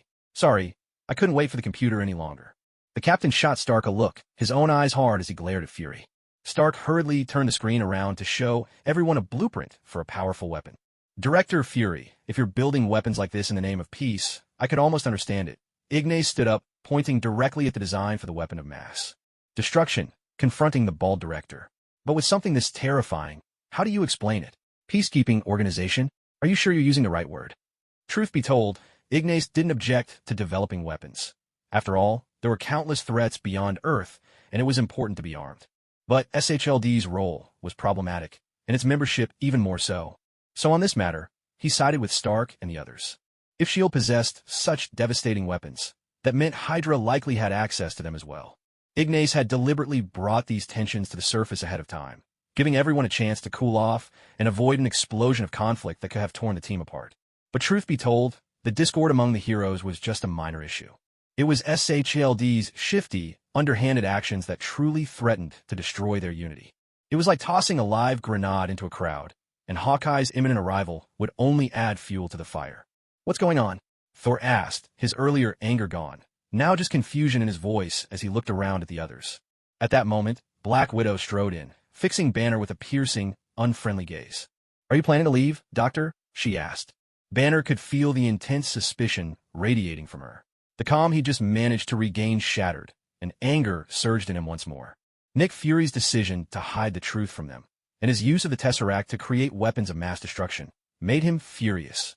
At the same time, the look Black Widow was giving him made him deeply uncomfortable. They were the ones who had begged for his help, yet now they were staring at him like he was some kind of monster. In fact, Ignas had never caused trouble. He simply used a special method to ease the tensions between everyone. The real source of the superhero's instability lay within SHLD's own problems. Loki wants to manipulate you, Black Widow said with a grave expression, slowly moving toward Banner, crowding him with every step. And aren't you doing the same? Banner shot back. Stop. Ignas stepped between Black Widow and Banner, forcing her to back away. Loki is locked up. He can't control Dr. Banner directly. What's really pushing him over the edge is your distrust, your wariness, even those strange looks you keep giving him. Loki has only nudged you in that direction. With that, Ignas pointed at the blueprints. And your own hidden agendas are exactly why everyone's angry and on edge. Black Widow stared at him in silence, then retreated. Bald Fury, you've always thought they were unreliable, that they lacked a sense of responsibility, and you've even doubted me. You see yourself as some kind of parent, always worrying about how to unite them. But have you ever considered you never approach them with real sincerity? Ignas fixed Nick Fury with a piercing gaze and pressed on with his relentless questioning. Dr. Banner let out a sigh of relief and glanced at him with gratitude. You asked us here for help. We're not your employees. If you want genuine cooperation, then stop treating them like enemies. After Ignas finished, Fury didn't even have time to react to being called bald egg. He looked around at everyone in silence, unable to find a response. After all, from the very start, S.H.I.E.L.D. had considered developing these weapons as a safeguard against people like them. It's all because of him and him. Fury glanced at Banner, but decided not to provoke him further, then pointed at Ignas and Thor. Last year, an alien visitor came to Earth, and one man stood up and tossed that terrifying invader around like a ragdoll. Fury paused and looked at Ignas. You make us uneasy. You're not a hero, yet you wield an unimaginable power. Don't try to guilt-trip me. At least I have a line I won't cross. You're the one being a hypocrite here. Ignas shot back, and Fury could only shake his head in response. You trained as a medical student. I know you have principles. But that doesn't mean the people at the Security Council trust you. It doesn't mean the world's people trust you, either. You don't want to be a hero. That alone makes everyone fear you. They worry that one day, if you're pushed too far, you might choose a very different path. Fury looked at Ignas as he spoke, then picked up his phone and pulled up some of the online comments about Ignas. There were positive reviews, but just as many were filled with malice. Ignas let out a cold chuckle. To be a superhero was to be destined for endless grievances, but if you refused the role, you'd be accused of moral failings and envied by others. He had seen all this coming a long time ago. This is just another form of moral coercion. Ignas shrugged. I'm not crazy. Since when does refusing to serve people I don't even know make me a villain? How is not being a hero suddenly a descent into darkness? Nick Fury fell silent, unable to respond, then turned to Thor. And as for you, we've suddenly realized just how far behind we are in terms of strength. Compared to you, we're utterly outmatched. And you're not. The only beings from beyond our world. There are others out there who pose a threat to us. The universe is full of forces we can't possibly rival. Nick Fury quickly added, trying to justify their weapon development as nothing more than self-defense. Hold on a minute, Nick Fury, Ignas interrupted. Let me ask you this. Even now, Earth hasn't achieved internal peace. There are still plenty of people profiting from war, bullying other nations. So how can you guarantee that these weapons you're developing are truly for peace, and not just to become the next Hydra? We don't oppose developing weapons to defend Earth, but we refuse to support building them for unjust wars. With that, Ignas fell silent, leaving Nick Fury speechless once again. Fury knew there were traitors inside S.H.I.E.L.D., and not just a few. Ignas's question had hit home. If he were in charge, perhaps he could offer assurances. But what if, in the future, Hydra operatives hidden within the organization came out on top? No one could guarantee those weapons wouldn't be used in unjust wars. The next moment, Nick Fury launched into a heated argument with the assembled heroes. He started by criticizing Stark's rise to power, then questioned whether their own weapons research was meant to attack Thor's home. Captain America joined in, bringing up Stark again, while Black Widow accused Thor of being immature. Banner watched as the one-eyed director took on the entire group, the heated debate filling the room with a cacophony that made him increasingly uneasy. Enough! Ignas gripped an ice blade, its surface swirling with cursed energy, and with a single strike, split the steel table in front of Fury clean in two. Fury opened his mouth, but no words came out. You nearly pushed Dr. Banner to the brink, and still claim the problem isn't with any of you. With that, Ignas gave Banner a reassuring pat on the shoulder. Banner nodded, doing his best to steady his nerves. Sir, he does have a point. Coulson, standing quietly by the door, offered a hushed reminder. Nick Fury realized something was amiss. Why had he lost his composure so suddenly? Loki might not be a telepath, but he does know how to wield this devastating weapon. Ignas finished speaking and pointed to the Mind Scepter. I've known for a while now, this thing has been messing with my sanity all along. The argument in the room came to an abrupt halt. Everyone tried to calm themselves, eyes wary as they focused on the scepter. I felt it too, Stark admitted, nodding. Now that Ignas had brought it up, he realized something was off as well. As an agent, letting an object mess with your mind, that's pretty much a failure. Ignas shot at Black Widow. A flash of anger rose in Black Widow's eyes. She was about to snap back, but caught herself just in time, realizing she was about to lose her composure again. She quickly fell silent. Please, lock this scepter away somewhere secure. And for everyone's sake, keep people away from it, Ignas said. Black Widow nodded and reached for the scepter. Wait, try not to touch it directly. Wrap it in something before you move it. Ignas quickly interjected, holding out a hand to stop her. Realizing he was right, Black Widow hurried to find something to wrap around the scepter, then sealed it inside a reinforced alloy case. For a moment, a heavy silence hung over the lab. Each person wrestled with their own agitation, forcing themselves to stay calm as they watched the scepter being carried away. Almost couldn't hold myself back, Esdeath exhaled softly. Just moments ago, for reasons she couldn't explain, a murderous urge had flooded her mind. She'd wanted to wipe out everyone in the room except Ignas. Even now, her gaze burned with intensity, a hunger for war, and perhaps for Ignas himself. "It's nothing but Loki's scheming," Ignas said, reaching out to pat her hand. Esdeath pulled him into her arms and kissed him fiercely. In truth, both Esdeath and Banner were the powder kegs Loki had planted, ready to set the whole room ablaze. Esdeath thrived on conflict. Banner, once angered, could transform into the Hulk and wreak havoc at any moment. All Loki needed was a little manipulation, letting just a bit of the scepter's power seep through. That was enough to set his plan in motion. Even Ignas hadn't been entirely immune. They'd all nearly lost control. If Hawkeye hadn't been absent, they might have turned on each other right then. "All right, everyone, let's gather ourselves. Once this crisis is over, we can sit down and talk things through, all right?" Ignas suggested. "Agree." Banner nodded emphatically. He felt himself growing inexplicably angry more than once just now, and the idea of letting the Hulk loose terrified him. "Seconded," said Captain America, nodding. He'd realized his own shortcomings. The heart of the team had lost control more than once. That wasn't right. "Fine," Black Widow agreed as well. She knew she'd lost her composure, and, as an agent, that was simply unacceptable. "Sorry, this was my fault. I should have had a proper conversation with all of you, especially since I was the one who asked you here for help. My own attitude was out of line, too." Nick Fury hurriedly apologized, fully aware that when the superheroes were at odds, he was always the one left with the headache. He realized, with regret, that he'd just lost his temper and lashed out at everyone, which was truly inappropriate. "If you don't give us a clear explanation when the time comes, I'll make all of SFLD's files public for the world to see," Stark warned Nick Fury. Though he had calmed down, his blunt, irreverent tone was unmistakably his own. In that instant, Loki's scheme was deftly unraveled by Ignas. Truth be told, Ignas was indifferent to America's misfortune. He might even have applauded it. But after the alien army finished ravaging America, the entire world would be next. America could suffer, but from the broader perspective of humanity, Ignas would not stoop to their level.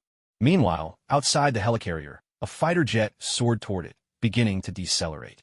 Hawkeye, fully armed and leading his team, was preparing to strike against S.H.I.E.L.D. What Hawkeye didn't know was that he and Loki were about to face a reunited team of superheroes and a formidable non-superhuman ally. An invasion? It was more likely they'd find themselves on the receiving end of a beating. "The power's out. I'll update later. Please bear with me. The entire building's without electricity, and my drafts are all on the computer. Today's update will be delayed. Hope you understand." Outside the helicarrier, Hawkeye stood at the edge of the fighter jet's open hatch, bow in hand, drawing an arrow and aiming straight at the massive ship. Inside, in the laboratory, Banner hurried to his computer, watching as the compatibility percentage climbed rapidly. When it finally hit 100%, he cried out in surprise. The others, who had just managed to regain their composure, all turned to look. In the very next moment, from the jet, Hawkeye pressed a button. The explosive arrow he'd fired at the helicarrier detonated without warning. A deafening blast shook the helicarrier, flames and shockwaves erupting in a massive fireball. The explosion's heat and force raced through the ventilation shafts, triggering a secondary blast right inside the lab. Everyone was thrown backward by the force. At the same time, alarms blared throughout the helicarrier as soldiers rushed to grab their rifles, preparing for battle. "Engine 3 is down. We're under attack." At the main console, Agent Hill studied the status display and quickly reported to Fury. Fury immediately asked Stark to help repair the engine. After all, repairing a jet engine mid-flight was nearly impossible for anyone but Stark. Meanwhile, Coulson received orders to initiate a defensive lockdown of the detention area, then headed for the armory. At the same time, Banner and Black Widow were thrown out of the lab. A heavy steel pipe pinned Black Widow's leg to the ground, leaving her completely unable to move. Nearby, Dr. Banner lay on the ground in agony, fists clenched tightly, his head bowed as he struggled to contain the fury burning inside him. Ignas had helped resolve the crisis caused by Loki's attempts to disrupt his mind, but the anger that surged in the face of danger was far harder to conquer. "Oh no. Black Widow, seeing Banner beside her on the verge of transforming, desperately wanted to get away, but found herself unable to move. Banner, are you all right?" She strained to crawl over to him, trying to grab hold of him and calm his emotions. "I'm so sorry for what I did before, Banner. I really am, but I still hope. I beg you, please try to control yourself." No longer under the influence of the scepter, Black Widow clung to Banner with difficulty, her voice filled with concern. Banner groaned in pain, kneeling on the deck, fighting an internal battle to suppress his rage and keep the Hulk at bay. We're gonna be all right, okay? I promise I'll get you out of here. All my life. She tried to reassure him, gesturing for the approaching soldiers to back off. I'm fine. Banner managed to gasp, leaning against the wall in relief. After all, his life hadn't truly been threatened, and Ignas had given him enough time to regain his composure. Banner had managed just this once to prevent the Hulk from emerging. Get someone to carry you out, quick. Banner's no Hulk. He doesn't have that kind of strength. Banner joked, rubbing his forehead with a wry smile. Thank goodness. Black Widow silently thanked Ignas, for it was a sharp eye that uncovered the scepter's influence and bought Banner enough time to calm down. If Banner had been hit by one more crisis, he would have transformed for sure. Soldiers rushed over, trying to help Black Widow lift the heavy steel beam. The very next moment, from the shadowy corner ahead, a mercenary hire by Hawkeye burst out. With a few precise shots, he gunned down the rescuing soldiers and fired a bullet straight at Banner. Damn it! Black Widow cursed, her voice sharp. In that instant, Banner's life was in immediate danger. No anger needed. The Hulk erupted forth in a heartbeat. Banner's body swelled rapidly, his clothes splitting as he transformed into the Green Giant. With the last shred of self-control, he cast a quick glance at Black Widow, then bolted away. Suddenly, the Hulk slammed his fist into a nearby steel container, and Banner's remaining reason was lost. Roaring with rage, the Hulk whirled around, his furious gaze locking onto Black Widow, and charged at her with terrifying speed. Black Widow sprinted for her life, racing up the stairs as fast as she could. With a single effortless swipe, the Hulk tore the staircase apart as if it were made of paper. A series of thunderous crashes echoed through the air. The soldier hired by Hawkeye kept firing at Hulk, only to realize that the bullets couldn't even pierce Hulk's skin. In a panic, he turned and fled. With a furious roar, Hulk spun around and gave chase at incredible speed. He ripped up a steel plate from the floor as if it were nothing, hurled it like a spinning discus, and sent it hurtling toward the fleeing intruder. The steel plate cut through the air with a deadly whistle, spinning so fast that it sliced the intruder clean in half at the waist before embedding itself in the wall with a heavy, resounding thud. Ignas, Esdeath, I need your help, Black Widow called out on the upper deck, quickly contacting Ignas and Esdeath for assistance. Understood, came Ignas's crisp reply through her earpiece. Suddenly, Black Widow remembered something. Loki's people had infiltrated the S.H.I.E.L.D. helicarrier, which likely meant Hawkeye was here as well. Without a moment to lose, she hurried off in the other direction, determined to find him. Meanwhile, Hulk had set his sights on another soldier. He barreled through the ship, smashing through steel pipes, relentless in his pursuit. Just as Hulk was about to bring his massive fist down, a blur shot across and knocked him aside at lightning speed. With a tremendous crash, both Hulk and Thor smashed through a steel wall, tumbling across the floor of the cargo bay. The workers in the bay caught sight of the hulking Green Giant and scattered in terror. Thor scrambled to his feet, eyeing Hulk warily. In just a few moves, Hulk had Thor pinned. Thor tried to reason with him, attempting to appeal with words. But Thor was no silver-tongued beauty. He was a rough, straightforward man. Unsurprisingly, his attempt failed, and Hulk sent him flying with a single punch. Footsteps echoed through the corridor as Ignas and Esdeath rounded the corner. Hulk turned, halfway through another furious roar, but his voice abruptly faltered. He tilted his head, eyeing the familiar figure. A wave of dread rose up from his memory. This was the one who had injured him before, the one who had overpowered him so thoroughly. Hulk, I'll count to 10. If you turn back now, I'll let you off the hook today, Ignas declared. Behind Ignas, Big Boss and Ivan Vanko stood ready, prepared to attack Hulk at any moment. At the same time, Ignas had also made ready 2 sets of cursed spirit armor. Hulk's anger surged, and he let out a furious bellow at Ignas. 1, 2, 3, Ignas began counting. Hulk only roared back, not daring to attack directly. He was wary of Ignas's abilities. 10. Without warning, Ignas skipped ahead, combining forces with 2 special-grade cursed spirits. In an instant, a red and a green orb of cursed energy gathered in front of him and hurtled toward Hulk in twin shockwaves. A deafening explosion rocked the ship. Hulk listened to the rush of wind and leapt aside in an instant, dodging the attack. But before he could bask in triumph and throw a punch, the next moment, his face was struck head-on by a second shockwave. His head twisted, he crashed straight through a steel wall and was sent flying into the next room. What about the Count in the middle? Thor looked at him in surprise. This is a fight. Who's actually going to give him time to run? Ignas replied. As he spoke, Esdeath unleashed her attack on Hulk, who was bursting through the hole in the wall. Just as Hulk charged out from the breach in the steel wall, a massive pillar of ice shot toward him. He hurriedly dodged with lightning speed. With a thunderous crash, the ice pillar slammed into the steel wall, denting it deeply. Hulk was about to roar in anger when Esdeath, controlling her power, summoned 10 ice spikes, which shot toward Hulk at blinding speed, stabbing toward him with relentless force. Hulk quickly darted aside, dodging the barrage. The thunder of destruction echoed as wave after wave of sharp ice spikes crashed down, smashing one fighter jet after another that had been parked nearby. Come on, let's have a real fight. Esdeath laughed heartily. In the next instant, she formed a hand gesture in front of her. Countless ice spikes materialized around her, densely packed, so many that they could not be counted. In a flash, they streaked toward Hulk with terrifying speed. Oh my god, she's not even a frost giant, but she can control ice with such overwhelming power? Are all Earthlings this terrifying? Thor exclaimed in awe. The god of thunder caught his returning hammer and sat down to the side, watching Esdeath chase Hulk with Ignas at his side. To be honest, man, you people keep shattering my expectations of what Earthlings can do. Thor sighed in wonder. Ignas quickly shook his head. While Earth did have its share of outrageous individuals, the vast majority of people were still quite weak. Superheroes and supervillains were only a tiny fraction. It's not that wild. There are still plenty of weaklings among humans on Earth. Ignas explained. Thor pointed at Hulk, then at Esdeath, and looked back at Ignas. This was supposed to be weakness? Last time he'd come to Earth, everything happened so quickly that he'd always assumed humans were frail, just a weak civilization protected by the proudest guardians.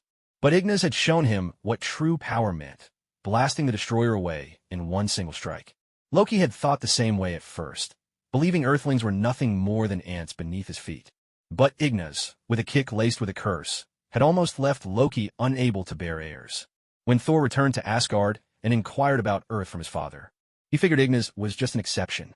Yet now, arriving on Earth to foil Loki's schemes, he was seeing otherwise. There was once an Iron Man who fought him for a long time, and even a certain captain tried to go toe-to-toe with him, only to end up being sent flying by the Hulk with a single punch yet again. Is Ignas really just an exception? But then, someone's wife actually started chasing after the Hulk to fight. Thor always felt that Ignas had some misunderstanding about minorities. No, my friend, I'm actually the opposite. I believe Earth has even more powerful warriors than you think. Thor quickly interjected, suddenly realizing that his father had been right. Never act recklessly without good reason. Think what you want.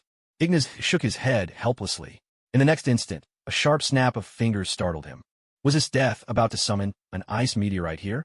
Only after seeing what was happening in the distance did he finally let out a sigh of relief. Thankfully, that snap wasn't to call down an ice meteorite. With a single snap, Esdeath unleashed a terrifying wave of cold that swept through the entire logistics warehouse. The electrical equipment sparked and sputtered, freezing and breaking down in the frigid air. In an instant, Hulk was transformed into a massive ice sculpture, frozen right where he stood. His green skin gave the ice a faint, eerie emerald glow. A cracking sound echoed as Hulk struggled desperately, lines like spiderwebs spreading across the ice. The next moment, Esdeath tightened her control, and even harder ice instantly encased the Hulk. Hulk, she could keep you frozen like this all day long. I suggest you calm down and let Banner take over. Ignas said with a mischievous smile, watching the Hulk with a hint of amusement.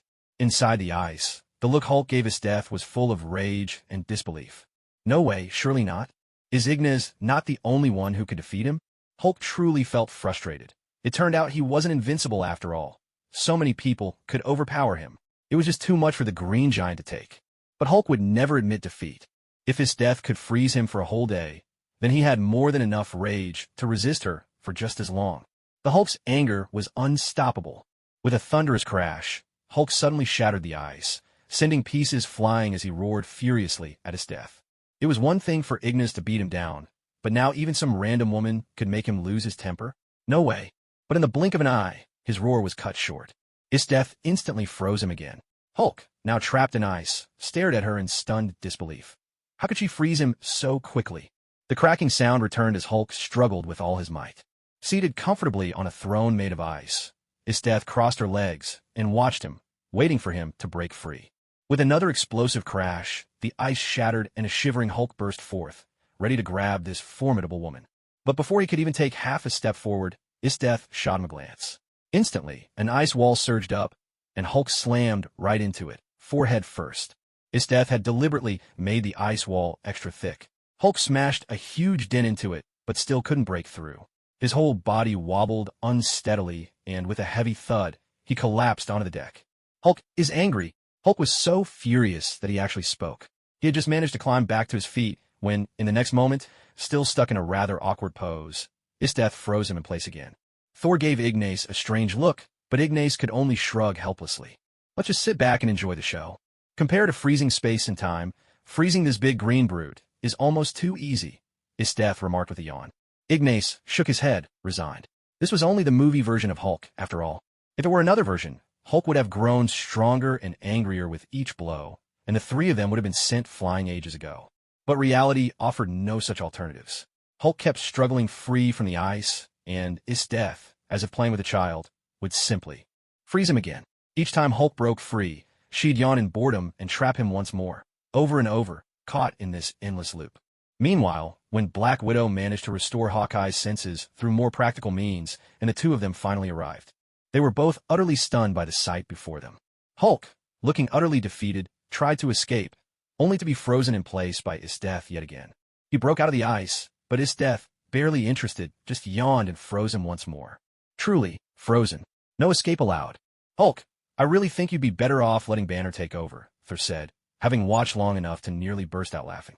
He'd even heard Hulk speak just now, which only reinforced his belief that he could communicate with him. With a deafening roar, Hulk shattered the ice in an instant, bellowing, "No!" But in the very next second, he was frozen solid once again. Inside the block of ice, Hulk looked completely bewildered, like a giant green specimen on display. Meanwhile, at the prison cell where Loki was being held, Hawkeye's team opened the restraints, and Loki stepped out. Suddenly, Coulson appeared out of nowhere, taking down one of Loki's men from behind. He raised a heavy weapon, aiming it squarely at Loki. "Get back inside," Coulson barked, brandishing the weapon threateningly.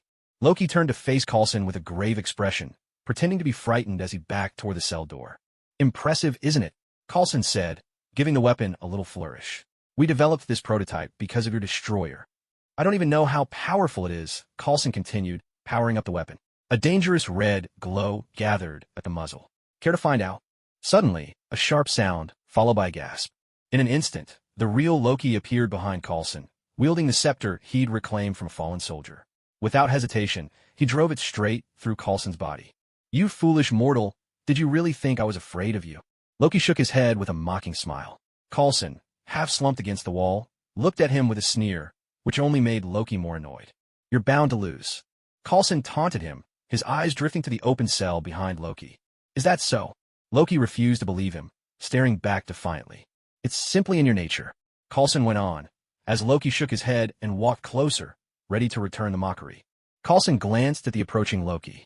In that instant, Loki, the weapon in Coulson's arms, and the cell door all aligned perfectly. Without another word, Coulson, on the brink of death, fired the weapon. A blazing beam shot out in a flash, blasting Loki backwards and slamming him hard into the barrier inside the cell. The tremendous force of Loki's impact instantly triggered the defense system.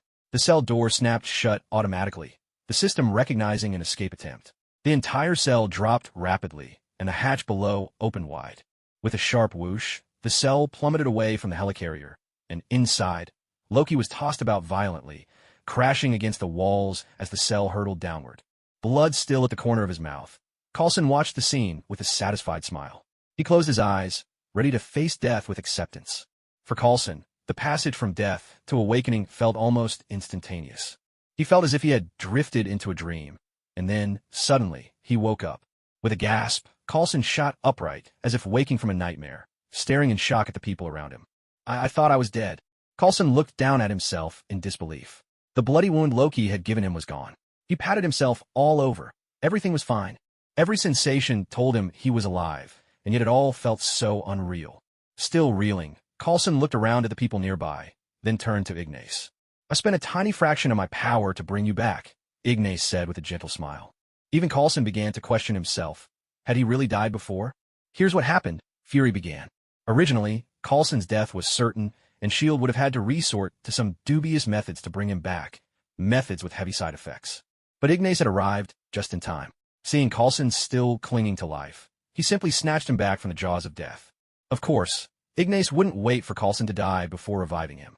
He wasn't ready to reveal his resurrection spell to the world just yet. With such a power, the temptation would be overwhelming, enough to make those in high places lose all sense of reason.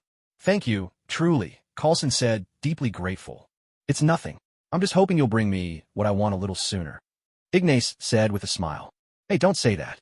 We've already paid. Fury looked at Ignas helplessly. They'd already settled the bill. For the money you gave me, let's just call a friend's discount. Ignas showed no mercy to Fury. After all, back then, Coulson had been on the brink of death, and if not for him, even SLD's doctors wouldn't have helped much. At best, they could have used their own methods to revive him. What about Dr. Banner? Coulson asked, puzzled. The two of us tried everything to beat the Hulk into submission, but he still refused to go back. So, I blasted him off the ship. Ignas explained, leaving Coulson speechless. When it comes to subduing the Hulk, he's the only one for the job. And Loki? Thor hurriedly asked. I threw him off too, used that prototype machine. Coulson chuckled, then recounted how he'd tricked and blasted Loki, ultimately locking him up. Oh no! Thor was astonished. His cunning brother had finally been thoroughly fooled and taken for a ride. Oh no! Out in a desolate wilderness, deep inside a massive crater, a hand clawed its way out of the shattered remains of a prison cell. Loki let out a cry of pain. He certainly didn't have Thor's abilities. Before the cell hit the ground, he hadn't managed to escape. This time, he'd taken quite the fall. Loki reached behind himself, searching around until, with a sharp yank, he pulled the scepter out from where it had gotten stuck. This! Loki gasped, pain shooting through him. He tossed the scepter aside and glared at the hint of crimson smeared on its tip. His heart filled with fury. The red was as vivid as the pain in his body and spirit. Clambering out from the wreckage, Loki leaned on the scepter, trying to think of a way to get to New York. He limped along, looking utterly wretched. Come pick me up. Ow. Sometime later, in a back alley of a small town, Loki dispatched a local thug, took his phone, and called his mercenaries on Earth, instructing them to fly in with a fighter jet. Suddenly, a prickly weed brushed against his backside, sending a jolt of pain through him and making cold sweat bead at his brow. Damn it! His furious curse echoed across the wilderness. The sensation of falling from the sky. He'd never forget it for as long as he lived. You fell from the sky. A voice lingered in the air, echoing in his ears. Banner woke from his stupor, sitting up in confusion and looking around. He found himself in an abandoned factory, a gaping hole smashed through the roof above him. The stone floor and steel pipes around him were shattered and bent. He sat in a crater, with the ground outside buckled up from his impact. Holding his aching head, Banner looked up at the man beside him. Did I hurt anyone? There's no one around here, but you scared off all those pigeons. The security guard explained. Lucky me, Banner replied, awkwardly. Hulk makes a mess, Banner cleans it up. As the two continued talking, the guard picked up a pile of clothes. You crashed right through the roof, huge, green, and while not wearing a thing. He tossed the clothes to Banner, making Banner even more embarrassed. Meanwhile, aboard the helicarrier, he wants people to throw flowers at him, to bask in attention, to have a monument that scrapes the sky, with his name engraved for all to see. Stark analyzed Loki's mentality, but suddenly sensed trouble. With a curse, Stark realized exactly where Loki was headed. Stark Tower. It had all the energy Loki could need, and it was the perfect stage for him to make his grand entrance, to let the victor show off to the world. Without another word, Stark rushed to suit up and head back at once. Loki might not be as strong as Thor, but make no mistake, he's still tough. Soon, Hulk would give Loki quite the pounding, but the fact that Loki didn't end up dead or crippled was impressive in itself. Based on Thor's description of Loki's condition, Stark and the others were sure Loki wouldn't die from a fall like that, which meant that the mercenaries who'd escaped with Loki would soon be back, ready to kick off the real battle. Shortly after, New York, the rooftop of Stark Tower. Dr. Selvig had set up all the instruments, making sure they could power themselves. From the horizon, the golden-red Iron Man suit streaked through the sky. Stark landed in front of Selvig and called out urgently. Shut down, Dr. Selvig. It's too late. There's no way to stop it now. Selvig shook his head, turning to look at the device that was about to open the portal. He looked up at Stark, eyes ablaze with fanatic excitement. She's got something to show us. A brand new universe. Whatever. Stark sighed in resignation, raising both arms and blasting the portal device with twin energy beams. Instantly, a glowing shield shimmered around the machine, absorbing Stark's attack. A blue beam shot out, slamming Stark back. At that very moment, Loki's aircraft appeared above Stark Tower. Fire! Loki commanded, and the ship's weapons locked onto Stark, unleashing a hail of bullets. Damn it! Stark cursed, dodging rapidly in his suit. Up above, a silver beam lanced down from the sky, blasting through Loki's aircraft. A silver suit of armor descended, landing on the Stark Tower helipad, Ignas piloting his nanosuit. A moment later, The nanosuit transformed into a pair of sunglasses, which he pocketed with ease. "Looks like you're enjoying the gift I gave you," he said. Stark landed on the helipad as well, retracting his nanosuit. "Not too impressive, really," Ignas said with a smile, though Stark didn't buy it for a second. He couldn't believe there was anything on Earth more advanced than his own armor. Meanwhile, the jet Loki was riding in was trailing smoke and in a steep dive, spinning wildly through the air as Loki wailed in distress. With his constitution, being tossed around inside the aircraft normally wouldn't bother him much. But his injured backside hurt like hell. At the edge of the sky, a figure streaked toward them at incredible speed. The nanosuit dissolved as Esdeath touched down on the helipad, took off her sunglasses, and strode over to wrap Ignas in a hug. "Wait a minute, where did you get a second nanosuit?" Stark looked at Esdeath in shock, then turned to Ignas. "It's not that difficult, really," Ignas replied with a grin, turning to head inside. Stark was dumbfounded. He was a genius, able to master an entire discipline in a single night. Could Ignas really be just as brilliant? Unbelievable. Stark found it hard to accept. Ignas walked into the living room, still smiling. With two super genius curse spirits at his side, all he needed was a quick lesson, and he could easily discuss the principles behind Stark's armor as if he'd invented them himself. "Damn, I'm not the only one who can build armor anymore," Stark grumbled, taking the drink Ignas handed him. Just before this exchange, Thor landed with a crash, Mjolnir in hand, descending from the sky at breakneck speed. Boom!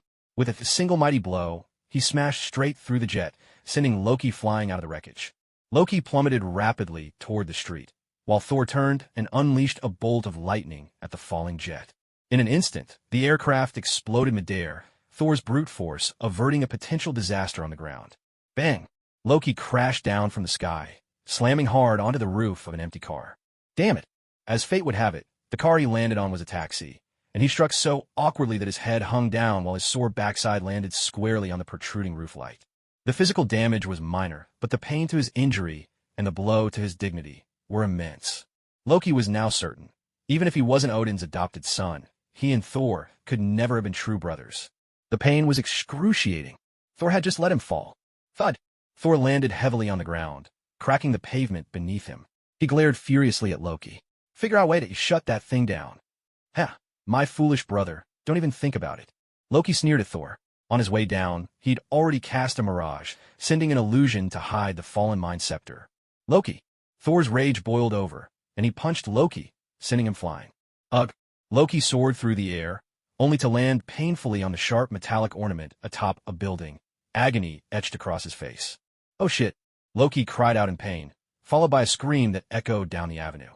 Striding over in anger, Thor yanked Loki down from where he was hanging, not the least bit gentle. "Damn you, brother. You almost got me impaled on something else." Loki glared at Thor, furious. The sharp metal ornament from before had nearly grazed his precious parts. "Tell me how to shut that thing down." Thor ignored Loki's miserable state and roared at him. "The Chitauri army is coming. No one can stop them. Thor, I've won. I am the king of Earth." Gritting his teeth through the pain, Loki managed a twisted grin at Thor. Spreading his arms wide, he laughed madly. Bang! Thor's fist crashed down, trying to knock some sense into his crazed brother. Damn it! In the distance, beyond the sound of the blow, came Loki's anguished howl as his backside suffered yet again. A king who almost lost his crown jewels? Banner strolled over from afar, teasing with a smile. Honestly, seeing Loki get what he deserved did wonders for Banner's previously simmering anger. "Ha ha ha, my time has come." Suddenly, Loki burst into manic laughter. Thor and Banner quickly followed his gaze up to the sky. A beam of light shot up from Star Tower, piercing the clouds. In the sky above, a portal began to form, swirling wider and wider. Beyond that swirling black and blue gateway lay the dark expanse of space. In the next instant, waves of Chitauri warriors on flying skiffs poured through like a swarm of locusts, descending upon New York. Oh my God! On the sidewalk, a little boy stared up in shock, his ice cream falling with a splat onto the ground. Following the child's stunned gaze, busy office workers and passers-by all looked up, necks craned. For a moment, the air was filled with a chorus of astonished exclamations. Chaos erupted as people saw the Chitauri soldiers charging towards them. Panic swept the crowd, and everyone scrambled to escape. Ah! Help! No, no, no! The Chitauri turned their weapons on the fleeing people, firing energy blasts that cut down anyone in their way. Meanwhile, inside the building, Ignas and Stark set their glasses down at the same time. Without hesitation, Stark donned his armor and shot out of the tower, rocketing skyward to meet the enemy. Ignas glanced at Esdeath, and the two shared a smile. Do you like war? Then let's have it. They stood atop the helipad, eyes fixed on the Chitauri diving toward them, and moved as one. Countless ice spears materialized in an instant. Esdeath unleashed them, impaling the oncoming Chitauri in a deadly hail. Damn it! Stark, piloting his nanotech suit, streaked across the sky, a swarm of Chitauri skiffs in hot pursuit behind him. Stark looked up at Ignatius and Esdeath on top of the building and hurried over to ask for help. Guys, I need your help. Stark quickly contacted Ignatius. Up on the building, Ignatius glanced his way. Stark swerved sharply, just as a squadron of Chitauri flying units sped straight toward Ignatius. Standing behind Ignatius, the big boss joined him in casting a spell. A ball of green magical energy formed between their hands, then in a flash, erupted into a terrifying green shockwave that surged toward the attackers. A deafening rumble swept through the air. The shockwave instantly wiped out the Chitauri squad, and at the same moment, a mystical mushroom cloud, visible only to those attuned to magic, rose skyward, shattering every window in Stark Tower. Thanks, guys. Stark glanced at the now-ruined Stark Tower, then quickly sped away in his suit. Out on the street, Thor swung his hammer at Loki once more. Loki vanished, and the hammer smashed straight into a car behind him, destroying it in a spray of metal and glass. Foolish. Loki reappeared behind Thor, clutching the scepter. A beam of energy shot out, sending Thor flying. For these insignificant mortals, you, my own brother, stand in my way? Today I will conquer Earth. I'll make you watch. Loki roared. Thor was still struggling to his feet when Loki fired the scepter again, sending him hurtling backward. Just as Thor tried to rise, another blast struck him, knocking him down once more. God of Thunder? To hell with your thunder. Fury and resentment burning in his heart, Loki unleashed yet another beam at Thor, determined not to give him a chance to recover. Thor managed to raise Mjolnir just in time, blocking the blast, then retaliated, sending a bolt of lightning crashing toward Loki. A crack of thunder split the air, but Loki's form flickered and vanished. Thor had struck nothing but a phantom. My foolish brother. With a sudden, wet thud, Loki appeared behind Thor and stabbed at him with the scepter. Thor spun around and landed a powerful punch, sending Loki flying. Loki, you bastard! Look at what you've done! Thor, furious, advanced with his hammer ready to strike his brother. But in the next instant, a roar echoed down the avenue. Dr. Banner was transforming. The air trembled as his body swelled, and in moments he was the massive Hulk. With a single punch, he sent Loki hurtling into a wall. A tremendous crash shook the street. Loki's body crumpled into the wall, and Hulk spat in his direction, tossing out a line that cut deep into Loki's pride before charging off to confront a monstrous new foe. Loki, now embedded in the wall, let out a strangled cry. Hulk's punch was nearly as punishing as the time he'd been smashed into the floor, left dazed and helpless. Loki was utterly defeated, all will to resist drained from him. High above, a gigantic creature soared through the sky, gliding slowly overhead. When it collided with the statues lining the streets of New York, they shattered instantly, as fragile and brittle as toys in its path. From the massive creature's back, waves of Chitauri soldiers poured out, landing atop skyscrapers to attack the civilians inside, or dropping on the streets below to open fire on the scattering crowds. The Hulk let out a furious roar and charged toward the colossal beast. With a mighty leap, he swung his fist with all his strength at the monstrous invader. One punch. That single blow from Hulk brought the enormous creature to an abrupt halt. Its body twisted under the combined force of inertia and Hulk's fist. Then, with a thunderous crash, it collapsed, paralyzed, onto the city street. I think we're in serious trouble. Black Widow's voice crackled urgently through the comms as she looked up at the sky. More and more gigantic troop carriers were pouring through the portal, descending on New York in an unending stream. Oh my God! Down on the street, police officers helping to evacuate the crowd looked up in shock and disbelief. At Stark Tower, Ignas sent a Chitauri pilot flying with a single punch as the enemy swooped toward him. He snatched the fallen foe's weapon and, raising it, quickly took aim at the other incoming Chitauri soldiers. A beam of light shot out from the weapon, striking and destroying a Chitauri flyer in midair. Without hesitation, Ignas turned and fired at more enemies swarming in from different directions. This thing's pretty fun, though it's a bit on the weak side, he commented. Back to back with Esdeath, he gathered a multitude of ice shards, while she summoned a glowing orb of sorcery. In the blink of an eye, 2 large squadrons of Chitauri flyers swooped in, surrounding them. Countless ice shards erupted, flying forward in a deadly barrage, while the orb of sorcery transformed into a devastating shockwave that blasted through the ranks ahead. A rain of Chitauri soldiers was impaled by the ice, tumbling down like dumplings dropping into a boiling pot. On Ignas's side, a terrifying sorceress explosion erupted, forming a mushroom cloud that obliterated huge numbers of Chitauri flyers in an instant. "Look up! Big trouble incoming!"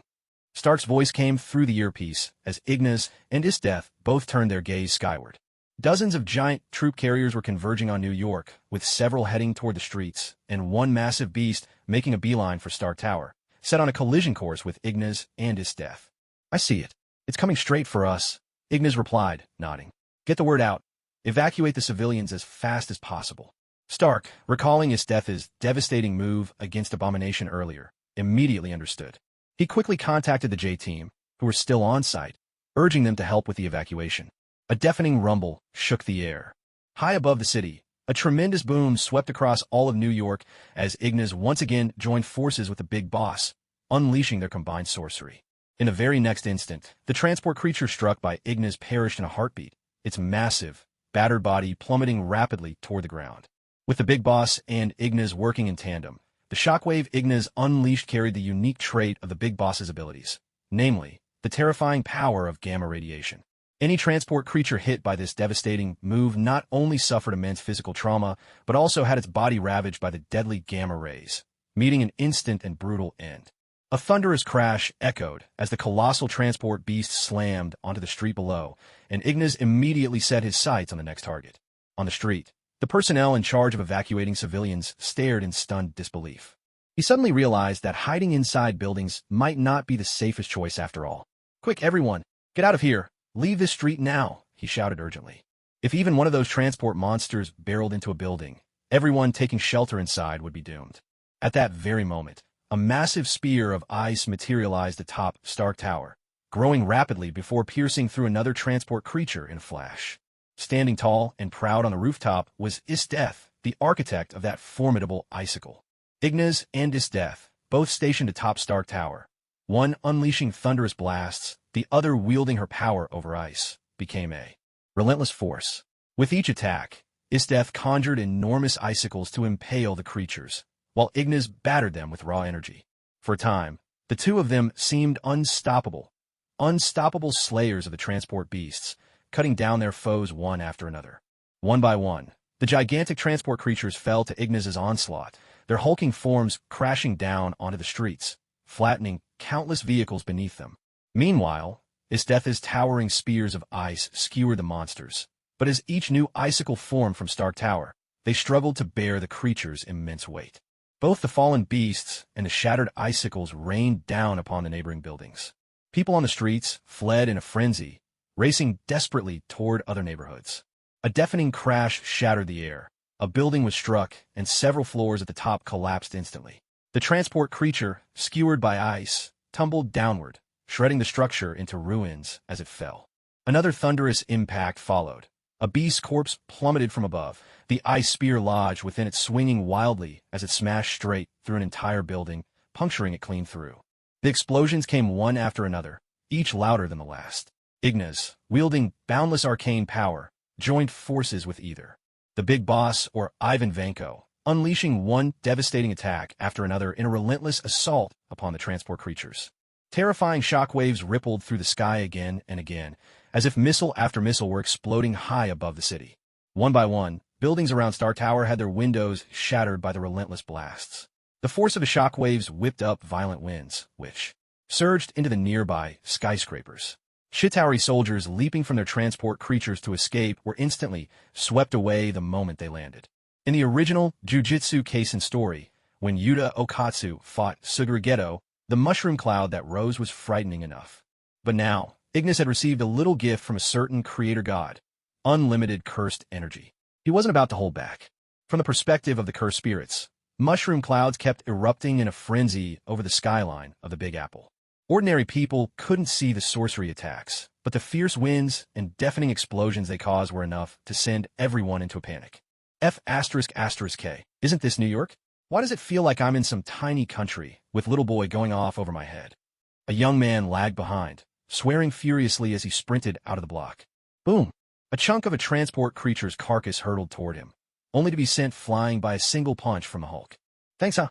The young man turned to offer his thanks, but when he saw the massive green figure, he was petrified. With a thunderous roar, the Hulk bellowed at him. The young man trembled from head to toe and dashed away without a second glance. Ladies and gentlemen, my goodness, look at this. Are we finally seeing the true power of these two? A reporter huddled inside a shop far from Stark Tower, filming through the glass. Her cameraman had already fled in terror, but she remained, clinging to her professionalism. Are he and his wife really protecting us? It doesn't seem like they care about our safety at all. It's as if they're just indulging in the thrill of war, delighting in the chaos of battle with reckless abandon. As she zoomed in for a closer shot of the pair, her commentary grew increasingly biased. The next moment, a Chitauri soldier was blasted through the air by an explosion, crashing onto the street outside. Suddenly, a sharp weapon shot through the shattered storefront window with a crash and embedded itself in the wall right beside the reporter with a sickening thud. With a startled cry, the reporter collapsed to the floor, trembling, a puddle spreading out beneath her. Her camera fell with a clatter, and, as it rolled, it caught a live shot of her embarrassing accident. In the very next instant, another Chitauri soldier burst into the shop, raising its weapon and firing a beam of light. The screen went blindingly white, leaving viewers around the world stunned and bewildered.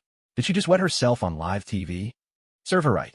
While heroes risk their lives to save the world, she's busy smearing their names. God won't protect her. Buddha won't protect her, either. Jesus won't bless her. The Greek gods won't meddle in this. The Norse gods won't meddle in this. The Chinese gods won't meddle in this either. In an instant, a flood of netizens from around the world, fed up with this reporter, descended on the internet, leaving a barrage of sarcastic comments.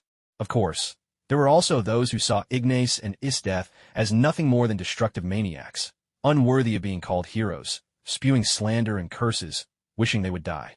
But Ignas and Esdeath paid them no mind whatsoever.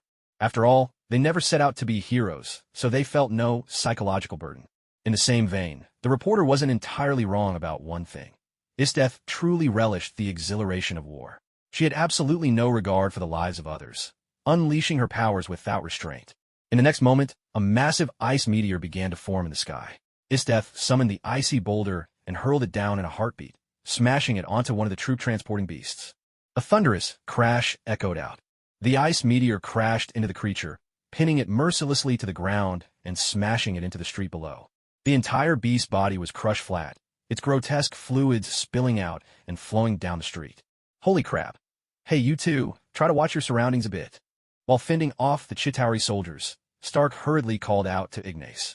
He knew Esdeath couldn't care less about collateral damage, but he genuinely worried that Ignas would end up cancelled online, branded as a supervillain. To the nearby Ahura Ryu, Ignas and Esdeath's actions were so reckless that he could have screamed himself hoarse. What exactly are you two protecting anyway?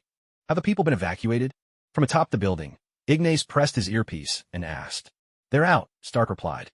Then that's all that matters. Ignas nodded and resumed his assault on the transport beasts.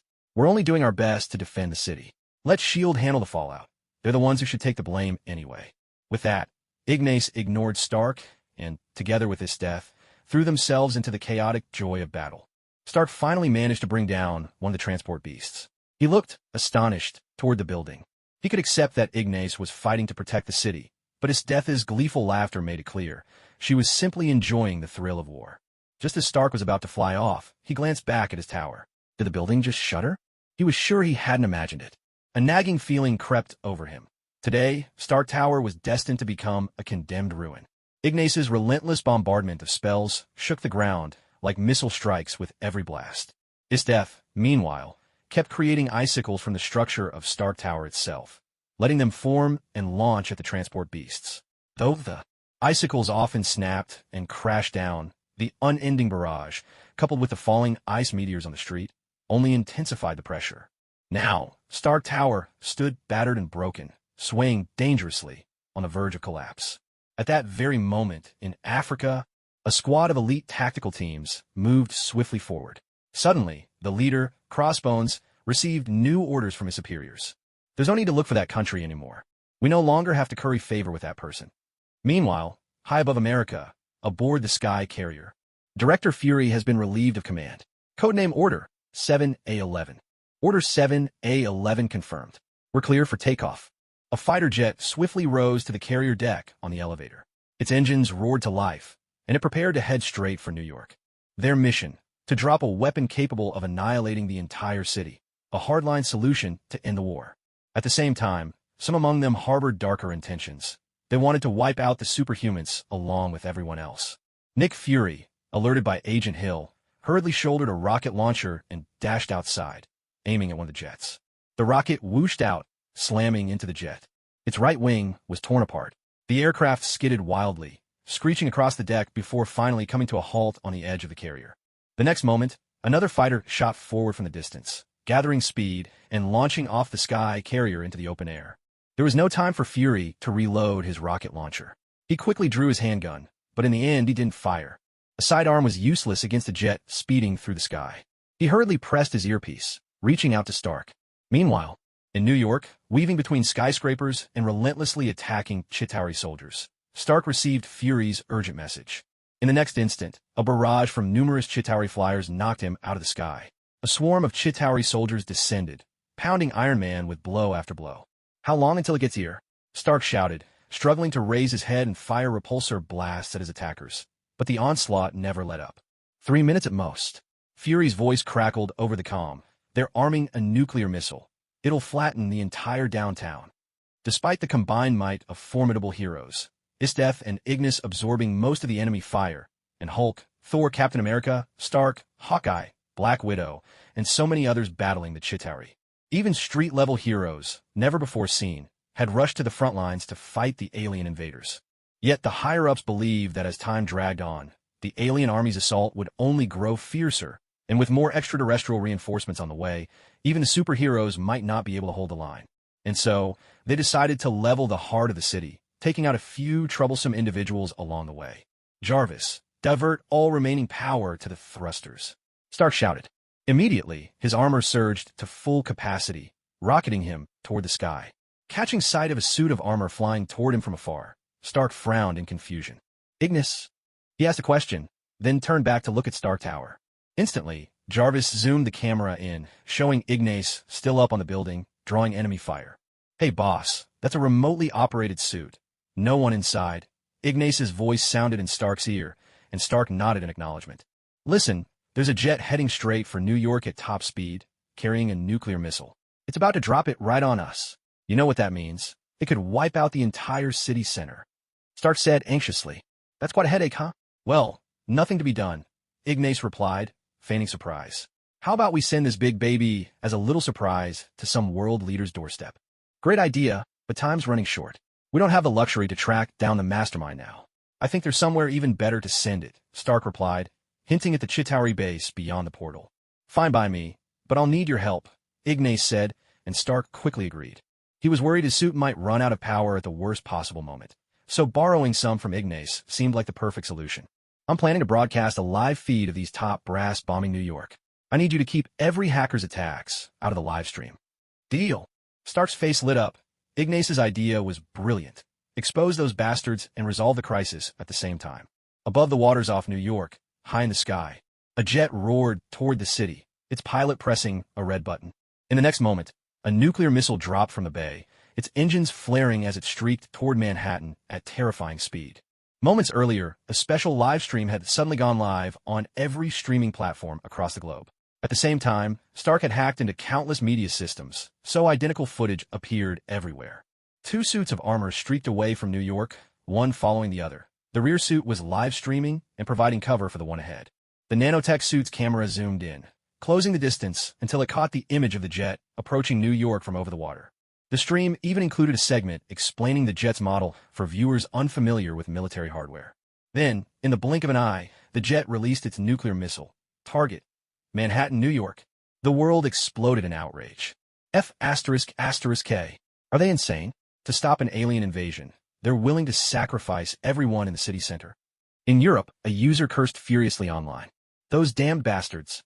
How could they just go ahead and do this?"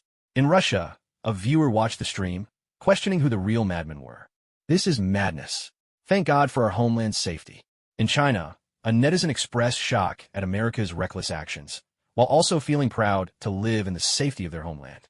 "Guys, look, America's enormous cherry blossom has bloomed," someone exclaimed online, the phrase dripping with irony. In Japan, another viewer watched the live stream and left a comment, barely hiding their schadenfreude. Within moments, countless people from around the world flooded the comment sections, some in shock, some condemning what they saw, and a few even reveling in the chaos. America's top officials, along with Hydra, were now in a frenzy. They desperately tried to shut down the live streams, but there were always skilled individuals working against them. They hurried to contact domestic media companies, demanding the live streams be taken down and the comment section silenced. Yet, media companies around the globe, beyond their reach, continued broadcasting live. Unless they could physically reach every major foreign media outlet and pull the plug themselves, for now, they could only watch helplessly as the footage spread worldwide. Unfortunately for both the Americans and Hydra, there were plenty of countries out there that they couldn't control or were openly hostile to them.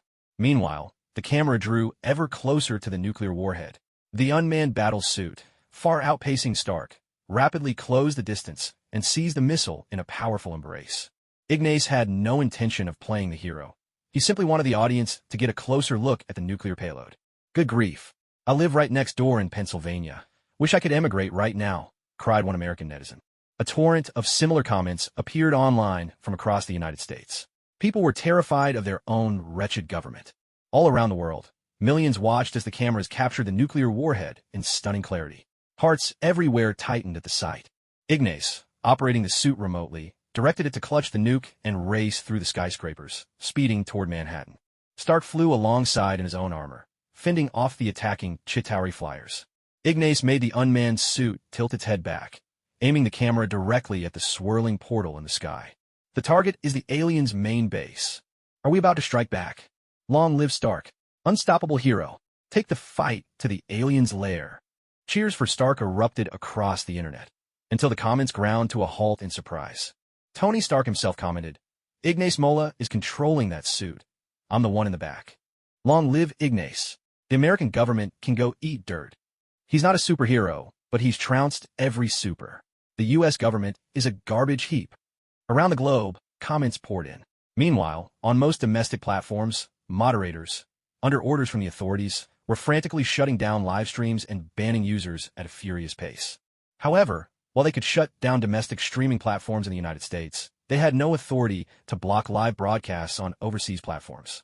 In that instant, even before the nuclear missile crisis was resolved, the American government's reputation had already been dragged through the mud for the whole world to see. The unmanned battle suit clutched the nuclear missile tightly and raced upwards toward the portal above Stark Tower. 30 seconds until the nuclear bomb detonates. Ignas's voice rang out in the livestream. After Fury briefed Stark on the unfolding events, Stark instructed Jarvis to begin the countdown, sharing the ticking numbers with Ignas and streaming them to viewers around the globe. Suddenly, every livestream flashed with a red border and a rapidly decreasing countdown. Anxiety swept across countless viewers as the numbers ticked down. Meanwhile, Black Widow arrived on the rooftop of Stark Tower with the scepter Thor had snatched from Loki, ready to shut down the portal device. The portal pulsed with raw energy, something only the scepter could close. Ms. Natasha, please hold on for a moment. I have a special gift to deliver to the Chitauri as a token of our hospitality. Ignas's voice echoed in Black Widow's earpiece.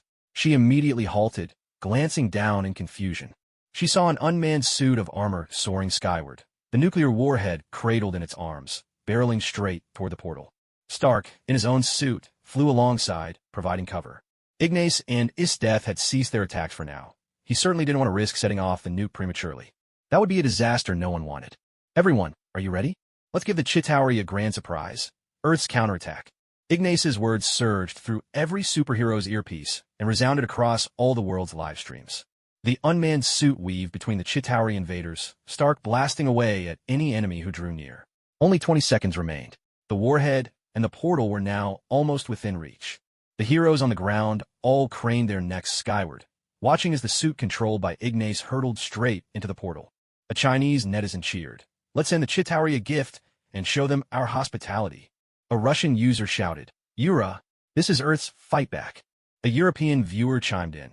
Dear Chitauri friends, hope you enjoy this romantic surprise. Other spectators from around the world joined in. We can't see it, but I can imagine it. Out there in the unknown cosmos, the Chitauri's home world is about to be lit by a beautiful firework. With a burst of speed, the unmanned suit plunged into the portal, taking the nuclear warhead into the depths of space and aiming it directly at the Chitauri's massive war fortress. In an instant, the unmanned battle suit lost all contact with Ignas and the rest of the world. Without anyone at the controls, it clung to the nuclear missile and, following its pre-programmed instructions, shot toward the enemy war fortress at full speed. Every ounce of its remaining power surged to life, engines blazing as the suit rocketed the warhead straight at the Chitauri stronghold. Even then, it continued recording, and in front of the camera, a countdown, different from the detonation timer, suddenly hit 0. According to its preset orders, the suit released the missile and pitched itself toward the portal. At that very moment, the detonation countdown also reached 0. The nuclear warhead struck the fortress, and in the blink of an eye, the Chitauri base exploded in utter silence. Dazzling light blossomed in the darkness of space, and a tremendous fireball devoured the fortress, wave after wave. Outside, all Chitauri troop carriers and mechanical soldiers instantly lost control, plummeting helplessly from the sky. Black Widow quickly raised the Mind Scepter to the portal device and shut down the gateway. The portal shrank, smaller and smaller, until it finally blinked out of existence. We did it! A shame we didn't get to see the explosion at the Chitauri headquarters. Humanity's victory. Pity we missed the fireworks of triumph. Online, netizens around the globe flooded the internet with frenzied comments, lamenting that there was no footage of the blast. In the very next moment, as the portal disappeared, the powerless unmanned suit tumbled out of the gateway and plummeted toward the ground below. Catch it! That's the proof of certain people's dirty deeds, and the evidence of humanity's victory. Stark shouted urgently to Thor. Thor swung Mjolnir with a flourish and instantly soared into the sky, snatching the falling suit out of midair. Stark hurried over, with Ignas and Esdeath rushing down from Stark Tower to join him. On the street below, Loki was dragging himself along the ground, inch by inch in the opposite direction from the superheroes, clearly trying to make his escape. Suddenly, a barrage of footsteps thundered his way. A sense of dread swept over Loki. He turned to see himself surrounded on all sides. The heroes glared at him with righteous fury. Hulk clenched his fists menacingly, and Hawkeye aimed an explosive-tipped arrow right at Loki's head. Ignas and Esdeath stood at a distance, waving at him. Loki shot them a puzzled look. "Stand aside, fellas," Ignas said, and the superheroes immediately parted. "Crab baskets," Loki yelped, a strange phrase, but something told him this guy definitely meant trouble. With a deafening blast, a shockwave slammed into Loki, sending him flying. In a flash, Esdeath snapped her fingers, and Loki was instantly sealed inside a block of ice. "You call yourself a god? I've never seen a god so pathetic," Ignas said with a dismissive wave. "Weakling," Esdeath added with a scoff. With that, Ignas took her hand, and the two of them turned to leave. Captain America stayed behind to keep an eye on Loki, while Stark hurried to catch up with Ignas. "Hey, listen, partner, let's forget about the company tomorrow. Ever tried Turkish kebab? There's a place just 2 blocks from here.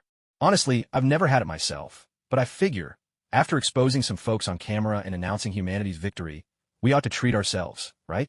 Celebrate a little." Stark chattered on, quickening his pace to keep up.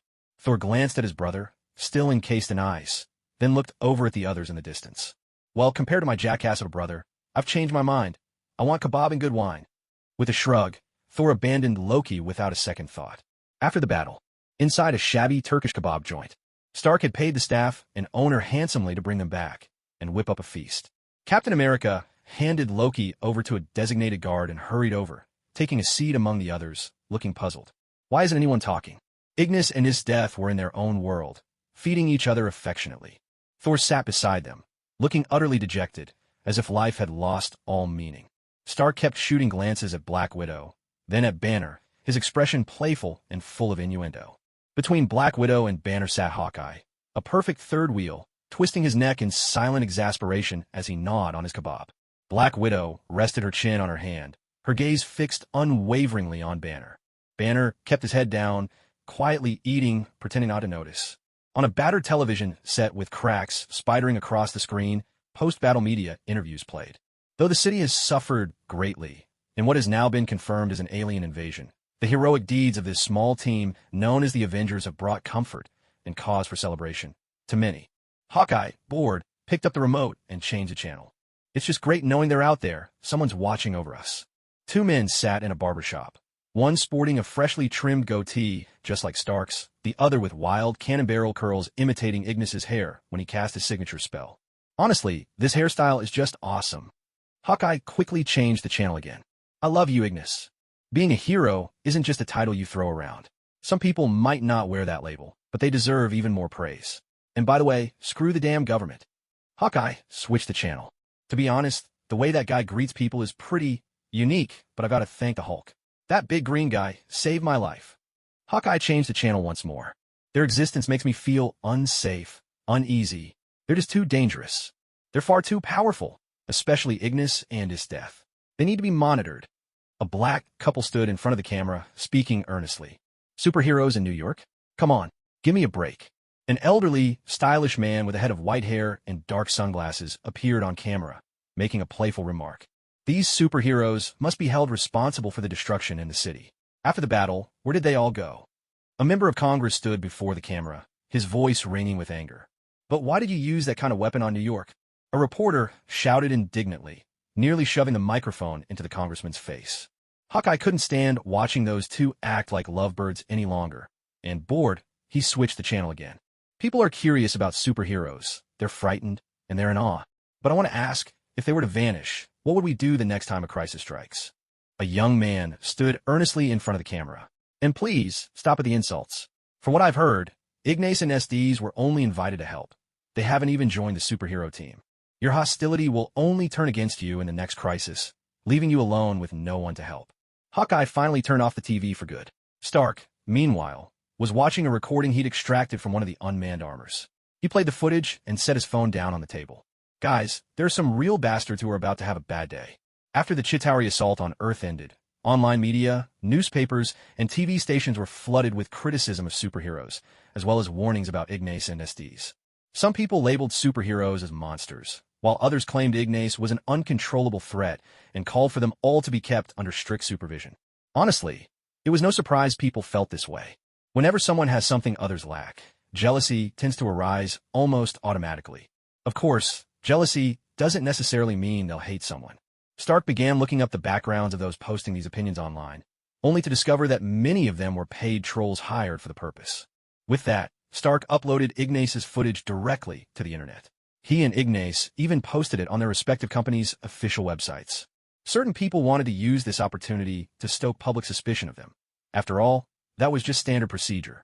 For some professional agitators, manipulating public sentiment in America was as easy as breathing. But just as they began to push the narrative and steer public opinion against the heroes, Stark released the footage.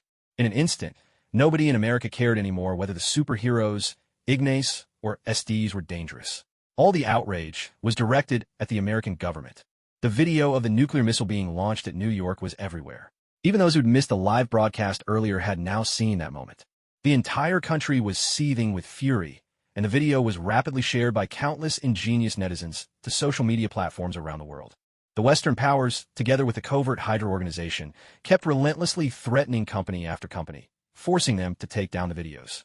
Yet, countless backups kept appearing, continually uploaded to other platforms by the vast and resourceful online community. Whenever a video was deleted, someone would re-upload it.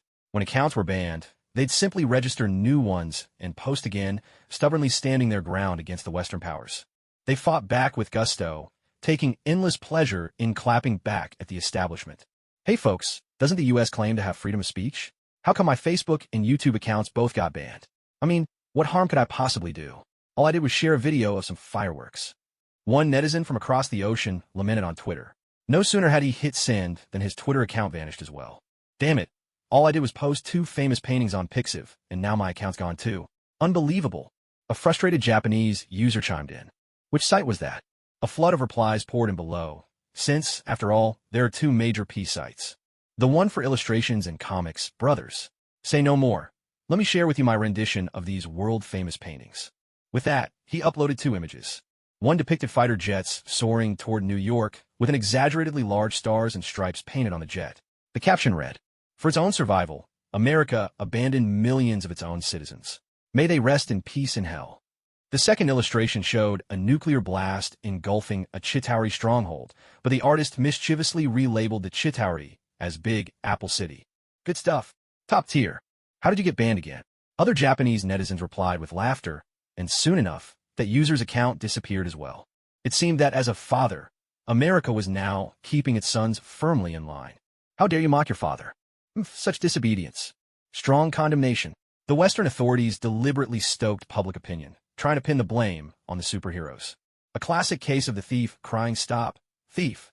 Their plan has completely backfired. China issued a stern condemnation of the Western powers' actions. In an instant, the scheme to shift blame onto the superheroes fell apart. No one believed it anymore. Several days later, Allentown, Pennsylvania. On a road beside a bank, a man and a woman sat in a car, each taking deep breaths, trying to steady their nerves. Don't. What? I know what you're about to say, don't. The woman, wearing a pink knit hat, sat in the driver's seat and glanced at her boyfriend. I think we should back out, the man admitted, a hint of fear in his voice. Benny, it's too late, the woman replied regretfully, looking at him. Come on, Claire, we're not cut out for this. I get it. No, you don't. I do. The young couple kept arguing, their struggle caught between the voice of conscience and the allure of a comfortable life. I could do this. A gift falling from the sky. Surely that's a sign of good fortune. The girlfriend lowered her gaze to the mysterious weapon in her hands and hurried to speak. How do you know it's a good sign? The boyfriend looked at her, utterly bewildered. It's the feeling you give me, because you fixed it. She quickly replied. Aren't you always saying we should live better, have a better life? Together, they turned their eyes to the weapon. So, I've decided I won't beg for handouts anymore. We'll take matters into our own hands. I hope you're right, the boyfriend said, glancing at her. She immediately nodded. I'm always right, especially about choosing to be with you. In that instant, her words gave him all the courage he needed, and what had started as a reckless, spur-of-the-moment heist was now set in motion. Benny pulled a black woolen mask over his head. Claire donned her pink adventure cap, and after a quick, nervous kiss, Benny hefted the heavy alien weapon and dashed with his girlfriend toward the bank. As they ran, Claire's eyes widened at the sight of a supercar parked beside the bank. The car's windows were cloaked in black, opaque one-way glass. She tapped Benny's shoulder and pointed. What if we make our getaway in that supercar? I've never driven one in my life. She looked at him with a longing that was impossible to resist, and he nodded at once. After all, if they were about to commit armed robbery, what was a stolen car on top of that? Besides, the car they'd come in had been stolen by her anyway. Benny raised the alien weapon and fired a beam of light straight ahead, instantly blasting apart tables and chairs in a shower of debris. Then, without hesitation, he turned and unleashed another beam at the counter, tearing part of it apart and sending the staff flying. With his girlfriend in tow, Benny charged the counter, reaching over to frantically scoop up handfuls of cash. Meanwhile, in the supercar parked beside the bank, Ignas gave a helpless shake of his head. He'd only brought Esdeath out for a little vacation, a getaway, just for the two of them. They'd stopped here for a drink, but now, thanks to these would-be bank robbers with a taste for the extravagant, their quiet afternoon had been interrupted. He hadn't planned on playing the hero, but if these two insisted on tempting fate, what choice did he have? Inside the bank, the big boss stood watching the couple as they frantically stuffed money from the counter and even from the customers themselves, but never once thought to break into the vault. The boss could only shake his head. So unprofessional. The cash out here is just a tiny fraction of what's in the vault. He sighed, watching the would-be robbers with their flashy gear, but not much in the way of brains. A short while later, Benny and Claire burst out of the bank, a sack of cash in hand, and made a beeline for Ignas' supercar. Open the door. Out now. Benny raised the alien weapon, pointing it at the car window as he shouted. The window slowly rolled down, and Ignas looked at them. Took your fancy sports car for a spin, only to end up getting robbed. So, my beautiful lady and handsome gentleman, tell me, how should I deal with the two of you? Benny and Claire froze for a moment. Was that Ignas? Recalling Ignas' mysterious and formidable abilities, Benny's hand gripping the heavy alien weapon didn't tire, but it began to tremble. He was afraid. Darling, what are you hesitating for? People die when they're killed, and he's the one with an alien weapon pointed at his head. He should be the one who's scared. Claire called out urgently, helping Benny regain his composure. He quickly nodded. Then, he glared furiously at Ignas. You damn monster, get down here right now, or tomorrow's headlines will be all about your brains being blown out. Are you sure I'll be the one with my brains splattered? Not you. Ignas took a sip of his drink, casting a disdainful glance at Benny. That's right. I mean you. Get down here now. Benny roared, then raised the alien weapon and fired a shot, sending a fast-approaching J-car flying in the distance. Why don't you two take a look behind you? There's a surprise waiting. Ignas smiled at the pair. Benny exchanged a puzzled glance with Claire, then sneered at Ignas. Shut up. Your tricks won't fool us, you bastard. Your little games are pathetic, Claire sneered as well. Drop your weapon, you worthless scum. A cold voice rang out from behind them, Esdeath's. Two icicles hovered menacingly at the backs of their heads, ready to strike at any moment. Benny could feel a bone-chilling cold, that made his whole body tremble. He and Claire slowly turned around, terror in their eyes as they stared at Esdeath looming behind them. "I told you to turn around, didn't I? But you just wouldn't listen," Ignas said with a wry smile. Esdeath stared at them coldly, glanced at the weapon in Benny's hand, and with a snap of her fingers, Benny and Claire were instantly frozen where they stood. She took the alien weapon from Benny's frozen hands, tossed it aside disdainfully, and stomped on it with force. Esdeath, the one who could take down even the most dangerous creatures with her fists and feet, crushed the weapon Benny had just repaired with a single stomp. Loki and Hulk could withstand being frozen solid, but Benny and Claire were just ordinary humans. They didn't stand chance. For normal people, being frozen meant only one thing: game over. After that, the pair were loaded into the car and driven away. Ignas took the opportunity to contact Coulson and give him an update. Not long after, Coulson hurried to the scene aboard a Quinjet, anxiously rushing to check on Item 47. Since the Battle of New York with the Chitauri, all alien soldiers, transport creatures, and alien weapons have become useless. No matter how hard S.H.I.E.L.D. tries to repair them, nothing works anymore. Not long ago, Coulson was discussing the matter of Item 47 with the director. Item 47 refers to one of those alien weapons, the only one that Benny managed to fix and actually get working again. Don't be fooled by the soul-searching conversation those two just had in the car. Before this, they'd already used the alien weapon to pull off a few heists. Fury's plan was simple: capture Benny and Claire, confiscate the alien weapon, and then recruit them into S.H.I.E.L.D. as scientists and agents. What really caught Fury's eye was Benny's knack for repairing alien tech. But then Esdeath stepped in and, without hesitation, froze Benny to death and smashed the alien weapon with a vicious stomp. Coulson could only stare helplessly at the broken weapon and Benny's lifeless body. It looked like the hope for exciting breakthroughs in Chitauri weapon research was gone for good. Meanwhile, Ignas was already driving away from the scene with Esdeath. "Seriously? You just confessed to us about researching weapons of mass destruction, and now you think you can sneak off and study more dangerous tech? Dream on." When Coulson called, Ignas glanced at the screen and promptly declined the call. He looked at his phone, then started browsing the web. Esdeath was at the wheel, driving for him. "What are you looking at?" Esdeath asked, curiosity in her voice. "There are two hot topics online right now," Ignas replied. "One is just how low the bottom line of the American government can go. The other is whether to send war criminal Loki back to Asgard for imprisonment or keep him locked up on Earth." As he spoke, Ignas scrolled further down the page. Someone suggested Loki should get a 500-year prison sentence. "Oh," Esdeath replied with indifference, nodding slightly. None of this concerned her. The only things on her mind were Ignas and war. Ignas left a comment online. 500 years is too light. Asgardians have an average lifespan of 5,000 years. Even though Thor admitted Loki isn't Odin's biological son, Loki's lifespan should still be pretty long. The comments section instantly exploded. If that's the case, should Loki be sentenced to several thousand years? At the same time, in New York, inside a rented apartment, Thor was staying at Jane's place, using her phone to read the online comments, his feelings in turmoil. He and Loki were now unable to leave. After the battle, the cosmic cube vanished. One moment it was there, and the next it was gone while Black Widow's attention was elsewhere. No one knew who had stolen it. Some suspected it was the work of the mysterious cursed spirits rumored to be haunting New York lately. The cosmic cube was lost. Previously, when Loki seized the throne in Asgard, his reckless actions led him to try to use the Bifrost to destroy a certain realm. Thor, in a desperate move, shattered the Bifrost to stop him. Unless he and Loki's father were willing to pay a tremendous price to bring them back, Thor and Loki would have no choice but to remain on Earth for the foreseeable future. Coincidentally, since they stayed behind, internet users on Earth had started discussing what kind of sentence Loki deserved. Thor glanced at his phone and let out a heavy sigh. If they couldn't leave, Loki really might end up convicted. No matter how powerful Loki was, humanity had even greater powers on their side: Ignas and Esdeath. It seemed that Loki's fate was truly sealed. The first god in human history to be sentenced by mortals? Seeing Ignas's comment, Thor felt even more stifled. Ignas actually supported keeping Loki imprisoned on Earth. "Forget it. Loki brought this on himself. I should stop worrying about it," Thor muttered, shaking his head helplessly. Half a month later, New York, Queens, at Life Cradle Corporation.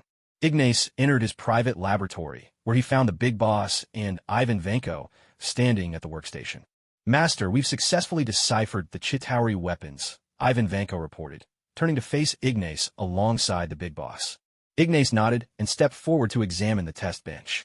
On the table lay two weapons. One was a spear-like device, suitable for close combat and capable of firing energy blasts. The other was a hefty, weighty weapon, precisely the one Ben had repaired. "Excellent. Any progress with the other pieces? Ignas asked, looking at them expectantly.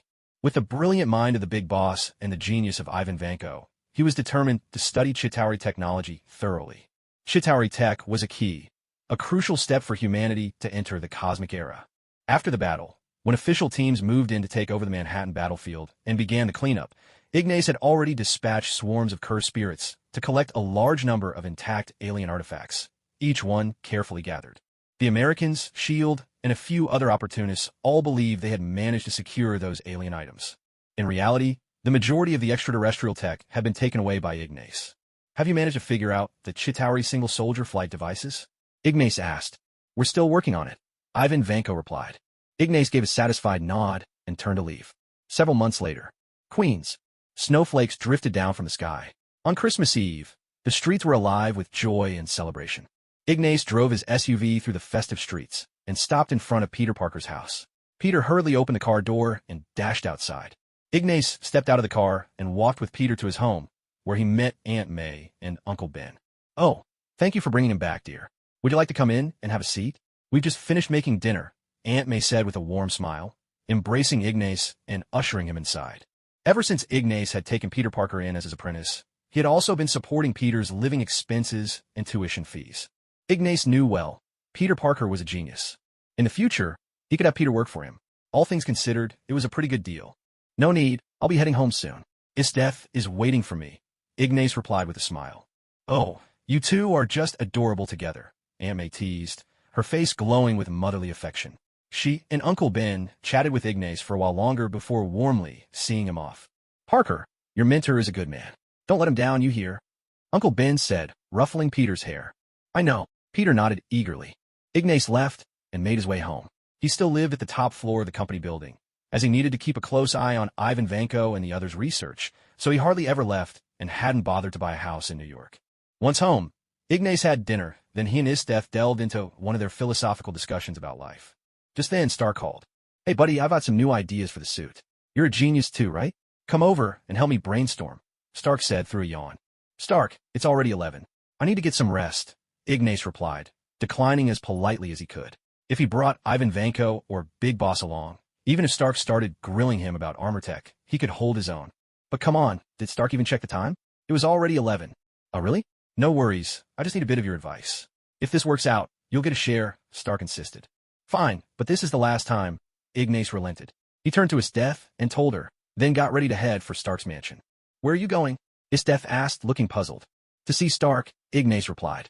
Esdeath's expression instantly soured. No cuddling with her husband tonight. I don't care. You're not allowed to go, Esdeath declared, grabbing him and tossing him straight onto the bed. Ignas sighed in resignation. Life was tough, he thought, echoing Morra's famous lament. Was this what they called the domineering CEO forcing the pure-hearted hero to stay? He couldn't help feeling a little intrigued. An hour later, Esdeath sat in the bedroom, licking her lips in satisfaction before finally letting Ignas go. Much later, outside the gates of Stark's mansion, Ignas arrived, and Jarvis quickly activated the system, causing the door to slide open automatically. Mr. Morra, Mr. Stark is waiting for you in the underground lab, Jarvis announced. Understood, Ignas replied with a nod. He followed the stairs down, making his way to the laboratory. The cursed spirit Ivan Vanko trailed behind him toward the lab as well. Now, stripped of his former memories, the cursed spirit Ivan Vanko felt nothing about coming to Stark's home. Ignas reached the glass door, which Stark had already opened for him. Inside, the place was a chaotic mess. Stark sat disheveled atop a luxury sports car, slowly eating a donut, while armor parts littered the floor in every direction. Mechanical arms were still spraying fire-retardant powder, which drifted down like a thin snowfall. On the display stand where Stark kept his suits, one helmet was badly damaged, sparks flickering from its ruined shell.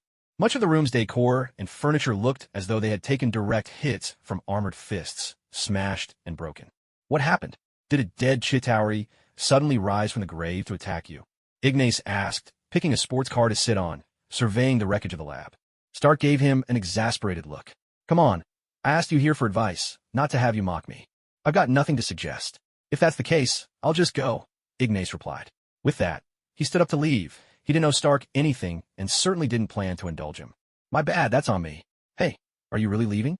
You came all the way from the East Coast to the West. You won't stay a bit and offer a tip. Stark watched as Ignas walked out, ascending the stairs until he disappeared from view. For a long while, Ignas didn't return, leaving Stark at a loss. He let out a weary sigh, a wave of helplessness washing over him.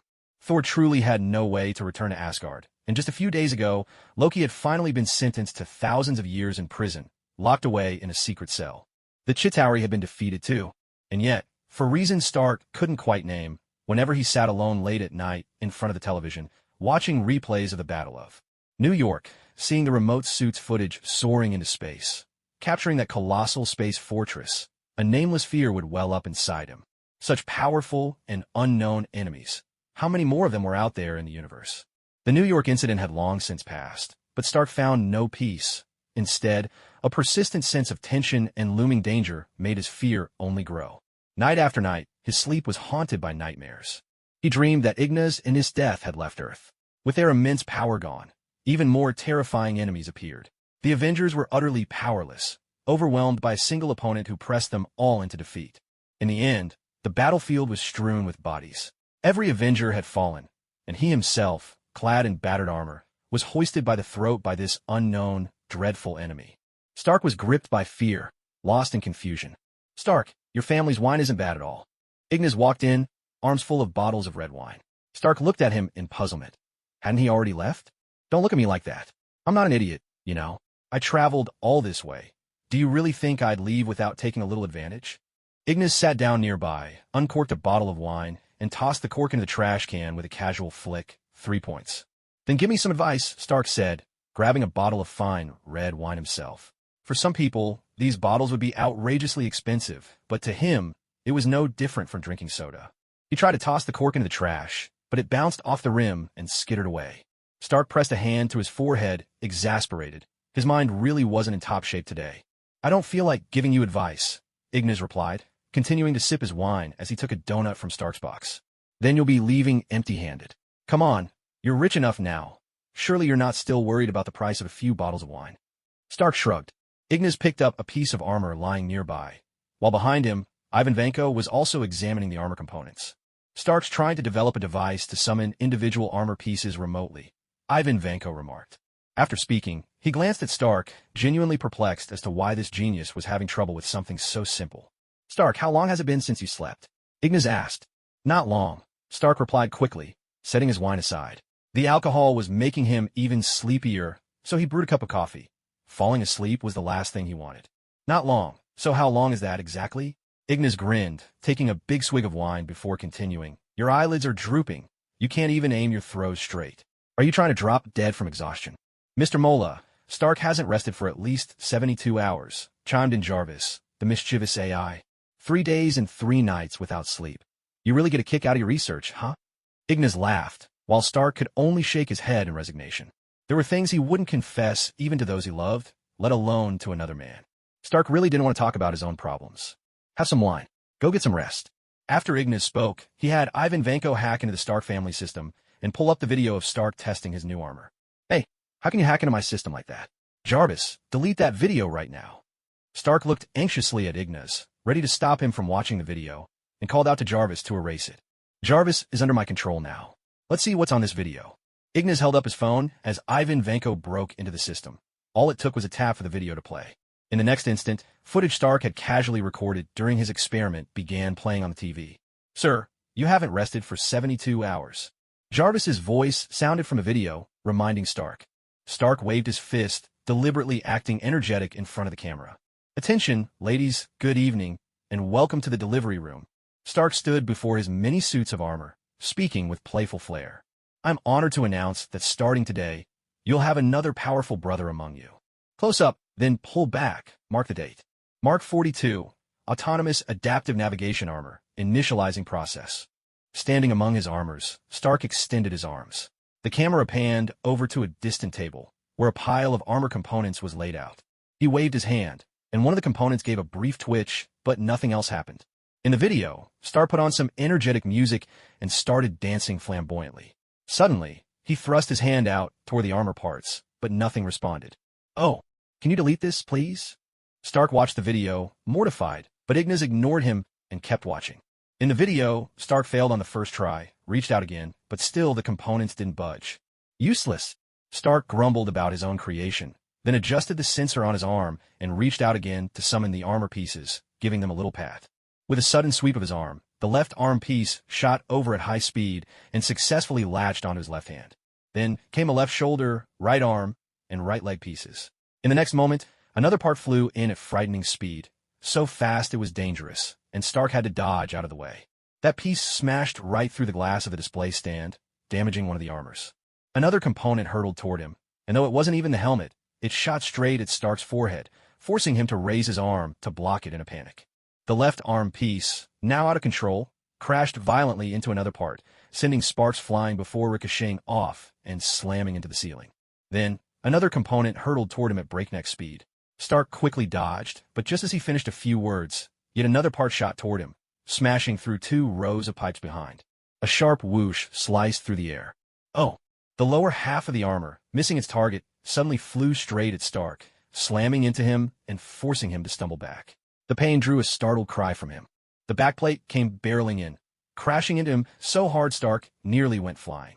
He hastily fired the thrusters on his limbs, steadying himself in midair. Could you take it a little easier? Stark grumbled. In front of the television, Stark watched the footage, sipping his coffee with a look of frustration. On screen, he was suiting up, piece after piece assembling around him, until, with a dramatic flip, the mask snapped into place. He landed with a heavy thud, the sound echoing with authority, utterly imposing. I'm the best. The Stark on the video had barely finished his triumphant declaration when the real Stark, sitting at the TV, jumped up to unplug the power. Ignatius quickly intervened, grinning as he blocked him. In the next instant, a recessed component from the armor display shot out from behind, slamming hard into the suit and sending Stark flying. Armor pieces clattered everywhere. That was fantastic. Ignatius applauded enthusiastically. In his opinion, that last bit was the real highlight. Hey, are you here just to laugh at my expense? Well, congratulations, you got what you wanted. Stark threw his hands up, exasperated. No, I actually came here to give you some advice, Stark. You need to take a break. Ignatius said earnestly. A break? So what? I'm supposed to close my eyes and dream of a future where you're gone and the world is in crisis? Honestly, these days I'm having nightmares every night. The pressure is enormous. Stark couldn't hold it in any longer. He finally confessed the truth. He couldn't sleep. The stress was so overwhelming. He was on the verge of a breakdown. Ignatius studied Stark's face. If he told him there were countless other universes out there, each with their own path, wouldn't Stark have a meltdown on the spot? Stark, you're pushing yourself too hard. In just 3 days, you're almost done with this suit. What's next? Walk off the planet in a month. Out of the galaxy in a year? Come on, man. That kind of pressure will only lead to mistakes. Ignatius tried to reason with him. Then again, he thought Ivan Vanko and the big boss were already close to leaving Earth. After all, Ivan Vanko and the big boss were currently studying Chitauri technology. By researching their personal flight devices and troop carriers, they had uncovered some of the Chitauri's technological secrets. These 2 brilliant jujitsu spirits were relentlessly analyzing Chitauri tech, hoping to extrapolate from it and build a spaceship of their own. By the way, I really should take some time to study Chitauri technology.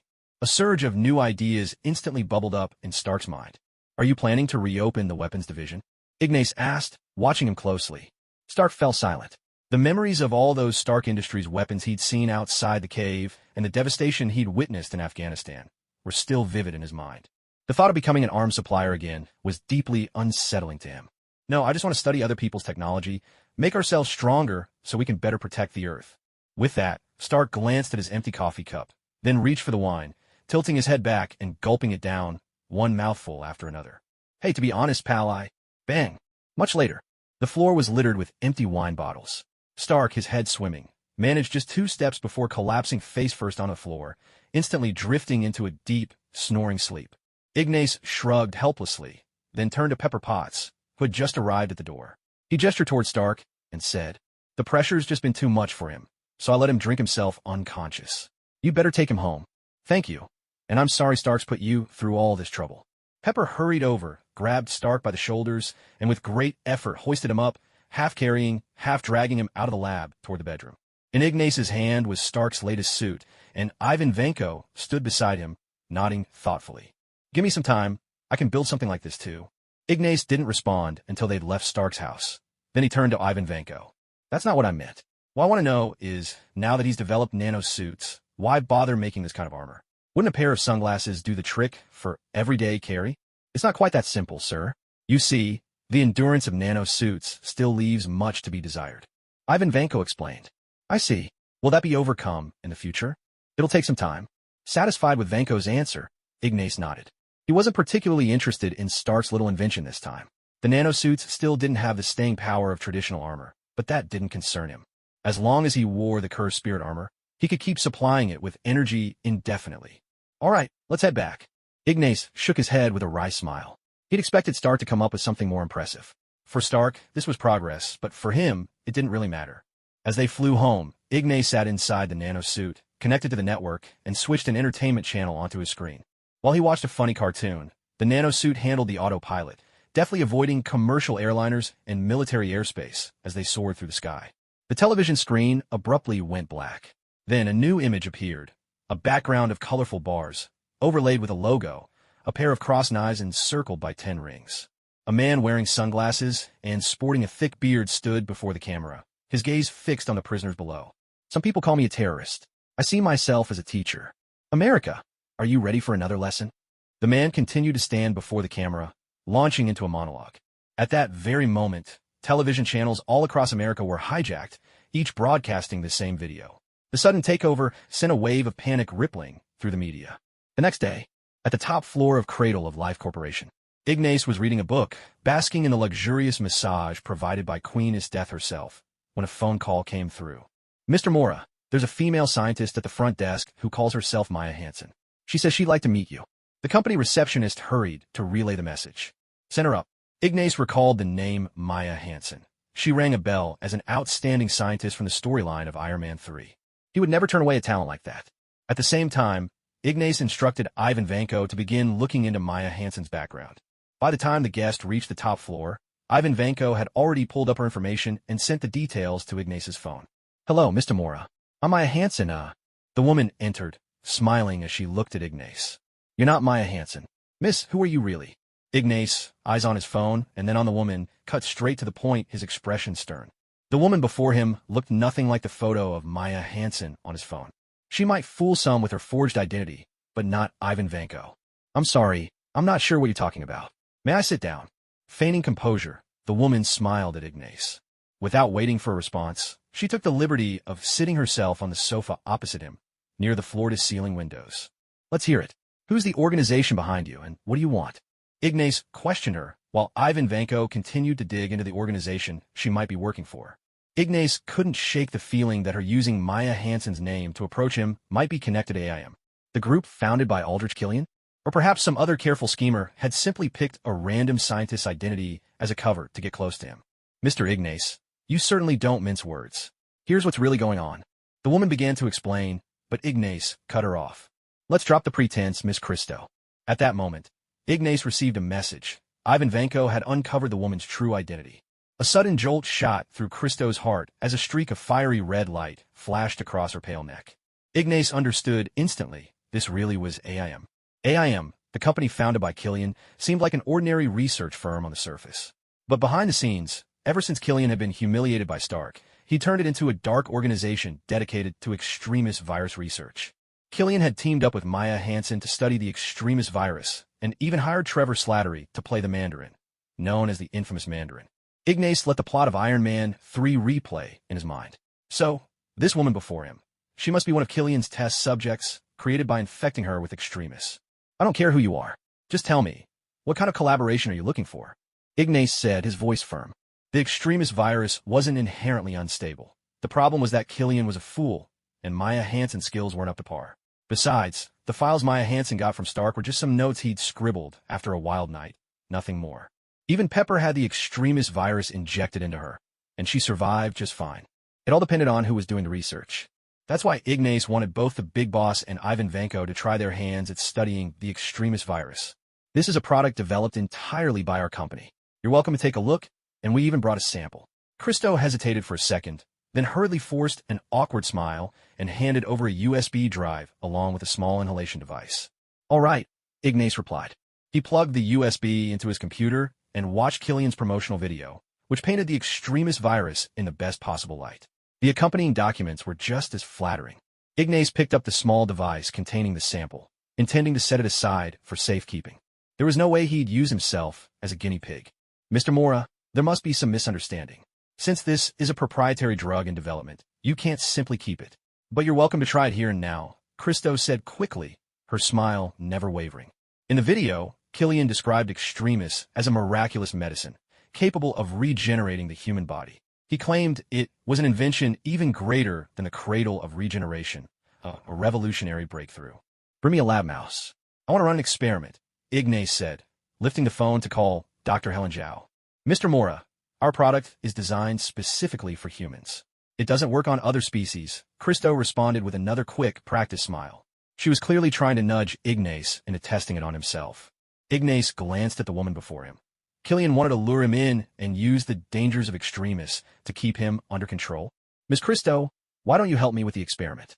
After all, I value my life, Ignas replied, handing the device back to her. You must be joking. Our drug is perfectly safe. Aren't you the one who can make a severed arm regrow? This shouldn't pose any risk to you at all. There was a covetous glint in Christo's eyes as she looked at the despair virus, desire barely concealed. But she knew all too well that the despair virus was unstable. If she took even a bit more of it, she might end up losing control, becoming nothing more than a ticking time bomb, seconds away from exploding on the spot. Ms. Christo, for a research company, your methods are astoundingly sloppy. Ignas shook his head, then continued speaking into the phone. Come over here. I need you to analyze something for me.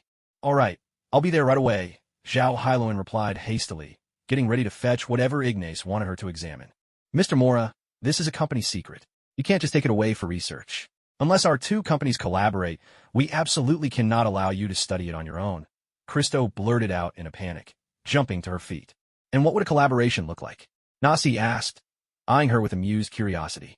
You try it yourself. We sign a contract, and that's all there is to it, the woman replied urgently, desperation leaking into her tone. Why should I risk my own body to test it? Can't I just hire some test subjects at a high price? Ignas lounged across from her, smiling as he watched her reaction. No, she snapped.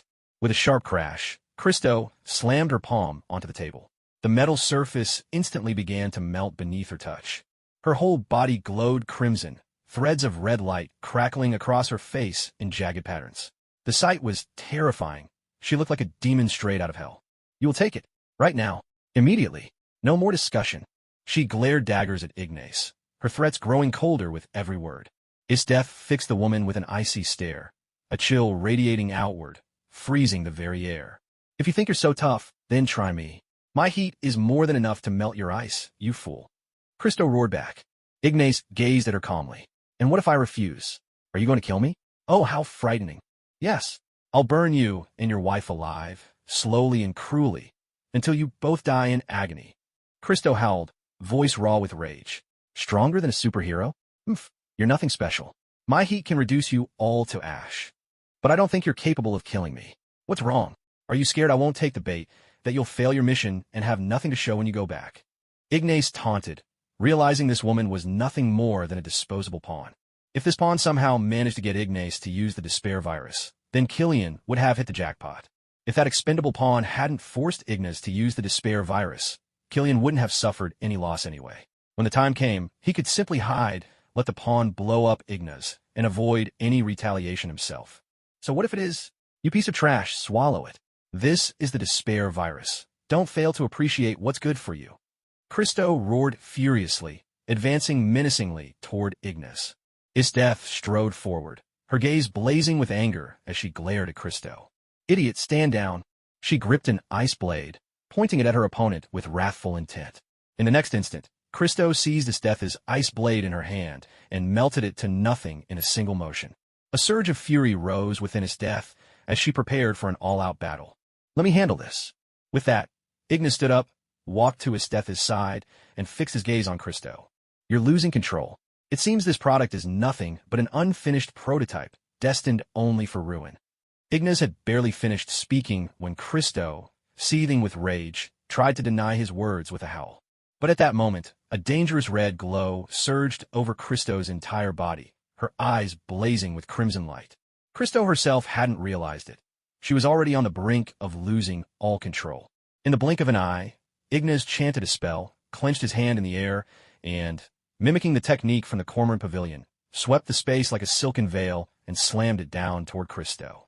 Christo's searing hand lashed out toward him in retaliation. With a thunderous crash, Christo was struck by the sweeping spatial force, smashing through the floor-to-ceiling window and hurtling outward. A deafening explosion followed outside the building.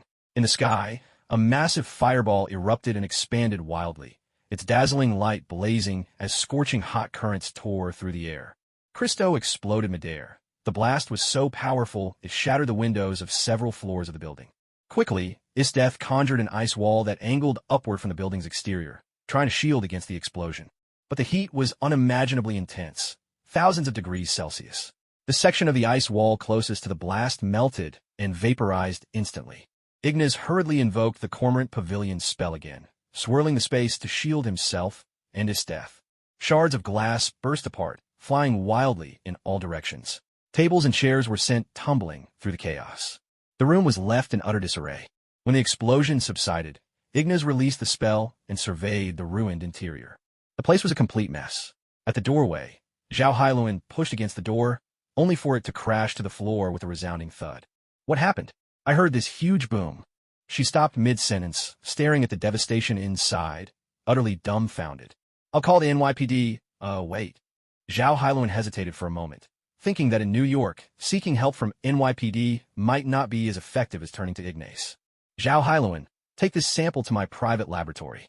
You may extract a small portion for analysis and research, but under no circumstances should you use it in any experiments, Ignas instructed, handing Zhao Hailuan the respirator containing the despair virus, which he had produced from inside his clothing. All right, she stammered. Downstairs, not long ago. The instant Christo exploded, the deafening blast and shockwave immediately triggered panic among the crowd. People looked up in alarm. A massive, dazzling ball of fire blossomed above, detonating not far from the top floors of the Cradle of Life Corporation. Cries of alarm filled the air as everyone stared upward. By the time someone managed to raise their phone to record, the fiery ball had already dissipated. In the sky, several large pieces of ash, once clothing, drifted slowly downward, heightening the sense of dread among the onlookers on the street. That evening, outside a grand theater, Stark's bodyguard and driver, Happy, watched two people engaging in a strange exchange, suspicion flickering behind his sunglasses. When the two parted ways, he deliberately walked over, accidentally bumping into the briefcase held by the man with short hair. A cascade of small, metallic respirators tumbled out from the case. Sorry about that, friend, Happy said quickly, squatting down to help gather the scattered devices. As he returned them, he deftly palmed one while the other man was distracted. They glanced up at each other as they collected the items. A dangerous glint of red flashed across the cheek of the scarf-wearing, short-haired man. Happy's heart skipped a beat. He realized he'd stumbled into something dangerous. Outwardly, he maintained a casual air, finished helping the man, and stood up, eager to get away from his trouble. Just then, a bald man strode over and accidentally bumped into Happy. Both men turned at once, sizing each other up. The bald man grinned wickedly, while Happy managed an awkward smile in return. The bald man had seen this big guy sneakily pocket a little gadget, and Happy had witnessed the bald man's transaction with the dangerous short-haired man. Hey there, buddy, the bald man greeted with a broad, seemingly friendly smile. Spending a cozy night alone, watching a romantic flick? Yeah, movie nights just ended, Happy replied, feeling a rush of nerves. He knew he'd been caught, but forced himself to act nonchalant, gesturing animatedly. You and that girl you were with are the stars. Here, this is my ticket stub. As Happy finished, the bald man eyed the device in his hand. Joking aside, that's not yours, the bald man said coldly, shaking his head as his expression hardened. He suddenly reached out and seized Happy's arm in a vice-like grip. Happy struggled twice, but couldn't break free. Happy swung a fist at the bald man, but he dodged with lightning speed. Undeterred, Happy threw another punch, this time landing hard on the bald man's face. To Happy's astonishment, a red glow flashed across the man's features, and the wound on his nose bridge healed instantly, leaving Happy dumbfounded. Another dangerous opponent. Happy quickly launched another attack, but the bald man caught his arm in midair, effortlessly tossing Happy aside. Happy crashed heavily into a nearby street stall, sending goods and shards of glass scattering everywhere. At that very moment, the short-haired man gulped down a large dose of the extremist virus in one go. The bald man strode rapidly toward Happy, intent on retrieving the item and capturing Happy for interrogation. Savon, help me. Please, help. The short-haired man cried out in agony, his voice desperate. The bald man, Savon, turned to look. Now, The short-haired man's entire body radiated an alarming heat. His eyes, cheeks, and every inch of exposed skin flickered with a dangerous red light, pulsing with intensity. A chill ran through Savon. This idiot, did he just take a massive dose all at once? Is he trying to get himself killed? Arg, the short-haired man suddenly screamed, reaching out for Savon with a tortured grasp. Terrified, Savon spun around and bolted.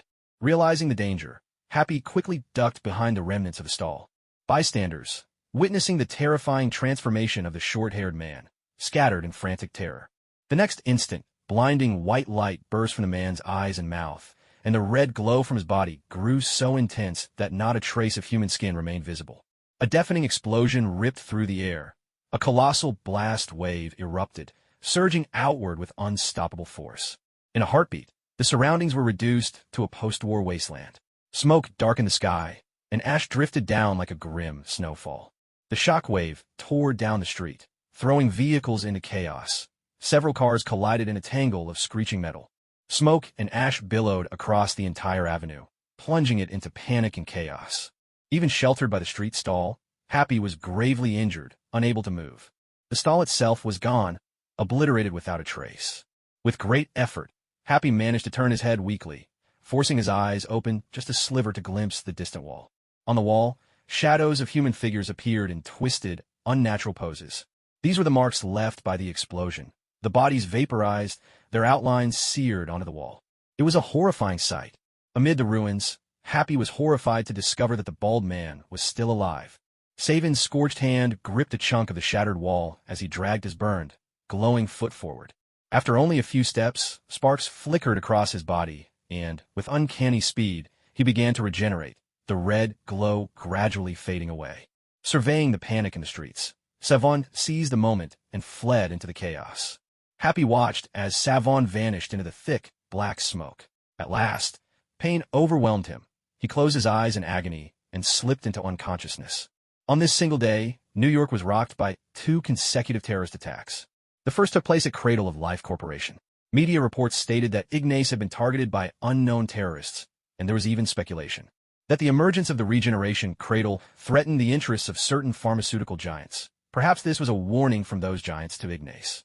The second attack occurred outside a grand theater. Stark's personal bodyguard was caught in a similar terrorist assault and now lay unconscious in the hospital's intensive care unit.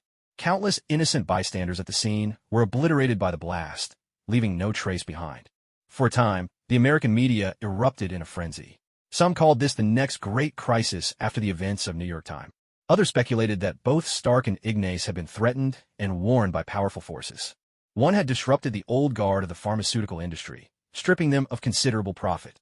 The other, Stark, had drawn the ire of the military by halting Stark Industries' weapon supplies, depriving them of their most advanced equipment. America had never lacked for conspiracy theories, and, as the media speculated wildly, that very evening, the Mandarin could no longer hold back. He released another video, loudly claiming responsibility for all these incidents. "Damn it, are you all right?" On the way to the hospital, Stark ran into Ignas and immediately asked after him in concern. In the space of a single day, his bodyguard and chauffeur had been viciously attacked. Before that, even his friend had come under assault. Just waking from sleep, Stark was seething with anger. "It's nothing. That guy was never a real threat to me," Ignas replied, shaking his head with a smile. "But what happened? Why were you attacked?" Stark pressed. For someone to dare target both Ignas and Esdeath, Stark was truly shocked at the audacity of these terrorists. Ignas was about to answer when suddenly, his phone rang. Coulson was calling in a hurry. "You want to ask about it too?" "That's right. Then let's talk together." "All right." Shortly after, inside the hospital where Happy was being treated, in Happy's ward, the medical staff had stepped out for a moment, leaving Coulson, Stark, Ignas, and Esdeath sitting together in the room. "Tell us, why did they try to approach you? What caused the conflict? And how did these attacks happen?" Coulson asked urgently. Stark, too, looked at Ignas with a grave expression. With Happy now in a coma, Ignas was the only victim who had survived the attacks. He was their only source of clues. They called themselves AIM, a company, and introduced me to a so-called miracle cure, supposedly even more advanced than my own regeneration cradle. Ignas began to speak, and then, on his phone, he played for them the backup video Killian had used to glamorize the extremist virus.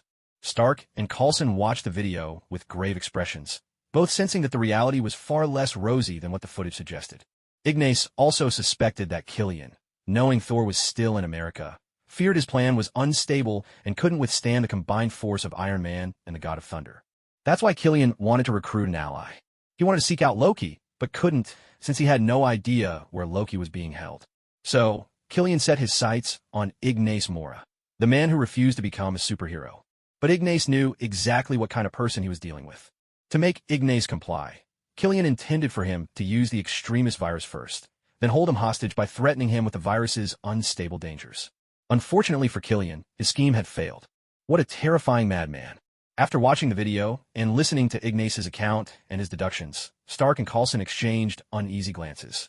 What about the sample? They both asked at once, concern evident in their voices. He said he wouldn't give it to me unless I used it myself, Ignas replied, telling a lie. Partly, it was to keep trouble at bay, and partly to prevent S.H.I.E.L.D. from pestering him for the extremist virus sample. S.H.I.E.L.D. never gives up, like a dog returning to its old habits. If the extremist virus ended up in their hands, they'd surely run experiments on it. And wouldn't it mean Hydra would get their hands on the research too? Looks like when the explosion happened, the sample was destroyed along with everything else, Coulson said with a resigned shake of his head. He genuinely hoped to bring his sample back. But these terrorists were truly outrageous. After the explosion, not a single trace of the sample remained. Stark turned on the television, playing Downton Abbey softly in the background. He let out a sorrowful sigh and shook his head. Sunday night's regular program, Downton Abbey. It was her favorite show. Make sure everyone wears their badges. He takes this seriously, or my people won't let them in. Finishing his statement, Stark clenched his fists in anger and looked at Ignas. Don't give me any tearjerker lines. Beating those people up is a given, but this is personal, just payback. Ignas waved his hand with a smile. His home had been left in utter ruin. Until he'd given Killian a thrashing, he couldn't rest easy. Whether it's payback or counterattack, I'm declaring war on him. Stark roared. No, this isn't a declaration of war, Ignas replied. This is like crushing some brat, beating him until he calls for his daddy. Ignas waved with a bright smile, determined to defeat Killian thoroughly and turn him into the most dazzling firework in the night sky. Stark grinned, while Ignas shook his hand dismissively. What's wrong? Stark looked at him, puzzled. I have a feeling the guy tried to trick me into using something dangerous before, so it'd be easier for him to control me. That probably means one thing. He's actually weaker than I am, and he's scared of me. That's why you can't act with me, or else he'll never reveal his true colors. Having said this, Ignas's meaning became clear to Stark. So, I should challenge him out in the open, make a big show of it, and help you lure him out? Stark asked. Ignas nodded eagerly. Not long after, outside the hospital, Stark stepped out and was instantly swarmed by a sea of reporters. Cameras flashed wildly in his face, and microphones jostled toward him from every direction. Mr. Stark, our sources indicate that all signs point to these two explosions being terrorist attacks orchestrated by the Mandarin. Do you have any advice or comments on that?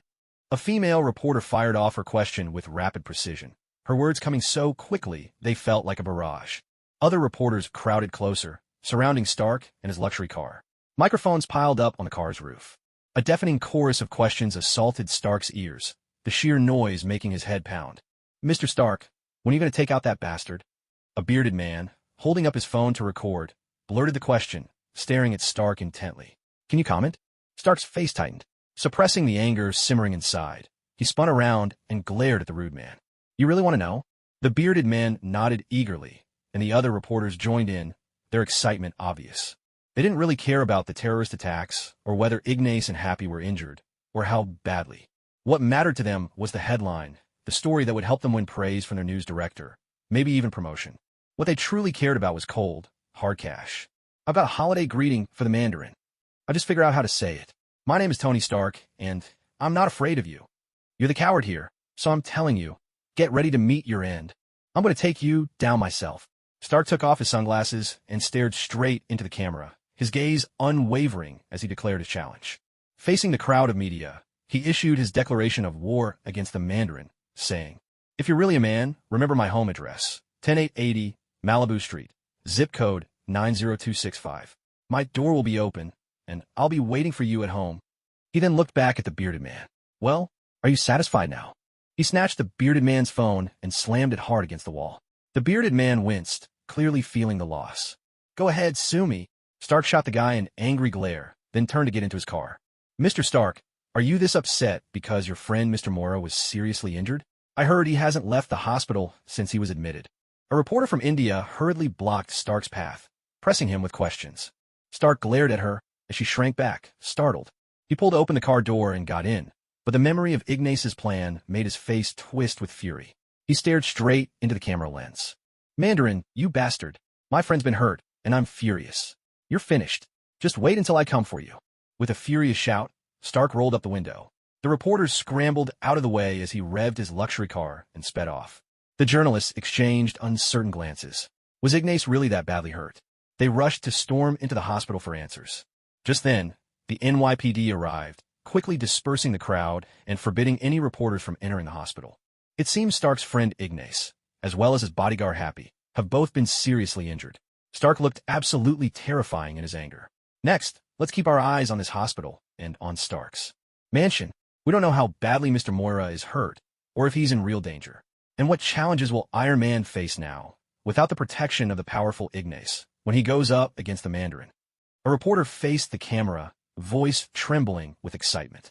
Some reporters decided to stay at the hospital entrance, keeping watch over Ignace's condition. Others hurried to catch flights to the West Coast, determined to stake out Stark's home and be the first to witness the showdown between Stark and the Mandarin. That very night, the entire American media world erupted into a frenzy. Speculation ran wild about the extent of Ignace's injuries and why Esdeath still hadn't appeared. Was she hurt as well? Some outlets eagerly awaited Stark's official declaration of war against the Mandarin. Inside a VIP luxury suite at the hospital, Ignace sat comfortably, savoring fine food and good wine, while watching TV with Esdeath. He was pretending to be gravely injured. Ever since the attack, he had avoided everyone except Zhao, Helen, Stark, and Coulson. He'd warned all three of them not to reveal his true condition under any circumstances. After all, Ignace was simply too formidable. With Esdeath at his side, even if Killian were feeling bold, he wouldn't dare make a move. Especially since Killian's so-called Mandarin wasn't the real deal. No matter how powerful the extremist soldiers were, Killian still feared that Ignace might hit him with a devastating blast from afar. So, he pretended to be ill, letting Stark openly and flamboyantly declare war, playing along with his scheme to lure out their enemies. At the same time, Stark was genuinely furious, so his outrage looked perfectly natural. Coulson knocked on the door and walked in, handing Ignatius a large bag. Opening it up, he found slices of lamb, beef, fish balls, and a mountain of vegetables and seafood inside. "Thanks, Coulson." Ignatius smiled as he spoke, took the bag, and started preparing the ingredients before tossing them into the hot pot. As he ate hot pot, he watched Tom and Jerry on the television. Coulson looked at Ignatius, who was clearly enjoying himself, and he shook his head helplessly. He sat down to the side, picked up his phone, and started streaming live TV on a certain TV channel.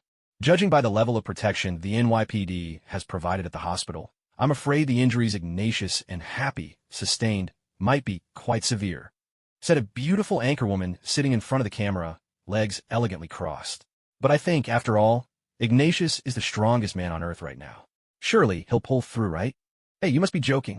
You need to understand one thing. The temperature at the explosion site was reportedly over 1,000 degrees Celsius. The camera quickly cut to the black co-anchor. Taking full advantage of his charisma, the black anchor spoke with a natural rhythm, using expressive gestures and animated features. Over 1,000 degrees. Have you seen the photos of the Grand Theater?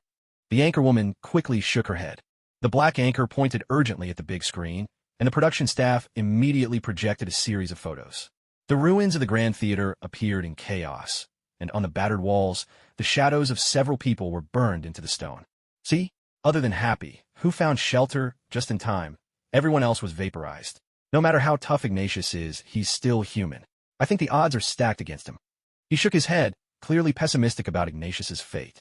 The so-called strongest man on Earth is probably done for. Then, he turned to the camera and delivered a phrase that would become iconic. "If you're human and you get killed, you die." Coulson stared at the screen speechless, then glanced over at Ignatius, who was merely eating hot pot, singing, and watching Tom and Jerry as he relived his childhood. Coulson was left in stunned silence. Wasn't he just fine? How could anything be wrong with him? Coulson was now seriously doubting whether Ignatius was even hurt at all. Anyone who could take on the Hulk and come out on top. Coulson had a feeling Ignatius still had a few tricks up his sleeve, which explained how he emerged unscathed. The media had been thoroughly fooled by Ignatius, but there was nothing to be done about it. After all, the lives of the wealthy were simply beyond the imagination of most people. Several floors of Ignatius's company were reserved for his personal use, not to mention a fleet of private elevators and his own garages. The hospital had been reserved by Ignatius well before Happy was admitted or Ignatius himself arrived. The media had absolutely no way of knowing Ignatius' real situation. Even the news about Ignace being hospitalized was a rumor he'd deliberately set loose. Reporters thought they had bribed hospital staff for inside information, but in truth, it was just misinformation intentionally leaked by Ignace himself. After all, the meager bribes the journalists offered didn't even come close to what hospital employees would have to pay for breaking their confidentiality agreements. Coulson, want something to eat? Ignace asked with a friendly smile. Coulson shook his head helplessly and stood up, about to leave. He knew he couldn't keep up with Ignace's games. He needed to hurry and focus on Stark's affairs. After Coulson left, Ignace picked up the phone and got in touch with Stark. What's going on? Stark asked, then added, by the way, are there any paparazzi sneaking around on your end? We can't afford to have our plan exposed. A few paparazzi have already been caught. Ignace replied, glancing over at a large, split-screen TV on the other side of the room. The screens showed surveillance footage of the hospital entrances and exits. At the same time, numerous cursed spirits roamed throughout the hospital, keeping a watchful eye on every movement. Just a moment ago, several paparazzi had tried to sneak in, only to be spotted by the spirits. Ignace then notified the NYPD to have them arrested. That's just how it is. Money makes anything possible. So what did you call me for? Stark asked, don't worry. Even without your help, I can take Killian down and have him begging for mercy. Ever since Iron Man made his debut, Stark had realized that the moments when he was supposed to shine were often stolen by Ignace. The only time he'd really gotten to show off, when fighting Ivan Vanko, some mysterious figure had intervened halfway through and taken Vanko away. It's too dangerous for Pepper to stick with you. Why not let her come over here? Tell her she can visit me on your behalf, and I'll keep her safe. You have your Iron Man suit, but she's just a regular woman. Ignace spoke earnestly. Stark fell silent for a moment before finally responding. All right, I'll leave her in your care. He'd heard Ignace's descriptions of the extremist soldiers and knew just how frightening they could be. Stark had no intention of letting Pepper get caught up in this crisis. Just watch, pal. Tune into tomorrow's live broadcast. I'm going to beat those bastards so bad they'll be running for their lives. With that, Stark hung up, and the two ended their call. The next day, Ignace welcomed Pepper into his luxurious VIP suite, greeting her warmly and inviting her to join him for a meal. At the same time, on the west coast of America, above Stark's cliffside mansion, a fleet of helicopters hovered overhead, cameras trained on Stark's home as the media broadcast the event live to countless viewers. The audience was more excited for Iron Man's showdown with the Mandarin than they were for the opening ceremony of a sports event. Ignace, Esdeath, and Pepper were sitting together in his house, also watching the live broadcast. Nearby Stark's mansion, the entire American media had flocked to the scene. People parked their cars all around, raised their cameras, and prepared to capture every moment. No one wanted to miss out on Stark's latest drama. How could you resist that kind of scoop? At the entrance of Stark's home, a woman walked up and knocked on the glass door. Jarvis used the camera to scan her face, quickly matching it to a public identity. The glass door slid open automatically. At the same time, a beam of light swept over her, checking for any weapons. Stay right there. Don't move. Stark, clad in his armor, approached her, but kept a safe distance. You're not the Mandarin, are you? Stark asked. Maya Hansen couldn't help but laugh. Don't you remember me? That's not your fault. I can't even remember what I had for breakfast, Stark replied, hinting that, back in his Playboy days, there were a bit too many women he'd known. It was gluten-free waffles, sir, Jarvis interjected promptly. Yeah, got it, Stark replied impatiently, annoyed by the interruption. I'd like to talk to you privately, just for a moment. It's important, Maya said hurriedly. I suppose I shouldn't refuse, but I do have an official girlfriend now, Stark said as he walked toward the main hall. But then he remembered, last night, how he'd chatted with Pepper, hoping she'd go stay with Ignace for safety, and how Pepper had agreed without the slightest hesitation. She'd packed her things as if she were moving out for good. But she's not speaking to me at the moment, Stark added helplessly. At least Pepper wasn't here, so there were some questions he could ask more freely. Suddenly, he remembered. This was Maya Hansen, someone from his past with a bit of history between them. Don't tell me there's a 12-year-old I've never met waiting for me in the car, Stark said to Maya, a sudden pang of regret hitting him. He really shouldn't have cut corners back then. He's 13 now, and he keeps asking to meet his dad, Maya teased. With Stark's girlfriend out of the picture for now, she felt free to joke around. Oh no, Stark froze, caught off guard. Maya burst out laughing. Relax, I'm just here to ask for your help. There's no kid, she reassured him. Stark breathed a sigh of relief. Oh wait, is that your house? Maya suddenly pointed at the television. Stark quickly turned to look. On the screen, The camera was broadcasting a live shot of Stark's home. The lens panned out over the sea, catching a missile streaking across the sky, its tail flaring as it sped directly towards Stark's mansion. Crab with lavish gifts, they really do have a nerve to show up. Stark quickly grabbed Maya Hansen, controlling his suit to dash toward the door. In the very next instant, just as Stark burst out of the mansion, missiles rained down, striking the house. In a flash, the entire mansion was blasted to ruins. 3 helicopters sped towards Stark's home, each aiming their weapons at the house. Stark set Maya down outside. "Listen, whatever you have to say, let's save it until this is over, all right? Get out of here now." With those words, Stark shot up into the sky. Savon, one of Killian's men, sat in the co-pilot seat of a helicopter. All 3 choppers unleashed a barrage of missiles on the mansion. Meanwhile, Stark piloted his Iron Man suit high above, aiming his palm at one of the helicopters and firing a powerful energy beam. A thunderous explosion lit up the sky as fire blossomed overhead. Stark had taken down one of the attacking helicopters with a single blast. Without missing a beat, he turned and fired at another incoming helicopter. Another blinding burst of light erupted in the air. One more helicopter obliterated. New York. Inside a hospital, Ignas sat in front of a television, enjoying some snacks while watching the live broadcast. "See? I told you there was nothing to worry about. At worst, the house gets trashed. Those guys are no match for your Stark, not even close." Ignas chuckled as he spoke. In his opinion, the extremist soldiers from Iron Man 3 were hardly impressive. Sure, they could heal themselves, were stronger, and could withstand extreme heat. But Ignas really didn't think these people could take down Iron Man. If Iron Man kept flying and blasting away at them from the sky, Ignas figured even the big boss Killian would be finished.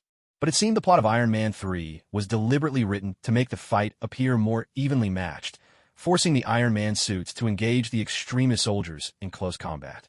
"All right, maybe I was too worried about him," Pepper said with a resigned nod. "So what do we do now?" She looked at Ignas, puzzled. "Obviously, we watch your Stark put on a show." Ignas watched as the last helicopter on the television screen made a desperate escape. Stark would purposely leave an opening for the extremist soldiers, giving them a chance to slip in, infiltrate the enemy's lair, and uncover Killian's base of operations.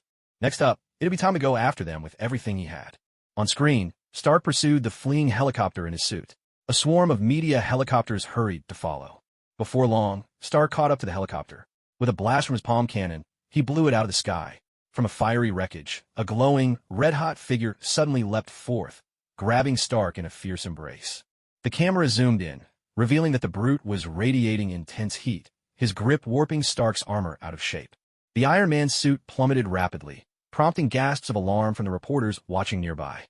Not long after, Ignas received a notification from Jarvis. "Mr. Morra, the fish has taken the bait." Tennessee, 5 kilometers outside Rose Hill.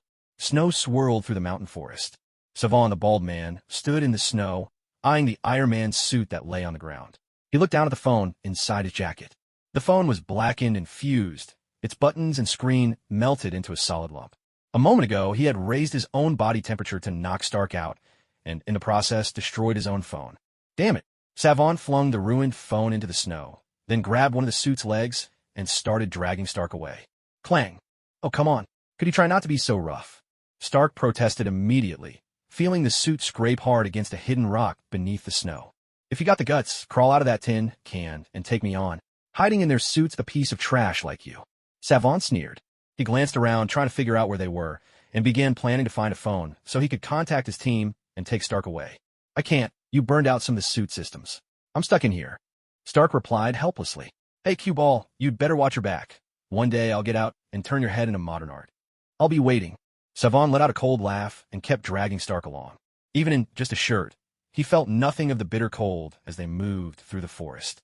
Sometime later, in a small town, in a shadowy alleyway, Stark watched from inside the Iron Man suit as Savon met with Killian.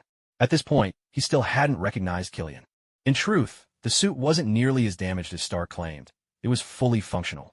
Everything was working perfectly, and he was enjoying the warmth inside the armor. After all, Saban's leap of faith and surprise attack had been no accident. Stark had deliberately given him the opening. After that, Stark had simply powered down the suit's flight systems, making sure there was plenty of energy left. He also had several pairs of sunglasses and a few pens tucked inside his clothes.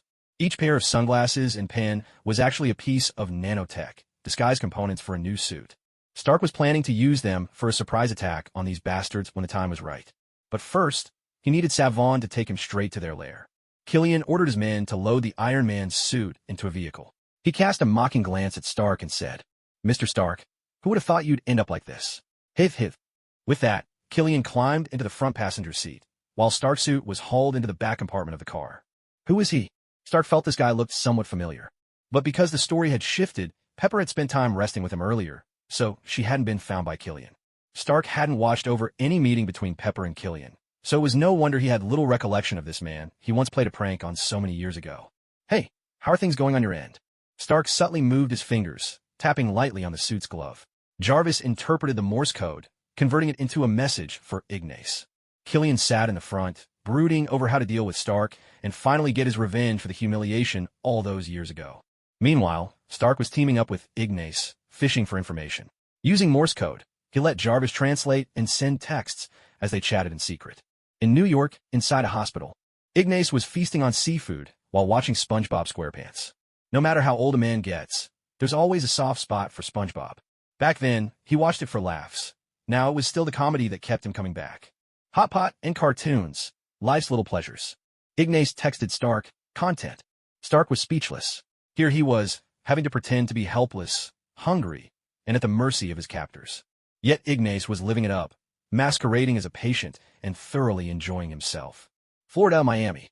Stark was escorted by Killian's men to his lavish mansion. And there, he ran into an old friend. "Hey, Tony." James was inside the Iron Patriot's suit, looking uncomfortable as Stark's armor was brought in. "Seems like you're in good spirits for a guy who just got captured." Stark was led over to James and couldn't resist poking fun at him. On the way, Stark had finally recalled who Killian was, but he still hadn't met the so-called Mandarin. So aside from sending his location to Ignas, he hadn't taken any extra actions. "Oh, cut it out. Think of something. We can't stay here." James shook his head in resignation, baffled by Stark's optimism under the circumstances. "How'd you get caught?"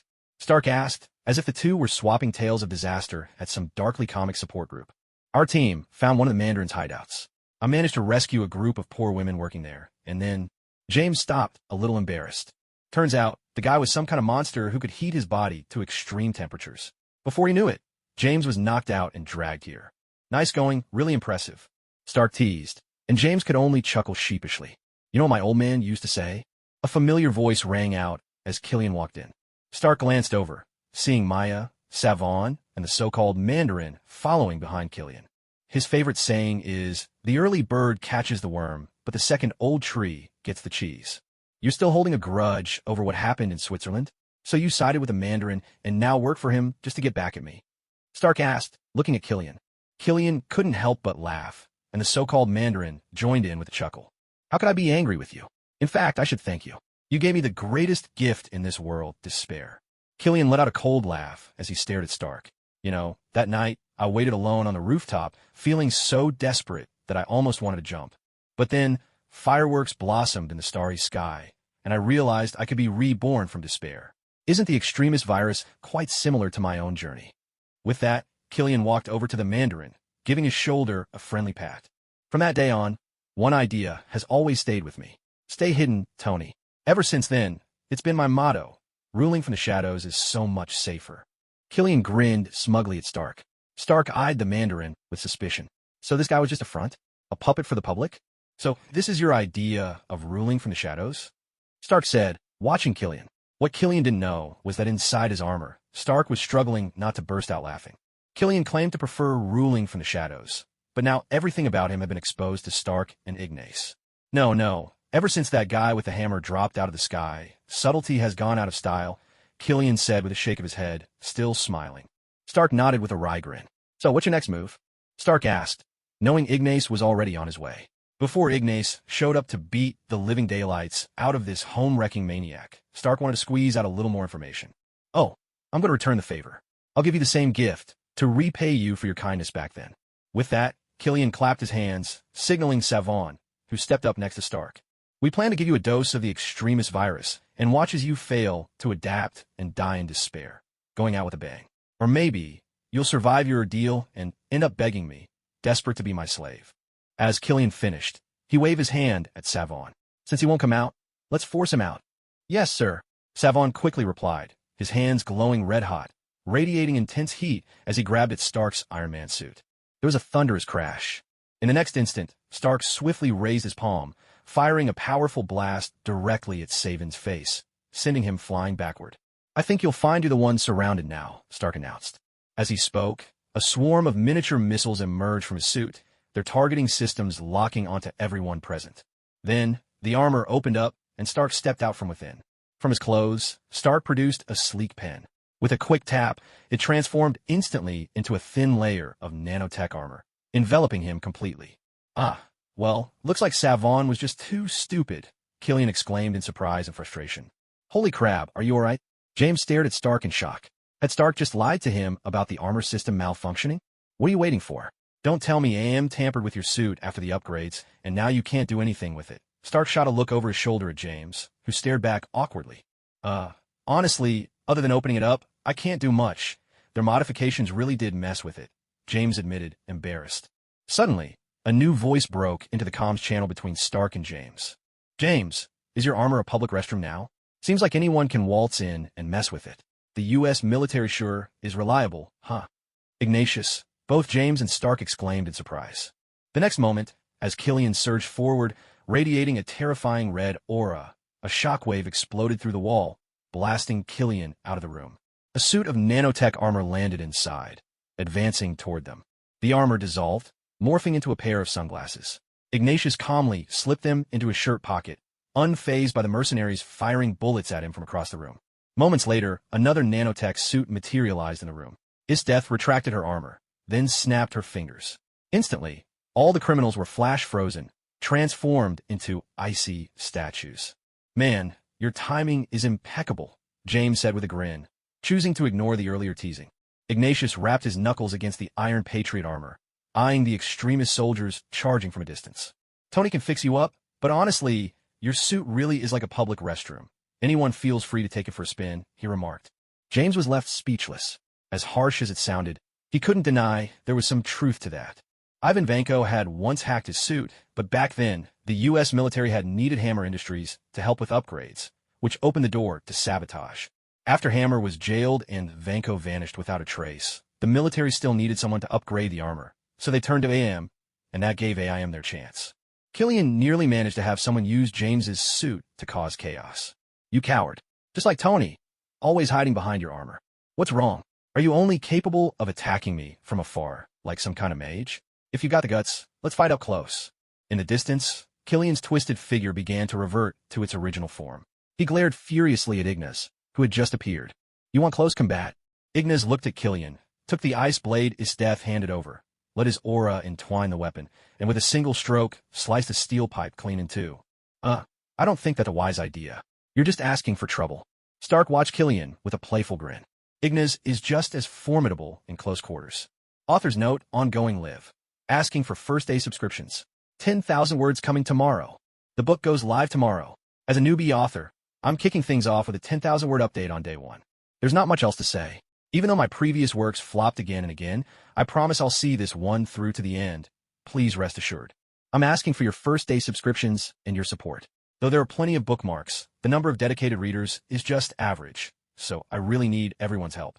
I'm an office worker, juggling both a day job and writing, often running myself ragged. But even so, I'll keep pushing myself to update as much as possible for as many days as I can.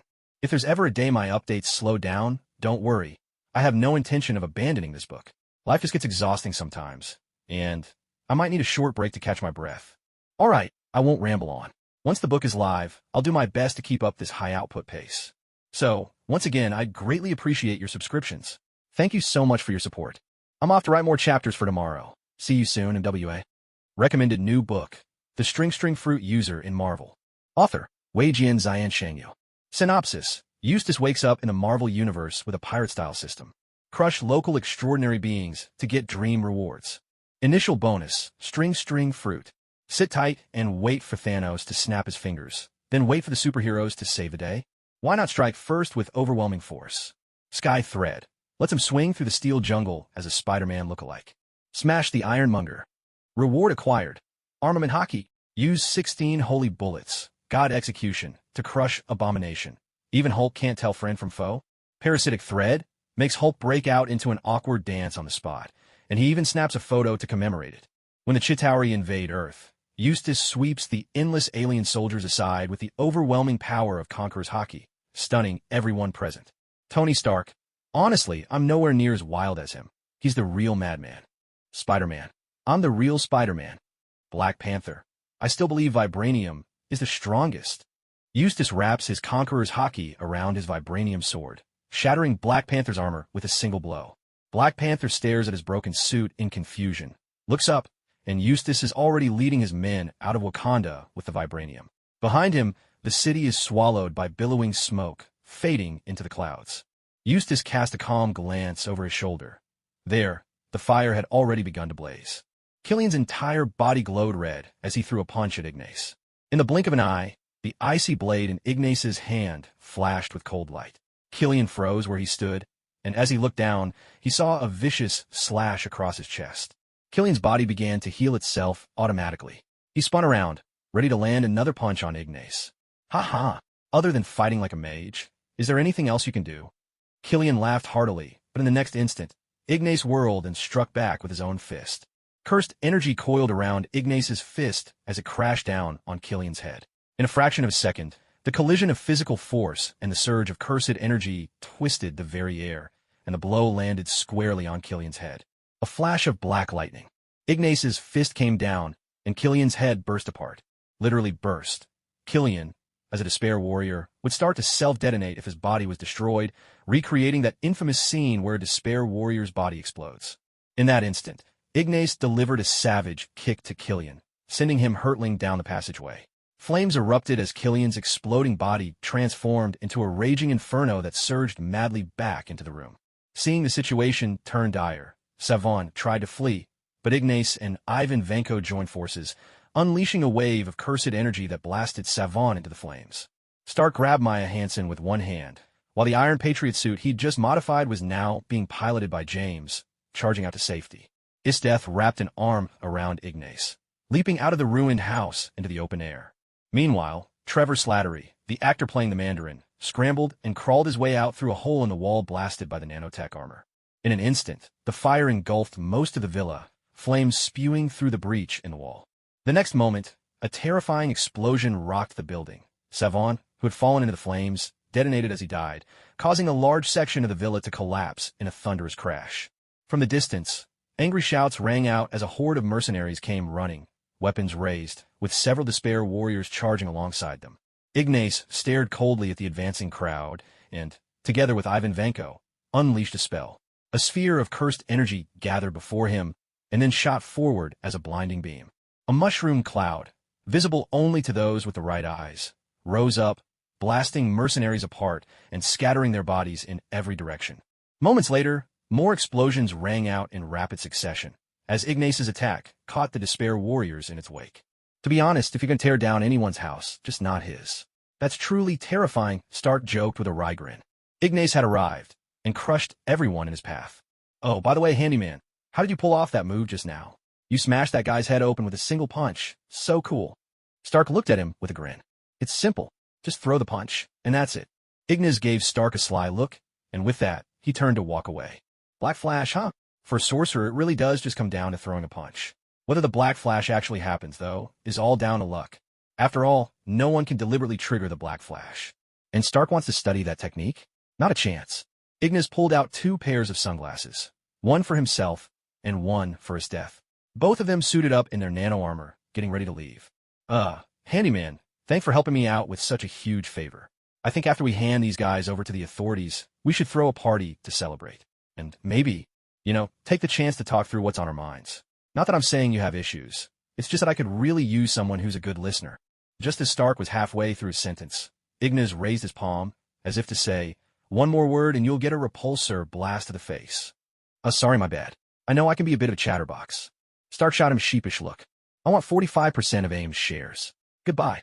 Ignas stated his demand crisply, and with this death, both activated their armor's thrusters and soared into the sky, leaving the scene behind. Stark shrugged, and James couldn't help but let out a resigned laugh. Hey, what's so funny? Stark looked at him, exasperated. I never thought I'd see the day when someone could give you a headache. James chuckled as he spoke. Trevor Slattery was just about to sneak away when Stark aimed his repulsor at him. Amazing actor. Where do you think you're going? I'm not going anywhere. Trevor quickly forced a smile and raised his hands in surrender. New York. Ignas returned to the tower and found Dr. Banner waiting for him. Dr. Banner was sitting in the guest lounge, wearing a pair of headphones. Whatever he was listening to, it gave him a calm, unfazed expression. Dr. Banner? Ignas called out. It took several tries before Banner finally responded. Oh, you're all right. Banner took off his headphones, looking at Ignas in surprise. Of course I'm all right. The injuries were just a ruse, to fool certain maniacs who blew up my place. With that, Ignas picked up the headphones, eyeing Banner with curiosity. What's this? He put the headphones on and was greeted by a stream of unfamiliar chanting, something oddly soothing that made his mood settle. Namo hina, Danadu na yi. Namo aliyi, Palu Giadi. Ignas was stunned. The Great Compassion mantra had just been a joke suggestion he made earlier, but he never thought Banner would actually listen to it. Between the mantra and rock music, he'd still go for rock. You actually went and started learning Chinese? Ignas looked at Dr. Banner and asked him a question. Banner nodded and replied. These past days, I went to your hometown. I sought out a few venerable monks and asked them about the meaning of these Buddhist scriptures. I listened to their explanations every day. Banner recounted his experiences during this period to Ignas. He had made a special effort to learn Chinese and visited various temples in the land of blooming flowers, constantly seeking wisdom from eminent monks. Amazing. Ignas wasn't sure if listening to Buddhist scriptures could really calm Banner's mind and reduce the number of times the other Banner emerged, but he genuinely worried that Banner might get taken in by some charlatans. After all, there were temples out there that had practically become corporations. There were certainly genuine monks and enlightened masters out there, but meeting them was by no means easy. I heard you were attacked. What exactly happened? As Banner spoke, he almost instinctively put his palms together in a gesture of respect, leaving Ignas momentarily speechless. Was Dr. Banner really about to become a monk? After all, ever since they drove away the Chitauri a year ago, there had been something unusual about the relationship between Black Widow and Banner. But with Banner's academic background, he'd easily qualify for a spot in a monastery. Sorry. I've just spent so much time with those monks that it's become a habit, Banner said with an awkward smile. You haven't actually become a monk, have you? No. Banner quickly shook his head in response to Ignas's question. To his own surprise, Ignas felt a twinge of disappointment. What a pity. He almost got to see an enlightened Hulk. A few days later, America. Inside a prison, Trevor Slattery, having played the role of the Mandarin, ended up behind bars. Yet, as luck would have it, his newfound fame earned him a group of devoted fans among the inmates. Likewise, due to certain special circumstances, Trevor was assigned to a fairly decent single cell. Life wasn't so bad. He could even enjoy a glass of chocolate milk at lunch. Trevor, out you come. Just then, the warden arrived with a group of guards, pounding abruptly on his door. Trevor stood up in confusion, hurrying out with a smile for the warden. Starting today, you can't stay in a single cell anymore. Someone doesn't want you living here, the warden said before leaving. The cell boss escorted Trevor down the corridor to a room packed with white inmates. Trevor froze in place, staring in shock at the crowd before him. Not a single one of them was one of his fans. For the rest of his days, would he have to sing chrysanthemums blooming all over the mountain just to get by? Utter misery. Can I ask, who moved me out of my single cell and put me in here? Trevor asked quickly. He knew that in America, the rich could turn a prison cell into a paradise. But those with money could just as easily pull strings and make someone's life a living hell. You should know whose family you blew up last time, the old man said as he shoved the reluctant Trevor into the room and walked away. Trevor froze for a moment. Wasn't that the guy who smashed Killian's head open with a single punch? Well, if he's here, that means he's all right. Shaking from head to toe, Trevor turned around, only to realize he was now surrounded by a crowd of white inmates. Trevor, you lot even dare to hit that guy's place. Are you ready for some real fun? One of the men smirked, eyeing Trevor with a look of twisted amusement. No, I'm begging you. Please, have mercy, I mean it, don't do this. Trevor yelped in panic, bolting away as they gave chase. The very next moment, Trevor was slammed to the floor. No, stop, let me see what you've got. Yeah. A series of wretched screams rang out from the prison cell, carrying a foul undertone. A few days later, Trevor, looking utterly exhausted, sat down for a journalist's interview. Jackson Norris was conducting the interview, but Trevor kept trying to dodge the questions. In the end, Jackson Norris slid a file of the 10 rings across the table, briefing Trevor about the Mandarin's background. A camera set up in front of Trevor quietly whirred to life, revealing a concealed miniature handgun. Trevor, are you saying you thoroughly researched this file when you got it? Norris glared at Trevor, visibly annoyed. Yeah, but when an actor tells you he's done research, what that really means is he opened his laptop, Googled his own name, and then, well, took care of business. Trevor cracked a self-deprecating joke. But as soon as he finished, his expression darkened, haunted by the memories of those past few days. Trevor buried his face in his hands, breaking down in tears. In a corner, within a warped and twisted space, Ignas was casting his Ulu Pavilion sorcery, standing alongside Esdeath, both watching Trevor's misery with a satisfied smile. Of course, Trevor's wretched fate was all part of Ignas's design. Though Killian had been the mastermind, he was dead now, and Trevor was one of his accomplices. There was no way Ignas would let him off the hook. And that reporter, Jackson Norris. Ignas watched him closely, his expression turning grave. He'd seen the Long Live the King short film and knew this guy was an agent for the Ten Rings. Through Norris, he could find the Mandarin. And, through the Mandarin, he could track down that disgrace and embarrassment, Shang-Chi. Compared to Nick Fury, Ignas was far more interested in turning Shang-Chi into a cursed spirit. So, you're telling me you know nothing about the Mandarin's history, and you don't know the real story behind the man himself? Norris stood up and started to take off his jacket. The moment Norris began undressing, Trevor jolted in alarm, casting a fearful glance his way. Norris looked at Trevor with suspicion. He was indeed preparing to take off his clothes, making it easier to take out the guards in the room. But this foolish actor Trevor, had he really noticed something was off? Sorry, I've had some pretty unforgettable experiences in the news cell lately, Trevor whispered, and Norris was momentarily speechless. He understood now.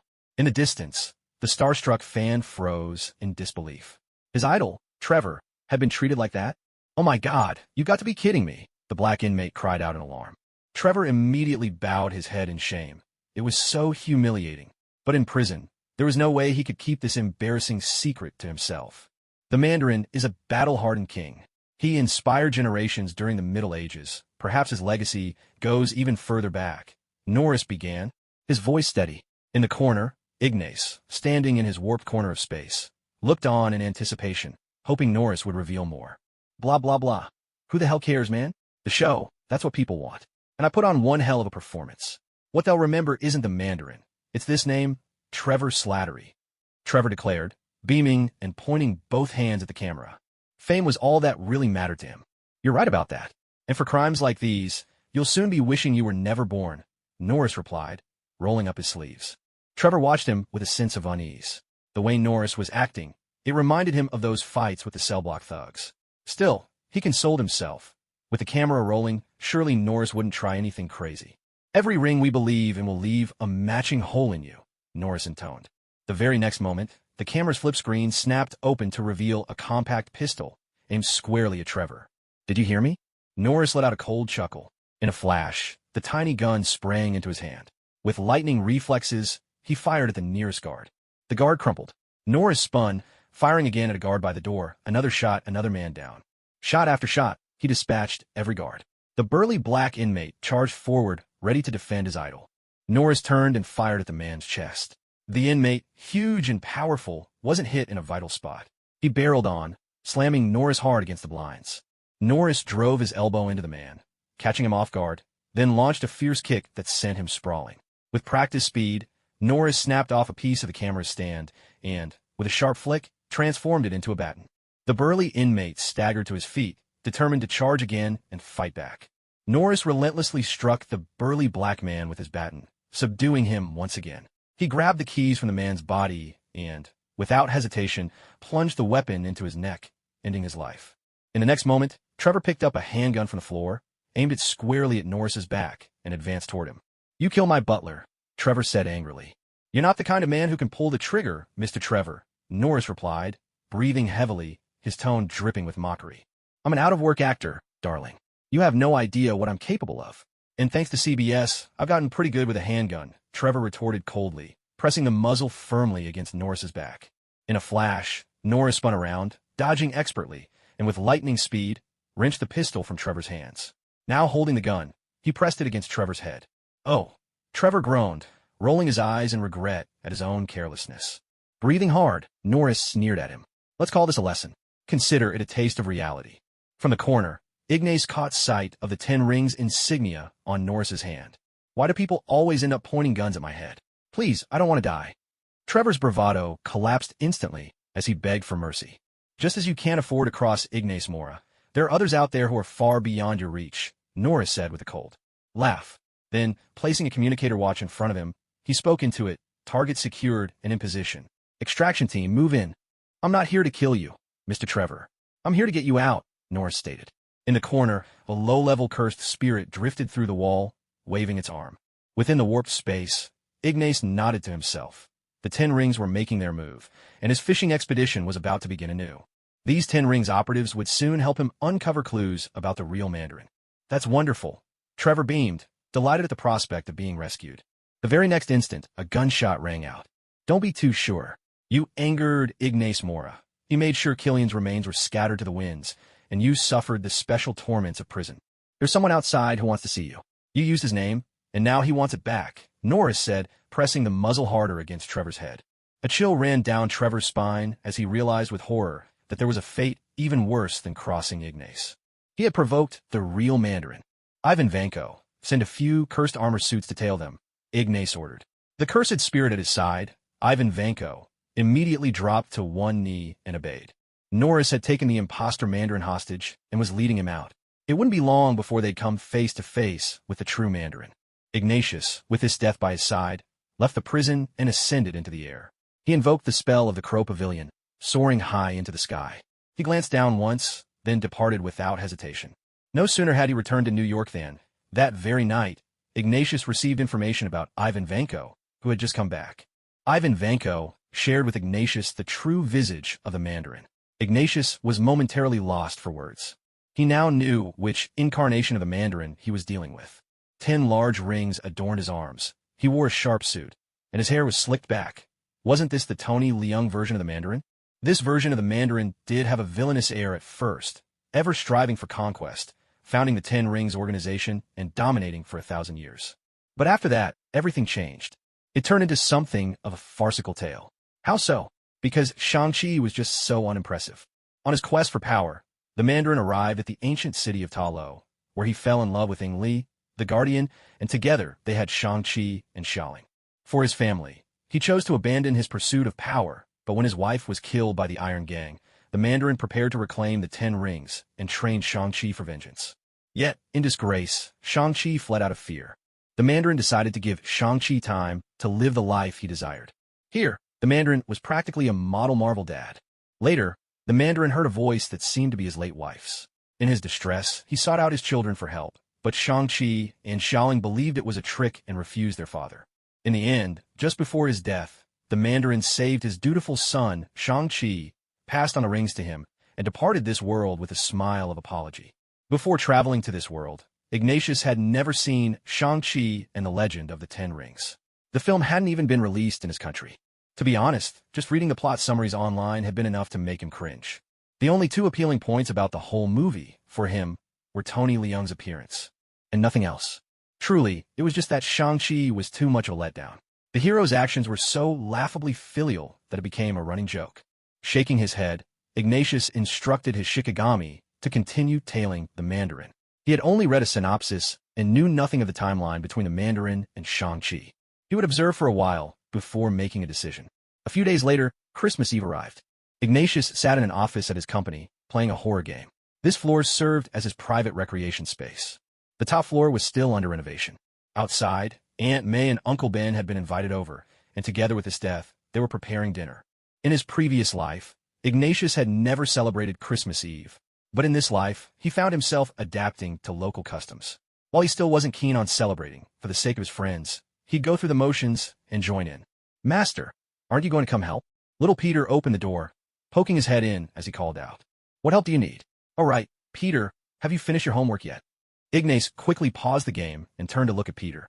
"Yes, I've finished it," Peter Parker replied in a hurry. "And the books I bought you, have you read them all?" Ignas pressed on, not letting up. Peter hesitated for a moment, then shook his head honestly. Young Peter was still quite innocent. He couldn't bring himself to lie. "I spent quite a bit of money on those books for you, you know. Go on, get reading. When you grow up, you'll have to come work for your mentor's company." With that, Ignas spoke in a tone that brooked no argument, and Peter slunk away with a reluctant sigh, heading off to read.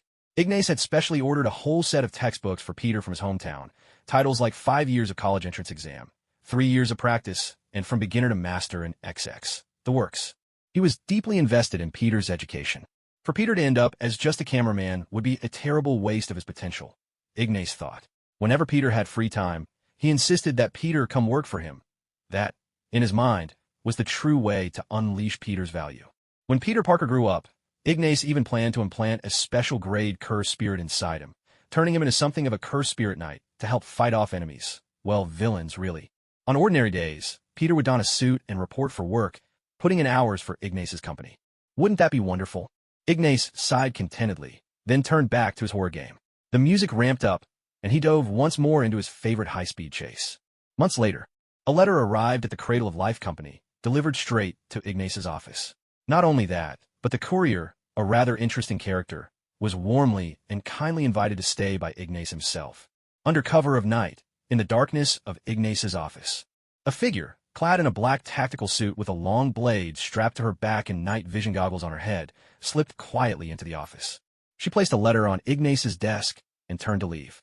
"Won't you stay a while, my friend from afar?" Ignas's voice rang out suddenly, startling the intruder. She spun around in alarm. "Who's there?" She glanced about, searching the room.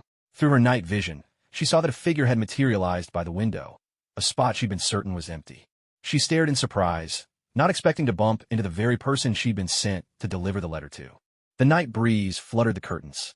The tall figure stepped forward, causing her to retreat in panic. "Relax. I'm just turning on the lights." Ignas chuckled softly.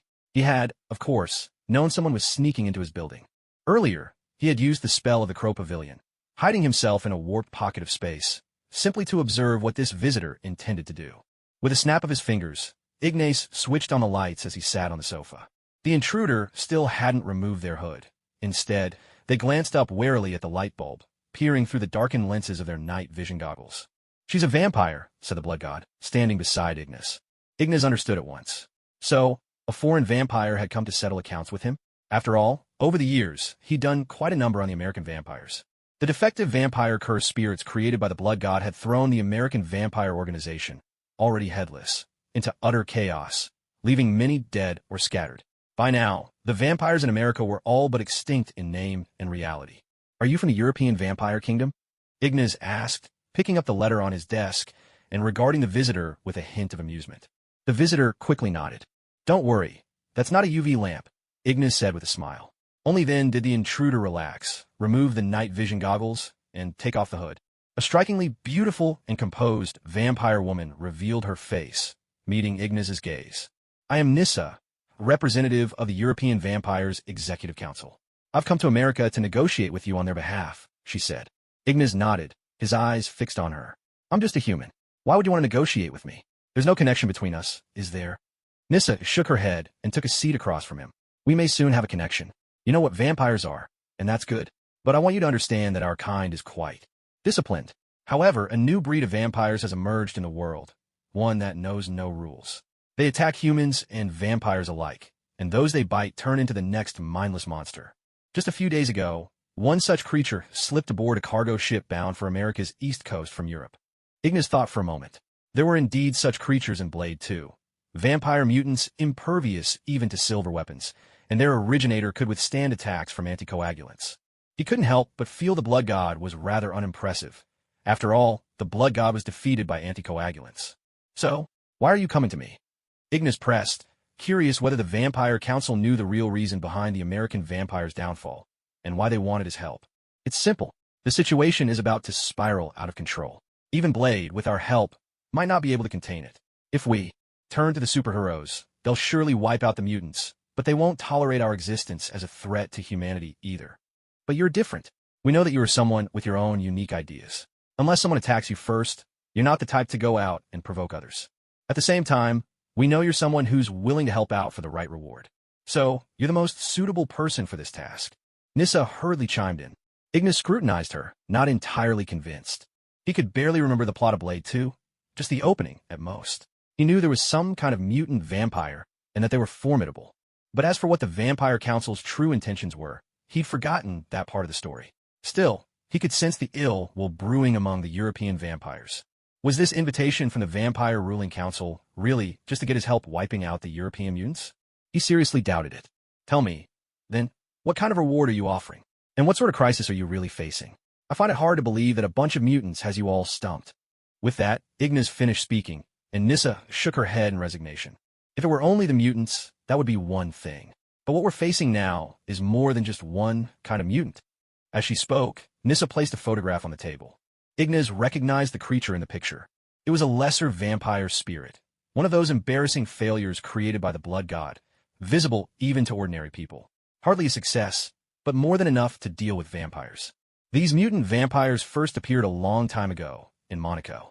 At that time, we didn't pay much attention, since there were so few of them, and they didn't seem to be infectious. A week later, one of them was found in France. Still, we didn't think much of it. After all, there were so few, and what kind of vampire isn't infectious? One of the council members even joked about it. Then they started popping up in Italy and Spain, then Switzerland, Austria, Germany, the Czech Republic, Bosnia, the United Kingdom, and all across Europe. As Nissa spoke, she laid out a stack of photographs, each marked with a time and place.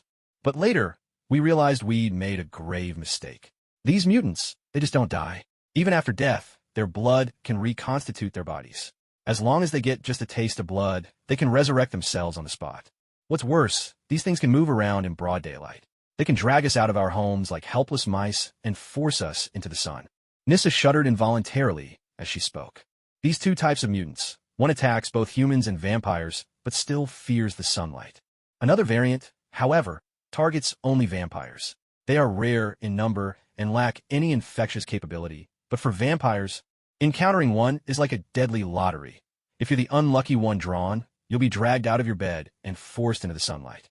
Even when there's no sunlight, they attack by biting, and a single bite can kill a vampire outright.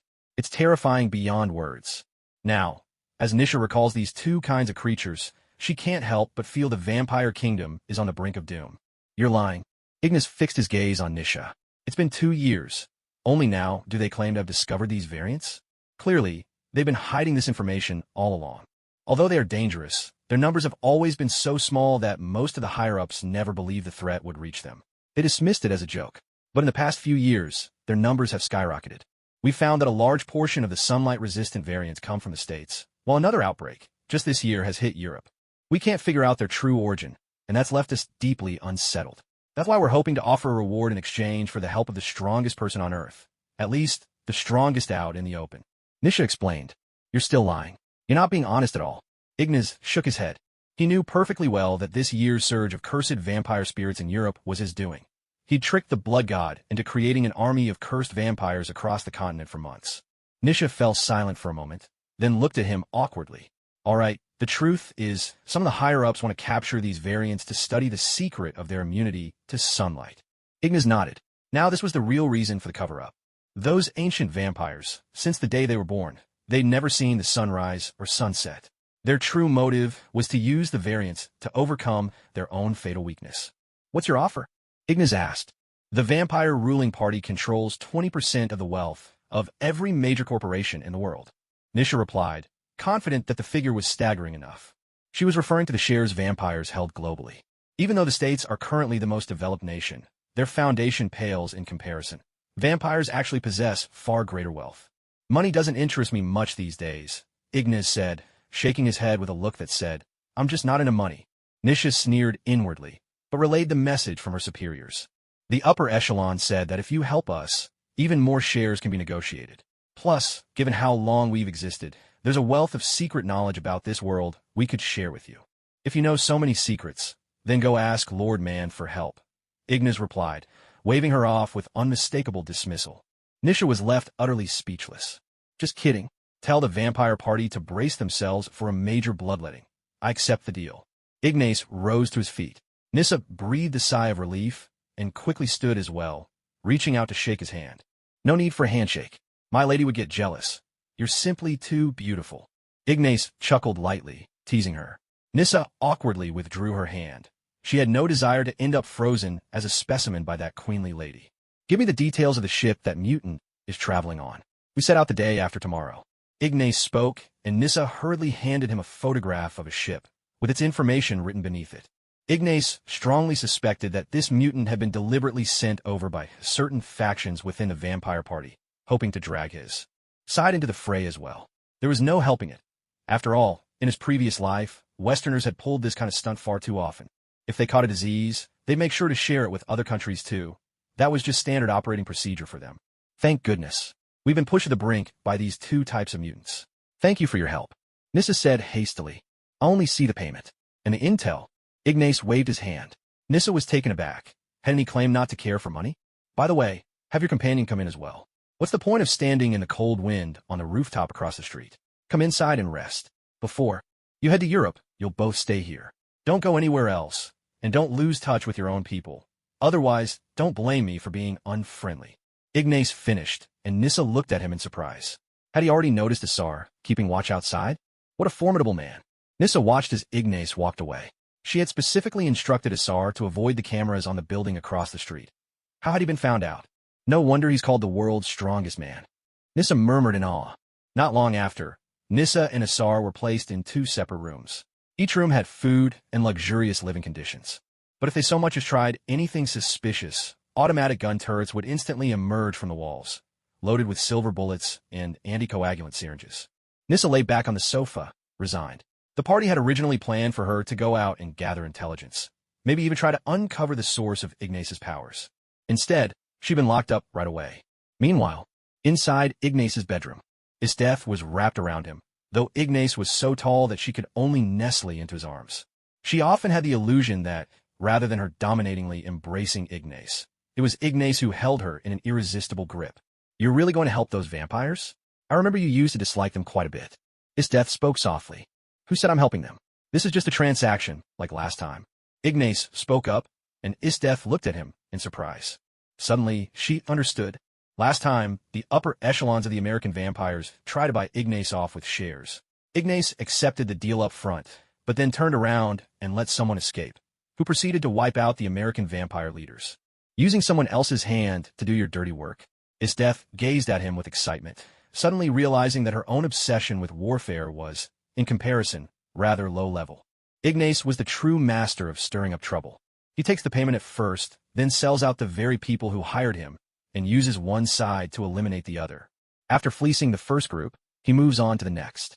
Someone thinks they've escaped, believing they've killed the vampire leaders, only to be whisked away by Ignace himself. Like a mantis stalking a cicada, unaware of the Oriole lurking behind. Yet even the Oriole doesn't realize the hunter has been aiming at them all along. And Ignace is also a master at baiting his prey. When we get to Europe, all we need to do is observe that variant who's immune to silver weapons. Once we get the shares, I'll never allow a vampire kingdom to exist on Earth. Ignace declared. As a human, his stance against vampires was clear. He detested them. What the vampire ruling party didn't know was that the so-called variants immune to sunlight were, in fact, Ignace's own creations of his creations. Meanwhile, those ancient vampires were still waiting for Blade and Ignace to come to their rescue, all the while scheming how best to manipulate the two of them. Stark, are you there? Ignace reached out to Stark, sending him the information about the ship carrying the mutant vampire. What's going on? Stark replied. There's a terrifying vampire variant about to land in New York. Stark was momentarily stunned. Are you serious? In the past, he'd never have believed vampires existed, but after everything he'd seen, aliens included, even vampires seem plausible now. I'm serious. This one's like a rabid dog. I'll send you its weaknesses in a moment. I'm leaving it to you. Mutant vampire. Origin, Europe. Weakness, ultraviolet light. Abilities, highly infectious. Can turn others into mutant vampires through biting. Extremely hard to kill unless burned to ashes by ultraviolet weapons. Even if its brain dies, as long as its body receives blood, it will revive and resume hunting. Beneath the night sky, a suit of armor soared over the ocean. Tony Stark, en route to intercept the ship from Europe. Reading the information Ignace had sent, Stark felt a chill run down his spine. With such a terrifying creature, he would never allow it to reach New York alive. In the shortest possible time, Stark began mass-producing ultraviolet weapons. Behind him, a swarm of unmanned combat armors followed in his wake, heading out together to intercept the ship. By the time Stark finally located the vessel, however, it was already too late. Everyone on board, crew and captain alike, had already been transformed into those monstrous creatures. With a swift command, Stark's suit launched over a dozen ultraviolet grenades, each primed to unleash a burst of searing UV light in all directions. He watched, heart heavy, as they infected, now nothing more than mindless beasts driven by a frenzy to attack anything in their path, shambled before him. Can these things really be called vampires? Stark thought to himself with a sigh. Calling them monsters felt far more apt. In the next instant, the grenades erupted, flooding the area with blinding ultraviolet rays. One by one, the mutated vampires were reduced to ashes, destroyed where they stood. Stark quickly contacted Nick Fury, asking him to coordinate an investigation into other ships arriving from Europe, hoping to uncover whether more of these creatures had slipped through as stowaways. Not long after, aboard a private jet bound for Europe, Ignas sat quietly moments before takeoff, exchanging a few words with Stark. "Those mutant vampires are terrifying beings," he warned. "They move in packs, and anyone they encounter is attacked in a frenzy. Word is you're strong. I hope your close combat skills measure up to your ranged attacks, because no matter how powerful you are, you could still be infected, or worse, killed by those beasts." Nissa eyed Ignas skeptically as she spoke, her face betraying doubt about his abilities in close quarters. "Silence, foolish woman," Esdeath snapped, her voice icy and sharp, and Nissa immediately fell quiet, intimidated. Ignas cast an exasperated glance at Nissa. He couldn't understand why people were always so fixated on his formidable sorcery, constantly overlooking his prowess in hand-to-hand combat. After all, when he faced the Hulk, he demonstrated his fighting skills as well. Perhaps his magical attacks simply overshadowed everything else. "Don't worry," Ignas replied at last. "Once I arrive, just pay me what you promised, and I'll wipe out every last one of those monsters for you." But in his heart, he added silently, "And I'll topple the vampire kingdom while I'm at it." He had a suspicion. Why, of all times, had those true vampire mutants chosen to slip in now? It was almost too much of a coincidence. Could it be that the vampires themselves had captured these mutants on purpose and sent them here? Central Europe, Czech Republic. Ignas stepped off the plane, boarded a private car, and soon arrived at the headquarters of the Vampire Kingdom. There he met Blade, Whistler, Blade's newly recruited sidekick, as well as the tactical squad originally trained by the vampire ruling party to fight Blade, but now turned against the mutant vampires. "Hey man, long time no see." Blade shook Ignas's hand, and Ignas nodded in return. "Hi." Behind Blade, his oddly dressed, mischievous-looking new sidekick walked over and reached out, about to introduce himself. "I have no desire to know you." Waving his hand dismissively, Ignas brushed off Blade's new lackey, finding him too strange and not worth his attention. Meanwhile, he had sent the Blood God away, deep into the headquarters of the Vampire Kingdom, to investigate the secrets lurking behind the vampire ruling party. From the very beginning, Ignas had never chosen to trust this bunch. He had come for a little side money, and to wipe out yet another vampire nest while he was at it. Taking a glance at the pure-blooded vampires that made up the tactical squad, he memorized each of their faces. He signaled his own cursed spirits to keep watch on them, and then, bringing Esdeath along, followed Nissa to meet her father. That is, the leader of the Vampire Kingdom. A heavy steel door slowly descended. Ignas eyed the massive barrier. He and the Blood God could blow it open with a single strike. "The true power of the vampire empire lies here," Nissa said as she led them inside. Ignas found her words hard to believe. He hadn't seen Blade 3, but he knew from Blade stories that there was plenty of vampire mischief still to come, so he could guess the rest. They entered, and at a distance stood a bald old man, his skin an ashen gray. He was engrossed in a thick tome, its pages covered with diagrams of distillation flasks and densely packed formulas. "Father," Nissa called as she approached. The old man extended a grayish finger, signaling his acknowledgement. "Ignas Morra, this is the Grand Duke Eliade Marquinos," a pure-blooded vampire announced.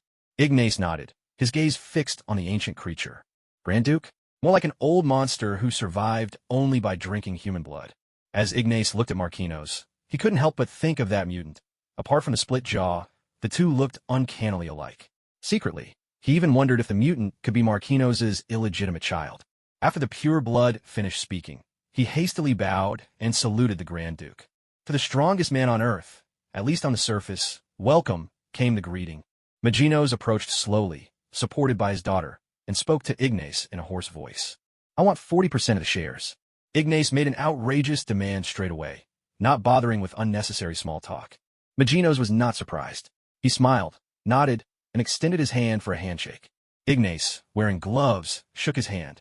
To be honest, he found this ancient vampire rather unsavory, almost repulsive. As the saying goes, the enemy of my enemy is my friend. Among the mutants, there's one kind that poses a great threat to you humans as well. Marquinos began, handing a contract to Ignas. "Just sign your name. When it comes to paying for vengeance, I am never stingy." Ignas nodded, took the contract, and proceeded with the transfer of shares. This old man had come to him with a flimsy excuse, offering such generous compensation. It only made Ignas more suspicious of his true intentions. Meanwhile, the Blood God was walking through the Vampire Kingdom, stopping before a vast storage chamber. He stared at the multitude of vampire infant embryos within, his expression darkening. Not long after, when Ignas had declined the olive branch offered by Maginos and taken his leave, the blood god returned to his side and revealed the secret research Maginos had been conducting. So that's how it is. With the blood god's findings, Ignas finally grasped the truth. Maginos had been lying all along, to Ignas, to Blade, even to Nissa. He had been researching genetics, attempting to engineer a flawless vampire at the most fundamental level. The mutant from the Order of Shadnoma was likely one of Maginos' experimental subjects. Looks like the old devil was never up to any good, Ignas thought to himself. According to the information provided by the vampires about the mutants, most of the infected had lost all reason, acting only on primal urges to hunt. This alone made it clear that Maginos' creations were far from perfect. There were serious flaws. Ignas made his way to Blade's base in the Czech Republic, where he met the elite team of Pure Bloods, the Blood Guard. Allow me to make the introductions. A Pure Blood at their side quickly spoke up, gesturing to Blade. This is Blade, the most feared killer among our kind, half human, half vampire. We've met, Ignas replied. The Pure Blood nodded, then continued, introducing the Blood Guard. Litax and Wei Lian. A bald Pure Blood with tattoos on his face met Ignas's gaze, while a woman in a leather jacket with deep red cropped hair clung to Litax's back, looking at him with open affection. And here we have Cleric and Yeti. The Pure Blood pointed at a comical, yellow-haired man wearing square sunglasses, while the priest waved at Ignas in greeting. Next, an Eastern man sitting atop an abandoned factory machine clenched his fist, thumped it against his chest, and nodded at Ignas. Ignas took a longer look at the one called Snowman. In the movie, Snowman was played by Donnie Yen, and it was said that Donnie Yen also served as the martial arts choreographer for this installment. Ignas simply nodded slightly at Snowman. Though they were both Easterners, at the end of the day, Snowman was still a vampire. Besides, he couldn't help but think that Donnie Yen's portrayal of Snowman, especially the colored contacts he wore, made the character look rather unattractive. Chupa and Reinhardt, the Pure Blood, continued with introductions. A vampire with short, egg-yolk blonde hair glanced at Ignas. Then an extremely arrogant bald vampire, sporting sunglasses, swaggered over, raising his chin as if trying to look down on Ignas from his nostrils. Unfortunately for him, Ignas was a little taller, so his attempt at disdain fell flat. Hey, there's something we're very curious about, Reinhardt said, rubbing his beard with a sly grin at Ignas. Curious about what? Ignas smiled back at Reinhardt, thinking to himself that this guy really had a knack for trouble. In the original story, he'd provoked Blade, and now he was picking a fight with him. Does your neck taste as exquisite as prime beef? Reinhardt said, staring hungrily at Ignas's throat, licking his lips, and sneaking a glance at Esdeath out of the corner of his eye. My friend, add another clause to the agreement, Ignas said, turning to the Pure Blood who had led the way.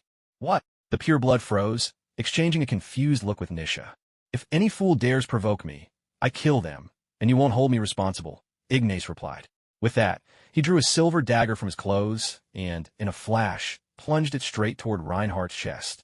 Reinhardt recoiled in shock, hurriedly throwing a punch. Ignas's left hand shot out, seizing Reinhardt's fist. With a swift kick, he stomped down on Reinhardt's foot as the latter tried to retaliate, pinning him to the ground, and then drove the dagger deep into Reinhardt's heart. You actually, Reinhardt sputtered in outrage, but in the next instant, his body burst into flames and crumbled to ash. His clothes fell to the floor, sunglasses clattering beside them. At the same time, the bomb Blade had planted on Reinhardt's neck during his previous provocation dropped to the ground. Blade picked up the bomb, glancing wordlessly at Reinhardt's discarded clothes. Some people were simply not to be trifled with. This idiot never learned his lesson, never understood that truth. Blade cast the briefest glance at his new recruit. Seemed like from now on, these bombs would be put to better use on traitors.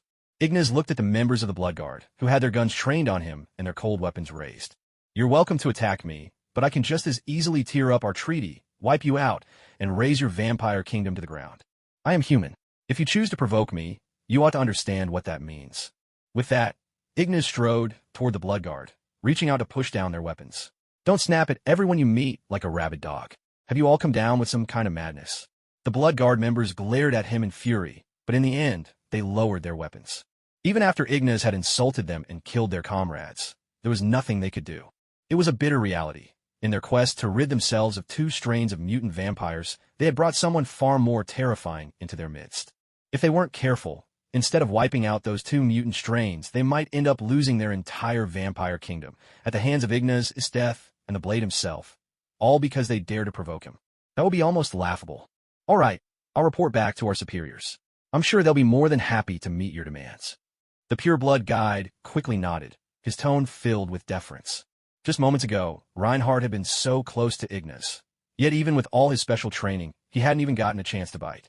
Instead, he was the one who ended up dead. Ignas had shown his strength, and in doing so, had earned their respect.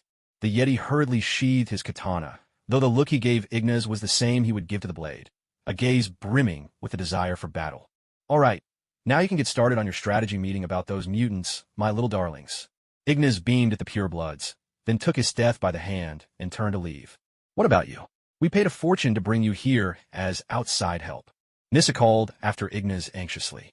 She knew that only overwhelming force could help them suppress the crisis brought on by the two mutant strains. When you're done playing house with your plans, all I'll need to do is join you for the action. Ignas replied, and with Esdeath in tow, disappeared around the corner. Not long after, Nissa hurriedly pressed her earpiece. Nissa, I've lost him, came the report from a vampire through her headphones. Nissa could only sigh and accept reality. She turned to the Blade. Blade, you and he are both mercenaries we hired. Mr. Morra, can you get in touch with him? Don't worry. When the time comes, he'll show. The Blade answered with a careless smile. Though the Blade appeared to be a willing collaborator, in truth, just like Ignas, he harbored doubts about the vampire ruling party. He was simply using this opportunity to study his enemies, waiting for the perfect chance to wipe them out in one fell swoop. Oh, and one more thing. Blade glanced at the members of the Blood Guard and continued. Ignas isn't as easygoing as I am. He has the resources and the strength to sweep away your entire vampire kingdom. Don't go provoking him at random, and stop giving him those sly looks of yours. If you're not careful, one punch from him might crack your skull open. Blade turned to leave, but suddenly spun back around, pulling a funny face to startle the pure-blooded fools. He could set off a grand, invisible firework right over your homeland if he wanted to. Times have changed, you useless lot. Humans now sit at the very top of the food chain, not the cowardly vampires. The pure-blooded vampires exchanged uneasy glances, but found themselves at a loss for words. After all, humanity now boasted a public roster of superpowered heroes, Iron Man, Hulk, Captain America, and many others. Even though Ignas had stated he wasn't interested in being a hero, it was plain to see he always stood with the humans. Have the times really changed? I'm afraid so. Guangfu asked the question in a low voice. The pure-blood Asa, serving as their guide, could only answer with resignation. When Asa and Nissa set foot in America, for reasons they couldn't quite explain, some primal instinct, as vampires warned them, the land was dangerous. Not long after, Blade and Nissa settled on the first location to lure out the R variants, the House of Pain. These R variants were mutants engineered by Machinos, unleashed by the carrier Chad Norma. They were mindless monsters, driven only by a savage urge to consume humans and vampire blood alike. Before setting out, Blade contacted Ignas and arranged a private meeting with him and Esdeath, making sure to avoid the watchful eyes of every vampire, and even his own followers. We're planning to lure and trap the R variants at the House of Pain. Unlike the S variants, R variants are driven by a hunger for humans. That's why I'm targeting them first. Blade explained, but Ignas quickly gestured for him to pause. What exactly are S variants? Ignas looked at Blade, surprised. Could these be the failed creations of the cursed blood god? They're the ones who aren't afraid of sunlight. That's why we call them S variants. Blade clarified. Ignas nodded. Sunlight, of course, S for sun. Simple and clear. And, if it's just that, why go to such lengths to avoid being seen? Ignas pressed, suspecting Blade had more to say. Ignas had already placed his own curses across the nearby buildings to ensure no vampire or ghoul could spy or eavesdrop. I need to tell you something. The young man by my side, he's probably one of Machino's people. Blade looked Ignas in the eye as he spoke, then recounted the story of how he'd encountered the young man by chance, how he'd rescued him, and the troubling behavior he'd witnessed. So that's how it is. Ignas nodded in understanding. Blade was clever. If Ignas hadn't gotten involved, he would have needed to figure out a way to guard against that underling.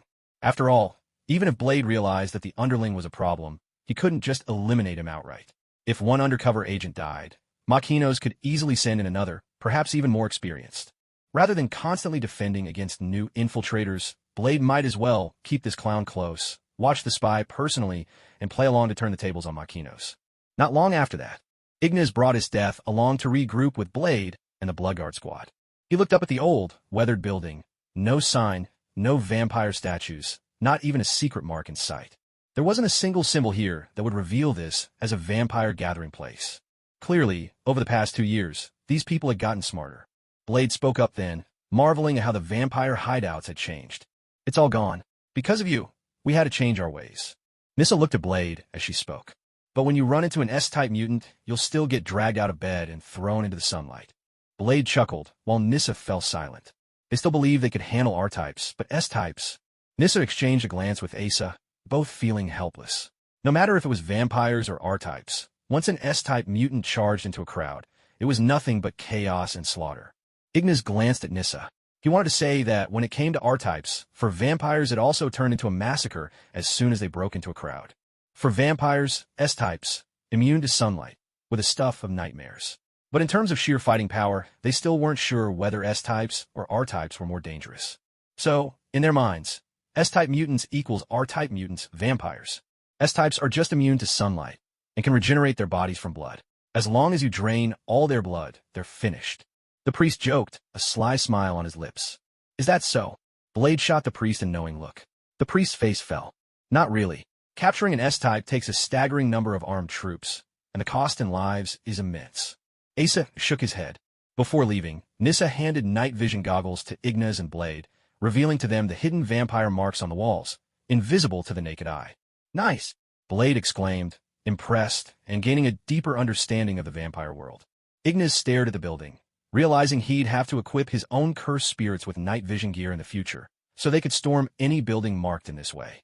Everyone did a final sweep of the planned R-type ambush point, then hurried back to Blade's base to distribute weapons and lay out their strategy. 38.45 and 9-centimeter rounds, each tipped with a small capsule. Inside is silver nitrate and an extract of garlic. Old Man Whistler pointed at the ammunition laid out on the table as he spoke, then picked up a gun. This high-velocity crossbow fires silver bolts at a speed of 6,000 feet per second. With that, Whistler casually tossed the crossbow to a pure blood, then lifted up a submachine gun. Since you vampires are afraid of sunlight, we've installed a special ultraviolet filter on the scope.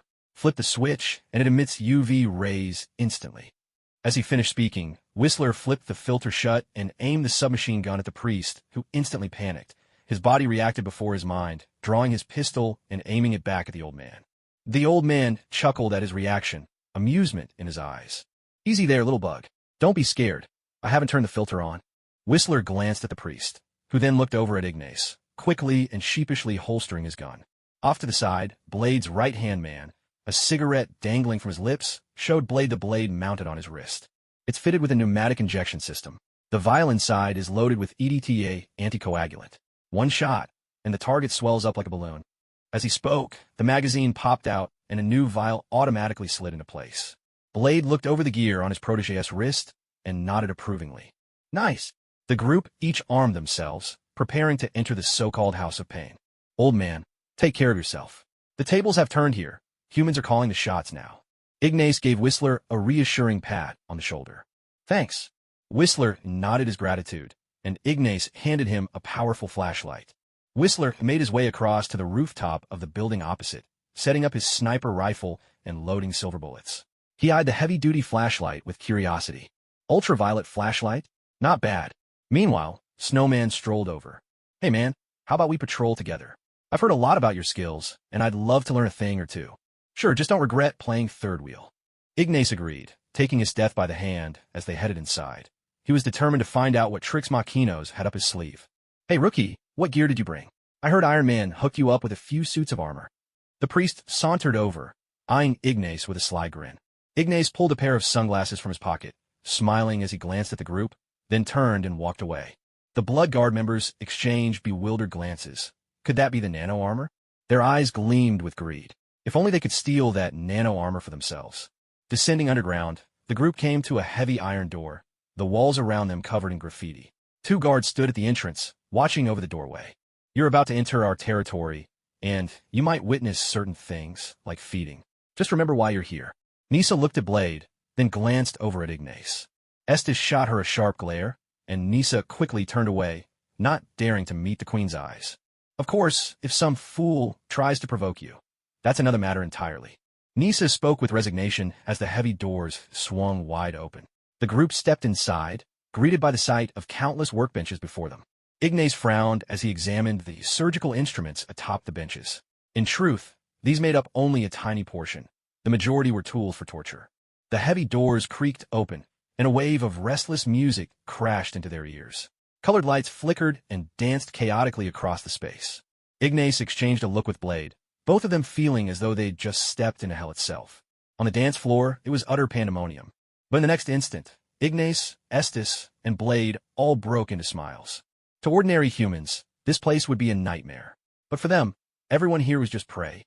Ignas and Esdeath could flatten the place with ease, and Blade alone could carve a path through it. A teeming crowd filled the hall.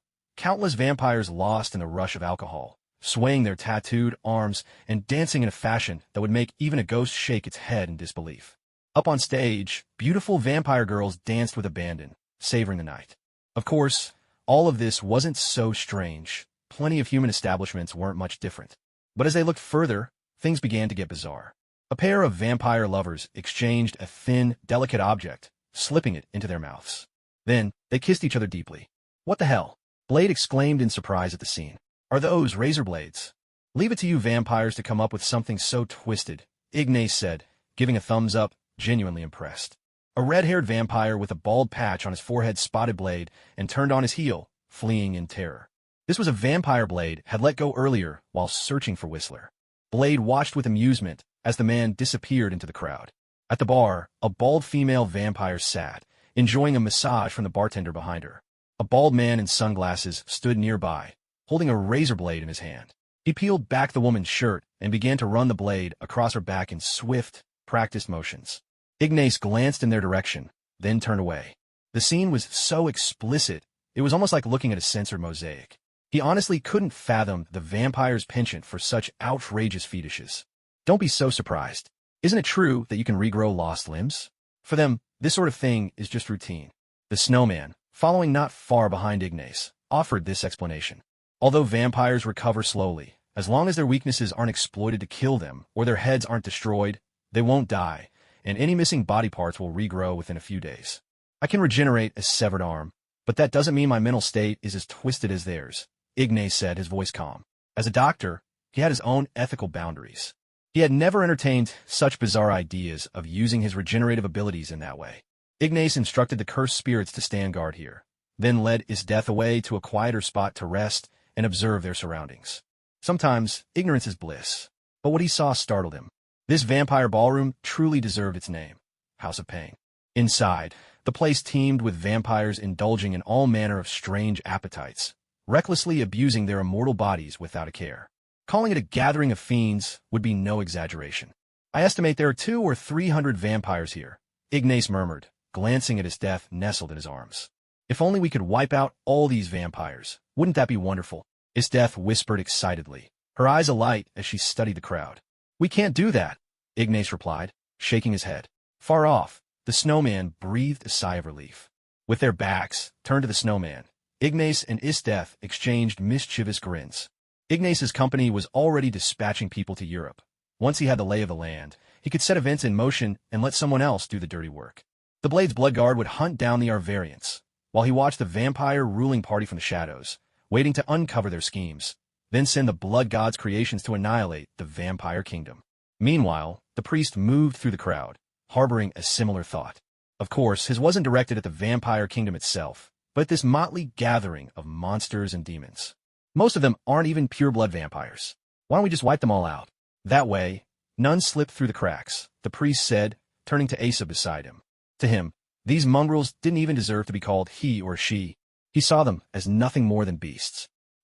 Asa glanced at the priest, puzzled. He understood the priest's reasoning, but didn't the priest realize this would only weaken their own side, and, by extension, strengthen the humans?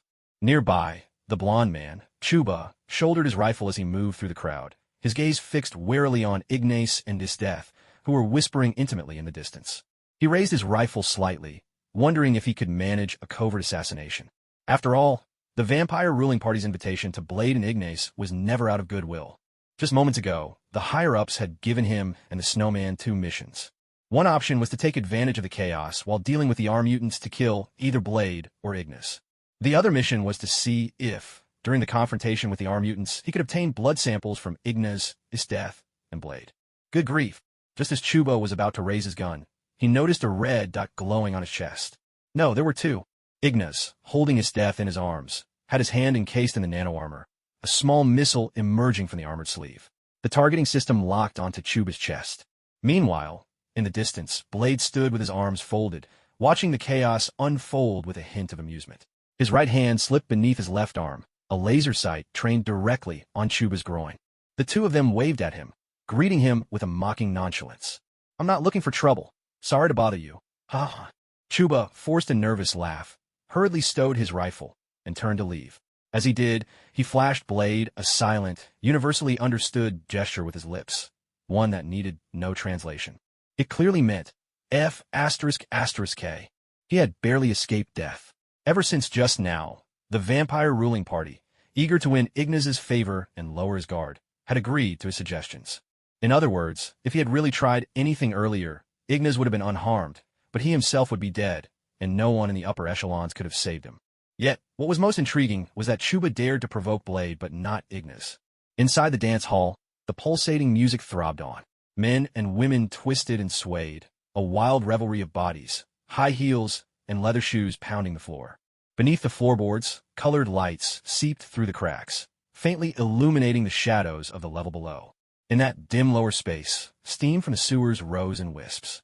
Our mutants crouched in the gloom, gazing upward, savoring the scent drifting down from above, the tantalizing aroma of vampires and humans mingling. Daywalker. With a face as cold as ice, Chad Norma uttered Blade's other name. With a wave of his hand, all the arm mutants he had infected sprang into action, surging up toward the dance hall. The blood god stood in that dark lower chamber, watching as Chad Norma led the arm mutants into the fray. He pulled out his phone from his clothes and sent a message. Master, the arm mutant primogenitor, and all the infected have been deployed. Do you need me to release the vampire cursed spirits, what these fools call the S-mutants? Ignas tapped at his phone, reading the blood god's message. He replied with a single number. 2. 1 meant allow, 2 meant refuse. Ignas stood up at once, taking Esdeath by the hand as they left the dance hall. They walked down the corridor, and he shot a look of disdain at two vampires greedily lapping up human blood. These creatures' days of luxury were numbered. They stepped into a spacious corridor, and apart from the snowman who followed them, there was no one else in the dimly lit hallway. Suddenly, at the far end of the corridor, a shadow flickered and vanished. In an instant, the vampire codenamed Snowman drew his blade, his eyes fixed warily on that spot. Should we go check it out? Snowman quickly turned his head to look at Ignas. With a powerful ally at his back, he would never foolishly charge ahead on his own. No need. Ignas shook his head, and Snowman nodded at once, sticking close behind him. From another direction, a sound echoed from a dark corner behind a stone pillar. A scattering of pebbles kicked across the floor. Snowman spun around, gripping his blade, eyes sharp with vigilance. A gaunt, bald figure slinked through the shadows, occasionally peeking a pale head from behind a pillar to spy on its prey, then darting swiftly to another hiding spot. Snowman kept his gaze locked on where the noise had come from, while from behind a different pillar in the same row, the same skeletal figure crept out, its greedy eyes fixed on the two humans and the pure-blood vampire. The next moment, as all three had their backs turned, the creature tiptoed closer, silent as a whisper. Just as it drew near, Snowman spun on his heel and slashed backward with lightning speed. A flash of cold steel, a chaotic scramble. The arm mutant staggered back, one outstretched arm severed in a single stroke and tumbling to the ground. Snowman eyed the severed limb, still writhing on the floor. These creatures aren't afraid of silver weapons. Stay sharp. Ignas glanced at Snowman and nodded. The vampire kingdom surely knew about this weakness already. It was only because the arm mutant had shown its immunity to silver that his companion mentioned it aloud. Fortunately, Ignas had already been aware of this trait. Back when he first saw the blade, he'd specifically instructed his ally to bring ultraviolet equipment as a safeguard against the vampire kingdom's treachery. Ignas and Esdeath pursued the fleeing arm mutant, chasing it all the way into the ballroom, where it merged into the crowd, occasionally peering through the throng of hybrids to keep them in sight. A sudden, guttural roar erupted. With enough distance from Ignas and his group, the arm mutant let out a piercing screech, seized a hybrid vampire, and sank its jaws deep. Its jaw split open, revealing a tongue as sinister as a serpent's, lashing and biting savagely into the hybrid's flesh. Panic exploded through the crowd.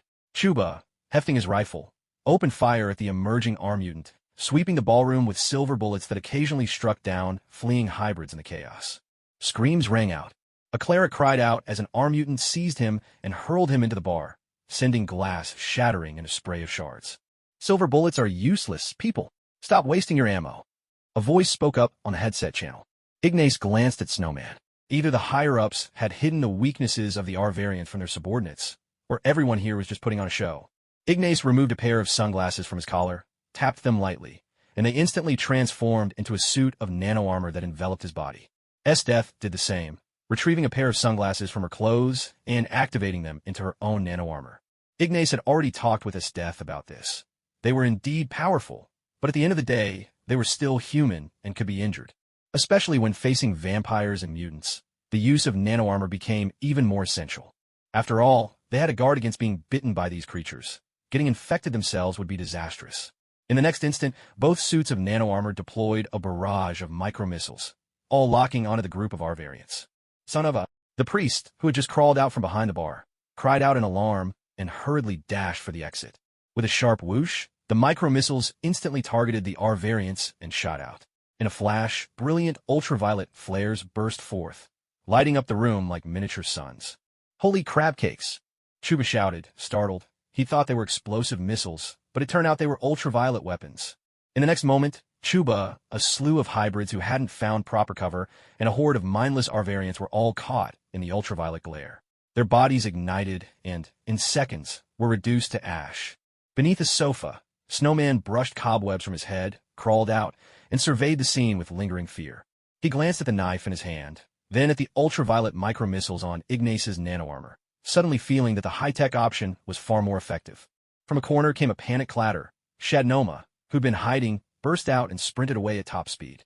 He'd thought only the blades had arrived, but now there was a full suit of nano-armor on the field. Shadnoma had 1,000 curses from Central Europe on the tip of his tongue.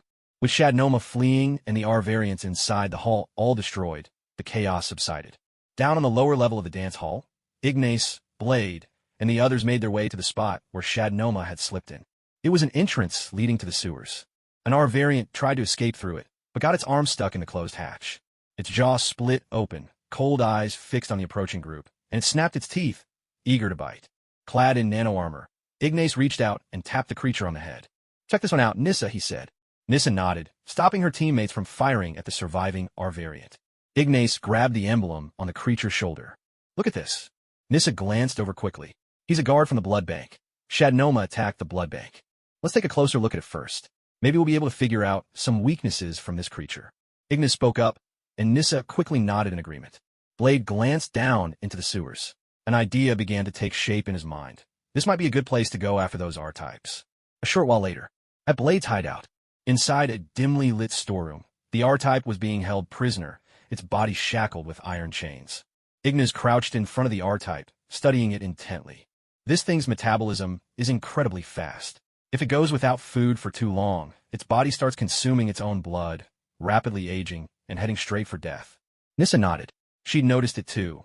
Though the creature hadn't been injured, its condition had deteriorated over just a few hours. What had once been a ferocious beast was now nothing more than a listless old man. Shadnoma is the original carrier, so he won't be affected. But this only proves one thing. There's something wrong with Shadnorma's genes. Ignas spoke thoughtfully. The R-types that originated from Shadnorma would also end with him. It seemed Shadnorma really was a failed product, created by Machinos through genetic engineering. Ignas extended a finger in front of the R-type. Its reactions were sluggish, like someone at death's door. It slowly opened its mouth and, in almost comical slow motion, tried to bite him. Still clad in his nanotech armor, Ignas flicked his hand, sending one of the creature's fangs flying with a casual snap. "Let's begin our research. You two, start the dissection." Blade reminded them, his voice calm. Ignas nodded and rose to his feet. "Nissa, let's dissect this interesting little lab rat together." "All right." In truth, Ignas's curiosity about the R-type was already fading. What truly intrigued him was a different question. Had Machino succeeded in creating a viable specimen? He made his way outside, placed a lifeless R-type on the table, and with practiced hands, donned surgical gloves, peeled away its mysterious veil, and removed its ribcage. "Nissa, I need a little of your blood," Ignas said as he observed the R-type's body structure, which was subtly different from that of a regular vampire. "What?" Nissa was taken aback. She was just the assistant. Shouldn't the lead researcher use his own blood for the experiment? No need for so many questions, Ignas replied curtly. Nissa could only comply. She reached out, made a small incision with a clean scalpel, and let her blood flow. Ignas would never allow his own genetic material to fall into the wrong hands. He understood all too well. If his descendants had even a chance of becoming a sorcerer, that meant others could clone a sorcerer using his genes as well. Nissa's blood dripped down, and the R-type absorbed it. In an instant, the R-mutant's body jerked to life. Its organs, like the revving engine of a car, began to function once more, brimming with vitality. Brain dead, yet the body can still ingest food. Ignas stared at the corpse in amazement, a chill creeping up his spine. The sight was deeply unsettling. The heart is encased in bone. It's nearly impossible to destroy it from the front. You'd only have a chance attacking from the side. With a swift strike, Ignas peeled away the surrounding flesh, pointing to the heart, which pulsed relentlessly beneath the protective layer of bone. Nissa, check the secretions from the R-mutant's fangs. At his command, Nissa quickly nodded, prying open the creature's split jaw with one hand, while holding a container ready in the other. Quicklegs, help me hold its teeth. Quicklegs' Blade's sidekick froze for a moment, fear flickering in his eyes as he involuntarily took a step back. Come on, you wimp, hurry up. Ignas urged him on, his attention fixed on studying the R-mutant's body. Reluctantly, Quicklegs glanced over at Blade, clearly wanting nothing to do with the monstrosity before him. Coward! Blade, standing across from him, couldn't resist a mocking jab. Summoning his courage, Quicklegs reached out, pinching the base of the mutant's teeth and giving them a firm squeeze. A viscous liquid oozed out. Nissa brought it to her nose, sniffed, and quickly looked to Ignas. It's neurotoxin. Ignas nodded, twirling a silver dagger in his hand. I'll give you some time. Extract the pheromones from its adrenal glands. I'm ready for the next experiment. Nissa nodded again and set to work. What do you even need that stuff for? Quicklegs shot a disgusted glance at the R-mutant, his stomach turning. To lure other R-mutants here and wipe them out in one fell swoop. Ignas replied coolly. Damn, you medics are terrifying. Doesn't this gross you out? Could you actually dissect a corpse while eating your lunch? Quicklegs grumbled. It's doable, but I wouldn't recommend it. You never know which bodies might be carrying an infectious disease, so really, don't try it. With that, Ignas turned and walked away. Quicklegs. Nissa looked at him expectantly. He blinked in surprise. Could you give me a hand? Not long after, Nissa handed out small containers filled with the R-mutant's pheromones to the group. Chuba gave it a squeeze and got sprayed full in the face. It didn't have much of a sting, but once Nissa explained that it had been extracted from the mutant's adrenal glands, the humiliation was immense. Chuba stood there in shock. He didn't quite know where the adrenal glands were, but somehow, it felt like he had just had mutant urine sprayed all over his face. In front of the platform bearing R's unusual body, Ignas twirled a silver dagger in his hand, and, with a swift motion, plunged it through the gap in the side of R's ribcage, driving it straight into the heart. The very next moment, R's lifeless body ignited, burning away to ash and vanishing completely. Although R's body is immune to silver bullets, his heart is still vulnerable to them. Ignas explained as he turned to leave. If you shatter the bones around R's heart with a bullet and then strike the heart itself, you can kill them, Ignas said, glancing toward Blade at the doorway. But the key is we need that kind of marksmanship, Chuba chimed in hastily. Marksmanship? Ignas looked at him, puzzled. You're a tactical team specifically trained to deal with Blade, and you're saying your aim isn't that good? That's not what I meant. Our shooting's decent, but hitting the heart every single time is just not realistic, Chuba hurried to clarify. You lot are truly useless. Ignas shook his head, turning on his heel to leave. Vampires trained to deal with Blade should be on par with special forces, or even secret agents, shouldn't they? Was this really all they had? He seriously doubted this group could even handle Blade on his own. Can you do it? The priest glared at Ignas, clearly displeased. In a flash, Ignas drew his gun, spun around, and shot a small vial off the table right next to the priest. Obviously, I can. Pathetic, Ignas sneered at the priest, then strode off. Don't be so down. He's from the States. You have to understand. They live for crazy shootouts every day over there, Yasa said, reaching over to pat the priest and Chuba on the shoulders. The two stared at Yasa, questioning their own existence. But even Americans can't shoot that accurately, can they? Chuba sighed. His role is a bit like a mage in a game. If a mage can't aim, what good are they? Yasa replied with a grin, and the two of them finally understood. Hey guys, I've got a whole crate of UV grenades here. Guaranteed to turn those little critters to dust, Speedster announced, holding a cigarette as he stood in the safe house, pointing at a table stacked with ultraviolet grenades. Blade walked over and looked at the UV grenades with approval. Then his gaze drifted to the sunglasses clipped to Ignas's collar, and he suddenly thought that Ignace's nanotech armor might just be even more impressive. Genius move, Speedster.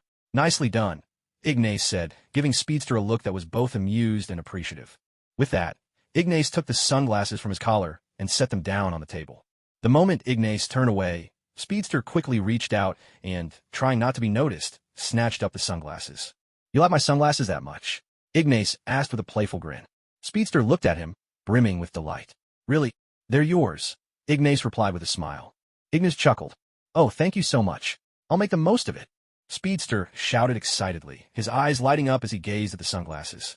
Was it really this easy to get a nano battle suit? He could hardly believe it. Eagerly, Speedster turned to Ignace. "Can I try them on?" "Go ahead," Ignace replied with a smile. Without hesitation, Speedster quickly put on the sunglasses. He tapped them lightly, but nothing happened. He touched the glasses in confusion. "Do I need a password or something?" "No need." Ignace smiled again, deepening Speedster's confusion. Then, Ignace reached into his pocket and pulled out a pair of sunglasses, slipping them on. With just a tap, the glasses instantly transformed into a nano battle suit, enveloping him from head to toe. "I have to ask, why would you need a password just to wear an ordinary pair of sunglasses? You're a funny one, you know that?" Nashi teased, and the Bloodguard team members, along with Blade, Whistler, and the others, all burst out laughing. Speedster was speechless. He took off the sunglasses and stared at the plain eyewear, falling silent for a moment. "Ahem, Mr. Morra's sunglasses, they're quite something, huh?" Speedster chuckled awkwardly, a little guilty. Ignas had pulled a fast one on Speedster, and with that, everyone began preparing for the next mission. They were about to head into the sewers, planning to use the pheromones from the arm mutant to lure out all the arm mutants, as well as to draw Chad Norma into the open. Because there were vampires in the team, it was impossible to use ultraviolet bombs in standard combat. Instead, they would use the pheromones to attract the arm mutants, then detonate large-scale ultraviolet bombs they'd planted in advance, aiming to wipe out the mutants in one decisive strike. Once in the sewers, Esdeath stomped her foot, and the filthy tunnels instantly froze over, sealing away much of the stench. Ignas and Blade bumped fists, then split up to carry out their plans. "Looks like things aren't as simple as they seem." Ignas took out his phone and glanced at a text from the Blood God. Speedster had come up with a flimsy excuse to avoid joining the mission. Everyone assumed that, after his experience in House of Pain, watching the monitors from the van and being chased by armed mutants, he'd simply been scared out of his wits. But the reality was quite different. Ignas had asked the Blood God to tail Speedster, and discovered that he'd left Blade's base and headed straight to the headquarters of the Vampire Kingdom, where he received a private audience with Makinos. Blade's suspicions were right. Speedster was indeed one of Makinos' men, a loyal supporter of the vampire clan. "This operation won't be easy," Ignas said, then handed Esdeath a bottle of scent-masking spray. "Darling, let's disappear for a while." Esdeath nodded. The two of them sprayed themselves with scent-masking mist, while the snowman had already been shaken off by Ignas. The Blade and the Blood Guard joined forces to eliminate the armed mutants, but the Blood Guard kept secrets from Blade and Ignas, harboring ulterior motives. As waves of armed mutants surged in, they tampered with the pins of numerous ultraviolet grenade crates, plotting to trap Blade and Ignas. Fleetfoot was nothing more than a lackey for the vampire clan.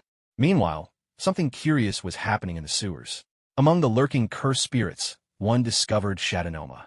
However, it noticed that although Shadanoma had crossed paths with Whistler several times, he never made a move against him.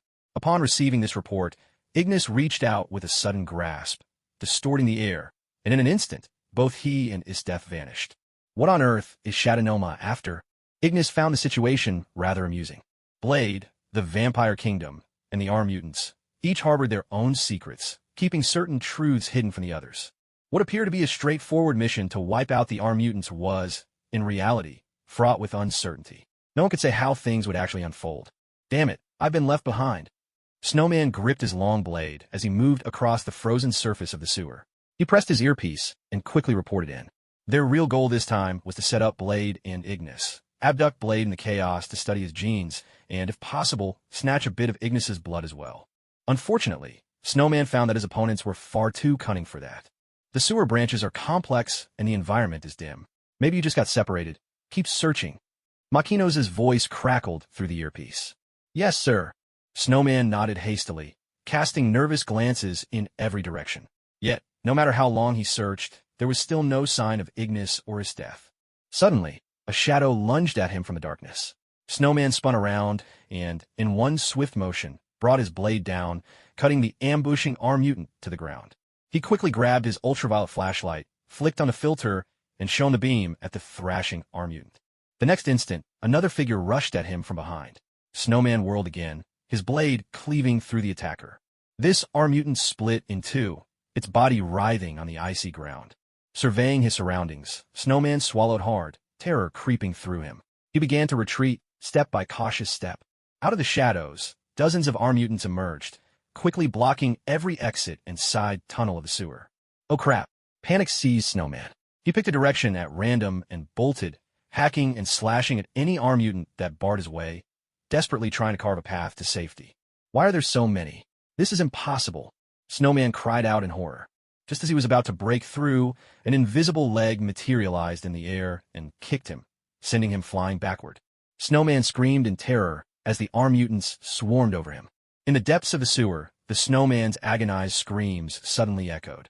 Before long, his cries vanished without a trace. The Bloodguard squad, who had split up to carry out their mission, looked at one another in horror. Although this was a meticulously planned trap targeting Blade and Ignas, fear still seized them in this moment. The Snowman's abrupt scream could only mean one thing. He had been surrounded by arm mutants. Once bitten by them, there were only two possible fates. Either his body was torn apart and devoured, or he was completely transformed into one of them, his consciousness lost, a living corpse. This is starting to feel just like the zombie movies, Wei Yin said hurriedly to Light Axe. I know exactly what you mean, Light Axe replied, hefting his massive weapon with a sigh. His huge axe was indeed perfect for dealing with arm mutants, but he also understood that if they were ever swarmed by a horde, there would be no escape for them either. Arm mutants were like rabid beasts, fearless and driven only by primal hunger, lunging forward relentlessly, eager for their blood.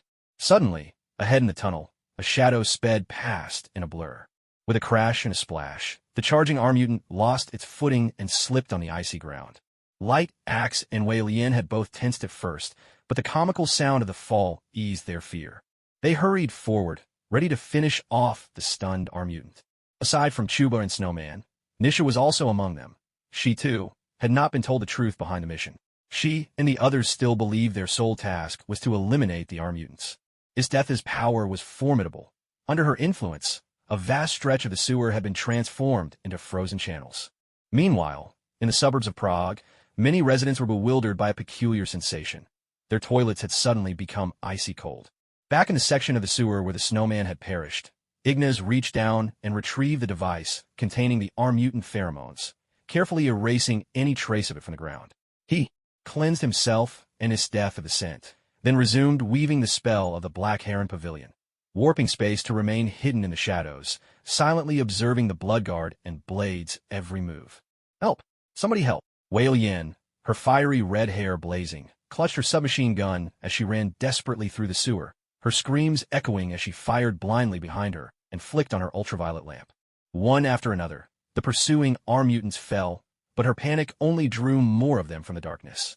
Her stamina waning, Wei Lian was about to be surrounded by the swarming monsters.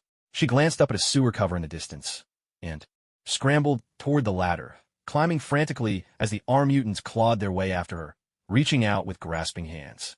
As she climbed, she glanced down, and for a moment, the young woman froze in shock. The arm mutant clambering up the ladder, reaching for her, was none other than Guangfu, still clad in his combat suit. Not long ago, Guangfu had been bitten by an arm mutant and transformed into one himself, losing all sense of reason. A wave of grief crashed over her heart. She grabbed the manhole cover and, with a surge of strength, flung it open. In the next instant, daylight flooded into the sewer. Wei Lian let out a sharp scream as sunlight scorched her skin, and in a heartbeat, both she and her boyfriend Guangfu were reduced to ashes, scattering down into the darkness below. The horde of arm mutants in pursuit were seared by the sunlight as well, disintegrating into ashes on the spot amid agonized shrieks. A few of the arm mutants managed to flee, howling as they scrambled away. Ignas watched Wei Lian and Guangfu fall in battle, then turned on his heel and walked away. They were not his kin. All he could say was, impressive. Elsewhere in the sewers, Ignas led Esdeath along, keeping a close watch on Chiyoba. Since Reinhardt had kicked the bucket early, the task of trapping Blade now fell to Chiyoba. Chiyoba stood in a corner, beside a large crate packed full of ultraviolet grenades crafted by Fimatui. The crate had a lever. Pull it, and every grenade inside would detonate, wiping out all the arm mutants at once. A sudden noise echoed through the tunnels. Chiyoba quickly shouldered his crossbow and darted aside. From a shadowy bend in the sewer ahead, a swarm of armed mutants crawled forward, some even clambering along the walls. There were so many that cold sweat broke out across Chiyoba's brow. Becoming a vampire was one thing, worried about silver weapons, garlic extract, or anticoagulants. But to turn into an armed mutant meant becoming a mindless monster. Chiyoba. A voice crackled in his earpiece from above. Yes, sir. Chiyoba whispered back at once. Fima Tui is one of ours. He rigged the lever. You can escape. Lure Blade here and let him trigger the ultraviolet grenades. Understood. Chiyoba answered without hesitation. In the next moment, every armed mutant turned to fix their gaze on him. Panic prickled at his skin. Abandoning the crate of grenades, he bolted. Shouldn't we lure Ignas and Esdeath over too? Chiyoba asked urgently. Our people haven't found them. Understood. As he ran for his life, Chiyoba cut communication with his superiors and switched to Blade channel. There's a huge swarm of armed mutants in the eastern tunnel. Blade, get over here, fast. I'm fighting my way back, but I can't get near the grenade crate anymore. Chiyoba shouted into the comms. Elsewhere in the tunnels, Blade heard him and rushed to help. Chiyoba fired as he ran, desperately trying to escape. And just then, he ran into Nisha and Asa. Hurry and follow me. Blade is going to detonate the ultraviolet grenade. We need to get out of here fast, or we'll be killed too. Chuba shouted urgently. Nissa was a descendant of Makinos, and although she had been kept in the dark, he knew he had to do everything possible to protect her life. What about Ignas and Esdeath? Nissa asked quickly. Forget about them. They're strong enough. They won't die that easily. Chuba replied. With that, the three of them pressed on, firing their weapons as they retreated, covering each other's backs as they fled toward the distance. Nissa hesitated, glancing back at the corridor. She was worried about Blade, but when it came to Ignas and Esdeath, she wasn't all that concerned. After all, she was a natural-born vampire. It was daytime now, making it impossible to escape to the surface. But Chuba had learned from his superiors about a house that connected to the sewers, a place that could provide them shelter. Most of the sewer was frozen over, leaving no murky water for them to hide from the ultraviolet grenade's deadly blast. If they couldn't reach the shelter before Blade set off the explosion, they would die here. Damn it, we should have grabbed a few motorcycle helmets before coming here. Chuba roared in frustration. The shelter was still a long way off. Helmets wouldn't do us much good anyway. Our combat uniforms don't offer complete protection from the light, and even our gloves let sunlight shine through to our hands. Nissa quickly pointed out. Chuba nodded in agreement. We're almost there. Let's hope Blade hasn't triggered it yet. Speedster had tampered with the lever, but there was still a timed detonation device on the case. If Blade banged on it hard enough, the lever might work again. Speedster was terrified that they might all die here. We're here. Speedster spotted a manhole cover in the distance, and quickly urged Nissa to go up first. This is a spot our people set up. It leads to a shelter inside. Hurry, get in, he said. Meanwhile, Ignas and Esdeath arrived at the detonation site, watching as Blade fought with relentless fury against the armed mutants, all the while trying again and again to pull the lever. Ignas hid within a twisted pocket of space, clad in his nano-armor, ready to step in at any moment. Of course, unless Blade was truly in mortal danger, he wouldn't intervene. Ignas was even hoping the vampire kingdom would show its hand. The human government had always had secret dealings with the vampires. When Ignas hunted vampires, he never attacked directly. He always used others as his sword. After all, there were plenty of vampire sympathizers within the government. If Ignas wiped out the vampires himself, he'd risk becoming an enemy of humanity, and that was a price he wasn't willing to pay. Blade kept firing relentlessly at the armed mutants. With a hard knock on the crate, he forced the ultraviolet grenades inside to activate despite the broken lever. His sheer physical force triggered them all. Inside the box, every ultraviolet grenade began to flash with blue light. A 10-second countdown started. When it reached 0, they would all detonate. Ignas and Esdeath quickly shut their eyes tight. 10 seconds later, the crate of UV grenades exploded in a blinding flash. The terrifying light burst out, illuminating the horde of advancing armed mutants, whose bodies disintegrated to ash in an instant. Meanwhile, in the sewers beneath the shelter, Nissa emerged into the sanctuary, with Asa following close behind. Suddenly, the searing UV light poured in. Kuba, terrified, scrambled up the ladder as fast as he could. Sorry. Asa noticed the flash from below just in time. Knowing how fast light travels, he quickly slammed the manhole cover shut and sat on top of it, making sure Kuba couldn't push it open and endanger Nissa. No. Halfway up the ladder, Kuba stared in horror at the sealed cover. In the next instant, the light struck him. his body ignited and crumbled instantly to dust. Blade surveyed the scene of devastation, and Nemesis sprang to his mind. Without hesitation, he took off, running to find her. At the same time, down in the sewer, Whistler finally caught up with Chad Norma near another manhole. He was ready to climb up. Chad Norma shared with him crucial truths about the Arm Mutants, the Vampire Kingdom, and the real connection to Machinos. By sheer luck, Whistler had found his way under the House of Pain. As he was climbing out, a heavily armed squad in black tactical gear and helmets, faces obscured, rushed at him. Guns raised, they closed in, surrounding him from all sides. They trained their weapons on Whistler and fired. At once, electric darts struck him. He jerked and howled in pain, his body convulsing from the shock. "Hey, Blade." Wearing glasses, Machino's private lawyer rushed from the sewer, shouting, "Where's Nissa?" "I don't know. I'm trying to reach her, but she isn't responding."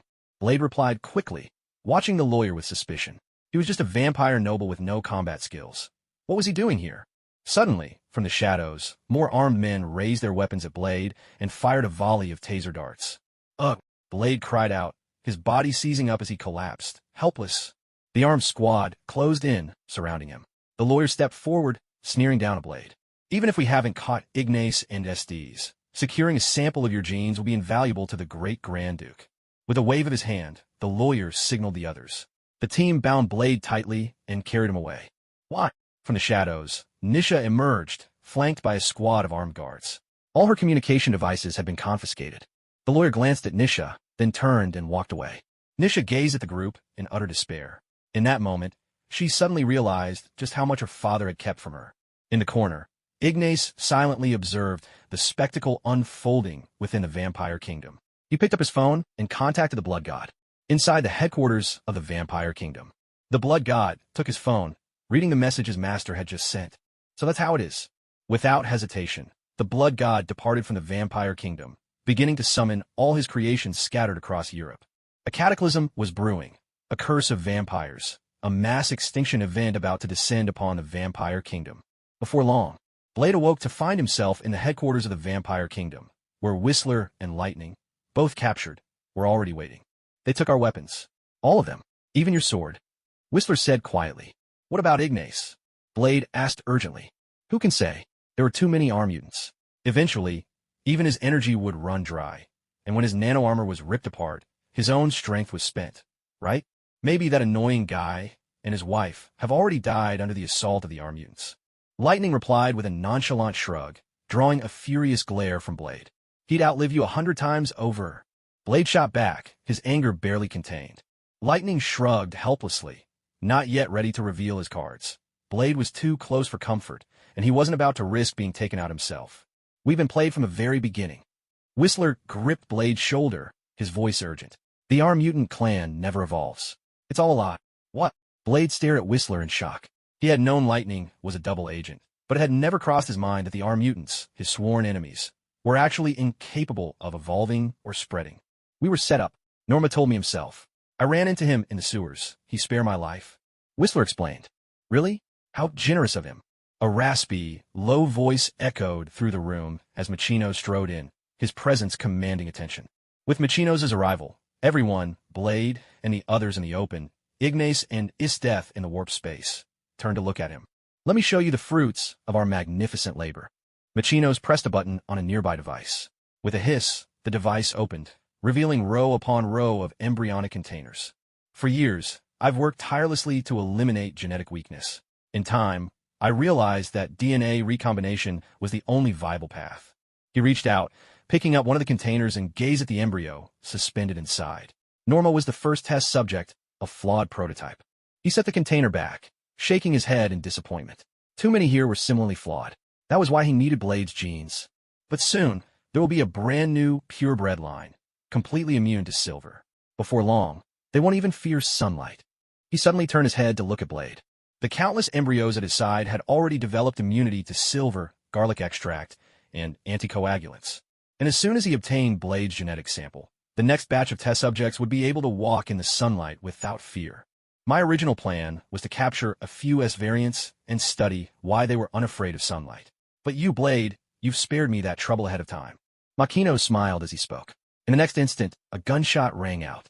A bullet flew by, shattering the embryo container beside Makino's. "Who's there? Who did that?" Makino stared at the broken container in distress and urgently scanned his surroundings. A guttural laugh echoed through the air.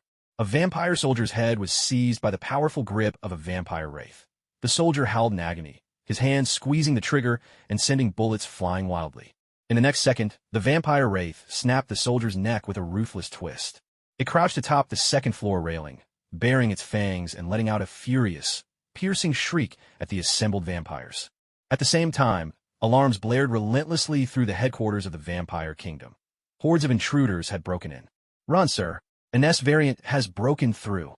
Makino's lawyer shouted in panic. Makino's gave the embryos one last pained glance, then turned and fled at once. Suddenly, swarms of vampire wraiths surged in from all sides, pouncing on the vampires. "Send in the progenitor vampire armed forces. S variants have never attacked humans before," the lawyer shouted at the top of his lungs. He made no move to escape. After all, he was human, and the S variants had indeed never been known to attack humans. Within a warped pocket of space, Ignas watched as the lawyer led the troops against the vampire wraiths, showing no sign of fear. He smiled. "Blood God, issue the order.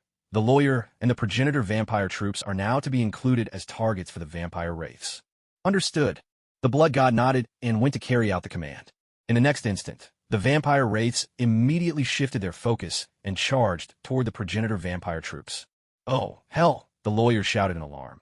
But before he could react, he was overwhelmed by a swarm of vampire wraiths, his screams echoing through the chaos. To betray one's own kind is to be prepared for a bitter end. Ignas glanced at the lawyer, now pinned beneath the wraiths, and walked away with a smile. Makino's rushed to the elevator, cast a last look outside, then hurriedly pulled his daughter inside. As the elevator doors slid shut, he finally let out a sigh of relief. As long as he was alive, there was still a chance to turn the tables.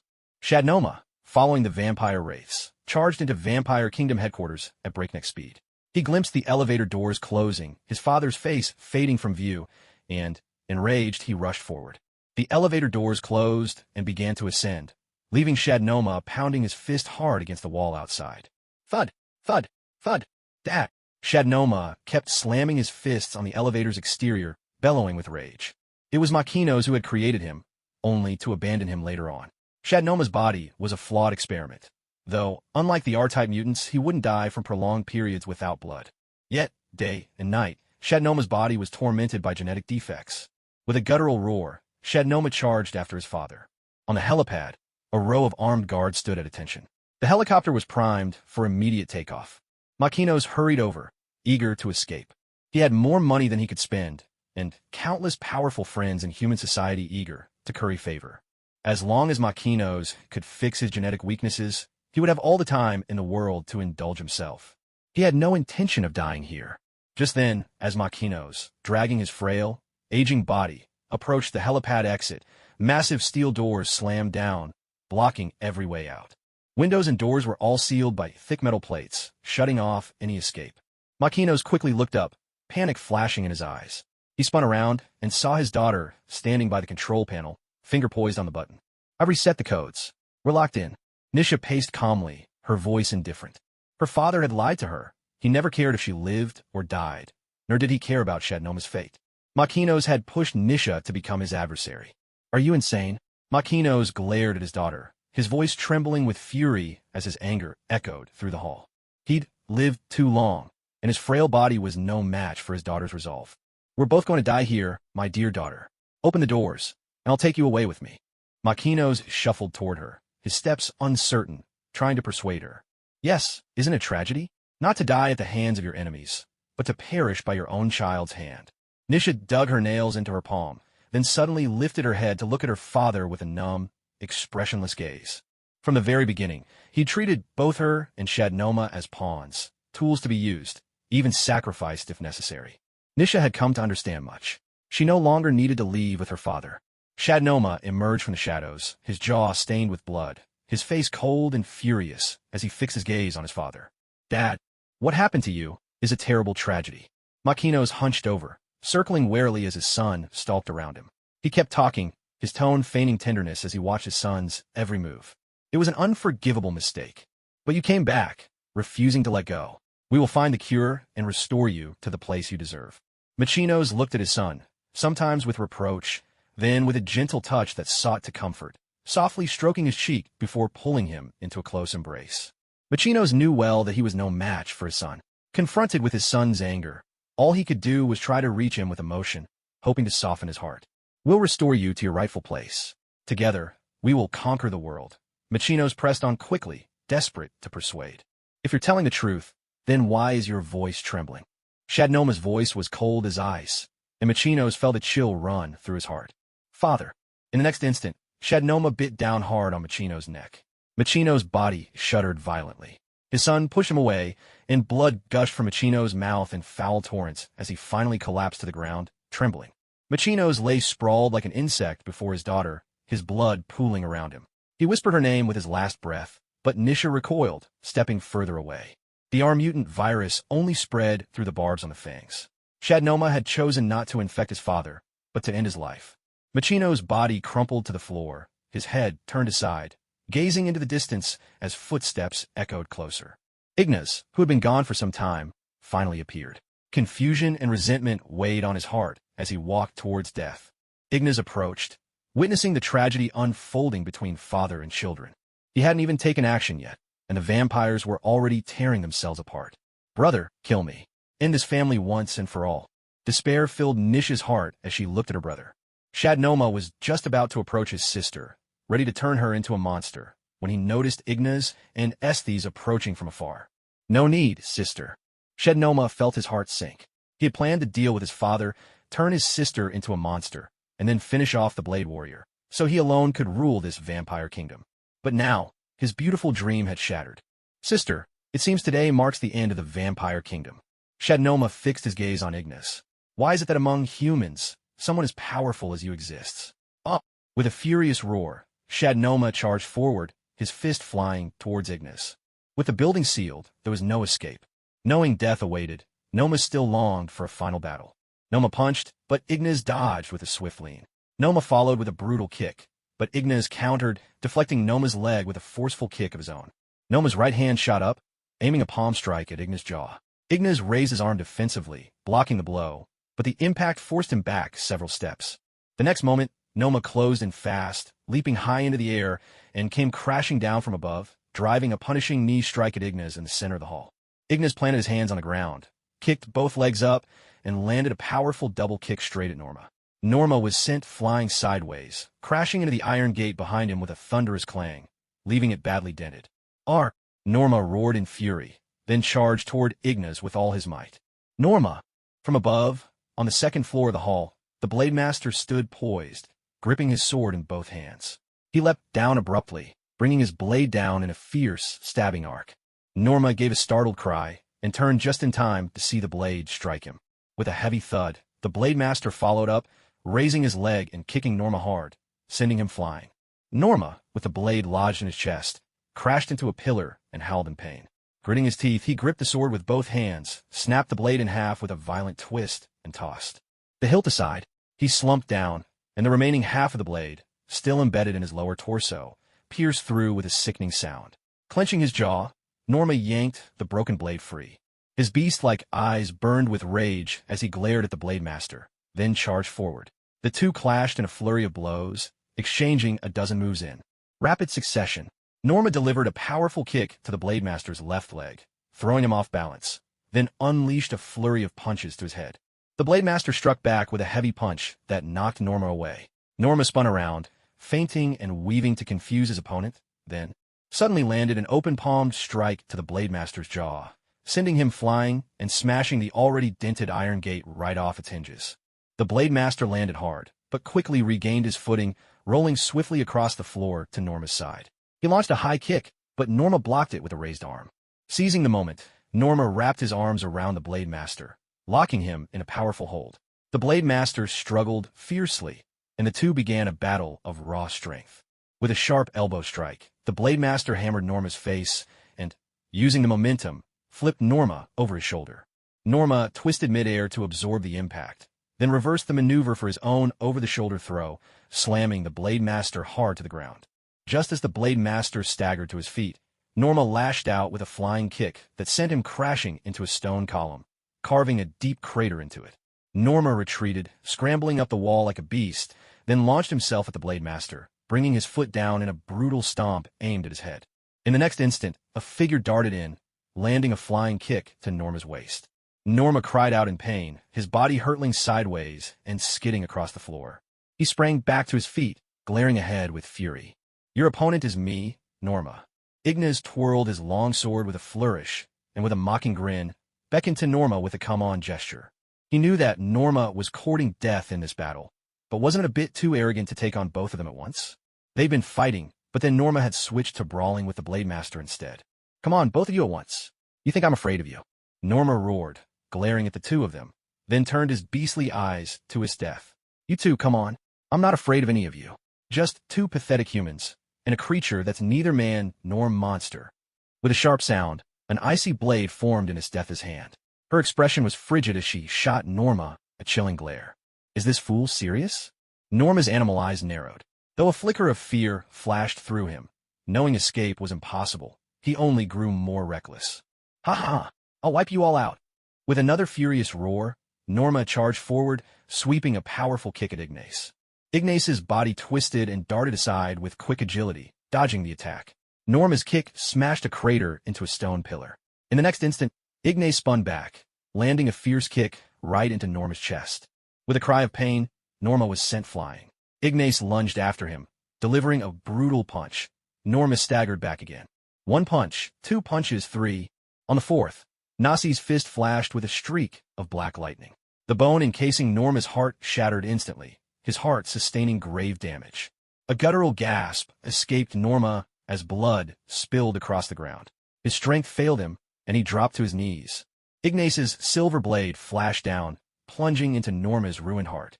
So strange. With a blank expression, Norma lifted his head to look at Ignas. From his heart, flames began to consume his body. Norma looked at Ignas, then at the distant blade. The pain is gone. A flicker of gratitude crossed Norma's eyes as he gazed at Ignas. He understood, deep down he never stood a chance. If Ignas had unleashed any of his famed techniques, Norma would have been defeated from start.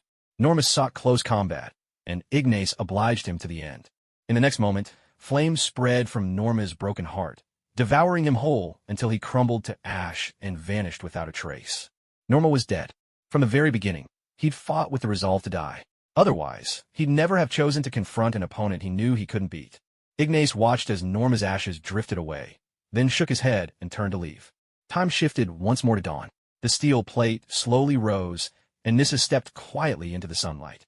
Blade, having witnessed Norma's death, quickly turned, alarmed to see Nissa walking into the sun. He dashed over, shouting in panic. He swept Nissa into his arms, his large frame shielding her from the sunlight. "Blade, I just want to see the sunrise," Nissa said softly. Her heart was in turmoil. Suddenly, she understood certain things, the doomed R-type and S-type variants. The R-type was her father's scheme, while she and her father had no idea who created the S-type.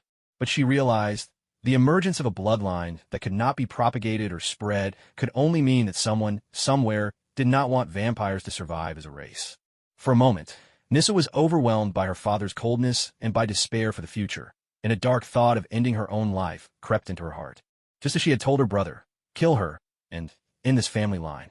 Ignas and Esdeath stood at a distance, hand in hand, curious and watching the pair as if enjoying a good drama unfold. "We'll have our chance in the future," Blade quickly interjected, realizing that he had ventured deep into enemy territory, but found himself developing feelings for the enemy. He couldn't help but wish that Nisha wouldn't have to die. Machinist can eliminate a vampire's weakness to silver and garlic at the genetic level. In fact, there are others in this world who can develop genetic treatments that let vampires withstand sunlight, or even survive without feeding on blood at all. From afar, Ignas spoke up. In a future where even time machines could be invented, this world was full of miracles. In the hands of certain tech geniuses, there was no black technology that couldn't be created. "Nisha, did you hear that?" Blade quickly called out. "Blade, you like this vampire girl, don't you? That's why you're going against your mission, right?" Ignas teased with a laugh, leading Esdeath toward the helipad. At that moment, both Blade and Nisha fell silent. Nisha quickly looked up at him. "Is that true?" Blade was suddenly tongue-tied. He couldn't say a word. "You have to promise not to feed on human blood." Blade blurted out. Nisha looked at him, speechless. As the sun rose, Esdeath leaned against Ignas' shoulder, sitting on the edge of the rooftop, her legs gently swinging. "I'm really curious about something." The vampire kingdom is so wealthy. Why don't they just buy blood for hospitals? Why do they insist on preying on humans? Maybe because if they bought human blood in bulk, it would make people feel like they were raising humans as livestock. Ignas sat on the rooftop, watching the sunrise as he spoke. There were still clear-headed vampires who understood that if they ever tore off that fig leaf, even stronger beings among humans would rise to deal with them. A few days later, all around the world, powerful figures in human society were left stunned. The power of the European vampire kingdom was wiped out in a matter of days by creatures that seemed almost vampiric themselves. At the same time, the vampire kingdom's companies across the globe were besieged by countless other corporations, which then acquired and divided up the kingdom's legacy. London. Inside a tavern, a balding man with long hair at the sides, wearing sunglasses, followed the alluring scent of humans to a table. He tapped on the tabletop, looking at the two people behind their newspapers. "Mind if I join you?" The bald man smiled, his eyes narrowing with greed as he stared at the two humans. He had already made up his mind. He'd hang around, find out where they lived, and then sneak in at night for a feast. "Please have a seat." The newspaper came down, revealing Ignas's smiling face. The bald man froze for a moment, then hurriedly glanced to the side. Esdeath had set her newspaper down and was now wrapping her arm around Ignas' neck. "Sit down. Don't be so nervous." Blade suddenly slapped the bald man on the shoulder. His booming voice startled the poor man so much that his knees buckled, and he collapsed onto the chair. He turned to look back at Blade, who had appeared behind him, and at Nisa. "Watch your mouth, or you might catch a flying peanut." Nisa threatened, flashing the grip of a gun from under her clothes as a warning. "Thank you very much," the bald man stammered, completely flustered. He sat trembling between these powerful figures, uneasy and restless, as if sitting on pins and needles. "Finish your drink, then leave at once," Ignas said calmly. Without hesitation, the bald man drained his glass in one gulp, then bolted out of the room.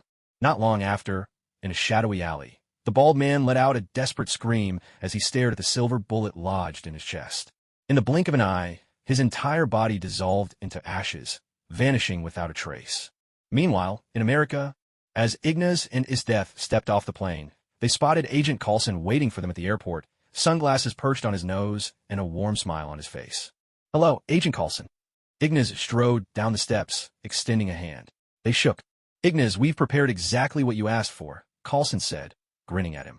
A short while later, at Cradle of Life Corporation, Coulson opened a long case right in front of Ignas. Inside, a gleaming silver longsword lay nestled. With both hands, Coulson lifted the weapon and offered it to Ignas. "Made of vibranium, just as you requested," Coulson said with a smile. Noticing Ignas' questioning gaze, he added quickly, "As for how we obtained it, well, I can't say." Ignas nodded. He understood the need for secrecy. There were people in the world who could steal vibranium from Wakanda after all. Ignas didn't care how S.H.I.E.L.D. had gotten their hands on the metal. All he wanted was this blade, and perhaps a general idea of Wakanda's location. "I heard your company recently caught a corporate spy," Coulson asked. Ignas nodded. While he'd been in Europe, watching the vampire drama unfold, someone suspicious had tried sneaking into his office at night, hoping to swipe confidential documents. What the would-be thief didn't realize was that the head cursed spirit had been watching from the shadows. The spirit called security, and the infiltrator, a black employee, was quickly apprehended. "Nothing serious, just a spy trying to steal corporate secrets," Ignas said, shaking his head. Coulson didn't press the issue, chatted a bit longer with Ignas, then took his leave. After seeing Coulson off, Ignas turned his attention to the files displayed on his phone. This black man was named Zuli. In the photograph, someone was prying open Zuli's thick lips, exposing a glowing purple mark inside his mouth. It was clear that this man, Zuli, was a Wakandan spy. How could a band of African guerrillas become so advanced? It was nothing more than industrial espionage, stealing knowledge from countries around the world, then using Wakanda's vibranium resources and superior materials to turn theoretical technologies into reality ahead of everyone else.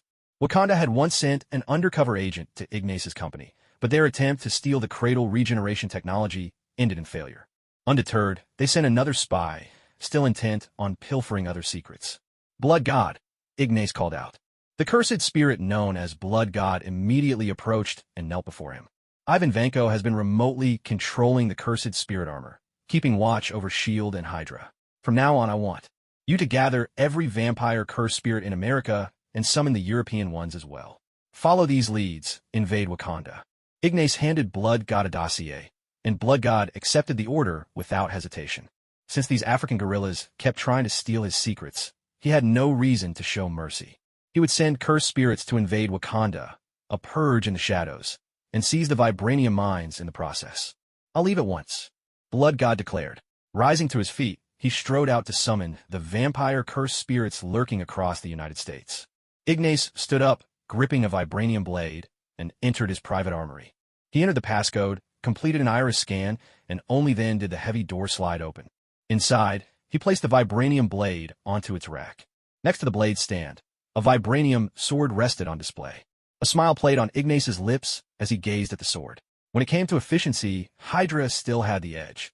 A month ago, Hydra had delivered this vibranium sword to him, just as he'd requested. And just before Hydra made that delivery, Wakanda had suffered a massive assault. As the saying goes, the hunter becomes the hunted. Wakanda often sent spies abroad, but Hydra had turned this to their advantage. They captured a Wakandan agent, turned him, and had him feed them information. Hydra had recreated the old story, when Prince Njobu betrayed Wakanda by leaking secrets to Ulysses Klaue. This time, Hydra sent their own men into Wakanda, staged another attack, and made off with a haul of vibranium. A gorilla is still a gorilla, even if you hand it a rifle, Ignas scoffed, shaking his head as he left the room. In the corner, a cursed spirit stood silently, clutching a phone in its hand. Ignas's armory was not only secure, but also remarkably convenient to use. Whenever he needed weapons, he would contact this cursed spirit through his phone. Upon receiving the command on the screen, the spirit would immediately swallow all the weapons into its body, then rush to the scene as fast as possible to supply Ignas with what he needed.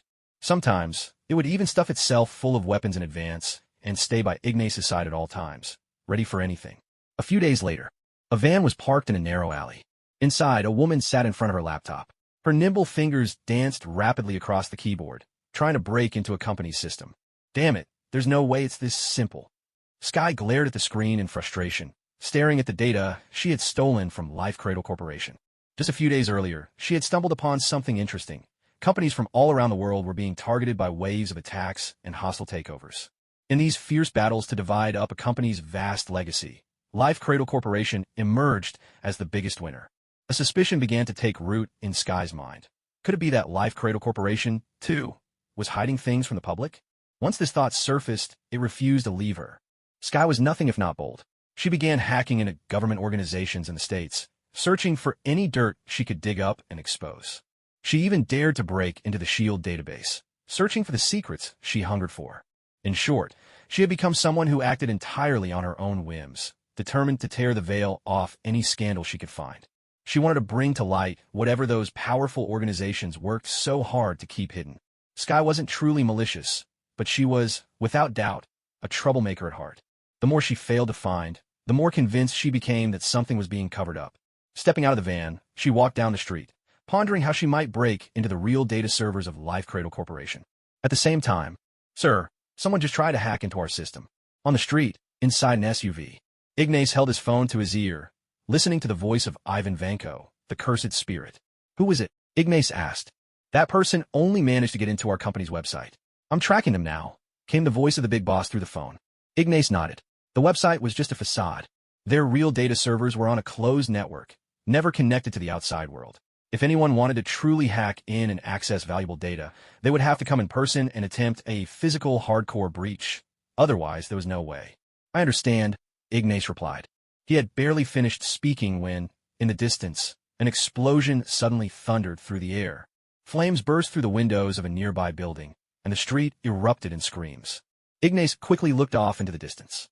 A black man was sprinting toward the base of the burning building. He hurriedly skirted around the crowd and gazed up at the building, from which cries for help kept echoing.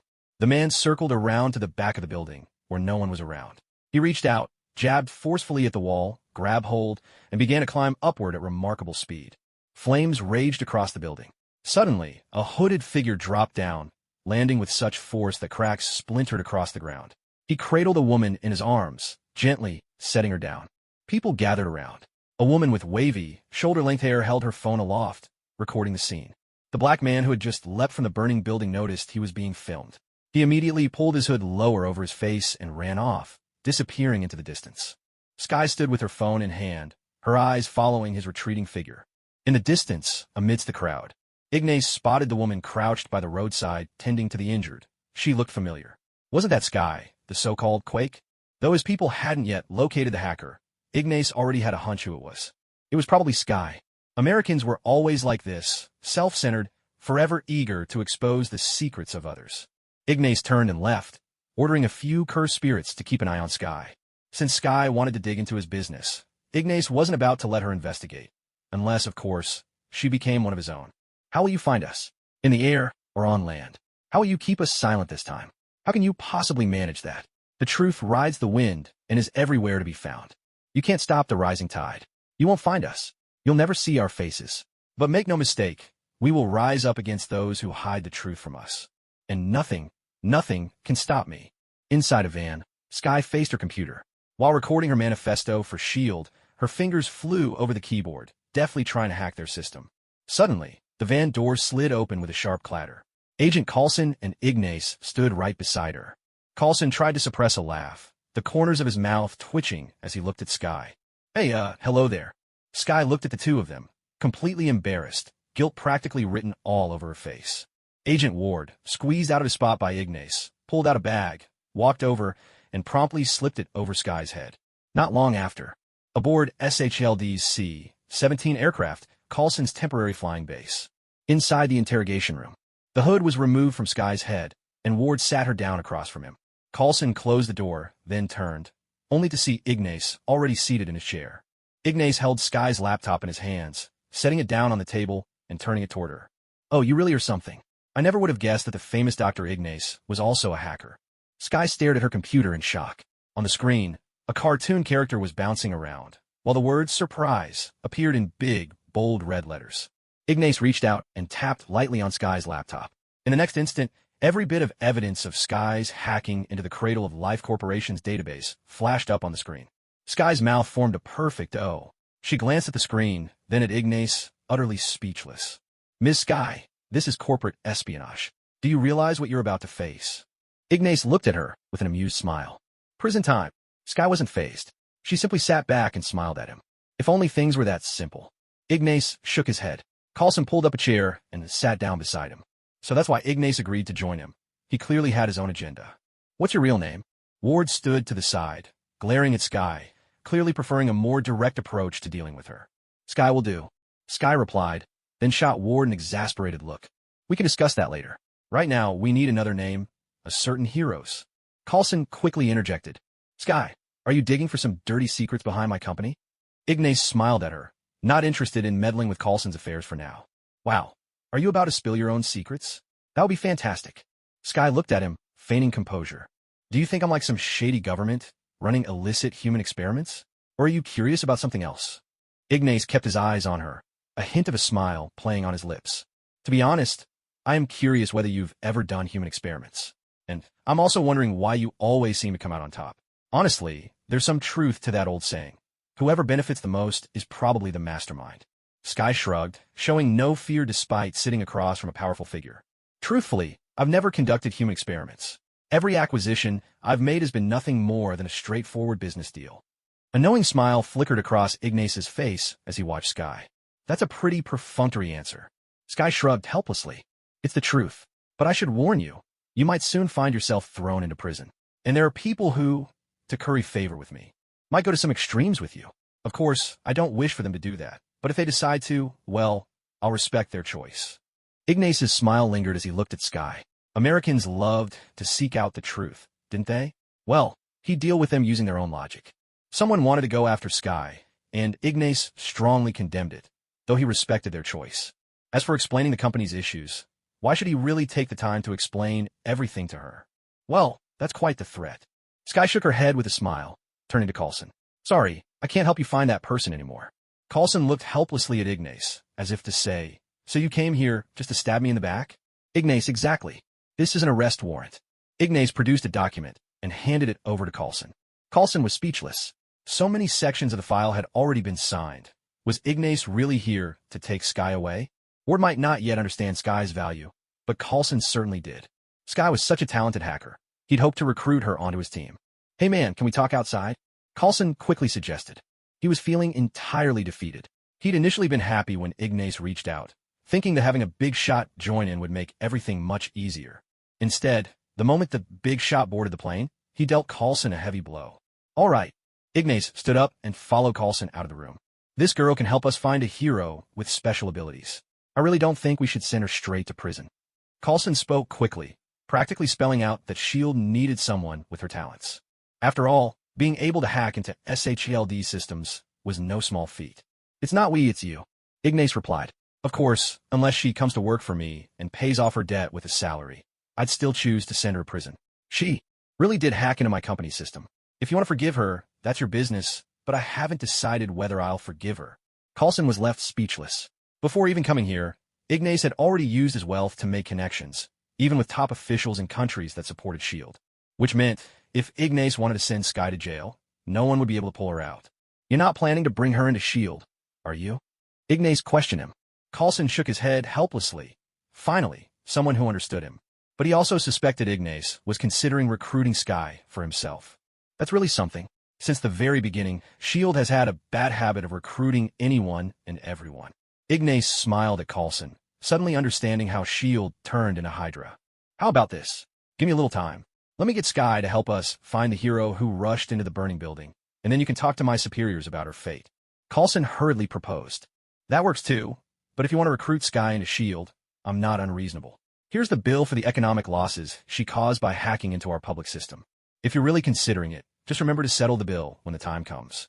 Ignas smiled and walked away, heading for the airplane's bar to see if he could snag a drink. Coulson nodded quickly, thinking to himself how fortunate it was that they were old friends. This bit of flexibility would make things much easier. He glanced down at the bill, and for a moment, his already receding hairline seemed to retreat even further. Good grief, how could the losses possibly be this huge? Coulson stared at the bill, his mind buzzing. It actually stated that Skye's hacking had led to the loss of critical data, including the upgrade plans for the Cradle regeneration device, which had now brought the entire project to a halt. He knew about the regeneration cradle. It was the most renowned device of Life Cradle Corporation. If the upgrade data for such a device was lost, how much compensation would that entail? Coulson shook his head and turned to head into the interrogation room. His nerves just couldn't take looking at the rest of the bill, especially since Ignas had listed a whole array of nanotechnology and other advanced projects he'd never even heard of, all marked as data lost. As a professional agent, Coulson felt Ignas was trying to bluff. But the guy had produced such convincing evidence that even S.H.I.E.L.D. would have a headache dealing with it. After the events in New York, the Life Cradle Corporation had secured a massive government contract under the pretense of studying Chitauri thermal technology, everything from troop transport biotechnology to Chitauri infantry weapons. Granted, Ignas had been stalling these projects all along, with no intention of actually sharing his Chitauri tech with the U.S. government. But that didn't stop him from waving these projects around as a smokescreen to fool people. He simply claimed that these breakthroughs were just within reach, until Skye's intrusion corrupted and destroyed the data. No matter how shrewd the government was, the lure of profit could easily cloud their judgment, and they'd be more than willing to throw Skye behind bars at Ignas' urging. Coulson entered the interrogation room to question Skye. Skye looked at her laptop and smiled. You can't break through my data encryption. You've got nothing on me. She shook her head with a grin, having noticed something quite amusing. Ignas had cracked her computer and dug up a mountain of evidence of her hacking into Life Cradle Corporation.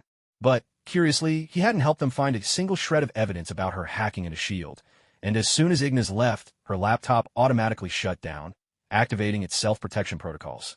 So with Ignas gone, Coulson had no way of using her laptop to dig up any evidence that could be used against her. You really don't know when to quit, do you? Ward sneered at Skye, reached out to turn the laptop toward himself, and pressed the power button. The computer booted up and prompted him for a password. Ward recalled perfectly the password Ignas had entered when starting up, typed it in, and then froze in disbelief. No way, no way. Did you really think a password was the only safeguard? Skye looked at Ward with mocking amusement, as if this idiot had some serious misconceptions about hacking. Sure, hackers sometimes walked right into enemy territory with a USB stick, trying some hardcore physical intrusion. But even then, it required the right technical skills to pull off. Ward frantically tapped at the keyboard, but the computer simply shut down on its own. Unbelievable. I'm going to find him. Ward turned to leave, intent on tracking down Ignas to get him to unlock the computer. Don't be stupid. He's not going to bother with a small fry like you.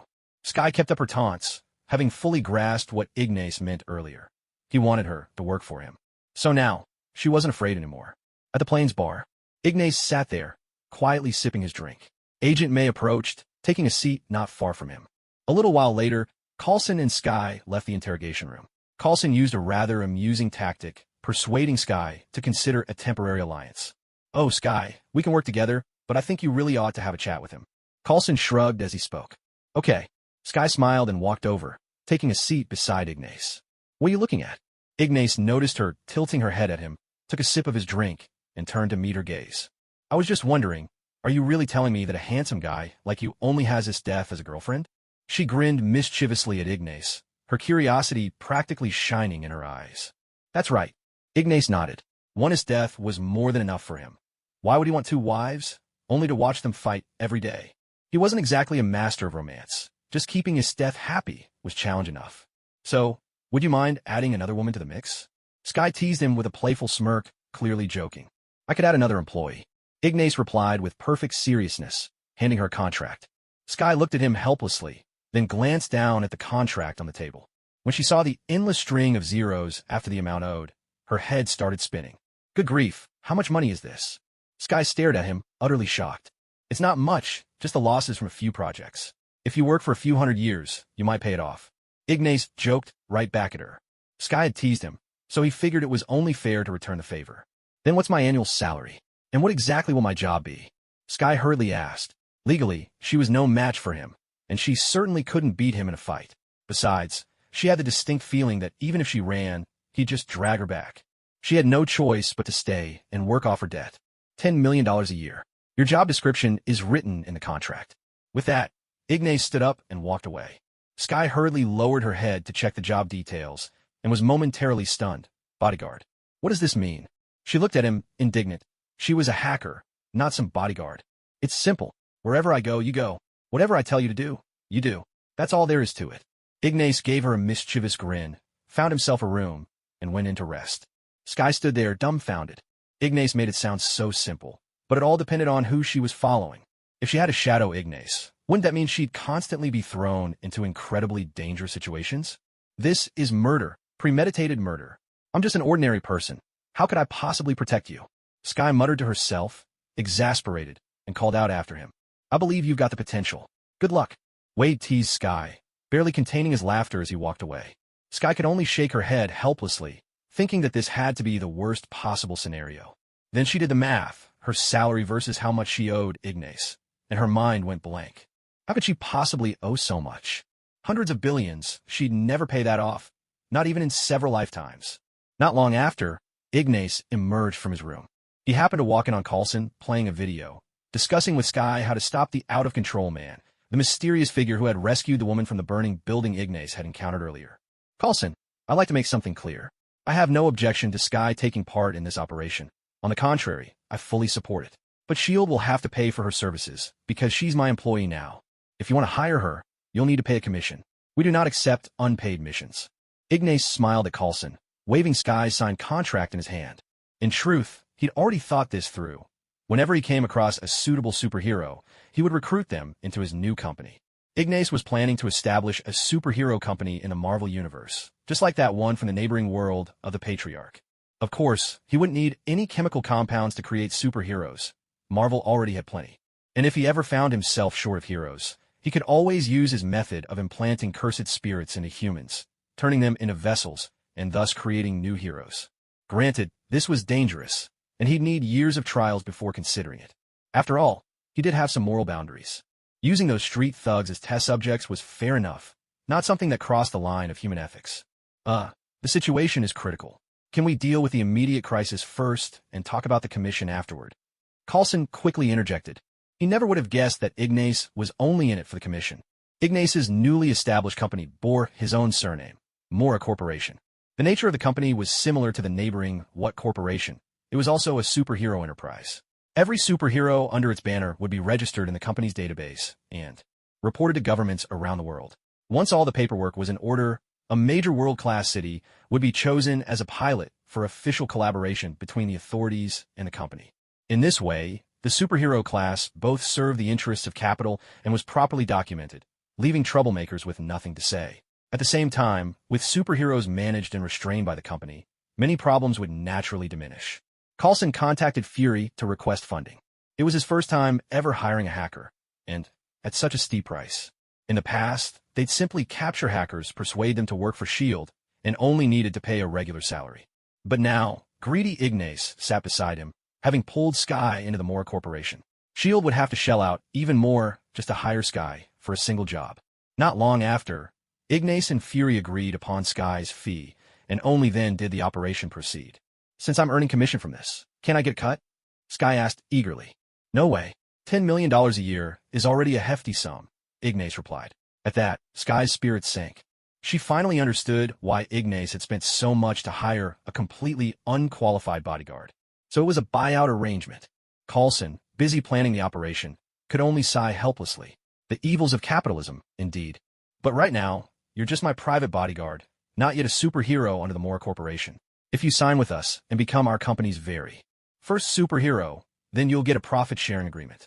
And since you'd be our first, the share would be quite generous, Ignas explained. Sky nodded emphatically. She was in. She couldn't win in a fight, nor could she escape. All she could do was stay and work off her debt for Ignas. What choice did she have? She couldn't possibly spend 100 years paying it back, right? Sky had no choice but to sign. Good. That will do, Ignas said, watching Sky sign the new contract, nodding in satisfaction. Then, the group turned their attention back to the video, where the black man arrived at the factory, lashing out in anger and causing harm. The television reported that the black man had assaulted the factory foreman and destroyed equipment worth millions. But there was one detail they deliberately overlooked. That black man had also been subjected to unfair treatment. The factory had been delaying wages for the workers again and again. The black man had calmly approached the foreman multiple times, but each time was met with nothing but excuses. At the same time, the black worker came back hoping to get his job, insisting that he was strong enough to do the work of several men. But the foreman remained unmoved, preferring to let a bunch of slackers line up rather than take him back. That was the real reason why the black worker attacked the foreman, because they simply didn't treat him like a human being. It was open, blatant bullying. If Ignas were in his shoes, he might have done the same to that foreman.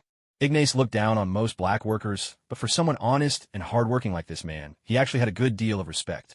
He didn't steal, didn't rob, didn't take things without paying, so why bully someone just for being honest? Given all that, Ignas wasn't the least bit surprised when the man finally snapped. This isn't right. This isn't how it was. Sky shook her head anxiously, disbelief in her eyes. The person I saw wasn't like that. He just needed some rest. His stress was overwhelming. Then let him rest. Coulson cut in, looking at Sky, hoping to appeal to her conscience. What are you doing? Sky turned to her boss in confusion. I'm hacking into the factory's computer again to find their security footage. Ignas replied bluntly, paying no attention to Coulson standing beside him. Coulson, as an agent, was no stranger to this sort of thing. He had nothing to hide. What? Sky looked at him, puzzled. Why look for the footage? Shouldn't they be trying to stop the man from losing control? To get evidence. As Ignas spoke, a complete video appeared on his phone, along with the factory's accounting records.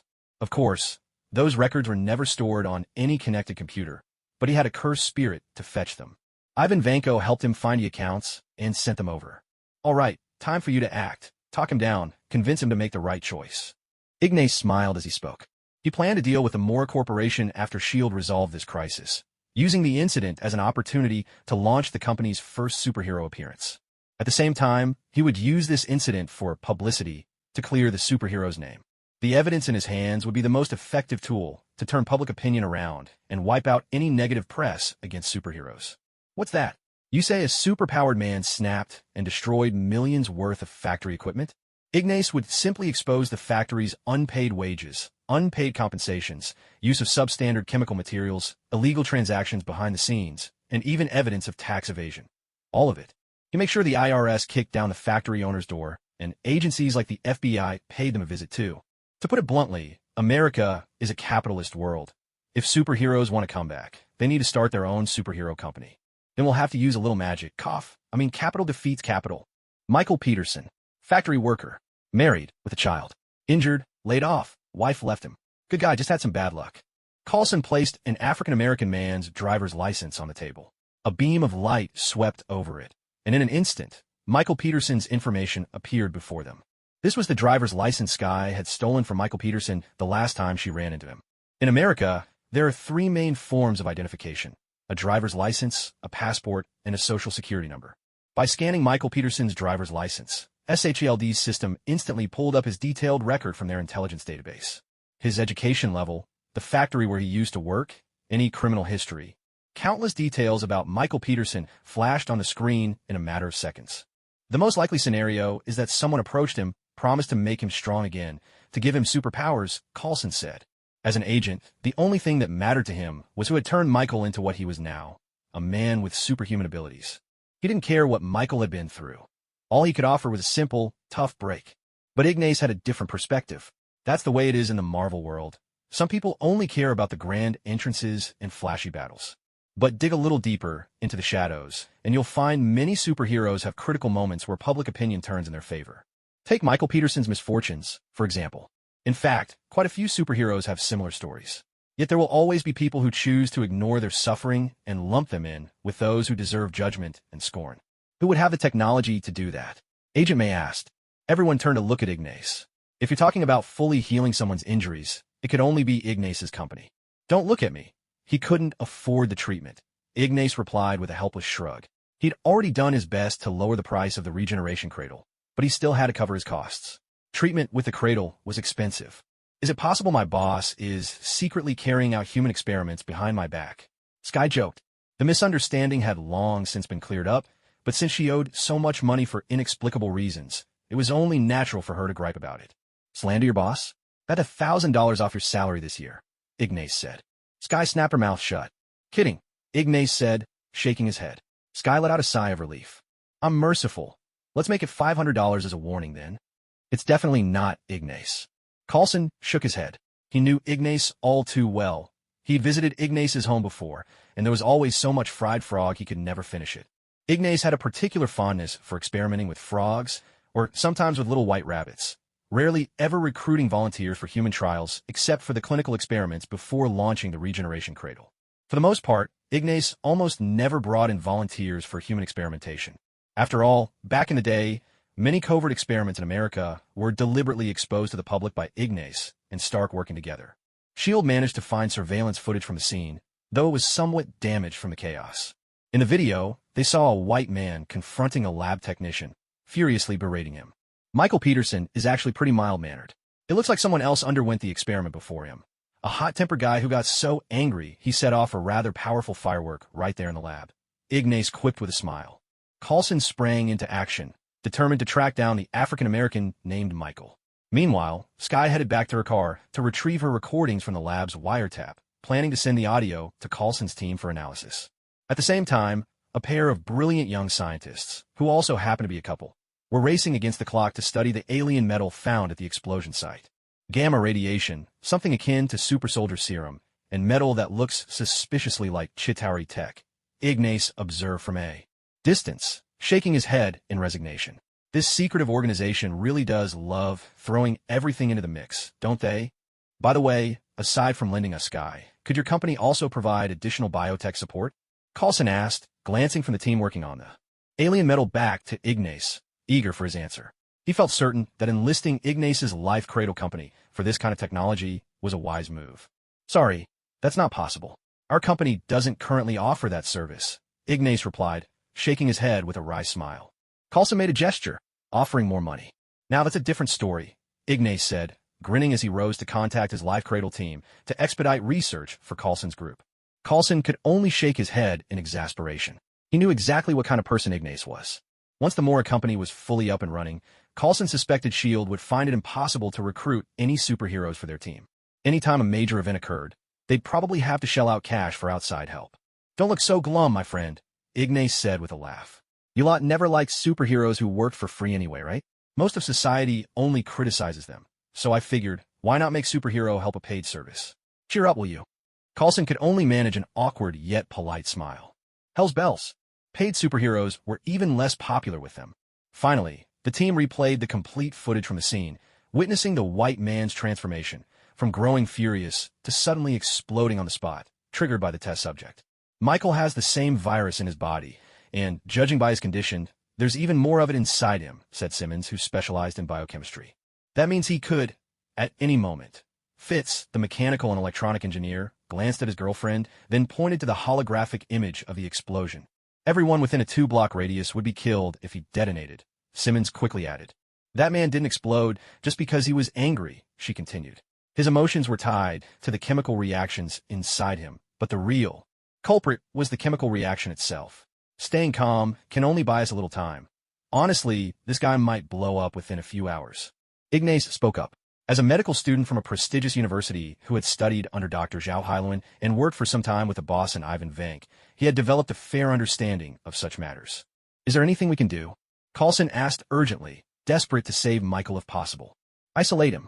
Keep him far away from the public, Simmons replied helplessly. Time was running out, and neither she nor Fitz were confident they could develop an antidote in time. And if that's not an option, Coulson pressed, unsatisfied with the answer. Put a bullet through his head, Fitz said quietly, lowering his eyes in distress. With the clock ticking down, if they couldn't find a cure, the only way to minimize casualties might be a sniper's bullet. If Michael dies, the radiation metabolism will stop, and that would resolve it, yes. But everyone, I still hope you do your best. Focus on finding a cure.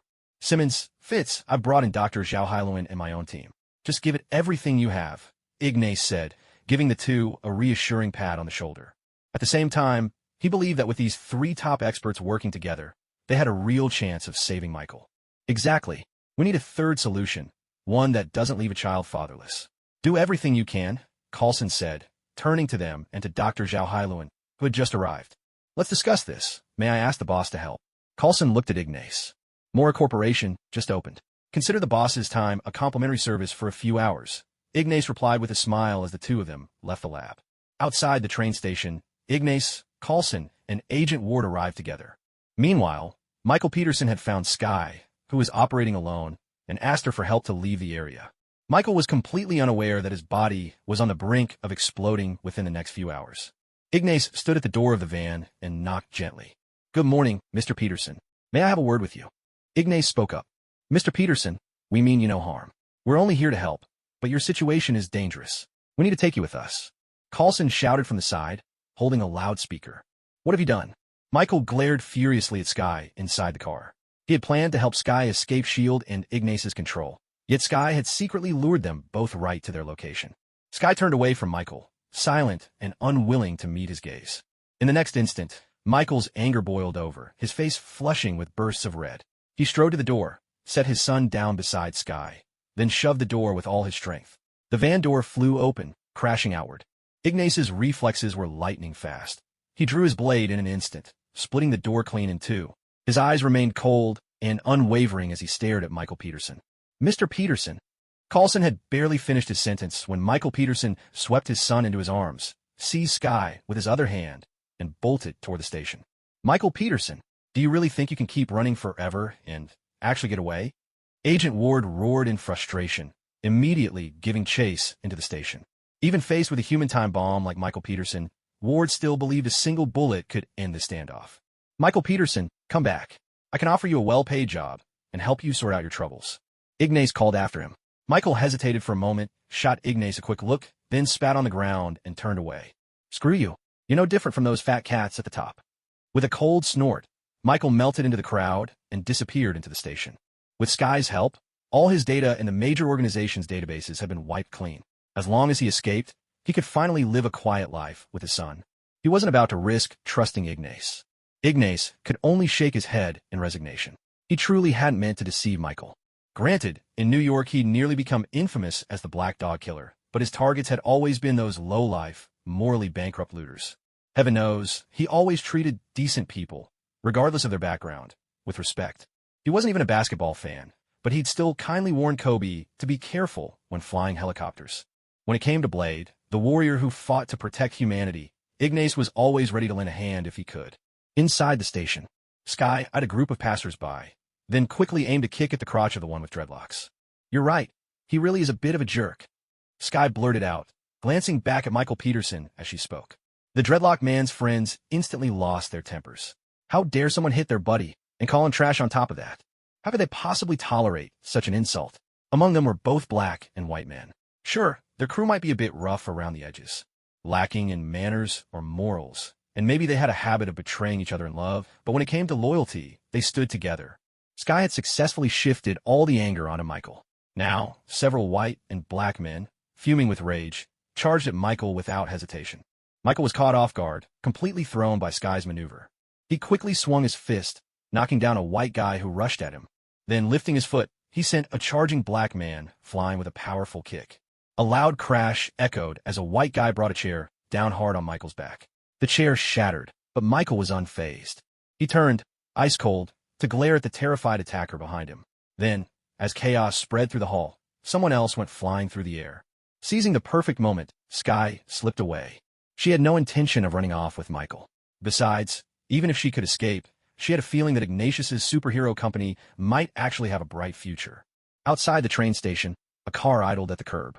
In the front seat, a female officer exchanged a glance with her male partner in the back. Both drew their weapons, eyes sharp and cold as they fixed on station entrance. They racked their guns and moved swiftly toward the building. They weren't real NYPD. These were agents sent by a mysterious organization. Their mission simple: eliminate Michael and tie up loose ends. Ignatius entered the station, watching Michael from across the crowd as he raged and called out for his son. Michael, don't let anger consume you. Right now, you're a ticking time bomb. At any moment, you could threaten the lives of countless innocent people. People just like you, struggling to survive. Ignatius's voice was calm and steady. Who cares? Michael shouted, fury twisting his face as he punched a bystander to the ground. He glared at Ignatius. You think you're so powerful? Go ahead, kill me. End my miserable life. Ignatius shook his head slightly. He couldn't bring himself to end the life of a man so lost and pitiful. Then mind your own business. No one ever cared about me, so why should I care about anyone else? Michael's roar echoed through the hall, sending the passengers into fresh panic. But your son, he means everything to you. Do you really want to put him in harm's way? I can save him, but what happens after that? As his father, are you really prepared to abandon your child? Ignatius spoke earnestly, searching Michael's face for a flicker of hope. Michael froze, then his anger surged back, and he charged forward. What did you do to my son? Ignatius fell silent. The truth was, Michael wasn't a bad man. Not until he'd been pushed past his limits, time and again. But his mind really seems inherited from the ape clan, completely unchanged. Smack! In the next instant, Ignace reached out and caught Michael's incoming fist, shaking his head. You've got it wrong. He's just scared by you and went into hiding. No one's done anything to him. Really? Michael's heart eased a little. His anger subsided. Really? I'll help you, and even offer you a good. Bang! Ignace had only gotten halfway through his sentence when, from the second floor above by the railing, an NYPD officer leveled a shotgun at Michael and fired without hesitation. There were many frightened travelers crouched on the ground near Michael and Ignace, their eyes wide with terror. With that shotgun blast, casualties were inevitable. Ignace quickly donned his nano-battle suit, stepping in front of the innocent bystanders to shield them. Bang! Buckshot ricocheted off the nano-armor, sparing the elderly, pregnant women, and disabled people behind him. Normally, he wasn't the type to play hero and meddle in others' business, but as a medical student, he simply couldn't stand by while some bastard targeted the elderly, pregnant women, or the disabled. The moment he saw it, anger flared in his ears. He just wanted to pin that scumbag down and beat him senseless. In the blink of an eye, Ignace raised his palm high. The nano-armor gathered radiant energy, and he unleashed a palm cannon straight at the attacker. In America, police officers often shoot first if a black suspect loses control, and some anti-crime volunteers do the same. But Ignace was sure. The guy with the shotgun was absolutely not NYPD. There were simply too many innocent people in the crowd. Elderly, children, pregnant women, the disabled. Was this guy planning to stage an internationally notorious American train station massacre? He was certain that this man was actually an agent sent by some secret organization to silence witnesses. With a single palm cannon, Ignace blasted the agent off his feet. He soared up to the second floor in his nano-armor, firing another palm cannon at the agent. This time, the agent's head was blown open. Only then did Ignace look for Michael. He had nearly finished negotiating, but that bastard had ruined everything. After nearly being shot by the shotgun, Michael would never trust Ignace again. Michael now misunderstood Ignace's actions, thinking he'd been held up on purpose so someone else could kill him. Scanning the crowd, Ignace caught sight of a capable female officer. She was raising her handgun, taking aim at Sky in the distance. Ignace immediately fired a palm cannon at her. The female agent screamed as her arm was shattered by the blast, her gun clattering to the floor. She glanced up at the armored figure flying above the hall, her heart skipping a beat. She turned and fled without a second thought. Ignace sent a cursed spirit to tail their opponent, then immediately landed not far from Michael and deactivated his battle armor. Michael found Sky again, determined to locate his son and then take Sky with him as a hostage to escape. Don't come any closer. Michael stared at Ignas in panic. Michael, I've disarmed. Why don't we have a proper talk? That guy who attacked you. I've already taken care of him for you. Ignas waved his hand and smiled at Michael. I don't believe you. Michael's walnut-sized brain whirred as he thought it over. Then he shouted angrily. Agent May glanced at Ignas, who was negotiating with Michael, and quickly searched for the female agent's whereabouts. She scanned the area, spotted her target, and instantly dashed over, ready to subdue the woman with practiced ease. Let her go. Bait. Ignas's voice came through her earpiece. Agent May immediately understood his intention, deliberately fumbled, and let the female agent escape. She looked into the distance at Ignas, who was negotiating with Michael while simultaneously advising her. Advice from a master angler. By now, the fish in Nash's hands were already plentiful. Ahem. You're stalling me again, aren't you? Planning to have someone put a bullet in me while I'm distracted? K that. I'm telling you, it's not going to happen. Michael glared at Ignas, as well as at Agent May, Agent Coulson, and the armed men rapidly closing in from all directions. In the next instant, he flipped the heavy steel bench beside him, grabbed it as a weapon, and charged forward with a furious roar. Ignas twirled his longsword, cursed energy swirling around the blade, and slashed at Michael. Clad in nano-armor, Ignas's suit erupted with fire from its legs and arms, propelling him at dazzling speed behind Michael in the blink of an eye. The steel bench, now split in two, crashed to the ground. Ignas gave his sword a casual flick, then turned to face Michael, who stood frozen where he was. Foolish. If I really wanted you dead, would you have time to talk to me? Michael looked at the two halves of the bench on the ground, then back at Ignas, utterly speechless. Calm down, Michael. I'm offering you a lucrative job contract, and I can even help you get justice. Just say the word. Are you in or not? Ignas spoke up. Michael, confronted with such hardline persuasion, managed to regain his composure and looked at Ignas. I'm in. In the very next moment, on the second floor, Agent Ward raised his specialized sniper rifle, loaded an urgently prepared serum, and fired a shot at Michael. Before Michael could finish his sentence, he toppled backward and hit the ground. Ignas glanced up at Agent Ward and gave him a pleasant smile. Ward couldn't shake a chilling feeling creeping down his spine. Ignas crouched down to check on Michael's condition. When he saw Simmons and Zhao Helen running over from a distance, he flashed them an okay sign with a cheerful grin. Michael's body is starting to return to normal. Just remove the device from him, and that should do it, Ignas said. Are you thinking of bringing him into Morra's superhero company? Zhao Helen asked, glancing at Michael as she spoke. That's right, Ignas replied. He knew he could turn Michael into a superhero, whether as a vessel for a cursed spirit or from a biological standpoint. Both avenues were open to him. Michael had survived the Centipede organization's experiments, and that alone made him a subject of great research value for Ignas's team. After all, neither his own team nor the big boss or Ivan Vanko had ever ventured into this particular field of study. Ignas had always directed the big boss and Ivan Vanko to focus on Chitauri vehicle technology and weaponry. That afternoon, Michael woke up in Ignas's new company headquarters. He looked around, perplexed by his unfamiliar surroundings. Michael, congratulations on being an ordinary man again. You could take it easy for a while, Coulson said with a warm smile, standing at his side. Thank you all. I'm sorry for causing so much trouble, Michael replied, his voice tinged with embarrassment. The centipede device had been removed from his body, and he'd been given a special antidote. Now immune to chemical influences, his emotions were calmer than before. He'd always been a straightforward, honest man, and when he recalled what had happened that day, a chill ran down his spine. Coulson nodded and stepped out. A moment later, Ignas entered the room. How's my son? Michael immediately asked. He's fine, just a bit shaken up, that's all. Ignas reassured him. He sat down beside Michael and handed over a contract. What's this? I'm just a regular guy now. I doubt your high-tech company needs a laborer like me, Michael said with a helpless shrug. He couldn't imagine what use he could be to Ignas's cutting-edge firm. Michael, I can give you abilities on par with any superhero. So what do you choose? A quiet, simple life? Or do you accept my offer and give your son a future free from worry? Ignas spoke with a steady gaze. At those words, Michael suddenly remembered the promises he'd made before. Can you really help me get justice? He asked quickly. I can, Ignas answered, his voice calm and certain. Without hesitation, Michael nodded and prepared to sign the contract. Congratulations, Michael. Looks like you're going to be a busy man from now on, Ignas teased, his tone lighthearted. Michael looked at him with gratitude shining in his eyes. Thank you so much. This is nothing to worry about. You're about to become the second superhero under Morra Superhero Corporation. But before everything begins, you'll need to sign an agreement. Ignas pulled out another contract and handed it to Michael. Don't worry. With my help and the support of the Regeneration Cradle, even if you encounter a life-and-death crisis, I'll be able to bring you back. Michael stared at the confidential experimental agreement, clenched his teeth, and signed it without hesitation. He trusted that Ignas was nothing like those rotten organizations. If Ignas promised security, then security was assured.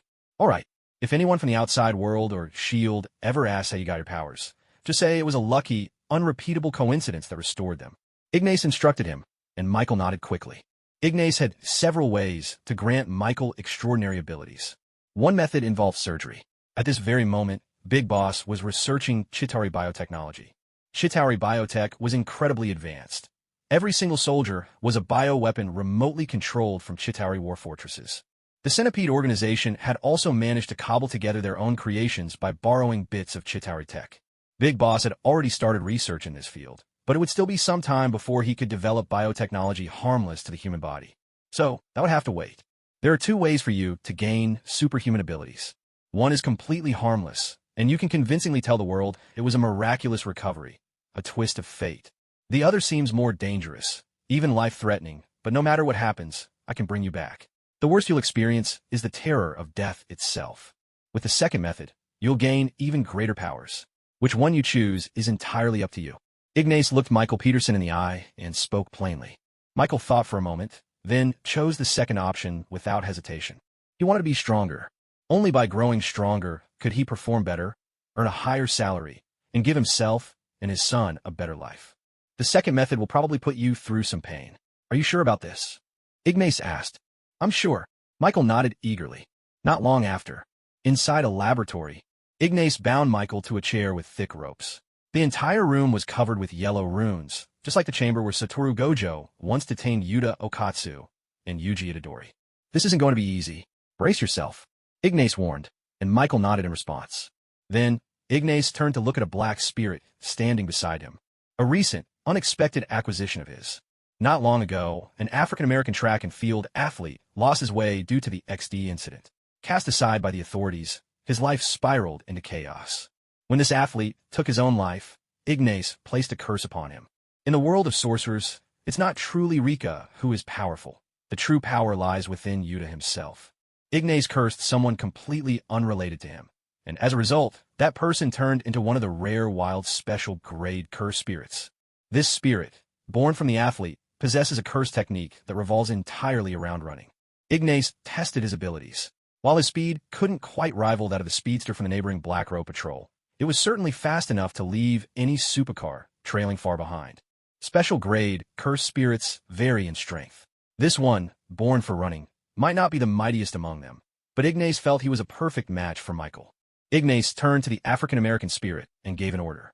The spirit's body began to shift, curling in on itself, shrinking tighter and tighter. Ignas picked up the now compact ball of cursed energy and pressed it toward Michael's mouth. Although Michael saw nothing, he instinctively opened his mouth. Something strange slipped inside. Suddenly, Michael was overcome by a wave of discomfort. Ignas stood by, watching the scene unfold, anxiety written across his face. After a short while, Michael's body returned to normal. He had not been overpowered by the cursed spirit, nor was he crushed by the pressure of housing it within himself. Remarkable. The result is beyond my expectations, Ignas said in admiration. This was his first time using a living person for the cursed spirit and vessel experiment, and he felt uncertain until now. Through Michael's trial, many things became clear to him. What's happened to me? What kind of power did I gain? Michael quickly asked. You'll find out soon enough, Ignas replied. In the next instant, he called out the cursed spirit's name. Michael froze, his expression shifting instantly.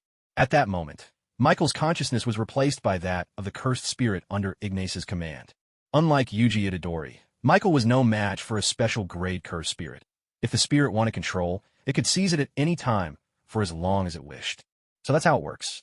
Since the spirit was born from my curse and follows my commands, it won't resist the vessel, Ignas reasoned to himself.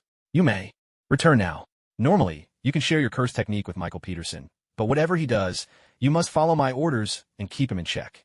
Understood, the spirit responded, the dark markings fading from his body, and Michael regained his composure. When the cursed spirit took over him, his consciousness was completely sealed off, leaving him utterly unaware of anything happening outside. What happened? Michael hurriedly asked, "Come with me. I'll take you to an empty arena. Try it for yourself, and you'll see." Ignas released Michael from his restraints and turned to head outside. Michael quickly followed after him. They arrived at one of Ignas's private courts. Ignas settled into a seat in the stands, gesturing for Michael to test things out on his own. "Amazing!" Michael exclaimed in awe, glancing around. Such a huge stadium, and it belonged solely to Ignas. He tried punching the support pillar beneath the basketball hoop. With a loud thud, the sound echoed. His palm stung a little, but there it was, a visible dent left on the pillar. Maybe my ability doesn't lie in brute strength. Michael thought to himself. His previous strength and physical endurance had far surpassed what he felt now. Next, Michael wanted to see if he could launch something. He swung his arm forcefully, but after several wild attempts, he just couldn't muster anything like the shockwaves his boss could unleash. Standing there, frustrated and confused, Michael just couldn't figure out what his true ability was. "Why not try running?" Ignas suggested. Michael nodded and prepared to jog around the court. In the very next instant, he shot forward like a supercar, rocketing ahead in a blur. He quickly skidded to a stop, glancing across the court and then down at his own feet. In the blink of an eye, he'd already finished a lap and a half around the massive arena. "Damn, I feel like I've turned into a Porsche. This is unreal." Michael burst out, cheering with excitement. Ignas watched him with a smile. There was a member of the neighboring Black Cloak Patrol known as Locomotive, but Michael's speed, while just a touch slower, definitely put him in the supercar category. Supercar head, perhaps? He chuckled at his own lack of creativity with names. "Michael, what do you think your code name should be?" Ignas asked, looking at him intently. As one of his superheroes, Michael needed a name that matched his new abilities. "How about Supercar Man? Or maybe Supercar Knight? I think both sound pretty cool." Michael offered. Ignas was left speechless. Turns out both boss and employee were terrible at naming things. Later that day, as the media kept churning out reports on Michael's rampage, the truth suddenly surfaced online, sending shockwaves throughout America. Ignas had aired all the dirty secrets of that factory, and, leveraging his political connections, ensured that no matter where the executives went or whichever senator they tried to bribe, it was all in vain.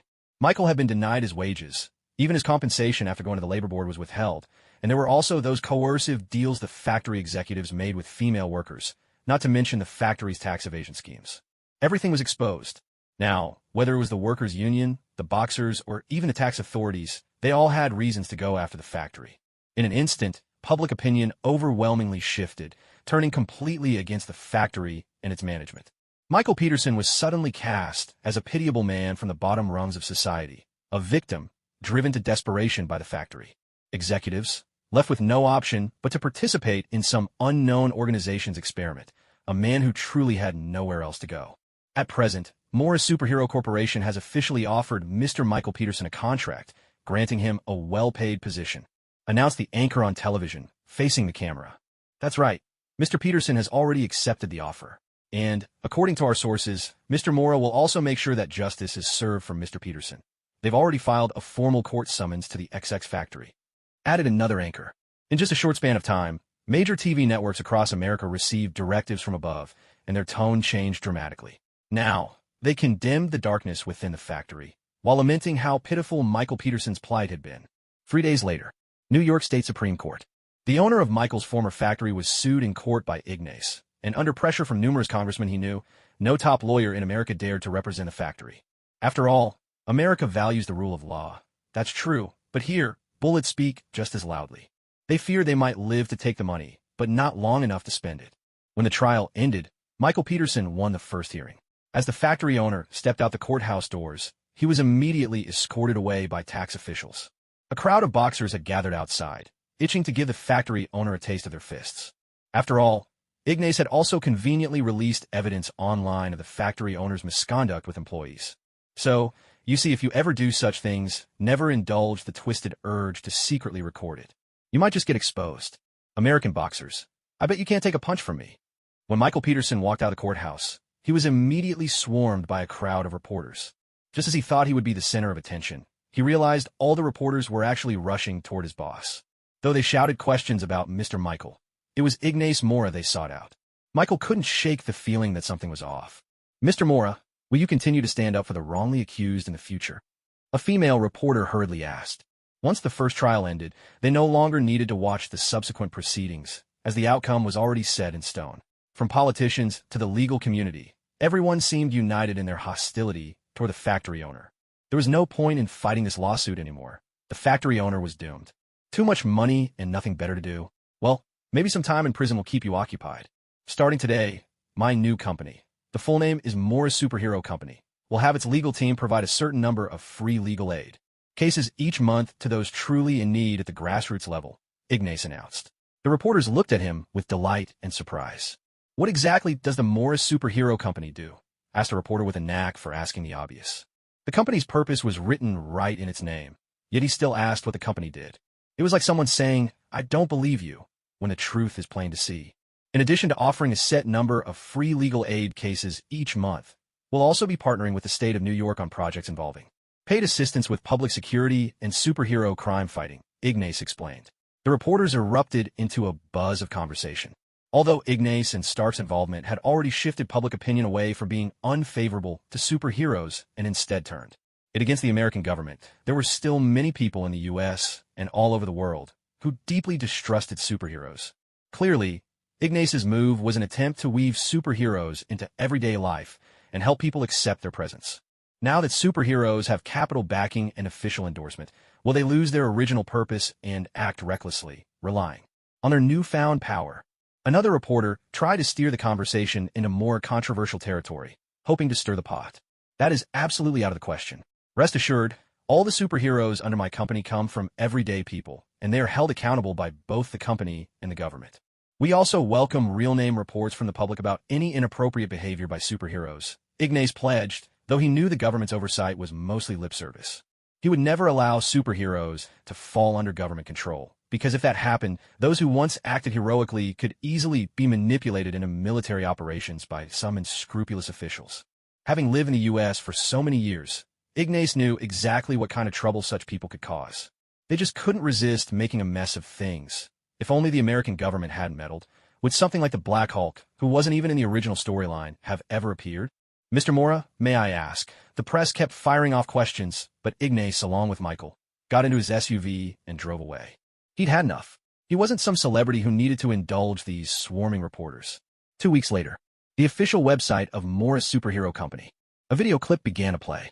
In an instant, America was in an uproar once again.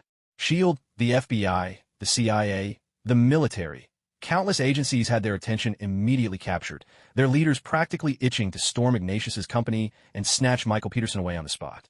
Meanwhile, researchers from the Centipede organization stared at the footage in disbelief, questioning everything they thought they knew. Could their research really grant a person the speed of a sports car? Well, the researchers began to seriously doubt their own reality. A video of Michael running as fast as a Porsche swept across America in moments, and soon, it was spreading all around the world. A new kind of superhero had emerged, a hero bound by contract, one who could legally fight crime in cooperation with both government and private enterprise. The titans of American capital watched and marveled at Ignatius's ingenuity. Though he wasn't American by birth, his years living in the States had made him a master of the capitalist game. Even more so than many of them. Even superheroes had to punch the clock now. Hell's Kitchen, Daredevil, Matt Murdock listened to the breaking news on his television, feeling a spark of excitement in his heart. Suddenly, he felt the urge to submit an application to the Morra Superhero Company himself. At the same time, Ignatius met with Dr. Banner, preparing to invite him to join the company as a reserve superhero. Whenever Banner managed to reconcile with the Hulk, Ignatius could officially welcome him as another full-fledged member of his superhero team. Peru, Yactapata, the site of an archaeological dig. A fleet of off-road vehicles sped to the site and came to a halt. Ignatius opened the car door and stepped out, with Esdeath following from the passenger seat. Together, they gazed ahead at what awaited them. Sky and Michael got out as well, along with several company researchers who trailed behind. There are other tire tracks. Blood God spoke up from beside Ignatius. Ignatius glanced at the tracks not far away. He'd seen them too. It was clear others had arrived before them. Michael, keep everyone safe, Ignatius instructed, and Michael Peterson nodded without hesitation. The Morra Superhero Company currently had 3 heroes under its banner: Sky, Michael, and Banner. Banner had yet to fully come to terms with the Hulk, unable to control his rage, so he hadn't joined them on this trip nor been officially announced as part of the team. As for Sky, she was still just a hacker, her powers not yet awakened. Like Banner, she hadn't been formally introduced to the public, but Ignatius brought her along on missions to help her acclimate in advance. After all, Sky had great potential for the future. And as for this archaeological site in Peru, Ignatius had simply bought the entire place outright, because he had discovered something unusual here. The group made their way through the jungle and arrived at the entrance of an ancient ruin. So tell me, why bring a hacker like me to a place like this? You don't seriously expect me to fight like a bodyguard, do you? Sky grumbled as she followed along, directing her complaints toward Ignace. Well, who's to say? Ignace replied with a grin. I have a feeling that even the best bodyguards on Earth might not be qualified to protect you. Sky joked helplessly. Snap. Enough. Esdeath shot Sky a glare and snapped her fingers, a chill spreading through the air. In an instant, swarms of poisonous mosquitoes that had been closing in on them were frozen solid and dropped to the ground in a shower of frozen shards. Esdeath cast Sky a sideways glance, then took Ignace by the hand and led him deeper into the ruins. Sky shrugged in resignation. In her eyes, Esdeath made a pretty decent boss and bodyguard. A bodyguard by day, a lover by night. Everyone come in here. I found something interesting. Take a look and see what you make of it. Ignace stepped into the ruins, calling out to the research team waiting outside. Sky hurried in as well, curiosity lighting up her face. Ignace then left Michael outside by himself. The blood god, Ivan Vanko, and Michael had traveled here together from Peru, and both he and the blood god had noticed that there were some enemies lurking nearby. So, those enemies would soon be Michael Peterson's problem to handle.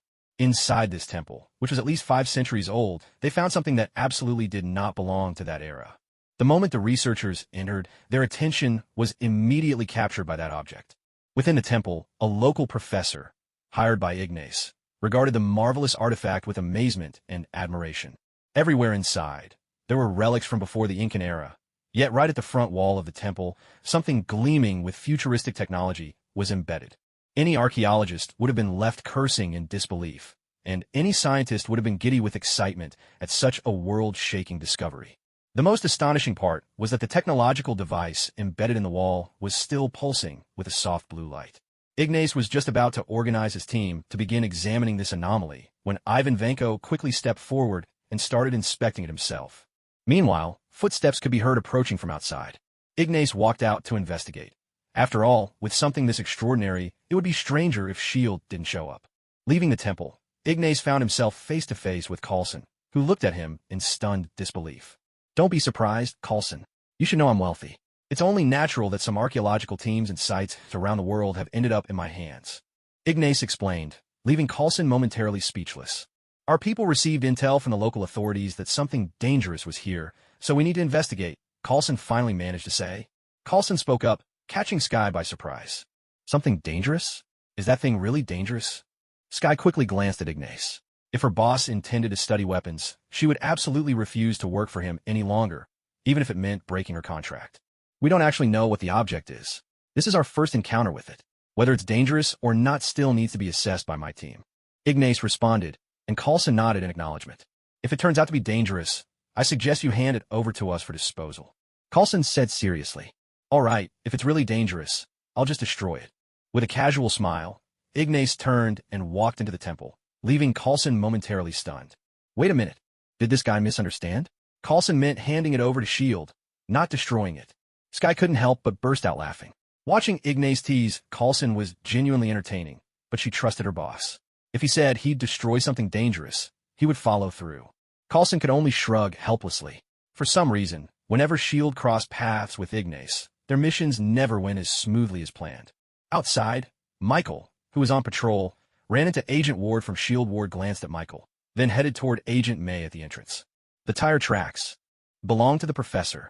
Ward had barely started his sentence when Michael answered directly. Ward shrugged. In fact, he and Michael had quite the connection, a bond forged by a single bullet. At a critical moment in the past, Ward had injected the serum into Michael with a single shot. Ward still couldn't quite understand it. Could there have been something wrong with the serum? Michael, who should have lost his abilities, instead gained super speed, a blessing in disguise. This was also the official story that Morra Corporation told everyone on the outside. In a place this dangerous, don't you guys need to carry sidearms? Ward teased, glancing at both Agent May and Michael. I don't need that kind of thing at all. Michael replied with a smug grin. He could run fast enough to take out any attackers before they even had a chance to draw their guns. How many meters can you cover in a second at your top speed? Ward asked, curiosity piqued. Faster than you can react. Michael said, grinning. Want his stats? Not a chance. That's seriously cool. Ward laughed and shrugged. Then he turned to Agent May. If I need a gun, I'll just take one. Agent May replied coolly. Right, I almost forgot you were the cavalry. Ward said with admiration. Don't call me that again. May shot Ward a frosty look, and he quickly apologized. Sorry, I've just heard stories about you and the mission in Bahrain. Ward spoke while keeping his distance from Agent May, then glanced over at Michael, who was backing away. So, Michael, tell us, how did you suddenly regain your powers? And not only that, you even leveled up. As the three of them retreated, their conversation grew increasingly tense. Suddenly, Ward made a swift move, yanking a soldier hidden in the dense forest out into the open and slamming him to the ground. A black soldier pointed his gun at Agent May, but in the blink of an eye, May snatched the weapon from him. She grabbed him and easily tossed him aside, then spun around to deal with another soldier closing in from behind, deftly disarming the pair in a matter of seconds. All around them, vehicles sped down the dirt roads, screeching to a halt as a flood of soldiers poured out, rifles, submachine guns, and pistols all aimed squarely at the trio. You really should have brought a couple more guns. Ward grabbed a hostage and glanced at Agent May. They were completely surrounded. In the next instant, a wild gust of wind swept through the clearing, sending a flurry of fallen leaves swirling into the air. Michael vanished in a split second. The camouflage soldiers barked orders, preparing to fire, but Michael charged in at breakneck speed, sliding across the ground and kicking one soldier's leg with bone-shattering force. Michael was moving so fast that he seemed to appear out of nowhere. His kick shattered the soldier's leg, sending the broken limb flying. A scream of agony tore from the soldier as he was sent spinning through the air, legs severed. Gunshots erupted. Bang! Bang, bang, bang. The soldiers fired frantically. Agent May and Agent Ward returned fire as they retreated, but Michael darted among the soldiers, his speed making him impossible to target. None of their bullets even grazed him. In a flash, Michael lunged forward, driving his fist straight through a soldier's chest. Speed equals power. At this moment, there was no truer statement for Michael. A human supercar, mowing down everything in his path. A female officer stepped down from a vehicle, urgently shouting at her subordinates to hold their fire. Cease fire. The soldiers obeyed at once, lowering their weapons and falling back. Only then did the female officer breathe a sigh of relief, watching as Michael finally came to a stop.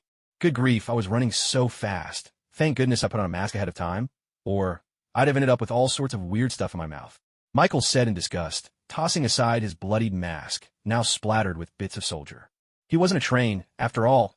He definitely wasn't interested in catching random things in his mouth while sprinting like that. He was just starting to get the hang of this new power, and for now, sharp turns at high speed were still a challenge. Can you bring out someone in charge so we can talk? The female officer looked at Michael, Agent May, and Agent Ward, her tone calm but firm. Just a moment, came the reply.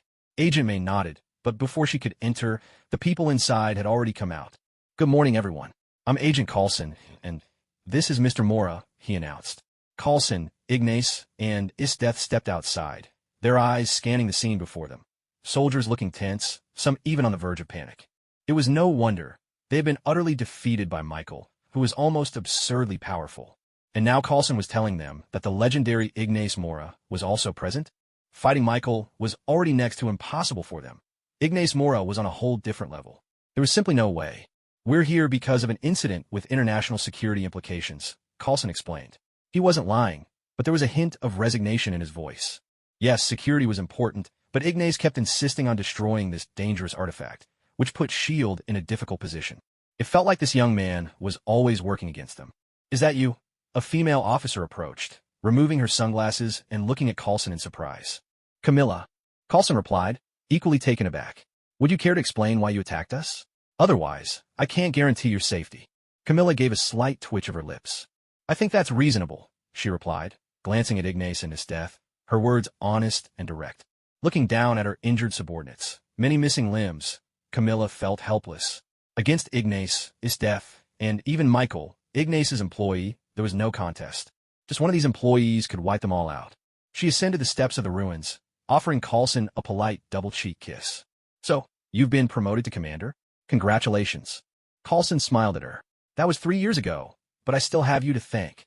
Camilla returned the smile, her gaze lingering on Coulson's for a moment. There was something slightly unusual in the air between them. My apologies, Mr. Ignas. I believe this is all just a misunderstanding, she said, turning to Ignas and offering a courteous handshake. She was well aware of the Queen's temperament. so she refrained from the Western custom of greeting with a kiss. Otherwise, Esdeath would probably turn her into an icicle on the spot. Let's reintroduce her. The Queen of Jealousy, Esdeath. Well, alright, but they really were about to make a move on my people. When bullets start flying, you can hardly blame Michael for the damage he did to your men. Ignace replied with a shrug and a smile. Camilla could only shake her head in resignation. It was a hard lesson, but she accepted it. Against the strong, the weak are always powerless. Camilla had long since learned this truth. This is Agent Melinda May. This is Agent Grant Ward. And this, Coulson gestured with a smile, is the renowned Mr. Morra, even more famous than Tony Stark and his wife, Mrs. Morra. Coulson began introducing the people around him to Camila, then turned to introduce her in return. This is Commander Camila Reyes. She serves with the Peruvian military police. We've worked together before. Ignace glanced from Coulson to Camila, sensing there was more to their relationship than just professional collaboration. He wondered if the cellist knew about this. I'm aware you found a strange object on Peruvian soil. We should discuss how to handle it, Camila said, crossing her arms. You'll want to discuss that with Mr. Morra, Coulson replied with a smile. Camila immediately looked to Ignace. After all, he had purchased the land, even acquired the entire archaeological team, and had spent a fortune to gain favor with the Peruvian authorities, securing the rights to all the artifacts unearthed. Once we finish our research, if it turns out that thing is dangerous, I'll destroy it, Ignace said with a grin, as if to say, see how much I love peace. But Camila was clearly displeased at this approach. Destroying the object was the last thing she wanted. Her true purpose here was far from simply eliminating the artifact. But 084 doesn't belong to whoever finds it, Coulson interjected, glancing at Ignace as if to remind him that the Peruvian authorities say might not carry much weight. Camila looked at Ignace and Coulson, her head throbbing. One wanted to destroy the mysterious 084. The other aimed to take it away on behalf of S.H.I.E.L.D. She didn't want either outcome. Camila's only wish was to use 084 to strengthen her homeland, so her country would never be bullied again. I think we should all sit down and discuss this properly, Camila said quickly. Coulson's right. 084 doesn't belong to anyone. It's too dangerous. Yet, even as she spoke, she was secretly plotting how to secure 084 for herself. Ideally, she could leverage S.H.I.E.L.D's power to force Ignas Morra out, leaving her the chance to take 084 with Coulson's help. Inside the temple, Simmons and Fitz were busy studying 084 with their instruments, while Ivan Vanko stood before the stone wall, conducting his own research. The company's cameras were trained on 084, transmitting live data to the boss back in New York, who was analyzing it from behind the scenes. Meanwhile, Camila and Coulson continued to debate the fate of 084. Camila was determined not to let 084 fall into anyone else's hands. Coulson, for now, remained unaware of the true danger of 084 and had no intention of destroying it. Yet the biggest obstacle standing before them was Ignace.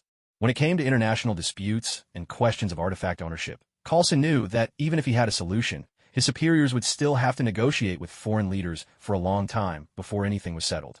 After all, to the leaders of various countries, and 084 is far less important than currying favor with Ignace.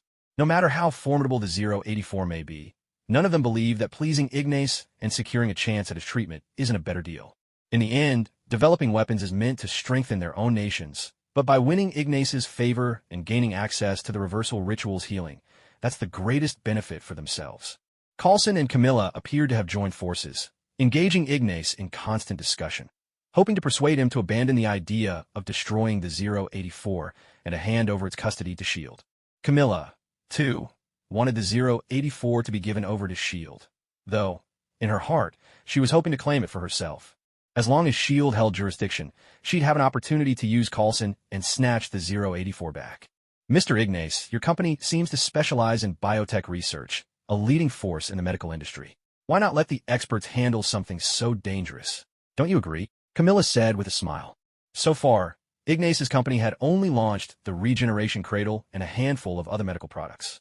Even the Morra superhero company was simply recruiting superhumans, never once developing or marketing any military hardware to the public.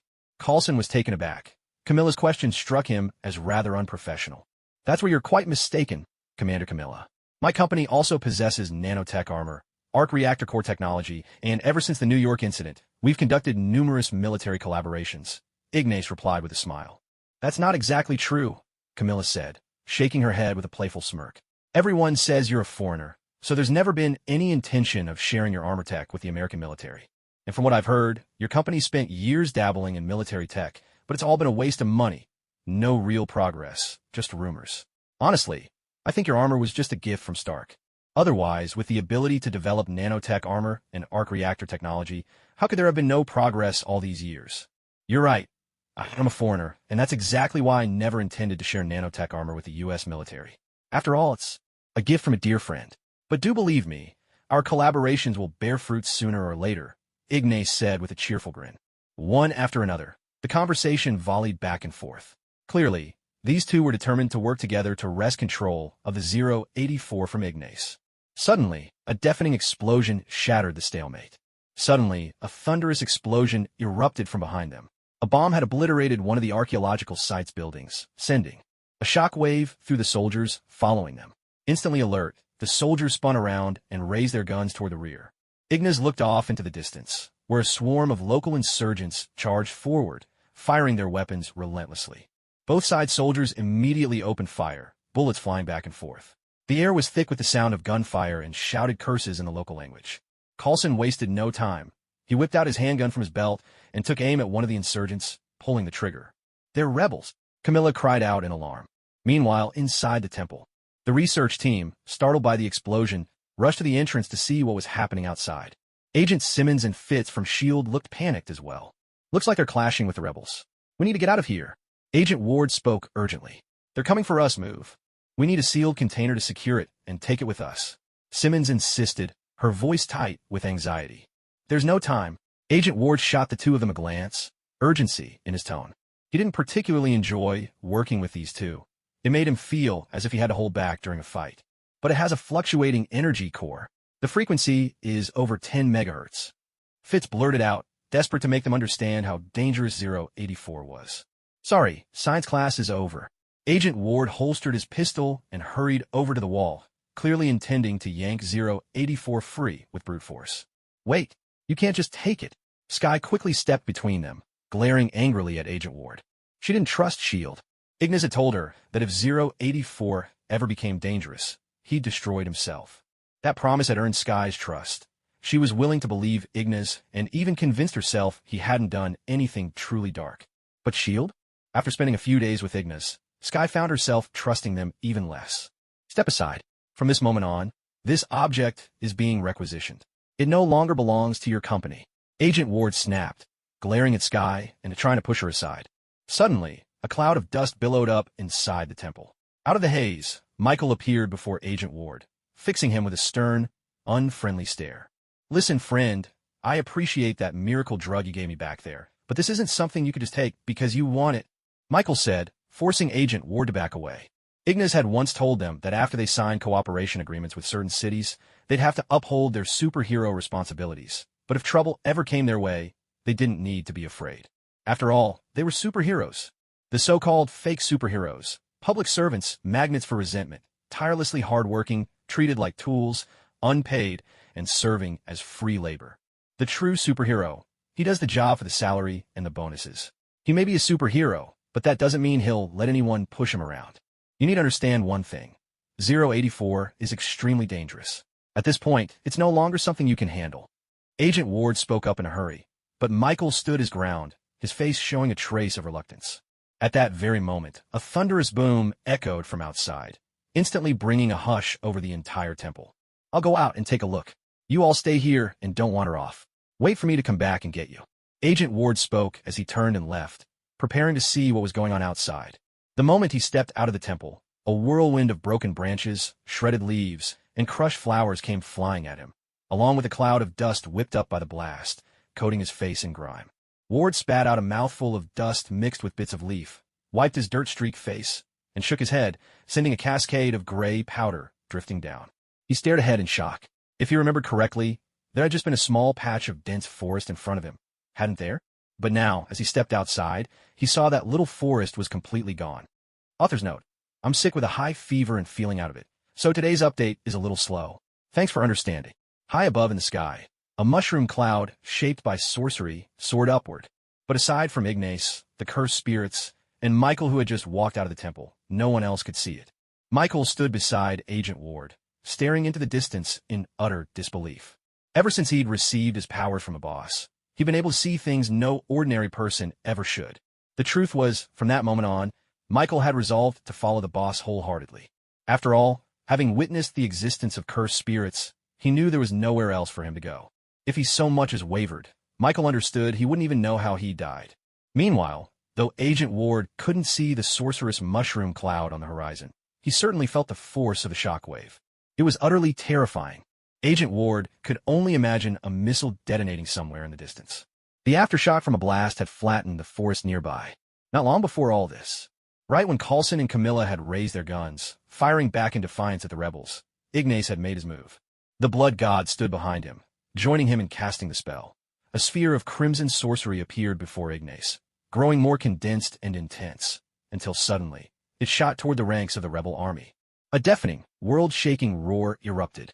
The shockwave crashed into the rebel forces, and in an instant, the earth-shattering explosion swept through them. The rebels were blasted sky-high, leaving not a trace behind. Coulson and the Camilla people were hurled by the shockwave, crashing hard onto the ground.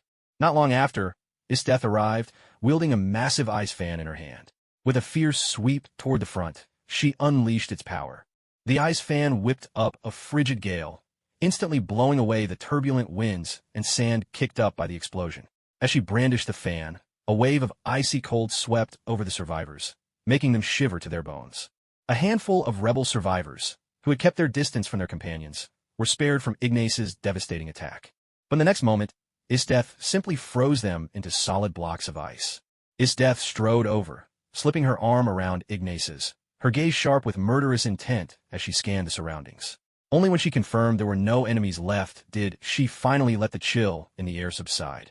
In the distance, Coulson and Camilla scrambled to their feet, still shaken by the terrifying scene they'd just witnessed.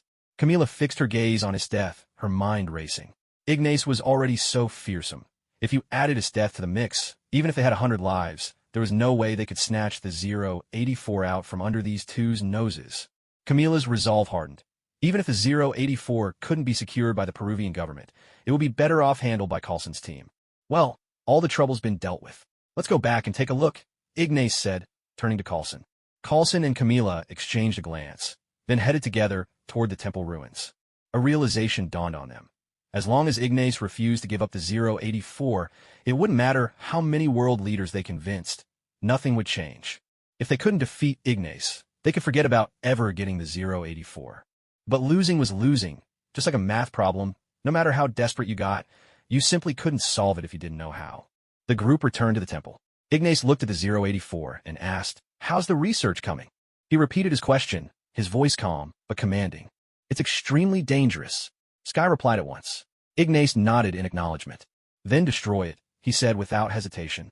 In fact, just moments before, a message had come through his earpiece, the voice of the Big Boss. The Big Boss had shared past video footage and monitoring data through the company's members.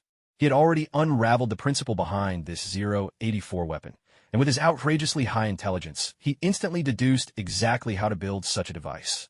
Camilla frowned at Ignas, unwilling to let this opportunity slip away. "Wait a second. Are you sure your company can handle it? Why not let S.H.I.E.L.D. take charge of destroying it?" Coulson interjected. Ignas glanced at Coulson and shook his head. "No need. We have the necessary technology," he replied calmly. Truth be told, Camilla's rumor was right. Ignas had never intended to give the Americans any of this technology. Those so-called collaborative projects were nothing more than stalling tactics. In truth, he had already developed technology based on what he'd learned from the Chitauri. Ivan Vanko and the Big Boss, by studying the Chitauri's technological devices, had now managed to create both bioships and mechanical spacecraft. The weapons used by Chitauri soldiers, as well as their biological troopers and transport creatures, had also been replicated by the Big Boss and Ivan Vanko. He simply couldn't stand the Americans. After all, Ignas had secretly sold some of the basic Chitauri weapon technologies to his own country, but he had never once demonstrated these advances in front of the Americans. Ignas glanced at Camilla. "Of course, if you can offer me the price I want, I might just be willing to teach you how to handle it." "What do you want?" Camilla immediately looked at him, her excitement barely contained. "You can't afford it." Ignas found her frustrated expression endlessly amusing, and with that, he turned to leave with his people. The Big Boss and Ivan Vanko had already unraveled the principles behind the 084 and could build a duplicate weapon at any time. That was why Ignas had decided to destroy the original 084. Camilla watched as Ignas and his team departed, her eyes following his men as they carried away the 084. Her heart felt as though it were being sliced open. She needed power, something that could finally make Peru strong. But the very object she'd been longing for was now being taken away by Ignas, who even threatened to destroy it. In desperation, she looked to Coulson. He was frowning, his gaze fixed on Ignas and his people leaving the temple. A few days later, Coulson arrived at a villa on the outskirts of Los Angeles, where Ignas was staying. "This time, I'm here to see how you handle the 084, Coulson announced. In reality, though, it was because Fury had heard he'd failed to secure the 084, and after a furious scolding, ordered him here to intervene. Coulson felt completely stuck. How was he supposed to stop Ignas from destroying something he was determined to obliterate? The 084? Ignas smiled at Coulson, then handed him a small bag. "What's this?" Coulson asked quickly, sitting across from Ignas. Ignas gestured to the bag. Coulson opened it up and peered inside. A pile of powder? What on earth was this? Coulson was completely baffled. "That's your 084, Ignas said with a grin, leaving Coulson dumbfounded. The 084 was supposed to be some kind of high-tech black market weapon, and now it had been reduced to nothing but dust? Well, at least now you can report back, can't you?" Ignas chuckled. Coulson, ever the workhorse, could only stare at him speechless. Sure, he could report back, but who knew if he'd get chewed out all over again? That very night, at S.H.I.E.L.D. headquarters, inside Fury's office, Nick Fury stared at the bag in front of him and the powder labeled 084 inside it, his face turning so dark it was nearly purple with frustration. The next morning, bright and early, in the outskirts of the city, on a sprawling property owned by Ignas, Sky gazed curiously at something sitting on the airstrip, something massive, covered by a gigantic tarp. "What is that?" Sky asked, perplexed. "It's something that'll push transportation into a new era," Ignas replied, then waved his hand. Several staff members moved into position and, working together, pulled off the huge covering. "Is this a new kind of airplane?" Sky looked at Ignas in confusion. Beyond her hacker skills, she didn't know much about this sort of thing. "Didn't you want to know what we've been working on?" Ignas said with a smile, then pointed at the vessel. "We're building a spaceship, a craft that can travel quickly within the solar system." "How is that different from a satellite? Can it actually leave the atmosphere?" Sky blurted out, her interest piqued at the mention of a spaceship. "You'll see for yourself if we try," Esdeath interjected. She shot Sky a glance, still unsure why Ignas had chosen this particular person to join the Morris superhero company. The group rose from their seats and walked toward the vessel. The ship had a streamlined shape, twin tail fins at the back, and was crafted entirely from an incredibly tough metal. What puzzled Sky was the lack of any visible cockpit windows. At the front of the craft, two devices emitted a soft blue glow. She found herself mystified as to their purpose. Once inside, Ignas sealed the hatch behind them. It didn't look that big from the outside, but the interior is so spacious. "Wait, how is this even possible?" Sky exclaimed, pointing ahead. In front of the pilot's seat, a virtual screen displayed the outside view. "This is a fully autonomous spaceship designed with inspiration from Chitauri technology and our own team's hard work," Ignas explained, taking a seat to the side. Sky and Esdeath quickly found their seats as well. But Sky was puzzled. Why did the main pilot's area seem so unimpressive? Especially compared to the high-tech command centers in sci-fi movies? It was as if the designers didn't care much for manual control. "Morra, start the launch sequence. Take us off the planet," Ignas commanded. "Yes, master," responded a holographic cube, flickering to life in front of the group. It danced and pulsed, taking control of the ship and sending it soaring skyward.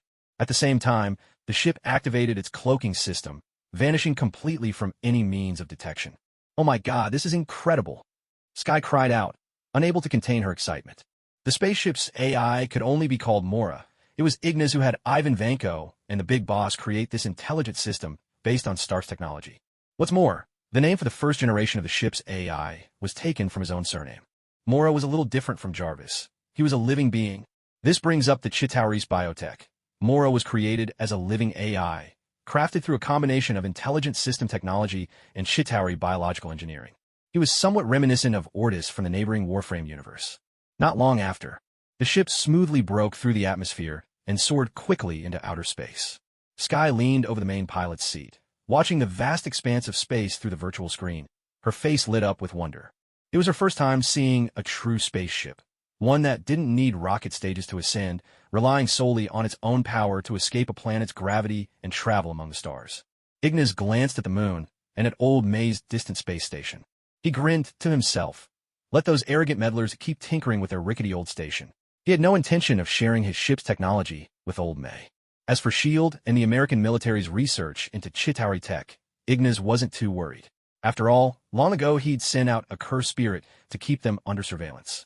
Whatever intel S.H.I.E.L.D. might uncover, he would know about it even before they did. Shall we go to the moon? Sky blurted out, excitement in her voice. For people everywhere, whether in China or elsewhere, the moon was a symbol of longing and possibility. The moon's not that interesting. Why not head for Neptune and put the ship's speed to the test? Ignas suggested with a smile. Target confirmed. Neptune. Jump system activating. As the countdown ended, in the blink of an eye, the ship surged forward at breakneck speed. Sky watched in awe as streaks of light flashed across the screen. Incredible! She gasped, unable to contain her amazement. Morra marked Neptune's coordinates on the display, along with the distance and estimated time. Master, it will take approximately 24.555556 hours to reach Pluto. Would you like to rest for a while? The AI butler, Morra, inquired. How fast is that? Sky exclaimed, staring in shock at the cube-shaped butler. Even Earth's fastest space probes can't compare. The cube pulsed as it replied. But our scientists will keep improving the ship. The Chitauri legacy is merely a key. Now that humanity holds it, we're on the threshold of a golden age for technological progress. Sky's eye sparkled. Does that mean we could travel even farther? Maybe to the outer reaches of the solar system?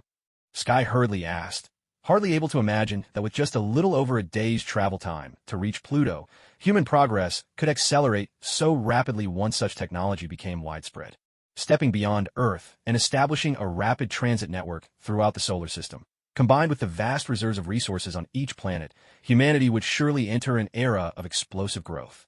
Sorry, you're not the ship's commander, so you can't access any command privileges. The cube pulsed with light. Sky could only shrug helplessly. We're going to get some rest. After all, it'll still be quite a while before we arrive. Do you need to take a break? Ignas asked. No, I'm too excited just watching the scenes during the jump. I want to watch a bit longer, Sky replied quickly, shaking her head. By the way, is this really something Chitauri technology can achieve? Of course not. They say Chitauri technology is a key for us, but naturally we have talented scientists who've thoroughly studied it and pushed even further. With their own innovations, Ignas said, shaking his head. This ship was primarily developed by the big boss, with Ivan Vanko assisting in its design. The ship was both a marvel of Chitauri technology and a testament to the big boss's ingenuity, enhanced and reimagined on top of that alien foundation. With that, Ignas left with Esdeath, while Sky remained at the main pilot's seat, her eyes shining with excitement as she watched the control screen and eagerly tapped a button. In the next instant, a flood of unfamiliar characters filled the display, leaving Sky completely bewildered. She glanced at her phone, intending to contact someone later when she got back. But after a moment's thought, she reconsidered. Ignas had been consistently doing the right thing so far, so she quietly put her phone away. The intelligent cube observed Sky's actions and recorded them, but made no comment and did nothing to disturb her. The AI understood that its master had other intentions for Sky. I'm going to get some rest. When we reach your destination, be sure to wake me, Sky called out. Of course. Please follow me to your cabin. The cube responded, then quickly floated ahead. The next deck lowered, and it led Sky down to the sleeping quarters on the lower level. 2 days later, after Ignas finished testing the ship's speed and returned to Earth, a major incident occurred. Our convoy transporting the ship's materials was attacked by unknown armed forces. Ignas's assistant contacted him by phone. Send me the footage from the scene and tell me the location, Ignas instructed. The assistant promptly sent over a video of the armored escort vehicles under attack, followed by the coordinates. Ignas immediately piloted the ship toward the incident site. Just as he arrived on the scene, he received a call from Coulson. Hey friend, have you been hit by some equally bizarre attack over there? Coulson spoke up, though every time he ran into Ignas, it never ended well for S.H.I.E.L.D. Still, faced with such a powerful and terrifying adversary, he felt it was necessary to invite Ignas. Come over here, we've made a major discovery. Coulson called out. On my way. Ignas nodded, pulled out his phone, and watched as the lights on the screen flashed rapidly. The guy who attacked his company's armored transport never imagined that inside Ignas's vehicle there was a cursed spirit, and within that spirit, a tracking device had been implanted. His cargo was never going to be so easy to steal. Night had fallen. Out on a stretch of highway, a large truck, its trailer ripped apart by an excavator, lay toppled and abandoned across the road. Ignas arrived by spaceship, touching down nearby and disengaging the cloaking device.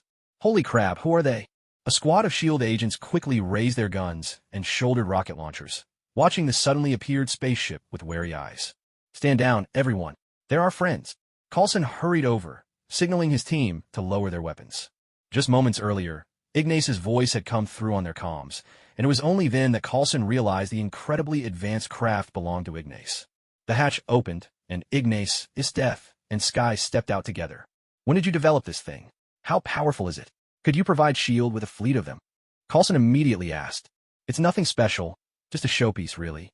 As for orders from the military, S.H.I.E.L.D., or any other country, we'll discuss that another time." Ignas replied. "We'll discuss that another time" was just a polite way of saying, don't even ask. He had absolutely no intention of selling his creations to any other organization. Humans are fond of war, especially America, always stirring up chaos. Morra will never share any technology with you. A synthesized voice echoed in Coulson's earpiece, prompting him to shake his head in resignation. Once, he'd used S.H.I.E.L.D.'s tech to hack into the Stark family systems. Now, the tables had turned. Ever since the boss upgraded the company's security, not even S.H.I.E.L.D., not even Sky herself, could break in. Listening to the AI mimic a human tone, Coulson couldn't help feeling powerless. This system might even be more advanced than Jarvis. "Let's get to the point. Tell me about your discovery." Ignas said. "Please come this way." His old acquaintances, Simmons and Fitz, hurried over, eager to show him a bona fide miracle. Simmons put on the all-purpose goggles Fitz had engineered for shooting and held the device in her hands, gesturing for everyone to step back. She reached down, scooped up a handful of sand, and tossed it into the air. In the next instant, the sand erupted like a swarm of locusts, whirling wildly in the air. The grains darted about in a frenzy, colliding into each other and wreaking havoc wherever they went. Coulson hurriedly ordered Simmons to shut down the device, but Fitz fumbled with the controls, sparks sputtered out, and the device died. Only then did the wild sand calm, settling gently back to the ground. "Our people reported being attacked by a group of invisible assailants. I believe this matches exactly what happened when your company's transport was intercepted. That's why I'm hoping we can join forces on this operation," Coulson said. "I refuse. Our company wasn't transporting anything of real value. To join you and help for free over something so trivial just isn't worth it. After all, even Morra's superhero company needs funding." Ignas replied with a dismissive shake of his head, looking as though the whole deal was a losing proposition. Esdeath, holding onto his arm, boarded the ship with him. "Mr. Morra," Coulson called out urgently, but Esdeath shot him a cold glare over her shoulder. Coulson shivered, but in the end, watched helplessly as they boarded the ship and departed. Was the convoy's cargo really unimportant? In truth, it was quite significant. Critical rare metals, small in quantity, but hidden among decoy shipments of ordinary pharmaceuticals, carefully disguised and transported for security. Ignas's real aim, however, was to lure out a bigger fish, and now, he knew exactly who had hijacked the convoy. Given that, he was determined to split from S.H.I.E.L.D. and act on his own. S.H.I.E.L.D. was hoping for a free ride. There was no way he'd agree to that. This was a big catch, and he wanted it all for himself. "Why not work with them?" Sky asked, curiosity in her eyes. "Do you trust them?" Ignas replied, and Sky shook her head without hesitation. She trusted Ignas, but not S.H.I.E.L.D. Ever since Ignas had exposed the way S.H.I.E.L.D. recklessly experimented with dangerous weapons, any trust she had in them was completely shattered. "That's enough. We're sitting this one out," Ignas declared, and Sky quickly nodded in agreement. Late at night, Ignas made his way to the ship and climbed aboard. "Where, to master?" the intelligent cube inquired. "Republic of Malta," Ignas answered. "Destination set. Departing now," replied the intelligent cube, as the ship cloaked itself and soared silently into the sky. The man who robbed Ignas of his cargo was none other than Ian Quinn, the wealthy magnate of the Republic of Malta. Ian Quinn wasn't satisfied with controlling a mere toy, so he sought a way to wield a true weapon of mass destruction from Dr. Hall, who is currently under S.H.I.E.L.D.'s custody. There's a saying, a greedy man is never satisfied. It couldn't be more fitting for Ian Quinn. He didn't just want the weapon. He also had his eye on a strategic mode of transportation. So who could blame Ignas for bleeding Ian Quinn dry? After all, it's not every day that such a big fish lands in your net. Why let it go without making the most of it? Meanwhile, in the Republic of Malta, Ian Quinn finally met Dr. Hall again after a long absence, and the two exchanged a knowing smile. "I'm sorry about the way they treated you," Ian Quinn said, pulling out a chair and sitting down across from Dr. Hall. "Welcome to Malta, Frank." Dr. Hall could only give a helpless smile as he looked at this man. "Stealing my ideas is one thing, Ian, but stealing me? That's a whole different story. First of all, I've never stolen your ideas. We've always believed this kind of information should be made public, Ian Quinn replied, shaking his head with a confident smile, as if he were the one in the right. The money you've made off that public information is truly astonishing, Dr. Hall remarked, his face stern at first. But when he looked up at Ian Quinn, a faint smile played at his lips, making it impossible to guess what he was really thinking. Secondly, think of this as a rescue mission, Frank, Ian Quinn said with a friendly grin. But in his heart, he was smirking coldly. In fact, he had also managed to acquire some remarkable things from another company. Soon enough, you'll thank me for this. My team intercepted a communication about moving a certain important figure. Ian Quinn couldn't help but laugh as he spoke, his face flushing with delight. Well, I found out that person was you. How could I let such an opportunity slip by? Still, I admit, this isn't usually my style. With that, Ian Quinn hurried over to the fridge to fetch some drinks and glasses. Malta was a clever choice. Here, S.H.I.E.L.D. can't bother you, Dr. Hall said, rising to his feet and gazing around in admiration. What Ian Quinn didn't know was that the intercepted message was never something his men could have obtained on their own. That message had been deliberately fabricated by Dr. Hall himself, with its security lowered just enough so Quinn's people could grab it. Otherwise, no matter how skilled his team was, SHELD's encrypted communications would have been far out of reach. Dr. Hall was fishing for Ian Quinn himself, while secretly working to sabotage Quinn's plans. It's not just S.H.I.E.L.D. I have to thank, Dr. Hall continued.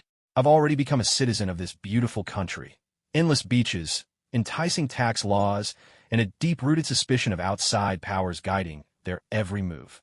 Ian Quinn poured the wine as he spoke, his words sounding exactly like the profile of an ideal matchmaking candidate. Moreover, Ian Quinn firmly believed that after acquiring Maltese citizenship, even if someone discovered that he was the one who had stolen the crucial metals needed to build the spaceship, there would be nothing they could do to him. After all, the fiercely insular Republic of Malta would take it upon itself to shield him from any external pressure. Not long after, Ian Quinn pressed a button on the screen, causing the steel panel behind the glass to rise, revealing to Dr. Hall a massive gravitonium compound apparatus. This device had originally been invented by Dr. Hall, but in Ian Quinn's hands, it was being pushed towards something far more terrifying. Night had fallen. Once Ian Quinn had gone to sleep, Dr. Hall gazed at the enormous gravitonium compound apparatus behind the glass, falling into a long, heavy silence. He needed to find a chance to destroy this thing. Despite how amicable his conversations with Ian Quinn seemed on the surface, Dr. Hall had never believed Quinn was someone fit to wield such an invention. As former friends, Dr. Hall knew Ian Quinn's character better than anyone. Meanwhile, a spaceship skimmed swiftly across the sea, rapidly approaching the Republic of Malta. Master, I've detected a perimeter fence made of neodymium lasers on the outskirts of Malta. The intelligent cube bounced in front of Ignas, speaking in a clear voice. What about the sky? Ignas asked. It's possible to enter Malta from above, replied the intelligent cube. Then we'll go in from above. I'm going to clean Ian Quinn out and steal his research while I'm at it, Ignas said with a determined tone. Although Ian Quinn hadn't marked the location of his underground vault holding important resources, when he intercepted Ignas's convoy and seized his assets, the cursed spirit trailing with the convoy managed to sneak into Quinn's secret underground chamber, revealing its location to Ignas. However, while obtaining the gravitonium compound itself was valuable, Ignas's top priority was to steal the data detailing how to harness its power. Piloting his ship in a Maltese airspace, Ignas donned a suit of stealth armor and leapt from the invisibility-shrouded vessel. He grasped the air with both hands, activating the technique of the Wooloo Pavilion, allowing him to drift down as light as a feather. This way, not even the faintest whir of a thruster could be heard. Clad in stealth armor, Ignas sprinted swiftly into the distance. There wasn't much to say about the stealth armor itself. If Stark put his mind to it, he could easily create something similar. It wasn't exactly a groundbreaking invention. Ignas followed the information provided by the cursed spirit infiltrated into the Republic of Malta, making his way to the place where Ian Quinn stored his data files. When the guards left, he quickly inserted the connection port formed by the nanomaterials of his stealth armor into the server. Connection successful. Breaching the system now. System breached, and all traces of intrusion erased, silently extracting data. The voice of the intelligent cube rang in Ignas's ear as it began to frantically siphon off the information in Ian Quinn's possession, all without the slightest chance of alerting the other side. A short while later. Extraction complete, Master. You may come retrieve our spoils and take the gravitonium resources, the intelligent cube announced. The connection port formed by the nano-armor vanished instantly. Staying invisible, Ignas hurried off toward another secret underground chamber. Soon after, inside a hidden warehouse, Ignas used the intelligent cube to crack the heavy security doors code. The reinforced doors swung open, and he rushed inside. The next morning, when Ian Quinn sent for the gravitonium compound to be moved, he discovered, to his shock, that it was gone. Not only the gravitonium, everything he'd taken from Ignas had vanished as well. Damn it, who on earth did this? Ian Quinn was on the verge of losing it. He had painstakingly gathered enough gravitonium to turn his little project into a true weapon. And now, waking up this morning, everything was gone? A saying from the Middle Kingdom suddenly came to Ian Quinn's mind. While the mantis stalks the cicada, the oriole waits behind. He had thought he had intercepted Dr. Hall and acquired some of Ignas's valuable resources, believing that not only had he gained further advances in gravitonium technology, but that Dr. Hall could study these materials to deduce what Ignas was working on, maybe even uncover the secrets of Ignas's mysterious project. In the end, he turned out to be the biggest loser. When Ian Quinn finally found Dr. Hall, he apologized. There's been a problem with the gravitonium compound. We'll have to wait a bit longer. I'm really sorry. All right, but I do hope it could be sooner rather than later. I'm eager to build something even bigger. Dr. Hall replied, but once Ian Quinn left, he let out a cold chuckle. Was he really eager? More like eager to die. As for the loss of the gravitonium, Dr. Hall had already learned about it in advance by intercepting Quinn's messages. A few days later, S.H.I.E.L.D. contacted Ignas, hoping to gain Sky's assistance, but Ignas flatly refused. When S.H.I.E.L.D. tried to fly over the Republic of Malta, searching for vulnerabilities in their defenses and looking for a way in, they found themselves thwarted. Having suffered losses before, Ian Quinn had spared no expense to blanket the entire Maltese airspace with a neodymium laser defense grid. America, Cradle of Life Corporation. Ignas handed over both the gravitonium compound and Ian Quinn's technical documents to the big boss and Ivan Vanko. In fact, the reason Ian Quinn was able to intercept information about his own company's convoy was simply because Ignas had been baiting him all along. Ian Quinn believed he had intercepted two pieces of extremely important intelligence, completely unaware that he had been baited not just once, but twice by two different people. It wouldn't be long before the big boss and Ivan Vanko could apply the gravitonium compound to their spacecraft and even to their power armor. In the original story, the reason the gravitonium compound spun out of control was because Dr. Hall had deliberately sabotaged the device, intending to bring both the device and Ian Quinn to ruin. Strictly speaking, if you bring trouble on yourself, you have only yourself to blame, as long as those using the device don't act recklessly and solid protection measures are in place. The device should remain stable and under control. Leaving his private laboratory, Ignas made his way into the main hall. He was planning to return to his hometown for a visit in the near future. But as soon as he entered the hall, he received word that Coulson was coming to see him. Let him in, Ignas instructed. Lately, Michael hadn't been at the company. He'd been busy negotiating contracts with the New York authorities, and now he was focused on evasion training, preparing for collaborations between the Morra superhero company and the city of New York. After all, Michael needed to master dodging pedestrians freely. Otherwise, he wouldn't be a superhero when out and about, just another hazard on the road. Ignas certainly didn't want his company collecting the same kind of scandals as that other superhero company next door. What's the matter? Is there something you need from me? Ignas asked, eyeing Coulson with curiosity. Coulson sat across from him, his expression grave. He looked up and said, Ignas, we'd like to pay for Sky's help. We need her to get us an invitation to Ian Quinn's shareholders' meeting. An electronic version would do. That won't help much, Coulson. If Ian Quinn can intercept your communications, he'll spot any issues with an electronic invitation Sky forges, Ignas replied, meeting Coulson's gaze. Coulson and Ignas talked for a long while, but in the end, Coulson left empty-handed. Ignas always had a reason to refuse.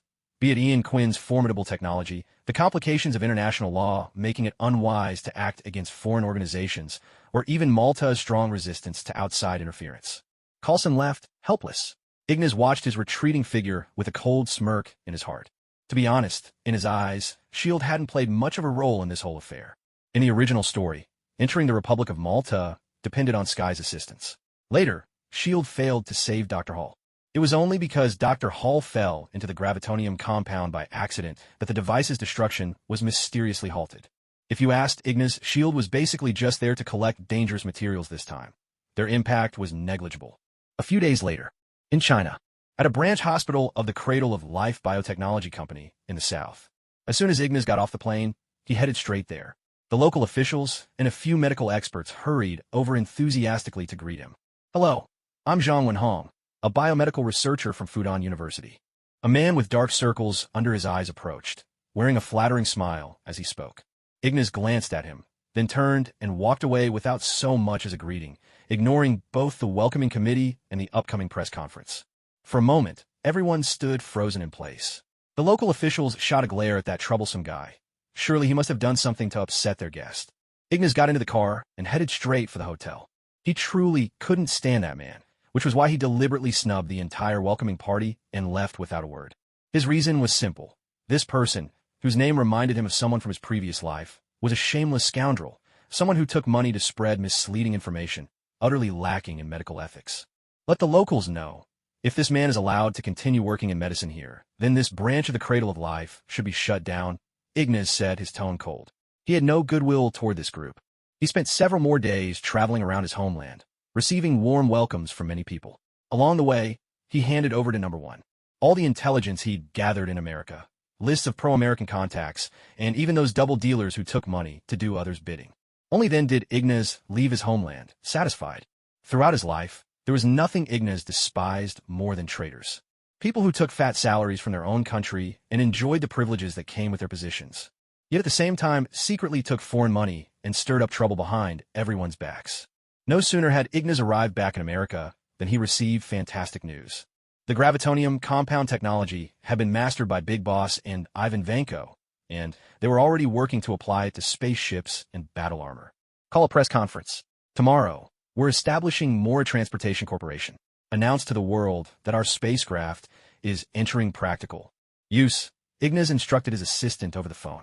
His plan was to launch more transportation companies simultaneously in both his homeland and America. However, people are always biased. He made the company in the Flower Kingdom the largest. While on American soil, he imposed certain restrictions. It was just like how international game servers discriminate against the Chinese server. Exactly the same kind of contempt. The next morning, in both America and the Flower Kingdom, a massive press conference was held simultaneously, broadcast live across the entire internet. Numerous TV stations from various countries also aired the event. At the very same time that Ignas was holding his press conference, Sweden, Stockholm, Sergel Square, a group of men in suits, all wearing red masks, had their hands cuffed to security briefcases. They moved quickly toward the subway. A black woman, headphones covering her ears, listened to the audio broadcast of the news as she watched this odd group, her gaze lingering briefly on their briefcases. Expressionless, a line of text appeared in her vision. Follow them. Her face remained numb as she obeyed the command, trailing after the men with the briefcases. In the next instant, her perspective shifted. Her augmented eyes activated their X-ray function, allowing her to see inside the cases the men were carrying. Diamonds, cases full of diamonds. She kept up with the group as they entered the subway. Standing inside the train, she watched them closely. At that moment, the men in red masks all turned to look at her simultaneously. Without warning, the woman struck out with her elbow, smashing a device inside the train. Instantly, the carriage was plunged into darkness. Gunfire erupted in the pitch-black train, the sounds of the clash echoing in the chaos. Only after a long while did the train finally reach the station, and terrified passengers scrambled to escape. Officials rushed onto the scene, finding the red-masked men collapsed in the corridor of the train. The sight was a mess, the security briefcases nowhere to be seen, stolen away. These were mercenaries hired by a wealthy backer, yet they were taken down in mere moments. At the far end of the dark subway, the black woman sat at the edge, stowing the diamonds into her bag. Suddenly, a new line of text appeared before her eyes. Mission update. Proceed immediately to the Flower Kingdom branch of Morra Transportation Company. Her hand trembled slightly as she quickly nodded in acknowledgement. Several days later, the Flower Kingdom. Blending into the crowd, the black woman watched the inauguration ceremony of the Morra Transportation Company's branch in the Flower Kingdom. At the same time, her eyes scanned constantly, searching the area. Replace the bodyguard. Put on their uniform. Infiltrate their ranks. The mission prompt flashed across her vision once again. She searched the crowd for the hidden bodyguards, her eyes switching to X-ray mode. In an instant, she spotted them, bodyguards disguised among the attendees, keeping watch over the event. This is Flower Country. Even the people guarding the scene aren't allowed to carry firearms, but that actually made the mission much easier for the black woman. She slipped to the back of the crowd, seized a female bodyguard, and silently dragged her into a nearby alley. A short while later, she had changed into the bodyguard's uniform. As the inauguration ceremony ended, she prepared to blend in with the crowd and quietly seize the spaceship. Who are you? one of the bodyguards suddenly stepped in her way. The black woman looked at her in confusion. Once again, words appeared before her eyes, instructing her to state the identity of the female bodyguard. She opened her mouth and followed the prompt from above. No, that's not right. Who are you? Our company has never hired any African members. In the next instant, the other bodyguards began to surround her, and someone was already calling security. What? The black woman was stunned. She hadn't expected her cover to be blown, not over something like this. Take it by force. Make them give up the spaceship access code. The words flashed before her eyes again, and she had no choice but to obey. A flurry of blows later, the black woman knocked them all out, her fists and feet making short work of the group. Several days passed.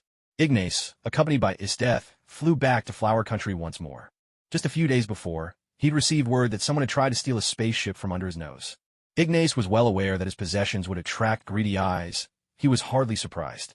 But that person's plan had clearly failed. His spaceship remained safe. No technology had leaked. The attempted theft had ended in failure. Arriving at the scene, Ignas inspected the spaceship that had been delivered to Flower Country. The hull showed little damage. The woman hadn't been able to get the piloting clearance from the Intelligent Cube and had been forced to flee in a panic. Big Boss, Ivan Vanko, Intelligent Cube, you three work together and track that person down for me. Ignas pressed his earpiece and gave the command. The trio immediately acknowledged the order. Ignas' spaceship access was nearly impossible to steal, but he was determined to bring the Mastermind to justice. Some people, unless you hit them where it hurts, will always swagger around, bullying others because they think it's easy. Not long after. Found her. Big Boss's voice came through first, sending Ignas a video clip on his phone.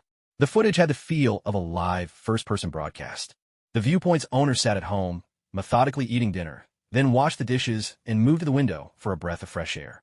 Analyze the buildings outside the window, find the location. Yes, sir. Ignas gave the order, and Big Boss got to work at once. Not long after, the black woman returned to the bedroom and lay down to rest. Meanwhile, on the footage hijacked by the Big Boss, the view shifted to her lying on the bed, staring up at the ceiling. The location's been identified. It's in Hong Kong, the Big Boss quickly reported.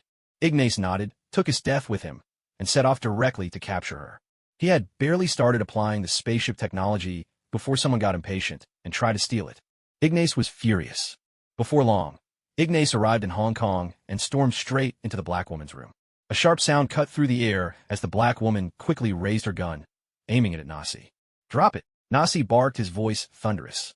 The black woman froze instantly, rooted to the spot. Ignas snatched the pistol from her hand and tossed it aside. She glanced at the gun on the floor, then at Nasi, and in a flash, slammed her hand onto the light switch, plunging the room into darkness. Without missing a beat, she charged at Nasi. Their fists collided with a heavy thud as Nasi deflected her punch. She lashed out with a kick, but Nasi gripped her wrist and landed a brutal kick in return. With a crash, she hit the floor. Before she could scramble back up, Ignas landed another punch. A black flash burst forth unintentionally. His fist obliterated her skull. Master, we've picked up the same signal nearby.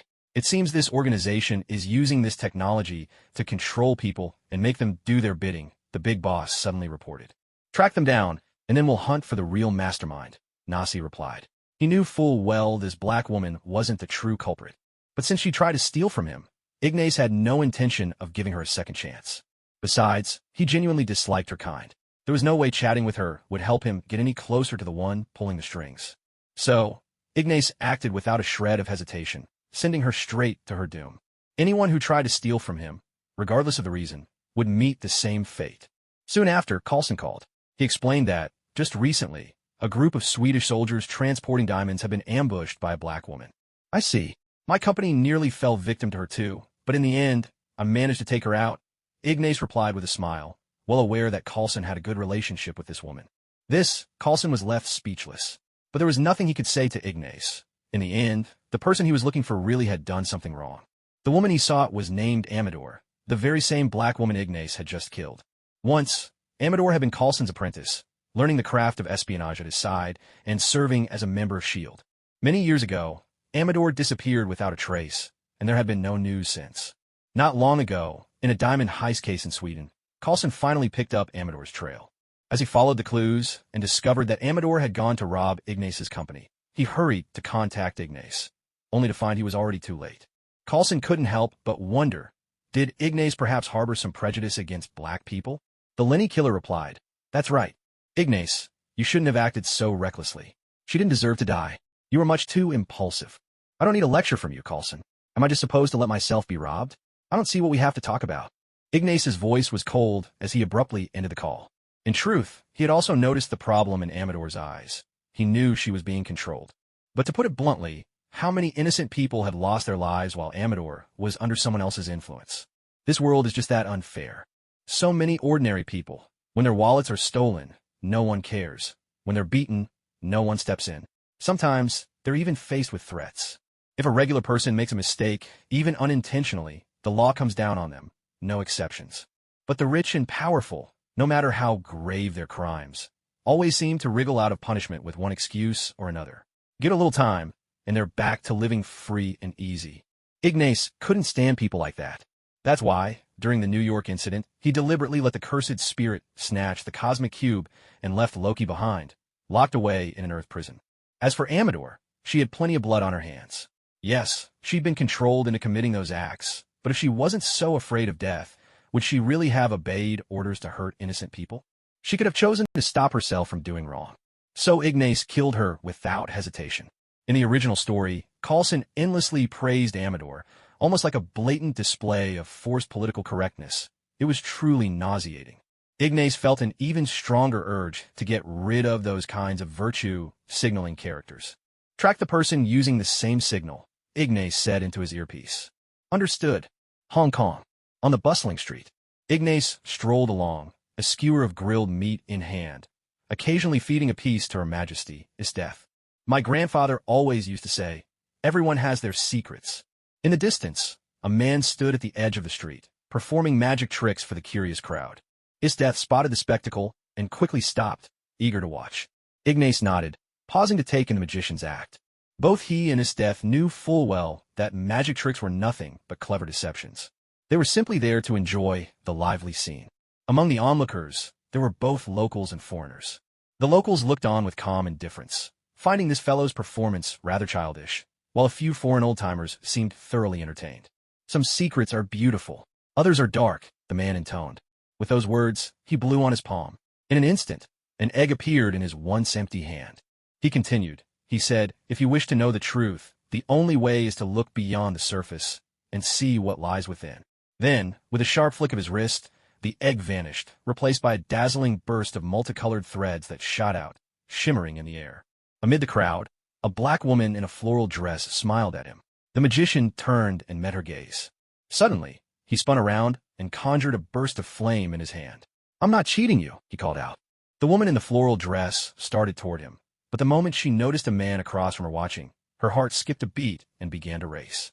She turned right around and hurried away, not even sparing a second thought for the chance to approach this unusual magician. Chun Howren looked after the retreating woman, puzzled, as he gathered up his magic props. He was certain he'd seen admiration in her eyes just moments before. He quickly glanced in the other direction and was utterly stunned by what he saw. Who was it? Astonishingly, it was the founder of Morra Superhero Corporation. Chun Howren. Ignas looked at him and spoke. That's me. Look, this is my ability, Chun Howren said, bursting with excitement as he summoned a jet of flame from his hand. Ignas watched Chun Howren in silence. Did this guy really think he was here to recruit superheroes? Well, he guessed right. Go home right away. Stay out of everything for now.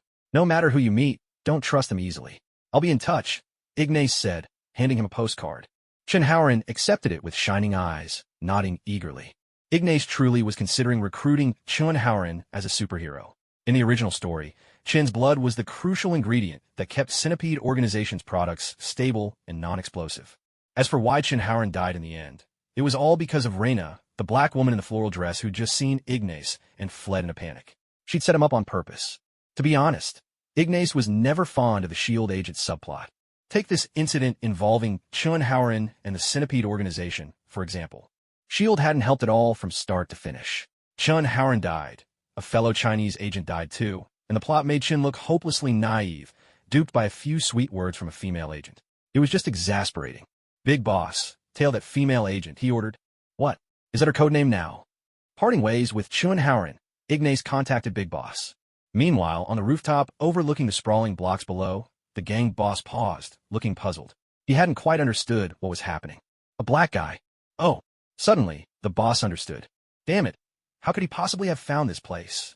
Reyna walked briskly down the street, quickening her pace with every step. She glanced at her phone from time to time. There was still a while before her contact would arrive by car. Her anxiety mounting, Reyna sped up even more. She was a member of the Centipede organization, and she also knew Ignas. There was a rumor circulating within the organization. Never, under any circumstances, let any black member cross paths with Ignas. If they did, the Lenny killer would certainly finish them off. At first, Reyna hadn't really believed it. After all, online gossip said Ignas had taken in Michael, given Michael Peterson a lucrative job, and even turned him into a superhero. But now Reyna understood. Unless that black member was completely spotless, Ignas would absolutely transform into the Lenny killer and destroy them. Hurry up. A black sedan pulled up by the curb, and Reyna quickly climbed in. Up on the building, the boss watched the black sedan pull away, simultaneously contacting his master and following behind. Inside the car, Reyna sat tensely as the black sedan sped through the streets. From time to time, she checked the rearview mirror for any sign of pursuit.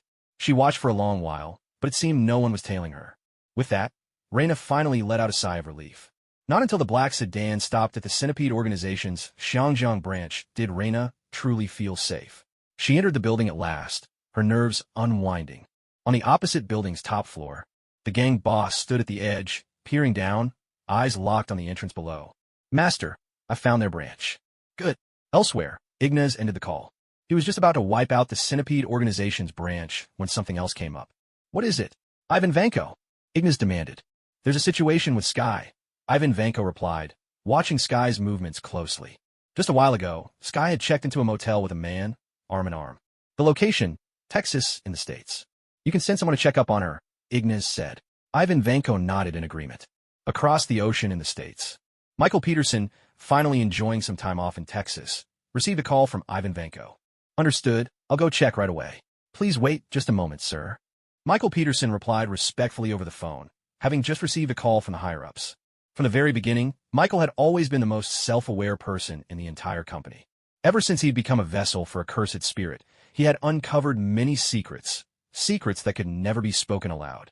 So, from that moment on, he had already adjusted his mindset, constantly reminding himself never to betray Lord Ignas, and never to challenge those shadowy figures behind the scenes. This company's power was far more terrifying than he had ever imagined. Michael hurriedly got into a sports car and sped toward the scene of the incident. There was no other way. Until he managed to make contact and evade people at super speed, he wasn't allowed to engage in superhero activities in crowded public places. A short time later, inside a motel, Michael managed to make his way into the outer room of Hacker Miles' laden suite. He sat down, and just then, the door to the inner room swung open. Michael quickly tossed a piece of clothing from the sofa, covering Sky. Put this on, and then let's have a proper conversation. Michael turned his head and spoke. Miles had been about to make a run for it, but Sky grabbed his arm and shook her head. It was pointless. Trying to outrun Michael was as foolish as pitting a human runner against a supercar. Sky, you've really let us down. Michael shook his head helplessly. His phone was now flooded with reports detailing Miles' theft and sale of sensitive information. Among them were files showing Miles had stolen classified SHIELD data about extraordinary individuals and sold it to the Centipede organization, nearly getting an unfortunate soul killed in the process. Not long after, an assistant from Moira's Superhero Corporation arrived on the scene, followed closely by their formidable legal team. Sky and Miles were about to face the relentless assault of America's most elite attorneys. Sky was a professional hacker, but even she knew there were bigger players out there. When it came to legal battles, Moira's Superhero Corporation kept a whole squad of elite lawyers on retainer, people who were even more formidable. At the same time, Coulson's team was hot on the trail, following the lead in the Miles data theft case. I know what you're thinking. Can I please speak to the boss, just for a moment? Sky pleaded, desperate to explain herself, but Michael just shook his head. He looked at Sky, sitting across from her. Sky, you made a grave mistake. You deceived us. You deceived the boss. What Michael didn't know was that Ignas had long since discovered the connection between Sky and Miles. How long have you two been in contact? Coulson asked. When I first joined Moira's Superhero Corporation, I reached out to him. The second time was earlier today. Sky confessed honestly. She understood that her hacking skills, impressive as they were, meant little in the presence of certain people at the company. There was someone in the company whose intellect was almost monstrous. No matter the technology, they could master it quickly and even surpass the top experts in the field. So, she realized that honesty was her best option. Deceit would only make things worse. Have you engaged in any other criminal dealings with this offender? Michael spoke up, his tone sharp. He would not tolerate anyone within the company betraying the boss. After all, with the company's new superhero partnership underway and with Banner and Sky unable to appear publicly, he had become the face of Morra's superhero company, a trusted veteran. It's not like that. When Miles and I met, we were both in terrible shape, battered and bruised. We looked out for each other. That's why I warned him. Not just because we're both hackers, but because we're friends. I really am sorry. Sky hurried to explain, but Michael shook his head, clearly unimpressed with her excuses. He nearly killed an innocent person, all because he stole S.H.I.E.L.D. data and sold it for money. With that, Michael laid several transaction records on the table.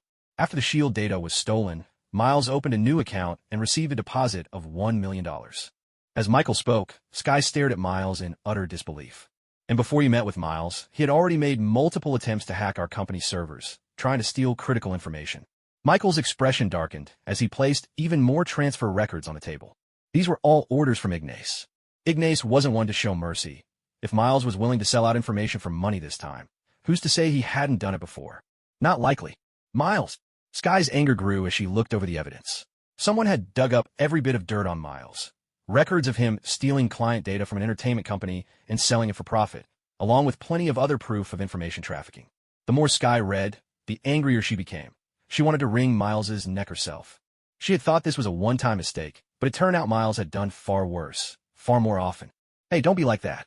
It's my right to reveal these secrets. We all deserve to know the truth behind the scenes. Miles protested, playing both sides as usual. Sir, we also have the right to press charges and send you to prison. The legal team responded in unison. Miles clammed up. Sky, at this point, you're on your own. Michael turned to leave. I'll get to the bottom of this. I just don't think I can tell you everything. Sky called out after him. Michael shot her a glance over his shoulder before leaving, his gaze heavy with the weight of betrayal. Why is Sky treating her superiors this way? All for his sake. Fitz from S.H.I.E.L.D. quietly asked his girlfriend. Ignas has done so much to protect her, and yet she still breaks his heart. Everyone knew that when Ignas joked about Sky owing him money, he was only teasing her. Aside from occasionally poking fun at Sky, Ignas actually treated her quite well. I think she is Fitz.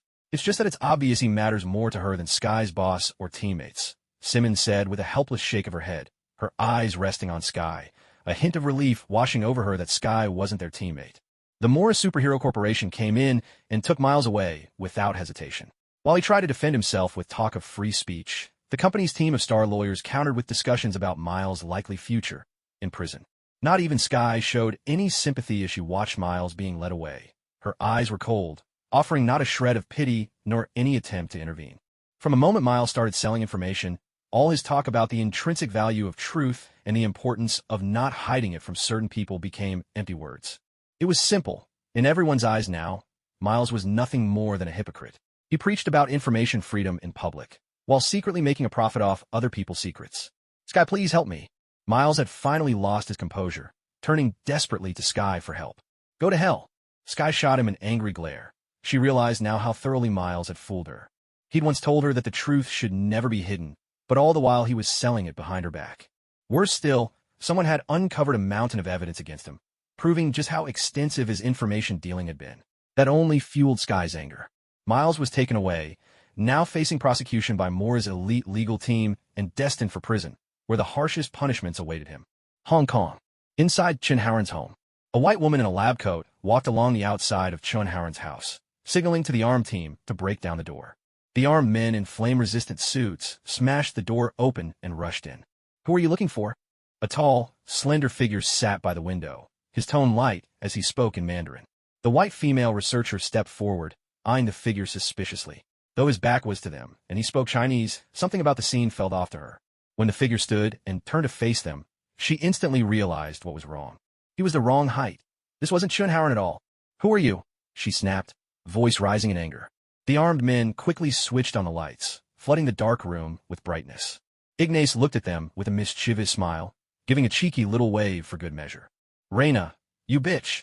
The white researcher cursed inwardly, putting the pieces together in a flash. That black woman, Reina, must have realized Ignas was tracking them, so she'd left the risky task of catching Chun Haren to her. After all, if they succeeded, the credit would be split between them. But if they failed and ended up in Ignas's crosshairs, she'd be the only one paying the price. No, Don't twist that word. You can't use it to describe chimpanzees like that. Ignas shook his head with a smile. In his mind, if the villain had to be black, then surely it was the less evolved kind of chimpanzee. Well said. The white female researcher couldn't help but voice her agreement. But in the very next instant, her approval caught in her throat. The armed guards hurriedly drew their guns. Ignas sprang into action, kicking the table hard. It spun through the air and crashed into the guards. Gunfire erupted, loud and unending. In a flash, Ignas appeared at the flank of one of the armed men. The guard fired in panic, but Ignas dodged his head just in time, narrowly missing the bullet, then landed a fierce punch. Crunch! With a single blow, he broke the guard's ribs and sent him flying. Without pause, Ignas kicked up the fallen handgun, rolled aside to evade more gunfire, raised the weapon, and shot another guard dead. Then, with a swift kick, he sent a vase hurtling across the room. It smashed with a sharp crack against the back of the white female researcher's head. Honestly, you'd better think twice before messing with me. Ignas shook his head in resignation. Then, holding the pistol, he delivered a few more shots to the researcher's head, making sure of the kill, and finished off the wounded guards as well. Boss, have you taken care of everything in the States? Ignas reached out to the boss. It's done. Sky is waiting for you to return and take over. In Hong Kong, at the Morra Superhuman Company branch, the boss shut his laptop and spoke. Good. Then let's begin the assault on the Centipede Organization's Hong Kong branch. I want them wiped out. No survivors. Understood. Soon after, SHIELD Division members encircled the entire Centipede Organization branch. Ignas arrived on site and took up position at the entrance. The boss hacked into the organization's internal systems, sealing off all escape routes. At the same time, he manipulated the building's internal controls, cutting off the water supply, sealing the ventilation, and cranking the temperature of the air conditioning units as high as they would go. Only the main entrance remained simply closed, not locked down tight. This was the only way out the boss intentionally left for them, a single, desperate hope of survival. For a long time, Reyna and her subordinates didn't make a move. But the longer they waited, the more anxious they became. It was sweltering, with no water to be found. No matter how hard her people tried, they couldn't wrest back control of their branch systems. After more than an hour, finally, someone inside reached their limit and made a break for it. Bang, bang, bang. Gunfire exploded as the hidden guards outside opened up with a vengeance. The Centipede Organization member was instantly riddled with bullets. This barrage struck terror into those still inside. Another hour passed before someone else, desperate, called out to negotiate. But when they stepped outside, they too were gunned down without mercy. Deep into the night, Coulson hurried over, arriving just in time. Why not negotiate? Coulson asked anxiously. I'm sorry, Mr. Coulson. From now on, SHELD's Hong Kong branch will no longer be under SHIELD leadership. We're declaring independence. The branch director broke the news of this seismic shift to Coulson. What? Coulson was utterly stunned, unable to process what was happening. Continue the operation. With that, the branch director gave the order. Armed agents surged forward, quickly pulling out smoke grenades and hurling them into the building with practiced urgency. In the next moment, a crowd of Centipede operatives, including Reyna, coughed violently as they rushed out of the smoke-filled building. Gunfire erupted, sharp, unrelenting. In the chaos, every last Centipede member from the branch, including Reyna, was eliminated. Can you tell me what's going on here? Coulson's face was grim as he turned to the branch director. It's simple. On our own soil, we won't tolerate interference from outsiders. The director shot him a look, then turned and walked away with his team. From a distance, Ignas watched Coulson and smiled. In truth, he was the one who orchestrated all of this. He had supplied ample funding to the branch and used his cursed spirits to single out all the Hydra agents, handing them over to the higher-ups here. Coulson had just been about to question Ignas, but Ignas slipped into a car and left before he could speak. A short while later, in the car, is something wrong? Hiss. Any movement on your end? None of your business. Sorry, I didn't mean to pry. I just wanted to ask about Sky. Since you no longer trust her, could we hire her away? No, that would be poaching, and I'd rally the world's wealthiest to boycott any government funding you get. Forget I said anything. Coulson quickly hung up. So money really can do anything, huh? Seems like it. In a brightly lit laboratory, 3 white mice floated eerily inside a glass container, their bodies suspended in midair. Dr. Helen Zhao and Dr. Simmons stood helplessly in the lab, faces pale, cold sweat soaking their clothes. They stared at the mice's corpses drifting above the glass, their hearts gripped by a profound fear of death. Now, the story rewinds 9 hours. In the morning, upbeat music played from the car's speakers as Dr. Helen Zhao, enjoying her day off, parked her car by a country road.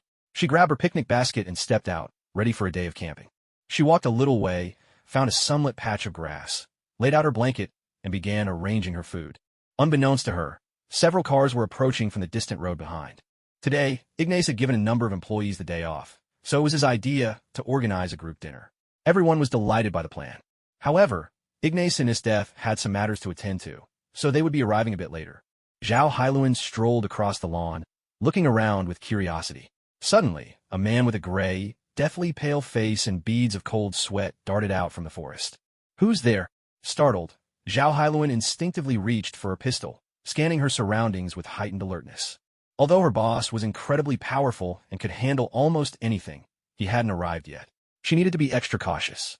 In the blink of an eye, a man suddenly charged at her from behind, letting out a startled cry as he nearly collided with Zhao Hailuan. "Ah!" The stranger's shout sent Zhao Hailuan fleeing in terror. Suddenly, a flash of electricity shot out, piercing the hood of Zhao Hailuan's car in the distance and destroying the engine in an instant. Terrified, Zhao Hailuan collapsed to the ground and looked back in horror. The would-be attacker was now suspended eerily in the air, unmistakably dead. "Ah!" Kicking frantically, Zhao Hailuan scrambled backward. The ground behind her suddenly gave way, and she tumbled down a slope. She rolled for a long while, but fortunately didn't hit any rocks. Landing at another flat patch of ground, Zhao Hailuan hurried to her feet, her body aching all over. She found herself at a different campsite, where the campfire had long since gone out and all the electrical equipment bore signs of having been scorched. Even more shockingly, around the fire pit, people were floating in the air, forming a perfect circle. They were all dead. Zhao Hailuan stared at the sight in terror, nearly petrified by fear. Not long after, she heard Ignas's voice calling out nearby, and finally felt a little bit of relief. She scrambled uphill, clutching desperately at vines, hoping to get a good grip to pull herself up as quickly as possible. But no matter how hard she tried, she couldn't make any progress. Haunting images of those strange, unnatural corpses kept replaying in her mind, sending chills down her spine. It felt as if some unspeakable danger was closing in, step by step.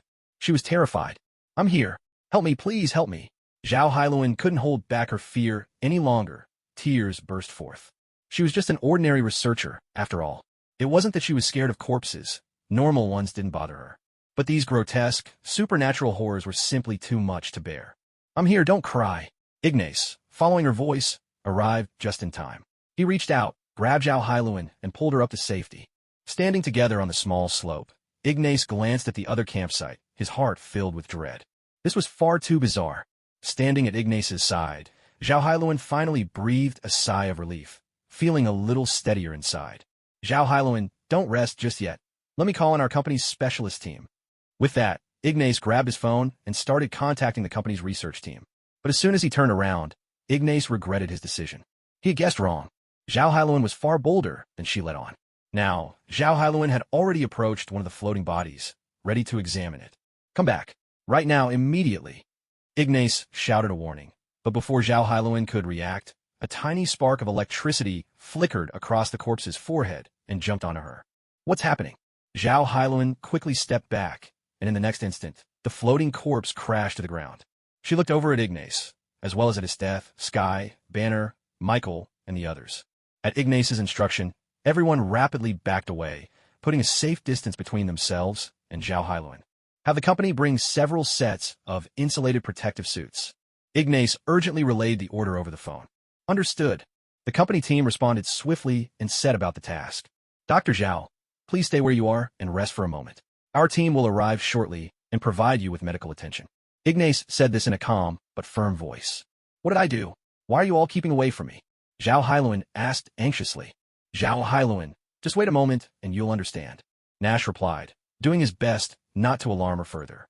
Meanwhile, in a distant region, outside a camp, a group from S.H.I.E.L.D. stood solemnly, their eyes fixed on a levitating corpse. "Sir, when Dr. Zhao Hailuan was attacked, I detected a static electric signal at the camp." The intelligent cube spoke up. Ignas stood among his assembled team at the camp, all of them now dressed in insulated protective gear. Previously, Ignas had tasked the Big Boss and Ivan Vanko with studying Chitauri technology, but he'd only asked them to focus on other technical aspects, hardly anything in the biological domain. Before long, the NYPD arrived at the scene, staring in disbelief at what lay before them. Hawkeye, having rushed over with the S.H.I.E.L.D. team, was stunned by what he saw. Coulson's team is tied up with the same situation. Looks like this one's up to you, Hawkeye said, making it clear this bizarre situation was beyond his ability to help. Just then, one of Ignas's men discovered an intact alien helmet in the campfire. It seems this is connected to the incident, Dr. Zhao Hailuan remarked. By now, she had regained her composure, still unaware that she had been infected by a strange virus. Take it away for further study. Ignas spoke up, feeling an odd sense of familiarity about the situation. He couldn't quite recall which episode it reminded him of, but he was certain it had something to do with a virus. This was no time to let their guard down. Not long after, New York, inside the Cradle of Life Corporation's laboratory, Dr. Helen Zhao was tirelessly studying the alien helmet. As soon as she finished analyzing it, she hurried to perform an autopsy on the corpse. Helen Zhao was determined to uncover the symptoms of this disease, understand the virus, and work toward formulating an antidote. Meanwhile, at the fire station, one of the firefighters who had helped in New York's rescue efforts stood there, face ashen, his body slick with cold sweat. As he watched Coulson leave, he quietly closed his eyes, awaiting the end of his life.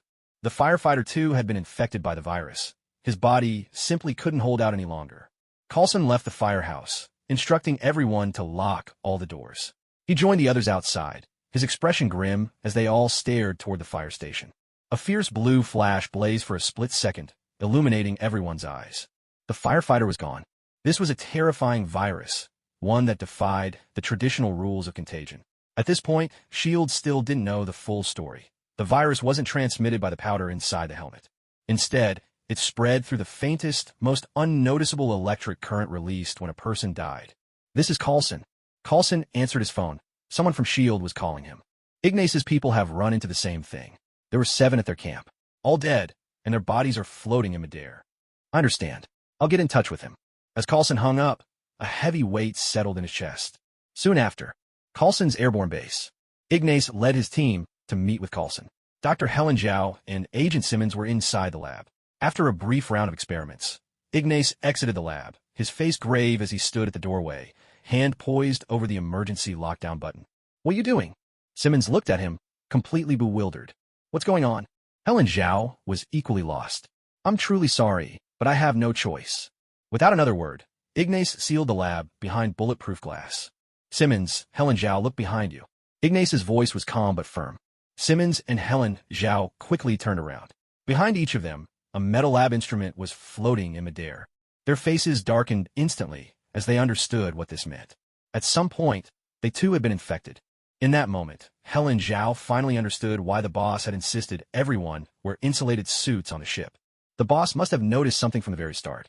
Fitz rushed over, about to open the door, but Agent Ward stopped him just in time. The S.H.I.E.L.D. and company teams all turned anxiously to look at Ignas. Just a moment ago, while I was listening to Coulson recount your investigation, a small detail came back to me, a detail that was exactly the same. Ignas spoke up. It's the faint current from the deceased, the final jolt delivered to the living. In that instant, Simmons felt as if she had been struck by a heavy blow. She remembered, back when they were investigating the very first case, that corpse had released a weak electric current and zapped her. Only then had the body collapsed to the ground. Oh my God! Simmons was dumbfounded. This is how the infection is transmitted, Simmons. Go study the cells of the deceased. Helen Zhao, you focus on the inside of the helmet. See if you can find any tissue cells left behind by the Chitauri. Don't overlook even the smallest clue. This could be a virus from Earth, or perhaps something that has been passed around inside the Chitauri war fortress. With that, Ignas finished speaking, and the 2 women hurriedly got to work. If they could just find the right type of cell, they might be able to save themselves. Ignas watched the 2 begin their research and nodded approvingly. He couldn't recall the rest of this episode very clearly, but he knew for sure that the answer had to lie in the firefighter victim's cells or in the Chitauri cells. They couldn't go wrong with that. Inside the lab, the 2 women divided up the research tasks. Before long, Simmons was the first to use the firefighter cells to produce something that could perhaps be their cure. Then, Simmons approached a white lab mouse and prepared to test her new drug. The moment she administered the special serum and set the mouse down, a flash of blue light burst forth. The mouse's body was seared through by an electrical current and lifted eerily into the air. Simmons' hand froze in shock. Soon after, Simmons tried again with another mouse, but the results were disastrous. All 3 mice died. 3 little mice floated before their eyes, sending waves of panic through the 2 women's hearts. The first 2 mice had been used in Simmons' experiments. The last one died after Helen Zhao tested the special drug she developed from Chitauri cells. Both women's faces turned ashen, their lips paling, and a sense of despair settled over them. They felt as if death was closing in. But if an adult were infected with this virus, the current released would be powerful enough to blast through an airplane. They exchanged glances, and the same thought crossed their minds. They didn't want to bring others down with them if they died. With a silent nod of understanding, both seemed to agree on the idea of jumping from the plane. Just as they were about to act and head for the cabin door, they discovered Ignas standing firmly in their way.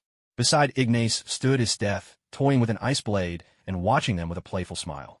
"Ladies, why not be patient? Maybe a miracle is just stuck in traffic," Ignas said, smiling at the two who were so intent on giving up hope. Simmons and Helen Zhao exchanged another glance and could only smile bitterly. Then without meaning to, they lowered their heads. "Huh, wait." They were utterly astonished. The third little white mouse, which had previously died, was now inside the glass container, alive and energetic, scurrying wildly across the grass in the vessel. "What are you waiting for? Are you planning to wait until death takes you on a trip?" Ignas teased them with a smile, prompting the two to hurriedly grab the special antidote and inject themselves. 2 flashes of blue light swept by, and the pair emerged completely unharmed. "Have a little more patience. Don't be so rash." Coulson, descending the spiral staircase, called out with a cheerful tone. With the incident wrapped up, Ignas led his team away from Coulson's airborne headquarters. A few days later, Ignas took off alone in a spaceship. During a classified shield operation, he intercepted a sonic weapon that had caught SHLD's attention, securing it before they could. He eliminated all witnesses and erased every trace, making sure no one could uncover who was responsible. Months passed. Now, piloting his ship, Ignas brought Esdeath aboard. The moment they ascended into the sky, the entire spacecraft vanished from sight.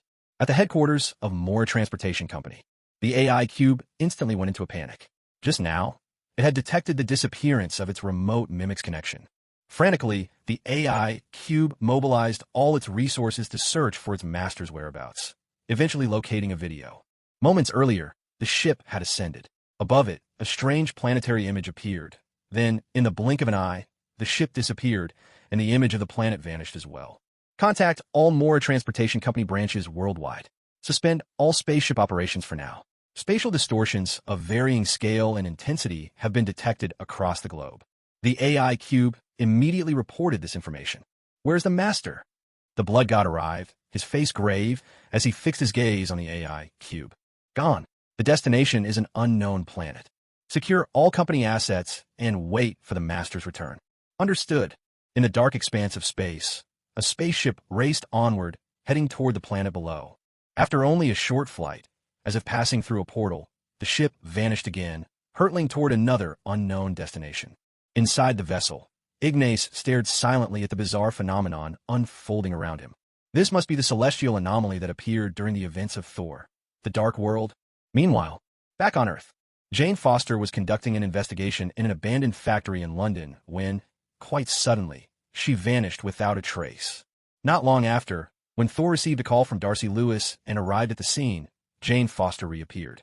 "Jane, are you all right?" Thor rushed to her side, anxious. Ever since the destruction of the Bifrost and the conclusion of the New York incident, Thor had been stranded on Earth, where he eventually married Jane Foster. Even now, with Asgard's Bifrost fully restored, Thor no longer harbored any desire to return. Suddenly, thunder rumbled across the sky and a heavy rain began to pour. What puzzled Jane Foster was that not a single drop touched her. "Jane, are you all right?" Thor hurriedly called out to her. "I'm fine. Really, nothing's wrong at all." Jane walked over to Thor, and with a flick of her right hand, she slapped him across the face. "What are you doing?" Thor was completely baffled. He'd come over out of concern for Jane. "And where's our son? Don't tell me you left him in New York and just flew over here by yourself?" Jane glared at Thor, her anger unmistakable. Yes, in these quiet years, Thor and Jane had already welcomed a child together. "Our son's with a neighbor. Don't worry, she's very kind and absolutely reliable." Thor answered in a rush. "Well, that's a relief." Jane nodded. Then, with her left hand, she slapped Thor again. "What about our daughter?" Thor was utterly stunned. Jane's behavior really did remind him of the saying that pregnancy muddles the mind for years. "Of course, I asked the neighbor to look after her as well." "Please, can you stop hitting me?" "Oh, sorry, my mistake." Jane nodded quickly, realizing she did seem a bit out of sorts, almost as if she were still suffering from post-pregnancy brain. "By the way, the Morra Superhero Agency just called to ask if I want to join them," Thor said, seeking his wife's opinion as he so often did since settling on Earth for her sake.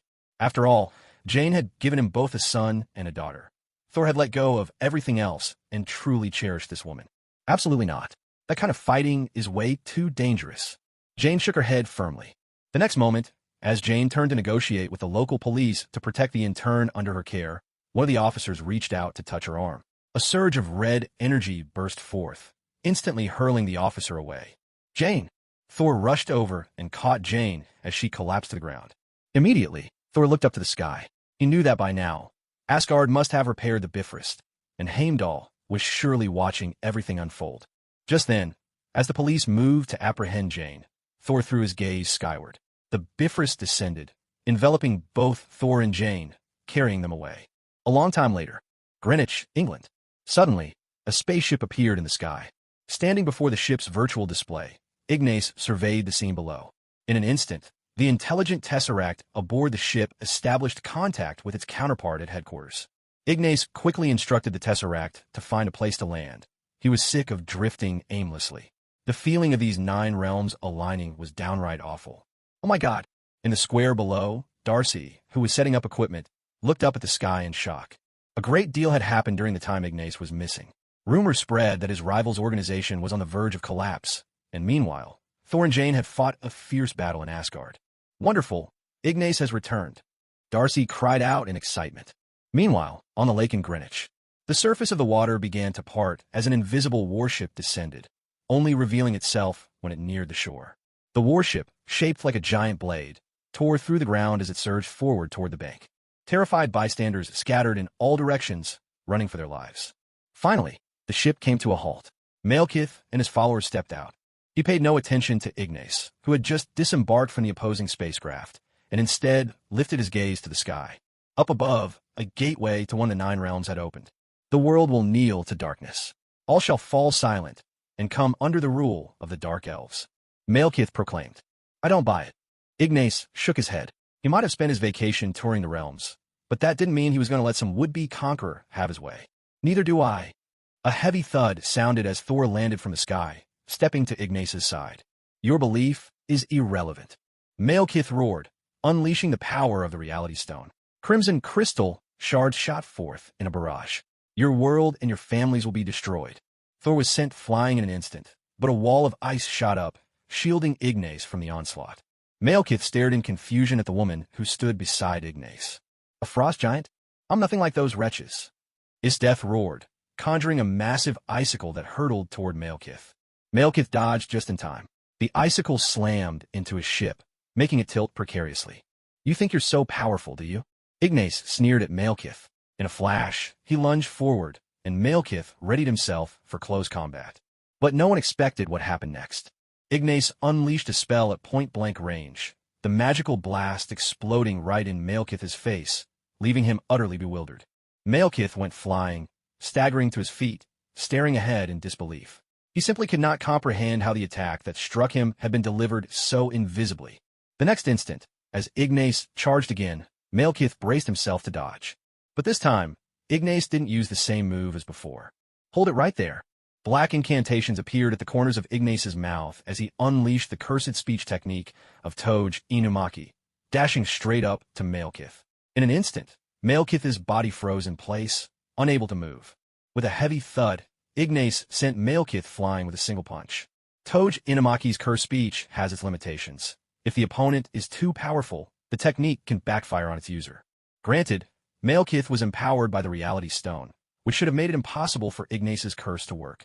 However, Ignas carried something far more formidable within him, a gift from a Marvel heavyweight. Because of this, he was immune to the backlash. A tremendous crash echoed as Malekith's body smashed through several stone columns in succession. He staggered to his feet, reeling, and stared in astonishment at the young man who had immobilized him.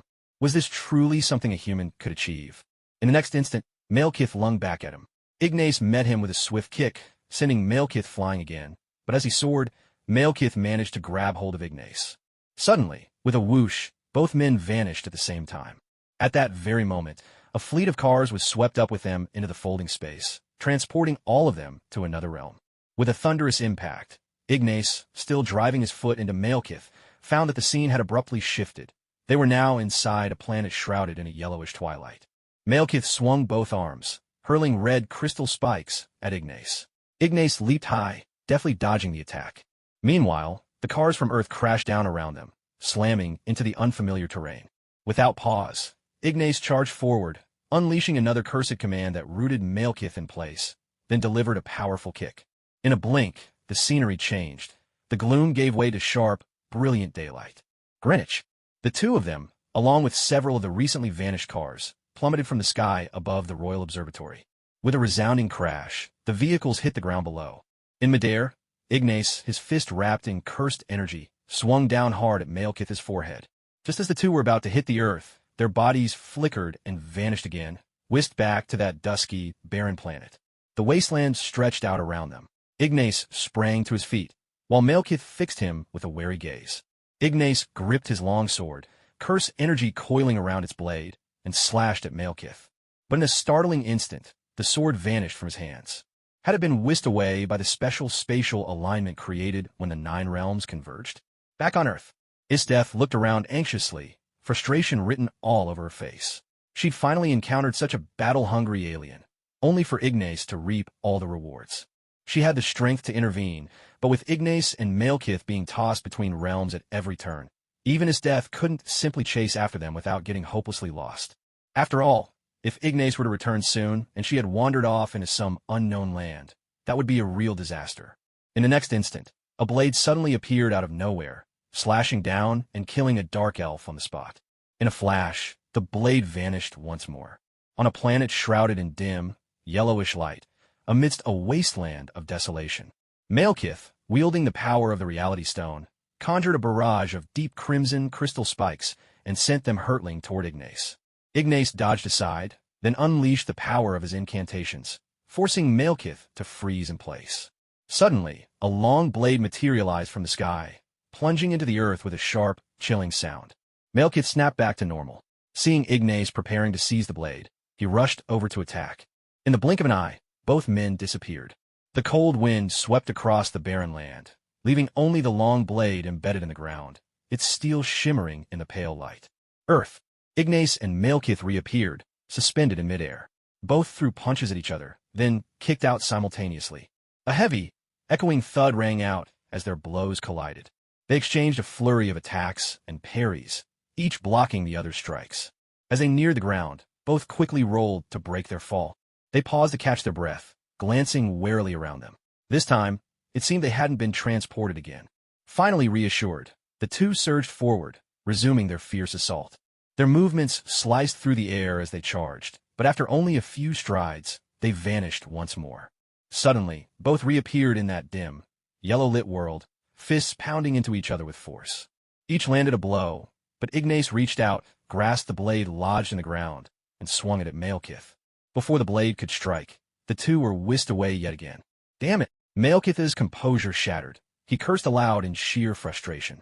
A heavy thump resounded. Greenwich, atop a corporate office building. A moment later, the two crashed onto the glass rooftop, skidding down the curve of the dome. Inside, the executive team was deep in a meeting. Suddenly, everyone looked up, just in time to see Ignas and Malekith sliding down the glass. Oh my God! The executives stared in astonishment as the two tumbled down, faint exclamations of "whoa" echoing in their ears. On the floor below, a staff member typing away and listening to music paused in confusion. She thought she'd just heard something. Was it her imagination? Maybe I'm just too stressed. I'll ask my supervisor for a few days off and get some rest, she sighed to herself. Meanwhile, 2 fighter jets streaked through the sky, locking on a Malekith's warship, requesting permission to open fire. Permission granted. Understood. The pilot pressed the launch button, readying to fire the missiles. In the next instant, startled cries echoed out. The pilot, still at the controls of his fighter jet, was suddenly pulled by a force from the sky. Helpless, he was dragged rapidly toward another world. A heartbeat later, the fighter jet vanished without a trace. Elsewhere, in one of the 9 Great Realms, a missile plummeted down and exploded with a thunderous roar, sending the local inhabitants scrambling and glancing skyward in shock. Meanwhile, in Albion, officials immediately reached out to the Morra Transportation Corporation, hoping to enlist their spacecraft for assistance. At the same time, Esdeath answered a call from Ignas. Confronted with Albion's urgent request, Esdeath fell silent. How should she put it? At this very moment, the head of the Morra group was locked in fierce combat with the Dark Elf leader, who wielded the Reality Stone. In a dizzying exchange, they kept slipping back and forth between two different worlds. She couldn't help but suspect that, if it weren't for these bizarre spatial anomalies, Malekith would have already lost the battle. Tell your people, the current conditions on Earth are highly unstable. It's far too easy to get lost. Absolutely do not let any more fighters take off. That's it, Esdeath instructed calmly. In truth, she rather hoped those reckless folks would keep pushing their luck. It would only make things more interesting for her. And, in these Western nations, the more you try to dissuade them, the more determined they became to do exactly what you warned against. Not long after, at a certain military base, several American fighter jets took off. The plan was to have their pilots explore these other worlds. Soon after, Ignas and Malekith, locked in battle, found themselves hurled to the ancient homeland of the Frost Giants, exchanged a few blows, and then were abruptly sent back again. Ignas glanced over to see a truck floating in midair, distorted by the battlefield's energies. Malekith roared, charging straight at him. Ignas seized the truck with one hand, harnessed the power of the field, and with a mighty heave, hurled it at Malekith. Malekith froze, caught utterly off guard, and the next instant, the truck struck him and sent him flying. Releasing the truck, Ignas leapt into the air, both hands gripping his blade. He raced toward the tumbling Malekith, ready to strike.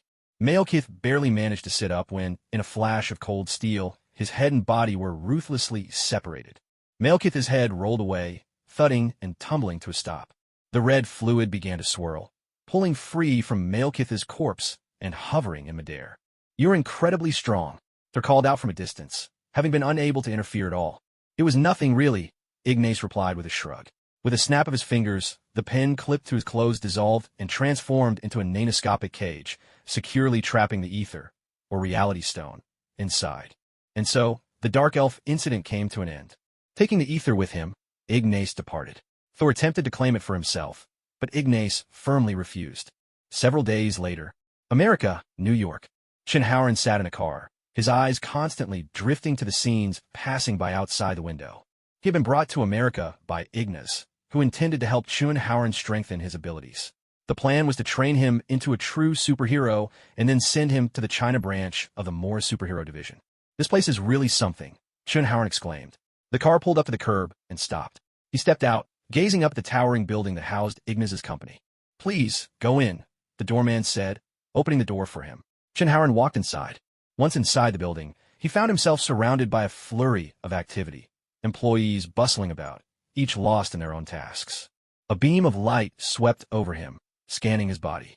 After the check was complete, he was allowed to continue toward the elevators. As he stepped into the elevator, a holographic projection of a Rubik's Cube appeared before him. "The boss is waiting for you at the top floor," the intelligent cube announced. "Incredible! Are you the legendary intelligent cube?" Chunhauren exclaimed with genuine excitement. Soon, the elevator reached the top floor and the door slid open. "We've arrived," the intelligent cube informed him. "Thank you," Chunhauren replied quickly, nodding as he stepped out. At the top floor, he walked a short distance down the corridor until he reached the door of a room. He raised his hand and knocked. "Come in," came the response from inside. Chunhauren pushed the door open and entered. "Mr. Morra?" he called. Ignas was seated by the window, a book open in his hands as he flipped through the pages. Chunhauren approached him. "Have a seat," Ignas said, motioning toward a chair. "The fridge is on your right. Help yourself to drinks, beer, or milk. The contract is on the table to your left." "All right," Chunhauren replied, nodding. He grabbed a bottle of beer from the fridge and took a seat at the table, eyes scanning the contract. Michael sat beside him, guiding him through the process, what to watch out for, where to sign. Before long, Chunhauren finished signing the contract and walked over to the window, handing it to Ignas. Ignas reviewed the contract, then smiled and nodded approvingly. "Michael, take Chunhauren and help him get settled." "Understood, boss," Michael replied with a nod, then turned and led Chunhauren out of the room. Once outside, Chunhauren wasted no time striking up a conversation with Michael. Chunhauren spoke English fluently, so chatting was no problem at all. "Hey, now that I'm going to be a company superhero, do you think I'll snag all sorts of endorsement deals and finally make it to the top? Maybe I'll get swarmed by reporters wherever I go." Chunhauren said eagerly. Michael could only shake his head with a wry smile. If this was one of those less reputable superhero companies, Chunhauren's expectations might have been spot on. But the key was they were a legitimate superhero company. To prevent any trouble, Booz always puts superheroes through extensive special training before they officially start working.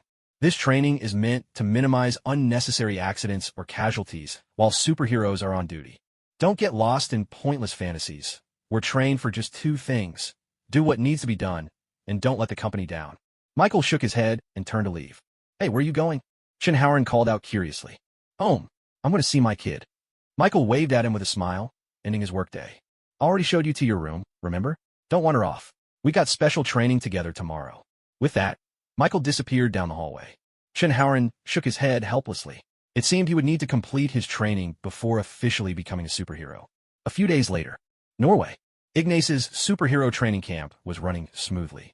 Banner was working on daily mindset exercises, what people jokingly called mantra recitation.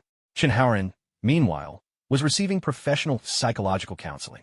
Ignace was willing to let Shinhauern join his team of superheroes, but since the guy did have a history of losing control in the original story, it was crucial that he receive professional guidance to develop the mindset expected of a hero.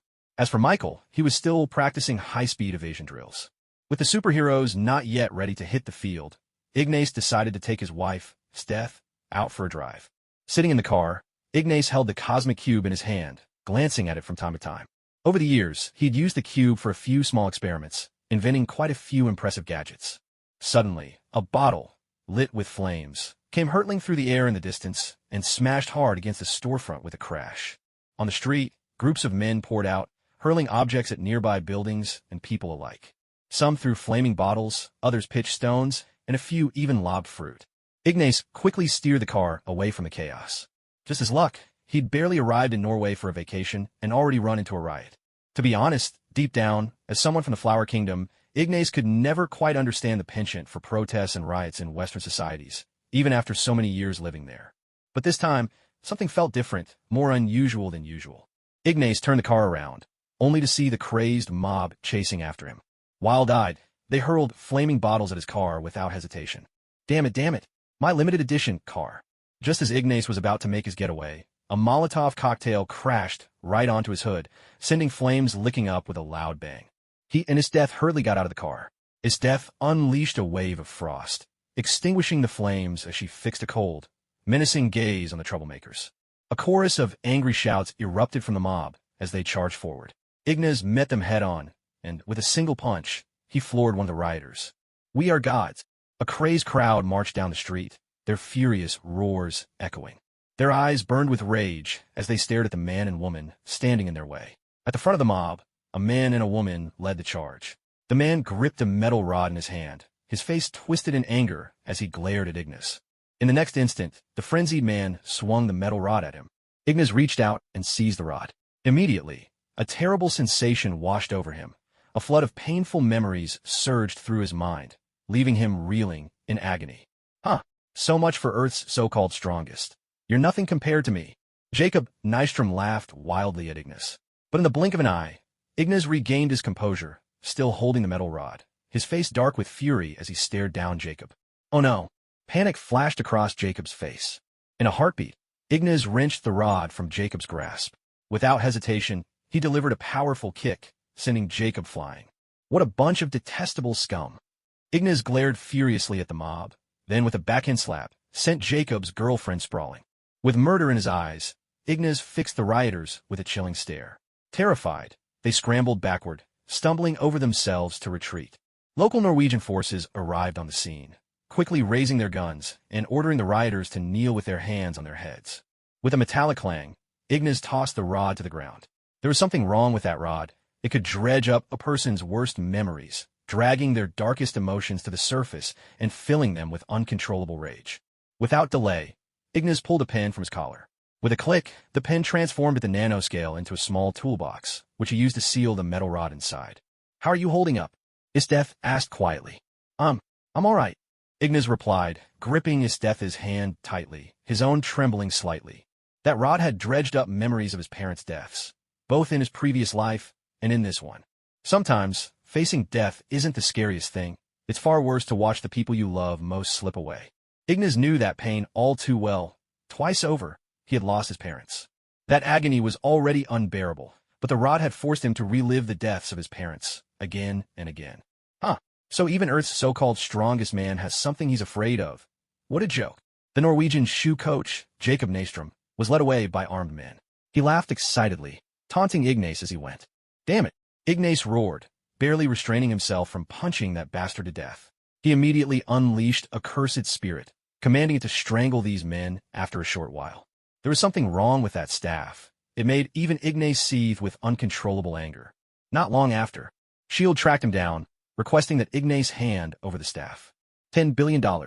Otherwise, stop bothering me. With that, Ignas boarded his private jet and left, leaving Coulson standing there in stunned silence. By now, Ignas had recalled exactly what that staff was, the weapon of an Asgardian warrior. Whether in the hands of an Asgardian or a human, anyone who held it would be consumed by overwhelming rage. At the same time, whoever wielded the staff would gain immense physical strength and become dangerously aggressive. Naturally, there was no way he would give the staff to S.H.I.E.L.D. Since S.H.I.E.L.D. had come to him this time, he demanded $10 billion. The next time, he'd raise the price to $50 billion. Either way, he had no intention of ever handing it over. A few days later, after running around tirelessly, Ignas finally managed to locate the remaining 2 pieces of the Asgardian warrior's weapon. S.H.I.E.L.D. found him once again. You're here to reclaim it? Ignas smiled at Coulson, who nodded in response. Sorry, but I don't trust your organization, Ignas replied with a grin. But I suppose I could give you some powder instead. With that, he boarded his private jet once more and departed. I told you, dealing with him would never be easy, Coulson said with a helpless shake of his head. Oh, by the way, Professor Randolph, I heard Thor has returned to Earth. Maybe you'll have a chance to meet him. Coulson smiled at Professor Randolph, who stood beside him. Randolph looked at him in surprise. When had this guy figured out he was an alien? Most people, if they heard me say I'd worked with Thor, wouldn't have stayed so calm, Randolph remarked.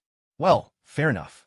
Randolph shook his head with a resigned smile, finally admitting to himself that he had been Asgardian warrior in hiding for many years. Meanwhile, on the plane, Ignas sat by the window, gazing at the scenery outside, lost in thought. What's on your mind?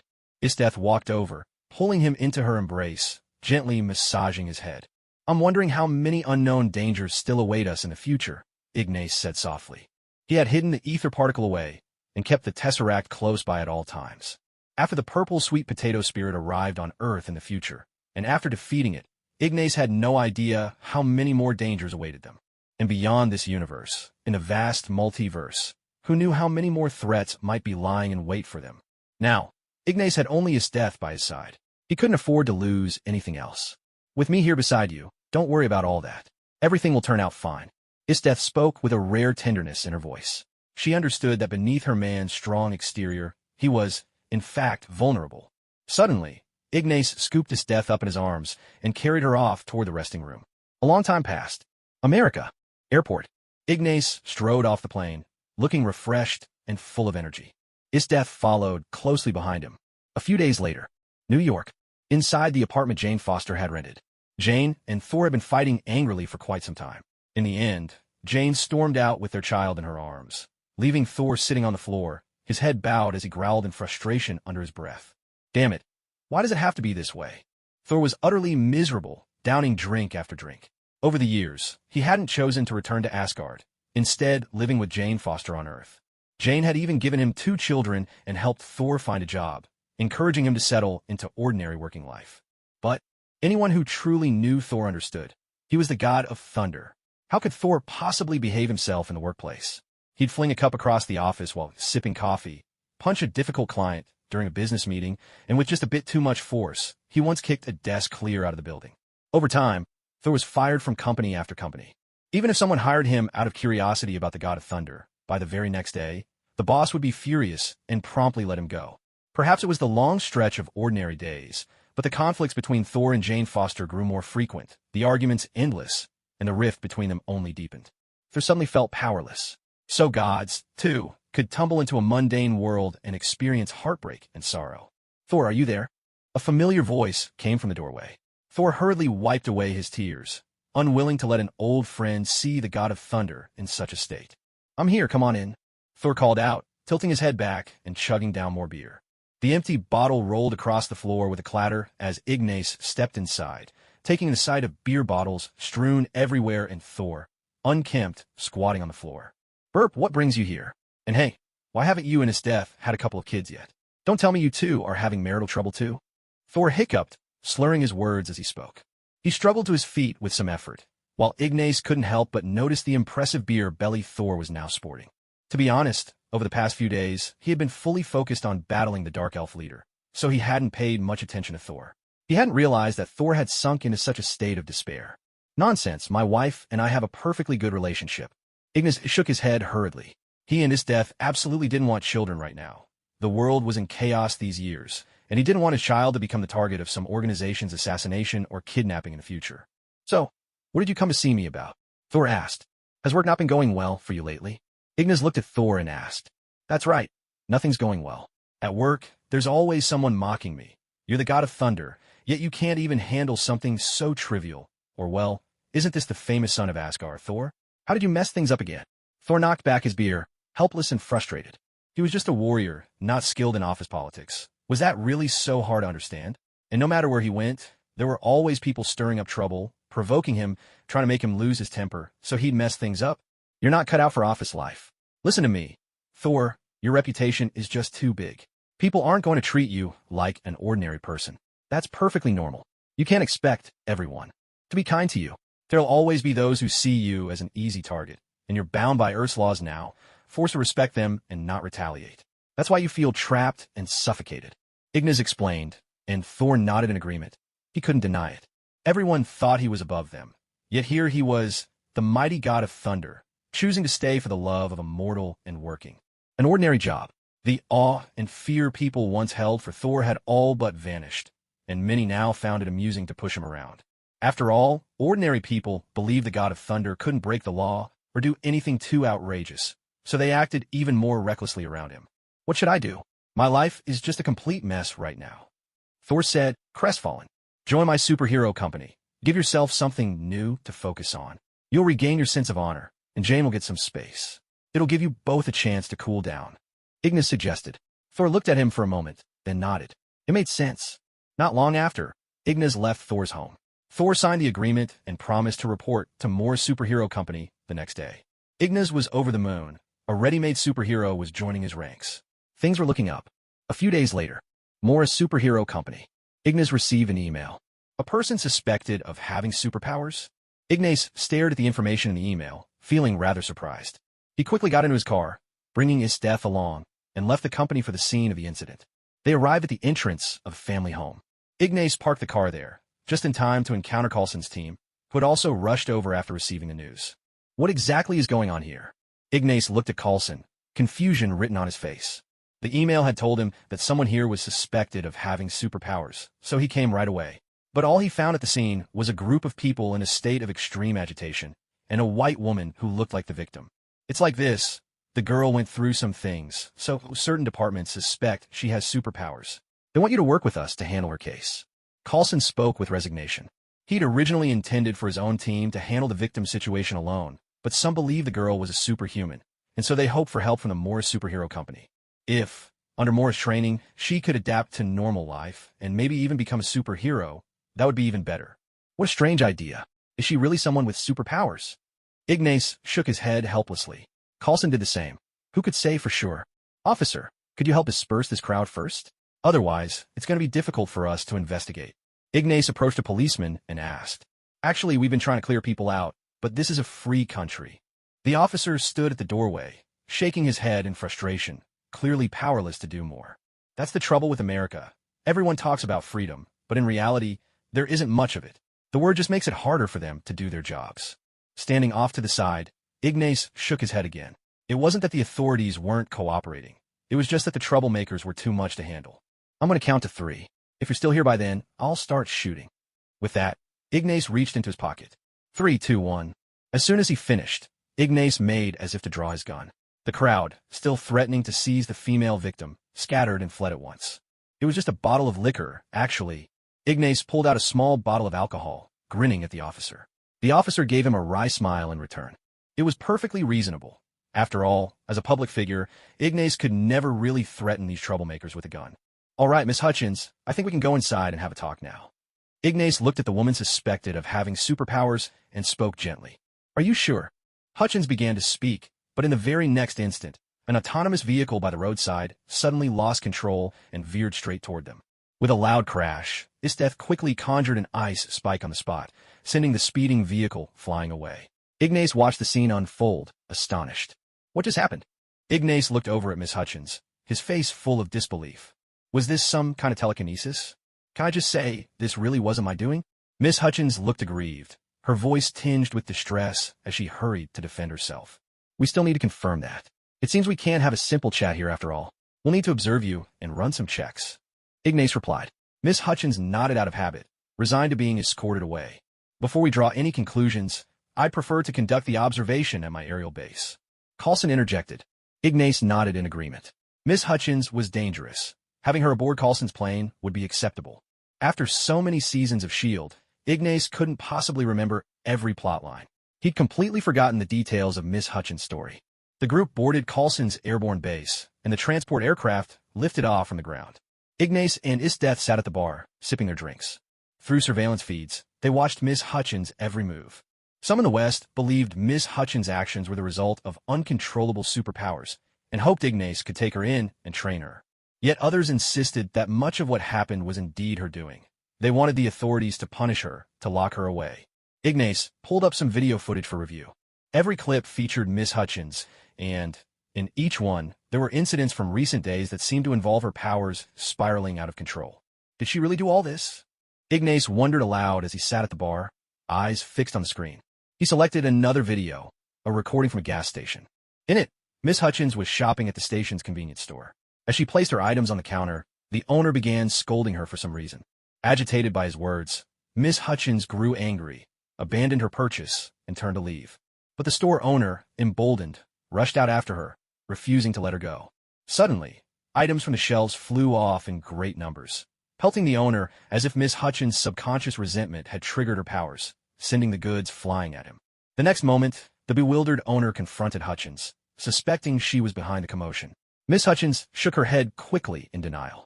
The shopkeeper shouted angrily, then got up and rushed outside. Miss Hutchins, terrified, hid behind a table, clutching her head in her hands, overwhelmed with fear and distress. Meanwhile, outside the gas station, the fuel nozzle dangled to the ground, and gasoline kept spilling out, pooling beneath it.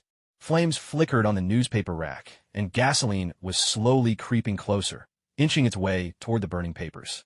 The moment the shopkeeper saw this, he panicked and fled in terror. In the next instant, he disappeared from the view of the outdoor surveillance camera, and a deafening explosion erupted.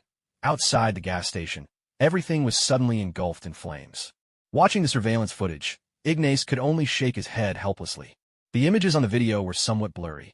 He continued searching for other clips that might show similar incidents of uncontrolled superpowers, and the more Ignas watched, the more serious his expression became. At first, he thought all this had been caused by Miss Hutchins, but the longer he studied the footage, the more he sensed something was off. First of all, people with superpowers, even if they are completely unaware, should not go this long without gaining at least some control over their abilities, or at the very least, not remain oblivious to the fact that they have powers at all. That simply didn't make sense. Secondly, every incident involving Miss Hutchins seemed to follow a pattern, as if there was someone else, someone invisible, orchestrating the chaos from behind the scenes. Did you notice? Ignas spoke up. The way these objects move in the footage, the way they're thrown, something doesn't add up. He shared his reconstruction of the incident with Simmons and Fitz, both of whom watched with growing seriousness. It is odd, Simmons agreed. The force behind these movements, it's as if someone was standing right there, reaching out and physically grabbing things to throw them. Hearing this, Fitz quickly activated the holographic imaging system to recreate the events as they had unfolded. Thanks to Ignas's restored footage, they were able to simulate the trajectory of the flying objects as they hurled themselves at the shopkeeper. It's true. It really looks like someone picked them up and threw them. Fitz exclaimed, glancing first at Simmons, then at Ignas. Could it be there was actually a third person present at the scene? Fitz asked urgently. But we're talking about telekinesis here, powers of the mind, Simmons replied quickly. It's possible that telekinesis could create the illusion of someone physically grabbing things, unless we can find fingerprints or some other evidence of another person's presence. Then we need to visit more of the incident sites and search for evidence there, Ignas said, his eyes fixed on the simulated holographic scene. At this point, he was losing hope that Miss Hutchins was truly the superpowered individual they were looking for. The evidence was too obvious. Just a moment ago, When he was nearly hit by a car at the scene, his cursed spirit had warned him that something was passing by nearby. It seemed that there really was some kind of presence by Miss Hutchins' side. Suddenly, over at the bar, a bottle of liquor toppled off the counter, crashing onto the floor and shattering into pieces. Ignas looked over in confusion and instinctively pulled Esdeath closer to himself. Something had followed them onto the plane. Thankfully, he'd been clever enough not to bring Miss Hutchins back to the company. Who knew what they might have brought back with her? "Hey, Fitz, be careful when you walk past," Simmons called out. "It wasn't me." Fitz protested immediately, feeling wrongly accused. His arm had been nowhere near the bar just now. "Oh, come on, don't scare me. You're the only one who walked past a moment ago," Simmons said hurriedly, glancing around nervously. "Are you sure you didn't accidentally knock the bottle over?" Fitz shot back at Simmons. "It wasn't her," Agent Ward, sitting on the sofa in the distance, said gravely. He'd seen it clearly just now. A hand-like thing had flashed into existence for an instant, pushed the bottle down, and then vanished just as quickly. "Something has slipped onto our plane." "Something?" Ignas and Agent Ward exchanged a tense glance as they spoke. In the next moment, at the flight base, right in front of a crucial power switch, a shadowy figure suddenly appeared, reached out, and grabbed a handful of wires, ripping them apart. In a blink, the figure faded away like mist, leaving nothing behind. The entire plane instantly lost power, plunging rapidly toward the ground. Inside, the lights went out. Emergency power kicked in, but with the sudden damage, the plane couldn't stop its descent. "Looks like we figured out the truth and angered that thing. It wants to kill us right here," Ignas said from his seat at the bar. The next instant, a shadow appeared behind the bar. It raised a large wrench and swung it at Ignas. Ignas quickly pulled Esdeath into his arms and leapt backward. With a loud crash, the wrench slammed into the tabletop. The being gave them all a chilling smile before melting back into the darkness. "What on earth is that thing? Oh my God!" Simmons cried out in shock, terrified at the apparition's sudden appearance and disappearance. It was horrifying beyond belief. Suddenly, the plane began to shake violently, plummeting sharply downward. Without hesitation, Ignas rushed Esdeath over to their seats and buckled their seatbelts securely. The plane began to plummet rapidly, the fuselage shaking violently. He refused to believe that the one who kept vanishing and reappearing could truly defy the laws of physics, moving through the aircraft as if it were flat ground. Inside the main cockpit, Agent May hurriedly called for Agent Ward, hoping he could come over and help her fly the plane. Though the nosedive couldn't be stopped, having an extra pair of hands might at least save them, giving them a chance at a safe landing. "I'm on my way." Agent Ward unfastened his seatbelt and, bracing himself against the shaking, hurried toward the cockpit. Moments later, with a tremendous jolt, the plane touched down among the trees, miraculously escaping disaster. Ignas quickly unbuckled, ready to catch the elusive intruder. "Grab your weapons and stay alert. Miss Hutchins isn't the one behind this. Someone else is causing the trouble." With his long blade in hand, Ignas moved through the plane alongside Esdeath, searching intently. Meanwhile, Coulson's team split up, scouring the area for the mysterious figure who was slipping in and out of space. The backup power supply kept the temporary holding cell on the plane secure, ensuring Miss Hutchins' safety. "Any sign of him?" Ignas called Agent Ward. "No." Ward's response came quickly from the other side of the plane. "He's here," Simmons suddenly shouted. The next moment, there was a loud crash. Simmons was trapped by the mysterious intruder. Ignas and the others rushed over at once, searching for her. "Watch out!" Ignas rounded a corner just in time to see a shadow appear behind Agent Ward. He shouted a warning. Ward dodged instantly as a heavy wrench swung toward him. He spun around and kicked out hard. Ugh! The mysterious attacker took the blow and vanished in an instant. Ward glanced at Ignas, both of them wary of what might come from behind. In the distance, Esdeath was approaching Ignas when suddenly the intruder appeared again. Ward cried out in alarm. Esdeath spun around, an ice blade forming in her hand as she struck behind her without hesitation. A scream erupted. The mysterious figure howled in pain, his arm slashed by Esdeath's blade before he vanished once more. Esdeath scanned the area, but the attacker was nowhere to be seen. Damn it, what kind of freak is that? Agent Ward glanced around nervously. The attacker could appear and disappear in the blink of an eye. Miss Hutchins was no dangerous superhuman.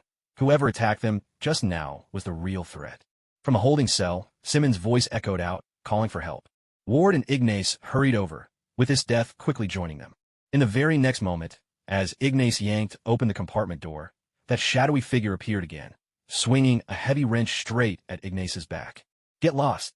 Ignas spun around in a flash, his legs sweeping out in a powerful kick that landed squarely on the intruder's arm.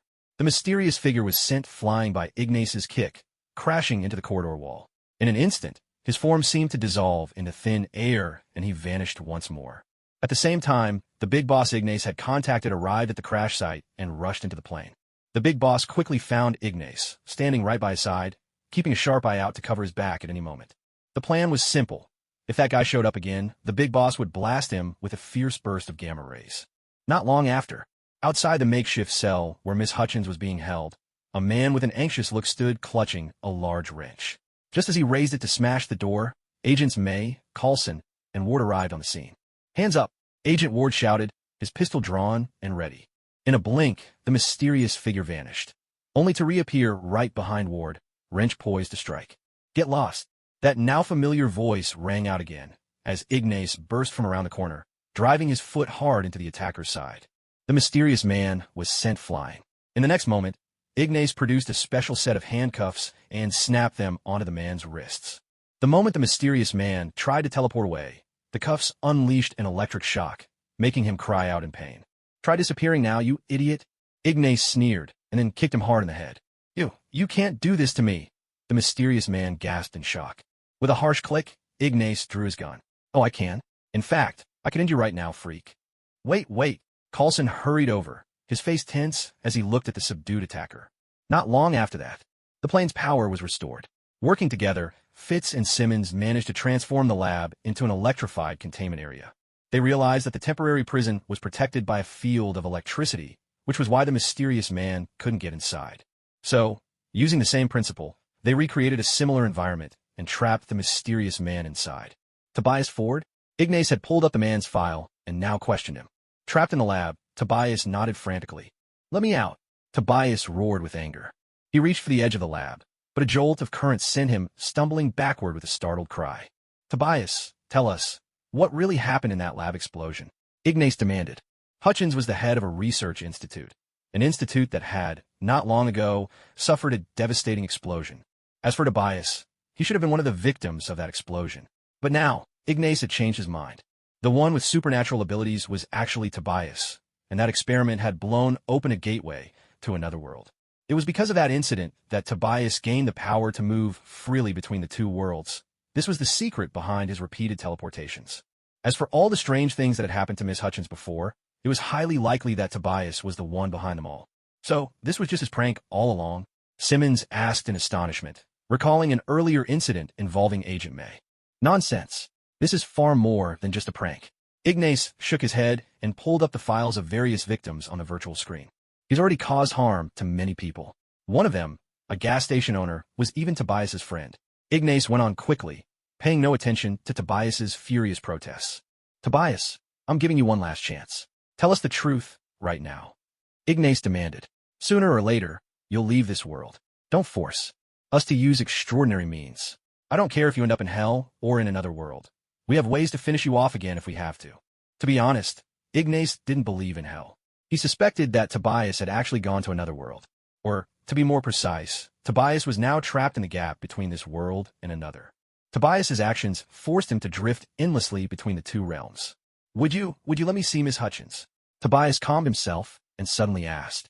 Ignas nodded in agreement. Coulson turned to fetch Miss Hutchins. Before long, Miss Hutchins arrived and saw Tobias. "I'm sorry." Tobias suddenly dropped to his knees before her in the lab. "The explosion was my fault. In the past, all I had to do was loosen a screw, and you'd come over. I loved seeing you smile." Miss Hutchins stood there in shock. "So, the explosion was Tobias's doing?" "Damn it." Ignas glared at Tobias. There was no doubt this man was a depraved scoundrel. All to get Miss Hutchins' attention, Tobias had loosened screws in the lab, which ultimately led to the explosion.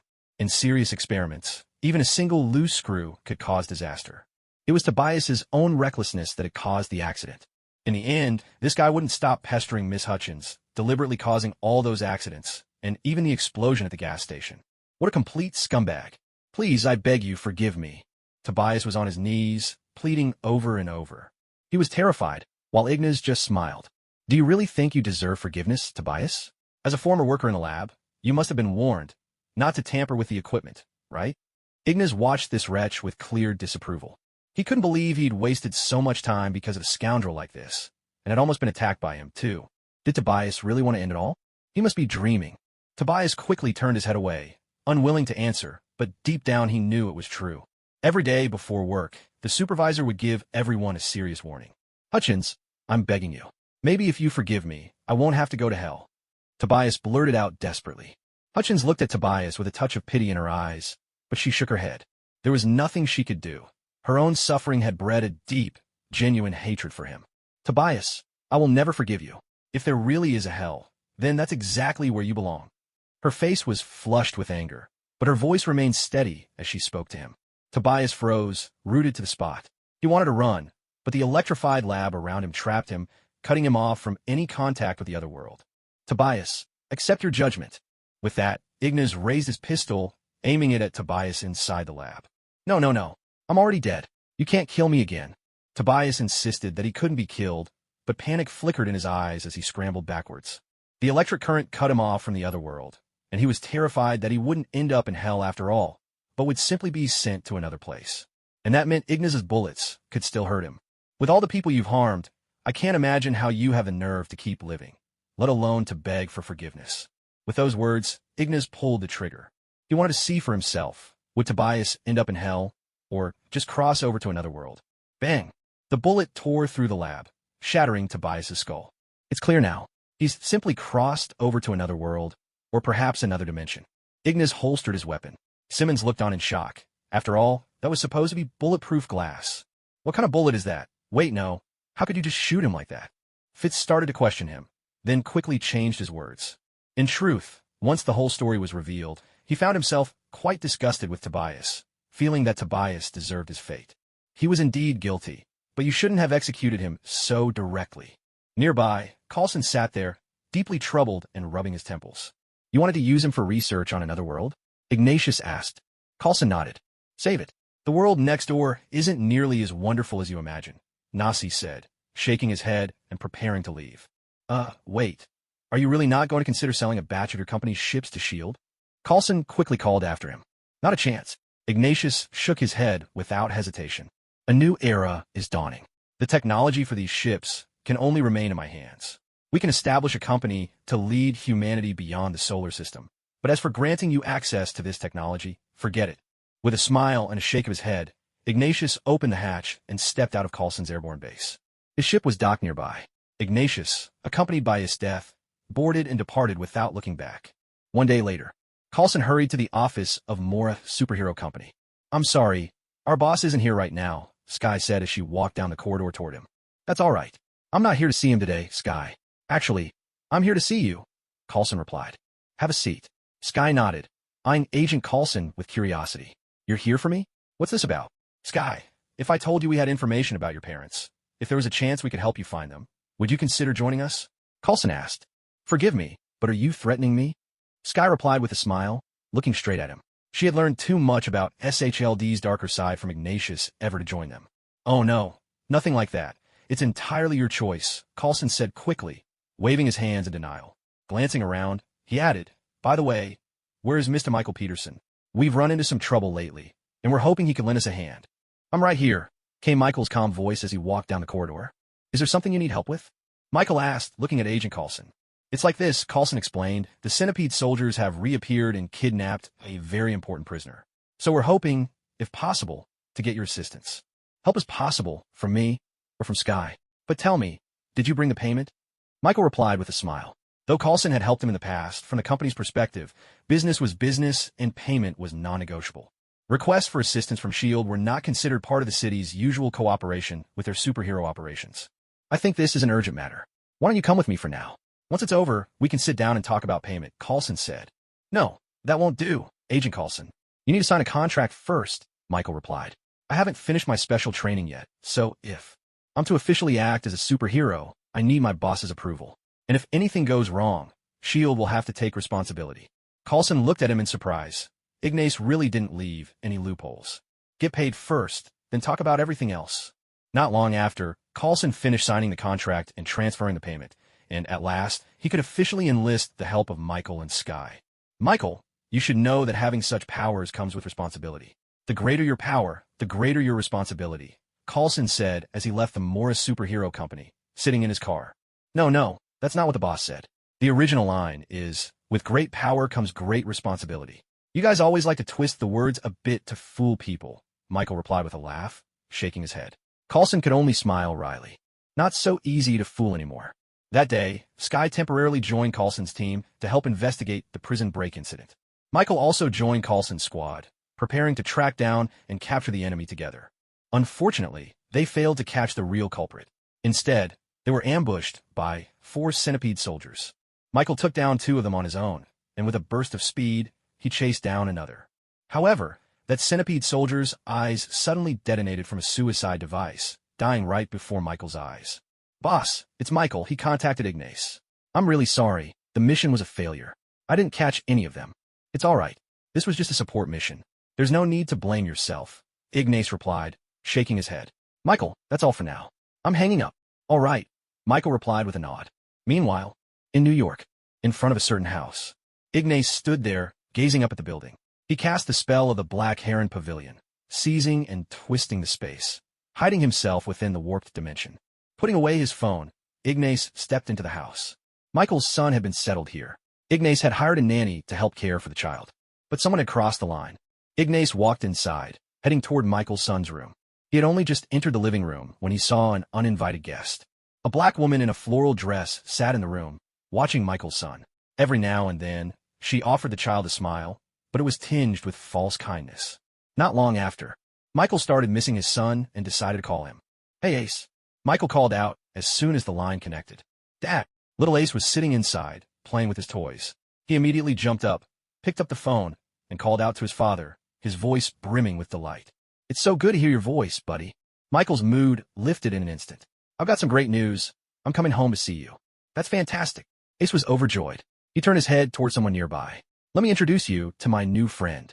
As Ace finished speaking, Michael froze for a moment. She says she knows you. She's right here next to me. Ace, who's with you? Where's your nanny? Michael's smile faded, his tone suddenly anxious. Hello, Mike. A woman's voice, Raina's, suddenly echoed in Michael's ear. The sound was achingly familiar, and Michael was left stunned. Kid, did I ever tell you I could change your destiny?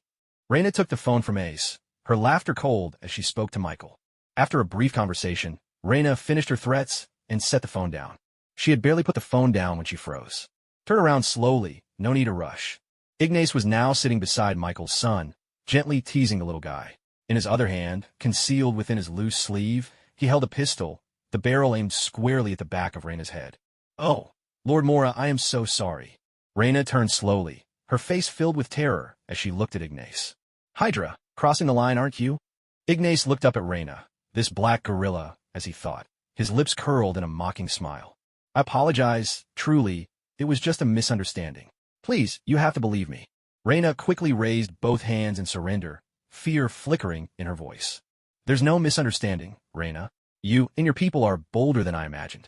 Ignas sneered at her, and Raina shook her head desperately. That's not fair, you know. You often help S.H.I.E.L.D. You can't blame us for sometimes working against you, can you? Raina sat across from him as Ignas kept the gun trained on her. Did I say you could sit? Sorry. Raina scrambled to her feet. So, what do you intend to do about this? There's something you said that isn't quite right, Raina. Ignas patted Ace on the head, sending him off to play in another room. Once Ace had left, Ignas looked up at Raina. First of all, my relationship with S.H.I.E.L.D. is strictly business, client and merchant, nothing more. Second, even if I wanted to help S.H.I.E.L.D., what gives you the right to question me about it? Ignas stared at Raina with icy intensity. Raina immediately shook her head, frightened. Ignas possessed formidable solo combat abilities, and on top of that, he held even more advanced technology in his hands. To oppose someone like Ignas was sheer folly for Hydra. However, Raina was merely an operative, someone following orders. She couldn't make the call to lay hands on Michael's son, to threaten Michael, or to orchestrate his abduction. Those decisions were far above her pay grade. There were people higher up who coveted Michael's superhuman abilities, and that was why they sent Raina to threaten Michael on their behalf. You're absolutely right. So, I promise you, from this day forward, we will never cross the line or touch your people again. How does that sound? Raina spoke up, her words measured. Outside, snipers had their sights trained on the building, a heavily armed squad stood ready, and several centipede soldiers, though not fully battle-tested, waited for the signal to storm in. You think a simple promise is enough to settle this? Ignas sneered at Reyna, his cold gaze making her stomach twist with anxiety. You may leave now. I won't interfere further with your operations. But understand this. Those who have acted must pay the price. With a wave of his hand, Ignas dismissed her. Reyna quickly stood up, eager to get out of there, her pace hastening with every step toward the exit. Just moments before, Hydra had wired a hefty sum to Ignas. Hydra was testing Ignas' strength and probing the limits of his resolve. Clearly, they had miscalculated, for in that very moment, every armed operative and centipede soldier station outside was wiped out, all slain by an unknown adversary. Reyna hurried outside, only to find that all contact with her subordinates had been lost. A cold dread seized her. She was terrified she might not make it out alive. Oh, and one more thing. Ignas called after her with casual disdain. I have no interest in meddling with your affairs, but if you ever lay a finger on my people again, you'll die too. Reyna's eyes darted back, catching the unspoken warning in his tone. So, as long as we don't touch Michael or Sky, you won't interfere with the rest of our plans? She pressed for confirmation. That's right. Ignas nodded, his answer leaving no room for doubt. That very night, across the United States, countless Hydra operatives were ambushed by unseen enemies the moment they set foot in their own homes. Meanwhile, Reyna was still planning the operation to kidnap Coulson. But when word of the organization's devastating losses reached her, her heart skipped a beat. Ignas' warning had been delivered. Hydra was not a monolithic entity. There were many branches, but on this night, members from different departments at various levels all suffered assassination attempts from mysterious foes. Only then did the Hydra agents realize the truth. It wasn't that they'd been hiding well lately, but rather that Ignas simply hadn't bothered to deal with them until now. That same night, Michael returned to where his son lived and was overjoyed to discover that his boy was safe and sound. My son is all right. Michael looked at his son Ace with delight, while Ignas smiled and nodded. Thank you, boss. Michael quickly turned to Ignas with sincere gratitude. It's nothing. Ignas shook his head with a gentle smile. Michael was his subordinate, so of course he would look out for his family. How's the cooperation with Coulson's team going? Ignas turned to Michael and asked. Coulson told me to come back and check on my son. He said he could handle things over there. Michael replied, all right, then enjoy this precious time with your son. Ignas nodded, stood up, and got ready to leave. Boss, aren't you going to stay a bit longer? Michael hurriedly stood up as well, but Ignas shook his head. You and Ace should spend some quality time together. I have to go. With that, Ignas headed out, and Michael saw him to the door. Just as Ignas left Ace's place and got into his car, preparing to head home, his phone buzzed with a call from Agent May. Ignas, where are you right now? I just met with Michael. What's going on? Ignas asked, puzzled. Coulson's been captured by the Centipede group. We need your help to get him back. Agent May's voice was urgent. Sorry, but that's not part of our agreement. If you want my assistance, have Nick Fury renegotiate our terms. For now, I'm heading home. Ignas kept his eyes on the road as he spoke. We tried to reach Director Fury, but his phone isn't connecting. Fitz chimed in anxiously. If they could, they would have contacted Fury already, hoping to get Ignas' support through him. Unfortunately, Fury couldn't be reached. In that case, I'm afraid there's nothing I can do. I'm not a superhero for hire, you know. Good luck, and I hope you reach him soon. With those words, Ignas ended the call and drove straight home. He had rented a house in Flushing for himself and Esdeath, treating it as their home. By this hour, it was time to head back. On the way, he stopped by a supermarket to pick up some groceries and drinks before driving back to his house in Flushing. There were plenty of Chinese residents in Flushing. In fact, speaking Mandarin here posed no barrier at all. It felt just like living back home. Parking his car in a private lot, Ignas got out, gathered his things, and went inside. He couldn't care less about whatever trouble S.H.I.E.L.D. was in.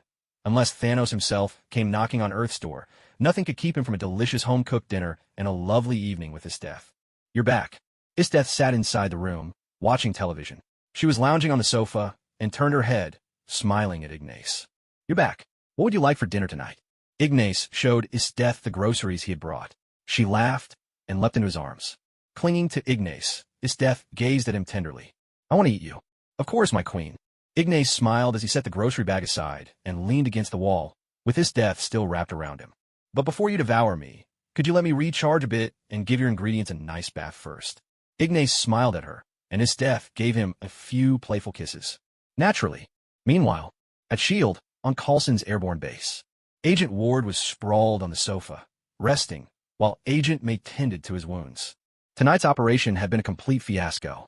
Originally, Mike's son had been kidnapped, but then good news arrived.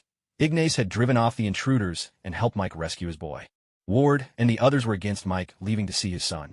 They believed that with Ignas watching over Mike's son, everything would be fine. If Mike left, their operation would be under even greater pressure. However, Coulson stood firm against everyone's objections, insisting that Mike should go back and see his son. In Coulson's view, if Mike hadn't figured out the real reason he was there was no point in continuing the mission. Even now, Coulson still hoped to win Mike over with words, longing to earn his trust. Coulson hadn't abandoned his plan to persuade Mike to join his team. But, clearly, Mike had reached his own conclusions, and Coulson had not succeeded in winning over the superpowered man. Because Ignas helped Mike rescue his son, Mike finally understood what he truly wanted.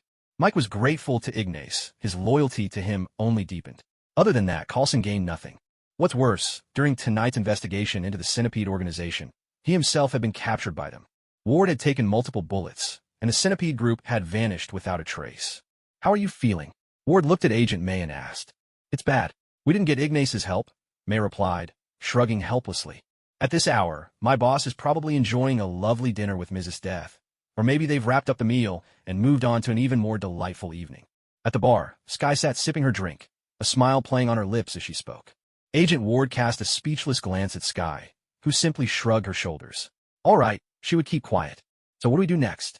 Coulson's been captured. Fitz looked around at the others, clearly troubled. He and Simmons were just researchers.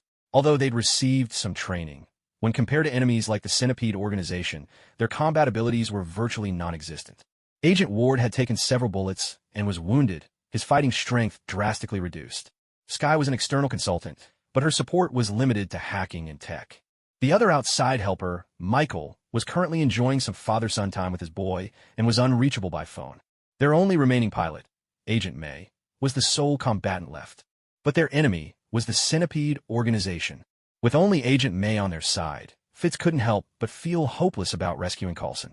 What about Director Fury? Why can't we reach him yet? Fitz quickly asked. Agent May sat to the side, took a sip of her drink, and dialed Nick Fury's number. After a while, she still couldn't get through. Still no answer. This isn't normal. Shortly after, Agent Hill managed to get through to May's phone. Agent May, something's happened. Director Fury has been attacked. He's in a coma right now. What? Agent May cried out in shock. Who could possibly dare to attack even the director of S.H.I.E.L.D.? Let's turn the clock back a few hours. Daytime. Nick Fury was driving, headed for S.H.I.E.L.D. headquarters. Suddenly, not far ahead, a car swerved violently and slammed into him. With a thunderous crash, an SUV came barreling toward Fury's vehicle, colliding with it and sending his own SUV careening out of control. In the next moment, a swarm of vehicles came charging in from all directions, smashing into Fury's car and boxing him in. Fractures detected. His car's AI announced at once. Fury was dazed from the impact, blood trickling from his nose. The roar of engines filled his ears. One armored vehicle after another screeched to a halt nearby as heavily armed operatives poured out. In a heartbeat, the attackers leapt from their vehicles, guns raised, all aiming directly at Nick Fury. "Get out of here now," Fury shouted. His car was equipped with autopilot, a useful feature in dangerous situations like this. Gunfire erupted in a relentless barrage as the armed men outside opened fire on Fury's vehicle. Bullets hammered the car's exterior, but for now, the bulletproof glass and armored panels held firm, protecting him. Local dispatch reports no major metropolitan law enforcement in the vicinity. The car's AI assistant spoke up urgently, and a wave of dread washed over Nick Fury's heart. In that instant, he understood. This was Hydra's trap, an all-out ambush meant to end him for good. For years, Nick Fury had been secretly investigating Hydra's activities. Now, the truth was clear. Hydra could no longer tolerate his meddling and had decided to eliminate him by any means necessary. Hydra's influence stretched across the globe, infiltrating countless organizations and agencies. To assassinate Fury without raising his suspicions was almost too easy for them.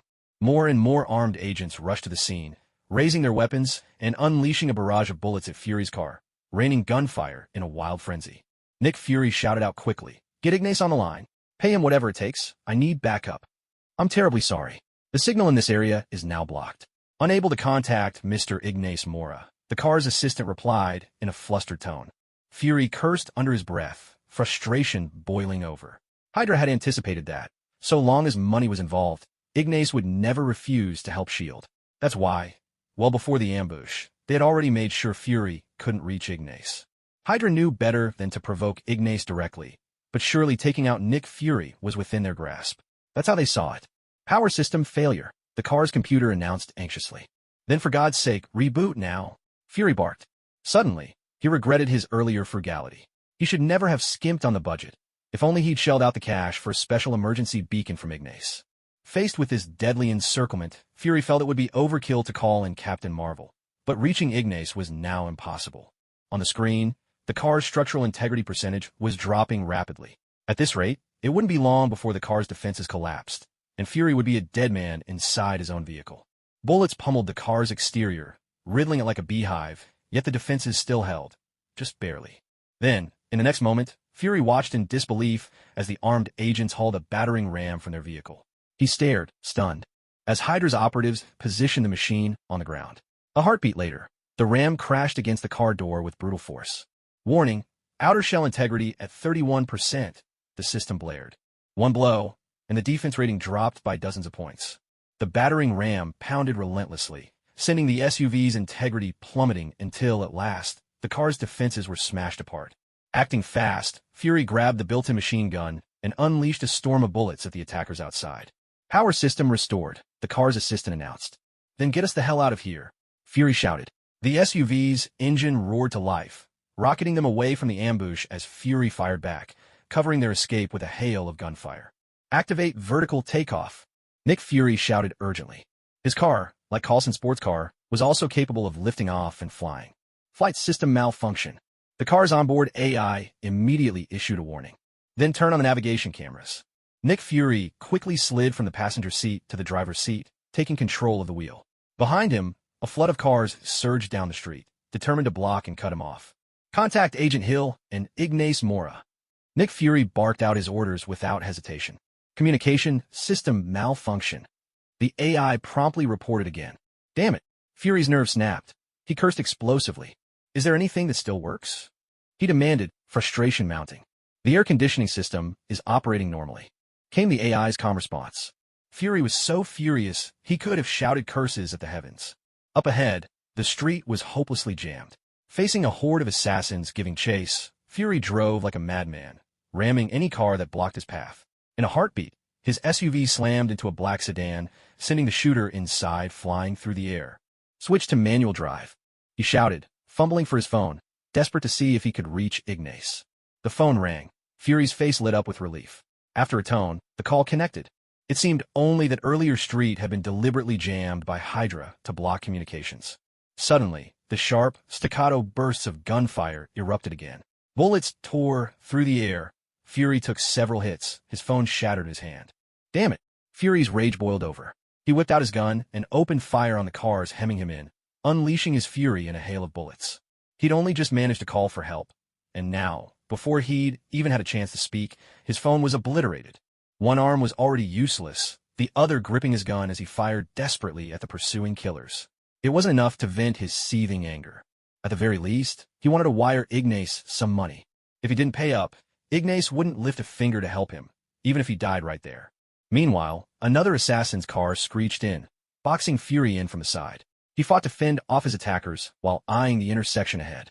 He quickly switched the SUV to manual and slammed on the brakes. In the next instant, the two cars trapping him rocketed forward, only to be obliterated as a truck barreled through the cross street, smashing them aside. Find me an escape route, Fury yelled desperately. His windows were riddled with bullet holes. He was just an ordinary man, perhaps a little more cunning than most. He wasn't like Ignas and the other superhumans who could fight on for hours. Fury wasn't even sure he could handle this pack of killers.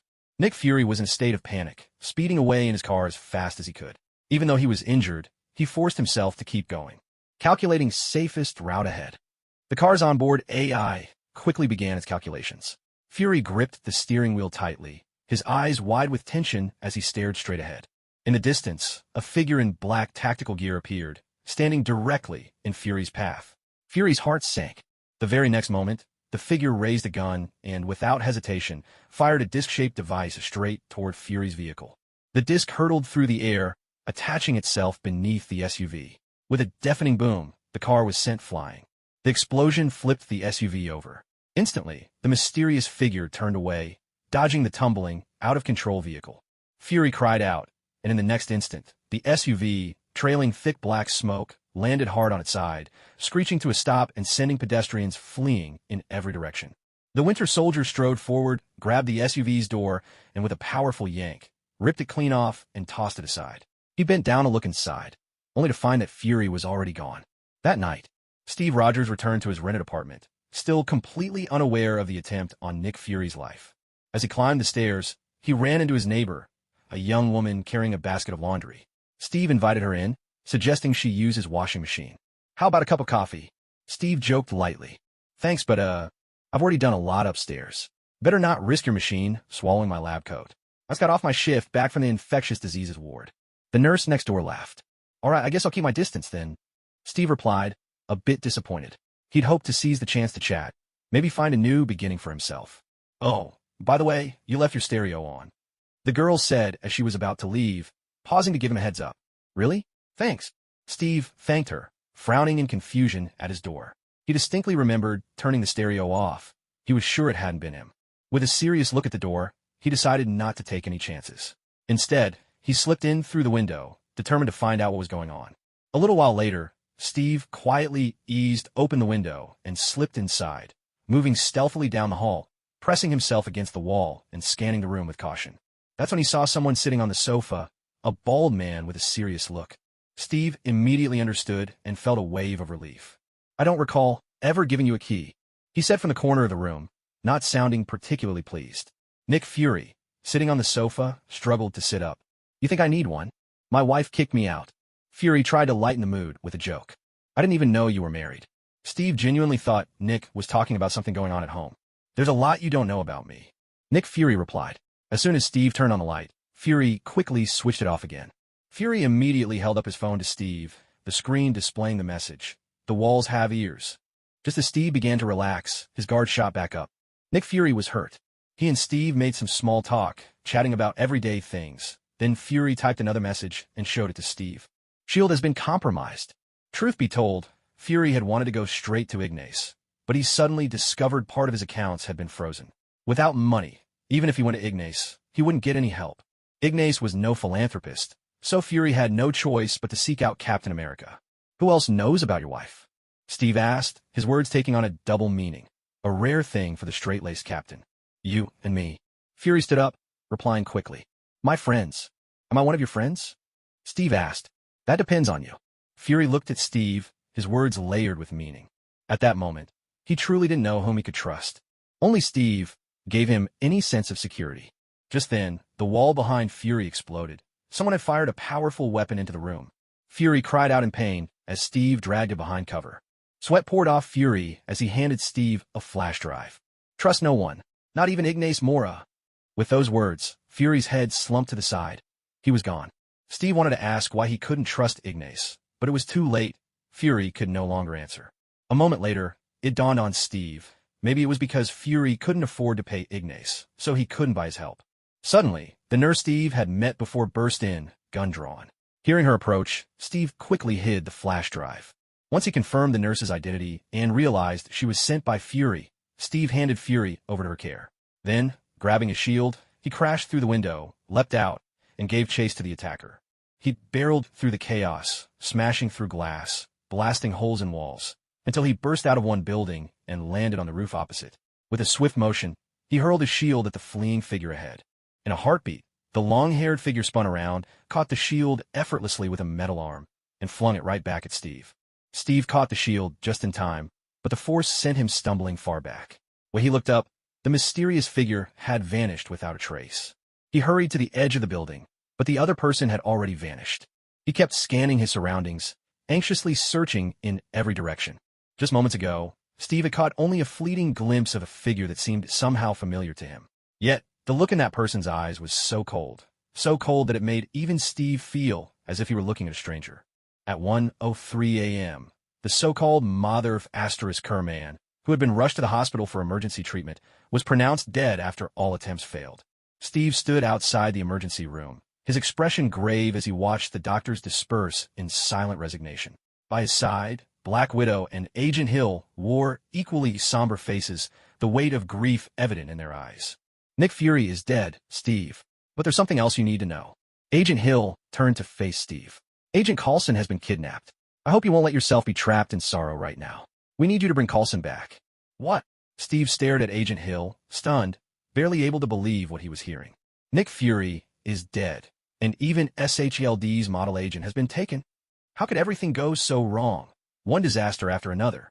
Meanwhile, at Ignace's house, Ignace had just received a letter from Hydra. We're very sorry, Mr. Ignace.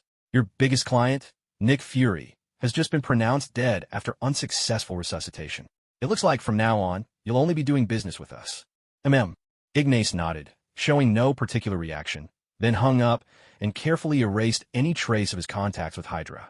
Nick Fury is dead? Ignace chuckled and shook his head. He could believe anyone else's death, but not Mother of Asterisk Kerman's. That old fox Fury. If anyone could fake their own death and slip away, it would be him. Not long after, a message appeared in Ignace's encrypted communication channel, sent by a mysterious stranger. How about making a deal?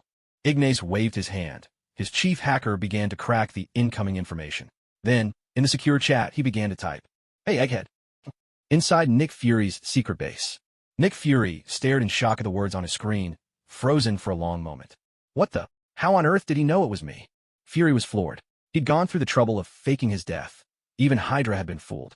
He'd just tried to surprise Ignace with a secret message, expecting to catch him off guard, only to have his cover blown immediately. No, you've got all wrong, I'm not. Fury had barely typed half his reply when Ignace called him Egghead again. What an infuriating guy. Even more annoying than a stubborn stain. All right, fine. I'm Nick Fury. Listen, buddy, I need your help. I'll wire the funds to you right away. Nick Fury pondered for a moment, decided to drop the pretense, and sent Ignace a sum of money. This was a stash he had secretly siphoned off back when he was director of S.H.I.E.L.D., a fund set aside specifically for moments like this. It definitely wasn't money he'd embezzled on purpose. Ahem. What do you want me to do, Egghead? Ignace replied. Nick Fury looked at the word Egghead and let out a cold laugh. Honestly, if he could take Ignace in a fight, he would have flown over and taught him a lesson already. But, well, sometimes it's smart to pick your battles. In the end, Fury decided not to trade insults, choosing instead to send Ignace a formal job request. Sure, snapping back would have felt good, but Ignace would have found some excuse to withhold the money, and wouldn't have lifted a finger to help. Help me get Coulson back. No can do. That's not nearly enough. Flushing. At Ignace's place, he lounged on the sofa after dinner, looking at his computer through an encrypted channel, and flatly rejected Fury's request. What the hell? Inside Fury's secret base, Fury was honestly fuming. He had just wired over $1 billion, and Ignace had the nerve to say it wasn't enough. He glanced down at the communicator he used to contact Captain Marvel. Sometimes, dealing with Ignace made him seriously consider calling her back to put Ignace in his place. But reason won out. He couldn't waste such an opportunity. Why not? Fury asked urgently. Hydra had made its move early, and now that they controlled S.H.I.E.L.D., they were about to launch Project Insight, God knows what. Terrible things would follow. To make things worse, Agent Coulson had been captured by the Centipede organization at this critical moment. For S.H.I.E.L.D., things couldn't be worse. Turning the tables now was almost impossible. Steve alone wouldn't be enough. He needed more help, someone as powerful as Ignace. It's simple. Rescuing Coulson is a tough job. I need to mobilize a lot of manpower. Ignace said, spinning a story. In reality, he could just send in a few of his cursed spirits, storm the Centipede organization, and rescue Coulson with ease. Honestly, neither Centipede nor the Hydra above them would ever even know Ignace was behind it. So, how much do you need to get involved? Nick Fury got the message. He'd have to sweeten the deal. Back in the day, he'd been a huge fan of the guy who always wants more money. As long as you paid up, Ignace could always take care of your problems. Besides, it was the perfect excuse to squeeze a little extra budget out of S.H.I.E.L.D., and maybe line his own pockets just a bit. When Ignace asked for $2 billion, he reported it as $5 billion. To be honest, Nick Fury was even more ruthless than Ignace. Running a company and making money the honest way was nothing compared to how Black Egghead pocketed kickbacks. But right now, he was really starting to hate this price-hiking master. Because Hydra was now in control of S.H.I.E.L.D., Nick Fury had no way to squeeze a budget out of those S.H.I.E.L.D. bureaucrats. If he wanted Ignace to do anything, he had to pay out his own pocket. Every price increase was draining his private stash. It hurt. It really hurt. $5 billion. I think Coulson is worth that much.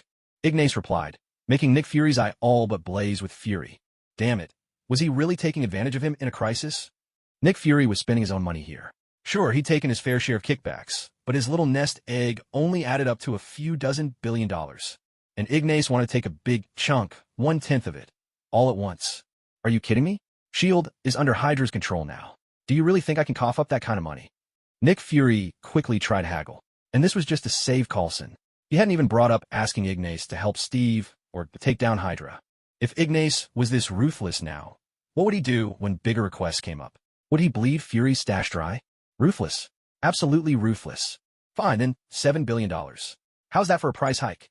Ignas replied with a smile, and over in his secret base, Nick Fury was so furious he started cursing out loud. Why not just raise your fee to $10 billion while you're at it? Black Egghead finally understood. Pocketing kickbacks was nothing compared to Ignas's style. Outright daylight robbery. Deal. $7 billion it is. I think that's fair. Nick Fury agreed immediately. He didn't dare say no. Based on his understanding of shameless Ignas, if he tried to negotiate any further, the price might go up again. After all, it was Black Egghead who was desperate. Even if this deal fell through, Ignas wouldn't lose a thing. He had several major companies under his belt. Money meant nothing to him. He just enjoyed the thrill of extorting Black Egghead when he had a chance.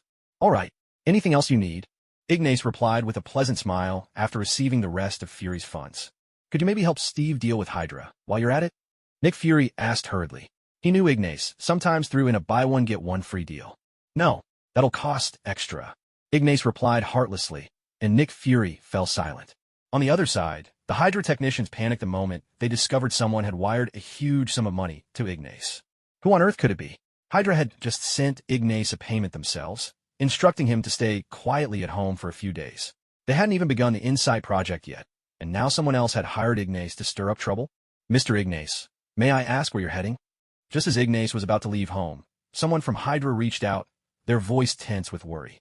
Just going out to buy a drink. Why? Is that something you people need to supervise too? Ignas replied coldly. The Hydra contact on the other end instantly felt a surge of anxiety. Is that what you call going out for a drink? It was obvious. He'd just taken a payment and was on his way to blow someone's head off. In the end, Ignas decided to give Hydra some face, explaining that he'd merely sold some technology to certain buyers in exchange for the money. But Hydra's good days were numbered. Pierce's Hydra division was about to be wiped out. Naturally, Ignas wasn't about to pick a pointless fight with Hydra over such a trivial matter. A little placating was in order. Who knew? Maybe in a while, the bald Fury would come around, offering money to have Ignas get rid of Hydra. No need to start a conflict now. Let Pierce's branch of Hydra hang around a bit longer. After all, it all translated to cash in his pocket. Meanwhile, Steve mulled things over and finally resolved to seek out Ignas, hoping he'd lend a hand. Dodging prying eyes all the way, Steve managed to find Ignas at a convenience store, picking out drinks. There was one thing Ignas hadn't lied to Hydra about. He really was out buying drinks. Of course, the cursed spirits had already been sent off to look for Coulson. Hey, how have you been lately? Steve walked in, positioned himself beside the shelves, and, as he selected a drink, spoke to Ignas in a hushed tone. Life's been fantastic. Fun during the day, fun at night, and spending one wonderful evening after another with my wife. Ignas grinned, placing his favorite drinks into his basket while chatting with Steve. He could tell what Steve was after, but he refused to take the bait or to work for free before seeing any money. After all, he wasn't one of those superheroic martyrs. No money, no talk. This was America. After all, talking about selfless devotion here was nothing short of a joke. There's a bit of a fire at my place. I was hoping you could help me out. We were comrades once, right? Steve finally laid it out. A fire at your place? That's truly unfortunate. But you really ought to call the fire department, not me. I'm afraid I can't help you. Ignatius played dumb, genuinely chatting with Steve about the fire, though in reality, Steve's mention of a fire was a thinly veiled reference to S.H.I.E.L.D. Steve was certain that Ignatius understood exactly what he meant. He just didn't want to get involved. Thinking back to the Chitauri invasion in New York, Steve recalled how Ignatius had only stepped in to help after striking a deal with S.H.I.E.L.D. and getting something in return. That left Steve feeling helpless. After all, he was just an employee. He couldn't afford Ignatius's price. Although Steve was Captain America, to be honest, he'd always been working for free, and he'd never even received a cent in royalties from all the Captain America merchandise. The title Captain America might sound impressive, but in reality, it didn't count for much. Come on, buddy, don't be like that. We're old friends, aren't we? My home's practically up in flames right now. I need somewhere to go, someone to help me figure things out. Sometimes, money isn't everything. Friendship is what truly matters. Steve followed Ignatius into the snack aisle, picking out snacks as he tried to persuade him. No way. Ignatius didn't even bother to pretend anymore. Friendship? Please. He could sit with Steve on the curb, sharing laughs and drinks under the sun, swapping stories. But trying to guilt-trip him with friendship to get him to work for nothing? Not a chance. He wasn't like some freelancers who folded the moment S.H.I.E.L.D. came knocking. Push him too far, and he'd spill all of S.H.I.E.L.D.'s dirty secrets, turning them into public enemies overnight. Man, did you hear? Nick Fury is dead. Steve was at his wits' end trying to get this guy's help. He spoke in defeat, his eyes full of despair. These days, S.H.I.E.L.D. was crawling with suspicious eyes. Steve didn't know who was a friend and who was a foe anymore. Well, maybe it's for the best. He can finally rest in peace. This world's a mess anyway. Ignatius grinned. Steve was left speechless. Was that even something a person should say? S.H.I.E.L.D. is about to launch Project Insight. Do you understand what that means? Why should I care? All I want is to drink my soda, snuggle with my wife, play a few games at home, and tease my little apprentice now and then. That's my happiness. I couldn't care less about Project Insight. Ignatius smiled at Steve, clutching his snacks, ready to pay at the counter. Meanwhile, the cursed spirit had located the Centipede organization's temporary base in the desert and was about to start a rescue mission. While the cursed spirit worked to save people, Ignatius was at home, enjoying his carefree life, paid in full for his peace of mind. His days were simple, uneventful, and, frankly, a little dull. Steve held back his words, watching as Ignace paid for the items and carried them outside. He set the basket aside and hurried after him. Ignace climbed into the SUV, and Steve rushed over to the passenger seat. Heth. Your enemies are still out for your head, and yet here you are, hopping right into my sweet little ride. Are you trying to shift the blame onto me? Ignace teased with a playful grin. Steve just shrugged. Who cares? Maybe I can force you onto our team and get you to help us. Sure, the process might be a little unpleasant, but he trailed off, resigned, having learned a thing or two about shamelessness himself. Oh no, even the ever-honest Captain America is picking up bad habits. Fine, but don't be so sure. I might just side with your enemies if they offer me enough money, Ignace replied, grinning as he met shamelessness with shamelessness. Steve was so irritated he nearly slammed the car door. I'm not joking. This Insight initiative could threaten you, your family, and your friends, Steve said, swallowing his anger. 3 of the latest generation helicarriers, synced with a satellite network. Once those satellites launch from the Lemuria star go up, they never need to come down. The new shock engines let them stay in suborbital flight indefinitely. They've also got a whole arsenal of long-range precision weapons, capable of wiping out 1,000 enemies in under a minute. Even if a terrorist never shows his face, the satellites can read his DNA. They can snuff out countless threats before they're even born. But that's not the worst of it. Nick Fury told me S.H.I.E.L.D. is already riddled with Hydra agents. Now that Fury's dead, the Insight Initiative will fall into Hydra's hands. Just think about it. Hydra controlling the Insight Initiative. Do you really believe they'll use it to fight crime? More likely, they'll use it to dominate the world, impose their dictatorship, and murder countless innocent people. They'll even go after anyone who might threaten them, including you and me. Steve spoke at length, and at the end, Ignace handed him a bottle of Coke. Need something to soothe your throat? Thanks. So, does that mean I finally convinced you? Steve took the Coke, looking at Ignace with a glimmer of hope. For the first time, he felt he'd managed to bring this money-hungry guy into the ranks of superheroes. A sense of accomplishment welled up inside him, a mentor's pride. Nope. Ignace shook his head with a smile. As I said, the Insight Initiative means nothing to me. You see, S.H.I.E.L.D. actually came to my team and asked us to help design the whole thing. Steve was momentarily stunned. Unbelievable. I know all about the Insight Initiative. My team helped S.H.I.E.L.D. design it. So, honestly, I couldn't care less about it, Ignace said, still smiling. What a load of nonsense, the so-called Insight Project. If those 3 flying aircraft carriers take off, he has more than enough ways to bring them crashing down. Then, that's all the more reason you should help us. You know so much about the Insight Project, and if Hydra gets their hands on it, they'll do terrible things. You have to stop them. Steve hurriedly pleaded. And what about the money? Ignace looked at Steve with a sly smile, holding out his hand. What? Steve was taken aback. Money, of course. In a country like America, where money trumps everything and humanity means nothing, you really expect me to work for free? Dream on. With that, Ignace opened the car door, gesturing for Steve to get out. But Steve had no intention of leaving. Even if he had to shamelessly cling on, he was determined to keep Ignace on his side. He would pester and nag until Ignace was moved to join his cause. And if Ignace wasn't moved, then Steve simply wouldn't leave. Stooping to this, are we? Even a noble Captain America has learned to play dirty. The world really is going downhill. Ignace laughed, but Steve just took a deep breath. That's right. He was playing dirty. He didn't care if it was shameless. He just wanted Ignace to experience how wonderful it felt to be a hero. All right, you win. Ignace chuckled, started the car, and Steve quickly closed the door just in time. So, does this mean you'll help us now? Steve asked hopefully. Nope. Ignas shook his head. But how about a game? I've got a pretty good collection on Steam. I could share a few with you. Steve stared at Ignas in disbelief. At a time like this, how could he be talking about playing games so cheerfully? What the heck? Meanwhile, somewhere in the American desert, in a makeshift holding facility run by the Centipede organization, Agent Coulson was being detained. A member of the Centipede organization sat inside, watching as his subordinates used a machine to probe the secrets hidden in Coulson's mind. What they wanted to know most was, how exactly had Coulson been brought back to life? During the New York incident, Loki had stabbed Coulson straight through the heart with the scepter of the mind. They simply couldn't understand how Coulson could have been saved by Ignas. If it was just the regenerative magic that Ignas usually demonstrated, it shouldn't have been enough to revive Coulson. Besides, at the time, Ignas hadn't even provided S.H.I.E.L.D. with any of those regeneration cradle devices.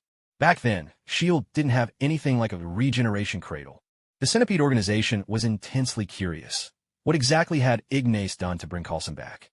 That's right, the Centipede organization was once again courting disaster. This time, they were determined to uncover Ignas's secrets. They wanted to unravel the mysteries behind his methods, to crack the code. Bang! In the next instant, the door to the cabin was kicked open with a loud crash. Michael Peterson appeared outside, his face dark and unfriendly as he fixed his gaze on the members of the Centipede organization. The cursed spirit had found the Centipede organization's hideout, but it would only assist Michael from the shadows because, just moments earlier, an unexpected newcomer had joined the mission. The newest recruit at Morra's superhero company, Thor, the god of thunder. A thunderous boom erupted. In the blink of an eye, Thor's hammer smashed through the wooden cabin, sending a centipede soldier flying with a single blow. Thor burst into the room, his eyes blazing with fury as he glared at the Centipede organization member. You, the current leader of the Centipede organization, a man who had been broken out of prison by their soldiers, stared back at the two of them, his own expression twisted with anger. He knew Thor had joined the Morris superhero company. What infuriated him most was that Ignas had just promised that they wouldn't interfere. And yet, here were two of his superheroes crashing in. Michael shot the man a cold look. In the next instant, he launched himself forward at blinding speed, like a supercar at full throttle, and with a single kick, exploded the last Centipede organization member's body. Coulson, are you all right? Michael hurried over and unplugged the machine's power, looking at Coulson with concern. Coulson, wake up. It's me, Thor.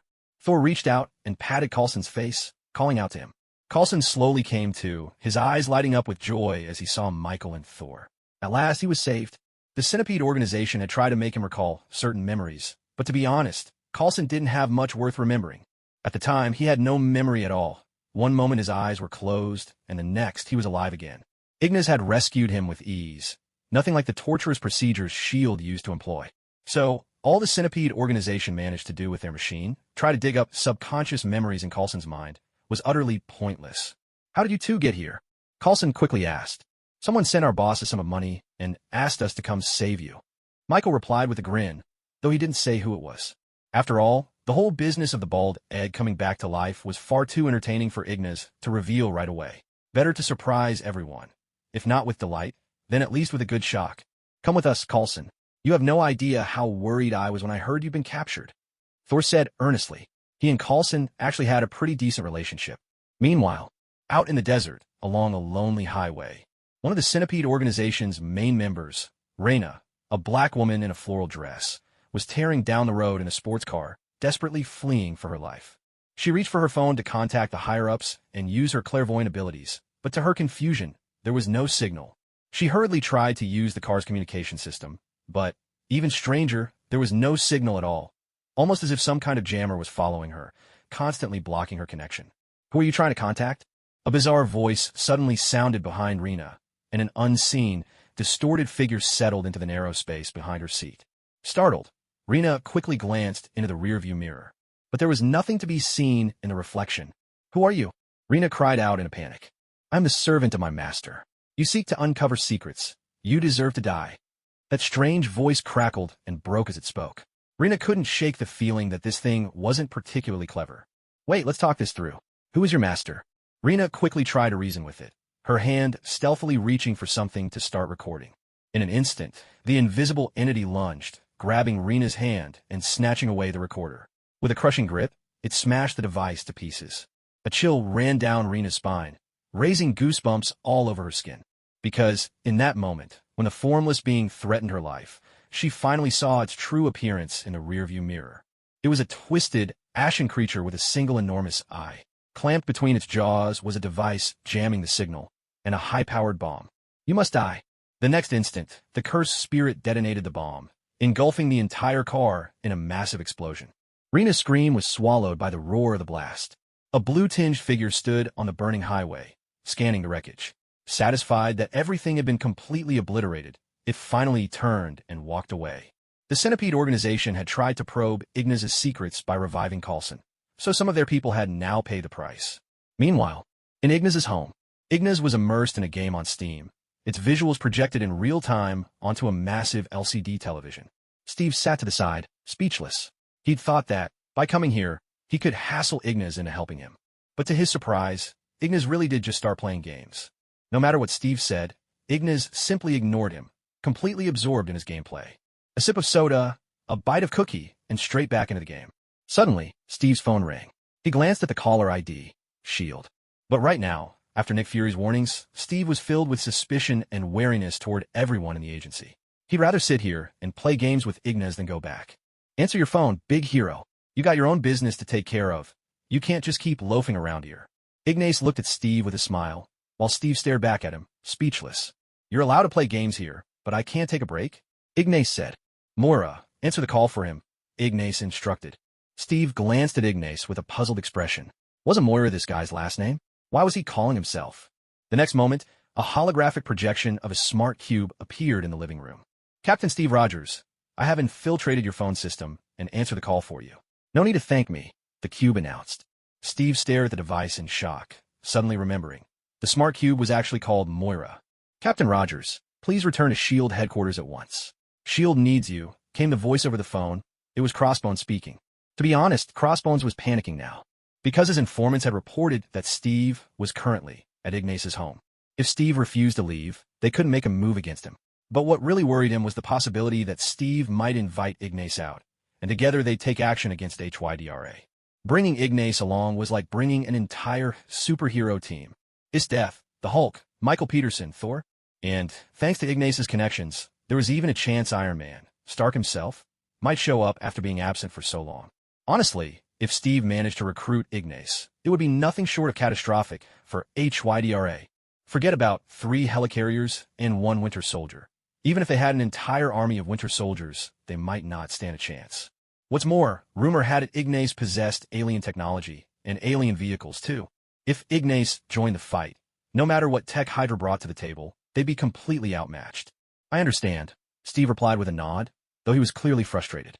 In the end, he still hadn't managed to persuade Ignas. At that moment, Steve felt powerless in a way only the lack of money could bring. If only he owned the rights to all Captain America merchandise, then maybe, just maybe, he'd be able to afford Ignas' help. A sudden thought crossed Steve's mind. If he could survive this whole ordeal, he was determined to find a way to reclaim his own rights. Ignas hadn't been wrong. There's no room for talk of heroic duty in America, because America could be utterly shameless. Can you believe it? Captain America's rights didn't even belong to him. Since World War II, Captain America comics had been in print, and Steve hadn't received a single cent. "Goodbye," Steve said, standing up and preparing to hang up the call. But just then, on the other end, Crossbones caught the sound of Ignas playing his game.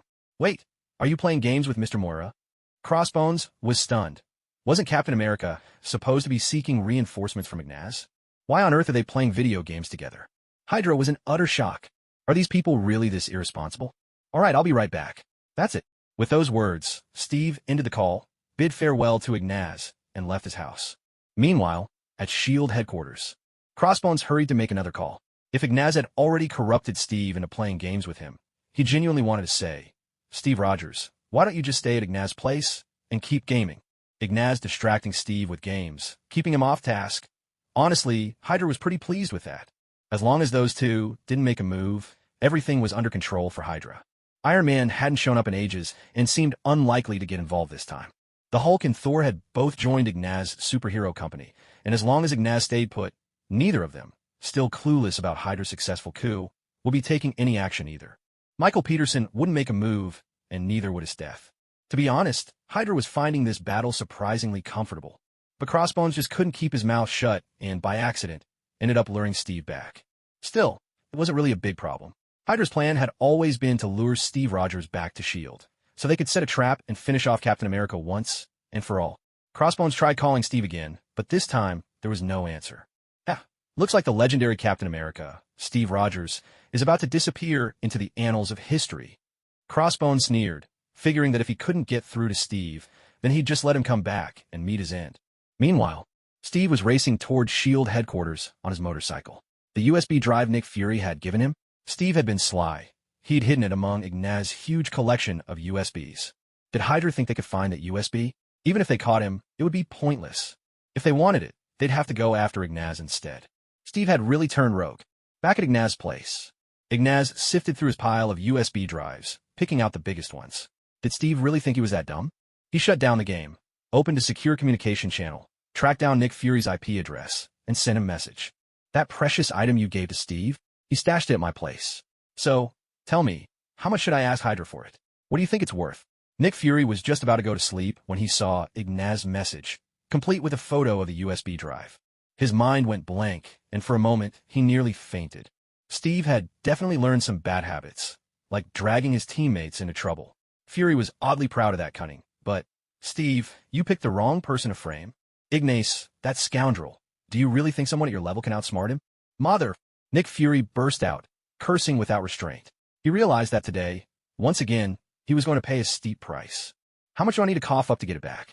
The man known as Black Egg hurriedly asked, truly feeling as if he'd like to point right at Captain America's nose and shout that same curse.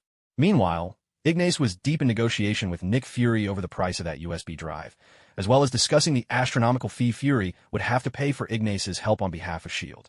Back at S.H.I.E.L.D. headquarters, Steve Rogers had already returned and was meeting with Alexander Pierce. He looked at the neighbor girl, who was supposedly sent by Nick Fury to assist him, and his suspicions only grew deeper. He couldn't shake the feeling that this woman wasn't sent by Nick Fury at all. Director Pierce led him into his office, where they talked about many things. Pierce's acquaintance with Nick Fury, how he'd promoted him, and the debt of gratitude he owed Fury, even mentioning how Fury once saved Pierce's daughter. Steve was now wary of everyone. He sat across from Pierce, patiently listening to all these stories, but found the whole conversation strangely off. Why was Pierce suddenly bringing up his history with Nick Fury? Was he trying to prove his innocence? Let me show you something. Pierce decided it was time to play the sentiment card. He pressed a button, and a screen on the wall flickered to life, displaying a man being interrogated. Bardic, who hired you? A voice questioned from within the footage. Is this live? Steve asked, puzzled. Yes. They caught him last night in Algiers at a safe house that turned out to be not so safe. Pierce replied, eyes still fixed on the screen. You mean you have the suspect? Steve looked at Pierce, still doubtful. But Bardic isn't known for assassinations. It's not him. Things are more complicated than that. Pierce shook his head quickly. He wasn't foolish enough to set Bardic up as a scapegoat. After all, anyone caught in a not-so-secure safe house seemed far too unprofessional, and he doubted such a ploy would ever fool Captain America. Bardic was hired by an anonymous party to attack the Lemurian Star. They communicated through email, paid by wire transfer. The money was funneled through 17 fake accounts before finally landing with a holding company. The company is registered under the name Jacob Vitch. Pierce explained, Wow, sounds like a mess. And you actually managed to track all that. Steve looked at Pierce in surprise, though deep down, he remained skeptical. They are, after all, professional criminals, so they have to be more cautious in their actions. Of course, S.H.I.E.L.D's technology is even more advanced. Such a complicated transfer is perfectly normal. After all, not everyone is like Ignas, so powerful that he doesn't need to fear any organization. All this trouble with the money makes sense. Pierce smiled as he spoke, taking the opportunity to tease Ignas a little. Ignas truly didn't give a damn about their Hydra, so there were times he simply didn't care about the consequences of his actions. Should I know him? Steve replied with a smile. I don't think so. Vicky died 6 years ago. Steve glanced at Director Pierce with resignation. Even though he woke up late, at least much of S.H.I.E.L.D's intelligence files were open to him. His last known address was 1435 Elmhurst Avenue. The first time I met Nick, his mother lived at 1437. Pierce looked at Steve, and Steve was stunned. So you're not trying to clear your own name. You're just trying to shift the blame. So you're saying Fury hired the pirates? Steve asked urgently, but why? He truly hadn't expected Director Pierce to play this kind of game. It was enough to leave him dumbfounded for a century. Anyone with eyes could see that Nick Fury had been assassinated. He was the victim here. Steve simply couldn't wrap his mind around this maneuver. Most people believe the hijacking was just a cover, that it was really a botched exchange of classified intel, and Nick paid the ultimate price. Director Pierce explained, while Steve looked down at the information handed to him, still finding it hard to believe. If you really knew Nick Fury, you'd know that's impossible. Steve looked up at Pierce and spoke firmly. In that moment, a seed of doubt began to grow in his heart about Director Pierce. Pierce nodded, his gaze sincere as he met Steve's eyes. Otherwise, why would I come to you? With that, he stood and walked toward the window. You know, working on the council wasn't my ambition. I did it at Nick's request because we're both realists. He leaned a hand against the glass, gazing outside. We both know that beyond all the diplomatic gestures and official rhetoric, sometimes building a better world means tearing down the old one. And that's bound to make enemies. After saying this, Pierce turned to look at Captain America. They'll call you ruthless and dirty because you're willing to do what others can't stomach, all in the name of a better future. It infuriates me to think that those same people are probably cheering right now. Captain, you were the last person to see Nick alive. I don't believe that's a coincidence. I suspect you feel the same way. Pierce circled Steve, scrutinizing him, while Steve met his gaze with a solemn expression. So, I'll ask you one more time, why did he come to you? Pierce stared intently at Steve, his face serious. He couldn't shake the feeling that Nick Fury had entrusted Steve with something, perhaps revealed a secret, or handed over some crucial item. In Pierce's eyes, Captain America alone wasn't much of a threat. A mere nuisance the Winter Soldier could easily eliminate. The trouble, he thought, was minimal. Yet the fact that Fury had met with Steve before his death was like a thorn lodged in Pierce's heart, keeping him restless and uneasy day and night. Whenever the thought crossed his mind, it left him unsettled, as if this single incident could unravel all his carefully laid plans. He told me not to trust anyone. Steve answered calmly, his voice steady. Does that include himself? Pierce pressed him further. Steve looked at Pierce, pondering the question. Sorry, those were his last words. I'll take my leave. With that, Steve slung his shield onto his back and turned to head for the exit. By now, both men had begun to suspect each other. This was a test, Pierce probing Steve, hoping to uncover the secrets hidden behind his eyes. And Steve, in turn, was probing as well, try to gauge just how many enemies he truly had, and just how high up the chain those enemies stood.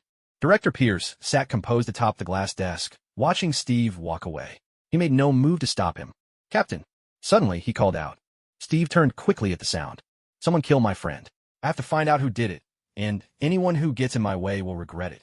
No matter who it is. Pierce fixed Steve with a grave stare, shifting his line of questioning about Fury's last words onto the pretense of personal vendetta. Steve met his gaze, gave a nod, and strode out of the office. As he stepped into the elevator, Steve couldn't shake Pierce's words, replaying them in his mind. First, Pierce had played the sympathy card, suggesting an unprofessional killer was responsible, then introduced the possibility of supposedly dead man still being alive, making the whole affair shrouded in mystery. Next, he cast suspicion on Fury himself, implying the former director might have been killed for dark, secret motives. Then he spoke of the ideals he and Fury once shared. Yet, even at the end, Pierce never let go of his suspicion that Fury had been silenced for some wrongdoing. As Steve left, Pierce played the sympathy card once more, weaving a web of emotional cues. Strange, utterly strange. Standing alone in the elevator, Steve's mind churned with thoughts. Just as the doors were about to close, Pierce appeared in the corridor, fixing him with a stern, unyielding gaze. Our technicians told me that Nick Fury has embezzled at least several $1 billion from within the organization, Steve. Sometimes good people aren't as pure as they seem, and the same goes for bad people. Steve felt a heaviness settle in his heart. Could it be true? Nick Fury, of all people, had embezzled funds? Operations Control Center. Standing inside the elevator, Steve announced his destination, turning his back to Director Pierce. No, he still didn't trust Pierce. The man's words had been too calculated. The whole conversation felt like it had a clear agenda. Pierce himself seemed just as suspicious.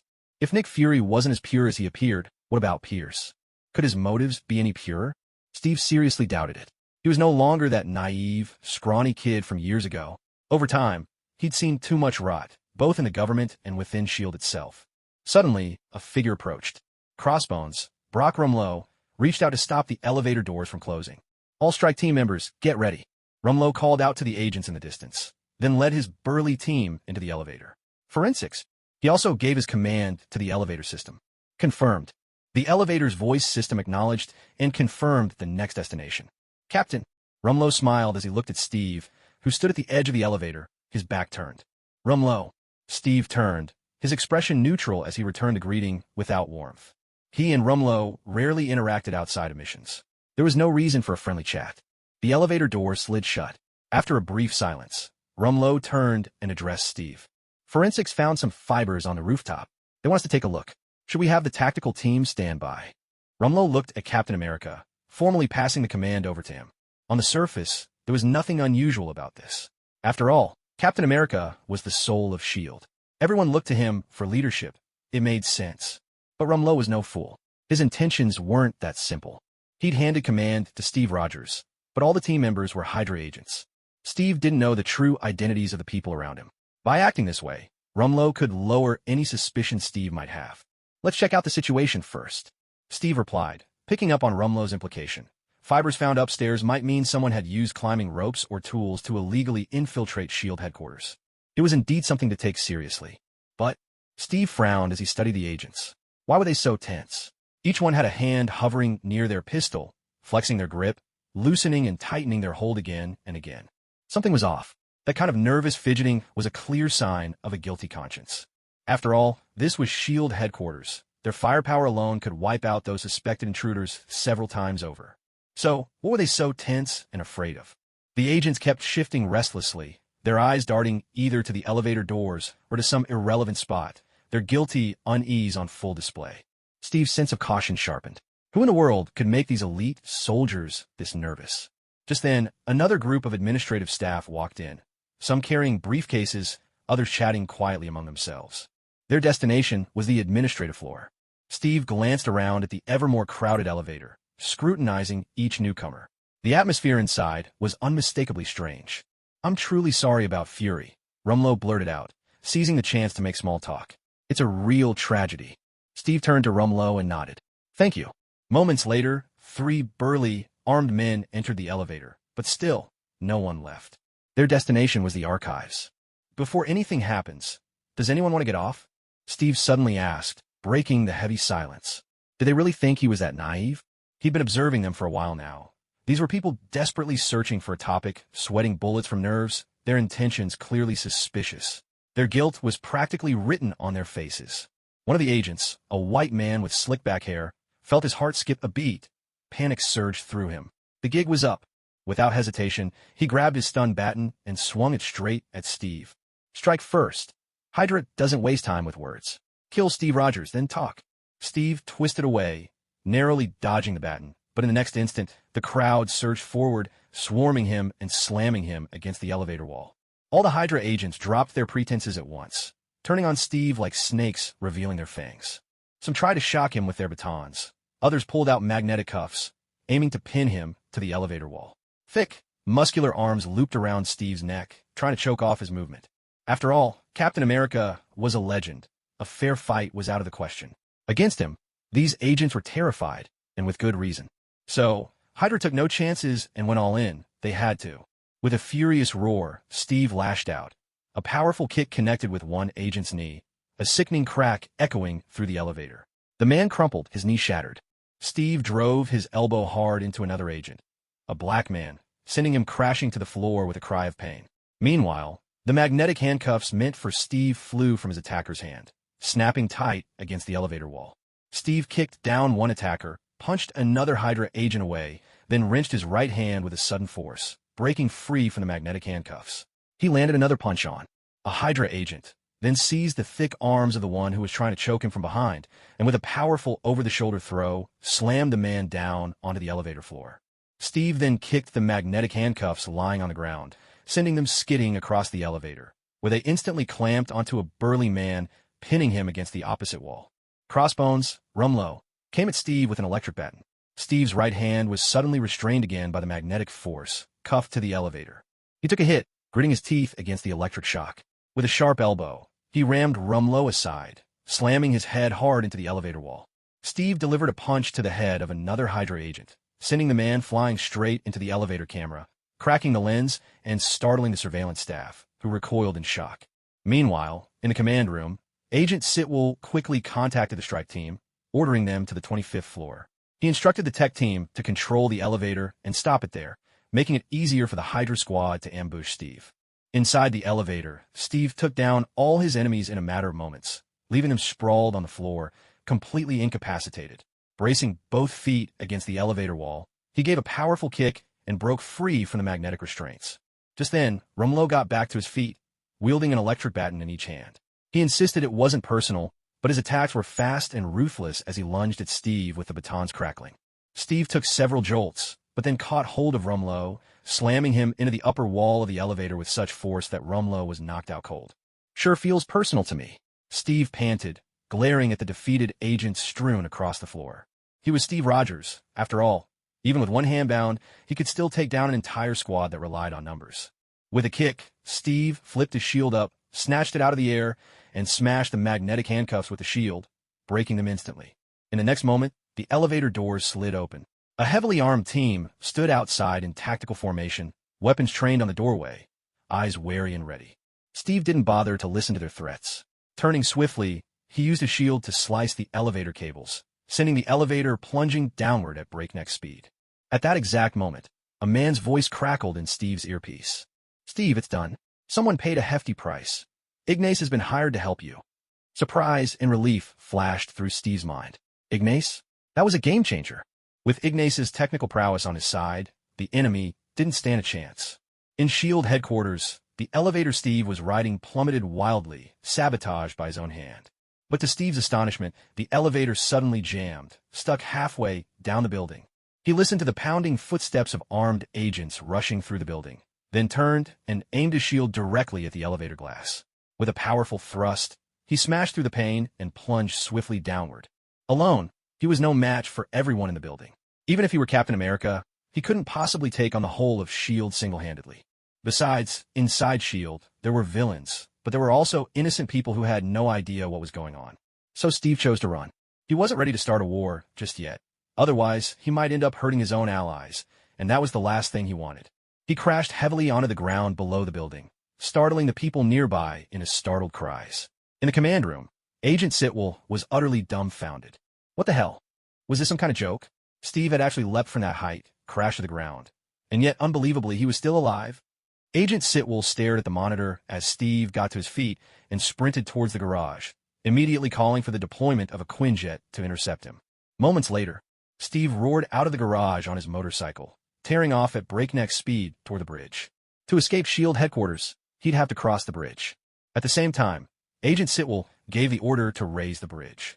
"Captain, stop immediately. Surrender." A Quinjet soared in, swooping down to hover above the bridge ahead of Steve, its machine guns whirring menacingly, ready to fire at any moment. But Steve paid them no heed. He was determined to break free of S.H.I.E.L.D.'s grip. The next instant, the Quinjet's onboard guns unleashed a barrage, bullets raining down as they opened fire on Steve. Steve hurled his shield with a mighty throw, smashing one of the Quinjet's engines. With a lithe movement, he vaulted up onto the Quinjet, yanked a shield from the ruined engine, then struck the engine hard. He flipped, back down, landing precisely on his motorcycle, now in autopilot mode, secured his shield, and sped across the bridge at full throttle. The Quinjet spiraled out of control and went hurtling into the distance. When fighting extraordinary individuals like Captain America, never hover at low altitude. No matter how advanced your aircraft, these superhumans can tear it to pieces. Meanwhile, back inside S.H.I.E.L.D., Agent Sitwell and Director Pierce both declared Captain Steve Rogers a traitor and launched a full-scale manhunt. The female agent assigned to live near Steve's apartment now began to question what was really going on. Steve had been wrong. This agent wasn't a Hydra operative, but that only made the situation even more dire. Steve had no idea who his real allies were or who his enemies might be. Such a tangled web of friend and foe made things impossibly complicated, and that was precisely why he had to flee S.H.I.E.L.D. He couldn't tell who was friend and who was foe. Fearing he might hurt his own people, he might even inadvertently push them into the enemy's arms. Meanwhile, in the American military, Hydra, which had infiltrated deep into the ranks and risen to the highest echelons, immediately received S.H.I.E.L.D.'s report about Captain America's defection. They notified the U.S. military and dispatched troops to hunt down Steve. Listen up. The moment Captain America leaves the city, send in the B-2 bombers. The Hydra agent embedded among the military brass gave the order without hesitation. No matter what happened, no matter how great the commotion, they were determined to eliminate Steve Rogers. Pierce's Hydra division was on the verge of victory. Any Hydra agent witnessing this would be hoping for their success, wishing nothing to go awry at this critical moment. Steve rode his motorcycle, weaving swiftly through the city streets. Behind him, a fleet of black SUVs sped in pursuit. Overhead, armed helicopters took to the sky, machine guns spinning furiously, unleashing relentless gunfire. Good grief. The world's gone mad. I'm actually witnessing the U.S. government hunting down Captain America. A terrified passerby shouted in disbelief, unable to comprehend the bizarre scene unfolding before his eyes. It was like watching a strong man, knife in hand, slashing his own arm. Utterly incomprehensible. To bystanders with no knowledge of the truth, everything seemed fantastical, wildly illogical. In the next instant, a hail of bullets tore across the pavement. A bystander, staring at bullet holes just inches away, shuddered violently, then spun around and fled, screaming in terror. They'd nearly killed a civilian by mistake. They've lost their minds. Run for your lives. Panic swept the streets as people scattered in all directions, ignoring whatever explanations the news might later provide, or how they might try to justify Captain America's supposed betrayal. What mattered was the stark reality. People genuinely felt their lives were in danger. In their hearts, Steve Rogers was the innocent party, a good man being wronged.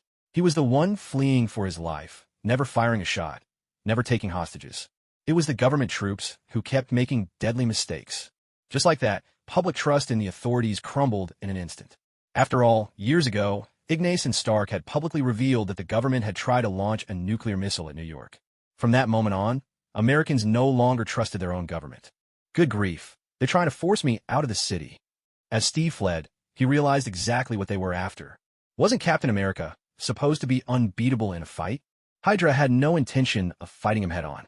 They wanted to drive him out into the deserted outskirts, then call in the B-2 bombers and unleash a barrage of firepower on Steve.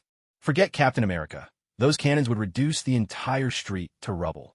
If not for the disastrous consequences such an attack would bring, jeopardizing Hydra's future rule of the world, they would have launched a missile strike long ago. But in the middle of the city, to fire so brazenly, with such firepower, this was already sheer madness. Hydra had pulled this on Nick Fury before. What they were doing now was terrifying enough.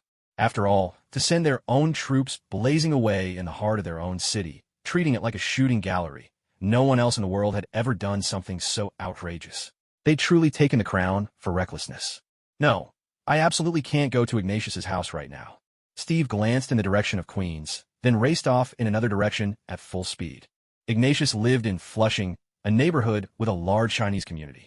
If Steve's presence led their enemies to Flushing and innocent Chinese residents were caught in the crossfire, he'd be forcing Ignatius right into the enemy's arms. And by enemy, it wasn't that Ignatius would join Hydra. It was that Ignatius would stop at nothing to hunt Steve down himself. Having fought side by side with Ignatius during the New York incident, Steve understood his friend's mindset all too well. Ignatius was very supportive of the Chinese community. After all, he was Chinese himself. Over the years, Ignatius had been working tirelessly to abolish any legislation that disadvantaged Chinese people and had always supported Chinese communities overseas. Steve couldn't let his own troubles with being hunted ruin his relationship with Ignatius. He was driven out of the city by his pursuers, ending up on a desolate stretch of highway. Steve had no other options left. He really didn't want any bystanders to get hurt, but those wretched officials were determined to send troops after him with zero regard for collateral damage. "Captain Steve, looks like you could use a little help." Just then, Ignatius's voice crackled through Steve's earpiece, accompanied by an electrifying burst of rock music. "You couldn't have picked a better time," Steve replied, excitement in his voice. He'd known that Ignatius's support would arrive any moment. In the next instant, a spaceship swooped down from the sky, its onboard weapons deploying swiftly and locking onto the helicopters chasing Steve. The U.S. has framed the good man, Captain Steve Rogers, causing massive civilian casualties. Morra Group is now activating the passive treaty. All Morra Group ships are hereby authorized to use treaty-grade weapons. A moment later, the ship's AI chimed in with a mechanical voice, and the onboard weapons roared to life, unleashing a barrage on the armed helicopters. Multiple energy beams struck the helicopters with pinpoint accuracy, blasting them out of the sky. Morra Group, the parent company under Ignatius, had long ago signed agreements with nations across the globe before launching its technological products for international use. Those agreements covered a wide range of clauses. Countries were forbidden from sanctioning Morra Group without cause, from seizing its assets, under any pretext, or from threatening the safety of the company's owner or the community where he lived, among many other provisions. Any country in the world that agrees to these terms can gain direct access to all of Morra Group's cutting-edge technological products, integrating some of them into their own free public services, covering transportation technology, spaceships, communications technology, and medical technology. All of these innovations will be made available to people in every country, with each citizen receiving a set number of days each month to use them free of charge. Transportation services are free for 1 week each month. Communications technology is offered as a lottery, with 2 weeks of free access. Medical technology provides 3 days of free treatment, no matter the illness, big or small. Every citizen can receive medical care at no cost during these 3 days each month. Though these services are incredibly tempting, any breach of the agreement gives Morra Group the right to use the treaty-sanctioned weapons for self-defense. In truth, these public welfare projects are simply opportunities Ignatius has secured for the Morra Group to use weapons legally.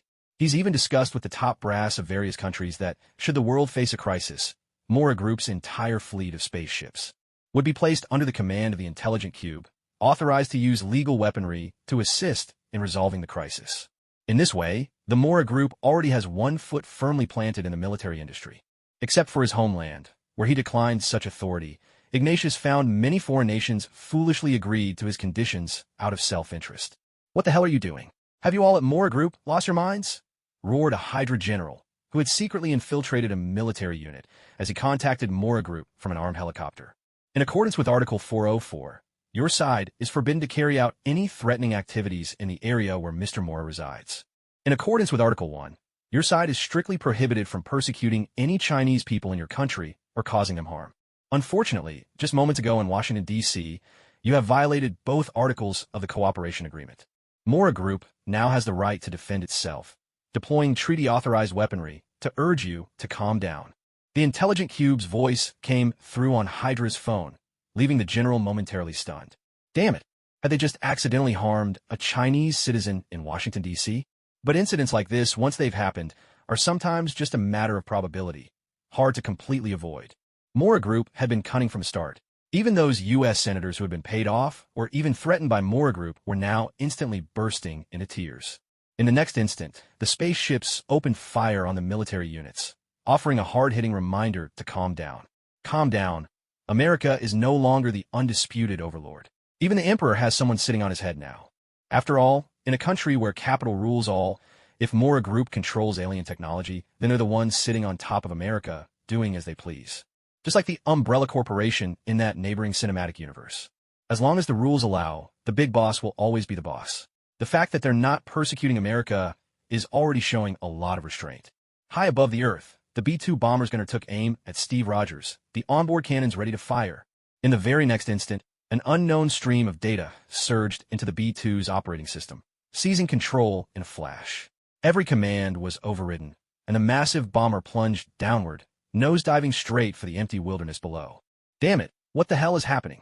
Inside the B-2, the commander's voice rang out, laced with panic. No matter how desperately the operators fought back against the hacker assault, they couldn't regain control of the bomber. There was nothing they could do.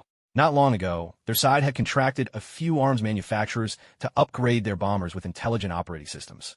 But when it came to AI systems with the depth and nuance of the Morra Corporation's sentient magic cube, nothing else on Earth could compare. Not even Jarvis was up to the task. Warning, you have violated 2 articles of the cooperation agreement between Morra and your nation. From this moment on, any force in breach of these terms will be subject to attack by the Morra Group to help you reconsider your actions. At that very moment, within S.H.I.E.L.D., Director Pierce received word that the Morra Group had found an excuse to intervene in this incident. His anger was so intense, he looked as if he might turn green on the spot. Back when the Morra Group was negotiating with his side, Pierce had done everything in his power to stop it. He warned everyone, no matter how many benefits Morra offered, even if they handed over alien technology, under no circumstances should they be given the right to control armed defenses. But his warnings fell on deaf ears. Too many people on their side had been bought off with astronomical kickbacks. Some, he suspected, had even been threatened by shadowy enemies. In the end, neither he nor Nick Fury could prevent this disaster. There was nothing more they could do to stop those fools from making such a grave mistake. Now, they made good on that old saying. They've hoisted a stone only to smash their own foot. Honestly, in reality, there was still a mountain of stones left for them to trip over. Damn it, it's all over now. Pierce slumped in his office chair, resigned to whatever fate awaited him. There was no way around it. The technology of the Morra group was simply terrifying. With capabilities surpassing even the Chitauri, Pierce saw Morra as the most unstoppable force on Earth. Give them even a sliver of military authority, and they would become the Damocles' sword hanging over the entire world. For Nick Fury and the others, the only solace was that the head of Morra, Ignas, and the sentient cube Morra itself both promoted peace. As long as they didn't provoke trouble, Ignas wouldn't draw his sword without reason. Of course, if their own side courted disaster and kept stirring up trouble, giving Esdeath the perfect chance to exploit the chaos, well, that was out of Ignas's hands. But for Hydra, this was nothing short of a catastrophe. Because Ignas has entered the scene, it means they no longer have the opportunity to use the Insight Project to assassinate him. At the same time, Pierce's Hydra division is about to face a devastating blow. Their technology simply can't compete with the Morra group. From this moment on, every member under my command in Hydra is forbidden from contacting any other Hydra divisions. Pierce gave the order immediately. Even though Ignas had joined the game and the outcome was all but decided, he was determined to do everything possible to protect the other Hydra branches. Director Pierce, something terrible has happened. All of our personnel files and plans have been uncovered and made public by the Morra group. Just then, Agent Sitwell burst into the office in a panic, reporting to Pierce. There were still traces of blood and gunshot wounds on him. Ignas had released all the information on Pierce's Hydra division to the world, exposing the truth and inciting S.H.I.E.L.D. agents to strike against Hydra. Pierce simply nodded and continued, gazing out the window, resigned to his fate. He felt utterly defeated. They'd agreed that Ignas wouldn't get involved, yet that bastard had taken his money and still found an excuse to turn against them. In that moment, Pierce understood. Perhaps Nick Fury wasn't really dead. Ignas had taken his money and then gone right over to take Fury's as well. What's more, Ignas had sensed Hydra's plot to assassinate him using the Insight Project while he was distracted. And so, Pierce found himself in this predicament. They had always been enemies. No matter how much money Hydra paid Ignas, he would have come for them in the end. After all, when the serpent refuses to obey, it's time to chop off its head. In the face of overwhelming force, all schemes become mere jokes, and Hydra is reduced to nothing more than a toy. Ignas, you knew all along that we were just stalling for time, didn't you? Sigh. Pierce gazed out the window helplessly, his heart heavy with despair. Meanwhile, Steve had just been picked up by a spacecraft, and Ignas immediately assigned him a new mission. Where are we? Why is she here? New Jersey. Steve stepped off the ship and saw Natasha Romanoff standing across from him. Captain Rogers, some of the clues in the flash drive director Nick Fury gave you point to New Jersey, the abandoned military base where you once trained. The voice of the intelligent cube sounded, and Steve nodded in response. The next moment, the ship shot into the sky and vanished from sight, cloaking itself in invisibility. Steve looked up in amazement, watching the sky. The technology of the Morra group couldn't quite be called beyond his comprehension, but it was certainly far ahead of anything on Earth today. Impressive, isn't it? Black Widow smiled at Captain America. It really is, he replied. Steve sighed, remarking that Ignas never tried to be a hero and never meddled in the world's affairs, yet he often ended up doing the right thing and helping them, all because of money. Though, Steve added, Ignas did charge with a rather unscrupulous flair. Not long after that, in New Jersey, at the very military camp where Captain America had once trained during World War II, he and Black Widow managed to evade their pursuers and made their way there, ready to investigate further. Steve had no idea why Ignas had dropped him off at this place, but he didn't care. The only thing on his mind was destroying Hydra and stopping the Insight Project from ever happening. Soon, Steve and Black Widow arrived at the camp. They discovered some peculiar structures, which led them to a hidden site tied to the founding of S.H.I.E.L.D. And there, they found Dr. Arnim Zola. Arnim Zola had uploaded his consciousness into a computer server, allowing himself to continue existing. In fact, S.H.I.E.L.D. had started to morph in a Hydra the moment he was recruited. Zola, elated, boasted of his achievements to Captain America, taunting him relentlessly. That is until... Found you. A voice, sharp and artificial, rang out, the voice of the smart cube. Zola's triumphant mechanical tone faltered at once. Oh no. Zola suddenly realized that a powerful stream of artificial intelligence data had stormed into his server, launching a relentless assault. Long before, the smart cube had cracked all the information on the flash drive Steve carried, erasing every trace and hiding a fragment of its own data within. The instant Black Widow plugged the drive into the converter, the smart cube had already begun its silent attack on Zola.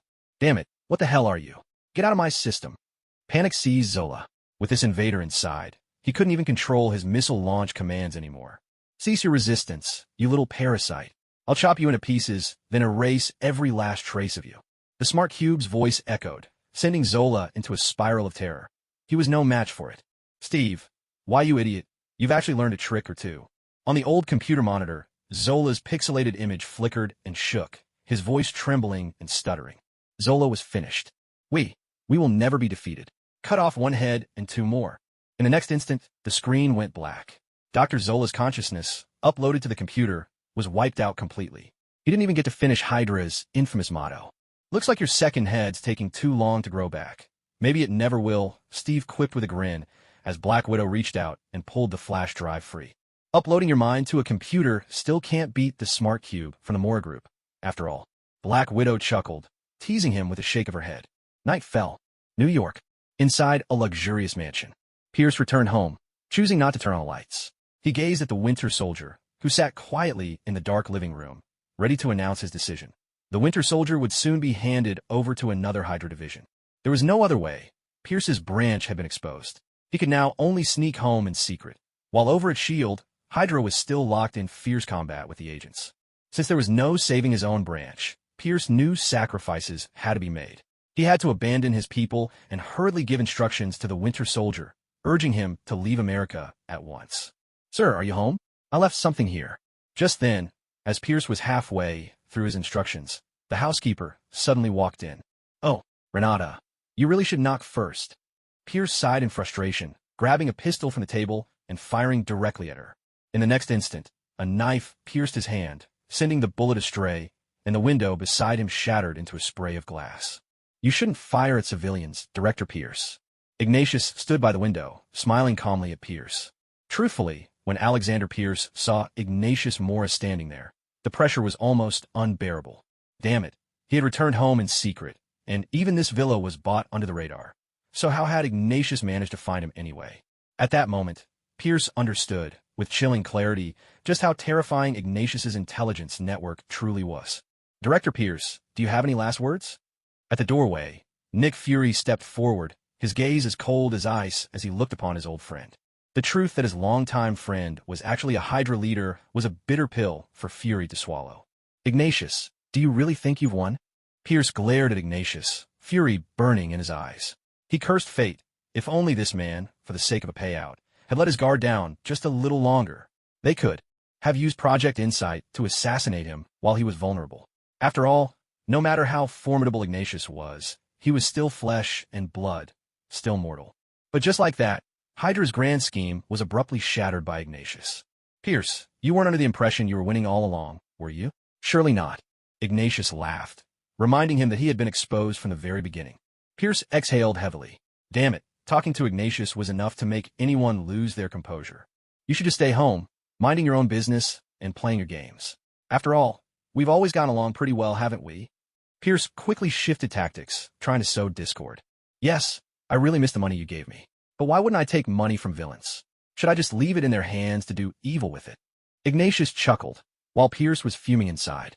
So, all this time you've been taking Hydra's money. You never felt grateful at all? Always saw us as potential enemies? Unbelievable. You were trying to kill me. How can I not try to kill you? You say the most ridiculous things. Ignatius laughed, reaching out to pat Pierce on his boyish face, but the Winter Soldier moved in to intervene. In the blink of an eye, Ignatius grabbed the Winter Soldier's hand and, with a swift kick, sent him staggering backward. After all these years, he hadn't been idle. He'd been honing his combat skills the entire time. That night, the Winter Soldier was captured and brought before Steve. As for Director Pierce, he was apprehended on the spot. Ignatius made public every bit of S.H.I.E.L.D. and Hydra's files, sending shockwaves across the globe. In an instant, Hydra operatives became like rats scurrying through the streets, everyone shouting for their heads. Pierce met his end with a bullet from Ignatius. After Steve and the Winter Soldier fought, Bucky finally remembered Steve, and the reunion of old friends brought them both genuine joy. And so, Hydra was finished. The 3 Insight helicarriers were each shot down by Morra Corporation ships. The whole Insight incident was brought to a decisive end. Of course, S.H.I.E.L.D. lost the support of nations around the world. Everywhere, voices of condemnation rose, and countless agents suddenly found themselves out of work. Nick Fury was left running from pillar to post, seeking new sources of funding. He first approached Stark, who was interested in helping but wanted full control over the team. In the end, their talks fell through, and they parted ways. Meanwhile, Fury's subordinate, Coulson, turned to Ignatius. The model S.H.I.E.L.D. agent had come to the wrong door.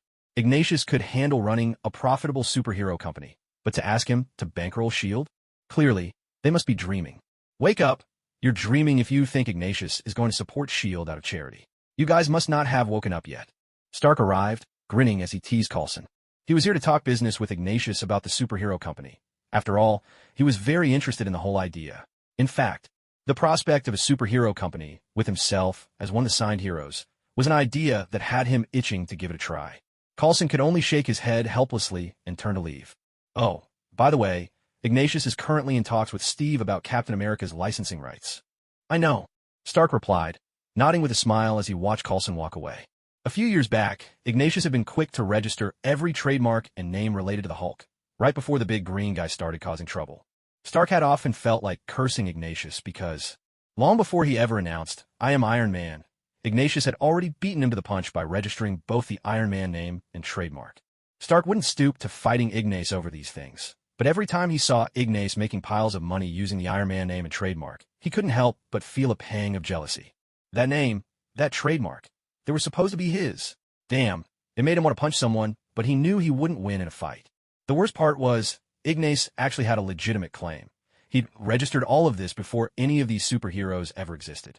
As for Captain America's name, the trademark, and the rights to all related merchandise, Ignace had been born too late to preemptively cash in. So now, when Steve tried to reclaim the rights to all Captain America merchandise, he couldn't do it alone. After all, getting back the rights to his own name, trademark, and all the merchandise sales was no small feat. He had no choice but to seek out Ignace. Law is there to protect your rights, but you need deep pockets to fight those legal battles. Going up against those corporate giants in court, Steve just couldn't afford to bleed that much money. That's why he turned to Ignace for help, hoping to join forces.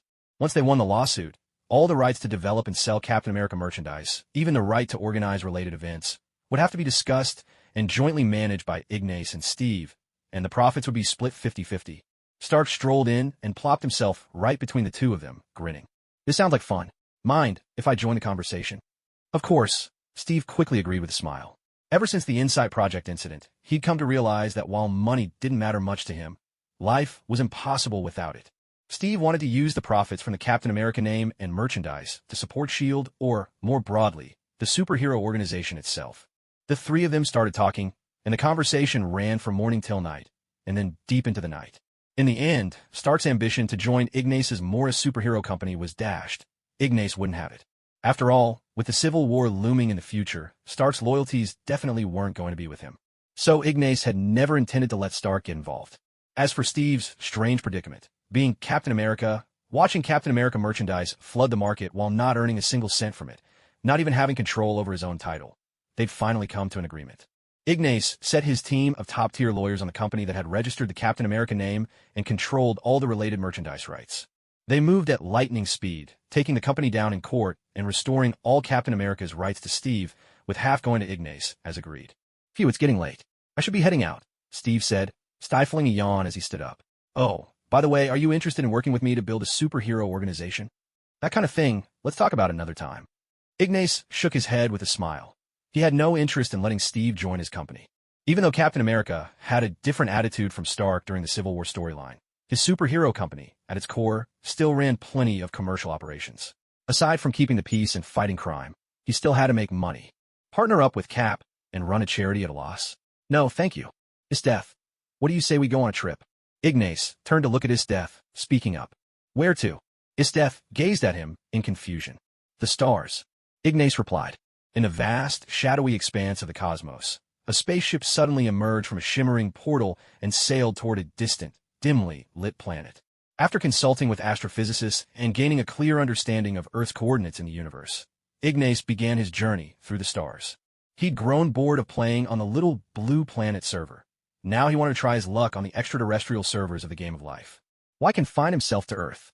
As the saying goes, our goal is the sea of stars. Standing aboard the spaceship, Ignace gripped the cosmic cube.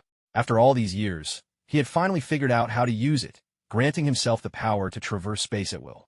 It was only recently that he truly grasped its secrets. Where are we? Esdeath looked anxiously at the gray, desolate planet ahead and quickly asked. Ignas promptly pulled up the Chitauri star map, recovered from a troop-carrying biocontrol chip. Unfortunately, the bio-beast was already dying at the time, and the chip was damaged. The data extracted by the Big Boss was a war-damaged version of the map. In other words, the map only showed which star systems and planets were safe, what resources they held, their war ratings, and a handful of coordinates. But as for who controlled which star system, the names of the planets, or the precise level of their technology, none of that information remained. Ignas selected an abandoned star system that travelers had passed through, prepared to teleport there, and planned to grab a passing alien to ask about the local powers in nearby systems. Meanwhile, on Earth, Morra Superhero Corporation.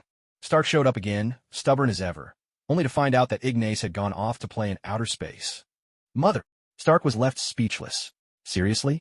Off to explore the stars, and he didn't even think to invite the tech genius himself. Morag, an abandoned planet. Thunderclouds churned overhead. Lightning crackled and boomed, jagged bolts slithering through the pitch-black sky. On the ground, volcanoes spewed toxic fumes, sending thick black plumes billowing toward the heavens. On the ground, surrounded by sheer cliffs and barren wastelands, the entire world had become a blackened wasteland, filled with the stench of death. A spaceship slowly descended, its engines spewing out thick, gray-black smoke like a fountain, casting clouds of ash that floated over the land, shrouding everything in a hazy veil, as if the gates of hell had opened. As the ship touched down, a figure wearing a helmet glowing with red light braved the howling winds, struggling forward. He pulled out a detector, projecting the scenes of life that once existed on this now desolate planet, watching the images as he pressed on. Soon, he entered the ruins, removed his helmet, and slipped on a pair of over-ear headphones. From the headphones, the first track of a dynamic pop hits compilation began to play. The pulsing rhythm filled the air, and this hip-hop man started dancing joyfully among the ruins. He kicked away a small creature, snatched up another as a makeshift microphone, and lips synced with gusto. As the lyrics "Come, Take Your Love" rang out, the device on his feet blasted jets of flame, propelling him briefly into the air and over a deep chasm. He pushed open the ancient door of the ruin and made his way into a secret chamber, his eyes fixed on a small orb protected within a device. He was ready to claim it. Meanwhile, outside, in the apocalyptic wilderness, two more ships swooped down, landing among the desolation. A group of aliens disembarked. Just as they moved toward the ruins, another spaceship plunged from the sky. The aliens quickly raised their weapons and broke into a run, racing toward the site. It seemed someone had beaten them to it. At the same moment, Star-Lord deftly used his magnetic device to extract the orb from its protective casing. Just as he was about to claim his prize, a hand snatched it away. "This little thing looks pretty nice. I think I'll keep it," Esdeath said with a smile. Ignas stood beside Esdeath, watching the man with a knowing grin. He recognized him. It was Star-Lord. But precisely because it was Star-Lord, Ignas had deliberately let Esdeath seize the Power Stone. After all, he already possessed the Space Stone, so he had no desire for the Power Stone. The Reality Stone, meanwhile, was hidden away by Ignas. As for Star-Lord, well, everyone knew what he was like. He was the wild card, the troublemaker. In the original story, their team actually had a chance to defeat the Mad Titan. But then, Star-Lord's impulsiveness and foolishness turned the tide, leading them straight to defeat. Honestly, Ignas couldn't stand Star-Lord. "Hey, that's a treasure I went through hell to find. You can't just take it like that. At least give it back, or pay me something for it," Star-Lord called out anxiously. Ignatius glanced at him, reached into his pocket, and explained that he had just encountered a spaceship belonging to some alien pirates. Those guys had tried to ambush him. So Ignatius had simply used a gravity bomb and sucked that ship to pieces in an instant. "This is a lump of alien currency, all pressed together. If you want it, take it." With a grin, Ignatius tossed a small, compact clump to Star-Lord, leaving him utterly stunned. So much money. But this guy was unbelievably wasteful. How could he just smash together so much cash in a tiny little ball like that? Never mind that Star-Lord had no idea what kind of technology the other had used to compress all that currency into this form. But Star-Lord's heart ached. This was just too extravagant. "Take your time picking it apart. I'm heading off." Ignatius chuckled as he walked away. With the currency fused together by the gravity bomb's core, there was no way Star-Lord could separate it. He didn't believe it possible. "Wait, this money is useless now. This doesn't count as payment," Star-Lord shouted after him. He wasn't stupid. There was no way he could break the lump apart, let alone spend it. "I think you're mistaken. This little thing never actually made it into your hands. My wife picked it up, so now it's her personal property." With those words, Ignatius turned and walked away. Star-Lord immediately raised his blaster. In the next instant, Ignatius shot forward like a streak of wind. Before Star-Lord could fire, Ignatius lashed out with a swift kick, sending the gun flying. Then, with a quick movement, Ignatius snatched up Star-Lord's weapon and pressed it to his head. A gun? You really don't know how to use this. Ignatius mocked him with a smile, then tossed Star-Lord's blaster far away. It tumbled down a crack in the floor of the chamber as Ignatius turned and strode off. Damn it! Star-Lord slammed his fist against the wall in frustration, anger surging through him. But there was nothing he could do. The treasure he'd found had slipped through his fingers. I don't care, you owe me. Star-Lord managed to shout a few words and rushed after him, but abruptly stopped in his tracks the next moment. Because all of a sudden, a group of aliens burst in from outside. They raised their powerful weapons, aiming at Ignatius, Esdeath, and him. Freeze! Hand over everything you've got. A dark-skinned, bald alien pointed his gun and shouted. And who do you think you are? Ignatius eyed this intergalactic social justice wannabe with a mocking smile. The alien snorted in response. Hand over your stuff and come with us. The dark-skinned alien barked, and in the next moment, his two companions rushed over, weapons raised. You guys really have a death wish, huh? Ignatius sighed in exasperation. Wearing a ring on his finger, he flicked his hand, and in an instant, the dark-skinned alien was hurled through the air, slamming hard against the wall. The other two aliens tried to fire, but Ignas gave a casual flick of his hand. Instantly, a force field materialized and sent both of them flying. Star-Lord was dumbfounded, thinking, whoa, that is insane. He suddenly felt that, compared to what this man had just done to him, Ignas had actually shown mercy. Otherwise, he figured he wouldn't be standing here now. Ignas watched as the alien struggled to get back up. He flicked his hand again, summoning the force field once more, pressing them down until all three groaned in agony. The ring on his finger was a gravitonium ring, specially engineered from gravitonium. The big boss had fine-tuned the gravitonium technology. Once forged into a ring and worn on the hand, it could be locked with a newly developed DNA-based security system. Only those with the right clearance could use the gravitonium ring, and operating it was incredibly simple and intuitive. Do you know who we are? If you did, you wouldn't dare treat us like this. Turn off that weird energy of yours. The dark-skinned alien shouted, trying to sound tough. You're trash, Ignas replied coldly. He intensified the force, and in the next instant, the three aliens let out a final, wretched scream before the gravitonium field crushed them to death. Star-Lord blinked, staring blankly at the scene for a long moment. He felt a strange sense of relief. He just brushed past death's door, and, thankfully, Ignas had shown restraint. Outside, Ignas and Esdeath secured their breathing helmets as a squad of armed guards stood ready, rifles raised and fingers on the trigger. In a heartbeat, Ignas tossed a round gravitonium device into their midst. The compact sphere landed among the group. The device activated instantly. This gravitonium orb contained dozens of times more gravitonium than the ones used in the assault on S.H.I.E.L.D. A single orb could reduce this squad to dust. The armed men were yanked toward each other as a terrifying force pulled at them, bones crunching and bodies bursting with sickening, wet sounds. Holy crap, gasped Star-Lord, sticking close to Ignas and trying to ingratiate himself. But when he saw this, his whole body went cold. Ignas's devices, whether in performance or destructive power, utterly outclassed anything Star-Lord had ever seen. It was terrifying. To put it another way, if Star-Lord's device was a gentle tug, Ignas's was a full-blown black hole. By adjusting the gravitonium content, he could fine-tune the device's power as he pleased. In a flash, the entire squad vanished, leaving behind only a disgusting little orb where they'd stood. Star-Lord was terrified. He decided to give up the precious treasure he'd found. He wanted nothing more to do with it. Goodbye. Ignas waved to Star-Lord, boarded his ship, and prepared to leave. Star-Lord had all the time in the world. For now, he just wanted to have a little fun in the sea of stars. Goodbye. Star-Lord nodded quickly, eager for this big shot to take his things and get as far away as possible. This was someone he couldn't afford to offend. Ignas boarded the spaceship and took off. Just a moment ago, he had already instructed the Smart Cube to hack into the armed cruise ship systems and had obtained a highly accurate star chart. Now, he was finally free to roam the cosmos. Switching to manual control, he called out, "Let's go." The spaceship blasted off, but in the next instant, a torrent of water surged skyward, slamming hard into the vessel and launching it.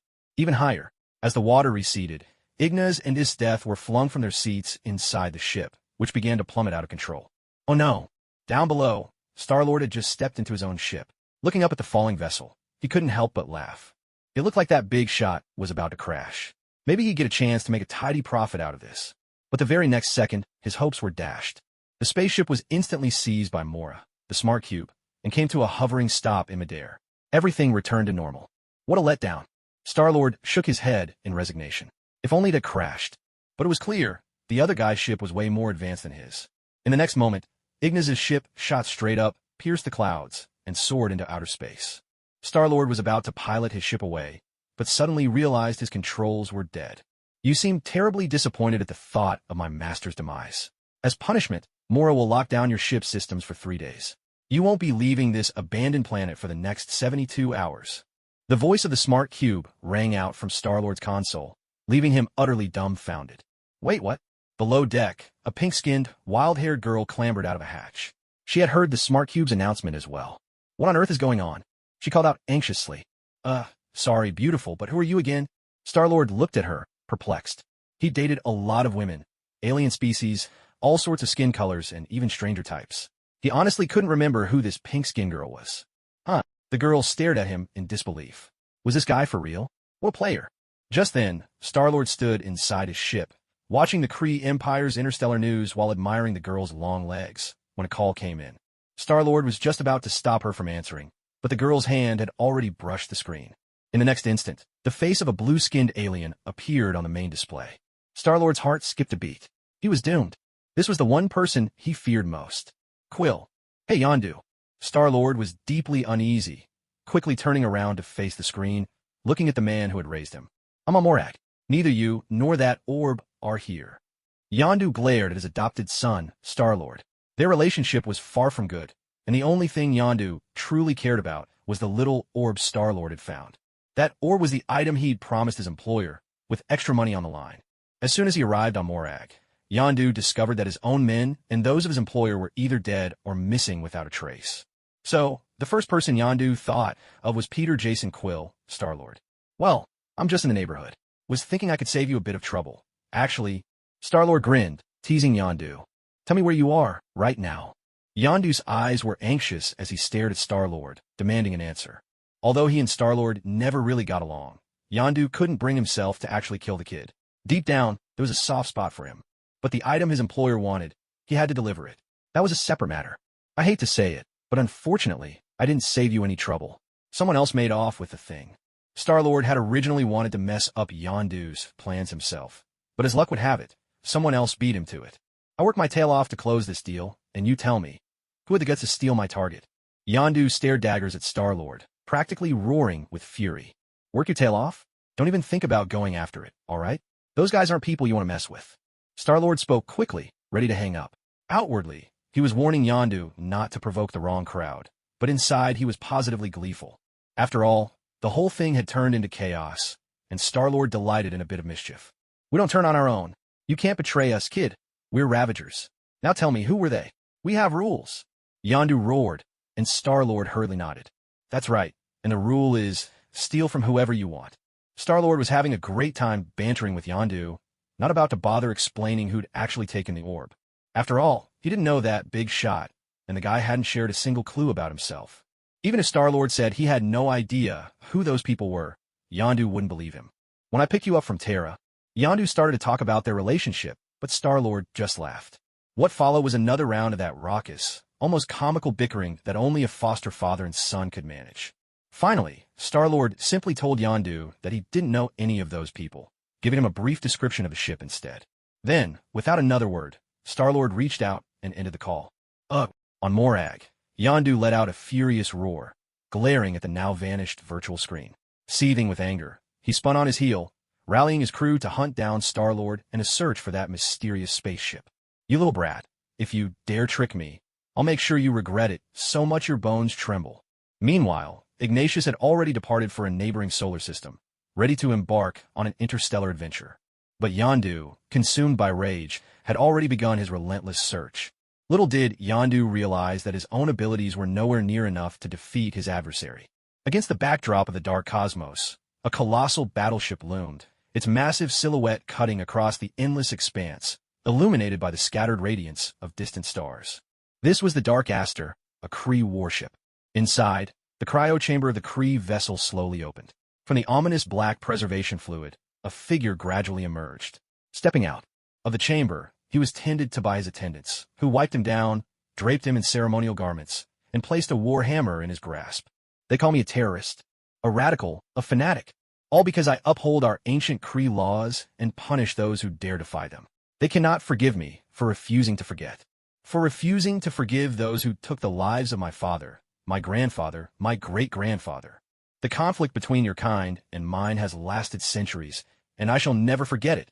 As his attendants donned his armor and painted symbols across his face, he spoke in a cold, steely tone. Stop dreaming.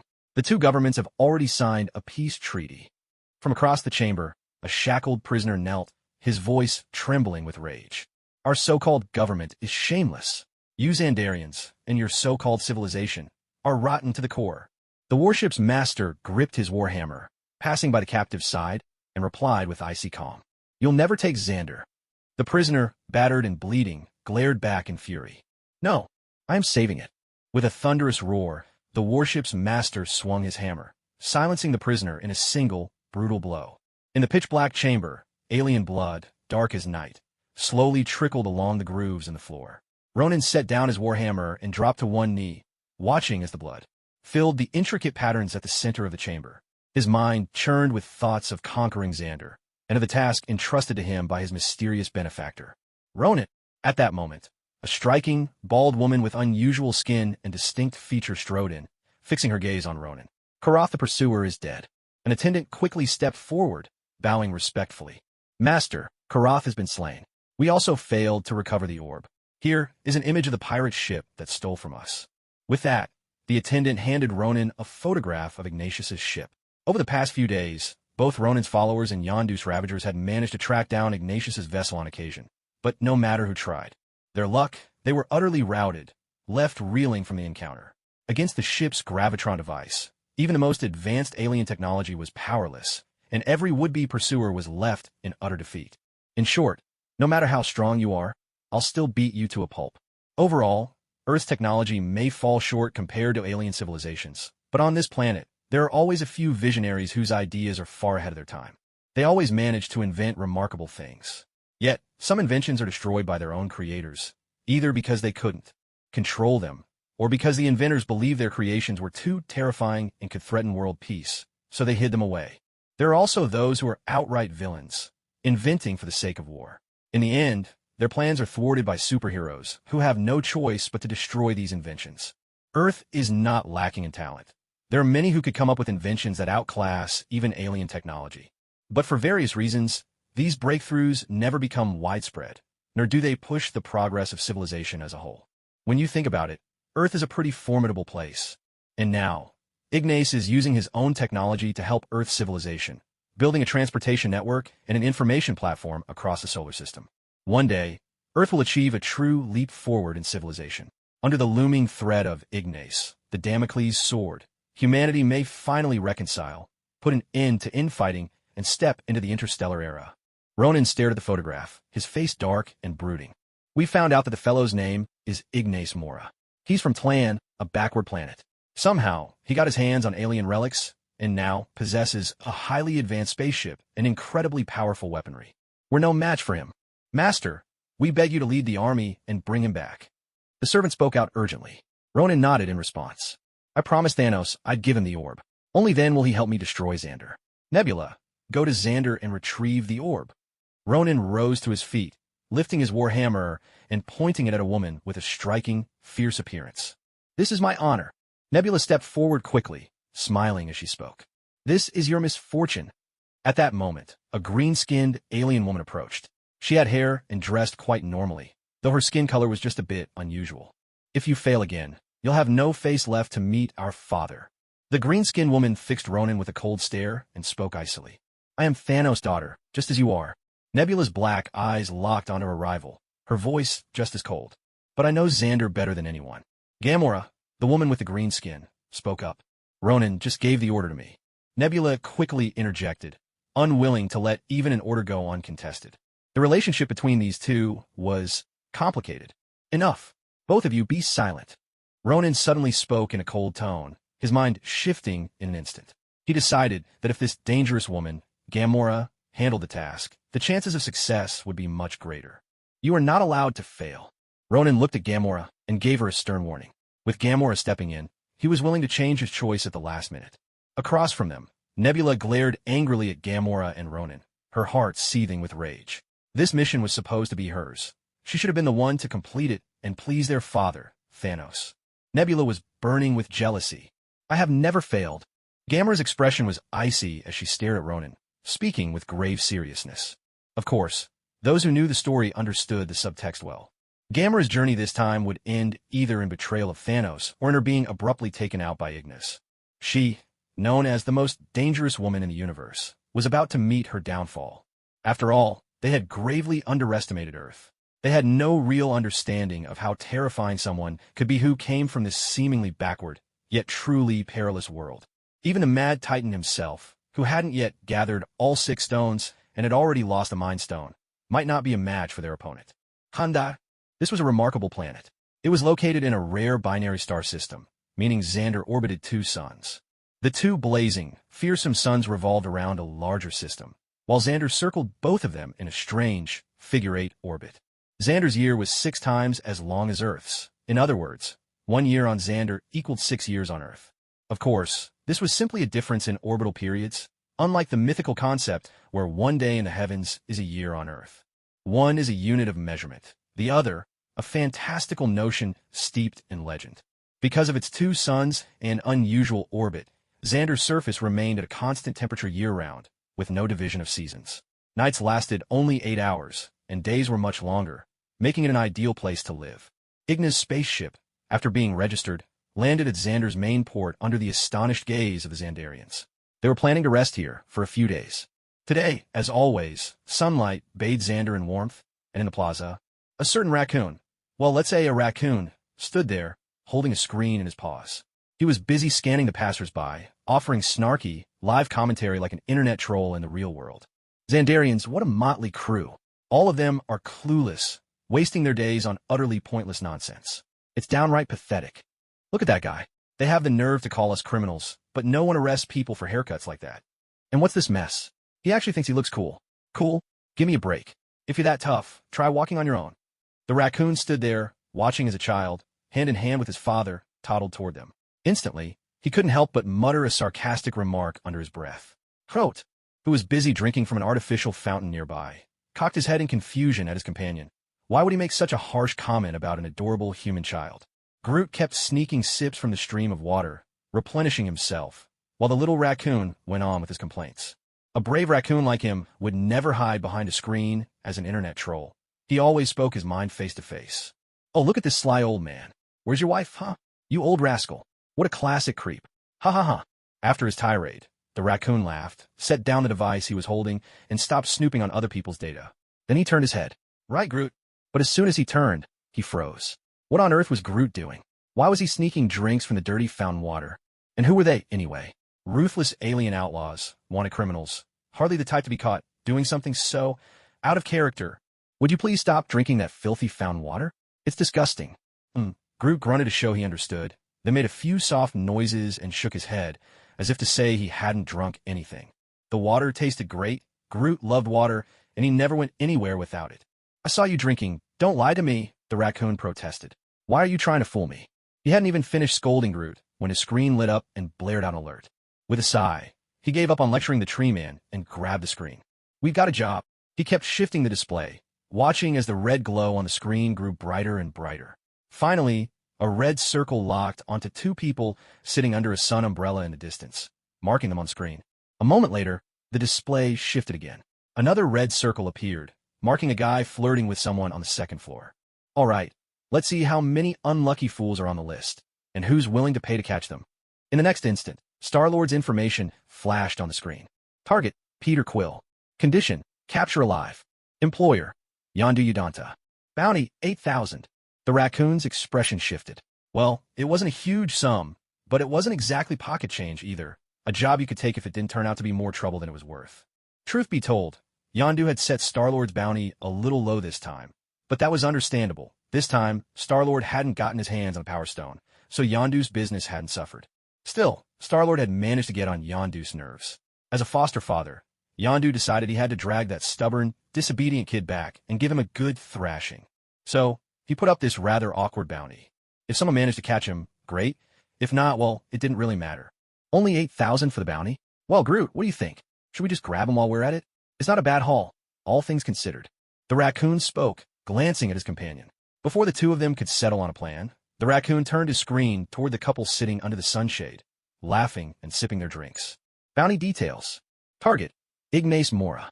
Requirement: capture alive. If that's too difficult, killing is acceptable. Employers: Yondu Yidanta, Ronin. Reward: 100,000. Note: good luck. Target: Esdeath.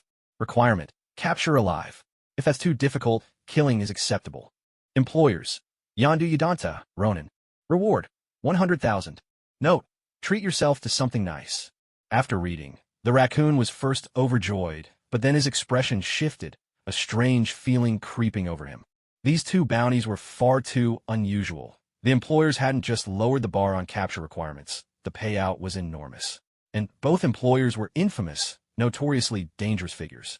They even left personal notes for the hunters. One read, "Good luck," the other, "Treat yourself to something nice."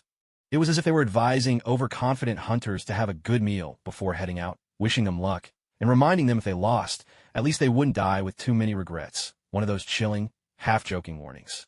The raccoon's instincts screamed at him. There was no way he could catch those two, not with his current abilities.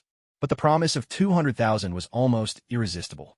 That kind of payday could set him up for life, maybe even early retirement. Yet the employer's notes made their meaning clear. You're not strong enough. Go after them, and you'll die. Are you kidding me? Are you just messing with people's heads now?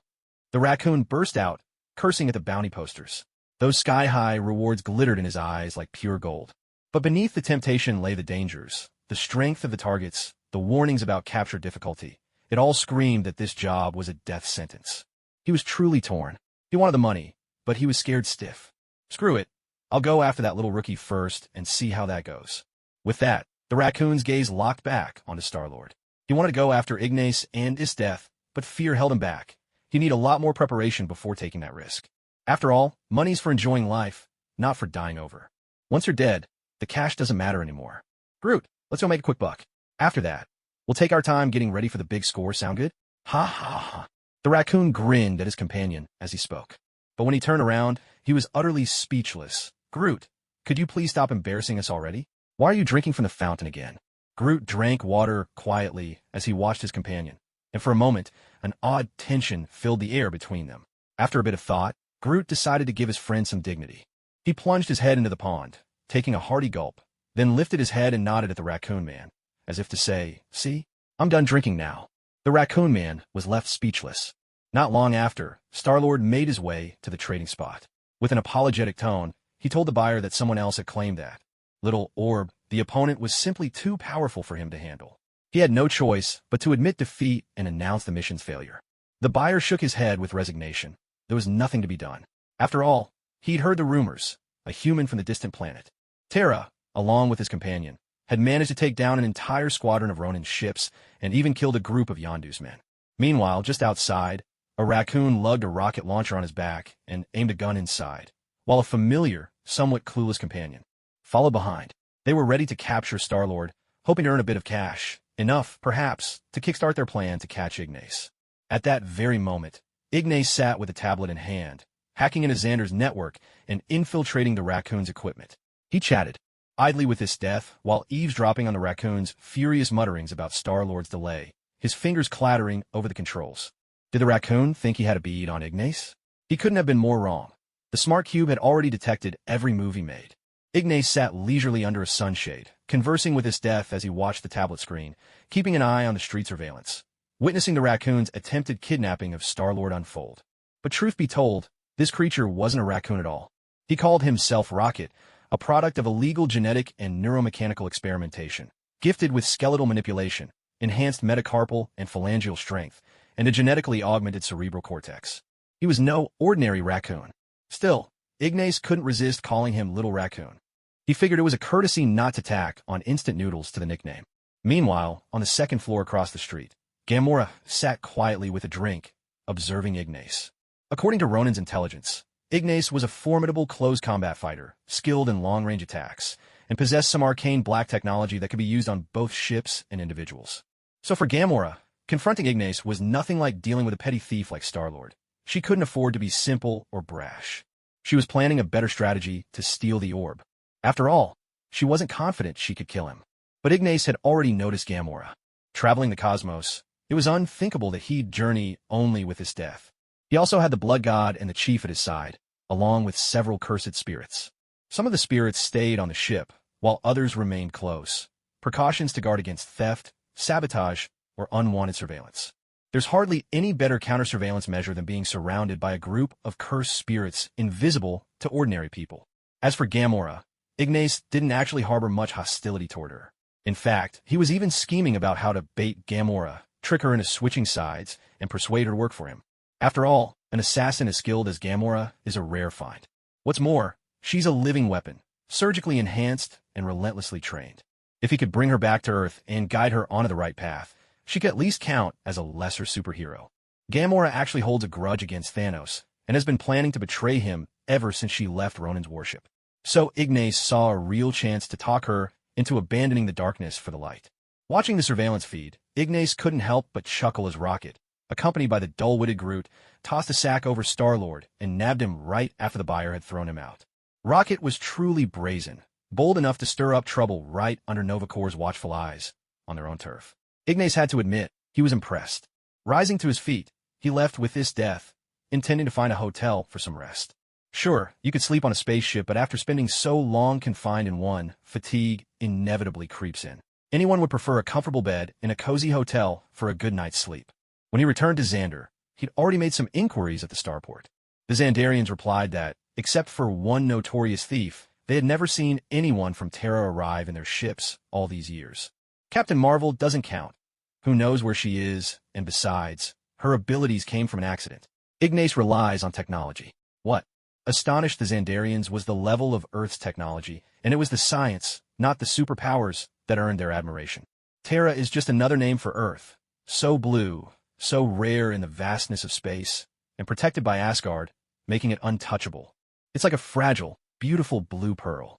So while the Nine Realms call it Midgard, to everyone else in the galaxy, it's Terra, the blue planet. The Xandarians were stunned that Earth had managed to develop such advanced spaceships. They asked just to be sure and learned that.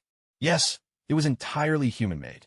They realized it wouldn't be long before Earth entered the ranks of interstellar civilizations.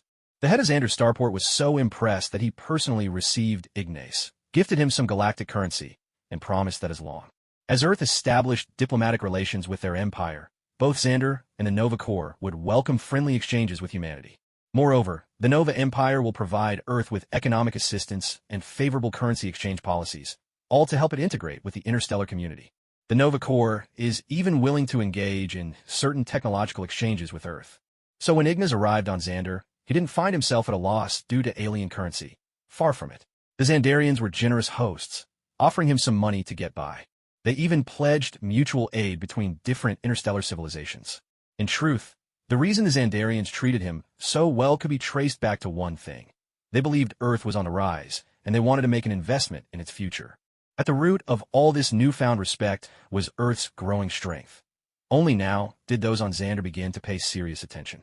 Of course, if they had known that Earth had only just started to build its solar system transport and communication networks, and that there were still people resisting the threat of the Morra Corporation, still plotting to seize its technology and continuing their infighting, the Xandarians wouldn't have taken Earth so seriously. On the contrary, they might have looked down on them. One god leading a band of misfits, this little planet still had a long road ahead on its path to greatness. After finding a hotel, Nashi and Esdeath had a meal and took a bath, then went about the most important business of the day. Finally, they sank into the incredibly soft bed, drifting off to sleep and rest. Meanwhile, Rocket Raccoon and Groot tried to kidnap Star-Lord, but Star-Lord wasn't one to be taken down easily. Groot, ever the simpleton, stuffed Star-Lord straight into a sack. Star-Lord slashed it open with his knife, and in one swift move, hacked off Groot's arm. In the next moment, Rocket hoisted up his massive stun gun and fired a powerful electric charge. Electricity arced around Star-Lord's body as he collapsed to the ground, twitching uncontrollably. Rocket rushed in, ready to avenge Groot with a beating, but before he could land a punch, Star-Lord shook off the effects, kicked out with both feet, and sent Rocket flying. Back and forth they went, exchanging blows in a wild, chaotic brawl. The Xandarians stood off to the side, watching the spectacle unfold. They marveled at the gadgets flashing between the fighters, but wisely chose not to get involved. Suddenly, a fleet of ships descended.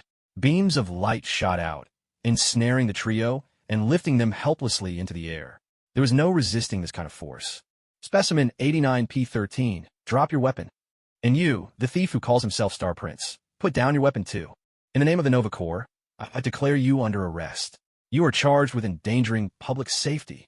A member of the Nova Corps made the announcement from aboard the spaceship. Hey, it's Star-Lord, not Star Prince. Come on, that's my name, the infamous outlaw. Give me some credit here.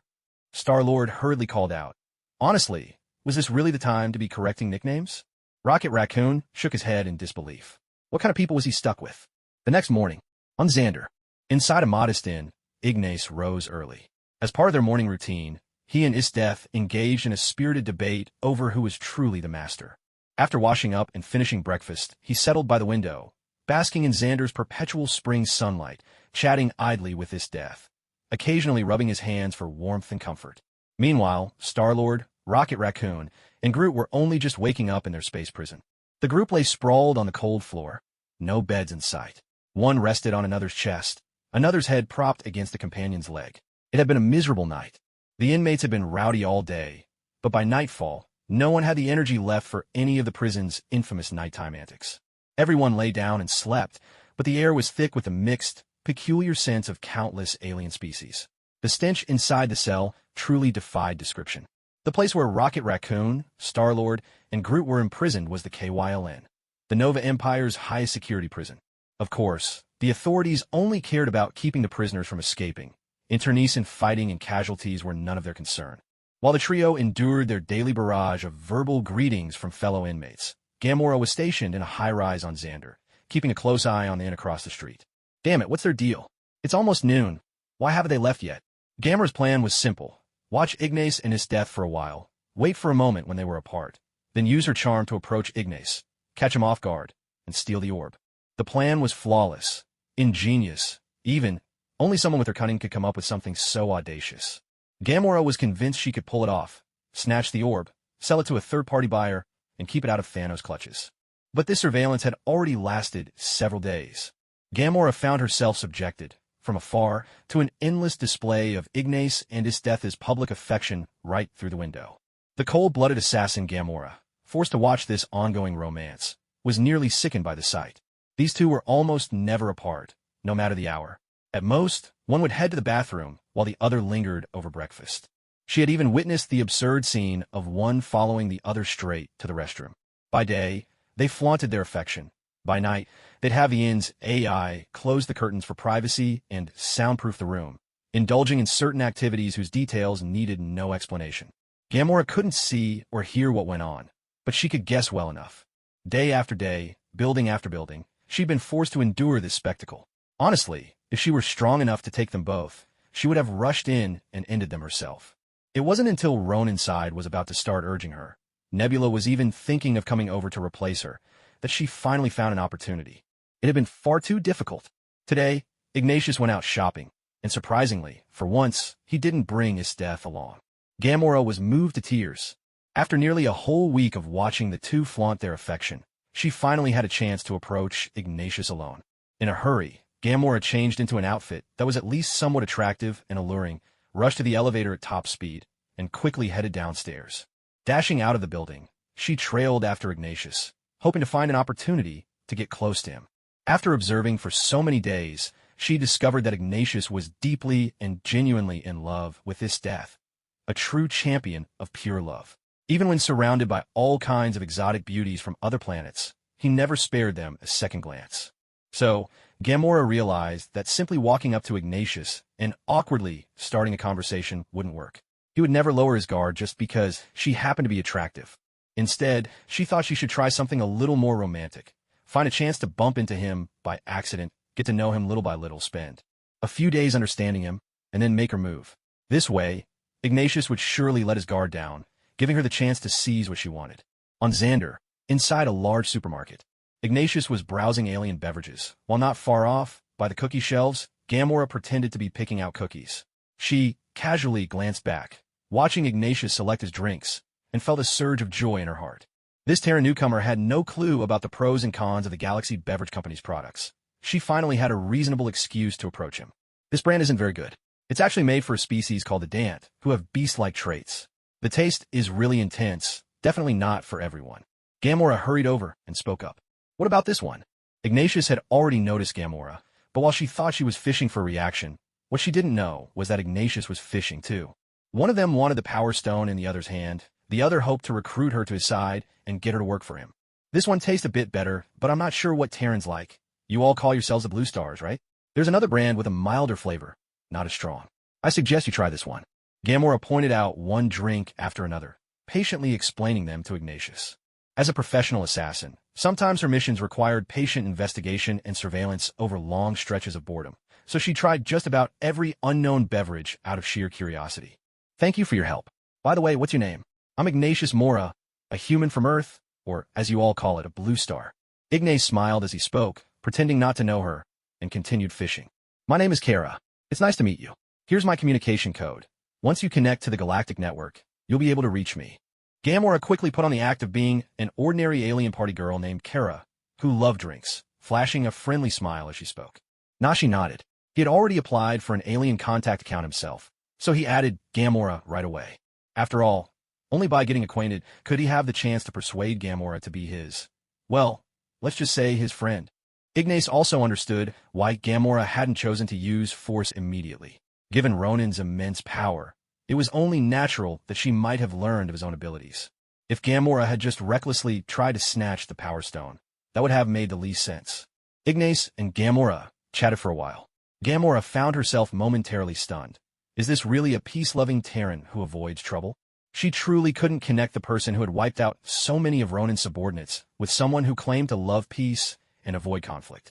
The two bid each other farewell, and Ignas took his leave. Only after Ignas had departed the time anomaly did Gamora finally answer Nebula's call. What are you even doing? Hurry up and snatch that ore back. Intelligence says it's on Ignas right now. If you don't act soon, I'll do it myself. Nebula exclaimed, her voice brimming with irritation. Idiot, Ignas is so powerful. I have to use my wits if I want to get that ore from him. Gamora shot back quickly. Nebula was speechless, but she had to admit Gamora was right.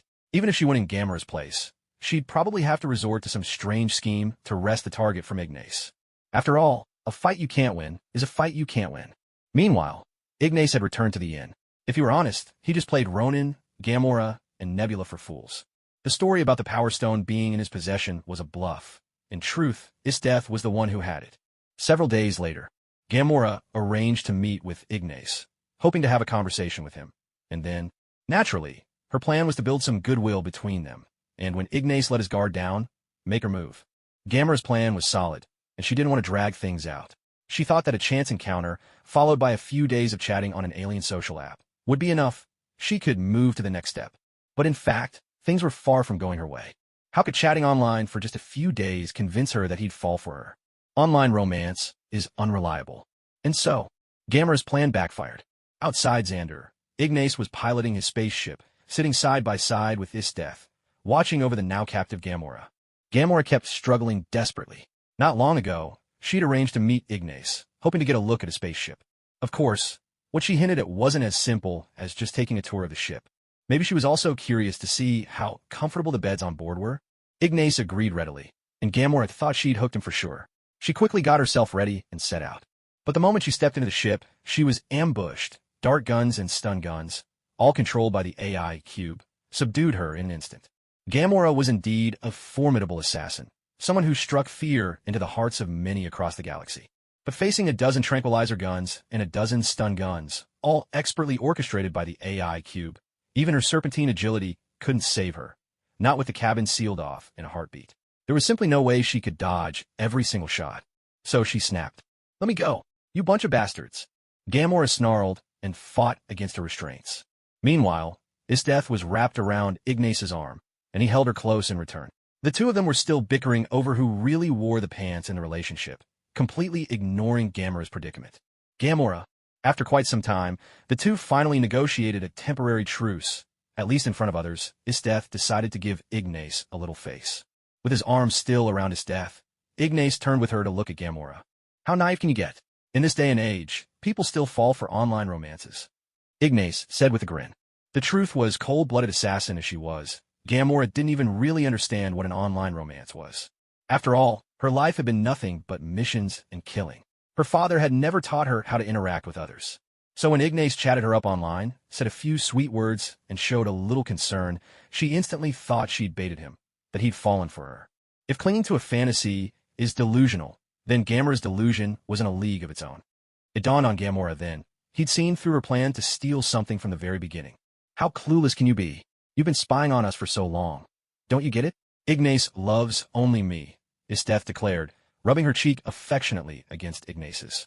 She and Ignas, that was true love at first sight. Ignas had always liked her, ever since he watched Akame Ga kill in his last life. Esdeath had been his favorite back then, too.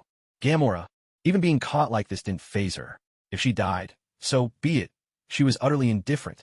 After all, after Thanos wiped out her home, her heart had died as well. But these two, could they just talk like normal people? Did they have to start flirting at the drop of a hat? This was just too much. Gamora glared angrily at the two of them.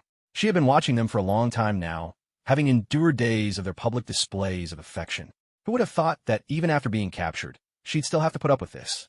The beautiful assassin's defenses were finally breached. Ignas watched Gamora with a gentle smile. He thought, it's good that her guard is down. With her psychological defenses weakened, it'll be easier to communicate. Besides, to be honest, he really didn't feel anything for Gamora. This alien beauty simply didn't do it for him. There was no spark at all. After all, individual preferences, or even aesthetic standards between different species, can vary dramatically. His own sense of beauty simply couldn't accept people who looked unusual or strange, especially when it came to intimate interactions of a certain nature. It was truly beyond him.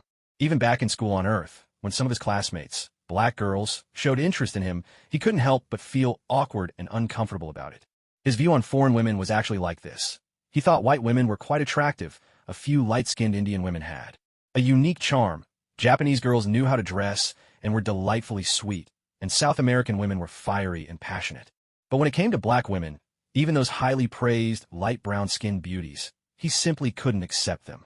He was always worried about having a child with skin as dark as charcoal. He wasn't an idiot.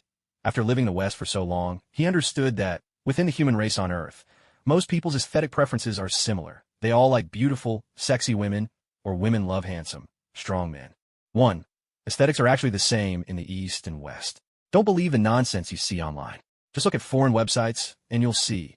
Everyone likes attractive people. Among black folks, a large portion are, frankly, not appealing at all. 2. Star-Lord is outside the standard human aesthetic. Those who get it, get it. He's even hooked up with women who have fangs and sharp teeth. So, ever since Gamora started deliberately seeking him out, Ignas never once thought about giving her a second look. She doesn't fit his sense of beauty. He didn't discriminate against people of other skin colors, but he also wouldn't accept romantic advances from anyone outside his range of aesthetic acceptance. Several days passed. After a series of friendly conversations between Ignas and Gamora, she finally gave in. Gamora revealed to him that the others planned to make a deal with the Collector, and she also confessed her true reason for betraying Thanos. After all, once Gamora realized that Nasi wasn't an enemy, there was no point in continuing to oppose him. Right now, her top priority was figuring out how to hide the mysterious orb. When I heard that Thanos was going to help Ronan destroy an entire planet, it was something I simply couldn't accept. I couldn't bear to work for him any longer. Thanos conquered my home, murdered my parents right in front of me, and then forced me, through a cruel test, to choose between death or following him to survive. Gamora finally spoke. The way Thanos made her choose back then. It might not have looked cruel, but in truth, it was unspeakably cruel. Gamora had to balance what Thanos gave her with nothing but a single finger. If she failed to maintain that balance, the consequences would be unimaginable. But even if she managed to master it, she would be taken away by Thanos to be trained, having witnessed the murder of her own parents by his hand, doomed to live a lifetime in torment. And what do you call that? That is the annihilation of one's humanity. If a person can even turn their back on those they love most, what are they if not worse than a beast? It was under such relentless agony that Gamora endured, holding on until now. So that's how it is. Ignas nodded, recalling Gamora's childhood story with vivid clarity.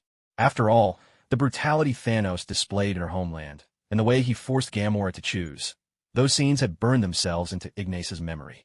Even now, he remembered them as if they had happened yesterday. It was that memory, above all, that revealed to Ignas that Thanos' quest to wipe out half the universe had nothing to do with restoring balance for peace. Not anymore.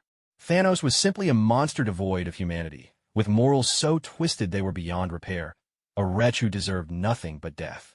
Thanos, Mad Titan, who cares? In front of Ignas, he'd be finished all the same. Esdeath snorted, clearly holding no fondness for Thanos. Of course, what she truly longed for was a chance to pit her strength against the Mad Titan's army. Even as Esdeath changed under Ignas' influence, his constraints could not erase her love for battle. You don't understand. Thanos is incredibly powerful, and his subordinates are formidable too. You'd be wise to hide that mysterious orb, or, better yet, sell it to the Collector as I suggested. Otherwise, if the Power Stone falls into Thanos' hands, another world will be doomed at his command. Gamora urgently pleaded, now finding herself allied with Ignas and Esdeath. She truly cared about the fate of the Power Stone. She only hoped they would heed her warning. Gamora, I've always been curious about something, Ignas said, giving her a thoughtful look. There was something that had genuinely puzzled him all this time, especially in the Marvel Cinematic Universe, where Thanos wasn't portrayed as overwhelmingly invincible. The superheroes could all hold their own against him, at least for a few rounds. In the movies, Thanos only held his ground in close combat when facing several heroes at once. And in the end, it was only with the 6 Infinity Stones that he was able to wipe out half of all life. So here's the question. If Ignas had comparable, or even greater, individual power, and then wielded the Infinity Stones, could Thanos possibly defeat him? Not to mention him. Even if just one of the superheroes with enough strength and the right constitution stepped up, learned how to use the Infinity Stones, they could have easily pummeled early Thanos. In the early days of the cinematic universe, Thanos could truly have been defeated. When the Chitauri invaded Earth, the Mind Stone was left behind on the planet. According to the original storyline, the Space Stone was taken away by Asgard. The location of the Soul Stone was guarded by Red Skull, and very few knew the secret of that place. Even the Power Stone nearly slipped through Thanos' fingers. In the original Guardians of the Galaxy story, Ronan seized the Power Stone, went rogue, and betrayed Thanos outright. Ronan was eventually defeated by the Guardians, and Star-Lord handed the Power Stone over to the Nova Corps, the very same Nova Empire. But the Nova Corps, a bunch of fools, simply stored the Power Stone away, only to have Thanos snatch it right out from under them later on. That so-called Nova Prime in the movies? Nothing but a joke. At that point, Thanos hadn't gotten his hands on the Reality Stone, and the Time Stone was still in Doctor Strange's possession. Looking at it this way, the superheroes really had a dream hand to start with. Yet, aside from the Mind Stone, which ended up creating Vision, a piece of junk who managed to win the hearts of countless Marvel fans, everyone else just sat on the Infinity Stones and never bothered to explore their true potential or put them to use. Doctor Strange was no better. Aside from occasionally using the Time Stone to peek into the future, he was pretty much a clueless bystander. He didn't care. What might happen, didn't make any preparations, and only at the final battle did he raise a finger and put on a show, hinting at the slim chance of victory. Ignas simply couldn't understand it. Why not make use of the Infinity Stones to wipe out Thanos once and for all, and spare everyone all that trouble later? With such a perfect starting hand, they still managed to mess everything up. The creator gods never stepped in, and none of those other powerhouse figures from the tangled web of comic lore came wandering into the film universe to meddle. The Infinity Stones were basically invincibility passes. What's wrong? Gamora looked at him in confusion. If I could control this, would Thanos still be able to win? For now, Nasi handed the Space Stone to the Blood God. In Gamora's eyes, the Blood God simply slipped the Space Stone into his pocket, and just like that, the blue gem vanished into thin air. Gamora never even considered the possibility of anyone else being involved. After all, Thanos had Ebony Maw with his superpowers at his side, and as for Ignas' mysterious abilities, nothing seemed out of the ordinary to her. Next, Ignas took the Power Stone from Esdeath's hand and smiled as he spoke. Why is it that you all prefer to run away, only fighting back when you're finally forced into a corner? The universe is harsh. Don't you think that mindset is a bit foolish? As soon as Nasi finished speaking, Gamora shook her head in haste. That's not true. I've heard Thanos say that this orb demands a lot from its user, Gamora said hastily. But I can handle it, Ignas replied. He truly could wield the Power Stone. In fact, he had previously conducted experiments, sending various grades of cursed spirits to try using it. The Power Stone was relatively easy to control, and its might was overwhelming. Even cursed spirits could tap into its energy. From these experiments, Ignas compared their endurance to his own and discovered that, When combined with his most powerful reverse curse technique, he could wield the Power Stone freely and without harm. Of course, everyone knew what without harm really meant. He was just being cheeky about it. That little Thanos? What a joke. Ignas was actually capable of defeating Thanos right now. Thanos might be formidable in close combat, but at this moment, he didn't have any stones. If Thanos dared show up, Ignas could blast him to pieces with the Power Stone. I don't believe it, Gamora said, shaking her head in disbelief. Ignas smiled at her and snapped his fingers. A moment later, a virtual screen appeared, playing footage of Ignas's experiments with the Power Stone. Since he wanted Gamora as an ally, and maybe even bring her into his company to work for him, Ignas felt it was only right to show some sincerity and demonstrate his true power. Gamora watched the recording in shock. There was Ignas, standing on an alien world, gripping the Power Stone and unleashing its energy to effortlessly obliterate a mountain before him. And that, she realized, wasn't even its full potential.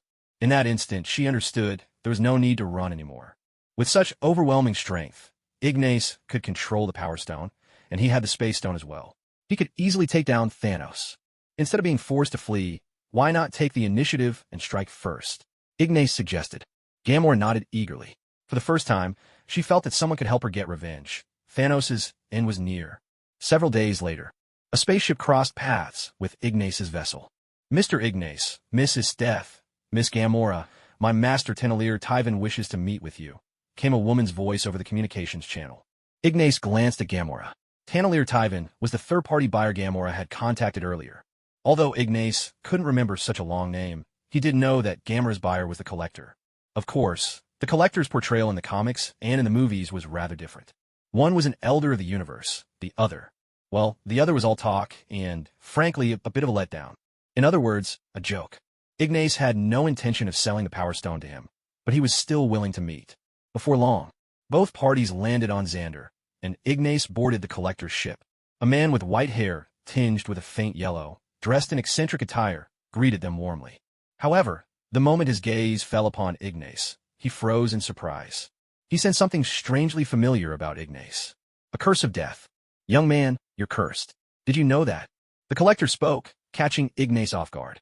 Huh, what's he talking about? It took a moment for Ignas to process the Collector's words. He was cursed? Come to think of it, there was that time a certain female Marvel cosmic entity gave him a gift, which turned his curse energy into something limitless. But was that really a curse? Calling it a gift would be more accurate. It's the scent of death. The Collector elaborated. Ignas paused. The goddess of death? Not Thor's sister, of course. Death did have quite the grudge against him. That much was true. But would she really bestow upon him a curse of immortality? Ignas was deeply skeptical. You know, I once made a wager with a woman.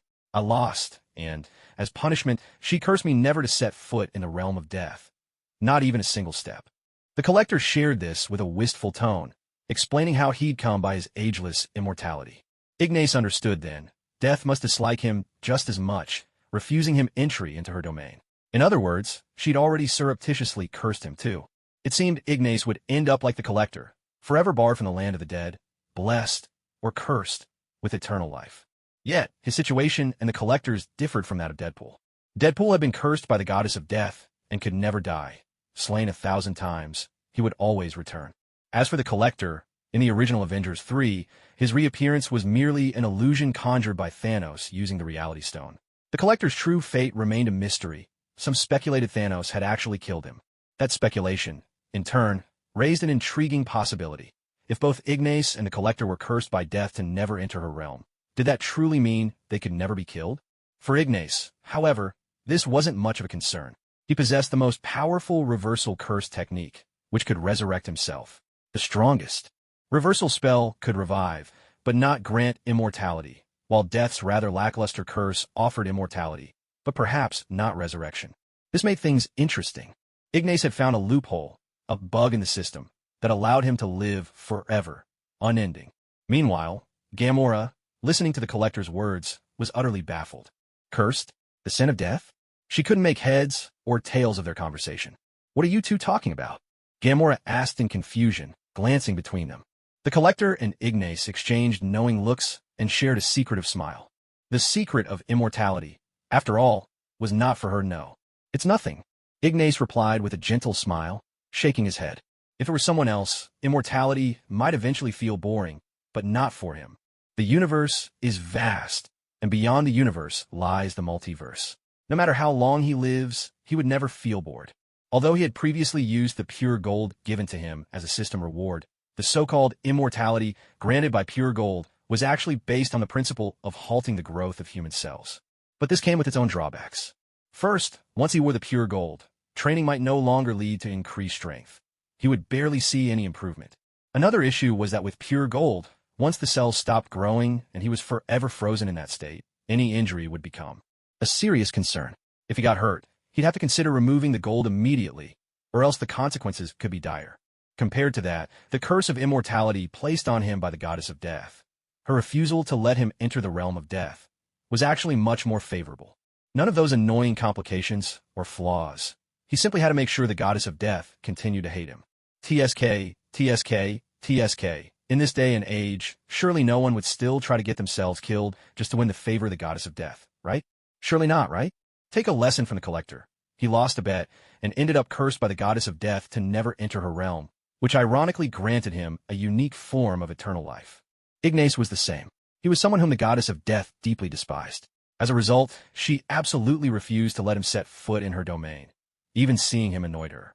In this peculiar way, Ignas, too, gained immortality. By the way, let's talk about this. I'd like to buy it. What price do you think would be reasonable? The collector looked at Ignas, smiling as he spoke. Not for sale. Ignas replied with a smile. The collector shook his head helplessly. Young man, are you sure you can control it? He asked with a chuckle. I can. Ignas responded, still smiling. Seriously, the Infinity Stones, selling them for money? That would be unbelievably reckless. There's no way he'd dare do that. My friends, before the birth of everything, there were 6 singularities. After that, the Big Bang created the universe, and the remnants of those singularities eventually formed several particles, what we now know as the Infinity Stones. As the collector walked, he explained the origins of the Infinity Stones. These stones can only be wielded and controlled by incredibly powerful, extraordinary beings. As the collector finished speaking, a virtual screen appeared behind the group, playing footage from a distant past. Take a look. The owners of these stones could use them to annihilate entire civilizations in an instant. On the virtual screen, a colossal iron giant stood upon the earth, grasping a staff embedded with a glowing purple stone. It's as effortless as harvesting wheat, the collector said. As soon as the collector finished speaking, the iron giant on the virtual screen brought down its scepter with a thunderous crash upon the earth. Countless streaks of violet light erupted. The ground split asunder, and myriad living beings dissolved into smoke and vanished without a trace. The violet radiance spread relentlessly, soon engulfing the entire planet. In the blink of an eye, a whole planetary civilization was wiped out as if it had never existed. There was once a group who tried to absorb this energy into their own bodies, the collector continued, but they were reduced to ashes in the blink of an eye. As he spoke, a ring of cloaked figures appeared on the screen, each swallowed by the violet glow, paying the ultimate price for their foolishness. Ignas stared silently at the virtual screen. Wasn't this just stating the obvious? These 6 Infinity Stones are the very embodiment of the universe's 6 fundamental laws. Tiny, insignificant beings living inside a container, wishing to absorb the very core of that vessel into themselves. Was that not simply a fool's dream? So, no matter the price, I'll buy it.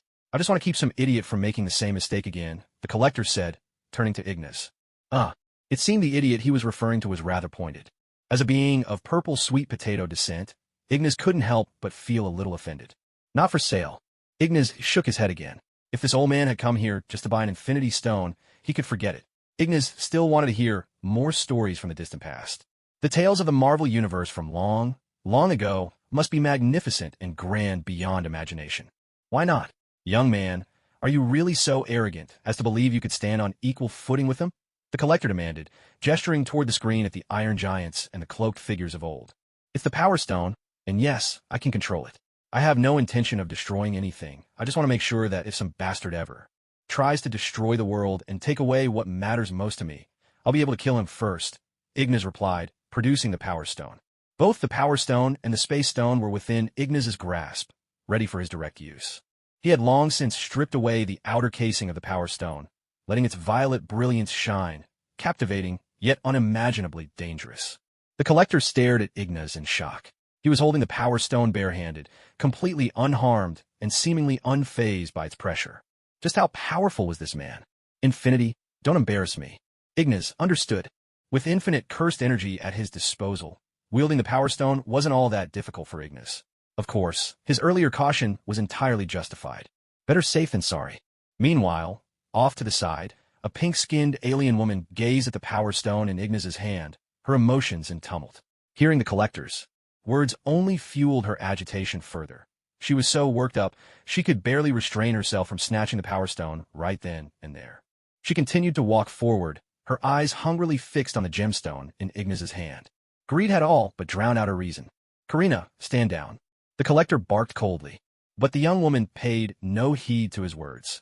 Though the collector's tone was harsh, in truth, he was trying to save her. Karina glanced at the collector, her expression twisted, then looked at the Power Stone again.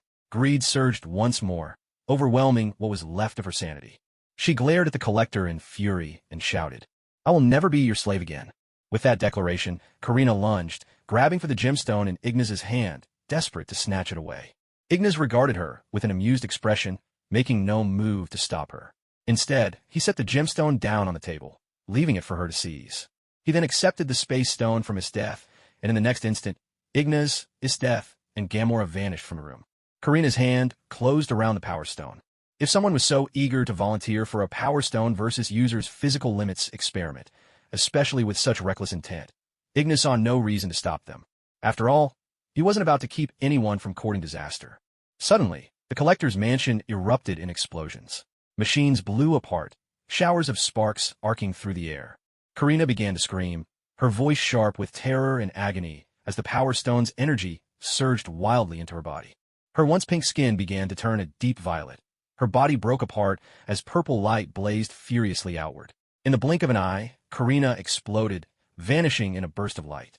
The collector's massive ship was rocked by the wave of energy, left battered and broken by the Power Stone's release. As soon as Karina's self-destruction ended and the chaos faded, Ignas once again used the Space Stone's power to teleport himself, Esdeath, and Gamora back into the room. He handed the Space Stone to Esdeath and picked up the Power Stone. "So, do you still want to buy it?" Ignas looked down at the disheveled collector with a wry smile. 2 stones. The collector stared in shock at the gems in Ignas's and Esdeath's hands, utterly stunned. He had never imagined anyone could wield 2 Infinity Stones at once. Meanwhile, Gamora was still standing there, completely dumbfounded.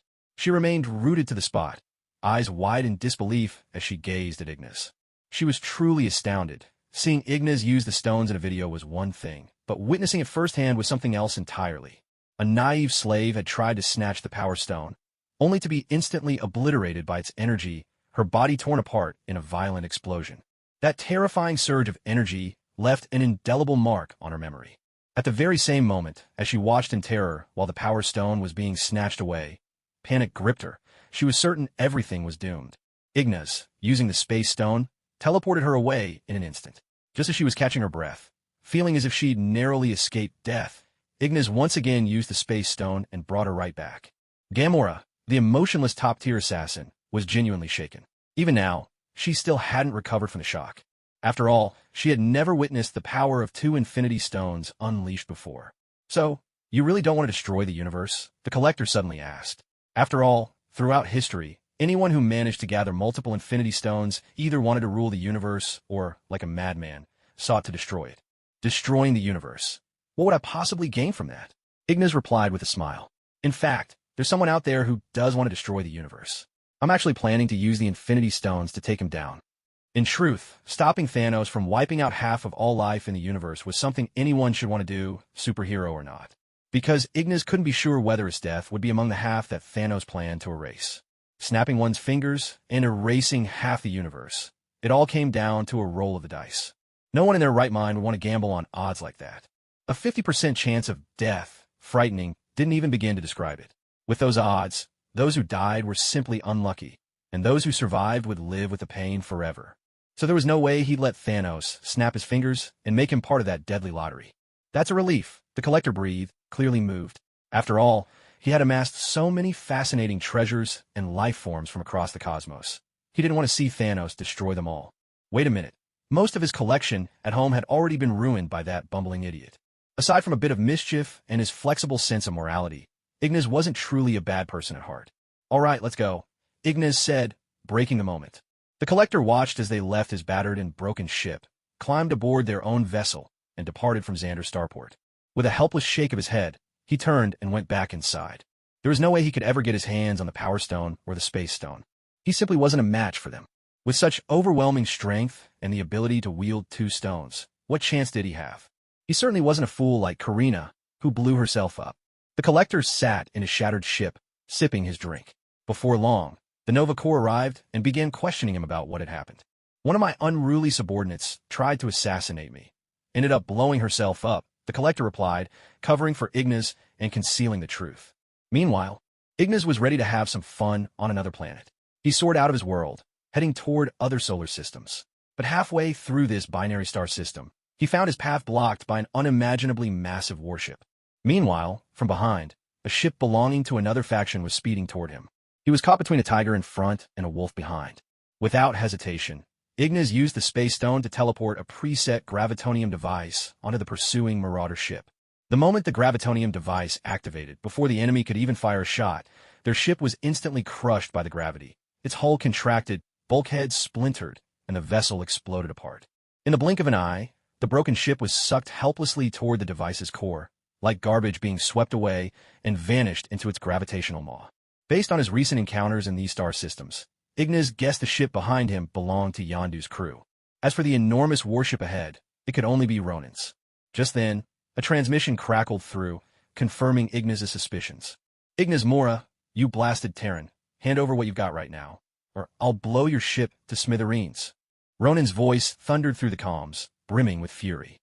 Holding the Space Stone, Ignas didn't waste a second. He appeared directly aboard Ronin's warship. Ronin, still mid-shout, was stunned into silence when Ignas materialized before him. Wait a minute, what? Ronin's mind reeled.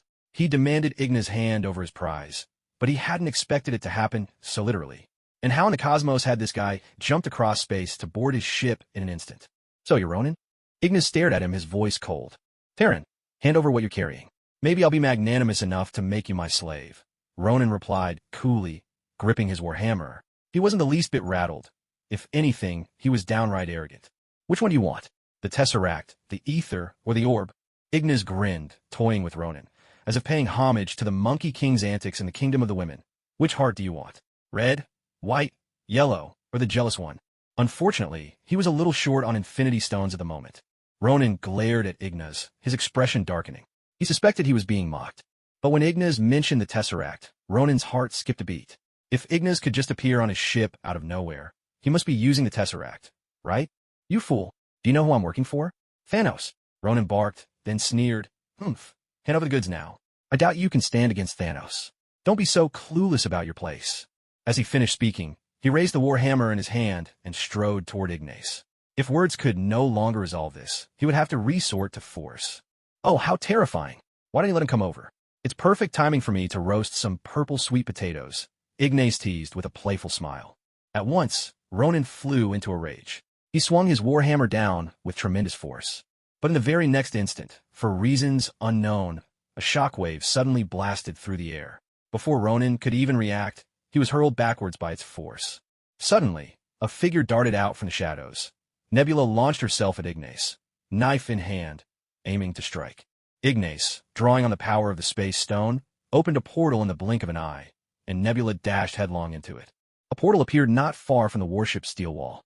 Nebula shot out from the other side, slamming her head directly into the wall with a resounding thud. Though Nebula had undergone cybernetic enhancements, it all depended on what she collided with. This time, her forehead met solid steel, and she had charged at full speed, determined to kill Ignas in one blow, moving as swift as a shadow. This Nebula was no match for her comic book counterpart. Her strength paled in comparison. Stars danced before Nebula's eyes. One hand pressed against the wall for support, the other clutching her bruised forehead as she forced herself to stand. She shot Ignas a venomous glare, then rushed at him again. Meanwhile, Ronin, still reeling from the combined shockwave unleashed by Ignas and the cursed spirit, staggered to his feet, his expression twisted in fury. Gripping his warhammer, he charged at Ignas once more. In the next moment, Ignas wielded the Space Stone again, conjuring two portals, one in front of Nebula and another in front of Ronin. Then, in the center of the chamber, two more portals appeared, facing each other. With a sickening squelch, Nebula's blade plunged into Ronin's chest, just as the shaft of Ronin's warhammer crashed down on Nebula's head with a heavy thud. Both froze in shock. Nebula stared in disbelief at the dagger lodged in Ronin's heart, while Ronin could only gape at the one who had killed him. One slumped to the ground, her head spinning from the blow, unable to do anything but seethe in helpless rage. Ronin, oh Ronin, wasn't that a bit too careless of you to die like this? Ignas commented with a chuckle, gazing at Ronin's lifeless body sprawled across the deck, blood pouring from his wounds, eyes closed forever. Alas, Ronin was already gone, unable to hear a word Ignas said. If he could, he'd probably leap up in fury, challenge him again, and take another dozen beatings before giving up. Ignas then turned to the battered but still breathing Nebula. He had intentionally spared her life. After all, her relationship with Gamora might seem volatile, even explosive, but deep down, they still cared for each other. Who knows, if he managed to bring Nebula back, perhaps he could forge a pair of superhero sisters to work for him. The thought suddenly struck Ignas. A well-used space stone was nothing short of invincible. Unfortunately, in the original story, Asgard possessed the Space Stone for such a long time, but whether it was because Asgard was too incompetent or simply disdained to use the Space Stone, no one ever truly mastered it. By the time it mattered, not a single person had learned how to wield the Space Stone. If you remember correctly, at the end of the first Avengers movie, Thor used a device to contain the Tesseract. With just a twist, the power of the stone could be accessed. But by the time of Infinity War, Thor and his companions seemed to have collectively lost their wits, failing to use the stone to open a portal and escape with everyone. Ignas glanced at Nebula, then looked out at the Kree soldiers charging at him down the corridor. With a touch of the Space Stone, in the next instant, countless portals sprang open right in front of them. They had no time to stop. Their momentum simply carried them straight through. Out in space, a multitude of portals appeared, and countless Kree soldiers were flung through, tumbling out into the void. Their own inertia sent them drifting ever farther into the cold darkness. Meanwhile, space offered no oxygen, the temperature was freezing, and there was deadly radiation everywhere. These people, freshly teleported from their warships, met instant death the moment they entered the vacuum. Ignas transported Nebula onto his own ship, leaving Gamora to look after her. Then, as he strolled leisurely through the warship, he announced that he had killed Ronin, all while fishing for a reaction. Within moments, the crew snapped, surging forward in a frenzy to swarm and kill him. But Ignas took advantage of their rush, opening portals right in their faces as they ran, sending wave after wave of Kree to their doom. Fighters, crewmen, logistic staff, anyone who heard Ignas claim he had slain Ronin, and who already thought the warship was nothing special, a piece of junk, came barreling out, shouting their intent to kill him. It suddenly dawned on Ignas. It wasn't just films and television that were absurd. Reality itself had its share of fools. Of course, if some aliens didn't want to charge at him, that was fine too. He would just walk over and kill them himself. Either way, more and more aliens ended up running for their lives. In the end, a great wave of fleeing aliens found themselves face to face with yet another round of portals, appearing right before their noses. Yet another crowd of aliens was flung into space, where the harsh environment claimed them instantly. Novels can be ridiculous, but reality is even more absurd. Remember the last TGA Game Awards, when Elden Ring won? Hidetaka Miyazaki went up to accept the award, and a young man followed him on stage and even made a short speech. TGA thought he was with Miyazaki's team. Miyazaki thought he was with the TGA staff, and only later did everyone realize this kid didn't belong to either side. He just snuck in. It was dubbed the Red Phantom Invasion. Luckily, the guy didn't try to attack Miyazaki on stage, or it would have been an even bigger spectacle. Hilarious. A long time passed, as Esdeath and the others grew increasingly impatient, and Gamora and her companions began to worry. They wondered aloud whether they should bring the Power Stone over to him. Although Nebula had been teleported here, in her grievously wounded state, she was in no condition to explain what had transpired aboard the warship. Ignas finally returned. Well, do you need my help? Such a massive warship. I imagine there's plenty to keep me busy. Esdeath leapt to her feet, barely able to contain her excitement. A ship that size would provide endless entertainment for her. It's done. Ronin is dead, and his warship now belongs to me. Ignas replied with a broad smile, his mood buoyant. He couldn't help but marvel at the effort it took to clear out all the enemies on such a colossal vessel. What's more, Ronin's Kree subordinates were all zealots. No matter how much he tried to persuade them, not a single one agreed to surrender or help him pilot the warship.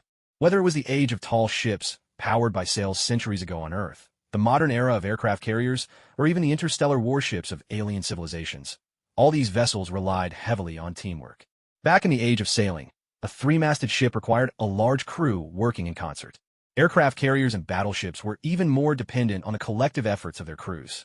Ignis had indeed gained control of Ronin's warship, but it seemed the Kree had designed it to prevent hacking. Operating the vessel was strictly manual. So, there was no way for him to let the intelligent cube take over the controls.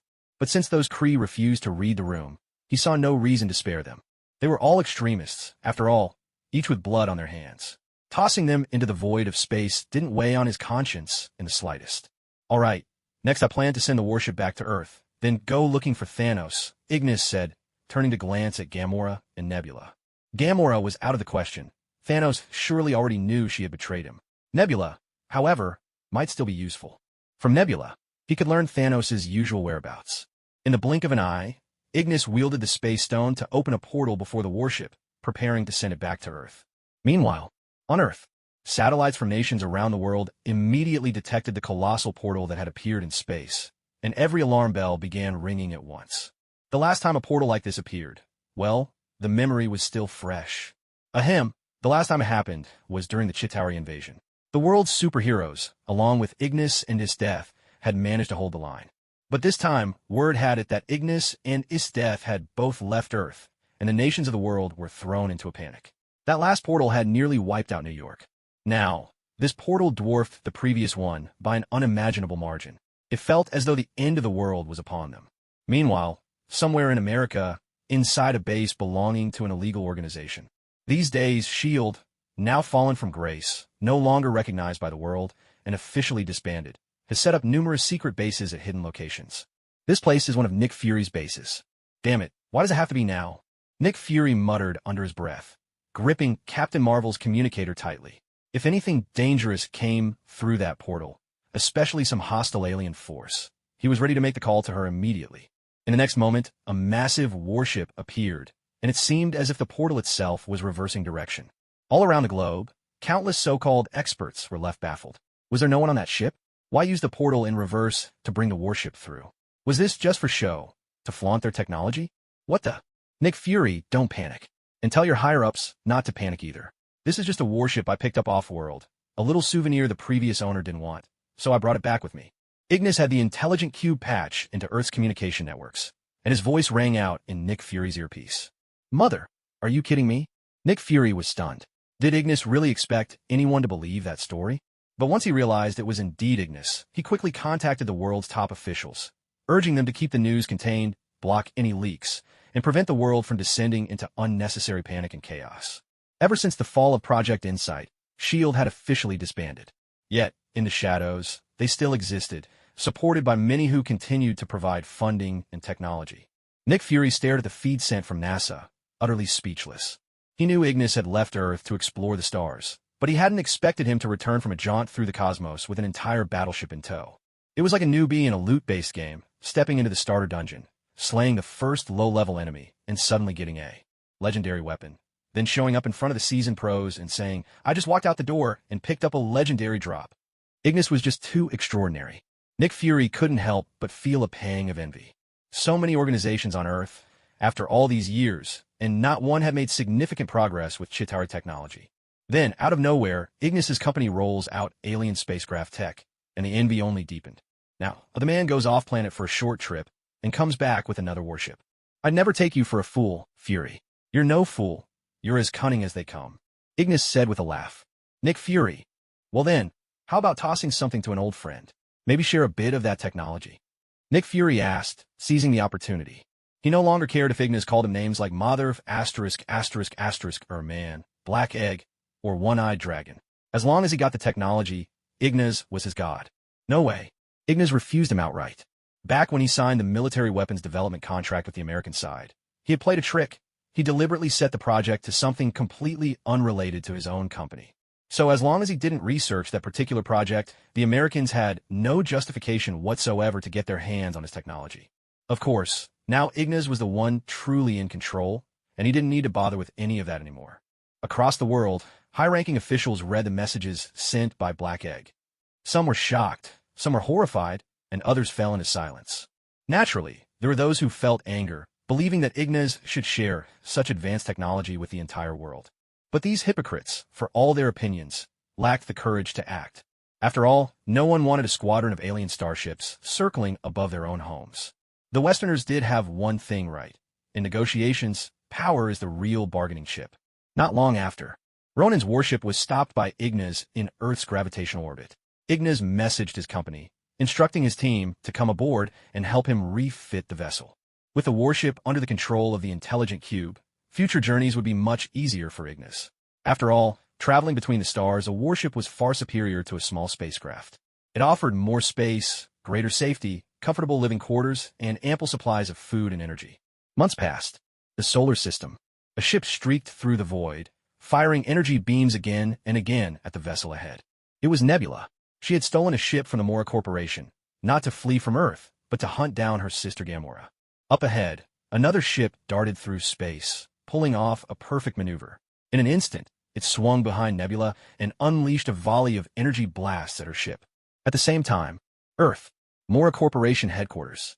Ignas sat in his office, watching the surveillance feed. There was no audio, only visuals, a front-row seat to Nebula's pursuit of Gamora. On another screen, he watched from Gamora's perspective as she counterattacked Nebula. Nebula, thinking herself clever, had stolen one of Morra's ships and tried to destroy the onboard AI control system. What she didn't realize was that she hadn't truly disabled it. She thought she'd broken free, ready to wage her endless battle of love and rivalry with her sister, not knowing the whole thing was being broadcast live. In truth, Ignas had no intention of treating Nebula the same way he had Gamora. He wanted to recruit her through more conventional means, hoping she would join his Morra superhero team. It's certainly no simple matter, for Nebula is nothing like Gamora in terms of rationality. Right now, her heart is filled with nothing but hatred. Ignas didn't need to do much. All he had to do was watch as Nebula stole his ship, and then let her and Gamora continue their endless dance of love and rivalry. Those two would always find their own way to resolve their conflicts. Mr. Morra, everyone you summoned has arrived. At the doorway, a staff member announced. Very well, let them in. Ignas nodded in acknowledgement. Cube, turn off the surveillance feed, but continue to monitor the two of them in secret.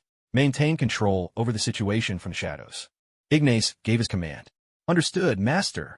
The intelligent cube, Morra, switched off the display, but continued silently tracking the battle between Gamora and Nebula.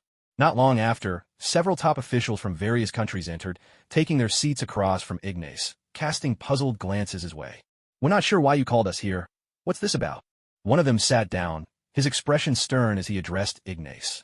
I have a few announcements to make, but really, it's nothing too major. Ignas smiled, prompting the others to quickly force polite smiles in return. While I was away, the Western Fleet took a little cruise through someone else's waters. Brought along a few sidekicks, too, didn't they? Ignas asked with a light-hearted chuckle. The officials exchanged uncertain looks and nodded. I'm not here to lecture anyone. I just want to make a suggestion. Starting today, every organization in the world must relinquish all ultimate weapons. And the Western Bloc, effective immediately, should disband every armed force. Any objections? Ignas's smile lingered as he looked around at them. Some faces brightened, while others grew grim.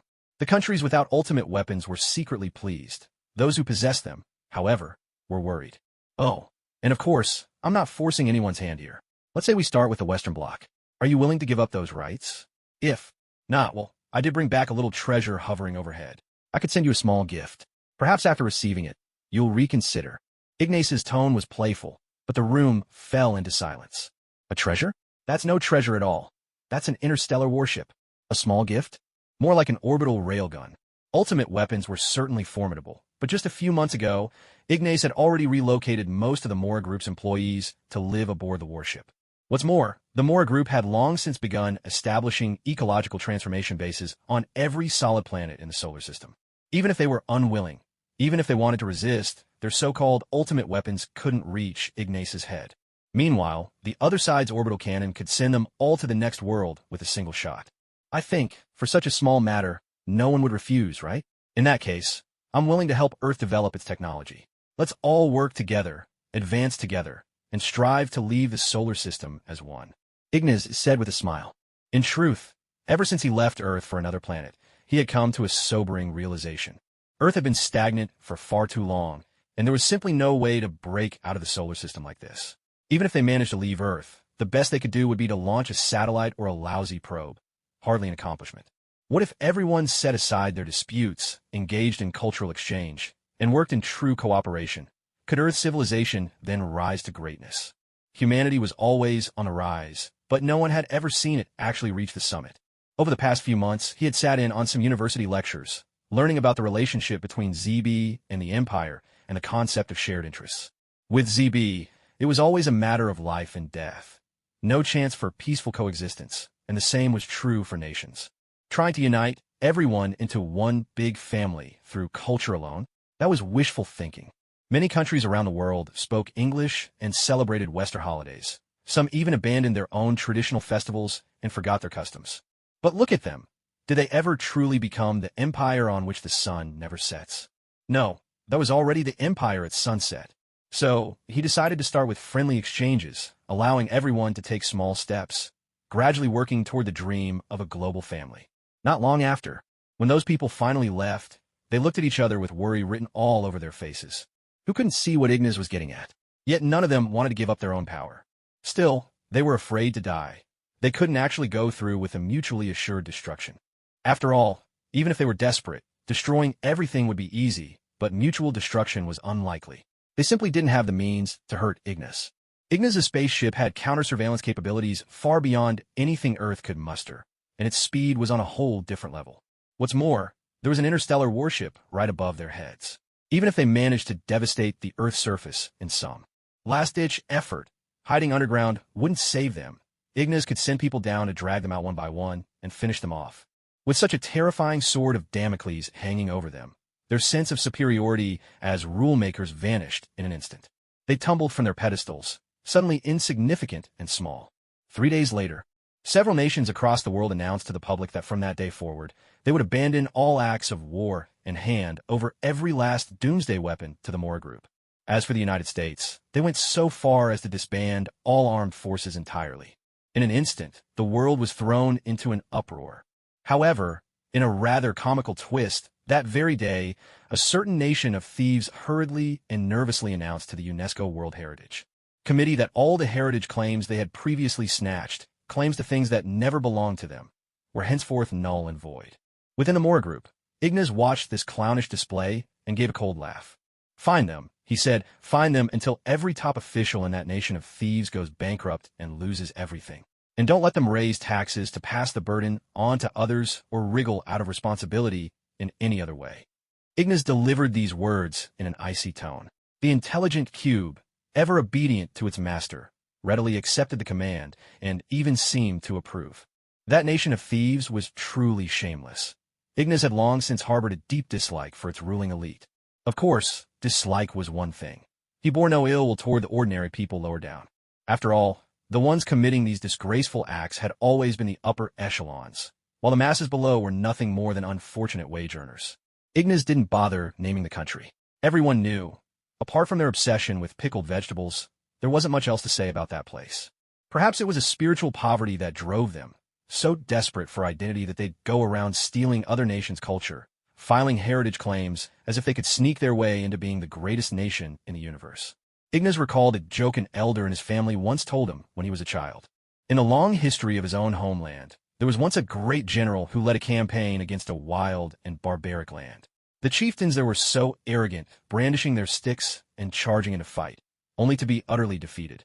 Of course, Ignas had always taken this tale as just a joke. That nation of thieves would never be so foolish in reality, though they certainly couldn't defeat that legendary general either. The elders had simply told the story for laughs, to amuse the younger generation. Ignas wasn't about to stoop to the level of thieves. Their entire ruling class was about to be ruined. He could afford to let bygones be bygones. After all, how could the living take offense at the dead? Master, a jump node has appeared in space near Jupiter in the solar system. According to the data from the Ronin warship systems, this is a fleet from the Sovereign Star, the voice of the intelligent cube suddenly announced. Ignas immediately went towards the screen, where surveillance footage of the space near Jupiter was displayed. Across the major planets of the solar system, he had been transforming the environments to make them suitable for human habitation. Aside from the gas giants, he'd already established a robust solar system network and was keeping watch over everything within the system. He had no choice. Wandering beyond Earth, he could never predict what trouble he might attract. If someone took advantage of his absence to attack Earth in revenge, the consequences would be dire. Odin didn't have many years left, and even Thor had become something of a disappointment to Asgard. The time that Asgard could shield Earth was running out. There were certain unwritten rules that, once this protection faded, others would surely seek to break. Ignas needed to finish building a complete transportation network across the solar system, establish off-world colonies, and form a self-defense interstellar fleet. The chief had started preparing to build warships months ago. Ignas's approach was straightforward. He entrusted the matters of governance to each nation, letting them carry on with their work. As for himself, he couldn't be bothered with such tedious affairs. Instead, he aimed to become an indispensable presence, a ZB, for every country in the world, replacing a great many people, and in doing so, binding them to his cause both through shared interests and through sheer power, effectively tying them to Ignas's flagship. With this in place, he no longer had to worry about the fate of humanity on this little blue planet. After all, in the vast Marvel universe, there were countless worlds, yet the one he felt most at home on, time and again, was still this battered little Earth. He had to protect the place where he lived. Otherwise, without a familiar environment, no matter where he went, he'd always feel a hollow emptiness inside. Not long after, the flagship of the Sovereign sent a message of goodwill, requesting a meeting with Ignas, expressing their desire to speak with him. The Sovereign fleet halted at a safe distance from Earth. Under the watchful gaze of the Kree warships, the flagship descended to the planet's surface. Ignas stood on the outskirts of New York, watching as a golden-skinned woman descended from the ship. She wore an ornate golden headdress, a symbol of authority. Draped in a white cape, she lifted her skirt delicately in both hands, taking measured, mincing steps toward Ignas. At her side, two other golden-skinned Sovereign bent forward, each gripping the handles of a red carpet's rolling mechanism, slowly unspooling the carpet. With every bit of progress, the regal woman would advance 2 tiny steps. Trailing just behind her were 2 more Sovereign, faces expressionless, always half a step slower, following her at a deliberate pace.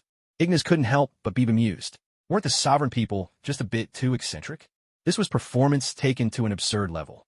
Was it meant to dazzle, or was it simply a display of awkwardness? Around the globe, the media broadcast the scene live, their cameras capturing every moment of contact between Ignas and the alien visitors. Some outlets went so far as to pair the spectacle with grand, ceremonial music, focusing their lenses on this noble alien woman. Suddenly, the atmosphere at the scene turned tense. The rolling mechanism for the red carpet jammed. The 2 Sovereign attendants tugged at it awkwardly, sneaking embarrassed glances at High Priestess Aisha. Yet the High Priestess maintained her poise, hands holding her skirt, her golden face expressionless as she stared ahead, unfazed and showing not a flicker of anger. The Sovereign's background was reminiscent of the Kryptonians from the neighboring universe. Every Sovereign child was born of carefully designed genes, each with a predetermined specialty. Their destinies were set from the very moment they entered the world. At the world's largest television station, even the backstage crew were glued to the live broadcast. When they witnessed this historic moment suddenly grind to a halt, one staffer froze in surprise, his hand unconsciously slipping. By sheer accident, his fingers landed on the button controlling the music, abruptly cutting off the grand ceremonial tune. The sudden silence, paired with the High Priestess standing motionless and her 2 attendants struggling with the stuck red carpet roller, created a moment of collective awkwardness felt by viewers across the globe. It was the kind of scene that made people everywhere want to comment, as if they'd just seen a ghost at a Japanese sports festival. Such a solemn occasion. The first meeting between Earthlings and extraterrestrials, destined to become an iconic image in history, had been disrupted by a stuck red carpet? You gotta be kidding me. The High Priestess let out a sharp breath through her nose. Clearly, she was not above feeling a little irritated, even if she tried to hide it. After all, this was the same High Priestess from the original story who, for all her lofty talk about the importance of the Sovereign people and their devotion to genetic engineering, secretly chose to have a natural-born child in the end, a classic case of double standards. For an emotionless Sovereign, it was only natural that the High Priestess had a touch of feeling in her after all. In fact, in the original plot, she even teased Star-Lord, "Why don't we try your method of communication?" Suddenly, the carpet roller jerked back to life. The 2 attendants quickly resumed unfurling the red carpet, and the High Priestess, regaining her composure, continued her dignified, brisk steps forward, head held high. "Mr. Morag, I have come for the fate of Sovereign. I wish to ask for your help. May we come aboard to talk?" The High Priestess Aisha hastily inquired. "Of course," Ignas replied, nodding without hesitation. Truth be told, he was struggling not to laugh. It took all his effort to keep a straight face as Aisha made her awkward approach. If he managed to look respectful, it was already a huge effort. Then Ignas and the High Priestess boarded the Sovereign flagship together. Meanwhile, the two Sovereign attendants quickly gathered up the red carpet again. All around the world, viewers fell into a stunned silence. What a letdown. Other than the fact that this alien looked like a walking gold bar, there really wasn't much else to remark on. At the same time, elsewhere in the galaxy, a terrifying incident was unfolding in the Nova Empire's prison. An oval-shaped spaceship, reminiscent of a giant ostrich egg, smashed its way inside. An older man with slick-back hair, accompanied by a woman with long antennae, forced their way into the prison. With a casual wave, the old man sent a pale blue beam of light sweeping before him, instantly obliterating all the armed guards in his path. Ego made his way straight to the detention area.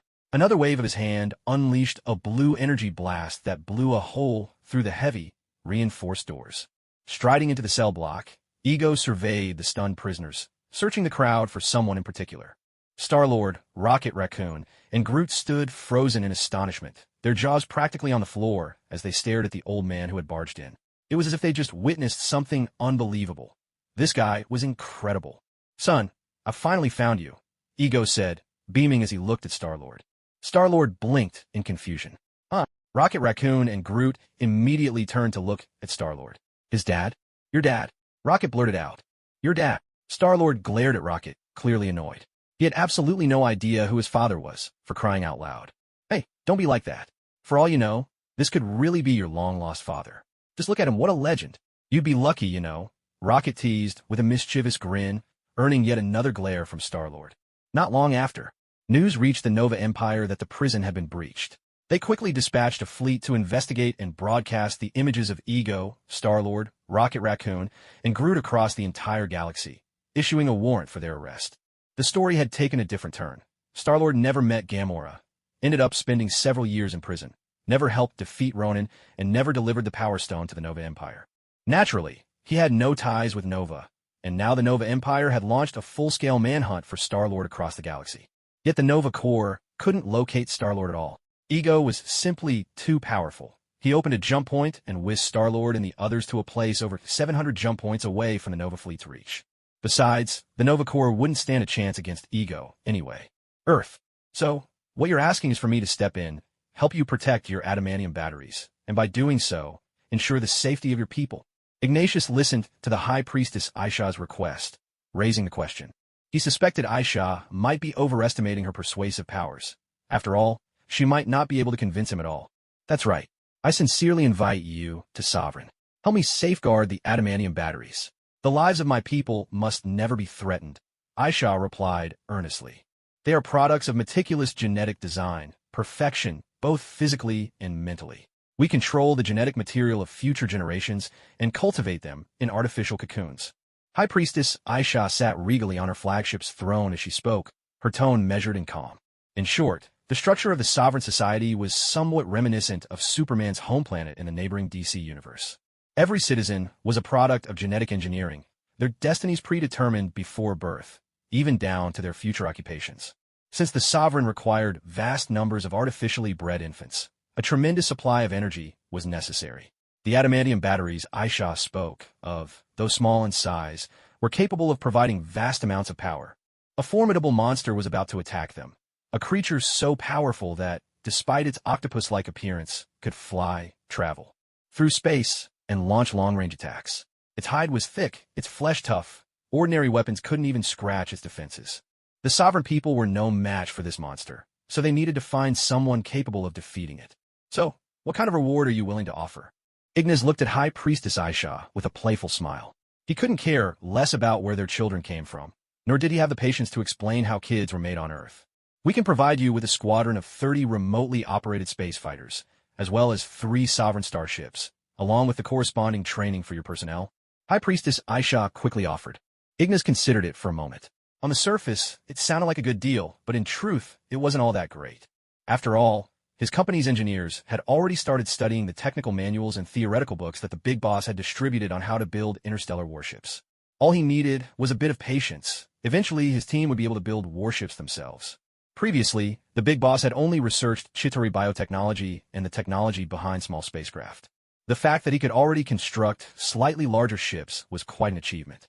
But the difference between a warship and a small spacecraft was as vast as that between a yacht and an aircraft carrier. It wasn't something you could pull off just because you knew a little alien tech. High Priestess, I'm afraid I can't accept. I can't leave this place for the time being. You'd better find someone else. Ignas replied with a smile. Then let me offer more. High Priestess Aisha hurried to raise the stakes.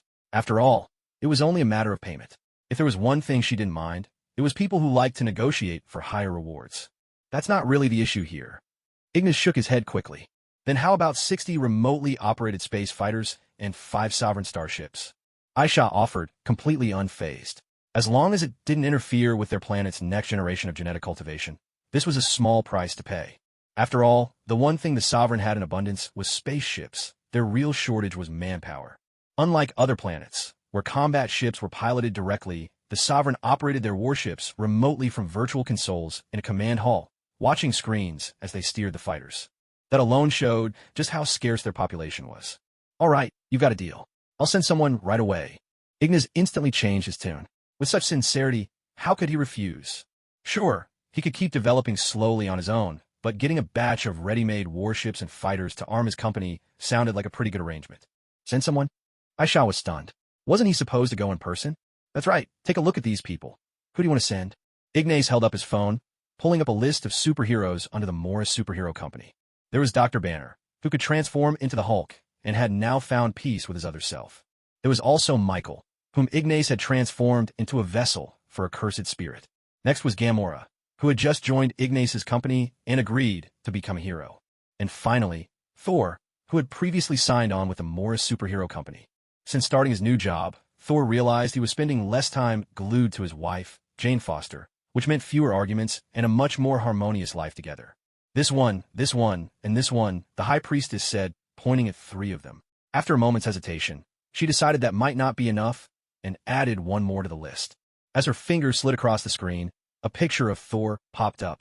The High Priestess paused, a flicker of recognition crossing her face. Wait a minute. Why did he look so familiar? She was momentarily stunned. This man looked exactly like Thor, the Prince of Asgard. He really was a dead ringer. She marveled quietly to herself.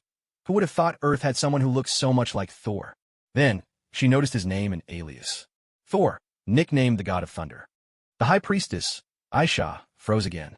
She hurriedly tapped to the next page, and when she saw the photo of Thor's hammer on the screen, she was left speechless. She quickly looked up at Ignas.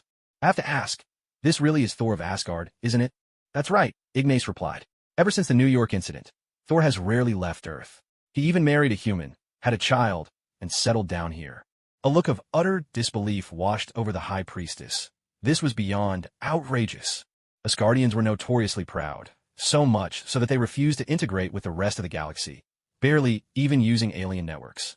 And in the eyes of aliens, Earth had always been nothing more than a remote backwater, hardly worth their attention. Yet here was Ignas, telling her that the God of Thunder was now working for humans. Aisha was absolutely floored. This was as absurd as it got. Was this really the same haughty, untouchable Asgardian race? Then I'd like Michael, Banner, Gamora, and Thor to help us, the High Priestess Aisha quickly said, a satisfied smile tugging at her lips, clearly feeling she'd struck gold. I'm afraid not. Thor is Asgardian. Being a superhero on Earth is already the furthest he's willing to go for the sake of honor, Ignas replied with a chuckle. Add 5 more warships to the deal, and a substantial sum of funding. Deal. Thor, is this the glory you were talking about? Damn it. A short while later, Thor, Banner, and Michael all arrived in quick succession. Nebula, who had recently reconciled with her sister, piloted a battered spaceship and returned with Gamora. Sorry, I messed up your ship, Gamora apologized hurriedly. One ship was blown to bits, the other looked like it had been through a war, with a gaping hole in its side. If it hadn't been for the energy shield sealing the breach, the 2 of them might have died in the vacuum of space halfway back. It's nothing. It's just a ship, Ignas replied with a smile. He certainly wasn't short on spaceships now. In fact, he had an entire fleet at his disposal, thanks to the generous sponsorship of the High Priestess of Sovereign. So, Nebula, what are your plans? Ignas turned to Nebula and asked. My sister said you might be able to stop Thanos. So for now, I'm joining your team to help you out. But one day, I'll kill him myself, Nebula replied, arms folded across her chest. All right, do your best. And as for the damage to these 2 ships, I'll just deduct it from your and Gamora's paychecks, Ignas said with a sly grin. Nebula and Gamora both froze in surprise. He just told them it was fine, and now he wanted compensation. Ruthless. It's only some wages. I don't care, Nebula snorted. Then I'll just take Gamera's share out of yours. Ignas chuckled. You think you can get away that easily? Nebula's face grew cold, and she turned away, but the twitching at the corner of her mouth was impossible to miss. All right, Gamora, get ready. There's a mission for you. You, Banner, Michael, and Thor will head to the Sovereign for an assignment, Ignas announced. Is there a bonus? Nebula quickly asked. There is, Ignas replied with a smile. Then I'm in, Nebula said at once. It definitely wasn't because she wanted to work with her sister. She just wanted to pay off her debt. High Priestess, let me introduce you. This is Nebula, Ignas said, smiling. The High Priestess Aisha's expression twitched sharply. What, Nebula? Isn't she Thanos' adopted daughter? The High Priestess suddenly felt a pang in her heart. Thanos' daughter? Hiring Nebula would surely cost a fortune. Suddenly, she sensed something was off. She glanced at Gamora. Wait, isn't she also Thanos' daughter? And she didn't even ask for more money. She'd originally planned to get Ignas' people to work for free, but with both Gamora and Nebula on board, plus Thor, she suddenly didn't dare try to shortchange Ignas anymore. There was no helping it. The boss might be an Earthling, but his employees had some serious backgrounds. Just as the High Priestess was about to leave, she stopped in her tracks and looked at Ignas with a puzzled expression. There was something strange about this man that she just couldn't put her finger on. Moreover, their technicians had scanned Ignas' body and told her that the structure of his brain was not the same as that of humans from Earth. What's your lineage, Mr. Morra? High Priestess Aisha quickly turned to look at Ignas, asking with curiosity. Earthling, Asian, Han Chinese from the Flower Kingdom. Why do you ask? Ignas looked at the High Priestess, puzzled. No, there's something about you that's a little different from humans. High Priestess Aisha shook her head immediately. Or perhaps, is it possible that either your mother or father is not of earthly descent? They're both from Earth.